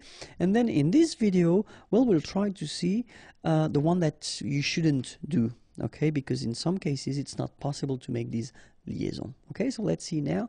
And the first one is actually maybe the most important one, because normally students tend to make this mistake quite often at the beginning, which is totally normal, because if you think about that, we've got this et conjonction, so it means and in English, okay? And so normally students tend to think that when you've got, you know, lui et elle like that, well, why not put this little liaison between the two? Because it would be quite logical. After all, we tend to make it and to put it, you know, a little bit everywhere. But in that case, sorry about that. The rule is really strict. So after this conjonction et, like we've got here, you don't make any liaison. So no links after et. Okay, so if you want to read it correctly here, it will go like lui et elle. Alright, so don't think about putting something between the two. Don't think about producing something like lui et elle. No, no, no, nothing here. Lui et elle. Okay, and it will be exactly the same thing in this example here. Toi et eux. Alright, so no liaison, even if it's a bit tempting, because it would be possible, but then no, no, no, no. So when you get this et, remember, no liaison after. Okay? Then after that, we've got this structure or this possibility in which you've got a question, like here and here, okay? And you start your question with an adverb, okay? And that's, of course, what we call adverb interrogatif, because it's a question. So, comment, how, as-tu, okay? So, do you have, okay? Or have you? But in that case, remember that if you start with an adverb like here, so avec un adverbe, don't make the liaison. So, you don't say comment as-tu? No, no, no, nothing here. Comment as-tu? All right, exactly the same thing here. Quand, when, and then ont-ils. Here you've got this little thing. Quand ont-ils. Quand ont-ils? Alright, so you don't make a liaison here between the two. Okay, it was the second rule. And then remember that if you've got a noun, and if this noun is at the singular form, then you shouldn't make the liaison. Like here, for instance, un chien, a dog, adorable. Okay, here it would be tempting to do it, but then no liaison, so un chien adorable. Okay, same thing here, une maison étrange. Okay, house, and then étrange, strange. Une maison étrange, un chien adorable. Okay, remember, you shouldn't make any liaison here after this word and after this word. And then if you've got this participe passé form, so it does mean that whether it is at the, like here or here, it is at the passé composé form. All right, so ils sont sortis. Okay, so if we take the time to have a look at it, here you've got first être, and here you've got the participe passé form, and the whole thing gives you this passé composé. Okay, exactly the same thing here.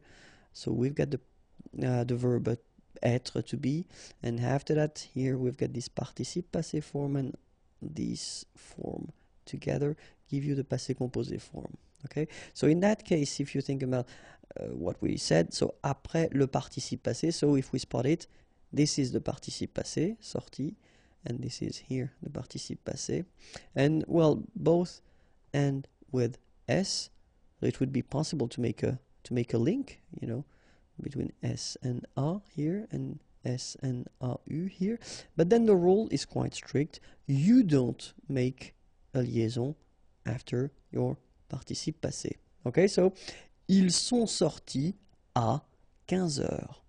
Alright, so no liaison here, no link between the two. Ils sont sortis à 15 heures. Exactly the same thing here. Elles sont allées au cinéma. Alright, elles sont allées au cinéma. So no liaison after your participe passé here. Okay? And then, well, a quite important thing as well, après un verbe conjugué avec tu. Many persons send me messages regarding this thing when I do the conjugation, and when I conjugate the verbs, they say that, you know, it's quite strange because you don't make the liaison when it's for tu. Well, just because it's a rule. You shouldn't make the liaison when you conjugate a verb at the tu form. Okay, don't ask me why, because basically there's no logic in that, you know.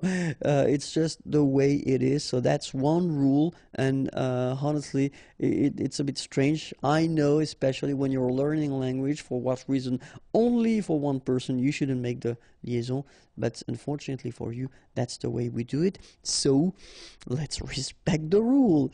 So in that case, if you look at the sentence, so you've got first your subject, so tu, and then here you get est, okay, and so this is the verb être, and the second form, second person of the singular, so tu es admirable. All right, and in that case, well, don't make the liaison. Okay, tu es admirable, and it will be exactly the same thing here. Tu parles avec nous, so no liaison here between parle and avec. Okay, tu parles avec nous. All right, so that's the rule when you've got a verb at the tu person. Okay, so second person of the singular, don't make a liaison after the verb.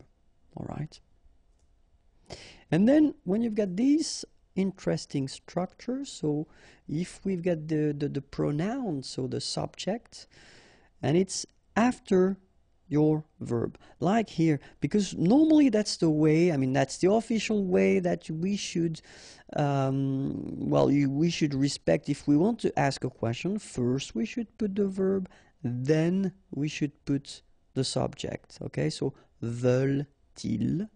All right, so it should go like that. And then if you've got, well, something after, like here, aller avec nous, okay? It could be possible if you think about that. We've got an S here and then we've got a vowel after. But then the rule goes like that. If you've got this structure, so in which your pronoun is coming after your verb because it's a question, then you don't make the liaison. Okay? Veulent-ils aller avec nous? Okay? Exactly the same thing here. Parle-t-il en anglais? Okay? So no liaison after your pronoun. Okay? Just because the structure is like that. First you've been having your verb, then your pronoun, then you don't make a liaison.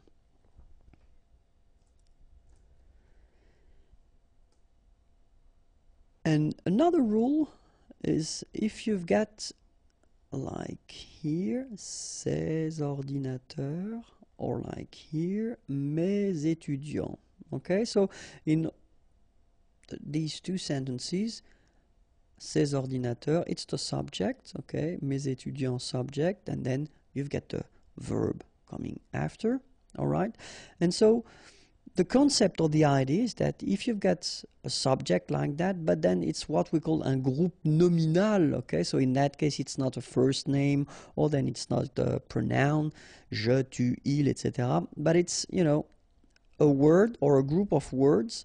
And in that case, you don't make a liaison after this group nominal. So in that case, ces ordinateurs, you don't make the liaison between this word and the verb that will come after. Okay?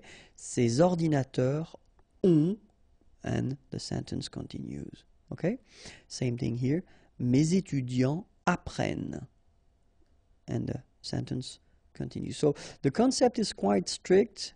Remember, you've got your subject, so it must be something like that. Okay? So you've got group of words, okay, and after that you won't make the liaison with the verb, okay. And then this is quite interesting because it's what we call un H aspiré, okay. So for instance, in this case, well, I did put that in a big letter because it's a place in Paris, okay. So, but in that case still, even if you've got this H, okay, it belongs to this aspiré group of words, so containing this H, okay, and it means that you won't have the possibility to make the liaison between your article and your word. So in that case, you shouldn't make the liaison, so you shouldn't say les halles, but you should say les halles. Okay, les halles. Same thing here. H, well, it's an X, okay, and in that case, it's the plural form. Les H, okay, les H. Okay, so you don't say les H, but you say les H. All right. So I did write two other examples.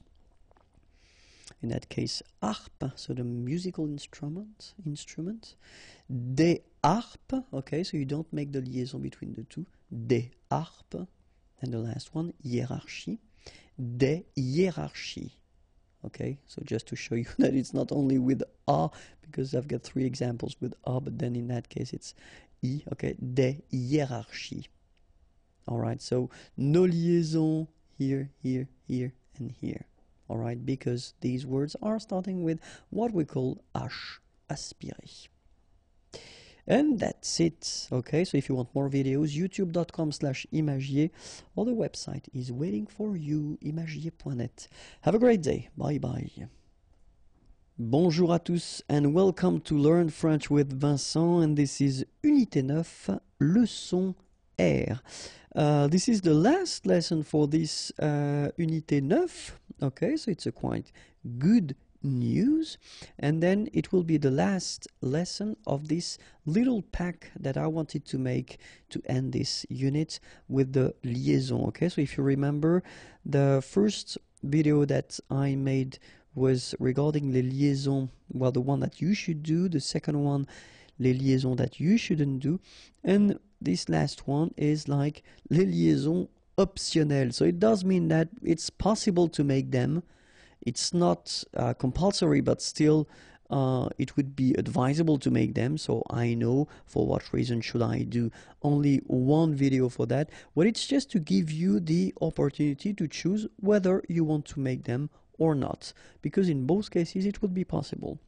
Okay, so let's start now. Les liaisons optionnelles, and the first one will be après le verbe aller. Okay, so remember that it will be possible first to say je vais avoir un chien, so you don't make the liaison, or if you want to make it, it is possible je vais avoir un chien. Okay, first option possible, je vais avoir un chien. Then if you want to make the liaison, it's also possible, je vais avoir un chien. Ils vont habiter en France without the liaison, or ils vont habiter en France with the liaison. Okay, ils vont habiter en France. All right. Second possibility, après le verbe être, exactly the same thing. It's possible to read this sentence like je suis intéressé par l'histoire, or then you can read it with the liaison je suis intéressé par l'histoire. Second example here, ils sont arrivés ce soir, or then ils sont arrivés ce soir. Après le verbe avoir, well, it's exactly the same rule. Nous avons une amie, or then, nous avons une amie. Ils ont un chien, or if you want to make the liaison, ils ont un chien. Same thing with the verb falloir. Il faut admettre ses erreurs. Or then, if you want to make the liaison, il faut admettre ses erreurs. Il faut étudier beaucoup. Or, with the liaison, il faut étudier beaucoup. The verb devoir will follow exactly the same rule. First option, je dois être chez lui dans 15 minutes. Or then, je dois être chez lui dans 15 minutes. Ils doivent attendre mon arrivée. Or if you want to make the liaison, ils doivent attendre mon arrivée. Same thing with the verb pouvoir. Elle peut arriver demain. Or then if you want to make the liaison, elle peut arriver demain. Nous pouvons inviter cette personne. Or if you want to make the liaison, nous pouvons inviter cette personne. It will be exactly the same thing with the verb vouloir. Je veux entendre sa musique. Or then with the liaison, je veux entendre sa musique. Okay, remember we had the same rule. Even if we've got this X at the end, well, with the liaison it will sound like Z. Okay, je veux entendre, je veux entendre, je veux entendre sa musique. Okay, then elles veulent attendre avec moi. Or if you want to put the liaison, elles veulent attendre avec moi.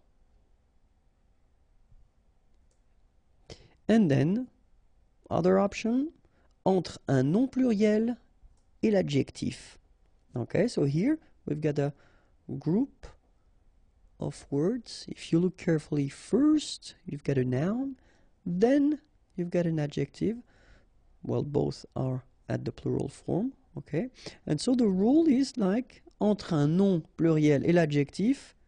So we're talking about here and here. Okay, but it's optional, it's not compulsory, you don't need to do it if you don't want to do it, but it's possible. Okay, so first option, des personnes étrangères, or if you want to make the liaison, des personnes étrangères. Des amis irlandais, or if you want to make the liaison, des amis irlandais. And then I made two more here.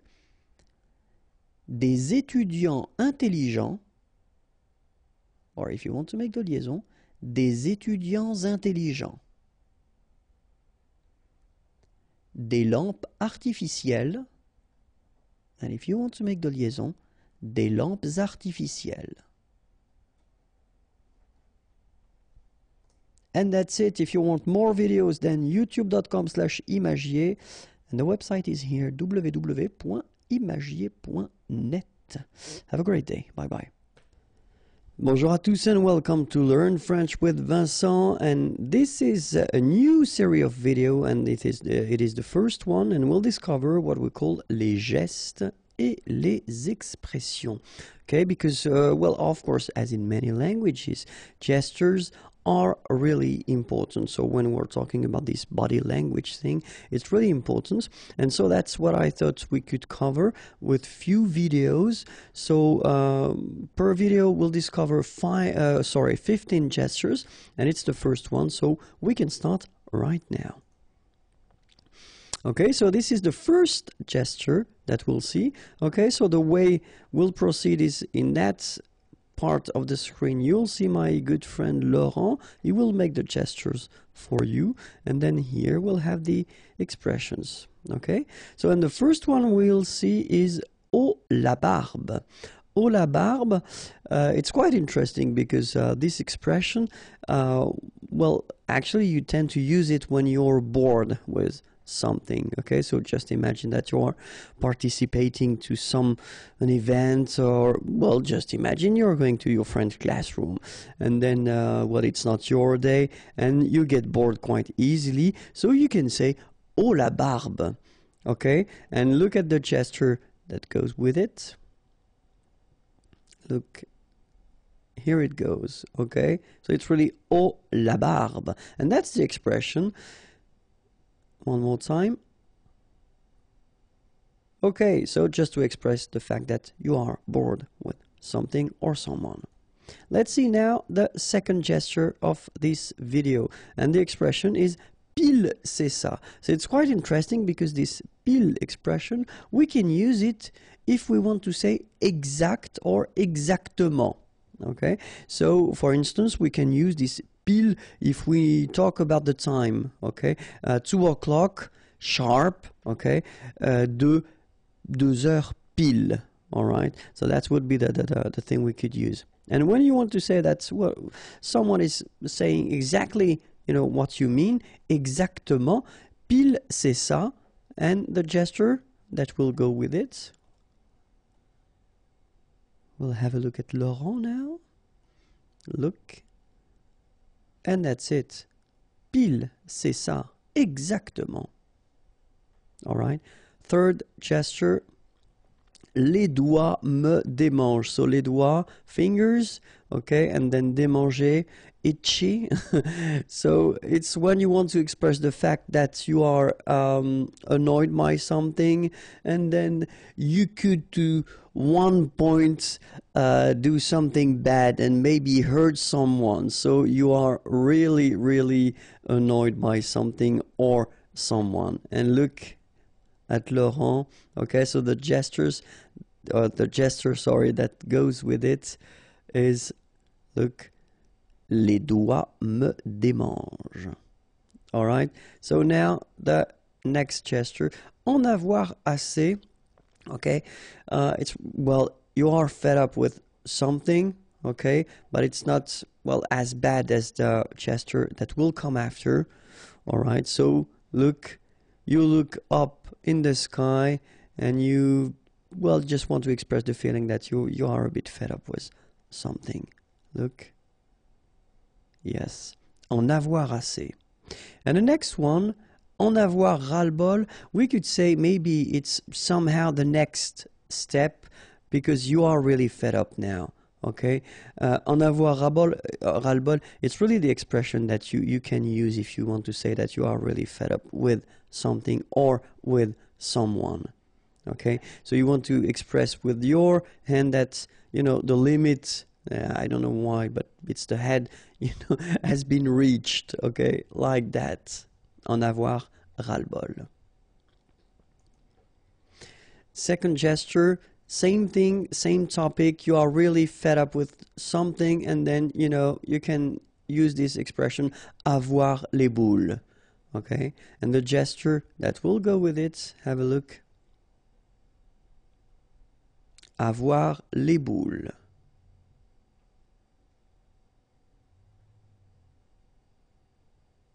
One more time, so that everything is clear. Okay, so it goes like that.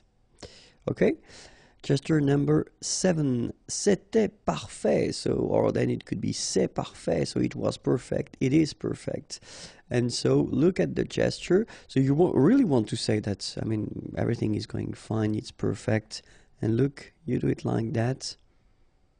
All right. Maybe you will watch it one more time to be sure that it's clear. C'était parfait. Okay. And after that, if you want to say super, great, the gesture, which is, well, probably quite international, okay, but still it's always useful to say that it is the same in France, okay, so it is exactly the same as in many other countries. So let's have a look one more time. All right, super. Okay, this pas mal is not bad, okay, not bad. And let's see how Laurent can make, so it's not a gesture, if you look, it's more like the face that he will make. Look, not bad. All right, so the eyes a little bit open, and then you nod a little bit with your head. It's not bad. C'est pas mal. Okay, next one, plus ou moins, it's more or less. Plus ou moins, more or less. Let's see the hand. Okay, we can watch it one more time. Okay, more or less, plus ou moins. Again, for the pleasure, plus ou moins. All right. Next expression, si c'est pas malheureux. Si c'est pas malheureux. And you really want to say that you are so desperate with something, and the idea is that you're looking at the sky, and then your hand is going like that. Because you just want to say that, oh my God, is it possible? Si c'est pas malheureux.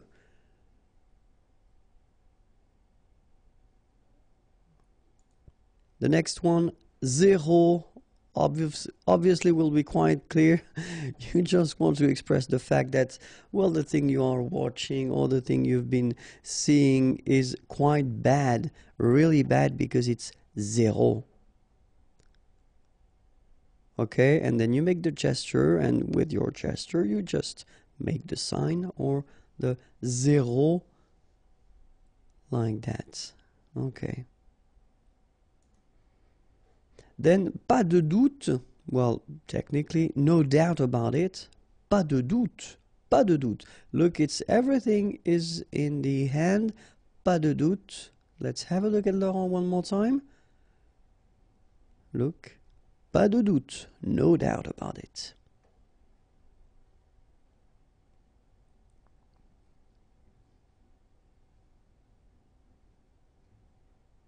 Okay. And then gesture number 14, numéro 14, vous voyez, you see. Okay, so you want to insist on the fact that, hey, you see that. Okay, have a look.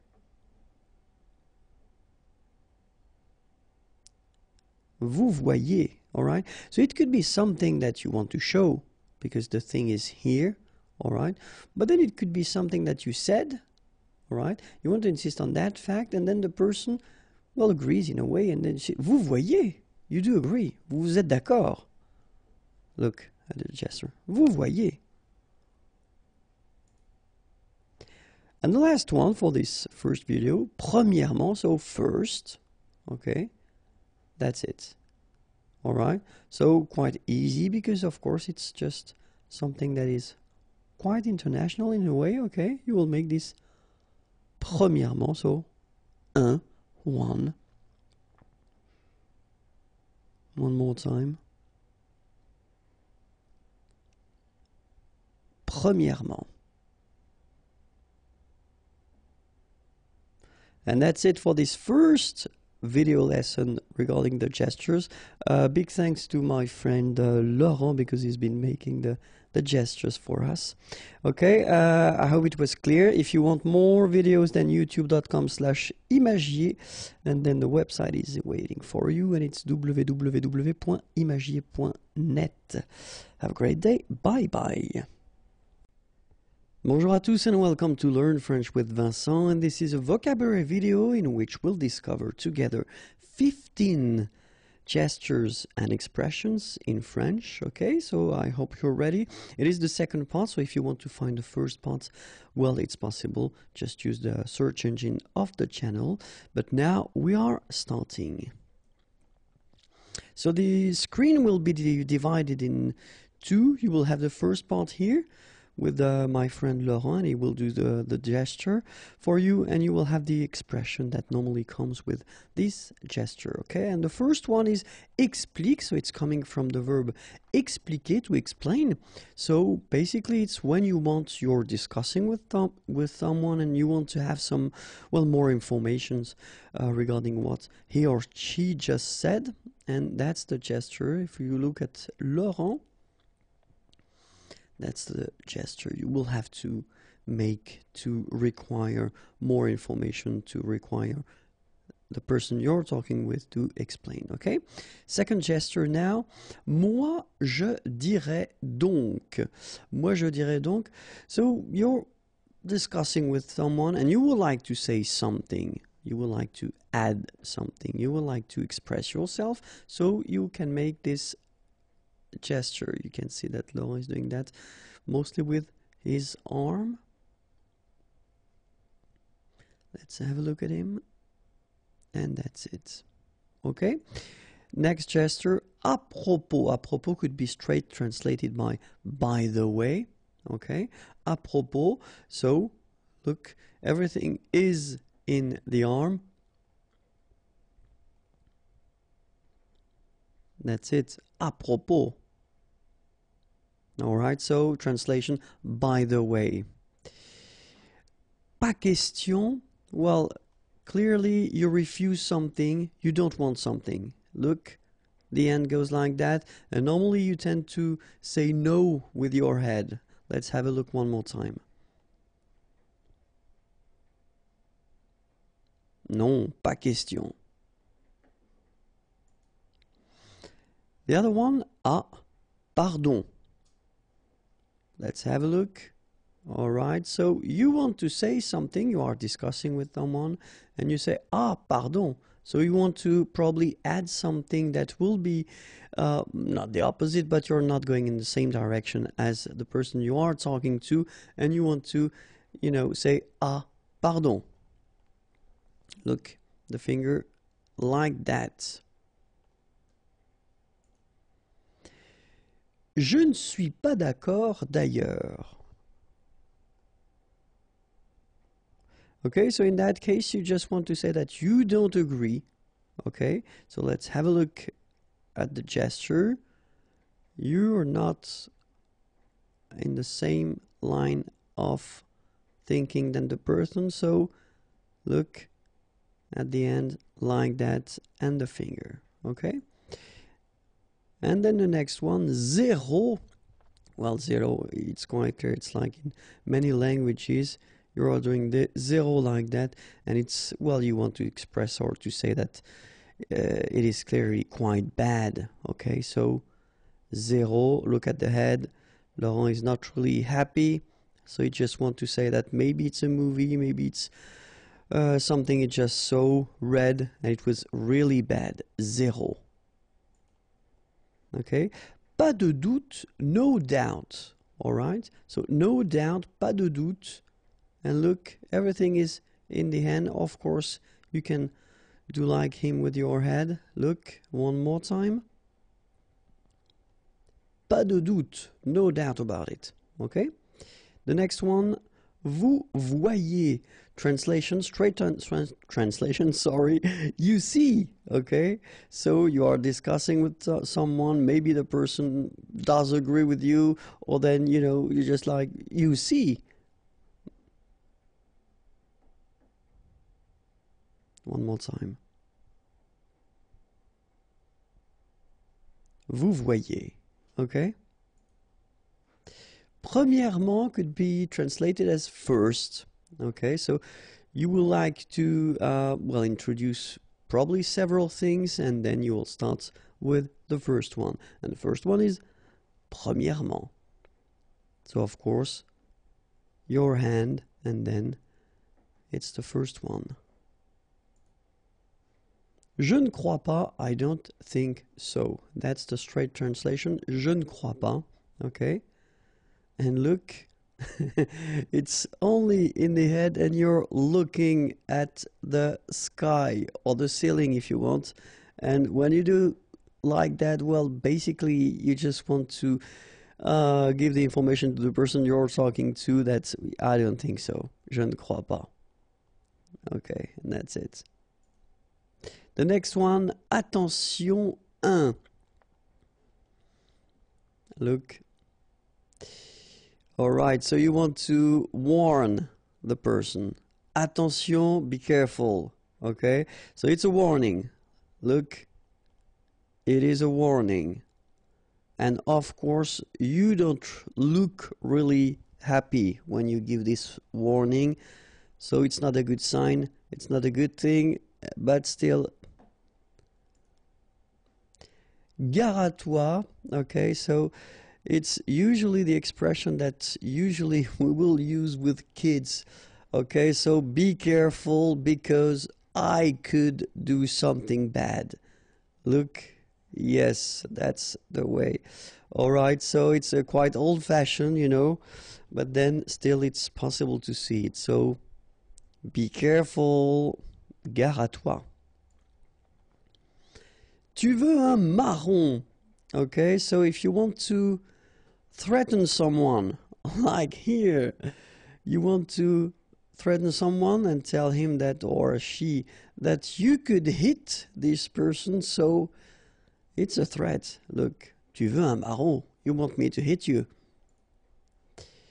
Bof, clearly when you use this expression or this gesture, so it's not a gesture, it's an expression from the face, if you look at it one more time. Okay, so technically, let's say that someone proposed to go to see something or an activity or something. You don't really want to do that. You're not really interested. Okay, so you say bof. And that's it. My God, it's really difficult, you know, to introduce all these gestures and these expressions, especially to explain them quite clearly. I hope it was clear enough for you. If you want more videos, then youtube.com/imagier is waiting for you, and the website www.imagier.net. Have a great day. Bye bye. Bonjour à tous and welcome to Learn French with Vincent, and this is a vocabulary video in which we'll discover together 15 new gestures and expressions in French. Okay, I hope you're ready because we're starting right now. The screen will be divided into the first part here. Will include the gestures. So my friend Laurent has been doing the gesture for us. And then the expressions that normally comes with these gesture will be here. Okay, so the first one is il fait soif un. Or il fait soif, non. In that case, well, you just want to say that you would like to drink something, because whether it's hot or then you've been working a lot or you're just thirsty, so you would like to drink something. Let's have a look at Laurent, and that's it. This is the gesture that normally you do if you want to say that you would like to drink something. The other one is quite clear. Oh mon Dieu, direct translation. Oh my God. Let's have a look. Surprised or shocked. You will put your hands like Laurent did. Let's have a look one more time. Oh mon Dieu. Okay. The next one, je ne veux pas voir ça. I don't want to see that. So, look. Oh non, je ne veux pas voir ça. I don't want to see that. One more time. Oh non, je ne veux pas voir ça. J'ai une idée. I have an idea. Quite international gesture. Look. And that's it. Everything in the hand. The little finger. Look one more time. Ah, j'ai une idée. Okay, you want to say that you found maybe the answer to something, had a problem to solve. Ça y est, this is it. J'ai trouvé. I found. One more time.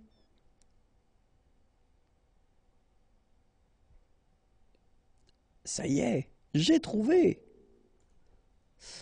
Il a des œillères. Il a des œillères. You would like to, well, say that someone is not really open-minded. Okay, so in that case it's il. It could be elle, of course. Let's have a look at Laurent. Il a des œillères. Not open-minded at all. Voilà. The next one, ça va pas la tête. Well, technically you just want to say that, are you crazy or what? Look. All right. One more time. So, direct translation, are you crazy or what? Okay, next one. Well, it's just in the same group. So, it's just you want to say that, well, the person that you are talking about is crazy.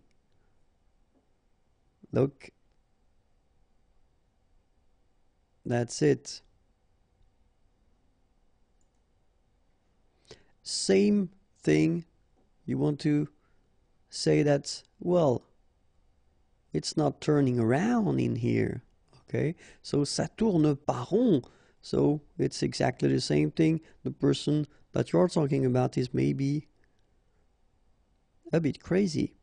Okay. Avec moi, ça ne rigole pas. So you want to say that you are really strict. You won't laugh. You won't laugh with me. Look. One more time. With me, you won't laugh.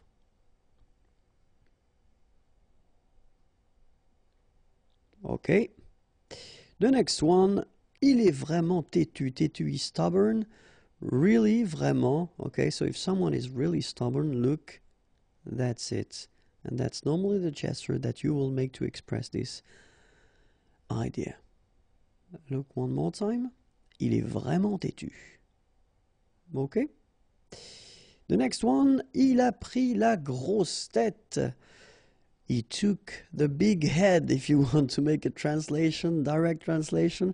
Well, someone thinks that he is or she is more important than he or she is really. Okay, maybe he or she has been doing something and then it was popular in a way, but then he started to think that it was really, really important.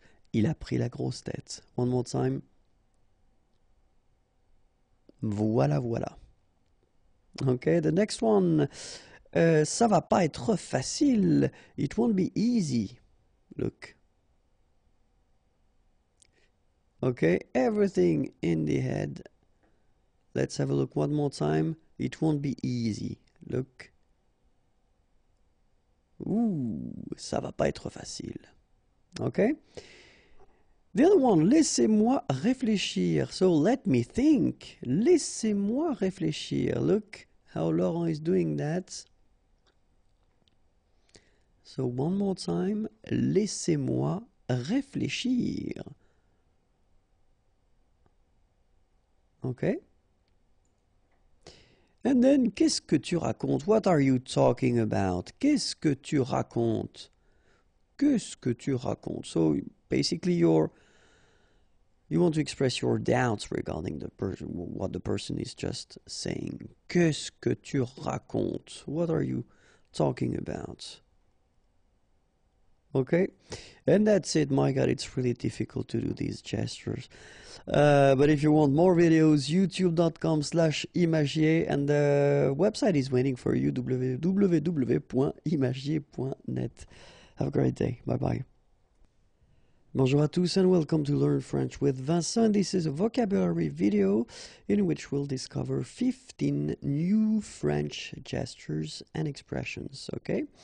So the screen will be divided into the first part here. We'll show you Laurent, my friend Laurent, who will make the gestures, and then you will have these expressions. So normally the expression connected to the gesture next to it. The first one, mon oeil, is a real classic one in France.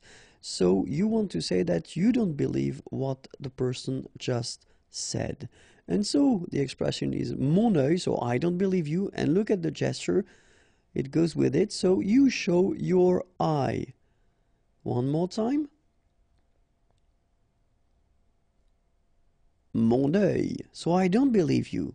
Okay? Next one, oh la la, the classic one. Oh la la. So look at the gesture that come with it. So it's like that. Oh la la. Okay, one more time. Oh la la. Okay. Ça pince. Well, the expression, one of the expressions we can use to say that it's really cold. It's really cold. And look at the gesture one more time.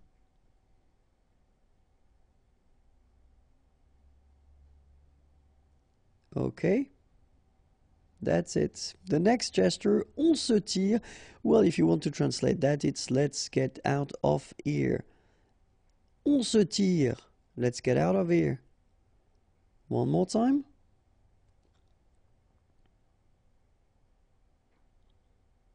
That's it. Okay. The next one, ah ben là, je sais pas trop. So you want to say that you don't know. You don't know. Je sais pas trop. Okay. So one more time, at Laurent, I don't know. Look. All right. Okay. And the next one, je sais pas. Well, it's exactly the same thing. You don't know. Another gesture to express that. Look, it's everything is in the shoulders. One more time. I don't know. Je sais pas.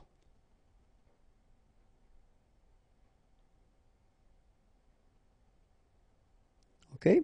The next one, qu'est-ce que tu veux que j'y fasse? So what do you want me to do about it?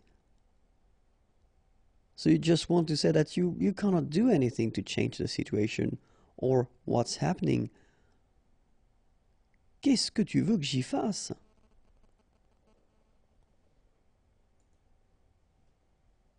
The next one, se tourner les pouces. Normally that's the expression we tend to use when we say that we don't do anything. All right. So, se tourner les pouces, I don't really do much. Okay, it would be a possibility, you know, at work right now, I'm not doing much, so je me tourne les pouces. Look. Okay. And, well, this one, du calme. Stay calm. Voilà. Stay calm. Restez calme. Du calme. One more time. Du calme. Okay. The next one, well, is exactly the same concept. So, calmez-vous. Calm down. And that's the other possibility. So let's have a look at the gesture one more time. Calmez-vous. Okay. Il est mort. He's dead. And look, the gesture that comes with it. Hop là. Il est mort.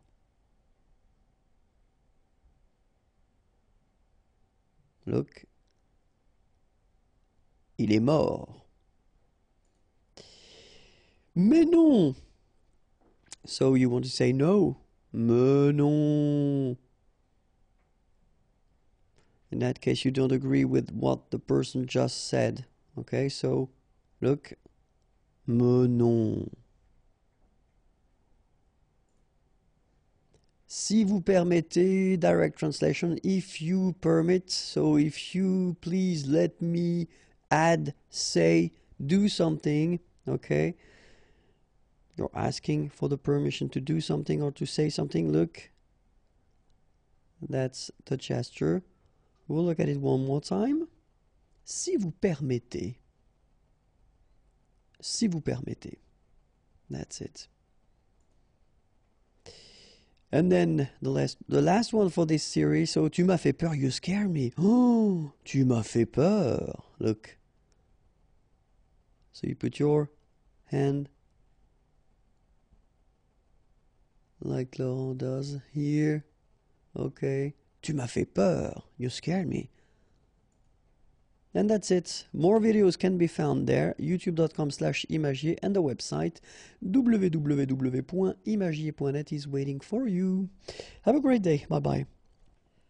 Bonjour à tous and welcome to Learn French with Vincent, and in this video we'll discover 15 new gestures and expressions in French. Okay, so let's start right now.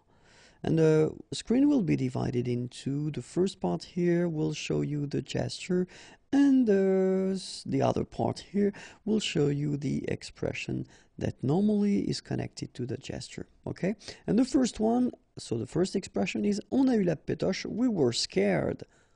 Look at Laurent, so Laurent is doing the gesture for us. On a eu la pétoche, we were scared by someone or something. Okay, next gesture is j'ai eu chaud. Okay, so two options for that one. Look, so whether it was hot, okay, or then we can use this j'ai eu chaud if something happened and it was really close. So actually it could be an accident or something like that. I was so close to have this accident, j'ai eu chaud. All right, but the gesture is still the same. Look. That's it. J'ai eu chaud. Voyons voir. Let me think. Okay, so just hesitating, thinking about something. Let me think. One more time. Nothing much, you know, looking at the sky or the ceiling with a little expression on your face. Voyons voir. The other one, que dalle, means nothing. You won't get anything. Not even that. Okay, so que dalle. One more time.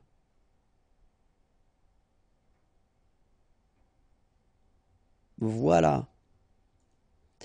C'est pas sûr. Translation, it's not sure. Look at Laurent.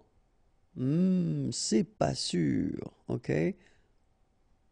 One more time. C'est pas sûr. Non. Okay. T'es un petit malin, toi. You're a smart guy, you. Okay. T'es un petit malin. Look. All right. So you want to say that, well, the person you're talking with is quite smart. T'es un petit malin, toi, hein? Okay. Un petit peu. Okay, expression. Just a little bit. Okay, someone is offering you something, just want a little bit of it. Un petit peu. Could be a drink, it could be food, anything, just un petit peu, juste un petit peu. Look, yep, that's it. La moitié, so half of something. So look, voilà, that's it. So if you want to express that you would like to have 50%, so la moitié, half of something, so that's the gesture you should make. La moitié. C'est terminé, it's finished, it's over. So let's have a look at the gesture. That's it. C'est terminé, c'est fini. Okay, one more time. C'est terminé, c'est fini, just like that. Okay. Merci Laurent. The next one, laisse tomber. Laisse tomber, direct translation, let's fall. But then clearly we want to say, just forget about it. Just forget about the whole thing, okay? Laisse tomber. One more time for the gesture. Laisse tomber. Okay? Next one, non merci. So someone is offering you something, just you want to refuse politely. Non merci. Okay, the gesture is normally like that. We'll see it one more time. Non merci. Okay? C'est pas mes oignons. It's a strange expression, but then if you want to translate, it's not my business. It doesn't concern me. C'est pas mes oignons. It's not my business. Look at it one more time. C'est pas mes oignons. Other expression, well, the normal one, non. Look, quite clear gesture, non. You refuse, you say no, non. Look, and it goes like that, non. Okay? J'entends mal. I've got some difficulties to listen or to hear. I don't hear that well. You know, could you talk louder? J'entends mal. Let's look at Laurent. My God, he's got an interesting expression. One more time, just for the pleasure. J'entends mal. Look. Okay?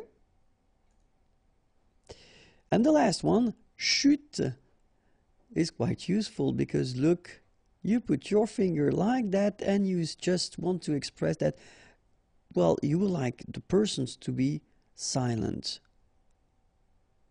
Okay. One more time. And, well, the expression is shh.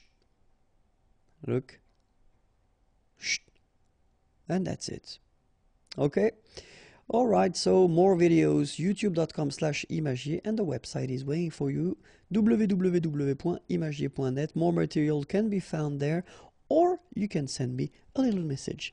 Okay, have a great day. Bye-bye. Bonjour à tous and welcome to Learn French with Vincent, and this is Unité 10, leçon A. And in this lesson, we'll discover together le subjonctif.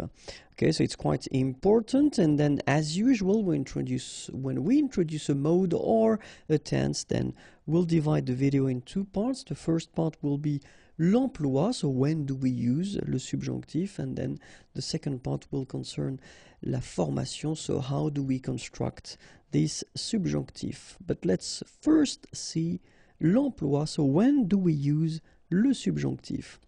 And so we'll use le subjonctif when we want to express une obligation, une volonté, une possibilité, un doute, un sentiment, une appréciation, un jugement. Okay, so that's the idea. So if you want to express une obligation, something you have to do, une volonté, something you want to do, une possibilité, possibility, un doute, a doubt, un sentiment, a feeling, une appréciation, appreciation, and then un jugement, judgment. So in these cases, we'll use after this verb le subjonctif. Okay, so let's see first une obligation. So for example, we'll have this verb falloir and then the construction falloir que. So you will see that when we talk about le subjonctif, each time we will have after the verb, we will have que, and then the following verb will be at the subjunctive form. Okay, so that's the concept. All right, so for instance, if we have a look at these sentences, sorry. So, falloir, it's to need, to have to, okay?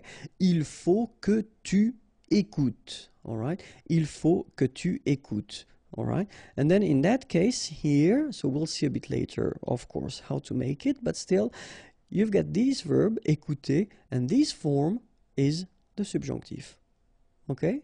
Il faut que tu écoutes. Il faut que les étudiants travaillent. All right. Il faut que les étudiants, and then here you've got the verb travailler, to work, and this form is the subjunctive. Okay, so far it doesn't look that difficult because if you look carefully, it looks like something that we encounter a long time ago when we started to learn French, maybe Unit 1 or Unit 2, okay? But then we'll see that a bit later. So, une volonté, something you want to do, and then, well, the verb that normally we tend to use is the verb vouloir, vouloir, to want, okay? Vouloir que will be followed by le subjonctif. For instance, je veux que mon frère vienne me voir. All right? Je veux que mon frère, my brother. Here you've got the form, la subjunctive form of venir, venir to come, me voir, see me. Okay? And then le directeur veut que les employés arrivent à l'heure. So le directeur, the director, veut que les employés, the employees, arrivent, to arrive, à l'heure, on time, okay? And in that case, arriver, to arrive, here, it's the subjunctive form, okay? So, une possibility, so let's see what we've got. The structure could be être possible que, okay? To be possible, hein? Donc, être possible, and then que, as usual, remember. So, for instance, il est possible que mes amis viennent ce soir. Okay? Il est possible que, so it could be translated like it is possible that, okay? Mes amis, my friends, and then venir here, to come, so this form here is the subjunctive form, ce soir, tonight. So in that case, you should put your verb here at the subjunctive. Un doute, a doubt. So let's see what we've got. And the structure, so être sûr, to be sure, okay? But then, of course, you should put the negative form of this to be sure. So, ne pas être sûr que, okay? Because you want to express a doubt. So, je ne suis pas sûr qu'il parle anglais. Okay? So, I'm not sure that, and then, il, he, parler, to talk, to speak, anglais, English, okay? And here you've got your verb parle, and this form is the subjunctive, okay? Let's see the next one. Un sentiment, a feeling, okay? So for this sentiment, let's see what we've got. So we could have avoir peur que, okay, to be afraid that. Avoir envie que, well, it could be translated as to want, okay, to fancy. Être désolé que, to be sorry, that. Être content, to be happy, satisfied, que. Okay? Alright, for these structures, then you should make a subjunctive after. So they should be followed by une forme subjonctive. Okay? And then let's see une appréciation. Une appréciation, for instance, we could have this préférer, to prefer, préférer que. Okay? Aimer mieux, mieux is better. Aimer, to like or to love, better that. Okay? Aimer mieux que, and then these structures should be followed by une forme subjonctive. Okay? And then un jugement, judgment, so it could be c'est important que, it's important that, il est dommage que, il est regrettable que, and they should be followed by a subjunctive form. Alright? Be careful. The following verbs: croire, to believe, penser, to think, trouver, to find, especially when you express your opinion, okay, to find, I find that. Être sûr, okay, so these verbs are normally followed by the indicative form. So all the tenses we saw so far, okay, but then when you put these verbs at the negative form, then they should be followed by the subjunctive. Okay, so keep that in mind. So croire, penser, trouver, être sûr. If you want to use these verbs and put them at the negative form, they should be followed by the subjunctive. Okay? Let's see now how we'll make this subjunctive form. And so, the tricky thing normally when we talk about the subjunctive is that you will have two different parts. Okay, so the important thing is that you must know by heart, of course, the present form, so of the verb that we saw a long time ago. Okay, so because the idea is that you will have to use this il at the plural form here. Okay, and this form of the present will help you to build the forms of the subjunctif for je, for tu, for il, for elle, for il, and for elle. Okay, so the form of your verb at the present, at the third person of the plural, will help you to construct the subjunctive form for all these persons here. And that's the difficulty because, of course, for nous and vous, well, you will have to use the nous form of the present to construct nous and vous. And that's the tricky thing of the subjunctive. So that's the reason why in many cases students tend to say that, oh my god, it's too difficult. It's just because we've got two different ways of making, well, the form for je, tu, il, elle, and elle, and then nous and vous. But then don't be afraid, because in most of the cases you will see that it's quite easy. All right, so you know what, I will take a tricky verb just to start. We'll take a tricky verb, and after that you will think that the rest is really easy. So let's take prendre, for instance.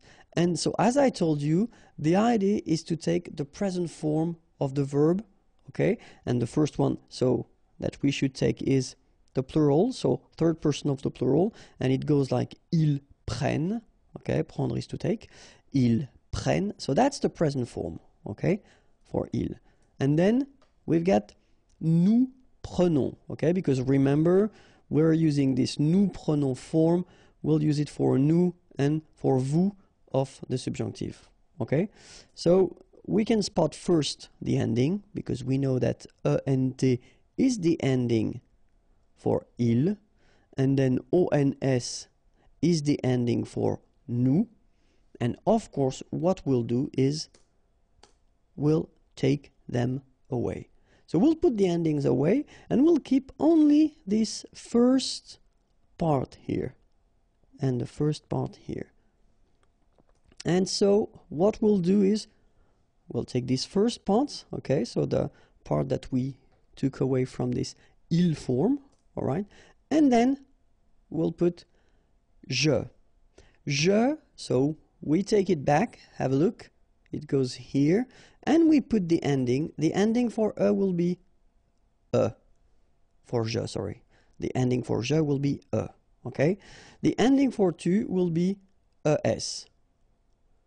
The ending for il, elle will be and the ending for il, elle at the plural form will be ent. Okay? If you look carefully, it's not that strange. I mean, these endings are quite common, and we've been encountering these endings, you know, previously. If you think about the present form, then it looks a bit familiar. Okay? So je prenne, tu prennes, ils prennent, elles prennent, ils prennent, et elles prennent. Then phonetically, as usual, remember, we've got only one form here. It is exactly the same form, so we pronounce it the same way, but of course, as usual, we write it differently. Okay? So keep in mind that ending for je is ending for tu is es, ending for il, elle is and ending for il, elle at the plural form is ent.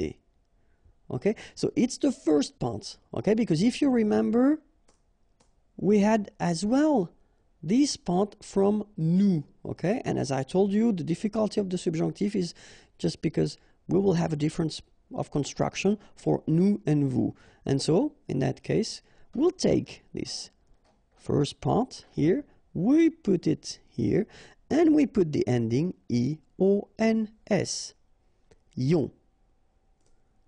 And the ending for vous is iez. So we get nous prenions, vous preniez. All right? So if we think carefully, ending IONS for nous, IEZ for vous. Okay, if you remember, it looks quite familiar because it's the ending as well for the imparfait form that we saw a while ago. Okay, so let's have a look now, the full thing. So, que je prenne, que tu prennes, qu'ils prennent, qu'elles prennent, que nous prenions, que vous preniez, qu'ils prennent, qu'elles prennent. And this is the reason why students are a bit worried usually at the beginning, just because, as we saw, we've got two different constructions. So for the first part here, and the second part for nous and vous. Okay, but I took this special verb, prendre, to take, on purpose because I thought that it was quite difficult. So, you know, now you can see the way to make it, and after that, well, first we'll see back again one more time the ending. So ES, IONS, IEZ, ENT. Alright, but then now we'll see the verbs from the first group, so regular groups ending with ER. After that we'll see the second group, regular group verbs ending with ER. Remember, not all the ER verbs, but still. After that we'll see verbs from the third group. After that we'll see irregular verbs, and then finally we'll finish with être and avoir. Okay, so let's see now the first group, and you will see that it's quite easy because we get que je parle, que tu parles, qu'il parle, qu'elle parle, que nous parlions, que vous parliez, qu'il parle, qu'elle parle. Alright, this is the subjonctif, and it's quite interesting because if you take the time to look at it, que je parle, it's exactly the same form as the present form. Que tu parles, same thing. Qu'il parle, qu'elle parle, exactly the same thing as the present form, and then qu'il parle, qu'elle parle, same. It's like the present form. Que nous parlions and que vous parliez, it's exactly the same thing as the imparfait. Alright? So normally, and that's the thing, if you watched all the videos, especially the video concerning the present tense and the imparfait, well, you know this subjunctive form already. Let's take a second verb. Que j'écoute, que tu écoutes, qu'il écoute, qu'elle écoute, que nous écoutions, que vous écoutiez, qu'ils écoutent, qu'elles écoutent. And it is exactly the same thing. This is like the present, like the present, like the present, and like the present. This is like the imparfait, and this is like the imparfait. Okay? Parler is to speak or to talk. Écouter, to listen. Alright? So now let's see how it goes for the second group. Alright? So second group, I took the classic example, finir, to finish or to end.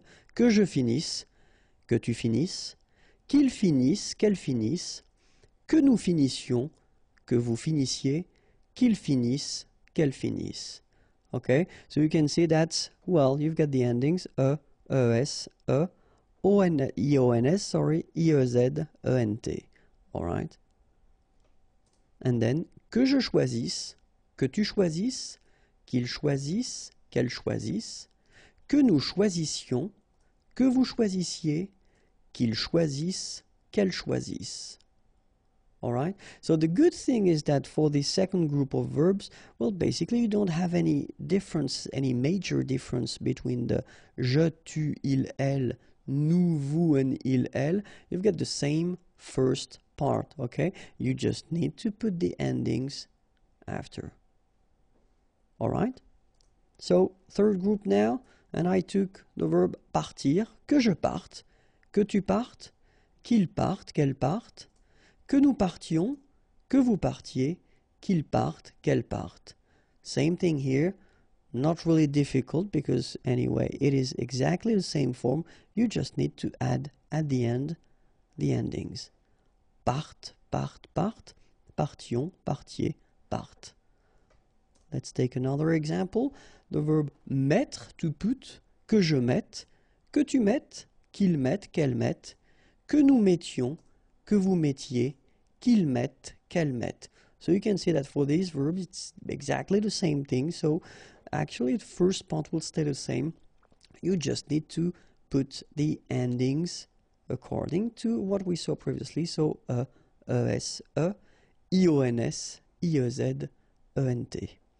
Okay, but then of course we've got some irregular verbs because we're talking about French language. So let's start now. And so the verb faire, to do, will become que je fasse. Okay, so here you've got the ending, and so it does mean that this first part will stay the same. You just need to change the endings. Que tu fasses ES, qu'il fasse E, etc., etc. Alright? Savoir will give you que je sache. Okay? Same thing here.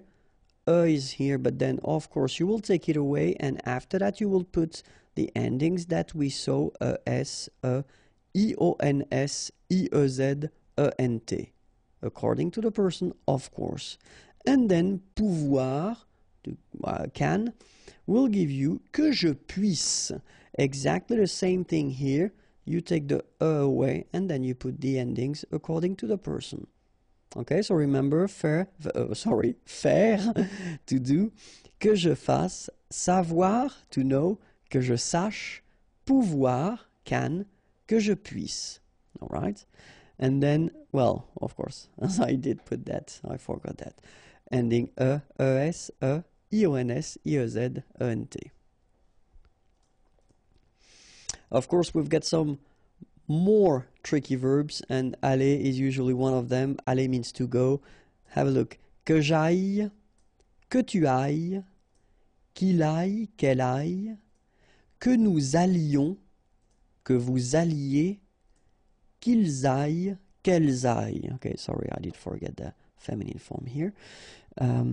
Okay, so que j'aille, listen to me, aille, okay, que tu ailles, qu'il aille, qu'elle aille, que nous, and that's the difference here, allions, okay, que vous alliez, okay, I don't make the liaison just for you to listen carefully, alliez, okay, so if you want to make the liaison, que vous alliez, okay, and then qu'ils aillent, and the feminine form, qu'elles aillent, alright, and so the other tricky verb is vouloir, want, que je veuille, que tu veuilles, qu'il veuille, qu'elle veuille, que nous voulions, que vous vouliez, qu'il veuille, qu'elle veuille.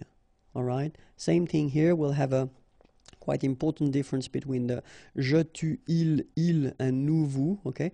Que je veuille, que tu veuilles, qu'il veuille, qu'elle veuille, que nous voulions, que vous vouliez, qu'il veuille, qu'elle veuille. And of course, we'll finish with être and avoir because they are usually quite tricky. Être, so to be, will give you at the subjonctif que je sois, que tu sois, qu'il soit, qu'elle soit, que nous soyons, que vous soyez, qu'il soit, qu'elle soit. Okay, so as usual, good news is that soit, and then soit here.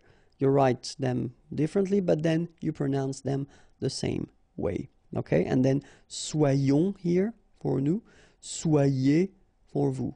So I repeat, que je sois, que tu sois, qu'il soit, qu'elle soit, que nous soyons, que vous soyez, qu'il soit, qu'elle soit.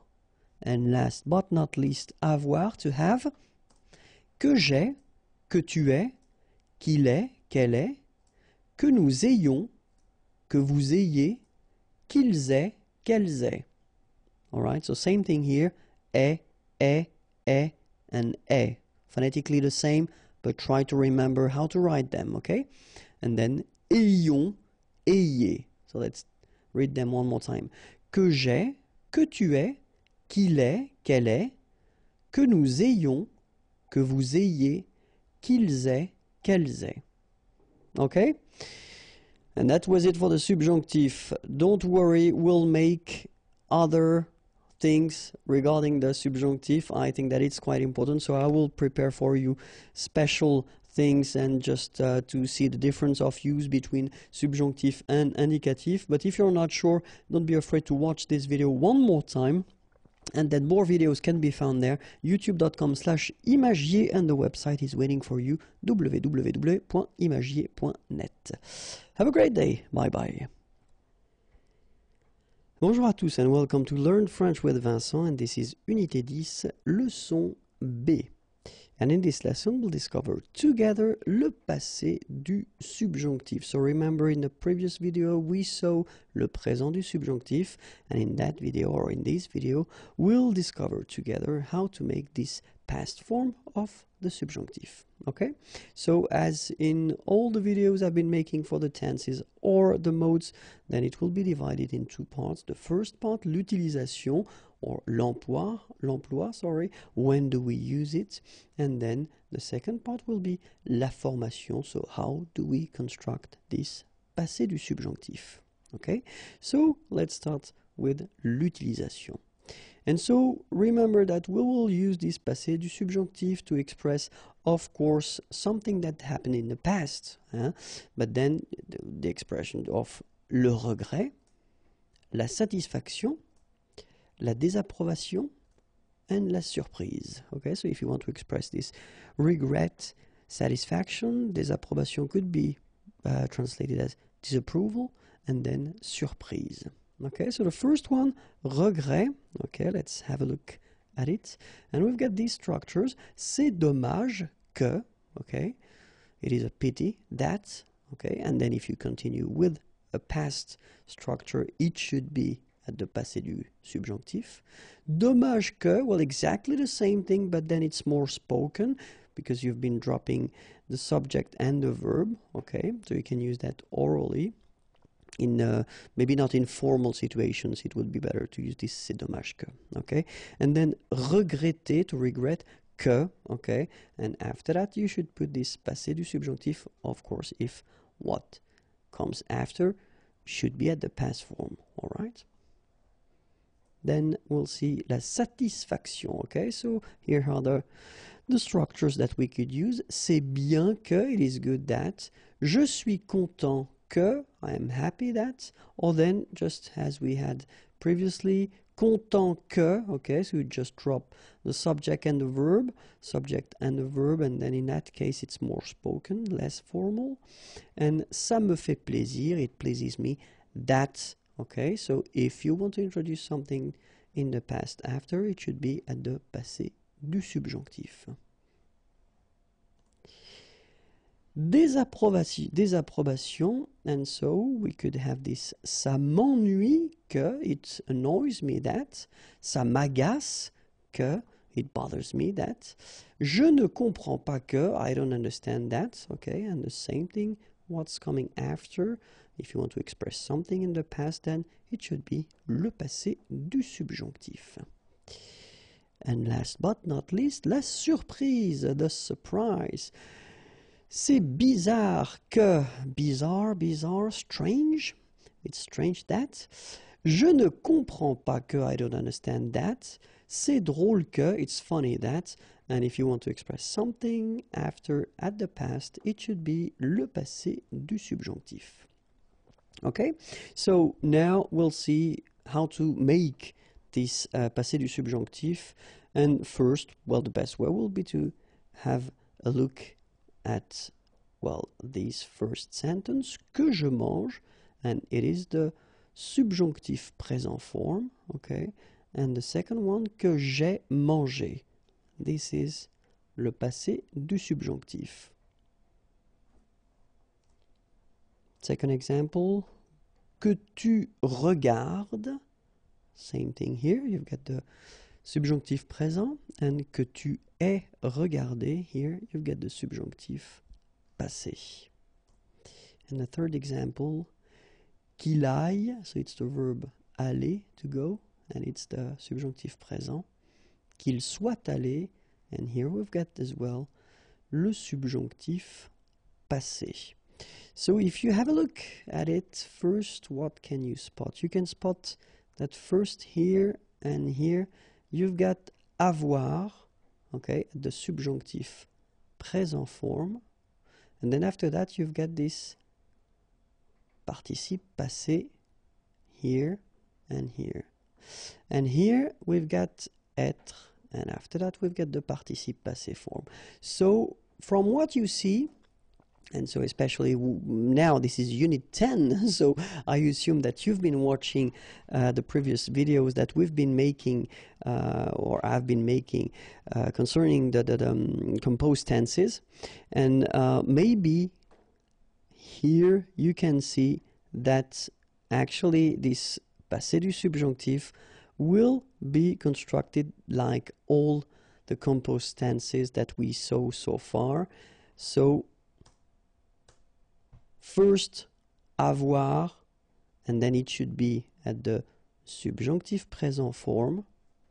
Then you will put your participe passé and you will get your subjunctif passé. Or in some cases you will use être at the subjunctif présent form, then the participe passé, and you will get your subjunctif passé.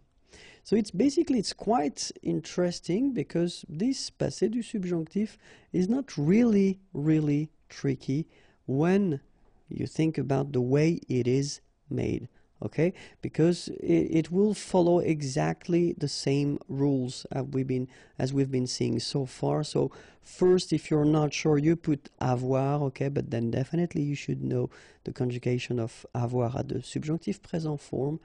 Then you will put your participe passé and you'll get your subjunctif passé.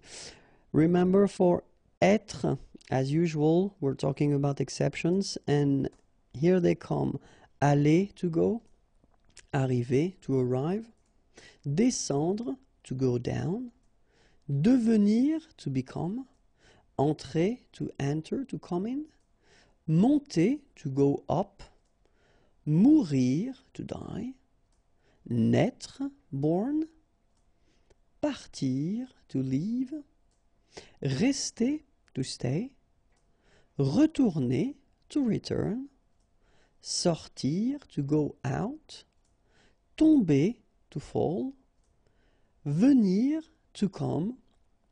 All these verbs will be requiring être at this passé du subjonctif. Okay, and then of course, as we saw previously, all the reflexive verbs, so se regarder, s'appeler, for instance, se présenter, they will require être. So as long as you've got these verbs, you know, se something, then you should keep in mind that you will have to construct them with être. And of course, they will behave a bit differently because you will have to add little things, but we'll see that in this lesson, don't worry. Okay, so now we should definitely review one more time the subjunctif présent form of avoir and être, because these are the first forms that we will use to construct this passé du subjonctif.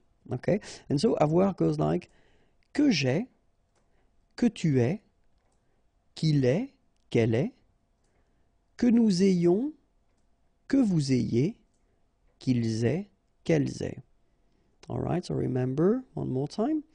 Que j'ai, que tu es, qu'il est, qu'elle est, que nous ayons, que vous ayez, qu'ils aient, qu'elles aient. All right, and then être will go like que je sois, que tu sois, qu'il soit, qu'elle soit, que nous soyons, que vous soyez, qu'il soit, qu'elle soit. Okay, and then one more time, just for the fun. Que je sois, que tu sois, qu'il soit, qu'elle soit, que nous soyons, que vous soyez, qu'il soit, qu'elle soit. All right, so try to remember them by heart, because especially if you want to construct this passé du subjonctif, this I mean, these forms are the first one that you will have to put, okay? Normally the second part, well, at this point you should start to remember them. I mean, this participe passé form should be quite okay, but then don't worry, we'll work on that, okay? Because, well, the thing you get to remember when it comes to the participe passé form is that for the first group of verbs, or regular verbs ending with er, it will be quite easy, because if we take the verb parler, to talk, to speak, so it's ending with this er, and then this participe passé will be parler with the accent, okay? Regarder, to watch, same rule, it will end with this accent aigu. And then even aller, you know, this tricky verb from the third group, aller means to go, even this one is quite easy when it comes to the participe passé, because it will be aller. Second group of verbs, not all the er, remember, but then regular, and they're quite easy to make, because the verb like choisir, to choose, so ending with er, will become choisi, okay? Finir, to finish, to end, will become fini. All right, and then unir, to unite, will become uni. All right, so er will become i. Of course, the third group of verb is quite tricky. I've been making a video regarding this participe passé thing, so if it's not clear for you, I would advise you to watch this video. But then, well, some subgroups, but of course they don't include everything. But so far, let's do that. So u, connaître, to know, will become connu. Okay. Voir, so oir, will become vu. U. All right. So i, partir, will become parti. Rire, so ire, will become ri. Okay, and then the it, phonetically you pronounce i because final t is not pronounced, but still. Écrire, to write, écrit. By the way, partir is to leave, rire is to laugh, okay? So écrire, to write, will become écrit. Dire, to say, will become dit. All right, and then es now, final s not pronounced, but still you need to write it. Mettre, for instance, E-W-T-R-E, will become mi, es. Prendre, E-N-D-R-E, will become prix.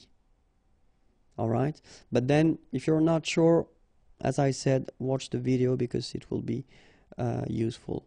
And then let's take the verb parler as we had, and let's put the passé du subjonctif form. So it goes like that: que j'ai parlé, que tu aies parlé, qu'il ait parlé, qu'elle ait parlé, que nous ayons parlé, que vous ayez parlé, qu'ils aient parlé, qu'elles aient parlé.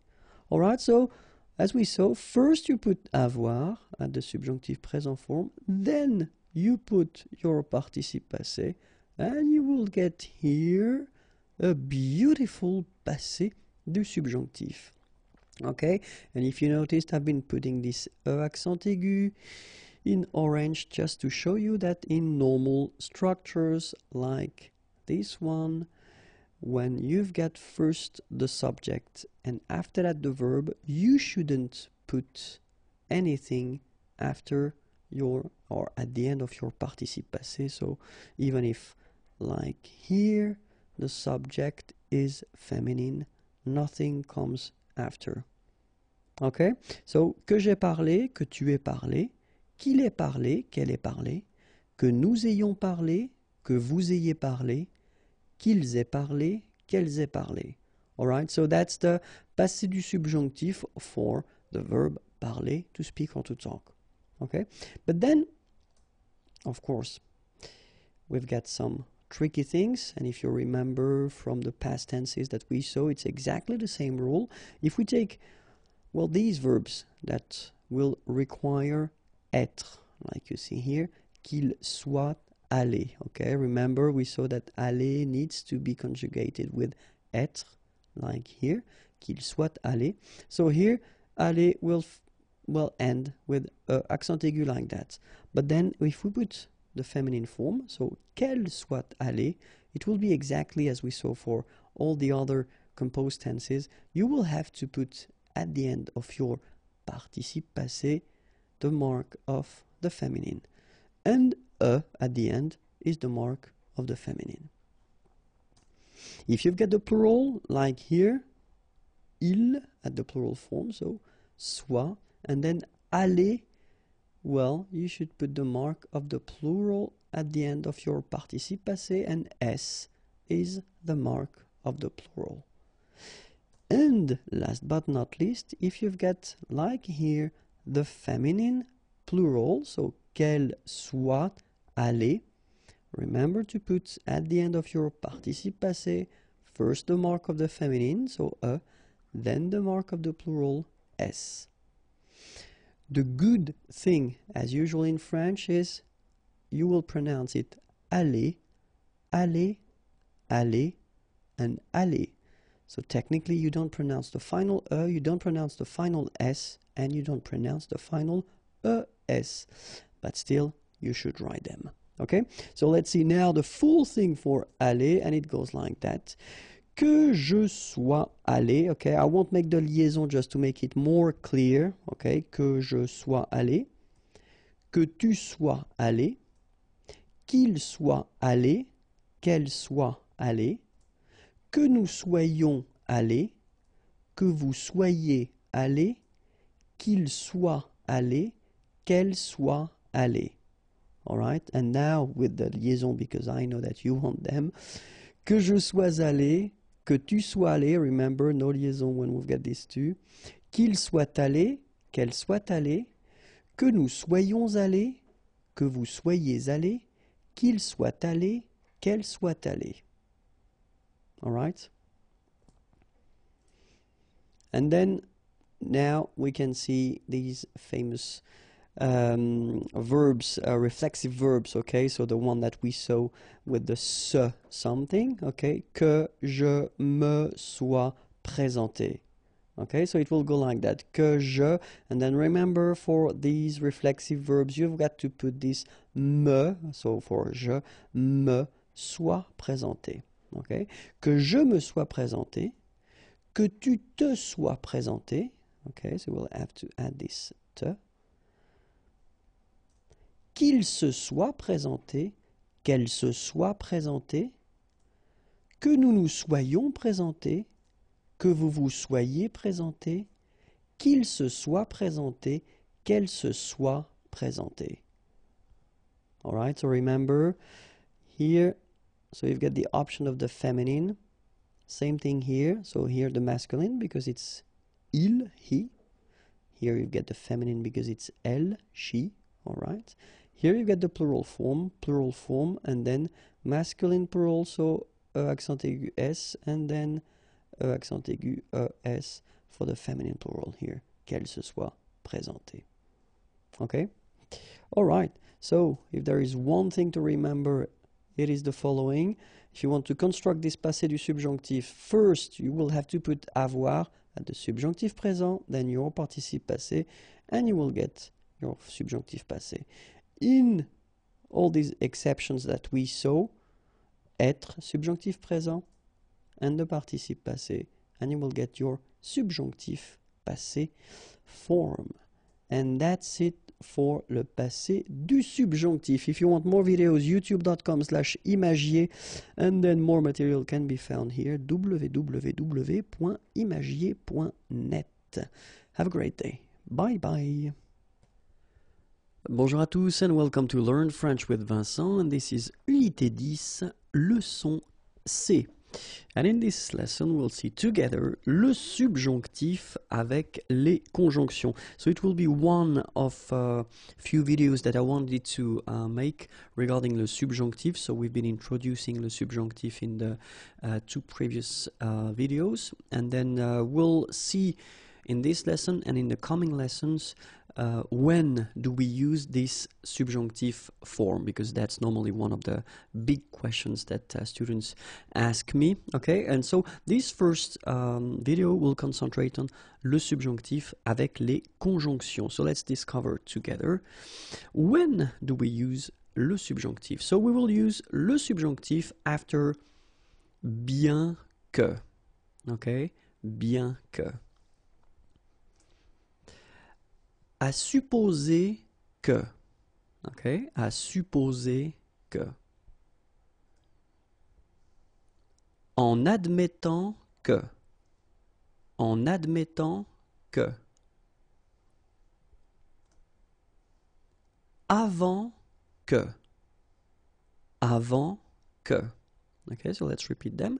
Bien que, à supposer que, en admettant que, avant que. Okay, so keep in mind, after these expressions, you will have to use le subjonctif. Okay, let's continue now. Encore que.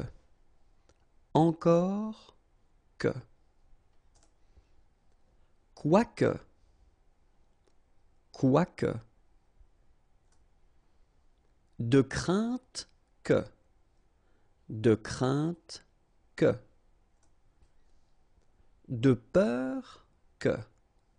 De peur que. Okay, so one more time. Encore que. Quoique. De crainte que. De peur que. And then remember, after these expressions, we will use le subjonctif. Okay, let's continue. À condition que,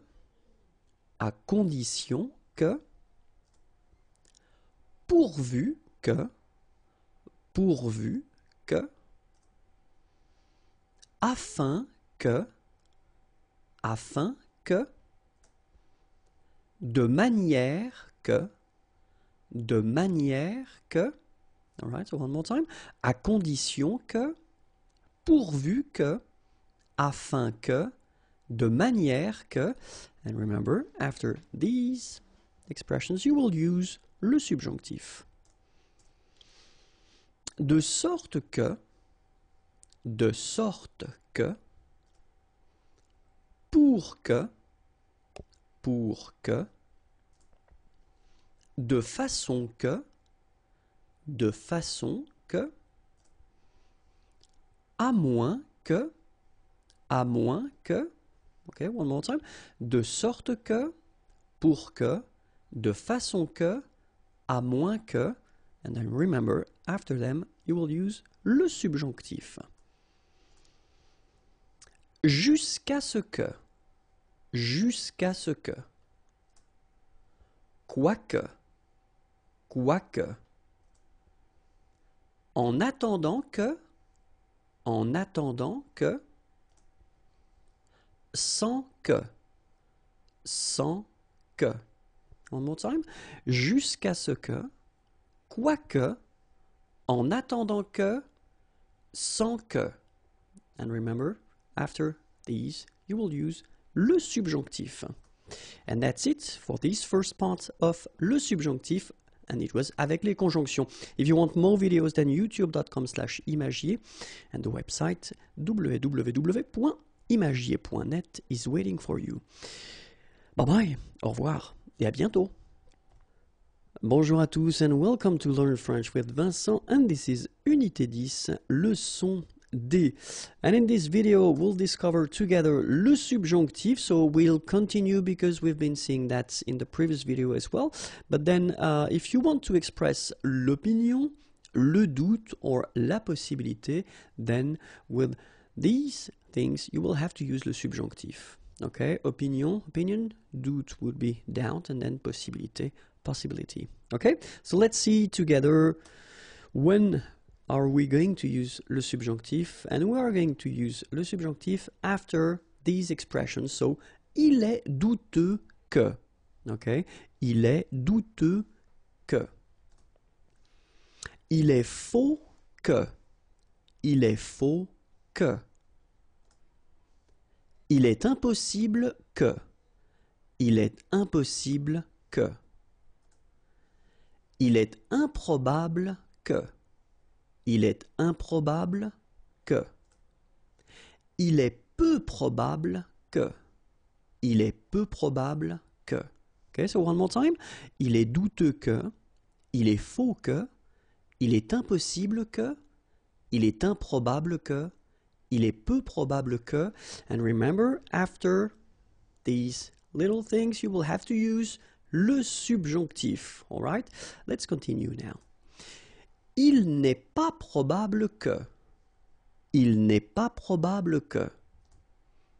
Il n'est pas certain que. Il n'est pas certain que. Il n'est pas sûr que. Il n'est pas sûr que. Il n'est pas clair que. Il n'est pas clair que. Il n'est pas exact que. Il n'est pas exact que. Okay, so one more time. Il n'est pas probable que. Il n'est pas certain que. Il n'est pas sûr que. Il n'est pas clair que. Il n'est pas exact que. And after these expressions, you will have to use le subjonctif. Okay? Let's continue. Il n'est pas évident que. Il n'est pas évident que. Il n'est pas vrai que. Il n'est pas vrai que. Il est possible que. Il est possible que. Il est convenable que. Il est convenable que. Il est juste que. Il est juste que. Okay, so one more time. Il n'est pas évident que. Il n'est pas vrai que. Il est possible que. Il est convenable que. Il est juste que. And all these expressions will be followed by le subjonctif. Okay? So we continue. Accepter que. Okay? Accepter que. Douter que. Douter que. S'attendre à ce que. S'attendre à ce que. Détester que. Détester que. Chercher, and then something, qui, and after, it will be followed by the subjonctif. Okay? So, one more time. Accepter que, douter que, s'attendre à ce que, détester que, chercher qui, okay? And that will be followed by le subjonctif. All right? I hope it was clear for you. If you want more videos, then youtube.com/imagier. And if you want more material, www.imagier.net. Okay, have a great day. Bye-bye. Bonjour à tous and welcome to Learn French with Vincent. And this is Unité 10, leçon E. And in this lesson we'll see together, well, if you want to express les sentiments et les émotions, so sentiments, feelings, and emotions, in many cases you will have to use le subjonctif, okay? And we'll see together all these expressions that will normally be followed by le subjonctif. Okay, so let's start now. And the first one is il est étonnant que. Il est étonnant que. Il est heureux que. Il est heureux que.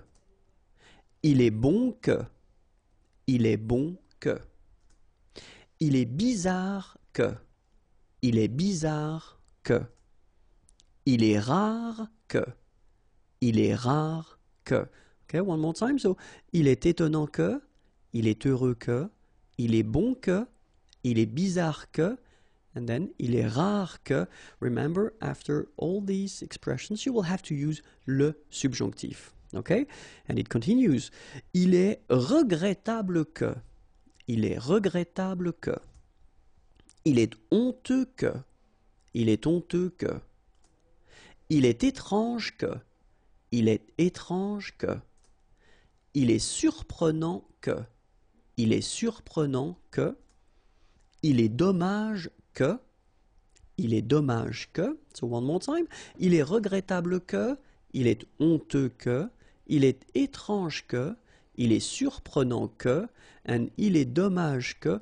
And remember, after all these expressions, you will have to use le subjonctif. Alright? Let's continue. Il est utile que. Il est utile que. Il est inutile que. Il est inutile que. Apprécier que. Apprécier que. Avoir peur que. Avoir peur que. Être étonné que. être étonné que. So one more time.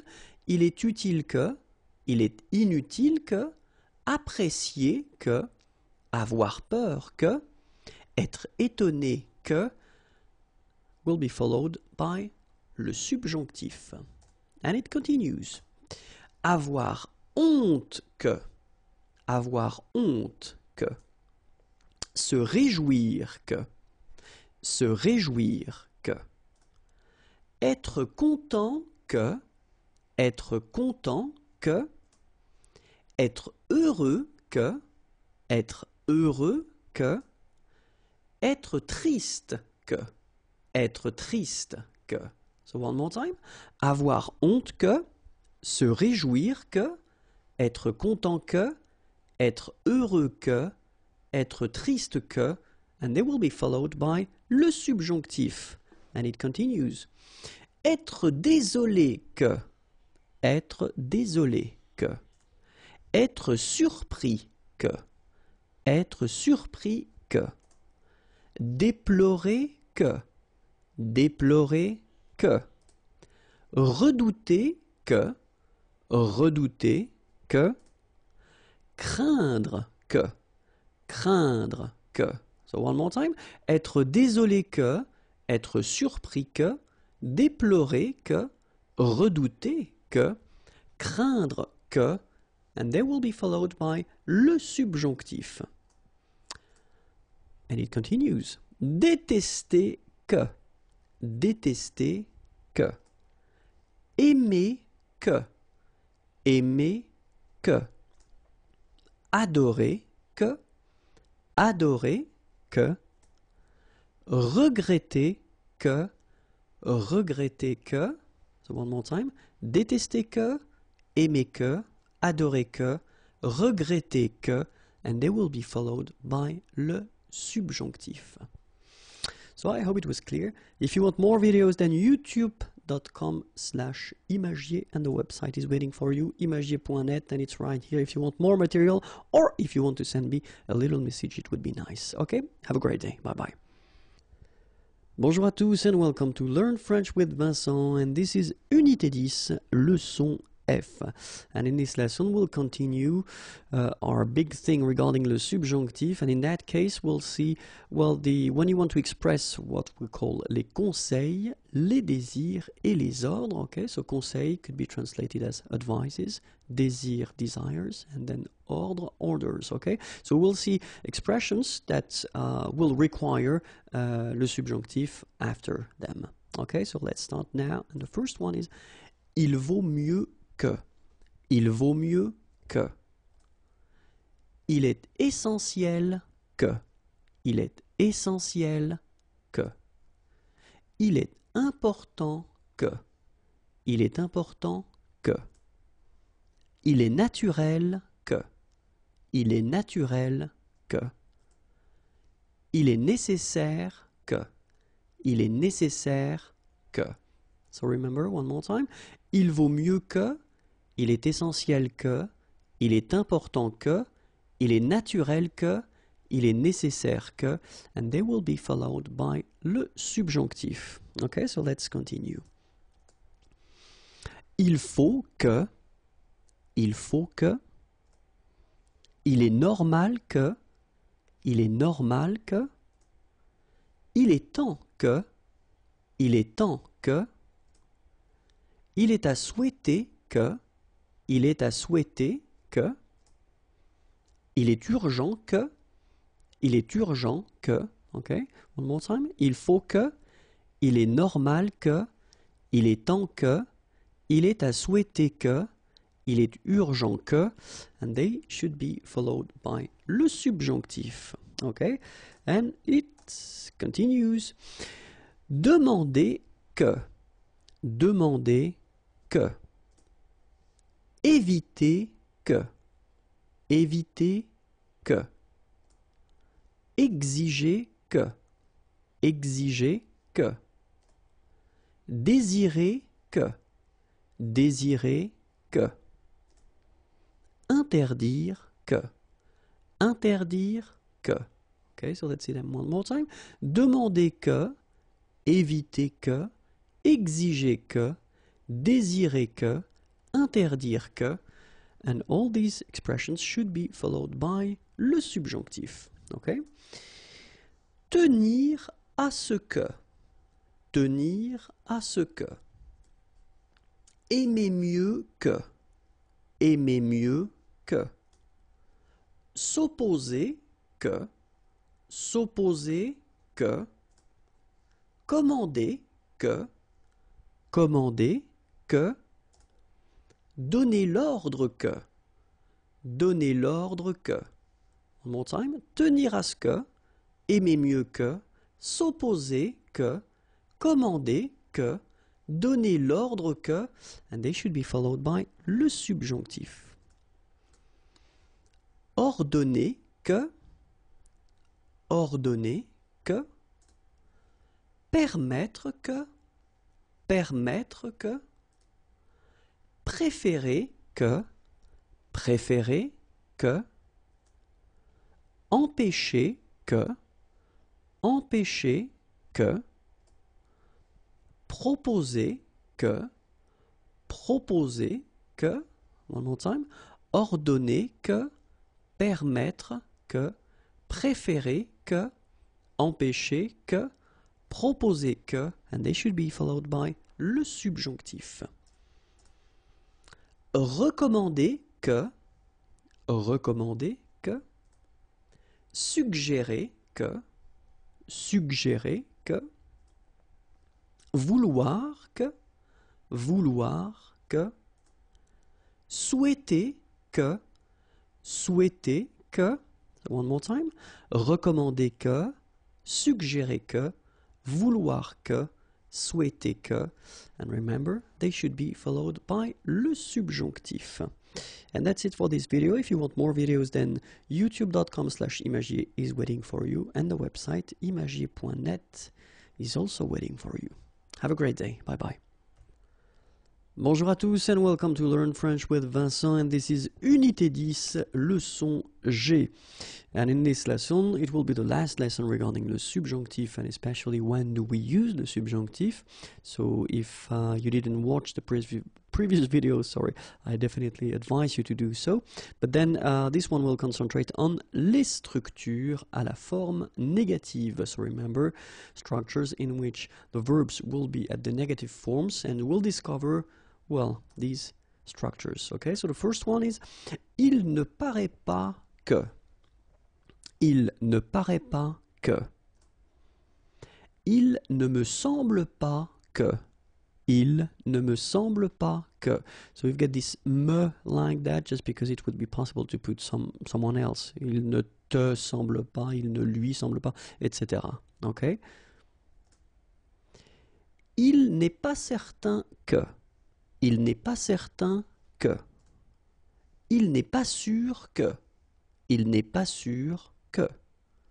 Il n'est pas clair que. Il n'est pas clair que. Okay, so one more time. Il ne paraît pas que. Il ne me semble pas que. Il n'est pas certain que. Il n'est pas sûr que. Il n'est pas clair que. And they should be followed by le subjonctif. Okay? Ça continue. Il n'est pas exact que. Il n'est pas exact que. Il n'est pas évident que. Il n'est pas évident que. Il n'est pas probable que. Il n'est pas probable que. Il n'est pas vrai que. Il n'est pas vrai que. Ce n'est pas que. Ce n'est pas que. Okay, so one more time. Il n'est pas exact que. Il n'est pas évident que. Il n'est pas probable que. Il n'est pas vrai que. Ce n'est pas que. And they should be followed by le subjonctif. Okay? And it continues. Ne pas être certain que. Ne pas être certain que. Ne pas être sûr que. Ne pas être sûr que. Ne pas croire que. Ne pas croire que. Ne pas trouver que. Ne pas trouver que. Ne pas espérer que. Ne pas espérer que. And now I will make the liaison. Ne pas être certain que. Ne pas être sûr que. Ne pas croire que. Ne pas trouver que. ne pas espérer que, and they should be followed by le subjonctif. Okay? Ne pas connaître quelqu'un qui. Okay? Ne pas connaître quelqu'un qui. Ne pas vouloir dire que. Ne pas vouloir dire que. Ne pas dire que. Ne pas dire que. Ne pas penser que. Ne pas penser que. Ne pas savoir que. Ne pas savoir que. Okay, so one more time. Ne pas connaître quelqu'un qui. Ne pas vouloir dire que. Ne pas dire que. Ne pas penser que. Ne pas savoir que. And all these expressions should be followed by le subjonctif. Okay? Hope it was clear. More videos on youtube.com/imagier and the website imagier.net is waiting for you. Have a great day. Bye-bye. Bonjour à tous and welcome to Learn French with Vincent, and this is Unité 10, leçon H.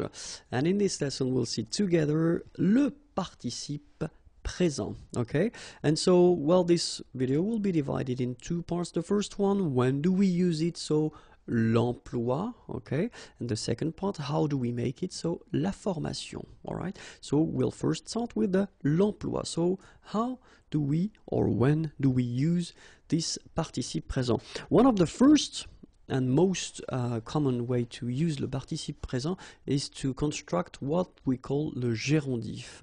And then le gérondif, normally you will write it or you will construct it with la préposition en, like that, and you will put your participe présent form, so the form that we'll discover in this video. Okay, and the idea of this gérondif is just to express two actions, so des actions simultanées, so two things are taking place at the same time. Okay, so you've got this gérondif form that you can use to express this thing. For instance, il marche en écoutant de la musique.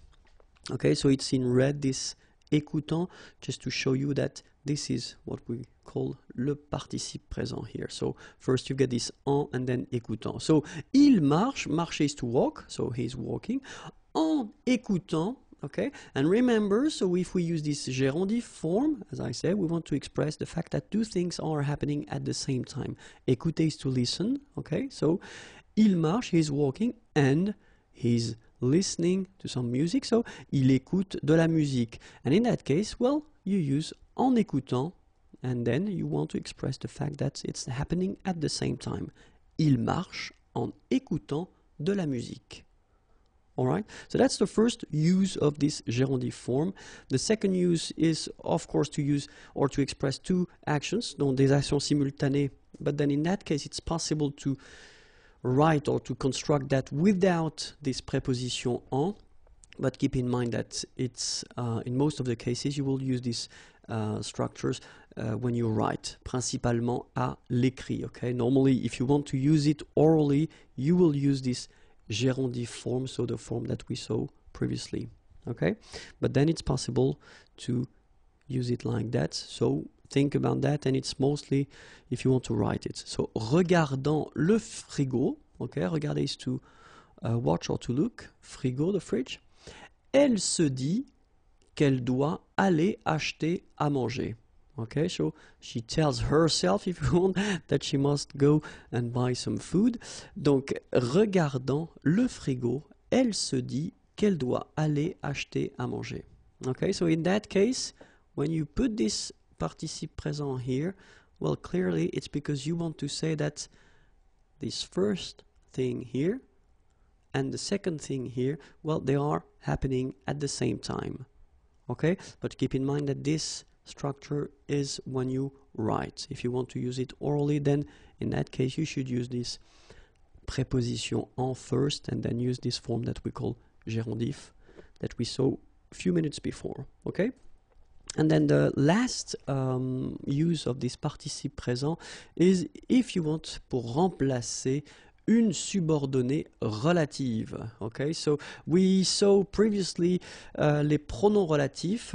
Okay, so if you don't know what une subordonnée relative is, I definitely advise you to try to find les pronoms relatifs, and it will be more clear. And so we can, you know, take this example like with qui. Les personnes qui parlent. All right, so in that case, les personnes qui parlent, so the persons who are talking, speaking, okay? So in the first one, well, you get this pronom relatif, qui, and then you get the verb, okay? But it's possible to replace this qui parle with le participe présent. So you will get les personnes parlant. All right, so it's the last use that we've got of this participe présent, and it's quite common. It's not really rare. I mean, we tend to use it quite normally, well, when you write or when you talk, okay? So it's quite useful to know how to, well, make it and then when to use it, okay? And so that's what we'll discover in the second part. So how do we make this participe présent form? It is quite easy, especially at this level now, because you will have to, well, first know the new form of the verb at the present time, so at the present tense, sorry. Nous parlons, okay? And then if you remember, this ONS ending is usually the ending for nous, so first you need to spot it. Then you will take it away, so we keep this P-A-R-L part, and at the end we will add A-N-T. Alright, so we get here this participe présent form. Okay, so remember, nous form at the present tense, and then you spot the ending ONS, you take it away, you get parle like that, and then you just add this A-N-T at the end, and you will get this participe présent. Okay, so I took, just to start, this parler. Parler is to speak or to talk, and it's the first group, so it's actually quite easy to make. Let's see now. Second group, finir, to finish or to end, and so we get nous finissons, remember, the new form of the present tense, nous finissons. And it's exactly the same rule, so you spot or you try to find the ending here. It's ONS, okay? We'll do exactly the same thing, so we'll take it away, and we get finisse, like that, F-E-N-E-S-S, all right? And we just follow the same rule, so we just add at the end A-N-T, like that, here, and we get finissant, okay? And this form is the participe présent. Okay, let's see now a verb from the third group. So normally third group, you know, just we've got the irregular verbs. So of course it's quite interesting to have a look at them. And then I just took the verb prendre. Prendre is to take, and then we get the form nous prenons. Okay, nous prenons, exactly the same thing. So we spot this ONS, so the ending, we take it away, and we get P-R-E-N, and after that we just add this A-N-T ending, and we get prenant. Alright, so it's actually quite easy to make, especially if you master quite well the present tense. Normally at this level, you should. Okay, so let's see. Nous parlons, so you get parle, and participe présent, parlant. Nous finissons, finissent, and then you will get finissant. Then nous prenons, prennent, prenant. All right, but then of course, you know now French language, and we've got exceptions. But the good thing is that we've got only 3 exceptions. The first one is être, and it will give you étant. So étant will be the participe présent form of être. Être is to be. And then avoir, of course, to have, and you will get ayant. Okay, ayant will be the participe présent form of avoir. And the last one will be savoir. Savoir is to know, and we will get sachant. Okay, sachant. So étant for être, ayant for avoir, and then sachant for savoir. Okay, and well, this is it for le participe présent. If you want more videos, then youtube.com/imagier, and the website is here, imagier.net. Have a great day. Bye bye. Bonjour à tous and welcome to Learn French with Vincent, and this is Unité 10, leçon I. And in this lesson we'll see le gérondif together. So we've been introducing that a little bit in the previous lesson in which we saw le participe présent, but then this video will be only for le gérondif. Okay, so I hope after that everything will be clear, and so we can start. So as usual, this video will be divided in two parts. The first one will be l'emploi, so when do we use it, and the second part would be la formation, how do we make this gérondif form. Okay, so let's start now with l'emploi. Okay, and so le gérondif, normally if you want to make or to construct this gérondif, you will first have to use la préposition en, and after that you will have to add your participe présent form. Okay, so this gérondif will express two actions that will take place at the same time, so action simultanée. Alright, so the example is quite simple here. Il marche, okay, en écoutant de la musique. So you can see that in this sentence here, we've got first il marche, so he is walking, marcher is to walk. En écoutant, so here we've got this preposition en, as we saw here. That's the first part of your gérondif. And the second part here is the participe présent, écouter. So the verb écouter is to listen, and this is the participe présent form de la musique. So in that case, you just want to express that he's walking and at the same time he's listening to music. Okay, so il marche en écoutant de la musique. All right. So let's see now how do we make this gérondif. So remember, as we saw previously, first you will have to use la préposition en, then you will have to use le participe présent, and you will get a beautiful gérondif. Remember the way to make this participe présent form. Normally you will have to master the present tense, and normally if you take, well, if we take the example of parler, parler is to speak or to talk, okay, we'll get nous parlons at the present tense of, so the form should be at the nous person, and so you will actually spot here the ending ons, okay, and the idea is to take it away, so you get parle, and after that you will add ant, and you will get parlant. Okay, this will be this participe présent form that you will have to add after your preposition en. Okay, second group, finir, to finish, to end, nous finissons, okay, and it will be exactly the same way to proceed. So we spot this ons, so the ending, we take it away and we get finissent, and after that we just add this ant ending and we'll get finissant. So this is the participe présent form. Third group, to take, prendre, nous prenons, present tense. Same thing here, we spot the ending, so ons, we take it away, we get prennent, and then participe présent will be prenant.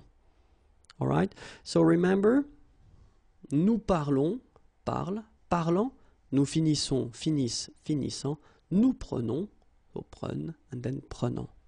Okay, so it's quite easy to make. Of course, we've got exceptions, only 3, and that's a good thing. The first one is être, to be, so it will give you étant, so this is the participe présent form.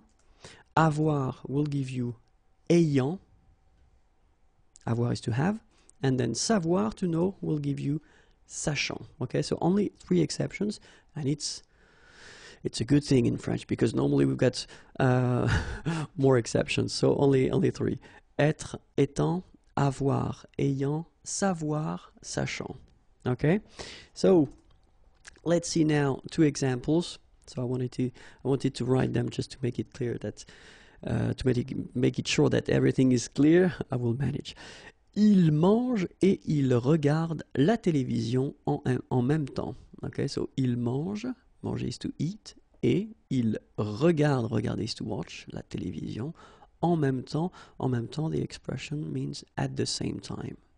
So in that case, in that sentence, it would be possible, of course, to write this sentence like that. Il mange et il regarde la télévision en même temps. But then, as we saw, and that's the whole idea of this video, we've got this gerundive form possibility just to avoid well, repeating this or using this en même temps, okay, and just to make it, well, shorter. So in that case, what we could do is we could, well, keep the first part, of course, il mange, all right, and then instead of il regarde la télévision en même temps, well, this en même temps will go away because at the same time we don't need to repeat it because, well, that's the whole concept of the gerundive, and then we just need to transform il regarde, all right, so it will become regardant for the participe présent form, and just before we'll put this preposition. So il mange en regardant la télévision. Okay, so it's exactly the same thing, but then, of course, the sentence is much shorter. And then, second example that we could have here, elle dessine et elle téléphone à son ami en même temps. Okay, so dessiner is to draw, téléphoner, well, to phone, à son ami, at her friend, en même temps, at the same time. Okay, so exactly the same thing, we just want to make the sentence shorter and lighter, so we'll keep first, of course, elle dessine, so the first verb should be here, but then here we've got et elle téléphone, so we should modify this téléphone and then put the participe présent form. So the participe présent form of téléphoner is téléphonant. Okay, before that we put la préposition en, and we continue the sentence à son ami. And that's it. Elle dessine en téléphonant à son ami.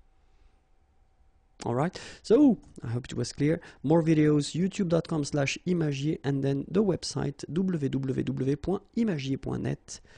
Bye bye. Bonjour à tous and welcome to Learn French with Vincent, and this is Unité 10, leçon J. And in this lesson we'll discover together something quite important because that's what we call the superlatif. So the superlatif in English it would be the most or the least. Okay, so we'll see how to make it in French. So first we'll see how to express this the most expression in English, and of course in French we've got the difference between the masculine form, le plus, the feminine form, la plus, and the plural form, les plus. Okay, so keep in mind that I don't pronounce this final S here, so we get le plus, la plus, les plus. Okay, and then if we want to express this the least, in French it will be le moins, feminine form, la moins, and then the plural form, les moins.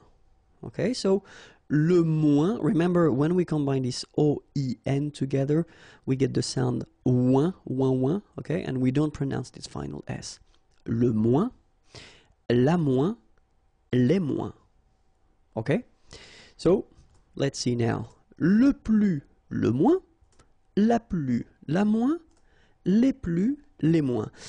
And normally, in most of the cases, they will be followed by whether an adjective or then an adverb. Okay, and in this video we'll see how to construct this superlative form, first with an adjective and after that with an adverb. Okay, so first part adjective, second part adverb, and then we'll discover in this first part les adjectifs. So how to construct un superlatif avec un adjectif. And I wanted to, well, take some easy sentences just to make it as clear as possible, okay? And so this sentence is quite simple but quite interesting if you have a look at it. Il est le plus grand. Okay, so this is le superlatif. We take the adjective grand and it's tall, okay? Il est le plus grand. So have a look here. We've got le, just because we've got the subject here, il, okay? And it's masculine, singular, le, and then plus, and we put the adjective grand just right after.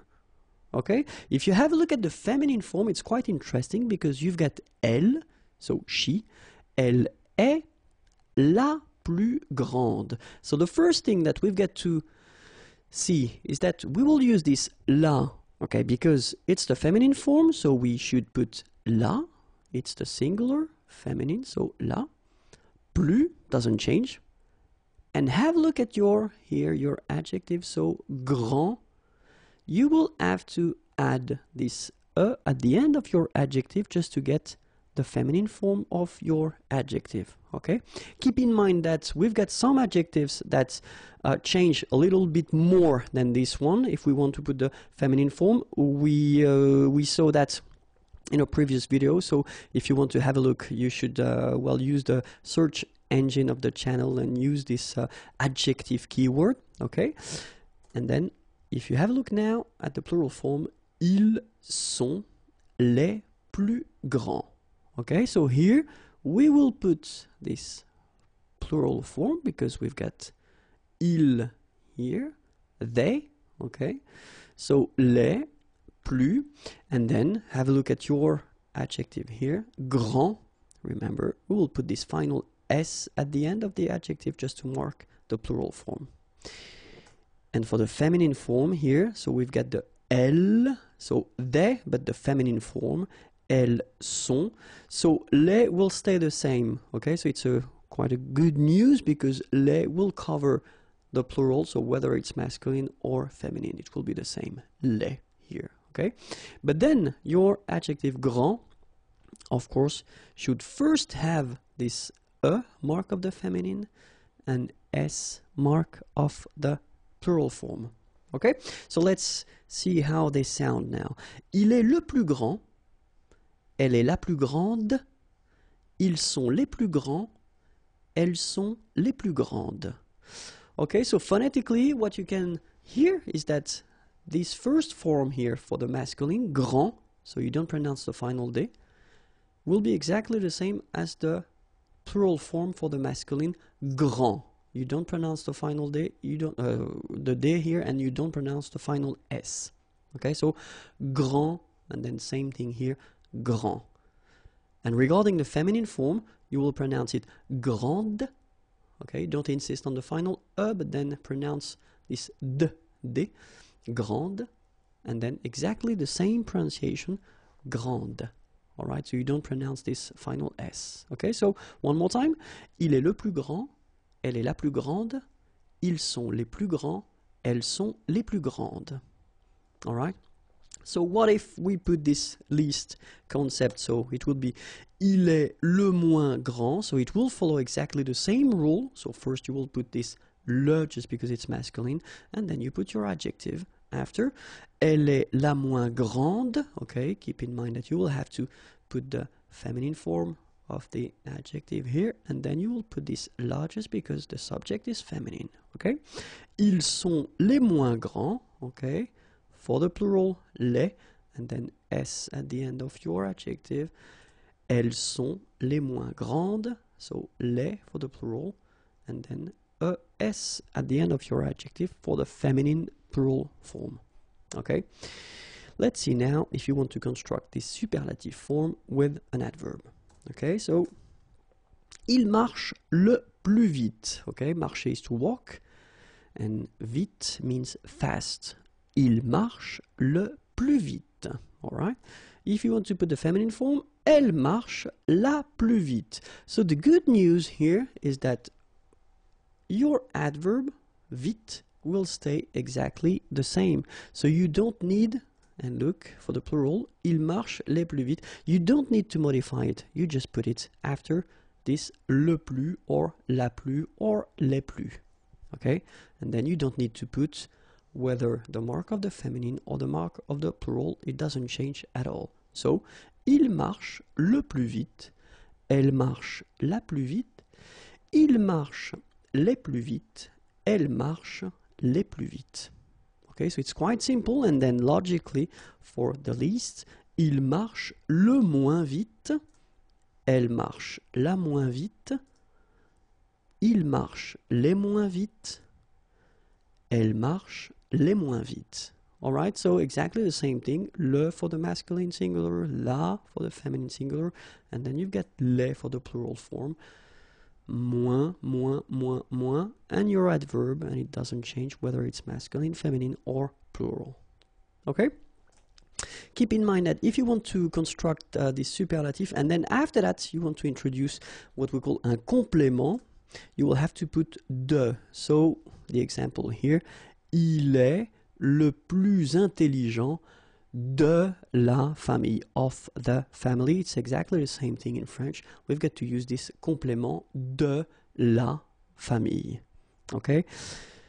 But then have a look here. Of course, as usual in French, when we combine this de and then the article le, it will become du. Okay, so il est le plus intelligent de la famille. So it's the feminine form here. De la famille. Elle est la plus grande du quartier. Quartier, neighborhood. Du quartier. So it's masculine. Okay? This is it for le superlatif. If you want more videos, youtube.com/imagier, and then the website is waiting for you, www.imagier.net. Have a great day. Bye bye. Bonjour à tous and welcome to Learn French with Vincent, and this is Unité 10, leçon K. And in this lesson, we'll see le superlatif avec un nom. Okay, so le superlatif, remember it's the most or the least in English. Okay, we saw in the previous video how to construct it with an adjective or an adverb, and in that case here it will be a really short one, but still if we want to construct this superlative form with a noun, avec un nom, let's see how we'll make that. So it's quite simple because you don't really need to care about whether it's masculine, feminine or plural. You just put le plus de or le moins de, so the most, the least, okay? And after that you will put your noun.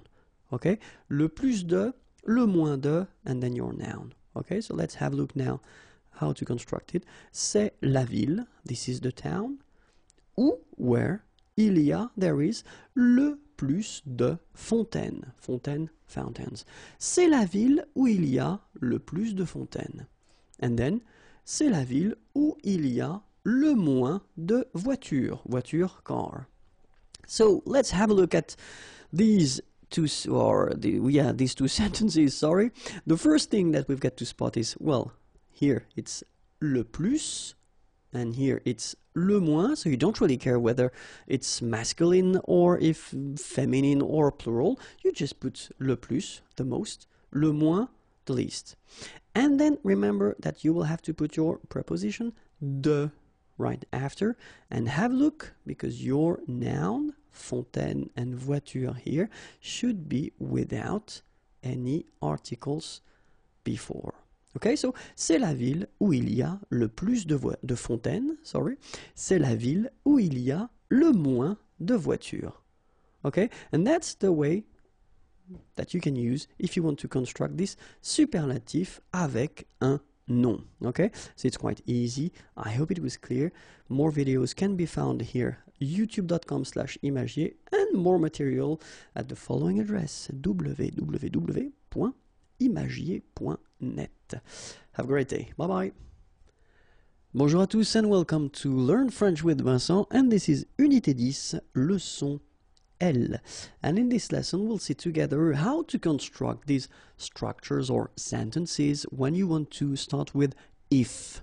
If in French it's si. Okay, so les structures avec si. So let's start now. The first option we'll have is if we want to express la possibilité. The second one, le désir. And the last one, le regret. Okay, so possibilité, possibility, désir, desire, and then regret, regret. And so we'll start with la possibilité. So if we want to express this possibilité thing, the first option we'll have is si, and it will be constructed with the présent, and it will be followed by le futur. Okay, so let's have an example here. Si tu viens à la maison, okay, venir is to come, à la maison, at home, nous ferons, so that's the future form of faire, so we will do, un gâteau, a cake. Okay, si tu viens à la maison, nous ferons un gâteau. Alright, so that's the well, first, you know, construction that we could have, and in that case, it's si tu viens à la maison, so it's a possibility. Nous ferons un gâteau. Second example, si elle achète une voiture, acheter is to buy, une voiture, a car, nous partirons en vacances avec elle. Partir, here, okay, to leave, and then you've got the future form. We will leave en vacances, in vacation, on the holidays, avec elle, with her. Okay, so you can see that in that case, you've got first here the present form, and it's followed by the future form. Okay, so this is quite easy to make. Okay, remember, si plus présent, then the future. We've got a second possibility if we want to express this idea, and it's si plus le présent followed by l'impératif. Let's have a look now. The first one. Si vous avez des questions, n'hésitez pas. Okay, and it's quite common to use this structure. So, si vous avez des questions, so avoir is to have. If you have des questions, some questions, n'hésitez pas, don't hesitate, okay? And you can see that in that structure, well, we've got si, and then we've got the present form, and it's followed by l'impératif, okay?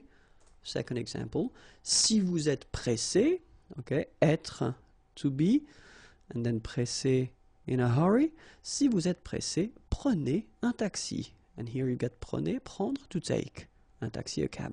Si vous êtes pressé, prenez un taxi.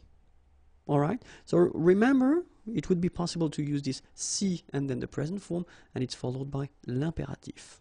Okay? So keep in mind, if we want to express this possibility thing, the first one, si, and then the present form, followed by the future, or si, and then the present form, followed by l'impératif. Second category, if you want to express the desire, le désir. And then normally, we will use si avec l'imparfait, and it should be followed by le conditionnel présent. Okay? Donc si plus imparfait, and then conditionnel présent. Let's take one example here. Si je gagnais au loto, je ferais le tour du monde.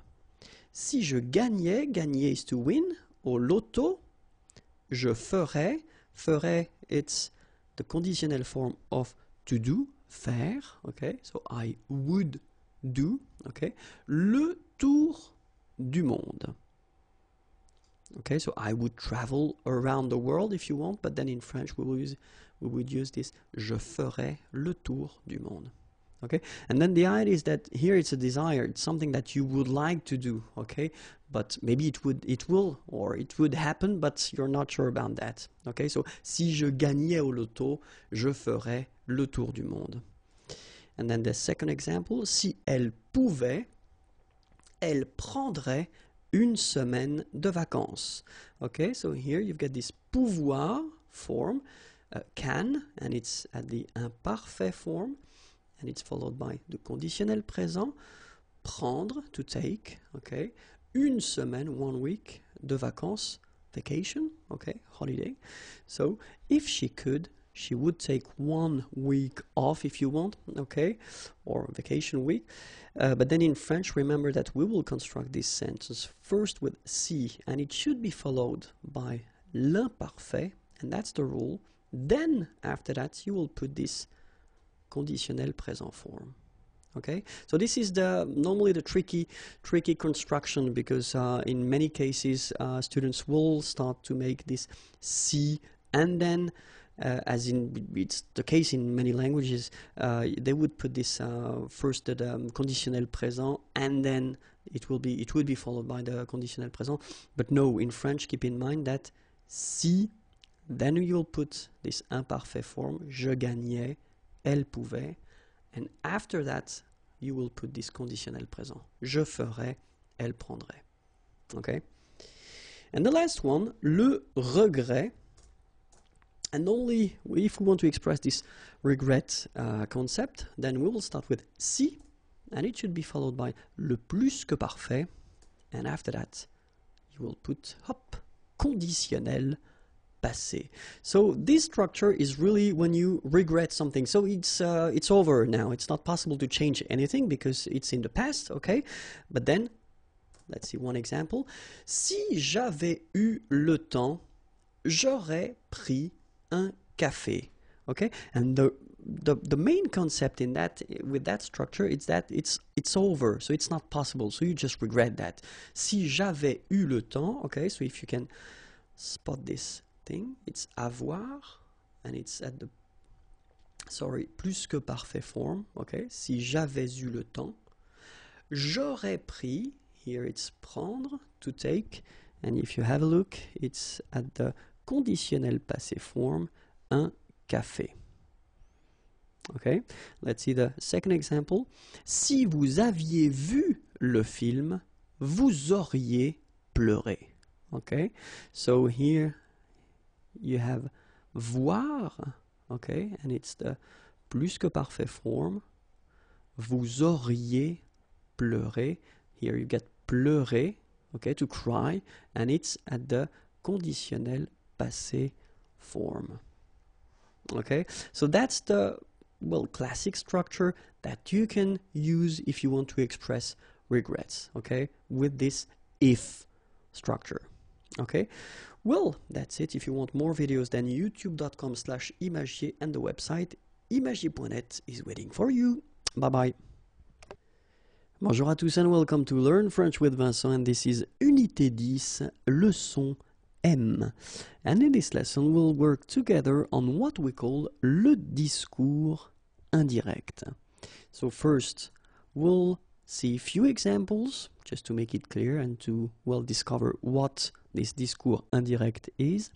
After that we'll see how to make it, so la formation, and the last part will be, well, we'll discover together the verbs that you could use to introduce this discours indirect, okay? But then let's start with les exemples, few examples, okay? And, well, it's quite interesting because I wanted to put simple, well, sentences here. Elle pense, penser is to think. Le vendeur est compétent, okay? Le vendeur, the seller, is compétent, competent. So it's all, of course it's possible to use a sentence like that, you know, elle pense, and then you put deux points, and ouvrez les guillemets, le vendeur est compétent. What if I would like to transform this sentence and use this elle pense que, okay? So same thing in English, it could be she thinks or she thinks that. And that's the whole concept of this discours indirect. And the sentence could be transformed like that. Elle pense que, so she thinks that. And have a look, le vendeur est compétent. So it's quite easy in that case, and of course I took on purpose a simple sentence to start, but then it's just to show you that, well, the sentence doesn't change that much. Of course you will have to take this guillemets away and then deux points, so everything should go away, but then in that case the sentence doesn't change that much. Elle pense que le vendeur est compétent. Alright? But then, of course, if you have a look at a sentence like that, il dit, dire is to say, so he says, je veux prendre un café. So, je veux, I want, it's vouloir, to want. Je veux prendre, prendre is to take, un café, a coffee. I want to take a coffee. So if you want to transform this sentence, it will be a bit different, because in the first sentence it was quite simple, because you had this il and elle, but in that case, well, of course, you've got the je veux, and you need to transform this thing, so you need to adapt it, because here we've got the subject, so subject is masculine, and then it's at the third person, so il dit. So you will put this que, as we had previously, and you will need to change je, you will need to change it into il, okay, because that's the subject, il. The verb should be at the third person. So have a look here. First person it's with X at the end. Third person is with T at the end. Prendre un café, well, it doesn't change. So normally it's the subject and the verb that will be affected if they are.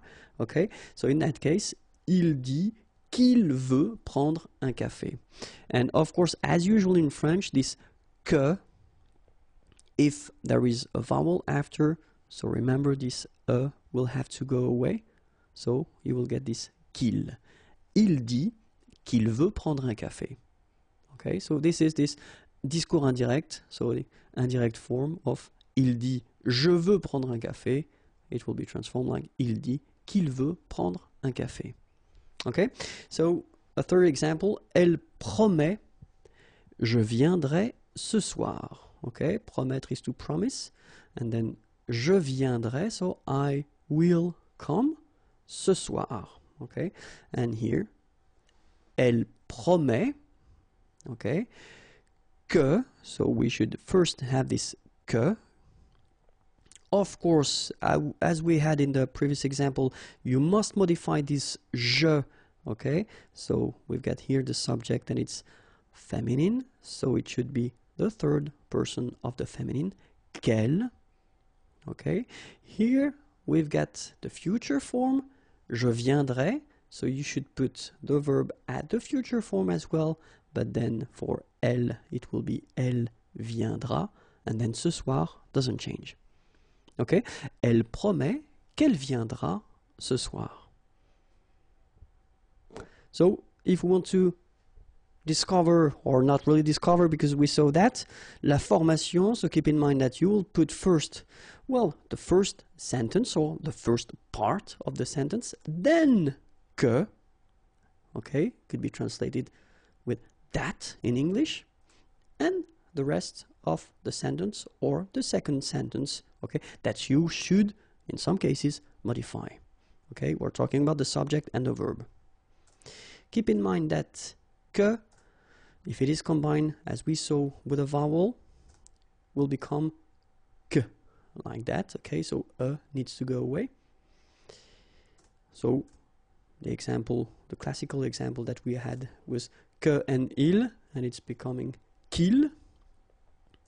Could be que and elle, and it will become qu'elle, okay? Or if we're talking about first names, you know, first names that will start with a vowel, it will be exactly the same thing, okay?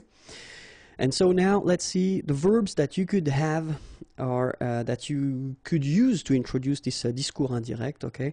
And the list will start now. Affirmer, ajouter, annoncer, déclarer, dire, okay, so affirmer, ajouter, annoncer, déclarer, dire,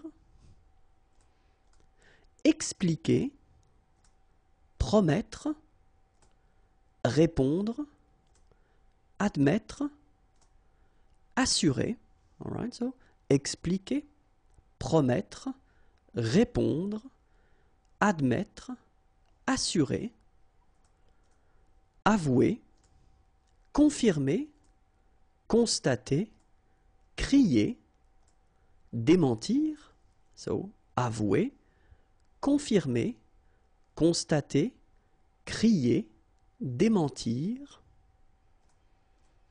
s'écrier, s'exclamer, jurer, objecter, préciser, s'écrier, s'exclamer, jurer, objecter, préciser, prétendre, proposer, reconnaître, remarquer, répliquer, prétendre, proposer, reconnaître, remarquer, répliquer. And the list could continue, but then still I wanted to introduce the, well, main verbs that will, well, require, or that you could use to construct un discours indirect. Keep in mind that you will have to put this que after these verbs. Okay, so I hope it was clear. If you want more videos, then youtube.com/imagier, and the website is right here, imagier.net. Have a great day. Bye bye. Bonjour à tous and welcome to Learn French with Vincent, and this is Unité 10, leçon N. And we'll see in this video, le discours indirect. So it's the second part of this discours indirect. And in that case, we'll see les expressions de temps. Just because, as we saw, normally in most of the cases, the things that will change when you want to construct this discours indirect are the subject and the verbs. But of course, if you're using this expression de temps, well, they will change, of course, and we'll see how they will change. So normally, if you say aujourd'hui, so at the direct form, aujourd'hui, today, if you want to transpose that at this discours indirect form, it will become ce jour-là, this day, ce jour-là. Okay, so aujourd'hui is not possible to be used in this discours indirect form, but then you should use instead ce jour-là. Okay? Same thing, ce matin, this morning, you will use ce matin-là. Okay? Ce soir, ce soir-là. And then, en ce moment, at this time, en ce moment, should be à ce moment-là. Okay, so remember, aujourd'hui will become ce jour-là if you change a sentence and if you put it at le discours indirect. Ce matin will become ce matin-là. Ce soir will become ce soir-là. And then en ce moment will become à ce moment-là. Okay, let's see. Hier, yesterday. And so it will become la veille. Avant-hier, so the day before yesterday. L'avant-veille. Il y a 5 jours, so remember we've got this il y a structure to say this ago, so 5 jours, 5 days. 5 days ago, in French it's il y a 5 jours. And then if you transpose this, il y a 5 jours, into this discours indirect, it will become 5 jours plus tôt. Okay, plus tôt, earlier. Okay, so hier will become la veille. Avant-hier will become l'avant-veille, and then il y a 5 jours will become 5 jours plus tôt. Okay? And we can continue, if you want, with demain. Demain is tomorrow, and tomorrow will become le lendemain, the following day, le lendemain. Après-demain, after tomorrow, and it will become le surlendemain. Okay? And dans 5 jours, in 5 days, will become 5 jours plus tard later. Okay, so keep in mind that demain will become le surlendemain if you change your structure into this discours indirect. Après-demain will become le surlendemain. And then dans 5 jours, in 5 days, will become 5 jours plus tard, 5 days later. Okay, that was it. It was simple and short, and I hope it was clear. If you want more videos, then youtube.com/imagier, and the website imagier.net is waiting for you. Have a great day. Bye bye. Bonjour à tous and welcome to Learn French with Vincent, and this is Unité 10, leçon O. And in this lesson, we'll see together le discours indirect, les modifications dans la phrase. So, we saw together in the 2 previous videos this discours indirect, so the way to construct it, and then few modifications that can happen when you make this discours indirect. So if you didn't watch the previous videos, I definitely advise you to do so because it will be more clear. But then still, what we can do is we can do a really fast overview and review of the discours indirect because, well, the discours indirect is basically if you've got, well, one sentence like that, elle pense, le vendeur est compétent. Okay, penser is to think, she thinks, le vendeur, the seller, est compétent, is competent. Okay, so in that case, it's possible to have this kind of structure, okay, but then if you want to combine these 2 sentences into one, you can just modify it, and that's what we call the discours indirect in that case, because you will get elle pense, so she thinks, que, that, and then you continue your sentence. Le vendeur est compétent.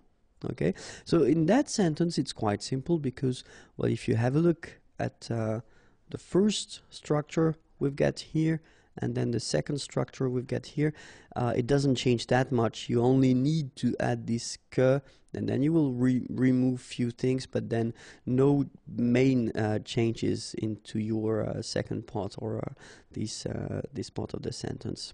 Okay, but we'll see that in this video, of course, in some cases when you switch or when you modify and you make this discours indirect, well, you will have some quite important modifications in your sentence. Okay, but then, well, the rule goes like you will first have the first part of the sentence, then you will have your que, okay, that, and then the sentence will continue.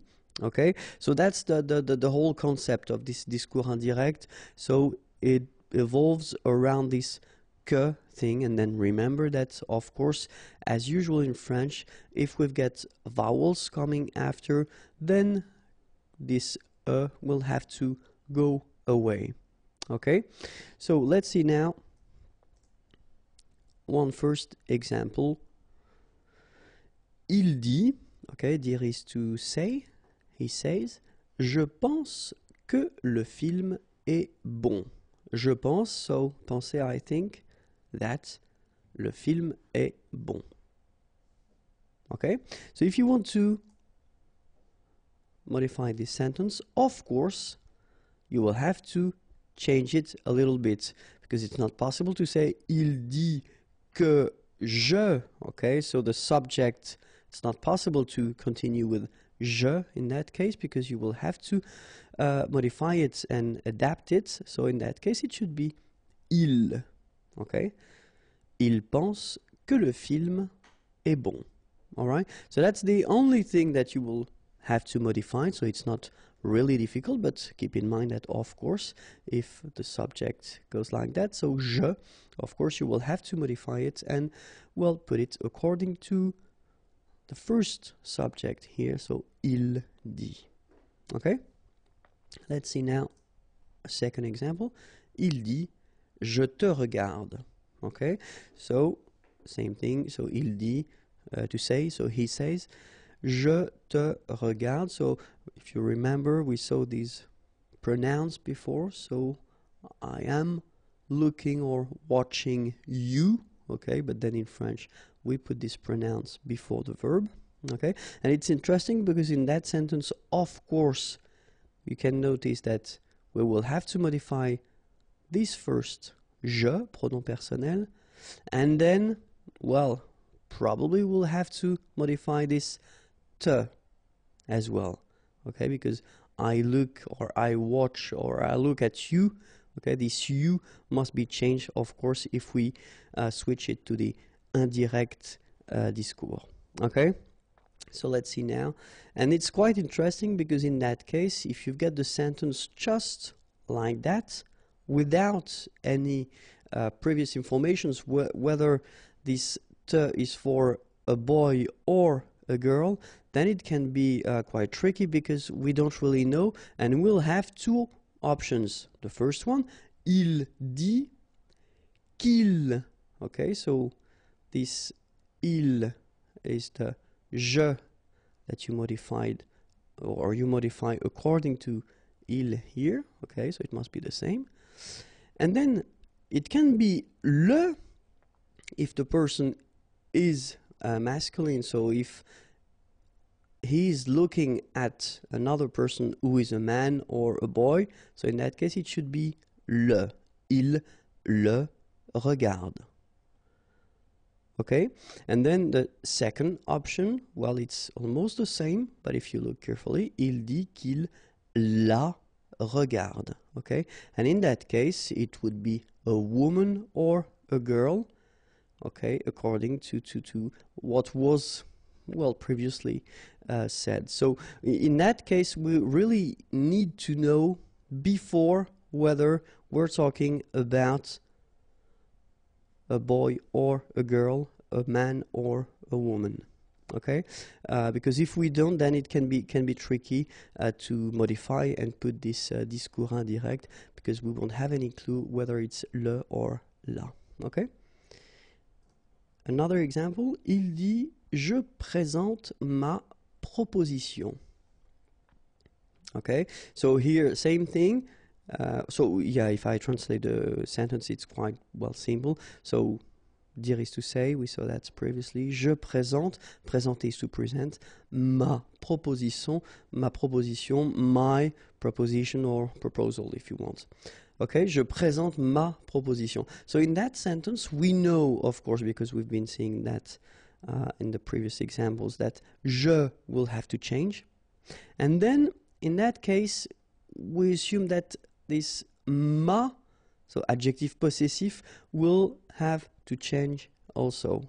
And let's have a look. So, il dit qu'il, okay, so exactly the same thing that we saw previously, présente, and then you will have to adapt, of course, this adjective possessive, so it won't be the first one, so ma, my, okay, but it will be, well, ça, so third person of the singular. Okay, remember that in French we will put this feminine form ça just because the word it is connected to, so proposition, is feminine. Alright? Okay, so il dit qu'il présente sa proposition.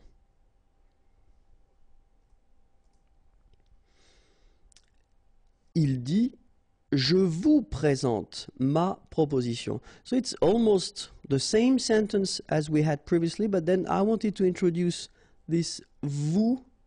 Okay, so another pronoun. Je vous présente ma proposition. Okay, so as we saw previously, je will change, so ma will change as well, and then probably this pronoun will change as well. So let's have a look. Il dit qu'il, okay, we saw that. Présente sa proposition, we saw that as well. And then vous, okay, which is this pronoun, okay, pronom complément d'objet indirect, je présente à vous, okay. In that case, you will have to modify and to put that at the third person of the plural. Il leur présente sa proposition. Okay? Il dit qu'il leur présente sa proposition. Il dit je vais parler à mes parents et je vais les inviter. All right, so here it's quite interesting as well, because, well, if you have a look, je, of course it will change. Vais parler à, mais, this thing normally should change as well. Je will be the same, it will change as well. And then it will be interesting to see whether this les will change. So what's your opinion? And let's have a look. So il will change. So je is becoming il. Mais is becoming c'est. Je is becoming il. But then here it doesn't really change because you are just referring to mes parents, and in that case it was already the plural form les invités, so it doesn't need to change at all. Okay, so il dit qu'il va parler à ses parents et qu'il va les inviter. All right. I know it can be, or it can look a bit difficult at the beginning, so don't worry, because it's not really easy, and that's just a fact, okay? But you will say that if you practice, then it should be quite okay. But then, well, you know, it's step by step, so no stress, no pressure. We'll continue, so if you want more videos, of course, you can go to youtube.com/imagier, and then more material can be found there, www.imagier.net. Have a great day. Bye-bye. Bonjour à tous and welcome to Learn French with Vincent, and this is Unité 10, leçon P, and it will be the last lesson regarding this discours indirect, but it's a quite important one because we'll discover in this video les modifications de temps. Okay, so let's start now. So I wanted to first show you this simple example, because if we've got this sentence, elle te répond, je suis d'accord. Okay, so répondre is to answer, te it's for you, so she answers to you. Je suis d'accord. Okay, so in French this je suis d'accord is I do agree. Of course, in that situation, if we want to transpose this first structure at this discours indirect, it's quite simple because you just need to put back all your elements. So elle te répond, it doesn't change, okay? Que, that, remember, that's the key thing of this discours indirect. Que, that, but then in that case, needs to go away because we've got a vowel after. So qu'elle, so je will have to be transposed to elle, of course, because the subject here is elle. Est d'accord. Of course, the verb is changing as well, okay? But it's actually quite simple in that case because we've got, if you look carefully, in the first structure here, it's the present form, and here it's the present form. So, I mean, no big changes, and that's the main thing. So, in that case, you don't really need to worry. You put back all your elements, you just modify them if necessary, and that's it. You've got your discours indirect structure. Okay? If you've got the same thing, you know, with here, the future. Elle te répondra, je suis d'accord. So, here it's the future. It's répondre to answer, but at the futur simple form. And in the second part here, it's the present form. And let's have a look. And you'll see that it's not really difficult because it doesn't change that much. Elle te répondra, so we put back these elements here. Qu'elle, okay, as we had previously, because it doesn't change here. It will be that, okay, que, but then you take the e away. Of course, you will have to modify this je and put it in here with elle, est d'accord. The verb, if you look carefully, will stay at the present form. Doesn't need to change here. Even if we've got the future here, it will stay at the present form in the second part here. Okay? So, the thing is that for the present and the future, so if the verb that introduces this structure, this structure indirect, discours indirect, is at the present form or the future form, then the good news is that you won't have to modify anything after it. Okay? So that's the rule. That's the rule. If the verb that introduces this structure is at the present form or the future form, then you don't modify the verb after, which is a quite good news. But then, of course, it's French language, and we've got to think that if we've got, so it will be it's the common structure that we will have, so verbe introducteur, and then after that we've got the phrase, the sentence, okay? If you've got this first part here at the passé, okay? So it's the past here. Passé means past. And when I write past, well, basically it could be imparfait, passé composé, passé simple, all the past tenses that we saw so far. Well, if this first verb is at the past, then the rest of the sentence, or the rest of the structure here, will have to be modified if you want to put that at the discours indirect. And that's what we'll see in this video. Okay? So the first example is if we've got this verbe introducteur at the past form, okay? And for all the examples, I will put this first part at the passé composé. Okay, so it will be easier that way.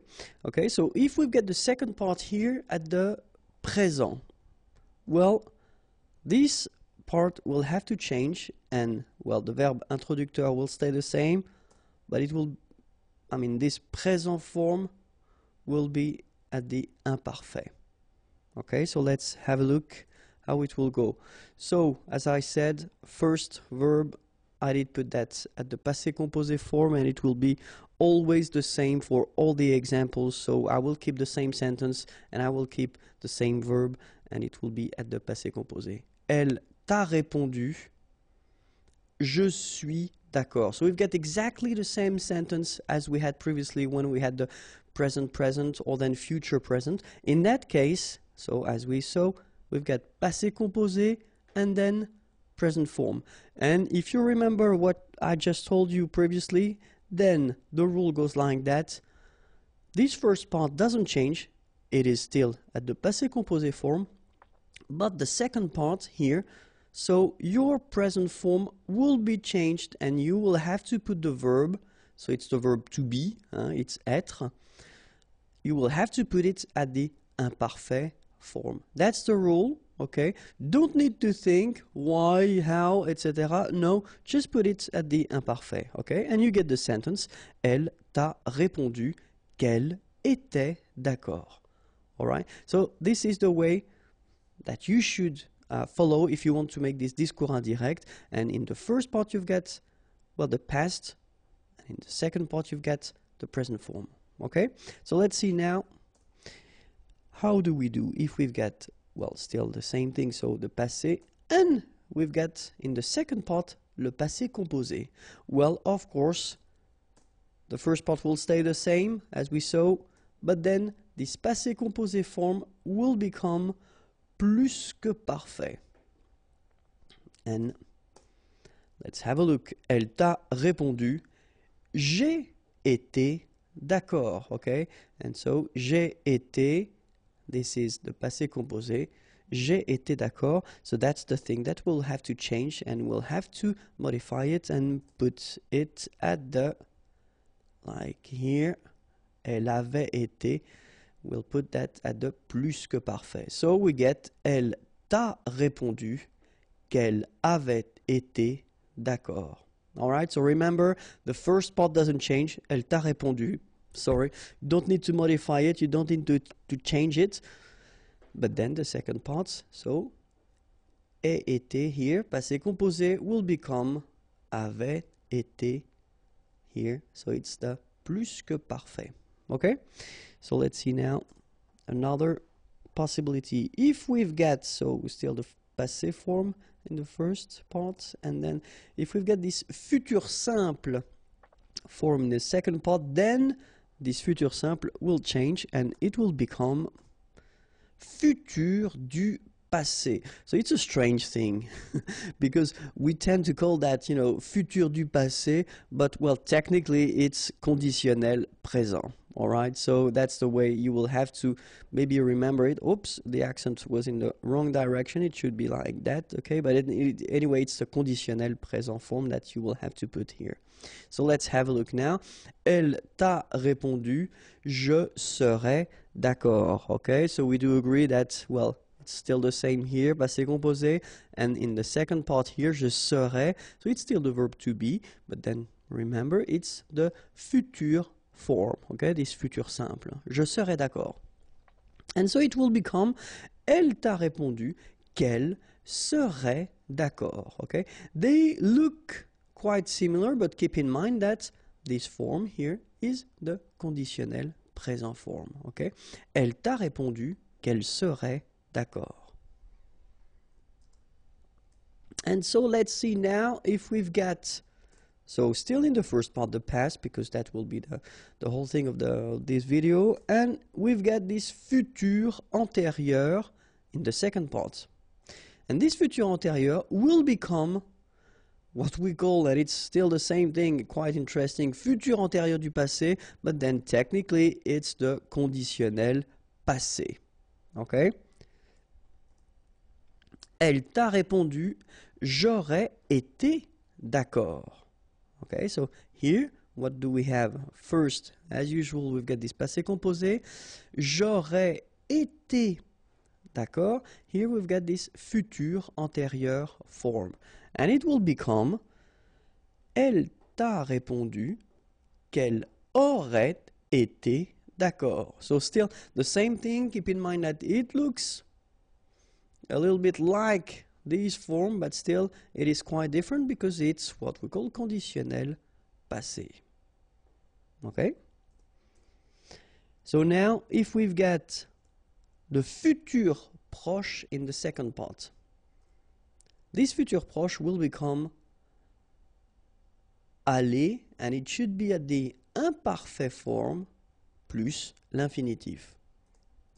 And so, elle t'a répondu, je vais être d'accord.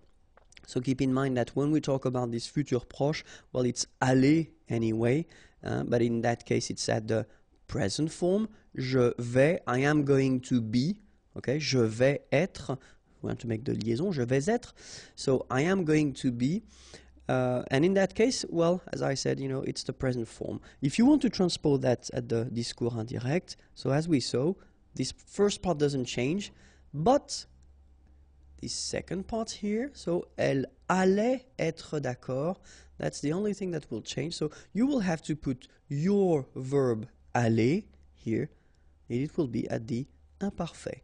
Elle allait être d'accord. Elle t'a répondu qu'elle allait être d'accord.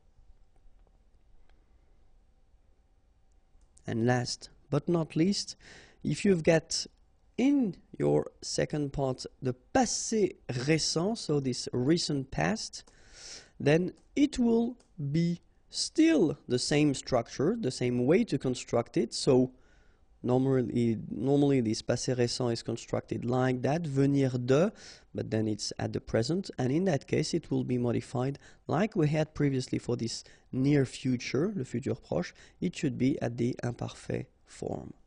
Okay, so let's have a look. Elle t'a répondu, je viens d'être d'accord. Okay, so this is what we call le passé récent. So it's the verb venir, and here it's the present form. Okay, and you will have to modify it and to put it at the imparfait form here. Elle t'a répondu qu'elle venait d'être d'accord.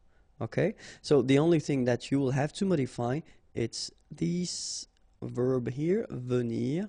So when you've got this passé récent, it's at the present form.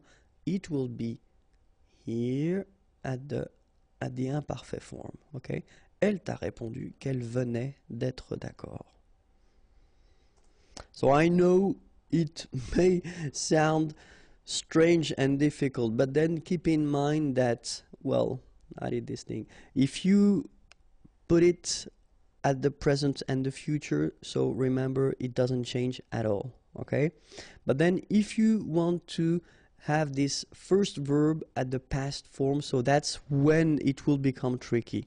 So keep in mind that if you've got this structure, so first verb at the passé form, and then the second verb, it is at the present form, okay? So when you will modify this structure and you will put this discours indirect, so remember, présent, as we saw, will become imparfait, okay? Then if you've got passé composé, so in this, still in this second part of the structure, it will become plus que parfait, okay? If you've got the futur simple, so as the second structure, it will become what we saw, futur du passé. If you've got futur antérieur, so in the second part of this structure, it will become futur antérieur du passé. If you've got futur proche, it will become, well, like le futur proche, but then the only thing that you've got to modify is aller. You should put this verb at the imparfait, and then the rest of the structure. If you've got the passé récent, then the only thing, like we had for the futur proche, the only thing you will have to modify is the verb venir, and you should put that at the imparfait form. Then don't forget the preposition de and your infinitive after. Okay, so I know it is difficult, but then, well, it's quite important, and especially we tend to use it quite easily in French. Okay, so if you're not sure that it was clear, don't be afraid to watch the video one more time. If you want more videos, then youtube.com/imagier is waiting for you, and then the website www.imagier.net. Have a great day. Bye bye. Bonjour à tous and welcome to Learn French with Vincent. This is Unité 10, leçon Q.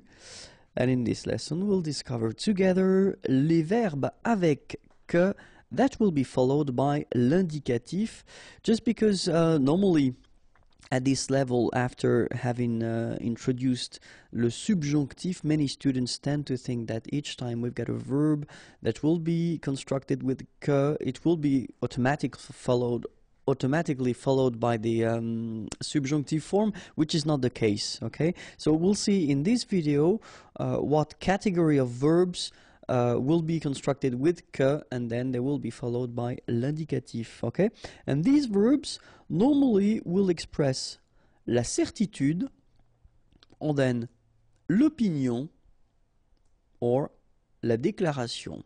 Okay, so certitude when you are certain or sure about something, l'opinion when you express your opinion, your point of view, and then la déclaration if you want to declare something. Okay, so we'll first start with la certitude, and so we'll see the verbs, not all the verbs of course, but then we'll have few examples, and then you will, after that, of course, when you encounter a new verb, try to see whether it's constructed with le subjonctif or then l'indicatif, and try to remember that. Okay, so the first verb or structure would be c'est évident que. C'est évident que. C'est certain que. C'est certain que. C'est sûr que. C'est sûr que. Être sûr que. Être sûr que. Être certain que. Être certain que. Okay, so you can see that I've been, for this form and the second form here, I've been putting this just to put this option of the feminine form. Okay, remember it would be written like that if it's for the masculine, but then if it's for the feminine form, then you should add at the end this but then phonetically it doesn't change at all. It will be exactly the same sound or the same phonetical thing that you will produce. Okay, so in that case, certain, it's quite interesting because you've got this A-I-N together, and then they will produce this un sound. Okay, so it's nasal in your nose, un. Okay, if you add this at the end, then it will change the thing, and then you will pronounce it n. Okay, so the masculine form, certain, the feminine form, certaine. Alright, so let's see them one more time. C'est évident que, c'est certain que, c'est sûr que, être sûr que, so it was the masculine form and the feminine form is the same, être sûr que, okay, but in that case it will be different. Être certain que, this is the masculine form and the feminine form, être certaine que. Okay, and then remember, all these expressions will be followed by l'indicatif. Okay, so we'll see now l'opinion. So if you want to express your point of view or your opinion, then the first one would be penser que, trouver que, croire que, espérer que, avoir l'impression que. Alright, so let's see them one more time. Penser que, trouver que, croire que, espérer que, avoir l'impression que. Okay, and so remember that all these verbs will be followed by l'indicatif. Okay? And now the last part, la déclaration. So if you want to declare something, if you want to express something, then savoir que, dire que, répondre que, raconter que, écrire que. Okay, so one more time. Savoir que, dire que, répondre que, raconter que, écrire que, and all these verbs will be followed by l'indicatif. Remember, it was only a short list of verbs, but then, of course, you can learn new verbs on your own. If you want more videos, then youtube.com/imagier is waiting for you, and the website www.imagier.net. Have a great day. Bye-bye.